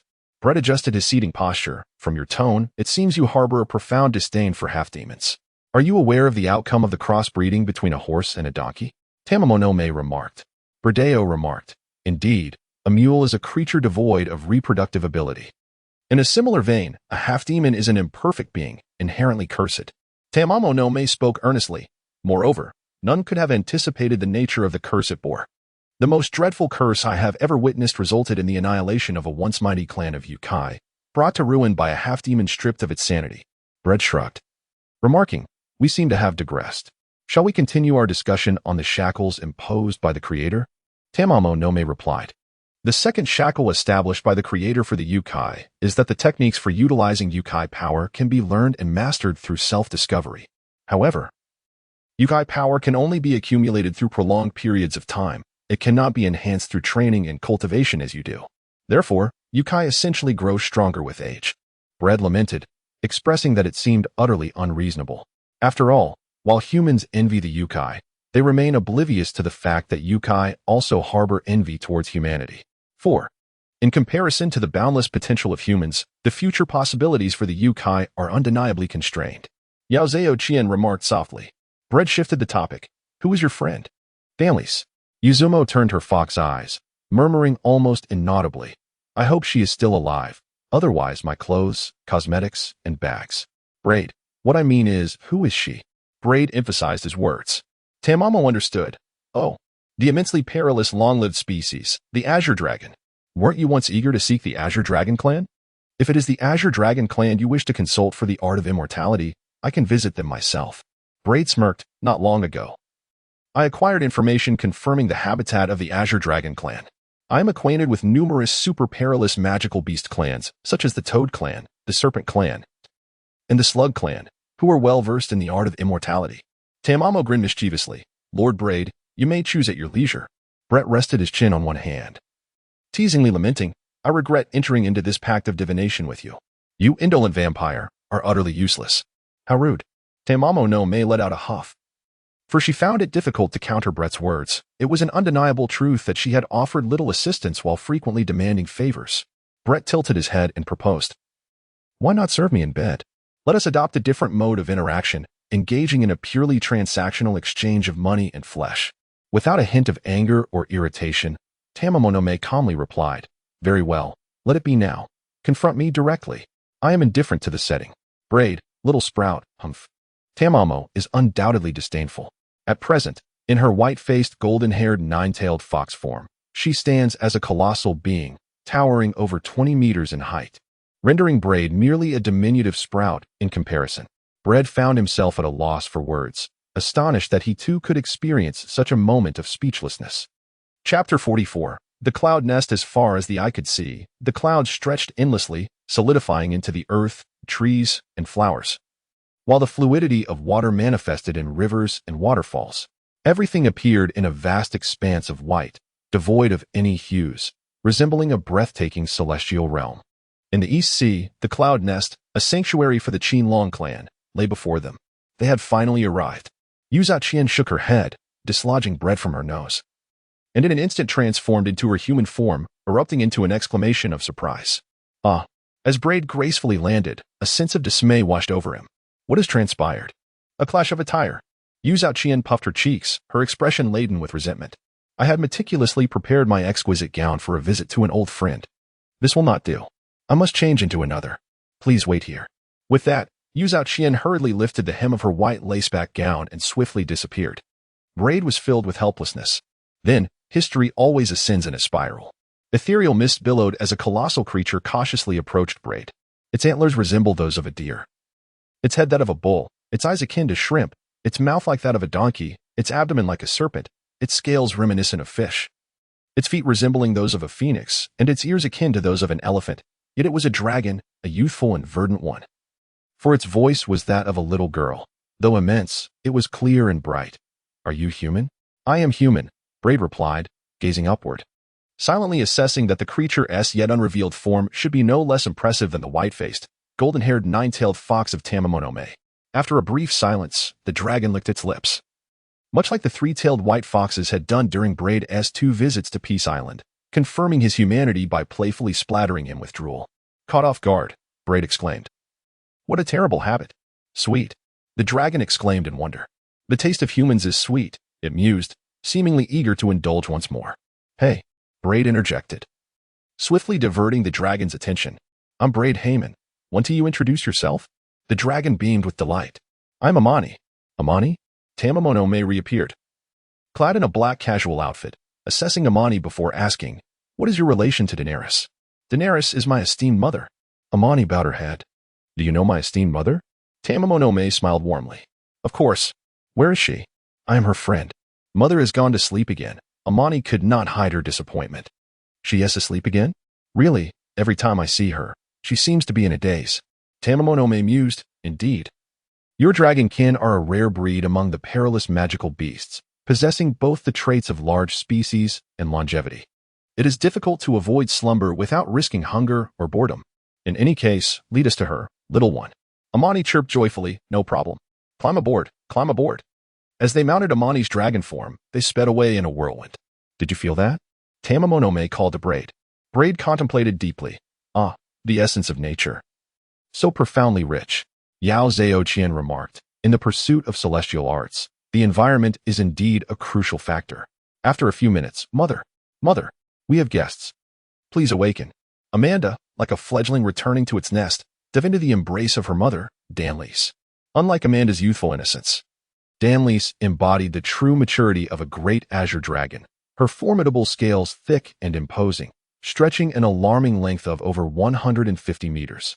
Her mere presence was daunting, even as she lay in a disheveled slumber, drooling in a most ungraceful manner. Do not disturb Amanda. The cloud nest has not seen visitors in 8 centuries. Danlise's voice was deep and gravelly, possibly a remnant of her dreams, laced with a hint of languor. Now, be a good child and refrain from running about. Rest peacefully, you lazy one. Yao Zhao Qian chuckled. Will you not open your eyes to behold me? With a thunderous rumble, Danlise suddenly rolled over, lifting her dragon head to fix her gaze upon Yao Zhao Qian and Braid, yet Yao Zhao Qian's smile remained unwavering. Brett felt a twinge of anxiety as he experienced the formidable aura of Danlise, undeniably a dragon-level creature, a perilous beast of extraordinary power. Is it truly you, Sister Tamamo? Danlise's anthropomorphic smile illuminated her face as she extended what might be the sole flaw of the azure dragon, her diminutive arms. In an attempt to embrace Tamamo, it has been such a long time. Indeed, the last time I beheld you was when you were merely pregnant with a dragon egg. Tamamo casually leaped onto Danlise's head, surveying her surroundings. Where is your deceased partner? With a heavy sigh, Danlise summoned a gust of wind. He has become a ghost. Pardon? Tamamo responded awkwardly. What transpired? It's nothing, Danlise interrupted, truly astonishing. Tamamo lamented. The two old friends, having not met for 8 centuries, conversed amiably, completely disregarding Brett. Meanwhile, Amanda, feeling neglected and devoid of maternal affection, directed her curiosity towards Brett, playfully prodding. Are all humans as small as you? You seem rather fragile. This continued until Danlise and Tamamo's conversation reached its conclusion. I am willing to assist you in mastering the mystical arts, however, as a condition. You must enter into a pact with our Azure Dragon clan, primarily to educate, accompany, and protect Amanda. Danlise, ever decisive, epitomized the archetype of a superlatively irresponsible mother, plainly outlining the costs of learning the mystical arts within the Azure Dragon clan to Brett. Brett cheerfully exclaimed, What? Do you disdain me, dear mother? Mother, do you truly find me distasteful? Amanda, throwing a tantrum, cried out, I refuse. I am unhappy. Danlise remained unfazed, responding, Cease your capriciousness, Amanda. Brett is a person endorsed by Yu Zhaoqian's sister. Following him is undoubtedly prudent. At the very least, it will spare you from a life of ennui. You simply find me too noisy. Amanda huffed in indignation. Danlise candidly replied, Indeed, you are rather loud. I have never encountered such a, vivacious azure dragon as you. Author's note, to those readers who can comprehend this book. The launch is upon us, and I feel utterly unprepared, hence this impromptu message. I harbor significant expectations for this book, yet I am acutely aware that if it does not achieve immediate success, the outcome will be quite dire. Particularly given the nature of the subject matter. The amalgamation of various anime may amuse those familiar with my writings and the characters therein, while those unfamiliar may perceive my work as chaotic. My health has been rather precarious, and I am currently recuperating at home, assisting my parents in their agricultural endeavors. I shall strive to maintain updates, as ensuring a steady stream of content is my foremost objective, with consistency being my secondary aim. Any additional updates shall depend on your support. I sincerely hope that those who can appreciate this book will consider subscribing, at least to alleviate my despair and allow me to earn a modest income for my efforts in crafting these words. To speak candidly, my previous experiences on external platforms without piracy were encouraging for those who enjoyed the work naturally subscribed. Now, however, I find myself anxious. as the prevalence of piracy is an undeniable reality, reliant solely on individual integrity. In summary, the planned length of this book is extensive. If I can garner 1,000 subscriptions, I will be able to adhere to my original plan. Should the number fall short, I may have to contemplate reducing portions, which is a stark reality. Lastly, I extend my heartfelt gratitude for all your support. Chapter 45, Dragon Immortal Technique with a Flourish. The pristine natural energies cascaded like a tangible waterfall of white clouds. Bread maximized the effectiveness of his shadow clone technique, with dozens of clones collectively undertaking the initial step of learning the immortal arts by absorbing the flowing natural energies of the world.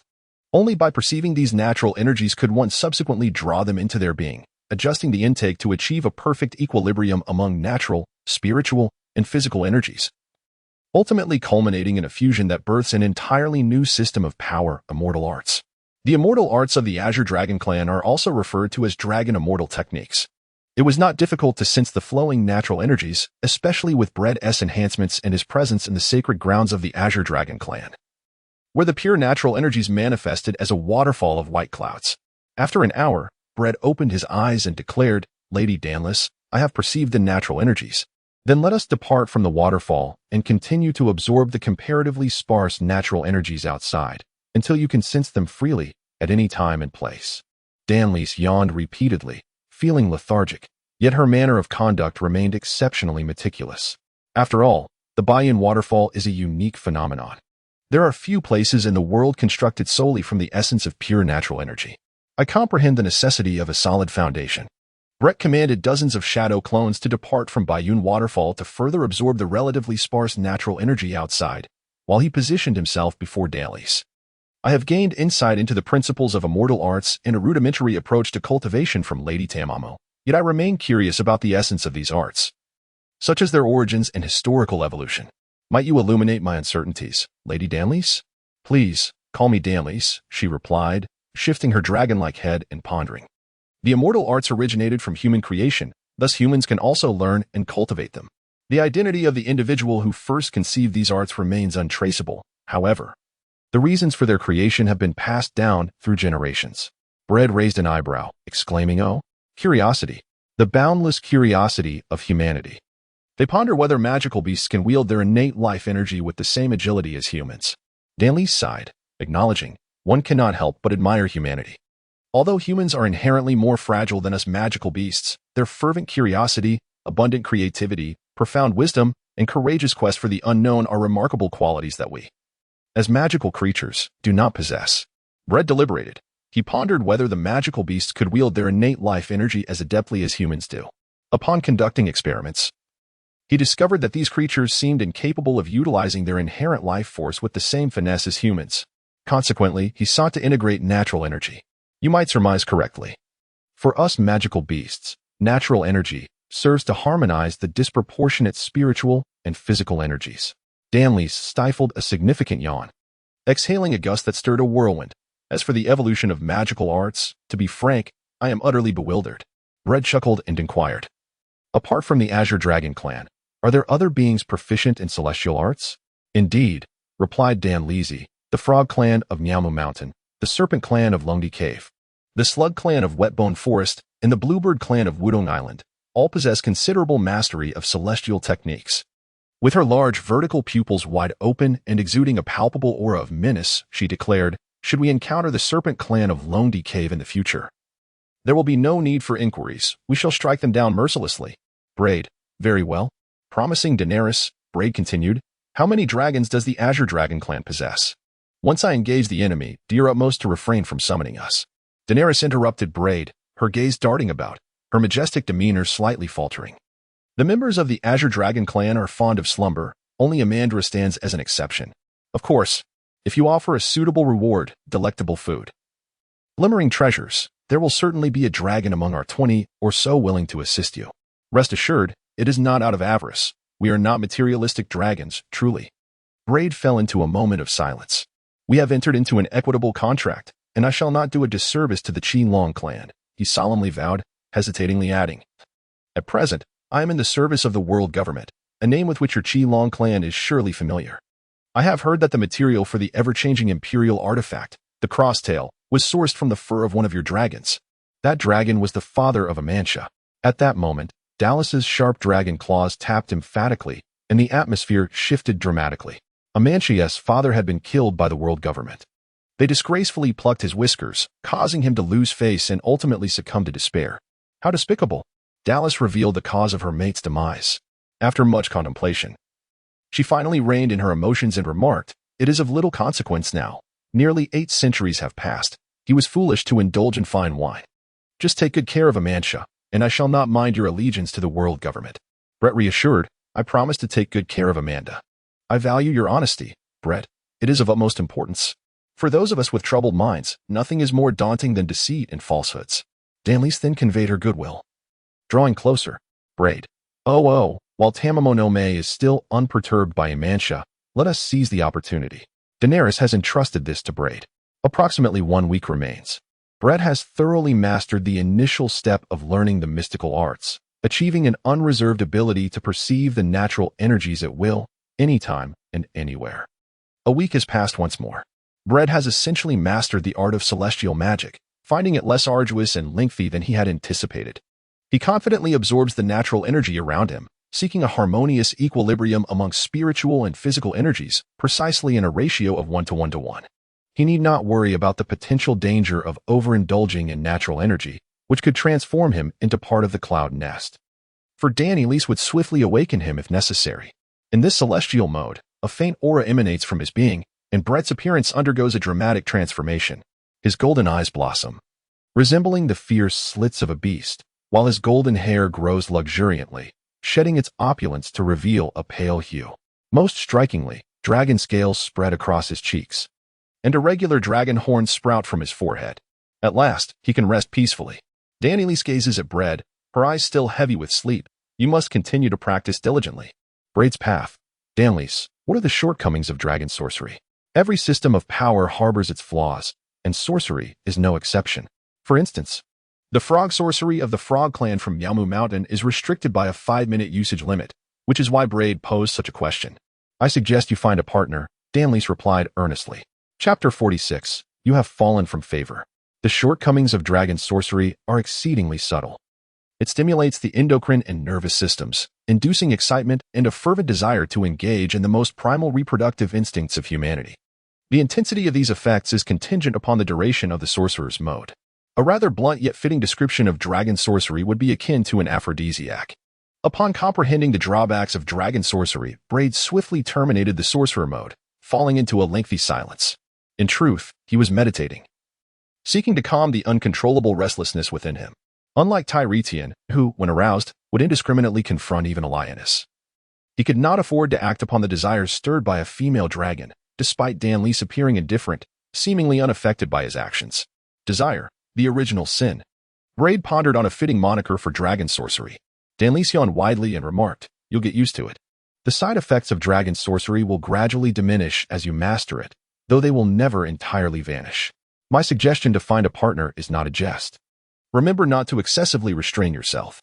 Regular release is essential to avoid becoming emotionally distant, if you catch my drift."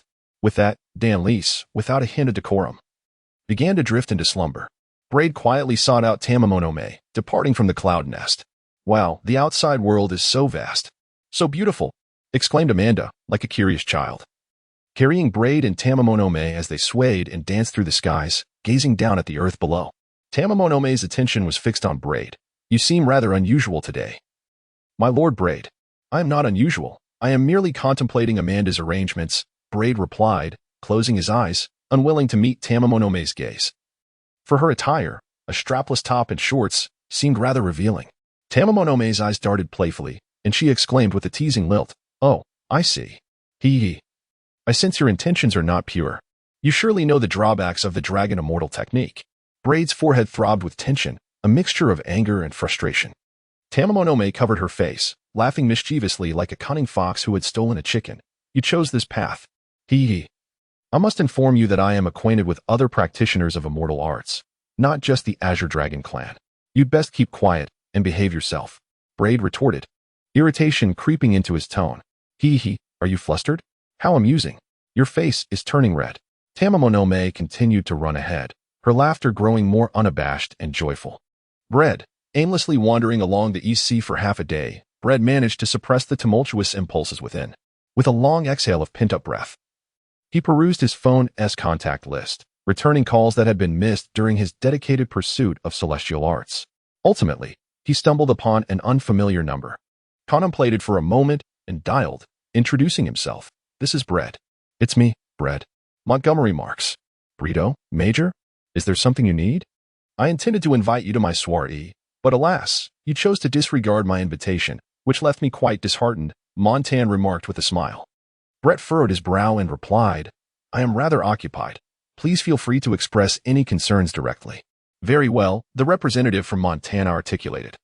"I would like your assistance in the formation of the 7 warlords of the sea under the king's command."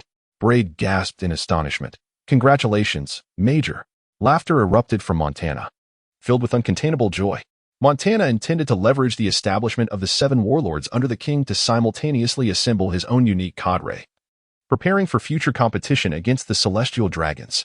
He was not concerned that Braid, being astute, would discern his intentions. Rather, he feared that Braid, if foolish, might fail to grasp his motives, which would hinder their potential collaboration, as there were many matters that could not be openly discussed. "Do you have a target?" Braid inquired. Montana replied, "Crocodile, the sand alligator. I presume you have heard of him.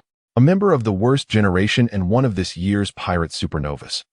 The government has placed a staggering bounty of 81 million berries on his head for his first wanted poster. He is indeed deserving of such an honor, being one of the rare natural-type devil fruit users." Braid briefly shared his insights regarding Crocodile. "Have you invited him to join the ranks of the 7 warlords?" Montana responded, "I have dispatched an invitation, yet have received no reply thus far. The envoy I sent has yet to return. Do you still wish to extend the invitation to him?" Braid queried. Montana smiled. "Indeed, I do." "Very well, I shall locate him and persuade him." Braid, calm yet brimming with confidence, replied, "You are truly reliable, Montana." Montana concluded, "I shall await your good news," before ending the call. Brett rose and descended onto the head of Aman Shah, settling upon her bridge. "Adjust your course, Aman Shah. We shall embark for the new world." "Aye, Lord Brett," responded Aman Shah with exuberance. "Are we truly to venture into adventure? I recall Mother telling tales of the new world, where fireballs rain from the sky and colossal beasts roam the seas. Is it truly so perilous?" Having endured the tumult of unruly childhood, Brett patiently addressed Amancha's inquiries, imparting knowledge of the outside world that she had never encountered. "You do not treat me with such kindness, Lord Brett," interjected Taimamo, unable to suppress her discontent. Braid spoke without reservation. "Amantha is a child, and are you also a child?" "I am a girl," Yuzumo replied steadily. "In light of your consistently poor performance, I hereby declare that you have fallen out of favor." Braid further asserted, "This includes your allowance. All privileges shall be halved." In an instant, Yuzumo transformed into the form of a white-faced, golden-haired nine-tailed fox, yet not in a towering stature of over 20 meters, but rather petite, resembling a domestic cat. She leaped into Braid's embrace, mimicking Amantha's innocent tone to act coyly. Lord Braid, I will be good. Brett, you are the esteemed Lord Tamamonome, the Queen. Her Majesty," Brett remarked with a hint of sarcasm. Tamamonome, feeling rather aggrieved, replied, "But I am destitute." Brett was rendered speechless. In order to locate Crocodile and persuade him to join the ranks of the 7 warlords of the sea, he needed to contact the subordinates of Cypherpole to confirm Crocodile's whereabouts. Thus, Brett had set his sights on Twin Islands, a locale with which he was well acquainted. Before he could take any action, a call came through. "Shall we talk, Brett?" It was a voice from Estes. Brett replied coldly, "There is nothing for us to discuss." "No, we have much to talk about," Esther asserted confidently. Chapter 47, The Queen's Romance. South Sea. Brett has arrived once more. Indeed, Esther's has proposed an enticing offer that has piqued Brett's interest, prompting him to agree to a meeting. Given the imposing stature and excessively exuberant nature of Amanda, Brett perceives her rash appearance in the city as a potential catalyst for unforeseen chaos. Furthermore, he remains wary of Esther's, who lacks the profound emotional depth and sound reasoning characteristic of ordinary human beings, fearing that an impulsive outburst might lead to a breakdown in negotiations and another violent confrontation. Thus, he has chosen a desolate island as the rendezvous point. Even in such a remote location, Esther's adorns herself splendidly, donning a flowing white lace gown that accentuates her long, athletic legs, complemented by a pair of crystal high heels. Her azure hair is elegantly styled into an intricate bun, adorned with a delicate flower, and she has applied a subtle touch of makeup that enhances her exquisite features, rendering her an epitome of perfection, reminiscent of a bride. Were it not for the military blade in her hand. Your new pet? Upon their meeting, Esther's first gaze falls upon Amanda, who stands proud and formidable. A true dragon in form. Amanda does not mind being referred to as Bread's pet. Rather, her curiosity is piqued by Esther's herself. She tilts her head, examining her closely. And with a playful grin, she is tempted to greet Esther's in the traditional manner. Amanda, no mischief, Bread timely interjects, gently patting Amanda to deter her. With a sheepish expression, Amanda quickly addresses Bread. Greetings, Lord Bread. Who is she? At that moment, Esther's furrows her brow, casting a scrutinizing gaze upon Taemamo, who, harboring unknown intentions, transforms from a petite, white-faced, golden-haired nine-tailed fox into her human form. Deliberately, she sidles up to Bread, exhibiting a close familiarity, her sly smile hinting at both provocation and jest. Sensing that Esther's is particularly attentive to her, she amplifies her mischievous demeanor. That creature is also my spiritual contract partner. Bread states nonchalantly. Let us get straight to the point. Leaning on her military blade, Esther's begrudgingly withdraws her gaze from Taemamo and asserts. As I have informed you, I am aware of your Imperial Relic's ability to gather blood and absorb it at an accelerated pace. This power allows you to grow stronger by consuming the blood of living beings, and since you desire to enhance your strength, I offer you the spoils of my hunts, save for those surrendered to the government. Rest assured, the quality of the prey I provide will not disappoint you. Bread acknowledged that the quality of the prey hunted by his death would undoubtedly meet his expectations, for the war maniac relished formidable quarry. With her rapidly increasing prowess, it was only such powerful prey that could pique her interest in the act of domination, as well as provide her with the thrill of utterly vanquishing her opponent, both physically and psychologically. She held no regard for the feeble. I accept your terms, but do you still intend to put a collar around my neck? Bread inquired. Esteth candidly replied, No, that was my mistake. I failed to distinguish between a boyfriend and a slave or trophy. I have reflected upon it. And then? Bread pressed. Esteth pondered for a moment before stating, While on missions, I have also perused several books on romantic relationships and drawn some conclusions. Relationships between men and women are reciprocal and require mutual maintenance. Just as I am loyal to you, you must be loyal to me and absolutely cannot stray. For instance, Joanna, Tornado, and especially Mira. Almost pointing at Taemamo, Esteth spoke with conviction. Bread nodded. A faint smile graced Esteth's lips, her cheeks flushed with a rosy hue. Then let us officially date. Very well, Bread considered carefully, deciding to embrace the unforeseen benefits. Esteth stepped forward, seemingly bashful, took Bread's hand, and kissed his lips gently, as if skimming the surface of water. Then she continued unabated, From this moment on, you belong to me. You are only permitted to be kind to me. You must cherish me and never deceive me. Every promise you make must be fulfilled. Each word I speak must be sincere. You are forbidden from lying to me or scolding me. You must care for me. When I am happy, you must share in my joy. When I am unhappy, you must comfort me. You must always perceive me as the most beautiful. Even in your dreams, I should appear. In your heart, there should only be me. Which books did you read? Who are the authors? Bread asked calmly. Esteth was taken aback. Huh? It's nothing. I suddenly feel like eliminating a few people. Bread beamed brightly. Let us formally break up. Upon reflection, we are not suitable. I am still a few months shy of 16, still a minor. The books educate us on the perils of early romance. Long kisses, passionate kisses, wet kisses, French kisses. What are they doing, Lord Bread? Are they eating something? How strange. Taemamo inquired, her eyes wide with curiosity. Indeed, they are consuming saliva, she replied playfully. Saliva? Is it tasty?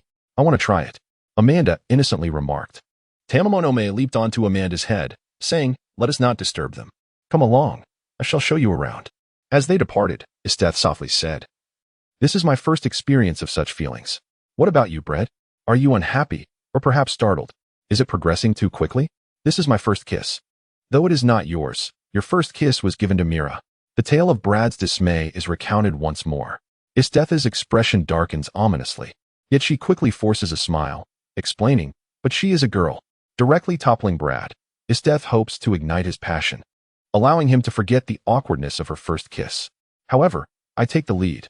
Brad retorts, flipping over. Esteth counters, unable to suppress her inherent dominance any longer. No, You must respect my dignity as a man. You promised to be kind only to me. You must cherish me. The ground shakes with thunderous intensity. I am the man you can never possess. Forever. Brad departs, fearing that lingering would escalate their conflict into a life-and-death struggle reminiscent of their previous encounter. His death is torn, wanting to call out to Brad yet finding herself speechless, standing alone in place. After a moment, she reflects. The books you recommended were of little use. Well, not entirely useless. Recommend a few more. And who are the authors of those books? Investigate, find them, and eliminate them. His death dials her phone. Yes. Commander. Chapter 48, Crocodile. Laugh if you wish. There is no need to suppress it. Reclining beneath the Azure Dragon, gazing towards the new world, Brad speaks indifferently to Tamamonome, who casts sly glances at him, her expression playful. I do not wish to laugh, she states seriously, yet casually turns her head, bursting into laughter. For the sake of dominance, you two have fought. A whirlwind romance, an instantaneous breakup. How could you not alternate your positions? I have watched special little films. They are quite varied, cough cough. Indeed, you are but two naive little apples. How amusing. Bread, angry, very well. Tamamo, having laughed enough, said, I must admit, I find you quite amusing. Braid closed his eyes, disinterested in engaging with Tamamonome. Braid, I advise you to steer clear of her. Do not entertain any notions of gaining advantage from her. Relinquish your petty schemes before they bring calamity upon you. Tamamonome appeared solemn and responded, and what is the reason? From the very first moment I laid eyes upon her, I discerned that she is a frenzied creature clad in the guise of humanity.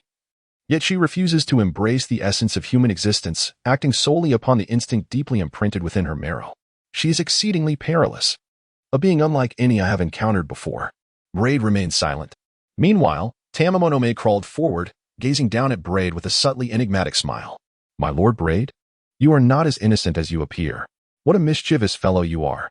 Braid reached out and gently pushed Tamamo's head, signaling her to step aside. While one might deceive anyone and feign civility for the sake of personal gain, Tamamo's smile faded as she shook her head and murmured, in a certain sense, you are even more terrifying than she is. Braid feigned ignorance, fiddling with his phone to contact his subordinates for intelligence on the Sand Alligator. Days passed in the Twin Islands, at the Sky Arena. After leaving Tamamonome and Amanda behind, Braid embarked on a solitary quest for his target, without expending much effort. The intelligence operations of Cypherpole proved to be thoroughly pervasive, allowing Braid to accurately pinpoint Crocodile's location. In a lavish casino, he encountered Crocodile, who stood tall with a striking purple pompadour. His features were relatively handsome, yet his lifeless fish-like eyes and the act of clenching a cigar added an air of enigma and dominance. Of course, his tailored suit and the aura of a successful individual adorned with opulent accessories played a significant role in his imposing presence. At that moment, Crocodile bore no prominent scars on his face, and his hands were intact as he engaged in gambling. Brett exchanged 500,000 berries for chips and casually took a seat beside Crocodile, nonchalantly joining the gambling game. Hello, Sand Alligator, he greeted. And to you as well. Crocodile had already been observing Brett and had even surmised his true identity. Cypherpole? Brett acknowledged, indeed. Crocodile remained silent. You declined the opportunity to become one of the 7 warlords of the sea. What was your reasoning? Brett pressed on. Crocodile exhaled a plume of smoke and replied, you are mistaken. I did not refuse the opportunity to join the 7 warlords. Oh, might I inquire about the whereabouts of the individuals who were tasked with inviting you? Their prolonged absence has displeased the mastermind behind them, which in turn affects both them and you. Thus I have come, Brett remarked with a smile. I trust you haven't acted too recklessly, for that would complicate matters. Crocodile retorted coldly, they are still alive. I merely imparted a small lesson to those who showed me disrespect. As long as they live, the situation remains manageable. Brett inquired, so? Do you intend to accept the invitation to join the 7 warlords? This is a transaction. Crocodile turned slightly. I believe I am entitled to understand what I stand to gain and what I must relinquish. Brett's luck had soured terribly. He lost 500,000 berries in 3 rounds and decided to call it quits. First and foremost, the government would revoke your bounty, granting you official endorsement. The Navy, Cypherpole, and all governmental forces would cease to trouble you. This alone is a substantial gain. Moreover, aside from the government's alliances with foreign entities, you possess a privateering license, allowing you to seize as much as you desire without detection. If you are discovered, however, you must pay half. A test of your discretion, a rather intriguing game of cat and mouse. Crocodile remarked, not enough. It is an unreasonable condition. Bread replied. You will need to negotiate with those who command the warlords of the sea. Crocodile frowned. As for what you will contribute, the sole obligation of the warlords of the sea is to utilize your power and reputation to eliminate threats to the government. You may operate freely, with the government refraining from interference. However, in times of emergency, you must respond to the government's summons. Bread stretched his back and inquired, So, will you agree or not? Crocodile mused, If I refuse, it is impossible. You have lingered in the sky arena for some time, seeking formidable allies, ambitiously attempting to challenge the order of the New World. Becoming a warlord of the sea would not be detrimental to you. Nor are you one to rigidly adhere to the belief that a pirate is a pirate. Bread interrupted Crocodile, shifting the conversation. If you truly refuse, regrettably, your journey may very well come to an end. Fine grains of sand gathered at his fingertips as Crocodile bared his teeth.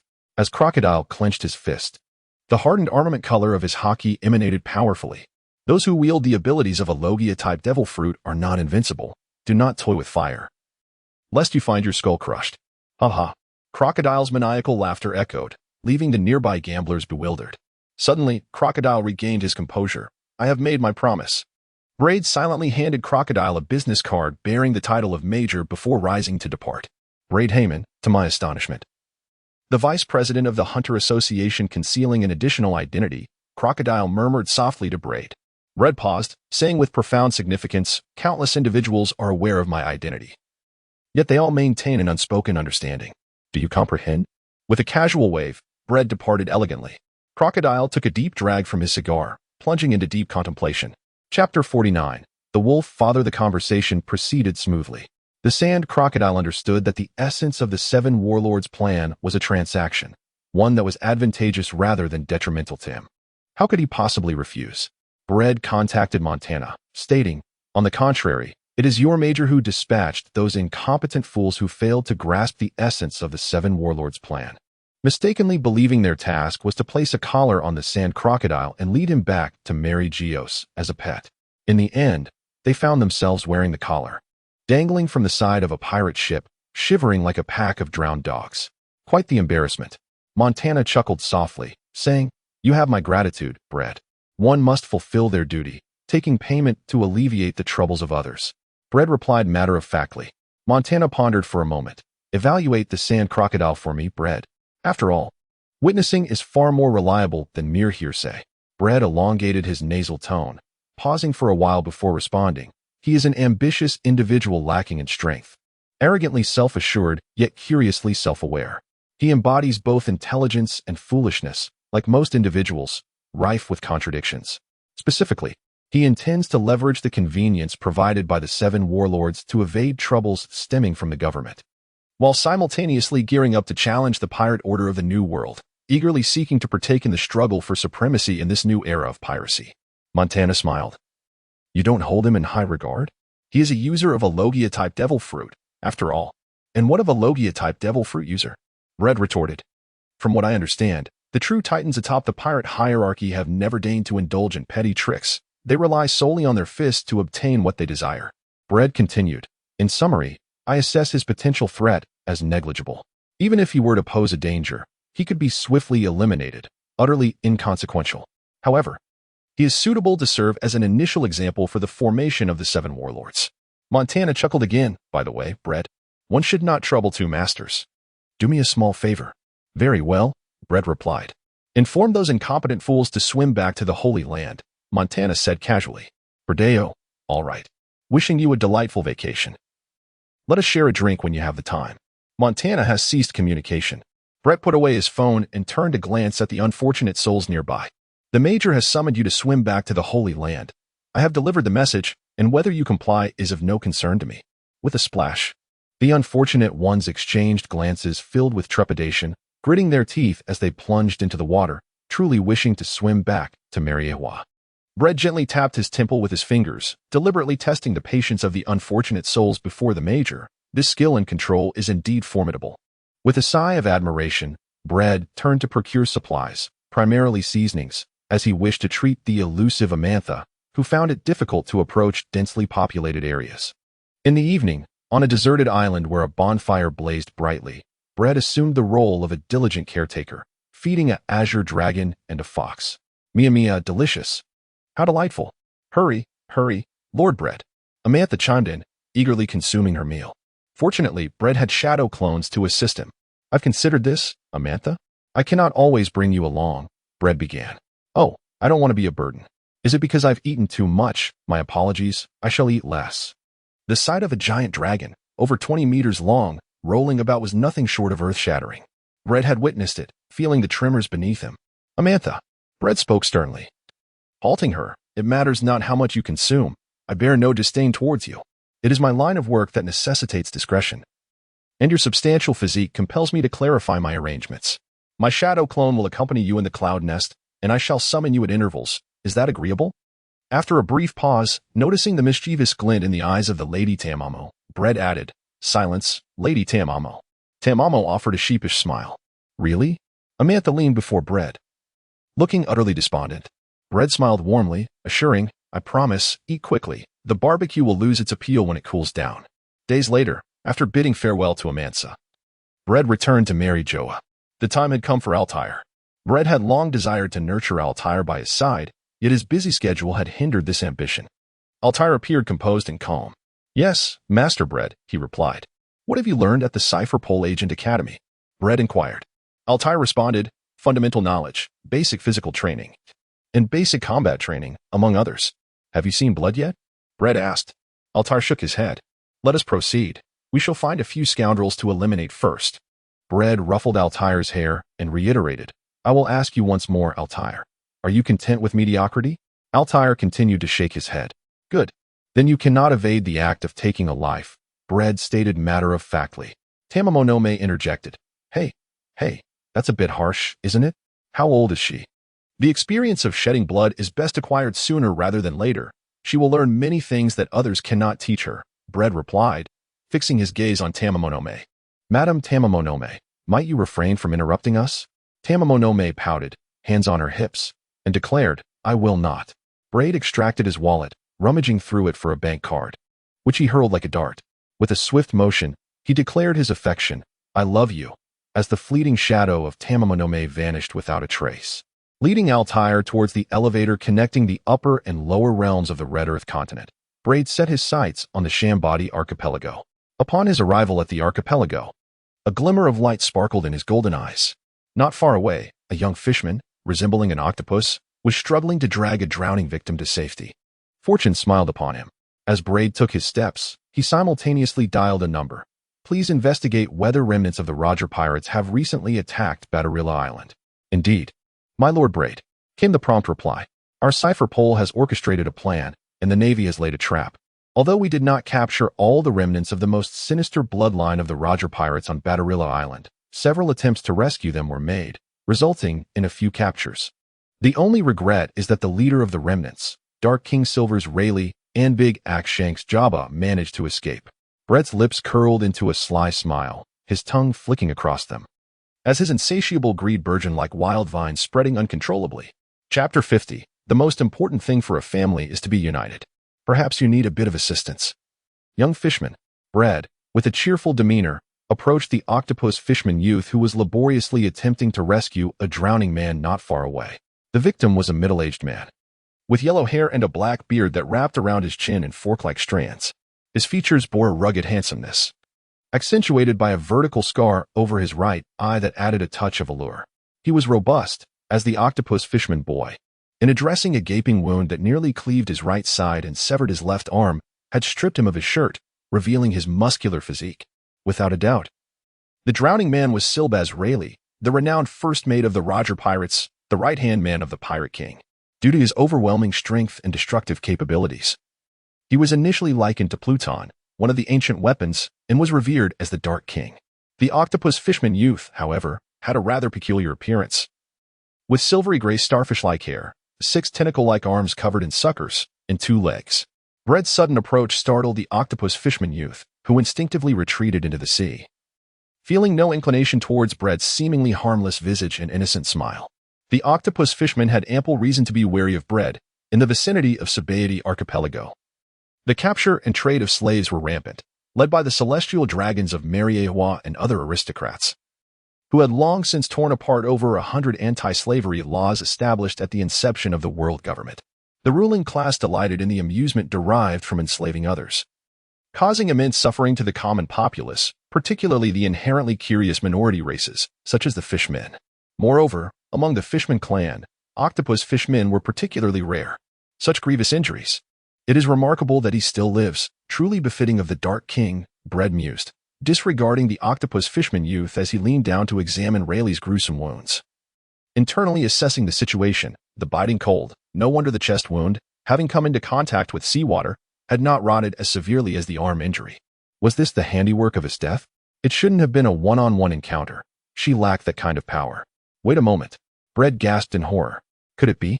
In the South Blue on Baratai Island, he had encountered the Navy and Cipher Pole in a concerted effort to hunt him down. He had to swim for his life, traversing the doldrums until he reached Sabaody Archipelago, where he succumbed to unconsciousness due to the treacherous currents outside the island, ultimately being rescued by the octopus fishman boy. Xiaoba. After a long moment of fluctuating emotions, Bread let out a heavy sigh, beckoning Altair and the mosquito girl, who had automatically followed him upon their return to Mariewa. With a flick of his wrist, Bread manifested gluttony and presented it to Altair. Kill him. No, you can't. Xiaoba cried out in terror. You mustn't. Brett, still smiling, raised his index finger and warned, Hush, young sir of the Fishman tribe, be wary of attracting human traffickers. Before he could finish his words, I suggested, it would be wise for you to abandon your perilous thoughts. From the crown of the Yarkaman red tree, Sakia leapt down, a piece of white paper clutched in his hand. A life card? Brett remarked, his finger gesturing animatedly. It seems you have quite the entanglement with the remnants of the Roger pirates, to have received a life card. The rumors that pirates are devoid of love have proven to be false. Sakia, cigarette clenched between his teeth, wore a grim expression. Spare me your nonsense, Brett. Get lost. It's impossible, he retorted. Brett straightened his posture. You should be more concerned about yourself. I have no reason to let you go now. A soft thud echoed as a sharp weapon pierced flesh. Altair, unhesitating, drove the blade of gluttony through Rayleigh's heart. Thus fell a legendary great pirate, slain by the hand of an inconspicuous young girl. Rayleigh. Sakia's eyes widened in fury, and overwhelming rage surged forth, conjuring a powerful gust of wind that instantly swept away the weakest Altair. Braid extended his arms to embrace Altair, retrieving the gluttony that had drained Riley of his life force. With a sense of satisfaction, he teasingly remarked, Well done, I take great pride in you, my daughter. Altair merely stood in a daze, her delicate fingers fixated, the brutal reality of bloodshed leaving a profound impact on her. Protect Altair well, Joanna. With that, Braid entrusted Altair to the care of the mosquito woman and began to harness the blood of the imperial artifact, rapidly absorbing the life energy that gluttony could not retain for long. The rich vitality, rivaling that of the pirate king, intoxicated him, drawing him into a state of bliss. The former emperor of Snake Island, and one of the original 12 of the Hunter Association, is it? Allow me to arrange a little encounter for you, so that this pair of doomed lovers may perish together. After all, what matters most in a family is unity. The malevolent thoughts enveloped him like a tempest, swiftly drowning Sakia. Sakia's complexion changed. Her rage subsided, leaving her pale as cold sweat beaded on her forehead. It felt as though the palpable, viscous malice was constricting her body and bones, stifling her mouth and nose, threatening to suffocate her. How monstrous it has grown. Sakia gritted her teeth, struggling to articulate. Braid, of course, has not truly evolved into a mere embodiment of malice that could terrify the previous emperors of Snake Island or reach the level of the original 12 branches of the Hunter Association. He has not assimilated Rayleigh's life energy. Rather, he temporarily wielded a deceptive power comparable to Rayleigh's through its influence. It is not a lack of confidence in his innate abilities that prevents him from defeating Sakia. Instead, he seeks to expedite the resolution of this encounter to seize the opportunity to merge Rayleigh's life energy into his own. Shave. Armed finger gun. With a sudden thrust, the desperate Sakia stood motionless, allowing Braid's finger to pierce his throat, followed by a fatal blow from the hunger that robbed him of all life energy. Without further hesitation, Braid commenced the fusion of Rayleigh and Sakia's life energy.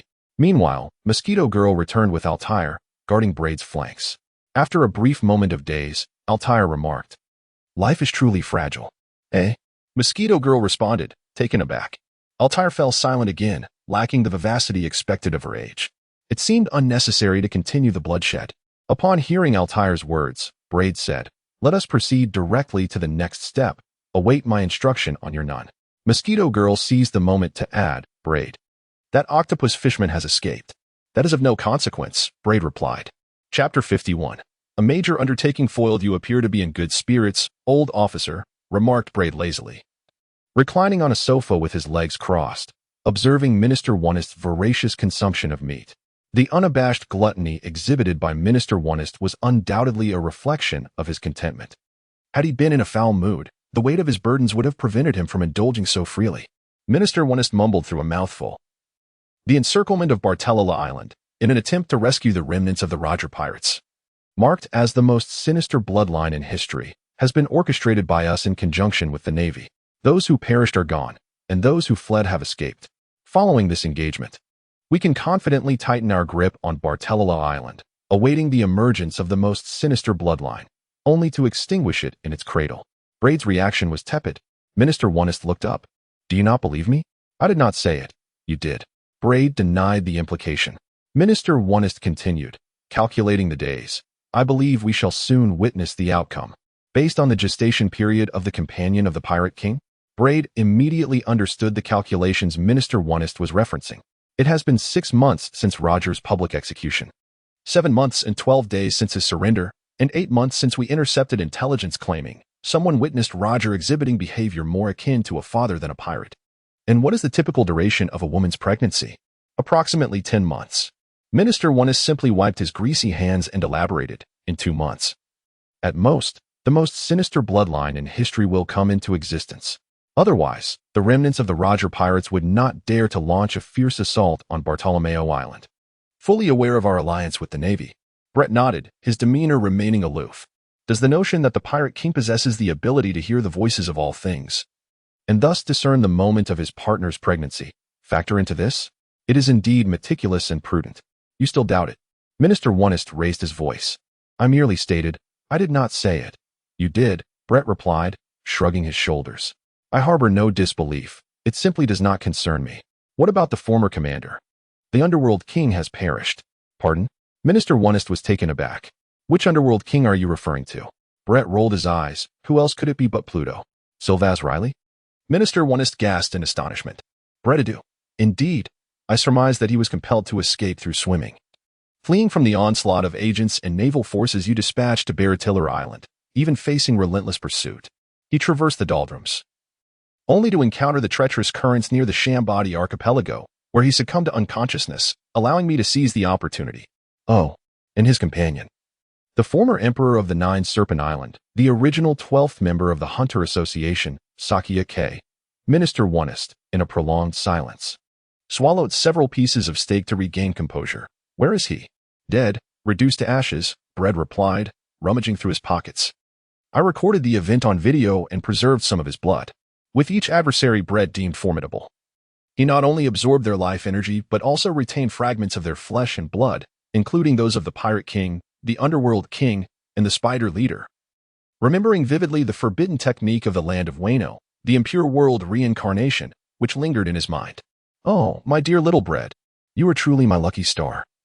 Brett chuckled, eliciting an uncontrollable and boisterous laughter from Minister Onest as he lavished praise upon him.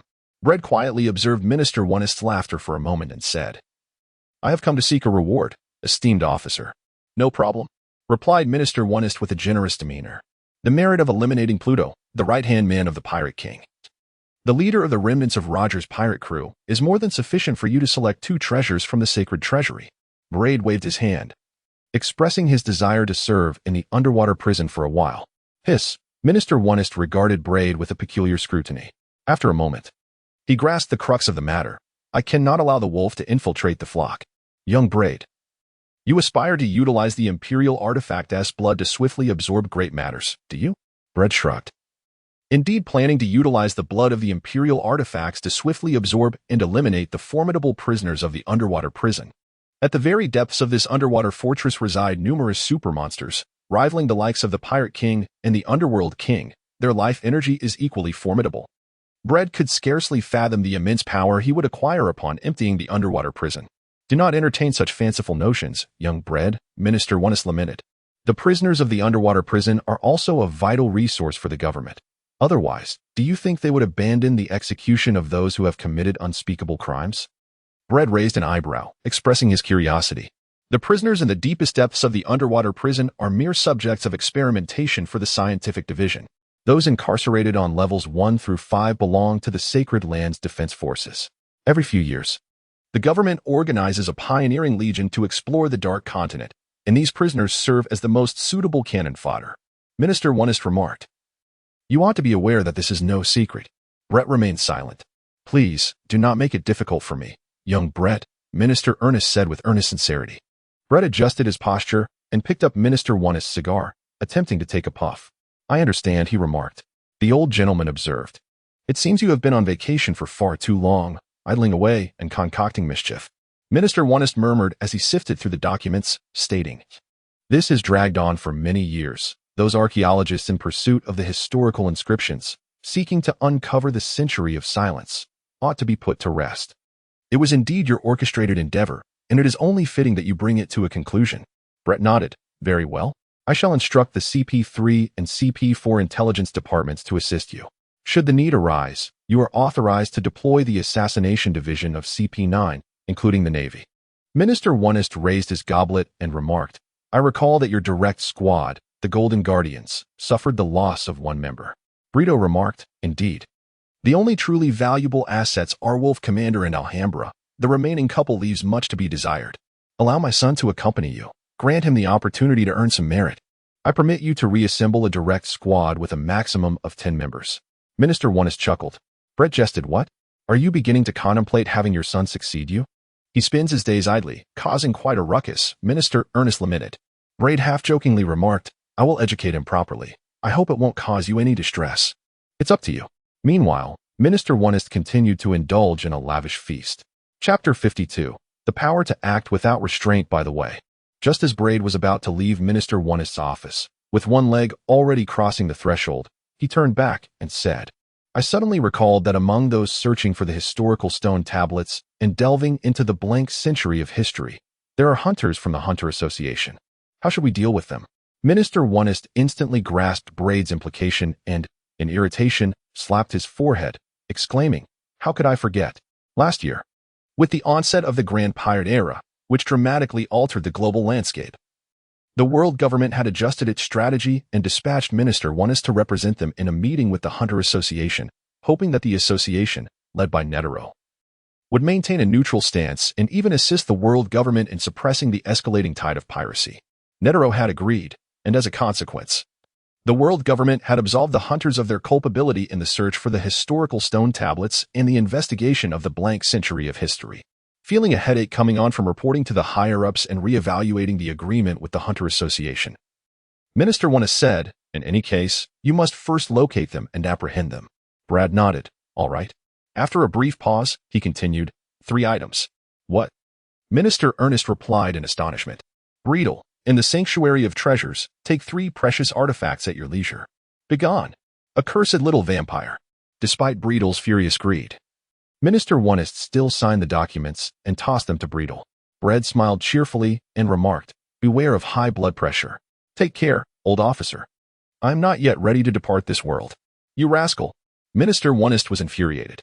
After bidding farewell to Minister Wano, Bread beckoned to the waiting mosquito lady, Altair, and proceeded directly towards the sacred treasure vault.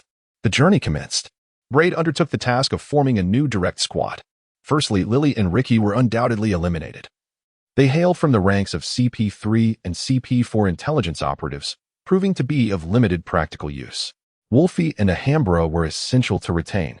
As within the Cipher Pole organization, Wolfie was a formidable ace, while Alhambra possessed significant potential. As for Altair, Braid deemed him a worthy member, inviting him to join the Golden Guardians. This left 7 available slots. The son of Minister Wano was merely a temporary addition to Braid's command, seeking to enhance his stature. With a calm and rational selection process, Braid's primary target was locked onto the enigmatic Red Corpse. The Red Corpse happened to be his roommate from the Cipher Pole Academy, one of the few friends he had. Hello, this is Braid, he stated decisively, reaching out to the Red Corpse. On the other end, The red corpse responded with his characteristic nonchalance. It's me. What's the matter? In accordance with orders from above, I am to assemble a direct squad.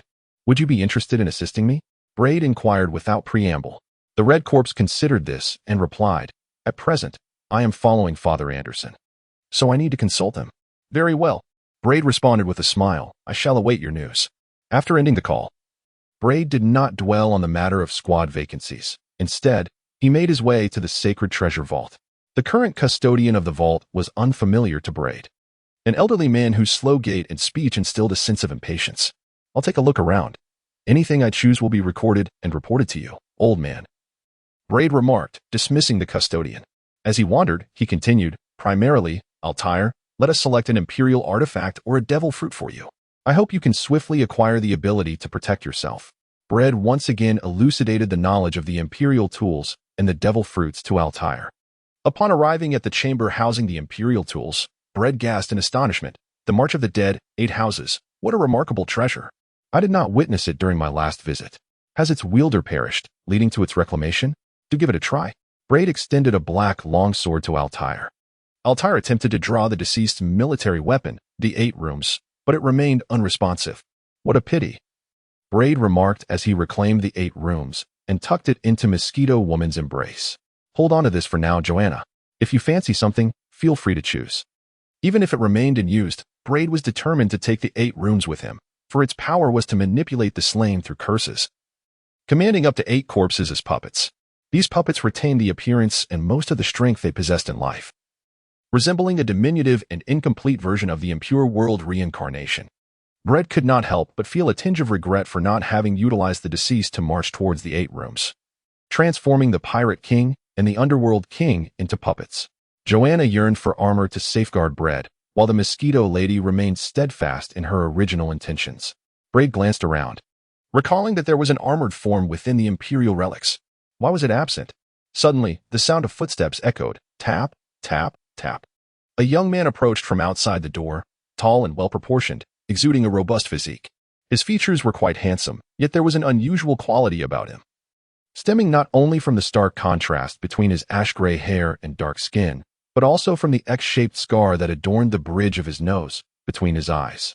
His attire was peculiar, consisting of white arm guards, long trousers, and a crop top that revealed his waist, certainly not of the conventional style. Are you Braid? The young man inquired, his tone increasingly flippant as he scrutinized Braid from head to toe. Indeed, the rumors hold true. You are undeniably a stunning beauty. As his words flowed, his voice gradually lightened, ultimately coming to an abrupt halt. Braid exchanged a gaze with the young man, a smile that straddled the line between amusement and malice, as if a tempest of malevolence surged forth, crashing relentlessly upon the latter's psyche. I am the son of Minister Ernest. Please, please, don't kill me. I could be your superior in the future. The young man, drenched in cold sweat, trembled uncontrollably, his legs quaking, until he ultimately collapsed in sheer terror, shrieking in desperation. Braid was undoubtedly familiar with the individual in question, at least acquainted with his background. Sheila, the son of Minister Onest, possessed a character that was both brutal and lecherous, a quintessential scoundrel who abused his father's authority to perpetrate misdeeds. Unfortunately for him, Mariewa was not a place where he could act with impunity. He had been reckless before, and the consequence was being sent away by Minister Onest to the outskirts of Mariewa. As a result, he roamed for years, causing havoc in the affiliated nations of the world government. Future Commander, you have soiled yourself, Braid remarked, igniting a cigar acquired from Minister Onest.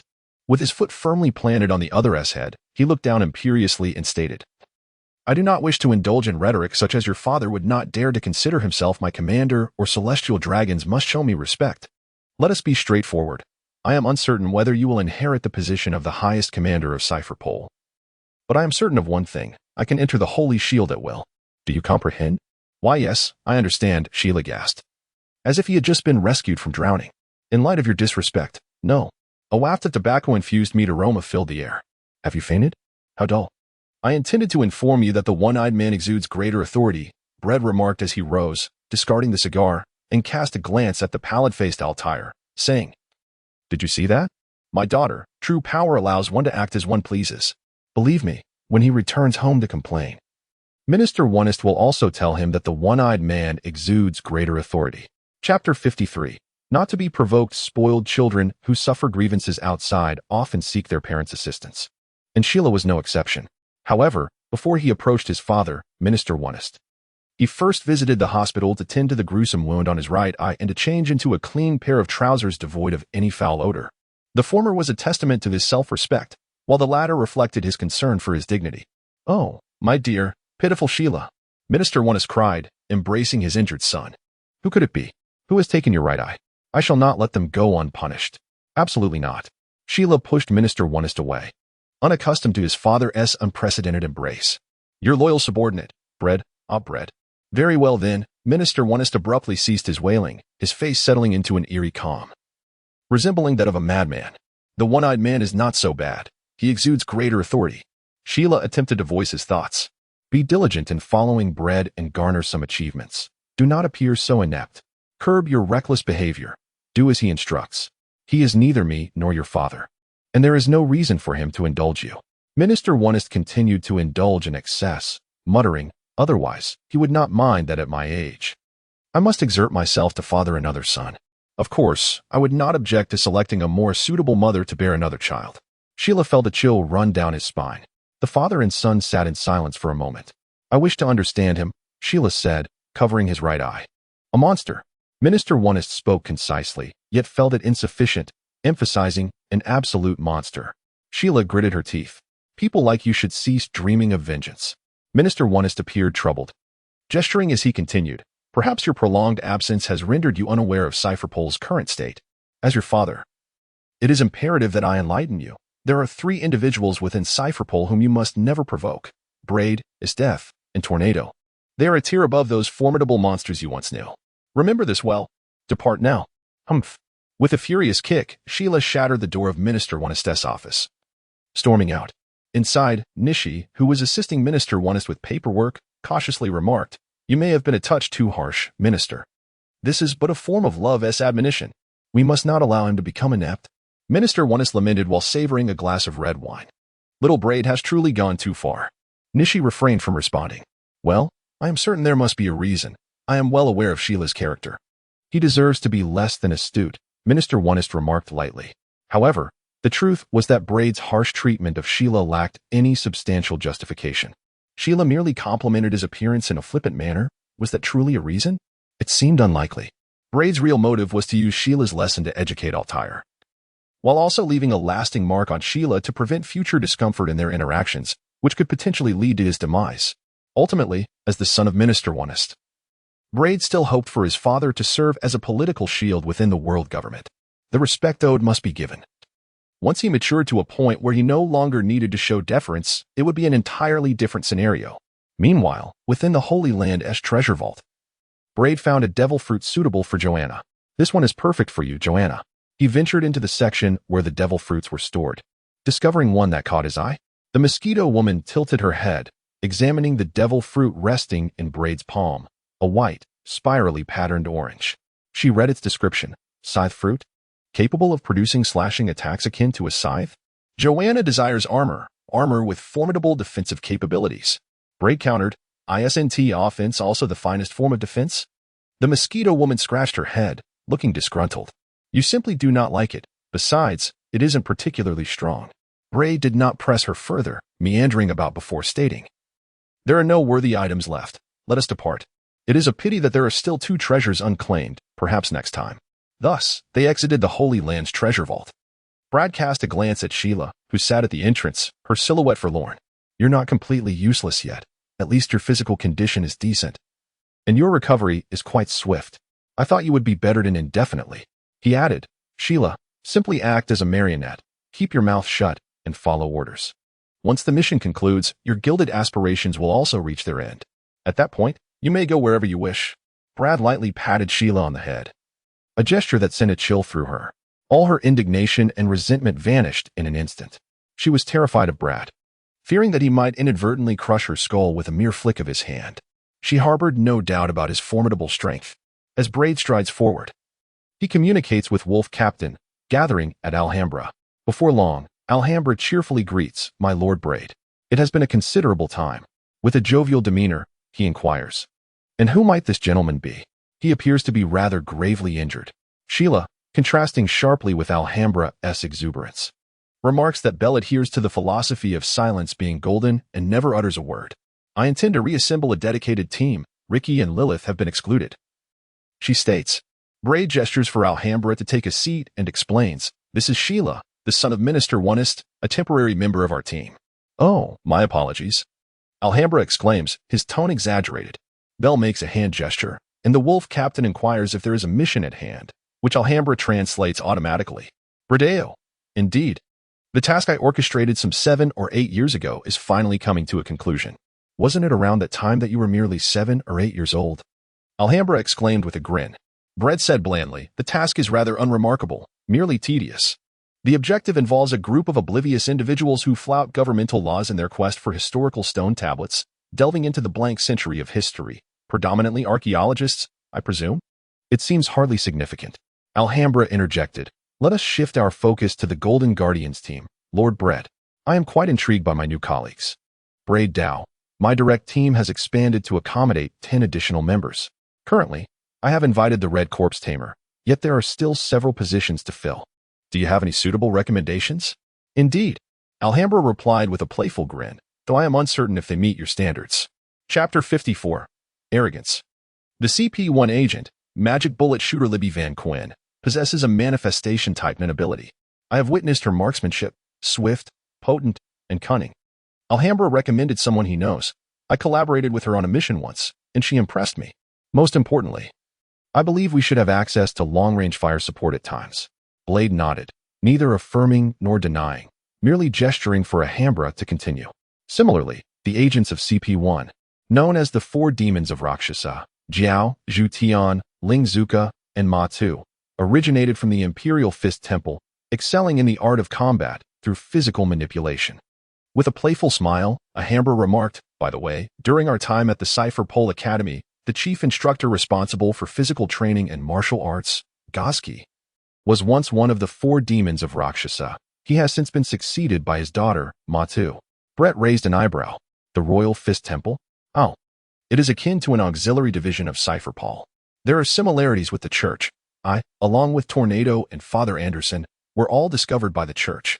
Alhambra adjusted his bowler hat and remarked, their mission is to adopt orphaned children and war orphans, discerning their abilities. Those endowed with exceptional talents are sent to the Cypher Pole Agent Academy, while the fate of those with lesser abilities remains uncertain. Braid was taken aback, realizing the truth. There were also the agents of CP-5, Phantom Blade Solid Breeze, a special ability user with the peculiar Imperial tool, Adeus, and the agents of CP-6, the Valentine brothers. Elder brother Luke Valentine and younger brother Yang Valentine, whose powers remain a mystery to me. Alhambra adjusted his top hat and remarked, I have a general understanding of these formidable agents. Brett's fingers danced as he inquired, 8 individuals? A temporary surplus is not a concern. Please contact them for me. No. Sheila? Sheila instinctively retracted her neck. Ensure their assembly. They must converge at Mariawa within a week, preparing for our voyage to the New World, Brett commanded. Trembling, Sheila replied, Yes, Lord Brett. Brett waved his hand, dismissing Sheila. In truth, Alhambra touched his nose, contemplating. I have the perfect candidate. Braid gazed into the emerald eyes of Alhambra and softly inquired, You aren't contemplating a tornado, are you? Alhambra shrugged, tacitly conceding. You never learn, Braid sighed in exasperation. Reflecting on their past encounters with the giant centipede tribe and the Tempest, Alhambra shuddered, realizing the folly of his thoughts. I'm famished, Braid declared, rising to his feet. As Alhambra trailed behind him, he could not keep his mouth shut. He observed the blade in the hands of the Mosquito Lady, noting its extraordinary nature, the Imperial artifact. March of the Deceased, 8 chambers? Would you care to test it, Alhambra? The Mosquito Lady replied courteously. Alhambra reached out, yet felt no response. Alas, we are incompatible, he lamented. Even if you were compatible, I would not bestow it upon you, Braid remarked, half-jokingly, before continuing. I believe I could potentially become the first in history to shatter the long-standing rule that limits an Imperial artifact user to a single artifact. Alhambra's lips twitched as he quietly retorted, We are all aware, Lord Braid, of your exceptional talent and unparalleled gifts. However, Imperial artifacts have existed for 8 centuries. And our forebears have explored countless methods, ultimately concluding that it is absolutely impossible for anyone to wield two artifacts simultaneously. They're they, and I am I. Braid asserted with considerable confidence, even arrogance. The primary reasons for restricting an Imperial artifact user to a single artifact are twofold. First, the activation of an artifact demands immense physical exertion and mental strain from the user. Second, as I previously discussed with Nishigami, the primary raw materials for forging an artifact are the remains of extremely dangerous magical beasts, which retain a portion of the latent will or instinct of these creatures. Due to the inherent territorial nature of beasts, they repel and despise one another, even in the form of an artifact. Another consideration is selecting the right artifact. An artifact draws upon the spirit and physical prowess of its user. Supplying power to a single artifact is already a formidable challenge. Yet, the world is not devoid of individuals with heightened mental acuity and boundless physical energy, such as myself. The first point poses no issue. And as for the second and third points, well, extremely dangerous magical beasts also vary in strength. The remains of the magical beasts used to forge artifacts differ in potency as well. My blood collection and rapid absorption are derived from the teeth of the vampire beast. Classified as a ghost level, extremely dangerous magical creature, while the March of the Deceased, 8 Chambers is forged from the ribs of the corpse dog, another ghost level, extremely dangerous magical beast. Albeit a weaker one. The vampire beast is formidable, while the corpse dog is comparatively weak, particularly given that the vampire beast embodies greed. This signifies its exceptional nature, transcending the typical territorial instincts of extremely dangerous magical beasts, thereby enabling me to exert control over other artifacts. Brett eloquently expressed that, above all, it is the people who matter most. The fundamental premise is my ability to masterfully command blood collection and rapid absorption, which in turn allows me to wield other Imperial treasures. Alhambra. 3. The gleam of the blade. Braid effortlessly drew the deceased's military weapon, the 8 rooms. A sharp crack echoed as Alhambra's jaw nearly dropped to the ground. The blade returned to its sheath with a soft clink. The depletion of physical and mental energy remained within tolerable limits, devoid of any adverse reactions. A commendable assessment, Braid remarked. Alhambra gazed wistfully at the heavens. I have grown accustomed to it. Familiarity brings comfort. What familiarity brings comfort? Inquired the curious mosquito woman. Alhambra wiped his tearful eyes. The blows come from the brilliant monsters, striking deeply from mind to flesh, penetrating the very soul. You do not understand, Joanna. You cannot comprehend. The taciturn wolf commander, who rarely spoke, placed a reassuring hand on Alhambra's shoulder. They arrived at the communal dining hall of Cypher Paul Braid, lost in thought. Borrowed a computer and began perusing intelligence information, accessing channels from both Cypher Pole and the Hunter Association. As he neared the end of his meal, Braid asserted, in the New World, our target lies in the central region, situated between the Navy's G5 stronghold and the headquarters of the Hunter Association. Why? The answer lies in Alhambra. Brettel remarked, the archaeological vessel, laden with historians and seekers of history, lacked the means for self-preservation. Alhambra grasped the implication. Chapter 55, The Magical Marksman. Among the world's 5 oceans, the only uncontrollable domain for the world government is the Grand Line. Specifically the latter half known as the New World, while the first half of the Grand Line and the 4 seas, east, south, west, and north, remain only partially under the world government's dominion, at least within the purview of Cypher Pole, the government's eyes and ears. A ship brimming with individuals searching for historical texts and delving into the century of void would undoubtedly fall prey to Cypher Pole's meticulous surveillance if it were to linger in the first half of the Grand Line or the 4 seas. The sole refuge from Cypher Pole's relentless pursuit lies in the New World, the only territory beyond the world government's control. However, the New World is not entirely devoid of oversight. The world government maintains 2 strongholds at its entrance and center, namely, the Navy's G1 and G5 fortresses. Particularly concerning is the G1 fortress's influence, which is tasked with ensuring the safety of Mariawa at all costs, leading the Navy to eliminate any elements of unrest. This means that the archaeological vessel could not afford to remain within the vicinity of the New World's entrance. With the onset of the Great Pirate Era now over 6 months past, following the fall of the Pirate King and the imprisonment of the Golden Lion, the once dominant triumvirate of pirates has been reduced to the Whitebeard alone. Pirates, either seeking to fill the void left by the Pirate King and the Golden Lion or attempting to usurp the throne closest to the Pirate King, have descended into chaos. with conflict erupting predominantly in the latter half of the New World, particularly before the G5 fortress, a perilous environment for a defenseless archaeological vessel. Despite the presence of numerous hunters aboard, who were not primarily combatants. Taking all these factors into account, Brettel deduced that the archaeological vessel was situated in the central New World, caught between the G5 fortress and the Hunter Association's headquarters. The task was not as manageable as one might presume.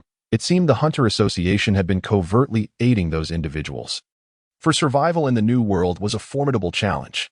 Brettel massaged his temples and murmured. Alhambra, scratching his nose, suggested, "We should seek assistance from the Navy." "That makes sense," Brettel replied, playfully tugging Alhambra's top hat down to obscure his face, teasing, "You've grown clever, handsome."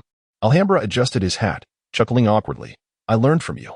Today, we shall sing this song and drain our cups in one gulp, for the matters of battle are our inherent duty, bestowed upon your fair hands. Farewell, my love. Farewell, my love. Farewell, farewell." Melodious song. A slender girl with long black hair, a freckled face, and wearing glasses and a black suit sang and danced as she approached Braid. "The marksman is she, my Lord Braid. Agent Lyde Fan Quinn, codenamed the Marksman, reporting for duty, my Lord Braid." With a lively salute, Lybe's form swayed side to side within a mere second, resembling a flagpole bending in a tempest. Braid extended his hand and said, "Please, take a seat. Have you been idling in Marietwa lately? Otherwise, your return seems rather prompt." "Ah, yes, I made a slight error. I mistakenly eliminated the officials I was meant to protect alongside the assassins assigned to eliminate them," replied Lybe, her words tumbling out in a flurry. "I am immensely grateful for your summons, or else I would have been confined, which would have been exceedingly dull. I hope you will commit fewer errors under my command and adhere strictly to orders," Brett remarked with a smile. Lybe tossed her head, her long, errant strand of hair swaying. "Understood." Brett then shifted the conversation, seemingly surprised as he glanced at Alhambra. "Oh, Alhambra, when did you arrive?" "I have always been here," Alhambra retorted. Lybe chuckled. "I suppose your presence goes unnoticed in the company of such a genuine handsome figure." Alhambra exclaimed in exasperation. "What? Another loquacious individual?" Brett sighed and declared, "You are free to move about. We shall convene at the airship dock at 8 o'clock on the morning of the 7th day." Braid took the Mosquito Woman with him, while Altair returned to his own abode. The legendary Lord Braid was indeed striking, as Liba gazed dreamily at his departing figure, her chin resting in her hands. Alhambra, fiddling with a deck of cards, remarked, "Do not dwell on it, infatuated one. He is a man forever beyond your reach. What if I give it a try?" "How would one know?" Liba casually retorted. Alhambra chuckled. "I must inform you that your rival is the Ice Blue Queen and the Trembling Tornado." "Oh, perhaps I shall reconsider," Liba conceded easily. Stretching lazily, "Shall we engage in a contest at the shooting range? By the way, I just noticed the Wolf Commander." "Wolf Commander, esteemed senior," Alhambra winked, turning to ask, "Will you be joining us?" Bell's response was one of departure. Soon, Braid arrived home, which was remarkably clean and tidy, far from the appearance of a place left unattended for a long time. "Did Annie Shui tidy up?" Braid pondered, as he removed his outer garment in preparation for a bath, while also reminding himself to continue his training. "Altair, do not require my reminders. Aside from the essential 6 hours of sleep, eating, and relieving oneself, you must utilize every moment effectively. At your age, I had already mastered my abilities and was engaged in significant endeavors." Altair, devoid of any capriciousness typical of young girls, obediently retreated to her room to practice the 4 fundamental aspects of her abilities. Just as Braid finished his shower, the doorbell chimed. "Ah, Joanna has arrived." The Mosquito Girl exclaimed joyfully as she opened the door, only to be met with anger a moment later. "Hello, insect," Esther said with a smile. Bang. The Mosquito Girl attempted to slam the door shut, but Esther's blocked her way. "I am looking for young Braid. This does not concern you." Esther's forcefully pushed past the Mosquito Girl, leaving her no time to react.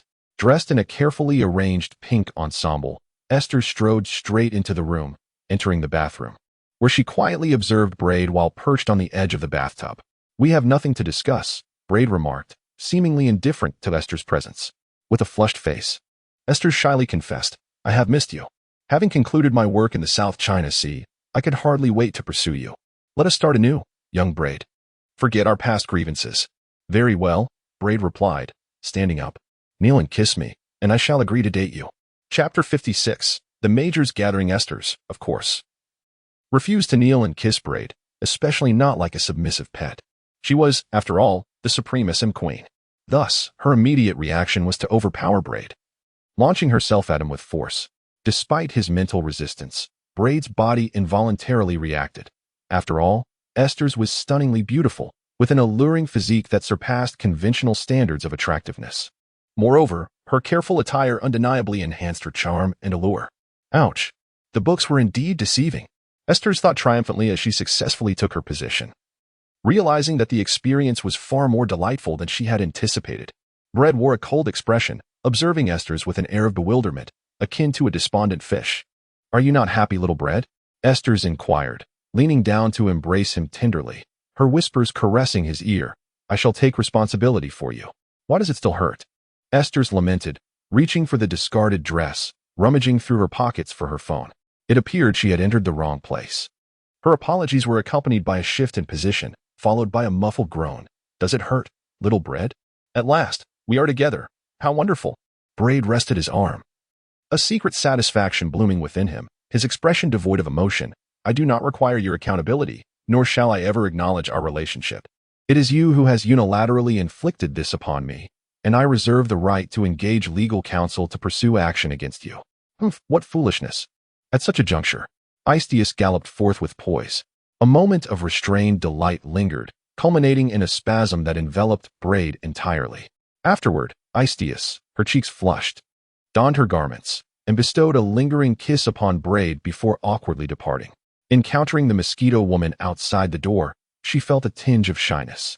"Braid, are you all right?" The mosquito woman entered the bathroom, her countenance a tapestry of complex emotions, predominantly tinged with disappointment. Though she did not fully comprehend the situation, she grasped certain truths.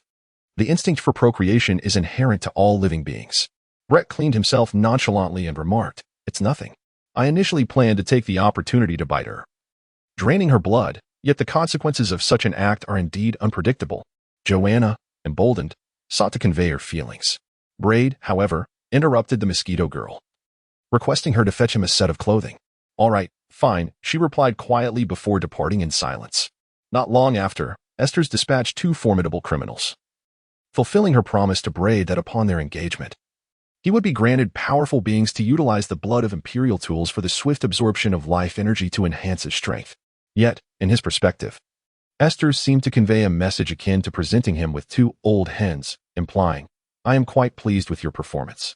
These two hens are for you to brew into soup, to replenish your vitality and take care of your health." Was he being kept? Braid found the notion rather peculiar. What troubled him further was that the news of his association with Esther's swiftly spread through Cypherpole and Mariehua, with even Minister Oneus congratulating him over the phone. It was likely a misguided suggestion from one of Esther's subordinates, manipulating public opinion to pressure Braid. As evening fell, Brad was invited by the Major to attend a gathering at a villa in the outskirts of Mariehua. Brad did not bring the mosquito girl, Altair, and he remained oblivious to the nature of the celestial dragon's gathering, sparing himself from any inappropriate imagery. "Welcome, Lord Brad." The butler of the Max family greeted him with utmost courtesy. Meanwhile, Montana, the head of the Max family, graciously awaited at the villa entrance, his plump face beaming with joy as he exclaimed, "Congratulations, Brad. You've won the heart of a beauty. Aha, you and Esteth are truly a perfect match." "A golden boy and a jade maiden, Major? If you refrain from mentioning such matters, I would gladly enter," Brad interjected. Montana's smile widened even further. "Ahaha. Very well. Very well." Upon entering Montana's villa, it was not the resplendent opulence Brad had anticipated. In fact, when compared to the lavish extravagance of other celestial dragons, it appeared rather modest. The place was indeed spacious, featuring a long dining table, a billiard table, and a coffee table, all arranged in an expansive setting. Some guests had already arrived at the gathering, including a young woman with light golden hair and fair skin, around 21 or 22 years of age. Her features, though not exquisite, were complemented by a pair of glasses, lending her an air of quiet elegance. "Greetings to you, Brett Hyman," she said, to which Brett gave a slight nod. He recognized Antigula from the data regarding the celestial dragon community. The Helsing family was one branch of the celestial dragons, and Antigula was their young lady. Brett could hardly fathom that Lady Antigula would be attending the Major's gathering. "Please call me Antigula," she replied, revealing herself to be an anomaly among the celestial dragons. Lighting a cigar, she took a puff before setting it down. I have long heard of your esteemed reputation. Brett Hyman. Braid smiled silently, while Ingura remained equally reticent. Gradually, a number of individuals arrived at the villa, predominantly officials from the world government. Certainly not representatives from armed factions such as Cipher Pol, the Navy, or the Holy Land Garrison, easily distinguishable by mere observation. Notably absent was Minister Onist, a staunch supporter of Major. However, the last two arrivals captured Braid's attention. One was a tall, slender man with a golden parting in his hair, adorned with multifocal glasses reminiscent of compound eyes. The other was a handsome middle-aged man with short black hair, also sporting a pair of prescription spectacles. Undoubtedly, both were scientists, likely having just concluded their labors, having changed out of their lab coats. The purpose of the gathering was simple: to relax. Relax a little, Montana proclaimed, raising his glass to deliver a speech. Braid remained oblivious, his gaze fixed upon the dashing scientist with ebony hair, who was equally scrutinizing him. As the announcement of unrestrained revelry in Montana echoed, the scientist introduced himself. I am Kinos, Dr. Kinos, a colleague of your parents, who together brought forth the creation of the Mosquito Maiden. Indeed, it is I. Greetings, Dr. Kinos, Braid replied with a rather indifferent salutation. Kinos nodded, turning to depart but leaving behind a remark. Let us converse when time permits. Ah, yet another life-loving coward, Braid mused, brushing his canines with a hint of amusement. The essence of Imperial blood collection, rapid absorption. Chapter 57, The Royal Order of the Church Knights. Braid harbored deep skepticism regarding the Major's gathering of numerous individuals solely for indulgence, relaxation, and the liberation of the spirit. Thus, no matter how fervently the Major urged or graciously invited him, Braid remained impervious, observing with a detached demeanor as a throng of gluttonous officials from the world government reveled in debauchery, drinking excessively and engaging in frivolous pursuits. Individuals like Braid, alongside Dr. Kinos, discerned his character through keen observation and extreme rationality that bordered on coldness, indifference, and even cruelty. He was resolute in refusing to squander his precious time on what he deemed trivialities. Miss Antigula, whose status and gender rendered her participation in such social frivolities impractical, was escorted away shortly after the banquet commenced by her butler, merely making a fleeting appearance. Notably, Antigula's butler was a courteous and well-mannered middle-aged gentleman, sporting a ponytail and monocle, named Walter C. Dennis. Walter C. Dennis, formerly known as the Grim Reaper, was an elite member of Cipher Pol and a former Sanctum operative, information that Dr. Kinos casually mentioned upon noticing Brett's curiosity. How is the Mosquito Woman faring? Dr. Kinos inquired, simultaneously engaged in computer work while conversing with Brett, evidently multitasking with ease. Bredu remarked, indeed. The rhythmic clatter of the keyboard continued for quite some time. It is not the evolution of human civilization that I aspire to, but rather the artificial evolution of humanity itself, a dream I have pursued fervently throughout my life. As my fingers paused in their dance across the keys, Dr. Kinos turned to gaze intently at Bredu. It is a pity that people extol my intellect, yet deem my thoughts perilous and radical, including certain individuals within the government, until I encountered the Major. Brett rested his chin on one hand and remarked, I harbor no interest in your past or your thoughts, Dr. Kinos. Your parents were among the few who acknowledged the validity of my ideas, yet alas, fate is often unpredictable. Brett languidly inquired, what exactly do you wish to convey? Datia has sought you out. Dr. Kinos responded, I am aware of the effects of the Imperial artifact's blood collection and rapid absorption.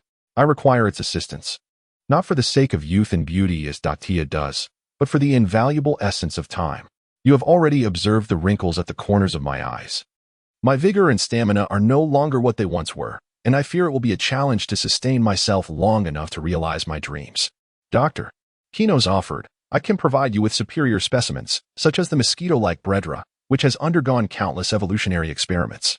Brett wore a smile that was both enigmatic and sardonic. Do you have any idea what Dr. Dati has sacrificed to secure my assistance? Allow me to enlighten you. She has surrendered everything. From her corporeal form to the very essence of her soul, all of it belongs to me. In my eyes, she is merely a crowned monkey. A creature devoid of true dignity, Dr. Kinos recounted in a tone that suggested a mere recounting of facts. Brad smiled. I see. I must first examine your chips. Not at the moment, Dr. Kinos responded, as the keyboard continued to clatter. I am curious. How did you create Mosquito Woman? Brad inquired. Dr. Kinos gazed at the computer screen. It pertains to another experiment, but it is of no consequence. Her design was inspired by the ancient creatures nurtured by the Helsing family vampires. She is a fusion of your mother's genes, the genes of a super dangerous insectoid creature, and the remnants of the long-extinct blood demon, a species of extreme peril. By a stroke of luck, she came into existence. Brad gasped, "Is Mosquito Woman truly my sister or my younger sibling?" After a moment of silence, Brad astutely detected the implications in Dr. Kino's words. The ancient creatures nurtured by the Helsing family, vampires? Do vampires truly exist? Dr. Kino's replied, dismissively. Brett raised an eyebrow, inquiring, "The Major tasked you with replicating vampires?" Well, Dr. Kino's did acknowledge it, but immediately added, "A dreadful notion, utterly devoid of purpose. Currently, the experimental project is under the purview of scientists." Scientist? Brett suddenly comprehended that this referred to the scientist who had accompanied Dr. Kino's to the Major's gathering. "What are you discussing?" Montana, holding a wine glass in one hand while casually draping an arm around the leg of a beautiful woman, appeared rather diminutive. Brett ignited a cigar and savored its flavor, remarking, "What is it, Major?" "If the purpose of today's gathering is merely to indulge in revelry, to relax the body and liberate the spirit, then I shall take my leave." Now, Brett, do not be so hasty," Montana said, playfully slapping the woman's backside to signal her departure before settling onto the sofa, adding, "Very well. You are indeed quite the impatient one." Brett remained silent. "I have encountered the sand crocodile," Montana remarked. "I largely concur with your evaluation of him. The only aspect I disagree with is your assertion that his assessment of danger is benign, or that even if it were harmful, it could be swiftly eradicated. I believe his threat is substantial. The peril posed by each of the 7 warlords in the future is immense. It is imperative to establish a specialized agency to monitor and sanction them." Brett, taking advantage of the formation of the 7 warlords under the king. "We shall simultaneously establish a foundation to prepare for future competition against the celestial dragons. Montana has initiated the operation. The special agency will be under the auspices of Cypher Pole. However, Cypher Pole lacks the authority to intervene, as Tagura will personally assume the role of Supreme Commander." Montana stated, "I have bestowed upon it the name of the Royal Order of the Knights of the National Religion." Brett circled his fingers. "What role do we play?" "Establishing a new organization requires funding, equipment, and land. The demands are overwhelming. Of course, I am capable of issuing orders, but not as swiftly as the current circumstances dictate." Montana turned his neck slightly, casting a glance at the officials of the world government. "As for you, I expect you to assist in Turgula. She lacks experience." Brad pondered for a moment and said, "Once I complete the task at hand." "Very well," Montana replied. "Is there anything else?" Brad inquired. Montana waved his hand dismissively. "Nothing more." Brad stood up and walked away without hesitation. This was the progress of the experiment. I too have my own matters to attend to. Dr. Kino's turned the computer to face Montana and left decisively. Montana could not help but remark, "Are all geniuses abstinent types?" Chapter 58. Curiosity killed a zombie man. It turns out that the world government's most prized scientific unit is concealed beneath Mariehua, within the Red Soul continent. Delving 3,000 meters underground, passing through layers of restrictions and security, one is ultimately confronted with an overwhelming atmosphere of modernity and high technology. Stepping into Dr. Kino's laboratory, Brett was momentarily engulfed by a sense of temporal dislocation, for compared to this place, the outside world seemed exceedingly primitive, almost akin to the disparity between cold and hot weaponry. No wonder the government triumphantly proclaims to the outside world, "We possess scientists whose intellect surpasses humanity's by 5 centuries." Brett exclaimed in astonishment. Dr. Kino's, however, responded coolly, "That refers to Vegapunk. Yet I am confident that my intellect is no less than his. I simply do not subjugate myself to the government or abandon my dreams without resistance. Who knows, I am not well acquainted with you all." Brett smiled and said, "By the way, you are fully aware that my imperial device, which collects blood and absorbs life energy at an accelerated rate, is still in development and cannot yet be used to transfer life energy to others, only to siphon it from them. Aren't you afraid that I might accept your payment without delivering any results? I trust in your talents in areas different from mine, and I also believe in the Major's assessment of you." Dr. Kino's continued to lead the way. His laboratory was truly immense. Brad whistled nonchalantly. "In high spirits, getting paid for work is my guiding principle." As he strolled through the laboratory, he was continually greeted by jars of nutrient solutions and formaldehyde, containing an array of peculiar components, some human, some animal, and others insect. After walking a short distance, he noticed an increasing number of finished products, varying in size and form. There it is. Dr. Kino suddenly halted. Brett scrutinized the figure submerged within the nutrient solution, a male with short black hair, possessing strikingly handsome features, yet devoid of any reproductive organs. The design inspiration stemmed from the vampire bred by the Helsing family, specifically the 66th experiment of the Undead series, the zombie male. Dr. Kino's introduced him, stating that his abilities encompass an almost immortal regenerative capacity, coupled with extraordinary strength and endurance. He is exceptionally suited for your Imperial Tool's blood collection and rapid absorption. Whether to siphon life energy to augment your own power or to serve as an experimental subject in the process of extracting and transferring the life energy of others, allowing for versatile and repeated consumption. Brett nodded thoughtfully, a meticulously curated recommendation indeed. After a brief pause, he continued, the immortal series of experiments. It appears that certain individuals possess an extraordinary obsession with life. I refer to the celestial dragon populace. Immortality is an intrinsic desire of humanity, is it not? Dr. Kino's wiped his glasses and remarked, regrettably, the birth of Subject 66 was merely a fortuitous accident. It is impossible to replicate another. Otherwise, I would not have sought your assistance. Braid struck the canister of nutrient solution, hoping to awaken the slumbering zombie man. I am quite pleased with your chips, he remarked, observing the zombie man with keen interest. But how can I ensure he will follow me? Dr. Kino's pondered, perhaps you could engage him in conversation. Thus, in the dead of night in Mary Joa, Braid strolled through the streets with the seemingly dull zombie man. However, the zombie man was not truly dull. He was quietly observing, absorbing, and contemplating everything around him. Do you have a name? Braid initiated the dialogue. The zombie man reflected, 66?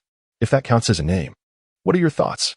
Braid gestured expansively, as if to illustrate the world to the zombie man. The zombie man responded slowly, none. How long have you existed? Braid inquired further. The zombie man replied, I am unsure. I have never left the laboratory, thus I cannot judge. From your speech, it seems you can read and have been educated? Braid probed. The zombie man nodded. Dr. Kino's allows me to move freely. As long as I do not disrupt the laboratory, leaving it is sufficient. How about temporarily following me? You seem aimless at the moment, and I can guide you to discover the world. Braid offered. The zombie man considered, very well. A pleasant exchange. Are you truly immortal? Braid asked with curiosity. The zombie man instinctively touched his neck. I have had my head severed by Kino's, had my heart crushed, been burned, drowned, and poisoned, yet here I remain. I wish to verify this. Is that acceptable? Braid smiled warmly, conjuring a weapon of thought, gluttony, in his hand. The zombie man did not refuse. With a swift thrust, gluttony pierced the zombie man's chest, greedily consuming his life energy. The zombie man remained silent as his visage gradually aged, muscles withering, and bones deteriorating, until he transformed into a desiccated corpse. With a thud, the corpse fell to the ground, dissipating into smoke. Hey, 66? After waiting patiently for several minutes without a response, Braid called out, reflecting on Dr. Kino's merciless experiments that had failed to extinguish the zombie man's life. Braid felt reassured as he utilized the blood of the Imperial Tool to collect and rapidly absorb the life energy consumed by gluttony. The quality was lacking, but the quantity was abundant, truly delightful. And then, there was nothing that followed. Until dawn broke, the zombie man remained lifeless. Braid misinterpreted the situation. The Imperial Tool, blood collection, rapid absorption, and the manifested weapon of thought, gluttony, possess fundamentally different natures. The former's ability to extract life energy from others is confined to the life energy contained within blood, whereas the latter is devastating in its approach, leaving no cells unscathed in its quest for vitality. Braid, striking his forehead in frustration, lamented the loss of his long-term sustenance. Dejected, he returned to Dr. Kino's laboratory. Where is Subject 66? Dr. Kino's inquired, noticing the absence of the zombie male, his brow furrowed in concern. Has it escaped?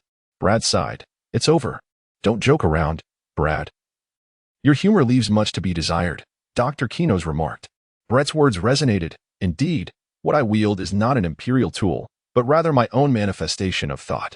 However, Kino's remained skeptical, prompting Brett to demonstrate with a laboratory mouse. After a brief moment, he declared, I have compensated you adequately. Any mishap is of your own doing. Dr.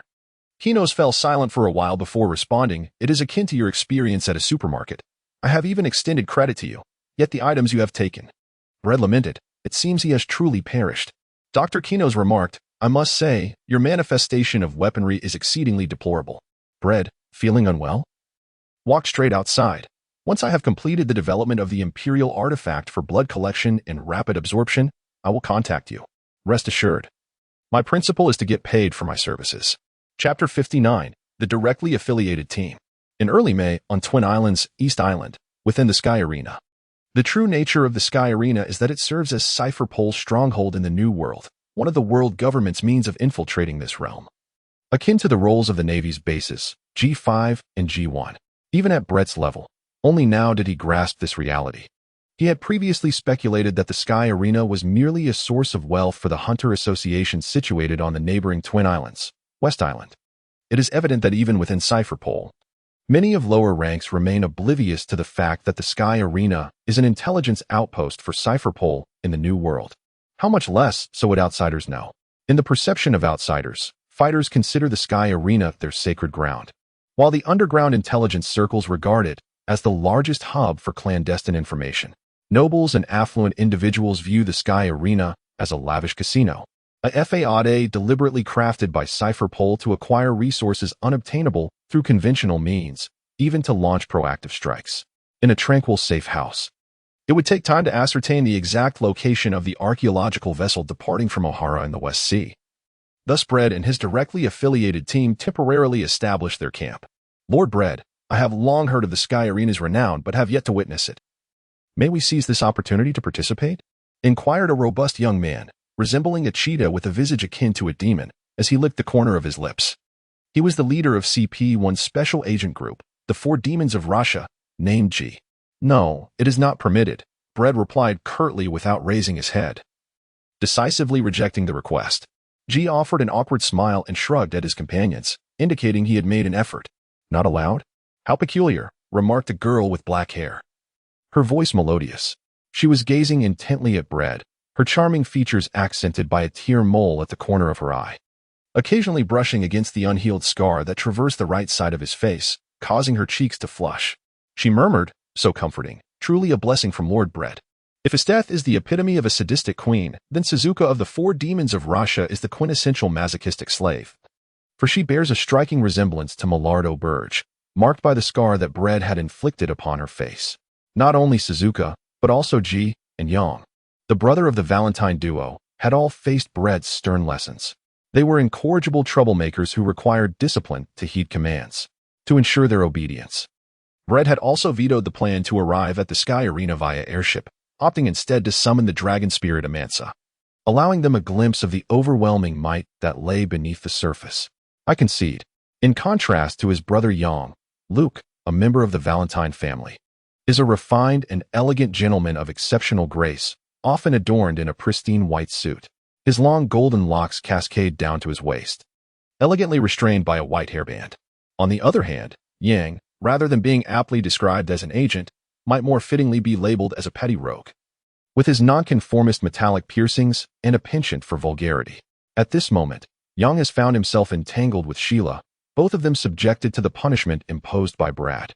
Standing in a corner with sheets of paper wedged between their legs and their heads precariously balanced atop water cups, Braid cast aside the chess piece and remarked with disinterest. With a sidelong glance, he continued, no need for pleasantries, Jutian, Matu. I have enlisted you as trainers to enhance Altair's physical prowess, not to act as her caretakers. Understood, Lord Braid. Matu is the daughter of Gotsi, Braid's instructor at the Cipher Pole Academy. A petite girl of about 13 or 14 with sun-kissed skin, playful and lively, who quickly formed a bond with Altair in just a few days. As for Jutian, he is a robust figure with a bald head and a thick beard. Regardless of the minor characters like the 4 demons of Russia or the Valentine brothers, Braid places greater importance on the formidable sharpshooter, Li Bo Van Quinn, and the taciturn, muscular woman with short hair, Solon Breeze, whose body is adorned with enigmatic tattoos.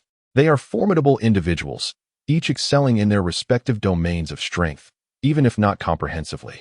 I must make a trip to the Hunter Association headquarters. Wolf Commander, I entrust you with their supervision. If they misbehave, deal with them on the spot. Braid commanded casually before vanishing in an instant. Bell nodded in response. Shortly after, at the Hunter Association headquarters, in Braid's office, Shooty Beatty was taken aback when she saw Braid's silhouette, almost questioning whether it was a mere shadow clone or the real Braid, her surprise evident. With a cheerful smile, Braid inquired, "You've worked hard, Cutie. How is everyone faring?" "All is well, Lord Braid," Cutie replied with a bright grin. With a resounding thud, he dismissed the shadow clone that remained at the Hunter Association headquarters to assist Netero with administrative duties, taking his place to receive information. "Has President Netero stepped out?" Braid furrowed his brow. "Yes, indeed. President Netero has wandered off again," Cutie responded. "Where to?" Braid pressed. Cutie shrugged, his silence speaking volumes. Suddenly, there was a knock, followed by a creak as someone entered. "Are you the original?" The voluptuous and alluring 12-branched member, Galu, remarked with surprise, scrutinizing Braid with a mix of suspicion and sarcasm. "How remarkable, the vice president himself, often too busy to be seen." Brett rested his chin on one hand, languidly remarking, "President Netero does not oppose my excursions, however." "What of you? Shouldn't you be assisting Porter White in overseeing the branch in the West Sea? Someone with no ulterior motives would not disrupt the association. Everything remains perfectly normal, rendering the wastage of human resources utterly unnecessary," Galu retorted sharply. Braid wore a look of bewilderment. "Ah, you are referring to Chairman Netero?" "Indeed. He harbors no ulterior motives for disruption. In recent years, I have managed all affairs of the association without any issues." Gara fell silent, casting an angry glare at Braid. "What about the funding approval? Is there no reason provided for the funding request?" Braid perused the documents. "It pertains to confidential operations. Only the chairman is privy to the reasons." Garu appeared resolute. Braid stated blandly, "I am also a president, albeit an associate one. Forgive me for not being clear. The nature of my work is confidential, known only to Chairman Netero," Gailu added. Brett struck the surface of the desk. "Then you shall wait for President Netero's return. I cannot invest the association's funds." With a scoff, he snatched the documents and walked away with determination. "What is going on?" Brett lamented to Chioti, expressing his frustration.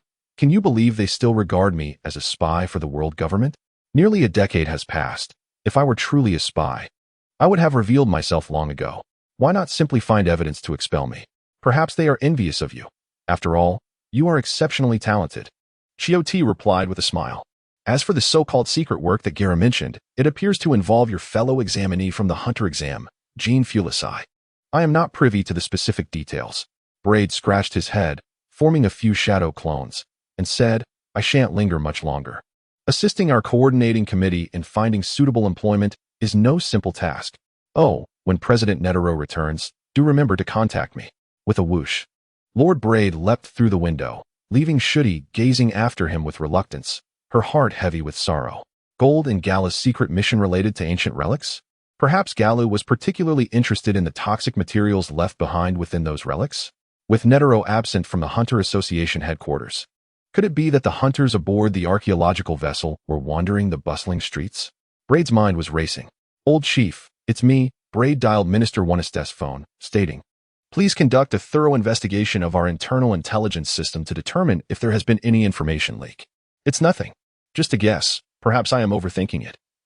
The worst outcome would merely be a postponement of the archaeological vessel's mission, which I will manage." The call ended. Upon returning to the safe house on Twin Islands, East Island, he was greeted with, "Wow, who is that? An incredibly handsome young man. Come in and play. We want to charge you. We'll even give you money." A group of heavily made up, provocatively dressed wayward girls surrounded Braid. Brett stood motionless, his gaze fixated on the second-floor balcony. "Very well, ladies," he spoke. It was Tracy, a former CP0 agent, now still affiliated, yet she had nearly faced banishment by Cypher Paul. Brett gracefully leaped onto the balcony of the second floor. "Have you turned to a life of vice?" he mused. "Alas, what choice do I have? My debts and folly have led me to provoke his death. And by a cruel twist of fate, she has developed a longing for intimacy with you. Our discord culminated in a physical altercation, and thus, I became the unwitting instigator, suffering the consequences at the hands of Minister Onest, who assigned me to infiltrate the Bigmum pirate crew." Meanwhile, Tracy swirled her glass of red wine. Her commitment to a life of refinement unwavering, adorned from head to toe in exquisite designer brands. Burdeo, the Bigmum pirates? With the fall of One Piece and Golden Lion, Bigmum NBs have emerged as formidable contenders, posing a significant threat, as explained by Shatruzi. Bredao remarked. Your objective is to infiltrate the Big Mom pirate crew. Yet it seems you are not inclined to seek an opportunity. Are you truly considering approaching Big Mom and expressing your desire to join her crew? Tricia chuckled.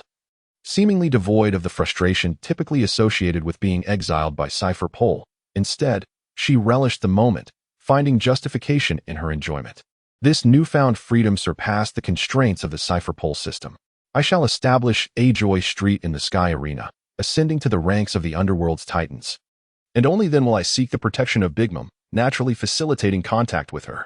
When do you intend to seek BIGMOM's protection? Bredao inquired with a smile. I, too, am eager to witness the spectacle. Tricia leaned closer to Bredao, her beautiful eyes sparkling with mischief. Aren't you looking for some amusement? Relax, I'm not a prostitute. That would be the one downstairs. I am quite pristine, just like Millard. Besides, if I were to play with what remains of Millard, it would be irrelevant, even if she is a woman. Bredao shook his head. Tricia then settled into Bredao's lap, delicately caressing him. Why not have some fun with her? She has long declared you as the only man she does not mind. Brad pushed Stacy away and swiftly departed. The safe house. A change of strategy. A postponement of the mission. Brad summoned his direct team and declared, I shall not impose restrictions on your actions, but maintain discretion regarding your identities. Do not create disturbances, or I will crush you and flush you down the toilet. Cheers erupted from Matu, who leaped with exuberance. Sky Arena. The 4 demons of Rakshasa, take Altair with you. After a moment of contemplation, Brad added, also bring Yang and Sheila. Yang and Sheila immediately appeared despondent. You two are useless. You need to hone your skills. Brad displayed no sympathy as he turned to Joanna, instructing, you accompany Altair.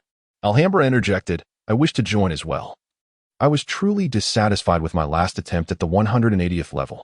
Count me in, chimed Lebo, eager to join the excitement. Only Wolf Captain, Solon. And Luke showed disinterest in the Sky Arena. What do you wish to do? Solon's voice was hoarse and somewhat gruff. Brett exclaimed in surprise, reading? Hunting pirates and criminals? I am still pondering which to choose.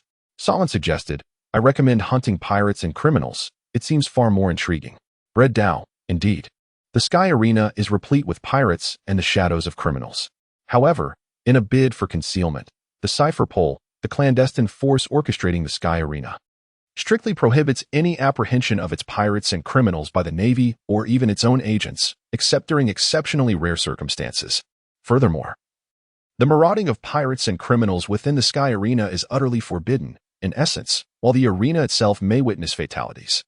No other locale is permitted to host the dead. The enforcement of these regulations is entrusted to hired hunters from the neighboring island. Thus, Braid and his companions sailed from the island, encircling the vicinity of the Sky Arena, intent on capturing a few fortunate pirates and criminals. Their patience was commendable. As they awaited the arrival of Deep Night, the Norris pirate crew, led by Captain Norris, known as the Red-Eyed Rabbit, possessed the Zoan-type rabbit fruit, excelling in kick techniques and observation hockey. His nature was vicious, with a penchant for human flesh, due to the notorious repercussions of his deeds. His crew struggled to recruit members, comprised solely of his slaves and reserve provisions. The government had placed a staggering bounty of 103 million berries on his head. From a distance, they spotted a swiftly sailing pirate ship, its flag, a skull adorned with red eyes and crossed bones, fluttering in the wind. While Luke diligently tapped away at his computer, gathering information, with a decisive clap, he closed his laptop. Shall I proceed? Luke inquired. Solene, cradling her enormous scythe, made no effort to compete. Please, commence your performance, Braid gestured half-jokingly. As the vessel approached, a collision ensued, anchoring them in place. Whoosh, whoosh, whoosh. The specter of the Aurora flickered. Boom, boom, boom. The deck was littered with the remnants of fallen bodies and severed limbs. Quite agile, an extension of the Six Styles technique. Sara? Braid observed. No, it also incorporates Saru, switching between paper drawings with remarkable speed. It was evident that anyone capable of making a name for themselves within the vast and convoluted Cypher Pole organization possessed exceptional abilities. His sword is exquisite, Solene remarked, focusing on the short blade wielded by Luke. Yet, rumors suggest he is a marksman. Chapter 60, Reflection Whoosh. Thud. Suddenly, a figure catapulted from the ship's cabin, moving faster than Luke, instantly delivering a whip-like kick toward him. Fortunately, Luke had honed his Six Styles techniques well.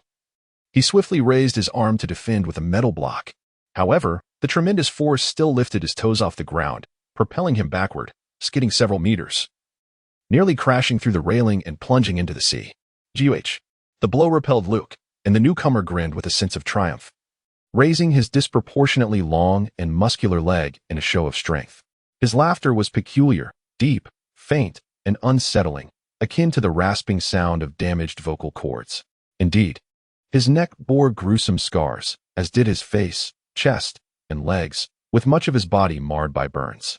A member of the long-legged tribe, cleft lip, and those ominous, blood-red eyes were all striking characteristics. Indeed, it is him, Solene stated coldly.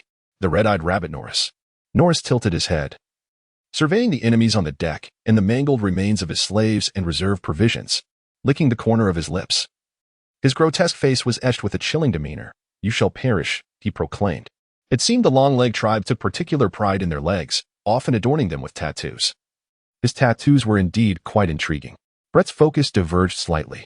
Standing in mere shorts, Norris understood the difficulty of articulating his thoughts and thus resorted to gestures. He patted his leg, first indicating the intricate series of horizontal tattoos adorning it, then pointed towards Brett, mimicking the act of slashing his neck with a hand shaped like a blade. With each life he extinguished, another line would etch itself onto his skin. Brett too would become one of those marks on his leg. Disrespect. Solon glared fiercely, tearing open her coat, her right hand reaching out. A hum resonated as her palm opened, revealing an eye, her own eye, and correspondingly, her right eye dimmed into a dull sheen. The intricate tattoos snaking across half her body seemed to writhe like a tide of insects, red intermingled with purple, the purple shadowed by black, casting an eerie and sinister hue that enveloped the entire pirate ship. A manifestation of a peculiar type of nobility? Brett observed Solon with keen interest. In that moment, she resembled a devil whispering, "Show me your memories, your sordid dark history." Gurgling, Norris stood rooted in place, dazed and oblivious, his pupils involuntarily contracting. "Years ago, you asked me, why resort to cannibalism?" As he scrubbed the dirt off a fair-skinned monk, Norris replied haltingly, "There was no other choice. I was too hungry, too hungry." "No, delve deeper. Memories, go deeper." Many years prior, a severe famine ravaged his homeland, and a gaunt Norris writhed in agony. "What are we waiting for? He is on the brink of death. If we kill him and consume him, we might stave off our own starvation. But no buts. He is so hideous. I doubt he is even my offspring. If you cannot bear it, then trade for another, exchange for someone else's child. Once he is dead, he will hold no value. After we survive this ordeal, we can bear healthy children." Those were Norris's parents, driven to madness by hunger. "Ah, the pain. Help. Do not kill me. I will obey, father, mother." Flames, searing flames, engulfed the boy as he was bound to a makeshift barbecue, screaming and pleading. "We must survive too, child," came the cold, unfeeling reply. Thud. The flames severed the ropes, and the boy tumbled into the fire, desperately clawing his way out, even pushing those who obstructed him into the inferno. A small stream saved his life. He fell unconscious, then awoke, lured by the aroma of roasting meat, crawling despite his wounds to part the embers. Clink. A ring grazed his teeth. "Mother?" He cradled the charred arm, tears brimming in his eyes, torn between laughter and sorrow. Yet his damaged vocal cords could only emit a low, guttural sound, barely intelligible yet deeply unsettling. "Yes, I'm sorry. I too must survive." Silence fell abruptly. A pleasant dream? Norris. Whoosh. Crash. Thud. The gleaming scythe glistened, blood splattering. Norris lay before Solon, his legs shattered, his body collapsing in front of her. Who wielded the bloodied scythe? Applause echoed, a resounding commendation from Braid for the splendid illusion. Solon stepped on Norris, inquiring, "How shall we proceed, Lord Braid?" "Hey, he is my prey," Luke protested, discontent evident in his tone. Solon replied bluntly, "You are no match for him. With the power of the devil fruit, you stand even less of a chance. Spare me," Norris weakly pleaded, his eyes filled with desperate hope as he gazed at Braid. Their eyes met, and with a gulp, Norris swallowed, not from fear but from an overwhelming trepidation. "Do you wish to consume me?" Braid raised an eyebrow, an unusual fury igniting within him. "On the brink of death, you dare to contemplate devouring me?" No, that's not it," Norris hurriedly clarified. "I couldn't help myself. It wasn't intentional." With a thunderous crash, Braid unleashed a single punch, obliterating Norris and the pirate ship into mere fragments. Not wishing to continue, he employed the technique of chakra to stand upon the water's surface, his emotions finally settling as he returned to the vessel. Shaking his head in disgust, a nauseating pervert. It was evident to all that Braid remained seething with anger. What infuriated Braid was not the notion that Norrister sought to consume him, but rather the fleeting chill that coursed through him. Despite being vastly superior in strength to Norrister, who was evidently incapacitated and incapable of inflicting harm upon him, he found himself genuinely unnerved in that moment. He pondered the question of whether fearlessness or a healthy respect for all things held greater merit. Truly, there are individuals who embody pure fearlessness, like Estes, who fearlessly confront any adversary, even hypothetical foes, eagerly and zealously transitioning from one battlefield to another, adhering to the creed of either vanquishing the enemy or being vanquished by them. Brett is a quintessential individual who harbors a profound reverence for all things. At the very least, he possesses a fear of death, having faced it once before. He treasures and guards his current existence with great fervor, for he is acutely aware of the myriad secrets that the world and the future conceal.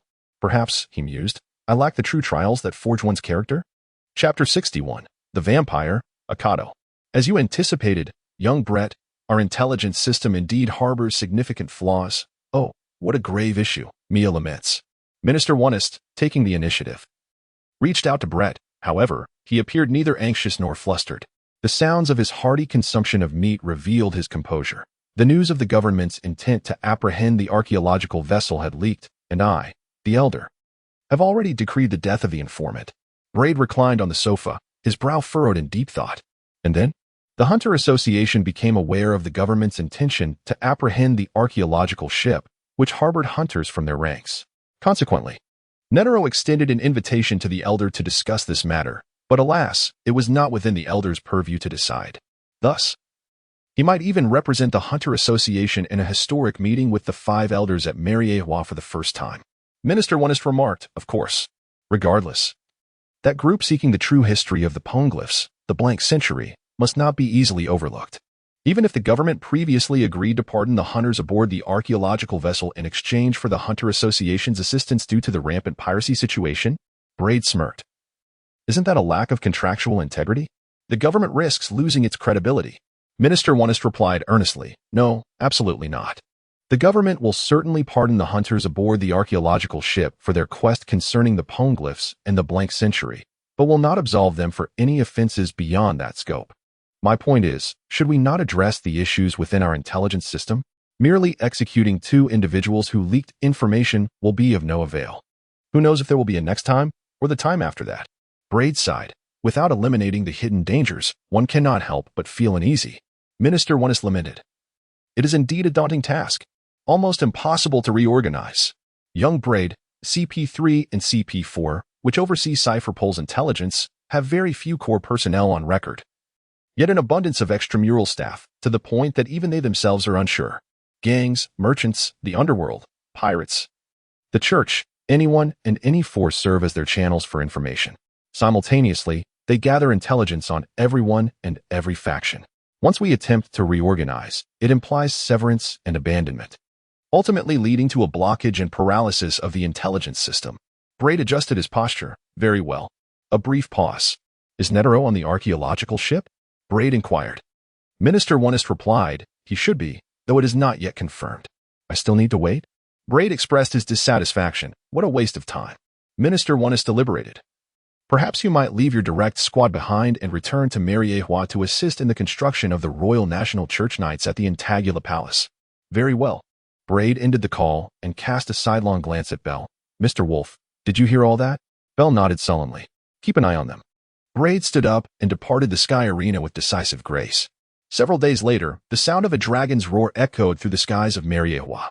Amantha. Braid patted the horn of the Azure Dragon, signaling her to quiet down, before turning his gaze to the surrounding super-dangerous beasts. I am Braid Heyman, an agent of CP0. Not an enemy invading Mariewa. The skies of Marijoya are inhabited by a menacing breed of aerial superbeasts nurtured by the Imperial artifacts. Although Braid had heard tales of them, this was his first encounter. He had never seen them even while aboard an airship, and he speculated that they were perhaps attuned to the presence of the Azure Dragon. With the body of a lion and the wings of an eagle, equipped with sharp fangs and claws, they were griffins, a whole flock of them. Each griffin measured no less than 10 meters in length, with the leader towering at an impressive 15 to 16 meters. Can they communicate? Braid inquired, fixating on the griffin leader. Amantha is my spirit beast, and her mother is a dragon-class super beast. Suddenly, the flock scattered in a flurry. The strength of the griffins varied. Most were at the wolf or tiger level, with the strongest leader merely at the ghost level. They dared not provoke a dragon-class super beast. All right, Amantha. I shall summon you again in a few days, Braid said with a smile. Amantha puffed her cheeks, appearing reluctant, yet obediently replied, Yes, yes, understood, Lord Braid. Farewell. Whoosh. Boom, boom, boom. Brett leaped from atop Amanda's head, executing the lunar step of the sixth style to land safely, directly at the window of Minister Onest's office. Thud, thud. Brett's knock on the window startled Minister Onest, who had been standing before it, lost in contemplation of the heavens. With a whoosh, the window swung open. Have you found the Qinglong clan? Minister Onest inquired, ushering Brett into the room with a peculiar expression. Brett, well, what's the matter? Not much, he chuckled lightly. Minister Onest lamented, how splendid. The legendary super-dangerous magical beasts that inhabit the Eastern Sea's aerial island, Cloud Nest, you truly possess the remarkable ability to earn their recognition and forge a blood pact with them. He shifted the topic. Little Bread, I implore you, please refrain from bringing them to Mariewa in the future. My hypertension cannot bear it. Minister Onest plopped down onto a chair, expressing his grievances. Do you have any idea how much trouble their appearance could cause? Not only did it disturb the celestial dragons, but the Holy Land's defense forces were on the brink of issuing an attack order, and there were even individuals who were so startled they ended up in accidents. Red blinked. All right. The Antigua Palace is next door. Minister Honest extended his hand to usher people away. Red took a few steps, then turned his head and inquired. Is there any movement in the South China Sea?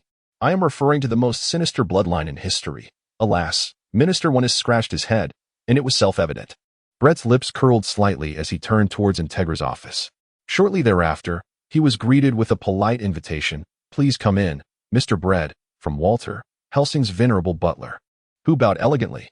Integra was seated behind her desk, perusing documents, and beside her stood a grim figure clad in a striking crimson coat, complete with a top hat and dark sunglasses. It was the vampire, Alucard. There is no need to stare at me, human, Alucard remarked with a haunting tone. It is rather impolite. Bread smiled, his curiosity piqued. I apologize, he quickly added. Greetings to you, Miss Antigua. With Mr. Grim Reaper present. I believe you require no further assistance in establishing the Royal Order of the Knights of the National Religion. His experience surpasses mine. I have grown old and cannot keep pace with the times. Walter also chuckled. Chapter 62. Sincere wishes that you may not fall victim to love's fatalities, please. Take a seat. Do not rush. Antigua gestured for Bread to sit down, offering him a meticulously trimmed cigar. Would you care to try? Braid took his seat without ceremony, savoring the rich flavor of his cigar, quite delightful. The regulation of the 7 warlords of the sea is merely one of the justifications and functions for the establishment of the Royal National Church Knights. Intrigued, Ingula lit a cigar as well, but extinguished it after just one puff. This was her custom, and exquisite indulgence is sufficient. One should neither succumb to obsession nor greed. Thus, Walter, who had long retreated from Cipher Pole, is indeed out of touch with the times, lacking an understanding of the contemporary Cipher Pole and the world at large. Bretkin's eyes glimmered as he teased, half in jest. If you put it that way, Mr. Grim Reaper might feel a twinge of sorrow. Not at all, Walter replied, still smiling amiably and radiating warmth. Brett, feeling rather disheartened, raised his hands in resignation and remarked, very well. Aside from the oversight of the 7 warlords of the sea, what other motives and functions underpin the establishment of the Royal Holy Knights? Over the years, the World Conferences have largely been orchestrated by Cipher Pole and the Navy, who have jointly managed the arrangements, occasionally making subtle adjustments in response to shifting circumstances. Ultimately, however, the core principles remain unchanged, and the higher-ups deemed it necessary to delineate their roles. Intergula quietly added, moreover, there is the imperative to safeguard the celestial dragons. For the number of those dedicated to the protection of this esteemed group, the Holy Shield, is regrettably scant. Braid was taken aback. I find myself in need of capable individuals, exceptional organizers and executors, who can assist in alleviating my burdens. Integula fixed his gaze upon Braid and straightforwardly stated, I desire for you and your direct team to come under the aegis of the Royal Order of the Sacred Knights. It may not be a formal joining, as the Royal Order is ostensibly a branch of Cipher Pole. Perhaps it could be considered a reassignment? Braid rested his chin on one hand, remaining noncommittal. There were no obstacles from Minister Onist, who wholeheartedly supported my establishment of the Royal National Religion Knights. Antigula added, I am poised to succeed in joining the Holy Shield at any moment. Braid, inexplicably veering into an unrelated topic, implored, please believe in my capabilities. I have also been associated with Cypherpole. It was Cypherpole that nurtured my talents, and out of nostalgia, I find my time there quite engaging. Antigula interlaced her fingers, comprehending Braid's implication. The status of the Holy Shield even surpasses that of Cypherpole. It is one of the concealed trump cards of the world government, dedicated to safeguarding the celestial dragons. The celestial dragons must reciprocate the utmost respect accorded to the Holy Shield, which almost symbolizes leisure, freedom, wealth, and so forth. Braid's assertion that he could effortlessly ascend to the Holy Shield was, in essence, a subtle invitation for Antigula to recruit him. Very well, but what of your sincerity? What are the benefits? Where is the substance? I shall extend to you the same privileges as the Holy Shield, Antigula responded with gravitas. Bredwin reiterated, I can succeed in joining the sanctum at any moment. What do you desire? Antigula promptly returned the question to Bredwin. Braid pondered for a moment. I have not yet made a decision. He then shifted the conversation, stating, my direct team, led by Captain Wolf, is accompanying me on a long-term clandestine mission. Minister Onist's son, Sheila, aims to enhance his prospects by associating with Miss Antagula, who possesses a discerning eye. They are all quite competent executors. However, they must await the conclusion of my other protracted secret task before they can report to you. I understand that you intend to apprehend the archaeological vessel investigating the historical monument known as the Blank Century. Antagula inquired, are there any other recommendations? Braid shrugged, remarking that the members of his direct team were recommended by Alhambra, and he personally knew very few individuals, with friends being even scarcer. Father Alexander Anderson? The Red Corpse hider? The former is my mentor, while the latter is my classmate. I cannot assure you that they would be inclined to switch allegiances. Previously, Braid had sought the assistance of the Red Corpse hider in constructing his direct team, but to this day, he has received no response, which is clearly a veiled refusal. And Esther's, what of her? Asked Antigula, wearing a somewhat enigmatic smile. Brett's lips twitched slightly, as long as you are not afraid of us coming to blows. Tornado. What do you think? Antigula's smile deepened. Bread Road. Is it permitted at a higher level? It is permitted. Integer Road. However, it requires someone to communicate with the dragon. Braid turned away, feigning ignorance, as Antagula's fiery gaze bore into his face. Very well, Antagula sighed. I shall personally communicate with the tornado. Before he could finish his sentence, the door to Antagula's office was flung open with great force. Little Braid. The tornado appeared, soaring onto Braid's shoulder, furiously ruffling his hair. You scoundrel. You vanished again. Ignoring me. I warned you not to. And now you're consorting with that little vixen, Esther's. How infuriating. Braid, Antigula, Akato, Walter. Wow, all right. Braid said helplessly. It's not that I don't reach out to you, but rather that I am overwhelmed with work. What has happened with his death? Tornado questioned. Braid met the gaze of Tornado, whose petite face flushed crimson as she averted her eyes. With an air of solemnity, she uttered a series of nonsensical claims. She pursues me. Yet I harbor no affection for her. She is not my type. I am fond of those who are diminutive and possess a sweet voice, preferably with short hair and green hues. Go to hell, you scoundrel. Tornado's cheeks burned with indignation as she swiftly fled the scene. Just teasing, Braid mumbled, though alas. Tornado did not hear him. With a swift turn, she was gone. Bordeaux, what are you staring at? Nothing. I sincerely wish for you to not fall victim to a fatal love in the future, Antigula murmured softly. Brett, farewell for now. Rising to his feet, Brett approached the door and cast a sidelong glance, inquiring, shall we engage in a discussion sometime? I am quite curious about the powers of the former Holy Shield and the legendary vampire. Walter replied nonchalantly, let it be, Mr. Brett. I have truly grown weary. Ha ha. Akato laughed heartily, yet remained silent. Once Brett had departed, the government had been excessively lenient towards them, leaving many issues unaddressed. Antigula lamented, Estes is manageable, but Tornado, especially Brett, seems to operate on the fringes of the regulations set by the government. They have already gained considerable strength. It would be wise for you to proceed with caution, Walter remarked. Antigula continued. This is also one of the reasons and functions behind the establishment of the Royal National Church Knights. Chapter 63. Ambivalence the Sham Body Archipelago, an amusement park. The spinning bubble carousel.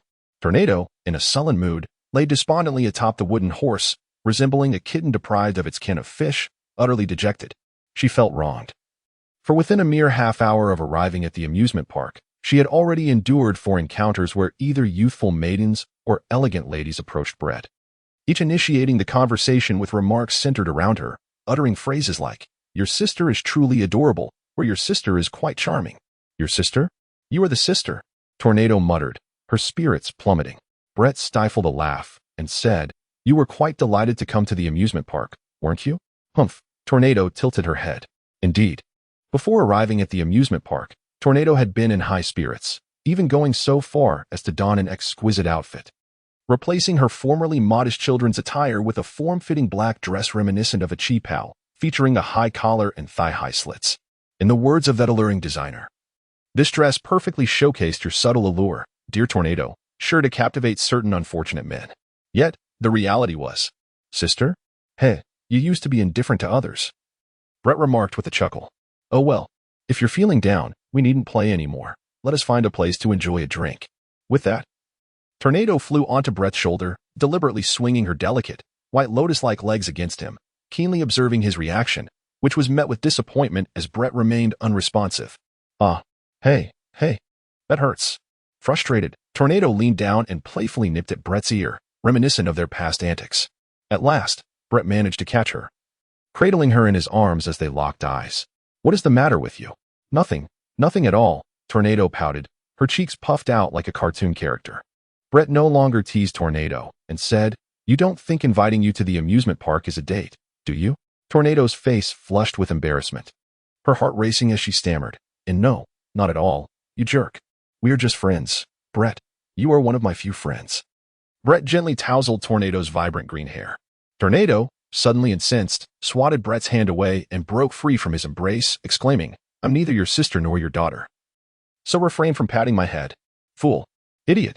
Brett, with a radiant smile, silently led the way into a dessert shop. In quietude, he sipped his cold drink. "Little Brett." You and his death?" Tornado inquired, hesitantly.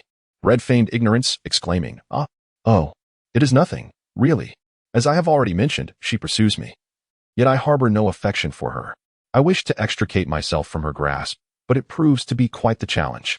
As you are aware of her rather peculiar disposition, I cannot overpower her, nor can she triumph over me. In any case, it is exceedingly troublesome. I have decided to adopt a passive approach and let her be. Shall I offer my assistance?" Tornado's eyes sparkled with enthusiasm as he eagerly volunteered. Brett inquired with genuine curiosity, "How can I assist? Should we eliminate her? The government certainly does not permit us to engage in internal strife."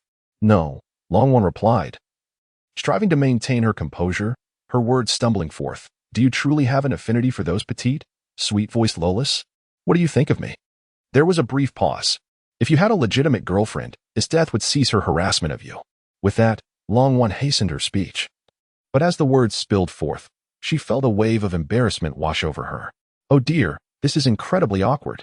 I shouldn't have spoken so hastily. What if he rejects me? How mortifying that would be." Brett wore a peculiar smirk, teasingly inquiring, "Have I ever regarded you as anything but a friend, Tornado? You actually wish to pursue me?" Tornado, infuriated and humiliated, exclaimed, "Go to hell." She delivered a small but furious punch to Brett's chest before storming off. Brad rested his chin on one hand, silently lingering in the dessert shop for approximately half an hour.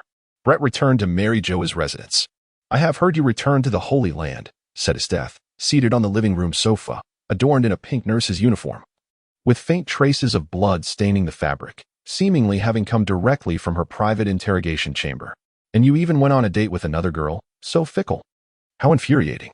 Brett leaned against the doorframe and turned to leave. "Yet, of course, I choose to forgive you," Esteth said with a playful smile as she grabbed Brett.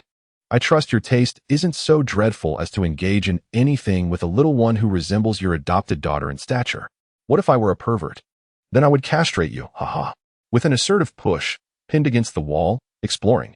"Clearly not. Are you resisting me? Yet your body tells a different story." Thud. Braid no longer held back, forcefully lifting Esther's short skirt. "Do not entangle me any further. This is the end. Can you not be gentle?" The intermittent exchanges persisted until the two physically imposing beings, after a vigorous exertion, finally paused, feeling a hint of fatigue. After a considerable time, amidst the radiant glow of dawn, Esther's lifted Braid's chin, scrutinizing his countenance. I am earnestly attempting to change, perusing books daily, to the point of feeling nauseated. Brett turned over, detached and unresponsive. The incompatibility of personalities serves as a barrier to the further development of the relationship between Esteth and Brett. The same rationale applies to Tornado. Esteth tidied her attire and decisively departed. She had indulged and now sought repose. Braid embarked anew towards the sky arena, poised to apprehend the archaeological vessel. Little did he anticipate that his vigil would extend for 6 arduous months. As the year drew to a close, Minister Onest informed Braid that Nitaro would, for the first time in the annals of the Hunter Association, visit Mariahua, scheduled for December 1st. This revelation indicated that Nitaro, who had remained elusive and uncertain in his association with the archaeological ship, was finally poised to depart. Subsequently, the news of Nitaro's historic visit spread like wildfire across the globe. Amidst the cacophony of speculations, Braid, leading his dedicated team, embarked with minimal encumbrance. Through the intelligence analysis provided by Cipher Pol, they pinpointed a desolate island. They scattered in pursuit, yet capturing them all with their forces proved to be a daunting task. Braid, however, did not rush into action. Instead, he unleashed his observation hockey to keenly sense the surroundings. Requesting naval support. "What is the situation, Lord Braid?" inquired Alhambra. Braid furrowed his brow. A formidable individual, indeed. Netero has requested his bodyguard as a substitute? Chapter 64, Lifelong Career. 1 kill per day, perhaps due to the considerable pressure exerted by the upper echelons of the world government. The Navy exhibited a notable support for Cipher Pol's efforts to apprehend the archaeological vessel. The day after Braid contacted Minister Onest to solicit naval assistance, a warship hastened from G1 Fortress, navigating through the night. The vessel carried 500 well-trained naval soldiers, a commendable assembly of elite forces. A product of the prevailing global circumstances. Generally speaking, the Navy in the Grand Line holds a superior combat capability and higher ranks compared to those in the 4 seas. Particularly the forces stationed at the New World G1 and G5 fortresses. Given the precarious nature of the New World environment, the Navy must deploy their most capable and formidable regiments to establish a foothold and safeguard their meager victories. Commanding the warship was a rear admiral, the acting base commander of G1 Fortress. He belonged to the giant race, towering at 17 to 18 meters, with a robust physique, small eyes, a broad mouth, and a thick mane of reddish-brown hair, known as Hagover D. Suru. The presence of such a race within the Navy is exceedingly rare, a consequence of the escalating racial discrimination worldwide, which has led to frequent conflicts between the majority and minority races. In these disputes, they often serve as accomplices to the majority, perceived by the minority not as symbols of justice and peace. However, the giant race has traditionally been a source of manpower for the Navy, tracing back several decades to an incident wherein a nun colluded with the world government to deceive the inherently naive giants.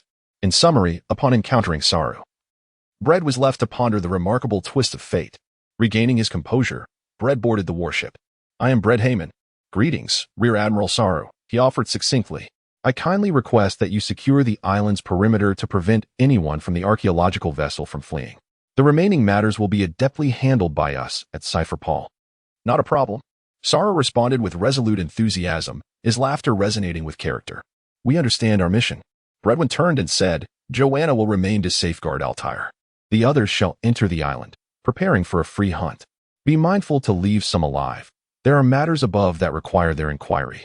With that, he vanished swiftly. As Braid's toes pressed down, he surged forward like a cannonball. "No, we cannot avoid this," Sheila murmured feebly, her voice dwindling with each utterance, prompting a fierce glare from Wolfie. "Do not fear, be joyful."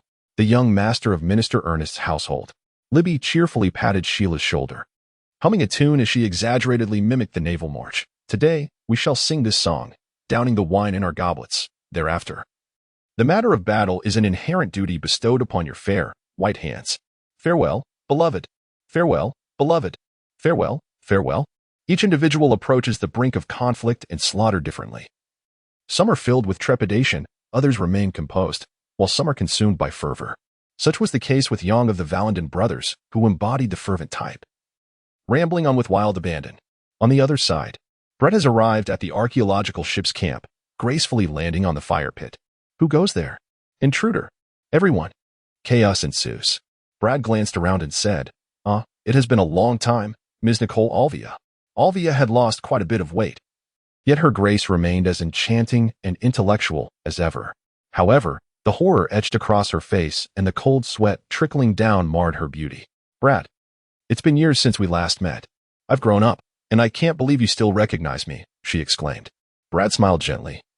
What a heartless mother to abandon her own daughter. Do you not know that little Robin has not been faring well? Enough. Alvia interrupted vehemently, collapsing in despair. Who on earth are you? I am the vice president of the Hunters Association, the president of the largest faction within the association, the coordinating committee of the 12 Sons, Brad Heyman. No. You are not an enemy? She questioned, her voice tinged with disbelief. I'm afraid he is. It is rumored that he is an undercover spy from Cypher Pole infiltrating our Hunters Association, and it was he who orchestrated the demise of Alvia's husband.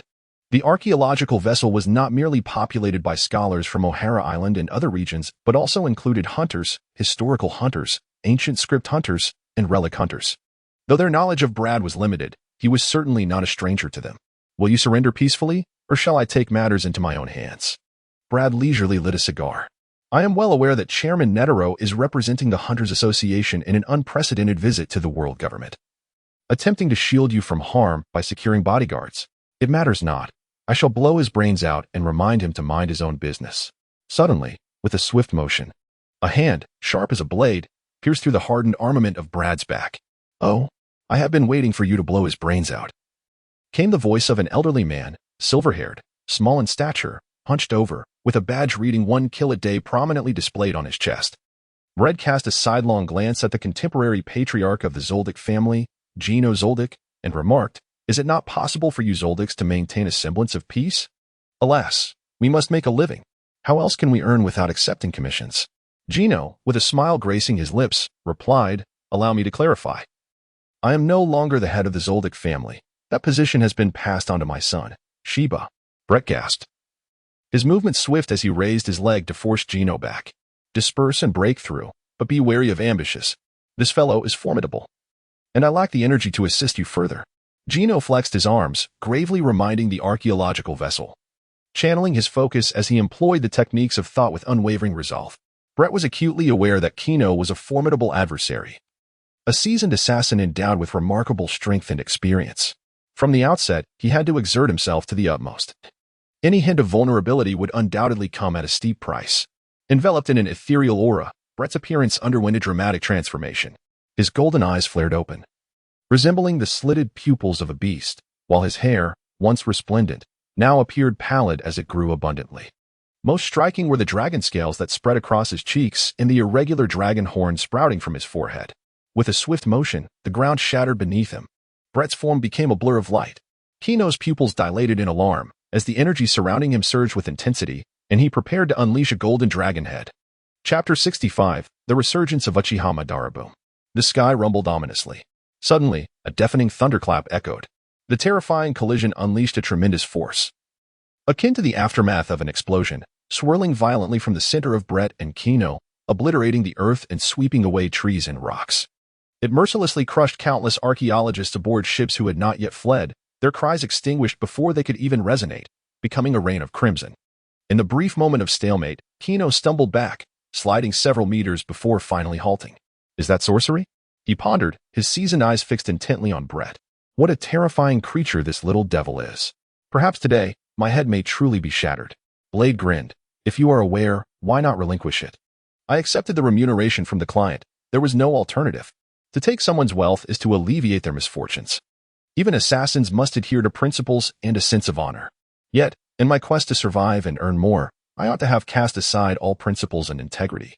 Gino feigned nonchalance, inwardly acknowledging the truth. The client is still alive and far more formidable than you can imagine. Neglecting my duties would invite trouble for the entire enemy clan. Amidst our conversation, a resonating buzz filled the air. With a surge of ferocity, Gino braced himself. Thunderous roars erupted as golden light flickered, the dragon soaring through the sky. Truly, he was a seasoned warrior. Blade shook his head in resignation. You're stalling for time with your words, preparing both offense and defense while scrutinizing my mystical arts. Do you believe my explosive power cannot be sustained for long? I can candidly tell you, the limit is 3 days. However, it comes at a price, a rather embarrassing one to mention. Gino sneered, the master of deceit. With a swift motion, a formidable serpent coiled around him, shielding Gino while lunging at Blade. The ground trembled as a deep chasm formed beneath them. Recognizing Gino's relentless command over the golden dragon, Blade raised an eyebrow and formed hand seals, just as I intended. Fire release, great fireball technique. Wind release, pressure damage. Sage art, wind fire wheel. This combination of ninjutsu infused with sage chakra was unparalleled in power. The high-pressure wind ball melded with the searing fireball, the wind fanning the flames, swelling in intensity like a barrage of burning meteors raining down upon the golden dragon. The earth shook violently, dust swirling chaotically. After a moment, the golden dragon wavered, and Gino gasped for breath. He had been forced several meters back by Blade's wind assault, leaving deep furrows beneath his feet. Regrettably, the dragon's mystical art lacked a corresponding technique. With a silent determination, Blade closed the distance to Gino, unhesitatingly engaging in close combat. He was uncertain whether Gino's intent was of release, manipulation, or transformation. Surely, it was not enhancement. A rapid succession of blows ensued, a breathtaking rhythm that rendered the scene nearly ephemeral. Suddenly, a resounding thud echoed as Gino faltered, unable to keep pace with Blade, and was struck by a heavy fist, sent hurtling through the air. Thus, it came to an end. Red dove like a falcon, his fingertips igniting with lethal intent. Fire release, great fireball technique. A tremendous fireball hurtled towards him from an oblique angle, abruptly halting Brett's movement. Cough, cough. It was Uchiha Madara, appearing even more frail and aged than the last time Brett encountered him, yet emanating a danger that felt exponentially greater. Did Netero send you as well? Netero has truly invested significantly, Brett squinted. Uchiha Madara responded leisurely. I possess my own methods to evade detection. Netero has promised to assist me in hunting down that exceedingly perilous species of magical beast, the lanterfish. Brett fell silent for a moment. Have you awakened the Rinnegan? He inquired, his hands moving swiftly. Summoning technique. With a resounding thud, Tamamo no Mae lazily manifested, her displeasure evident as she surveyed her surroundings. What is this nonsense? You're wasting my time for beauty treatments. Spare me the chatter, Brett replied. You have encountered the descendant of the Six Paths, Uchiha Madara. I suspect he has awakened the Rinnegan. Tamamo no Mae tilted her head, scrutinizing Uchiha Madara. Oh, she remarked, her tone shifting as she glanced back at Brett. How long have you been utilizing your Dragon Sage technique? 3 minutes? Brett, uncertain, closed his eyes and released his observation haki to avoid making eye contact with Uchiha Madara. Am I not in grave danger? Tamamo no Mae appeared visibly anxious. Braid's forehead veins bulged. Your focus is rather peculiar. Either cooperate with me and ponder those trivial matters after our victory, or stand by and watch me perish in battle. You needn't concern yourself with the side effects of the Dragon Immortal technique on me. Yu Zhao Qian raised her hands in a gesture of surrender, interrupting Braid. She murmured, to resolve to fight so fiercely is truly uncharacteristic of you. Braid took a deep breath. I must become stronger. Only by transcending life and death can one surpass their limits. Meanwhile, my lord, said Gino. Uchiha Madara remained composed. I will hold off this little brat. You must protect the archaeologists. They are coming in numbers. If the archaeologists perish, our mission loses all significance. Very well, Gino acknowledged with a nod. However, I did not permit you to leave, Brett interjected, blocking the way and signaling Tamamo no Mae. Go. With a roar, Tamamo no Mae transformed into a magnificent white-faced golden-furred nine-tailed fox, unleashing a torrent of violent wind blades. Gino adeptly darted about, evading the onslaught. Uchiha Madara remained unfazed. With a hum, the fabric of space twisted, and a vortex devoured the wind blades. Upon closer inspection, Uchiha Madara's eyes revealed an intricate pattern, undeniably the Rinnegan. Susanoo, aware of his own frailty, he sought to contend with the colossal white-faced golden-furred nine-tailed fox by conjuring a purple skeletal giant. This entity could absorb energy, drawing closer to him. Bread leaped atop Tamamo no Mae's head. I trust you remember your encounters with the Sage of Six Paths. Tamamo no Mae sheepishly replied. Time flies. I have forgotten many details regarding the Rinnegan. Bread remarked. It has been many years since I last engaged in combat. I hope you will allow me to revel in this, young one. Uchiha Madara, at his core, remained the combative warrior he had always been, even as his bones threatened to decay. As he spoke, the skeletal giant began to grow muscles, forming limbs and 4 additional arms, each wielding a curved giant sword. What a nuisance, Bread muttered through gritted teeth. Chapter 66. Chaos of battle. Once one masters forces such as haki, nin, and chakra, they essentially transcend the realm of ordinary humans, becoming superhuman. Therefore, Every individual who passes the hunter examination set by the Hunter Association must possess at least a minimal understanding of martial arts. This minimal standard indicates that those who successfully cultivate their nin to join the ranks of hunters are indeed superhuman monsters. However, even among superhumans, there exists a dichotomy of strength and weakness, of those adept in combat versus those who are not. Undoubtedly, the historical hunters aboard the archaeological vessel, those specializing in ancient relics and texts, belong to the weaker category, akin to scholars. They face formidable foes, namely the world government's most powerful combat machinery, cypherpole, and the elite navy forces, while also needing to consider the truly powerless scholars. Without assistance for the archaeological vessel, their fate is sealed. They would be captured without a single escapee. Brett understood this, as did Uchiha Madara and Gino. Rest assured, he will no longer be able to impede your departure. Uchiha Madara spoke slowly, as if narrating an established fact. Gino, with his hands clasped behind his back, revealed a smile upon his gaunt cheeks. No problem, Mr. Madara. The Akatsuki clan, renowned worldwide as a premier assassination family, possessed exceptional intelligence-gathering channels. Even in the secluded land of waves, he had surmised and confirmed Uchiha Madara's identity. Summoning technique. Without hesitation, expending a substantial amount of chakra, Brett invoked the summoning technique once more. With a resounding bang, smoke billowed forth. Breathing in, the colossal dragon-class super dangerous beast emerged, stretching an exaggerated length of over 150 meters. Brett did not summon Amanda. Instead, he called upon Amanda's mother, Danlise, the leader of the Azure Dragon clan. After all, in a conflict of such magnitude, the inexperienced young Azure Dragon could not possibly partake, as her mastery of celestial arts was rather rudimentary. Brett speculated that Uchiha Madara's Rinnegan should currently be unable to absorb ordinary senjutsu. "Wake up, Lady Daniris," Brett exclaimed, his lips twitching as he called out to the slumbering lazy dragon. "I am in trouble." "Hey, Lady Daniris." At that moment, Universal Pull, Uchiha Madara, encased within his Susanoo, reached out with one hand, initiating the assault. Brett, Tamamonome, and Daniris were all within the range of his ninjutsu, and the terrifying gravitational force forcibly dragged them towards the four curved great swords held by Susanoo's arms. "Now," Uchiha Madara loudly reminded Gino, clearly not expecting a swift victory. Nor did he believe that Brett would be helpless, as Brett's previous performance had sufficiently demonstrated his understanding of the Rinnegan. Gino did not hesitate. He stepped forward and swiftly dodged. The resounding clang of metal echoed relentlessly, as Tamamonome transformed into a white-faced, golden-furred nine-tailed fox. She used the sleepy lazy dragon as a shield, slapping him forward just as he was being drawn in by Universal Pull. The dragon was hurled towards the four curved swords of Susanoo, its fur so tough that it could be crafted into divine tools. The longest strands even deemed to possess an unbreakable quality. Clearly, its defensive capabilities were exceptionally high, making it difficult for ordinary attacks to penetrate. Susanoo was considerably smaller than the lazy dragon, and the sudden impact caused it to wobble, forcing Uchiha Madara to halt Universal Pull due to his unstable center of gravity. "Don't think you can escape." Tamamonome's tails, akin to 9 frenzied serpents or 9 sharp spears, quickly closed the distance, capturing Gino within mere breaths. Roar! A powerful claw swatted away the Susanoo that had disturbed her slumber, and only then did Daniris, with her furious dragon gaze, survey her surroundings. "Bread, Lord Tamamonome?" Daniris was momentarily taken aback. "Be careful." Before Braid could finish his words, Shinra Tensei. Boom. The overwhelming repulsive force erupted violently, instantly propelling Danlise away. And even Braid and Tamamonome were considerably affected. Caught off guard, Danlise rose from the ground, disheveled and covered in dirt, exclaiming, "What on earth was that?" "The Rinnegan."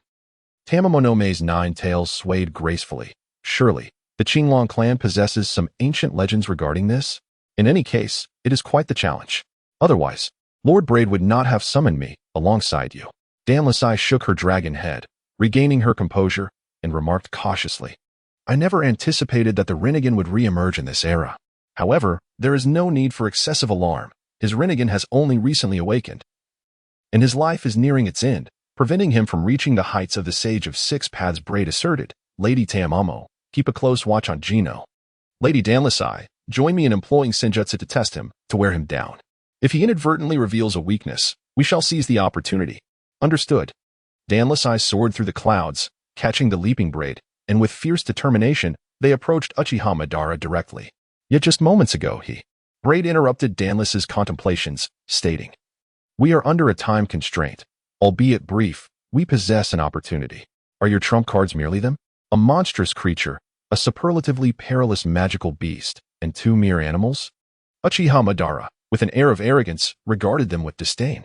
With a rumble, Susanoo underwent a renewed metamorphosis, donning armor and unfurling wings, coalescing into a divine warrior, complete Susanoo. With a powerful exclamation, he unleashed a tremendous force, wielding Susanoo to confront the vast might of the Azure Dragon. The ground trembled beneath the tumultuous energy, reducing the center of the desolate island to mere flatness. Flames erupted. Danlis inhaled deeply, unleashing a tempestuous breath, fire release, great fireball technique.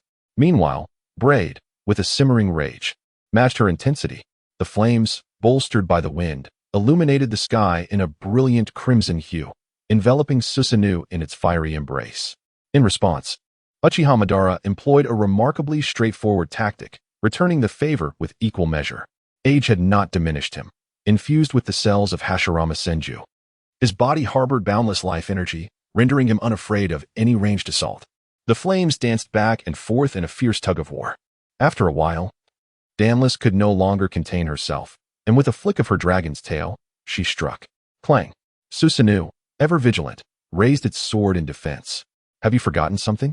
At an unknown moment, Tamamon had shifted to her human form, stealthily approaching Susanoo's rear, her delicate hands poised, glimmering with a perilous gleam. With a silent yet swift motion, Gino mirrored Tamamonome's movements, exclaiming, "Heh, have you also forgotten something?"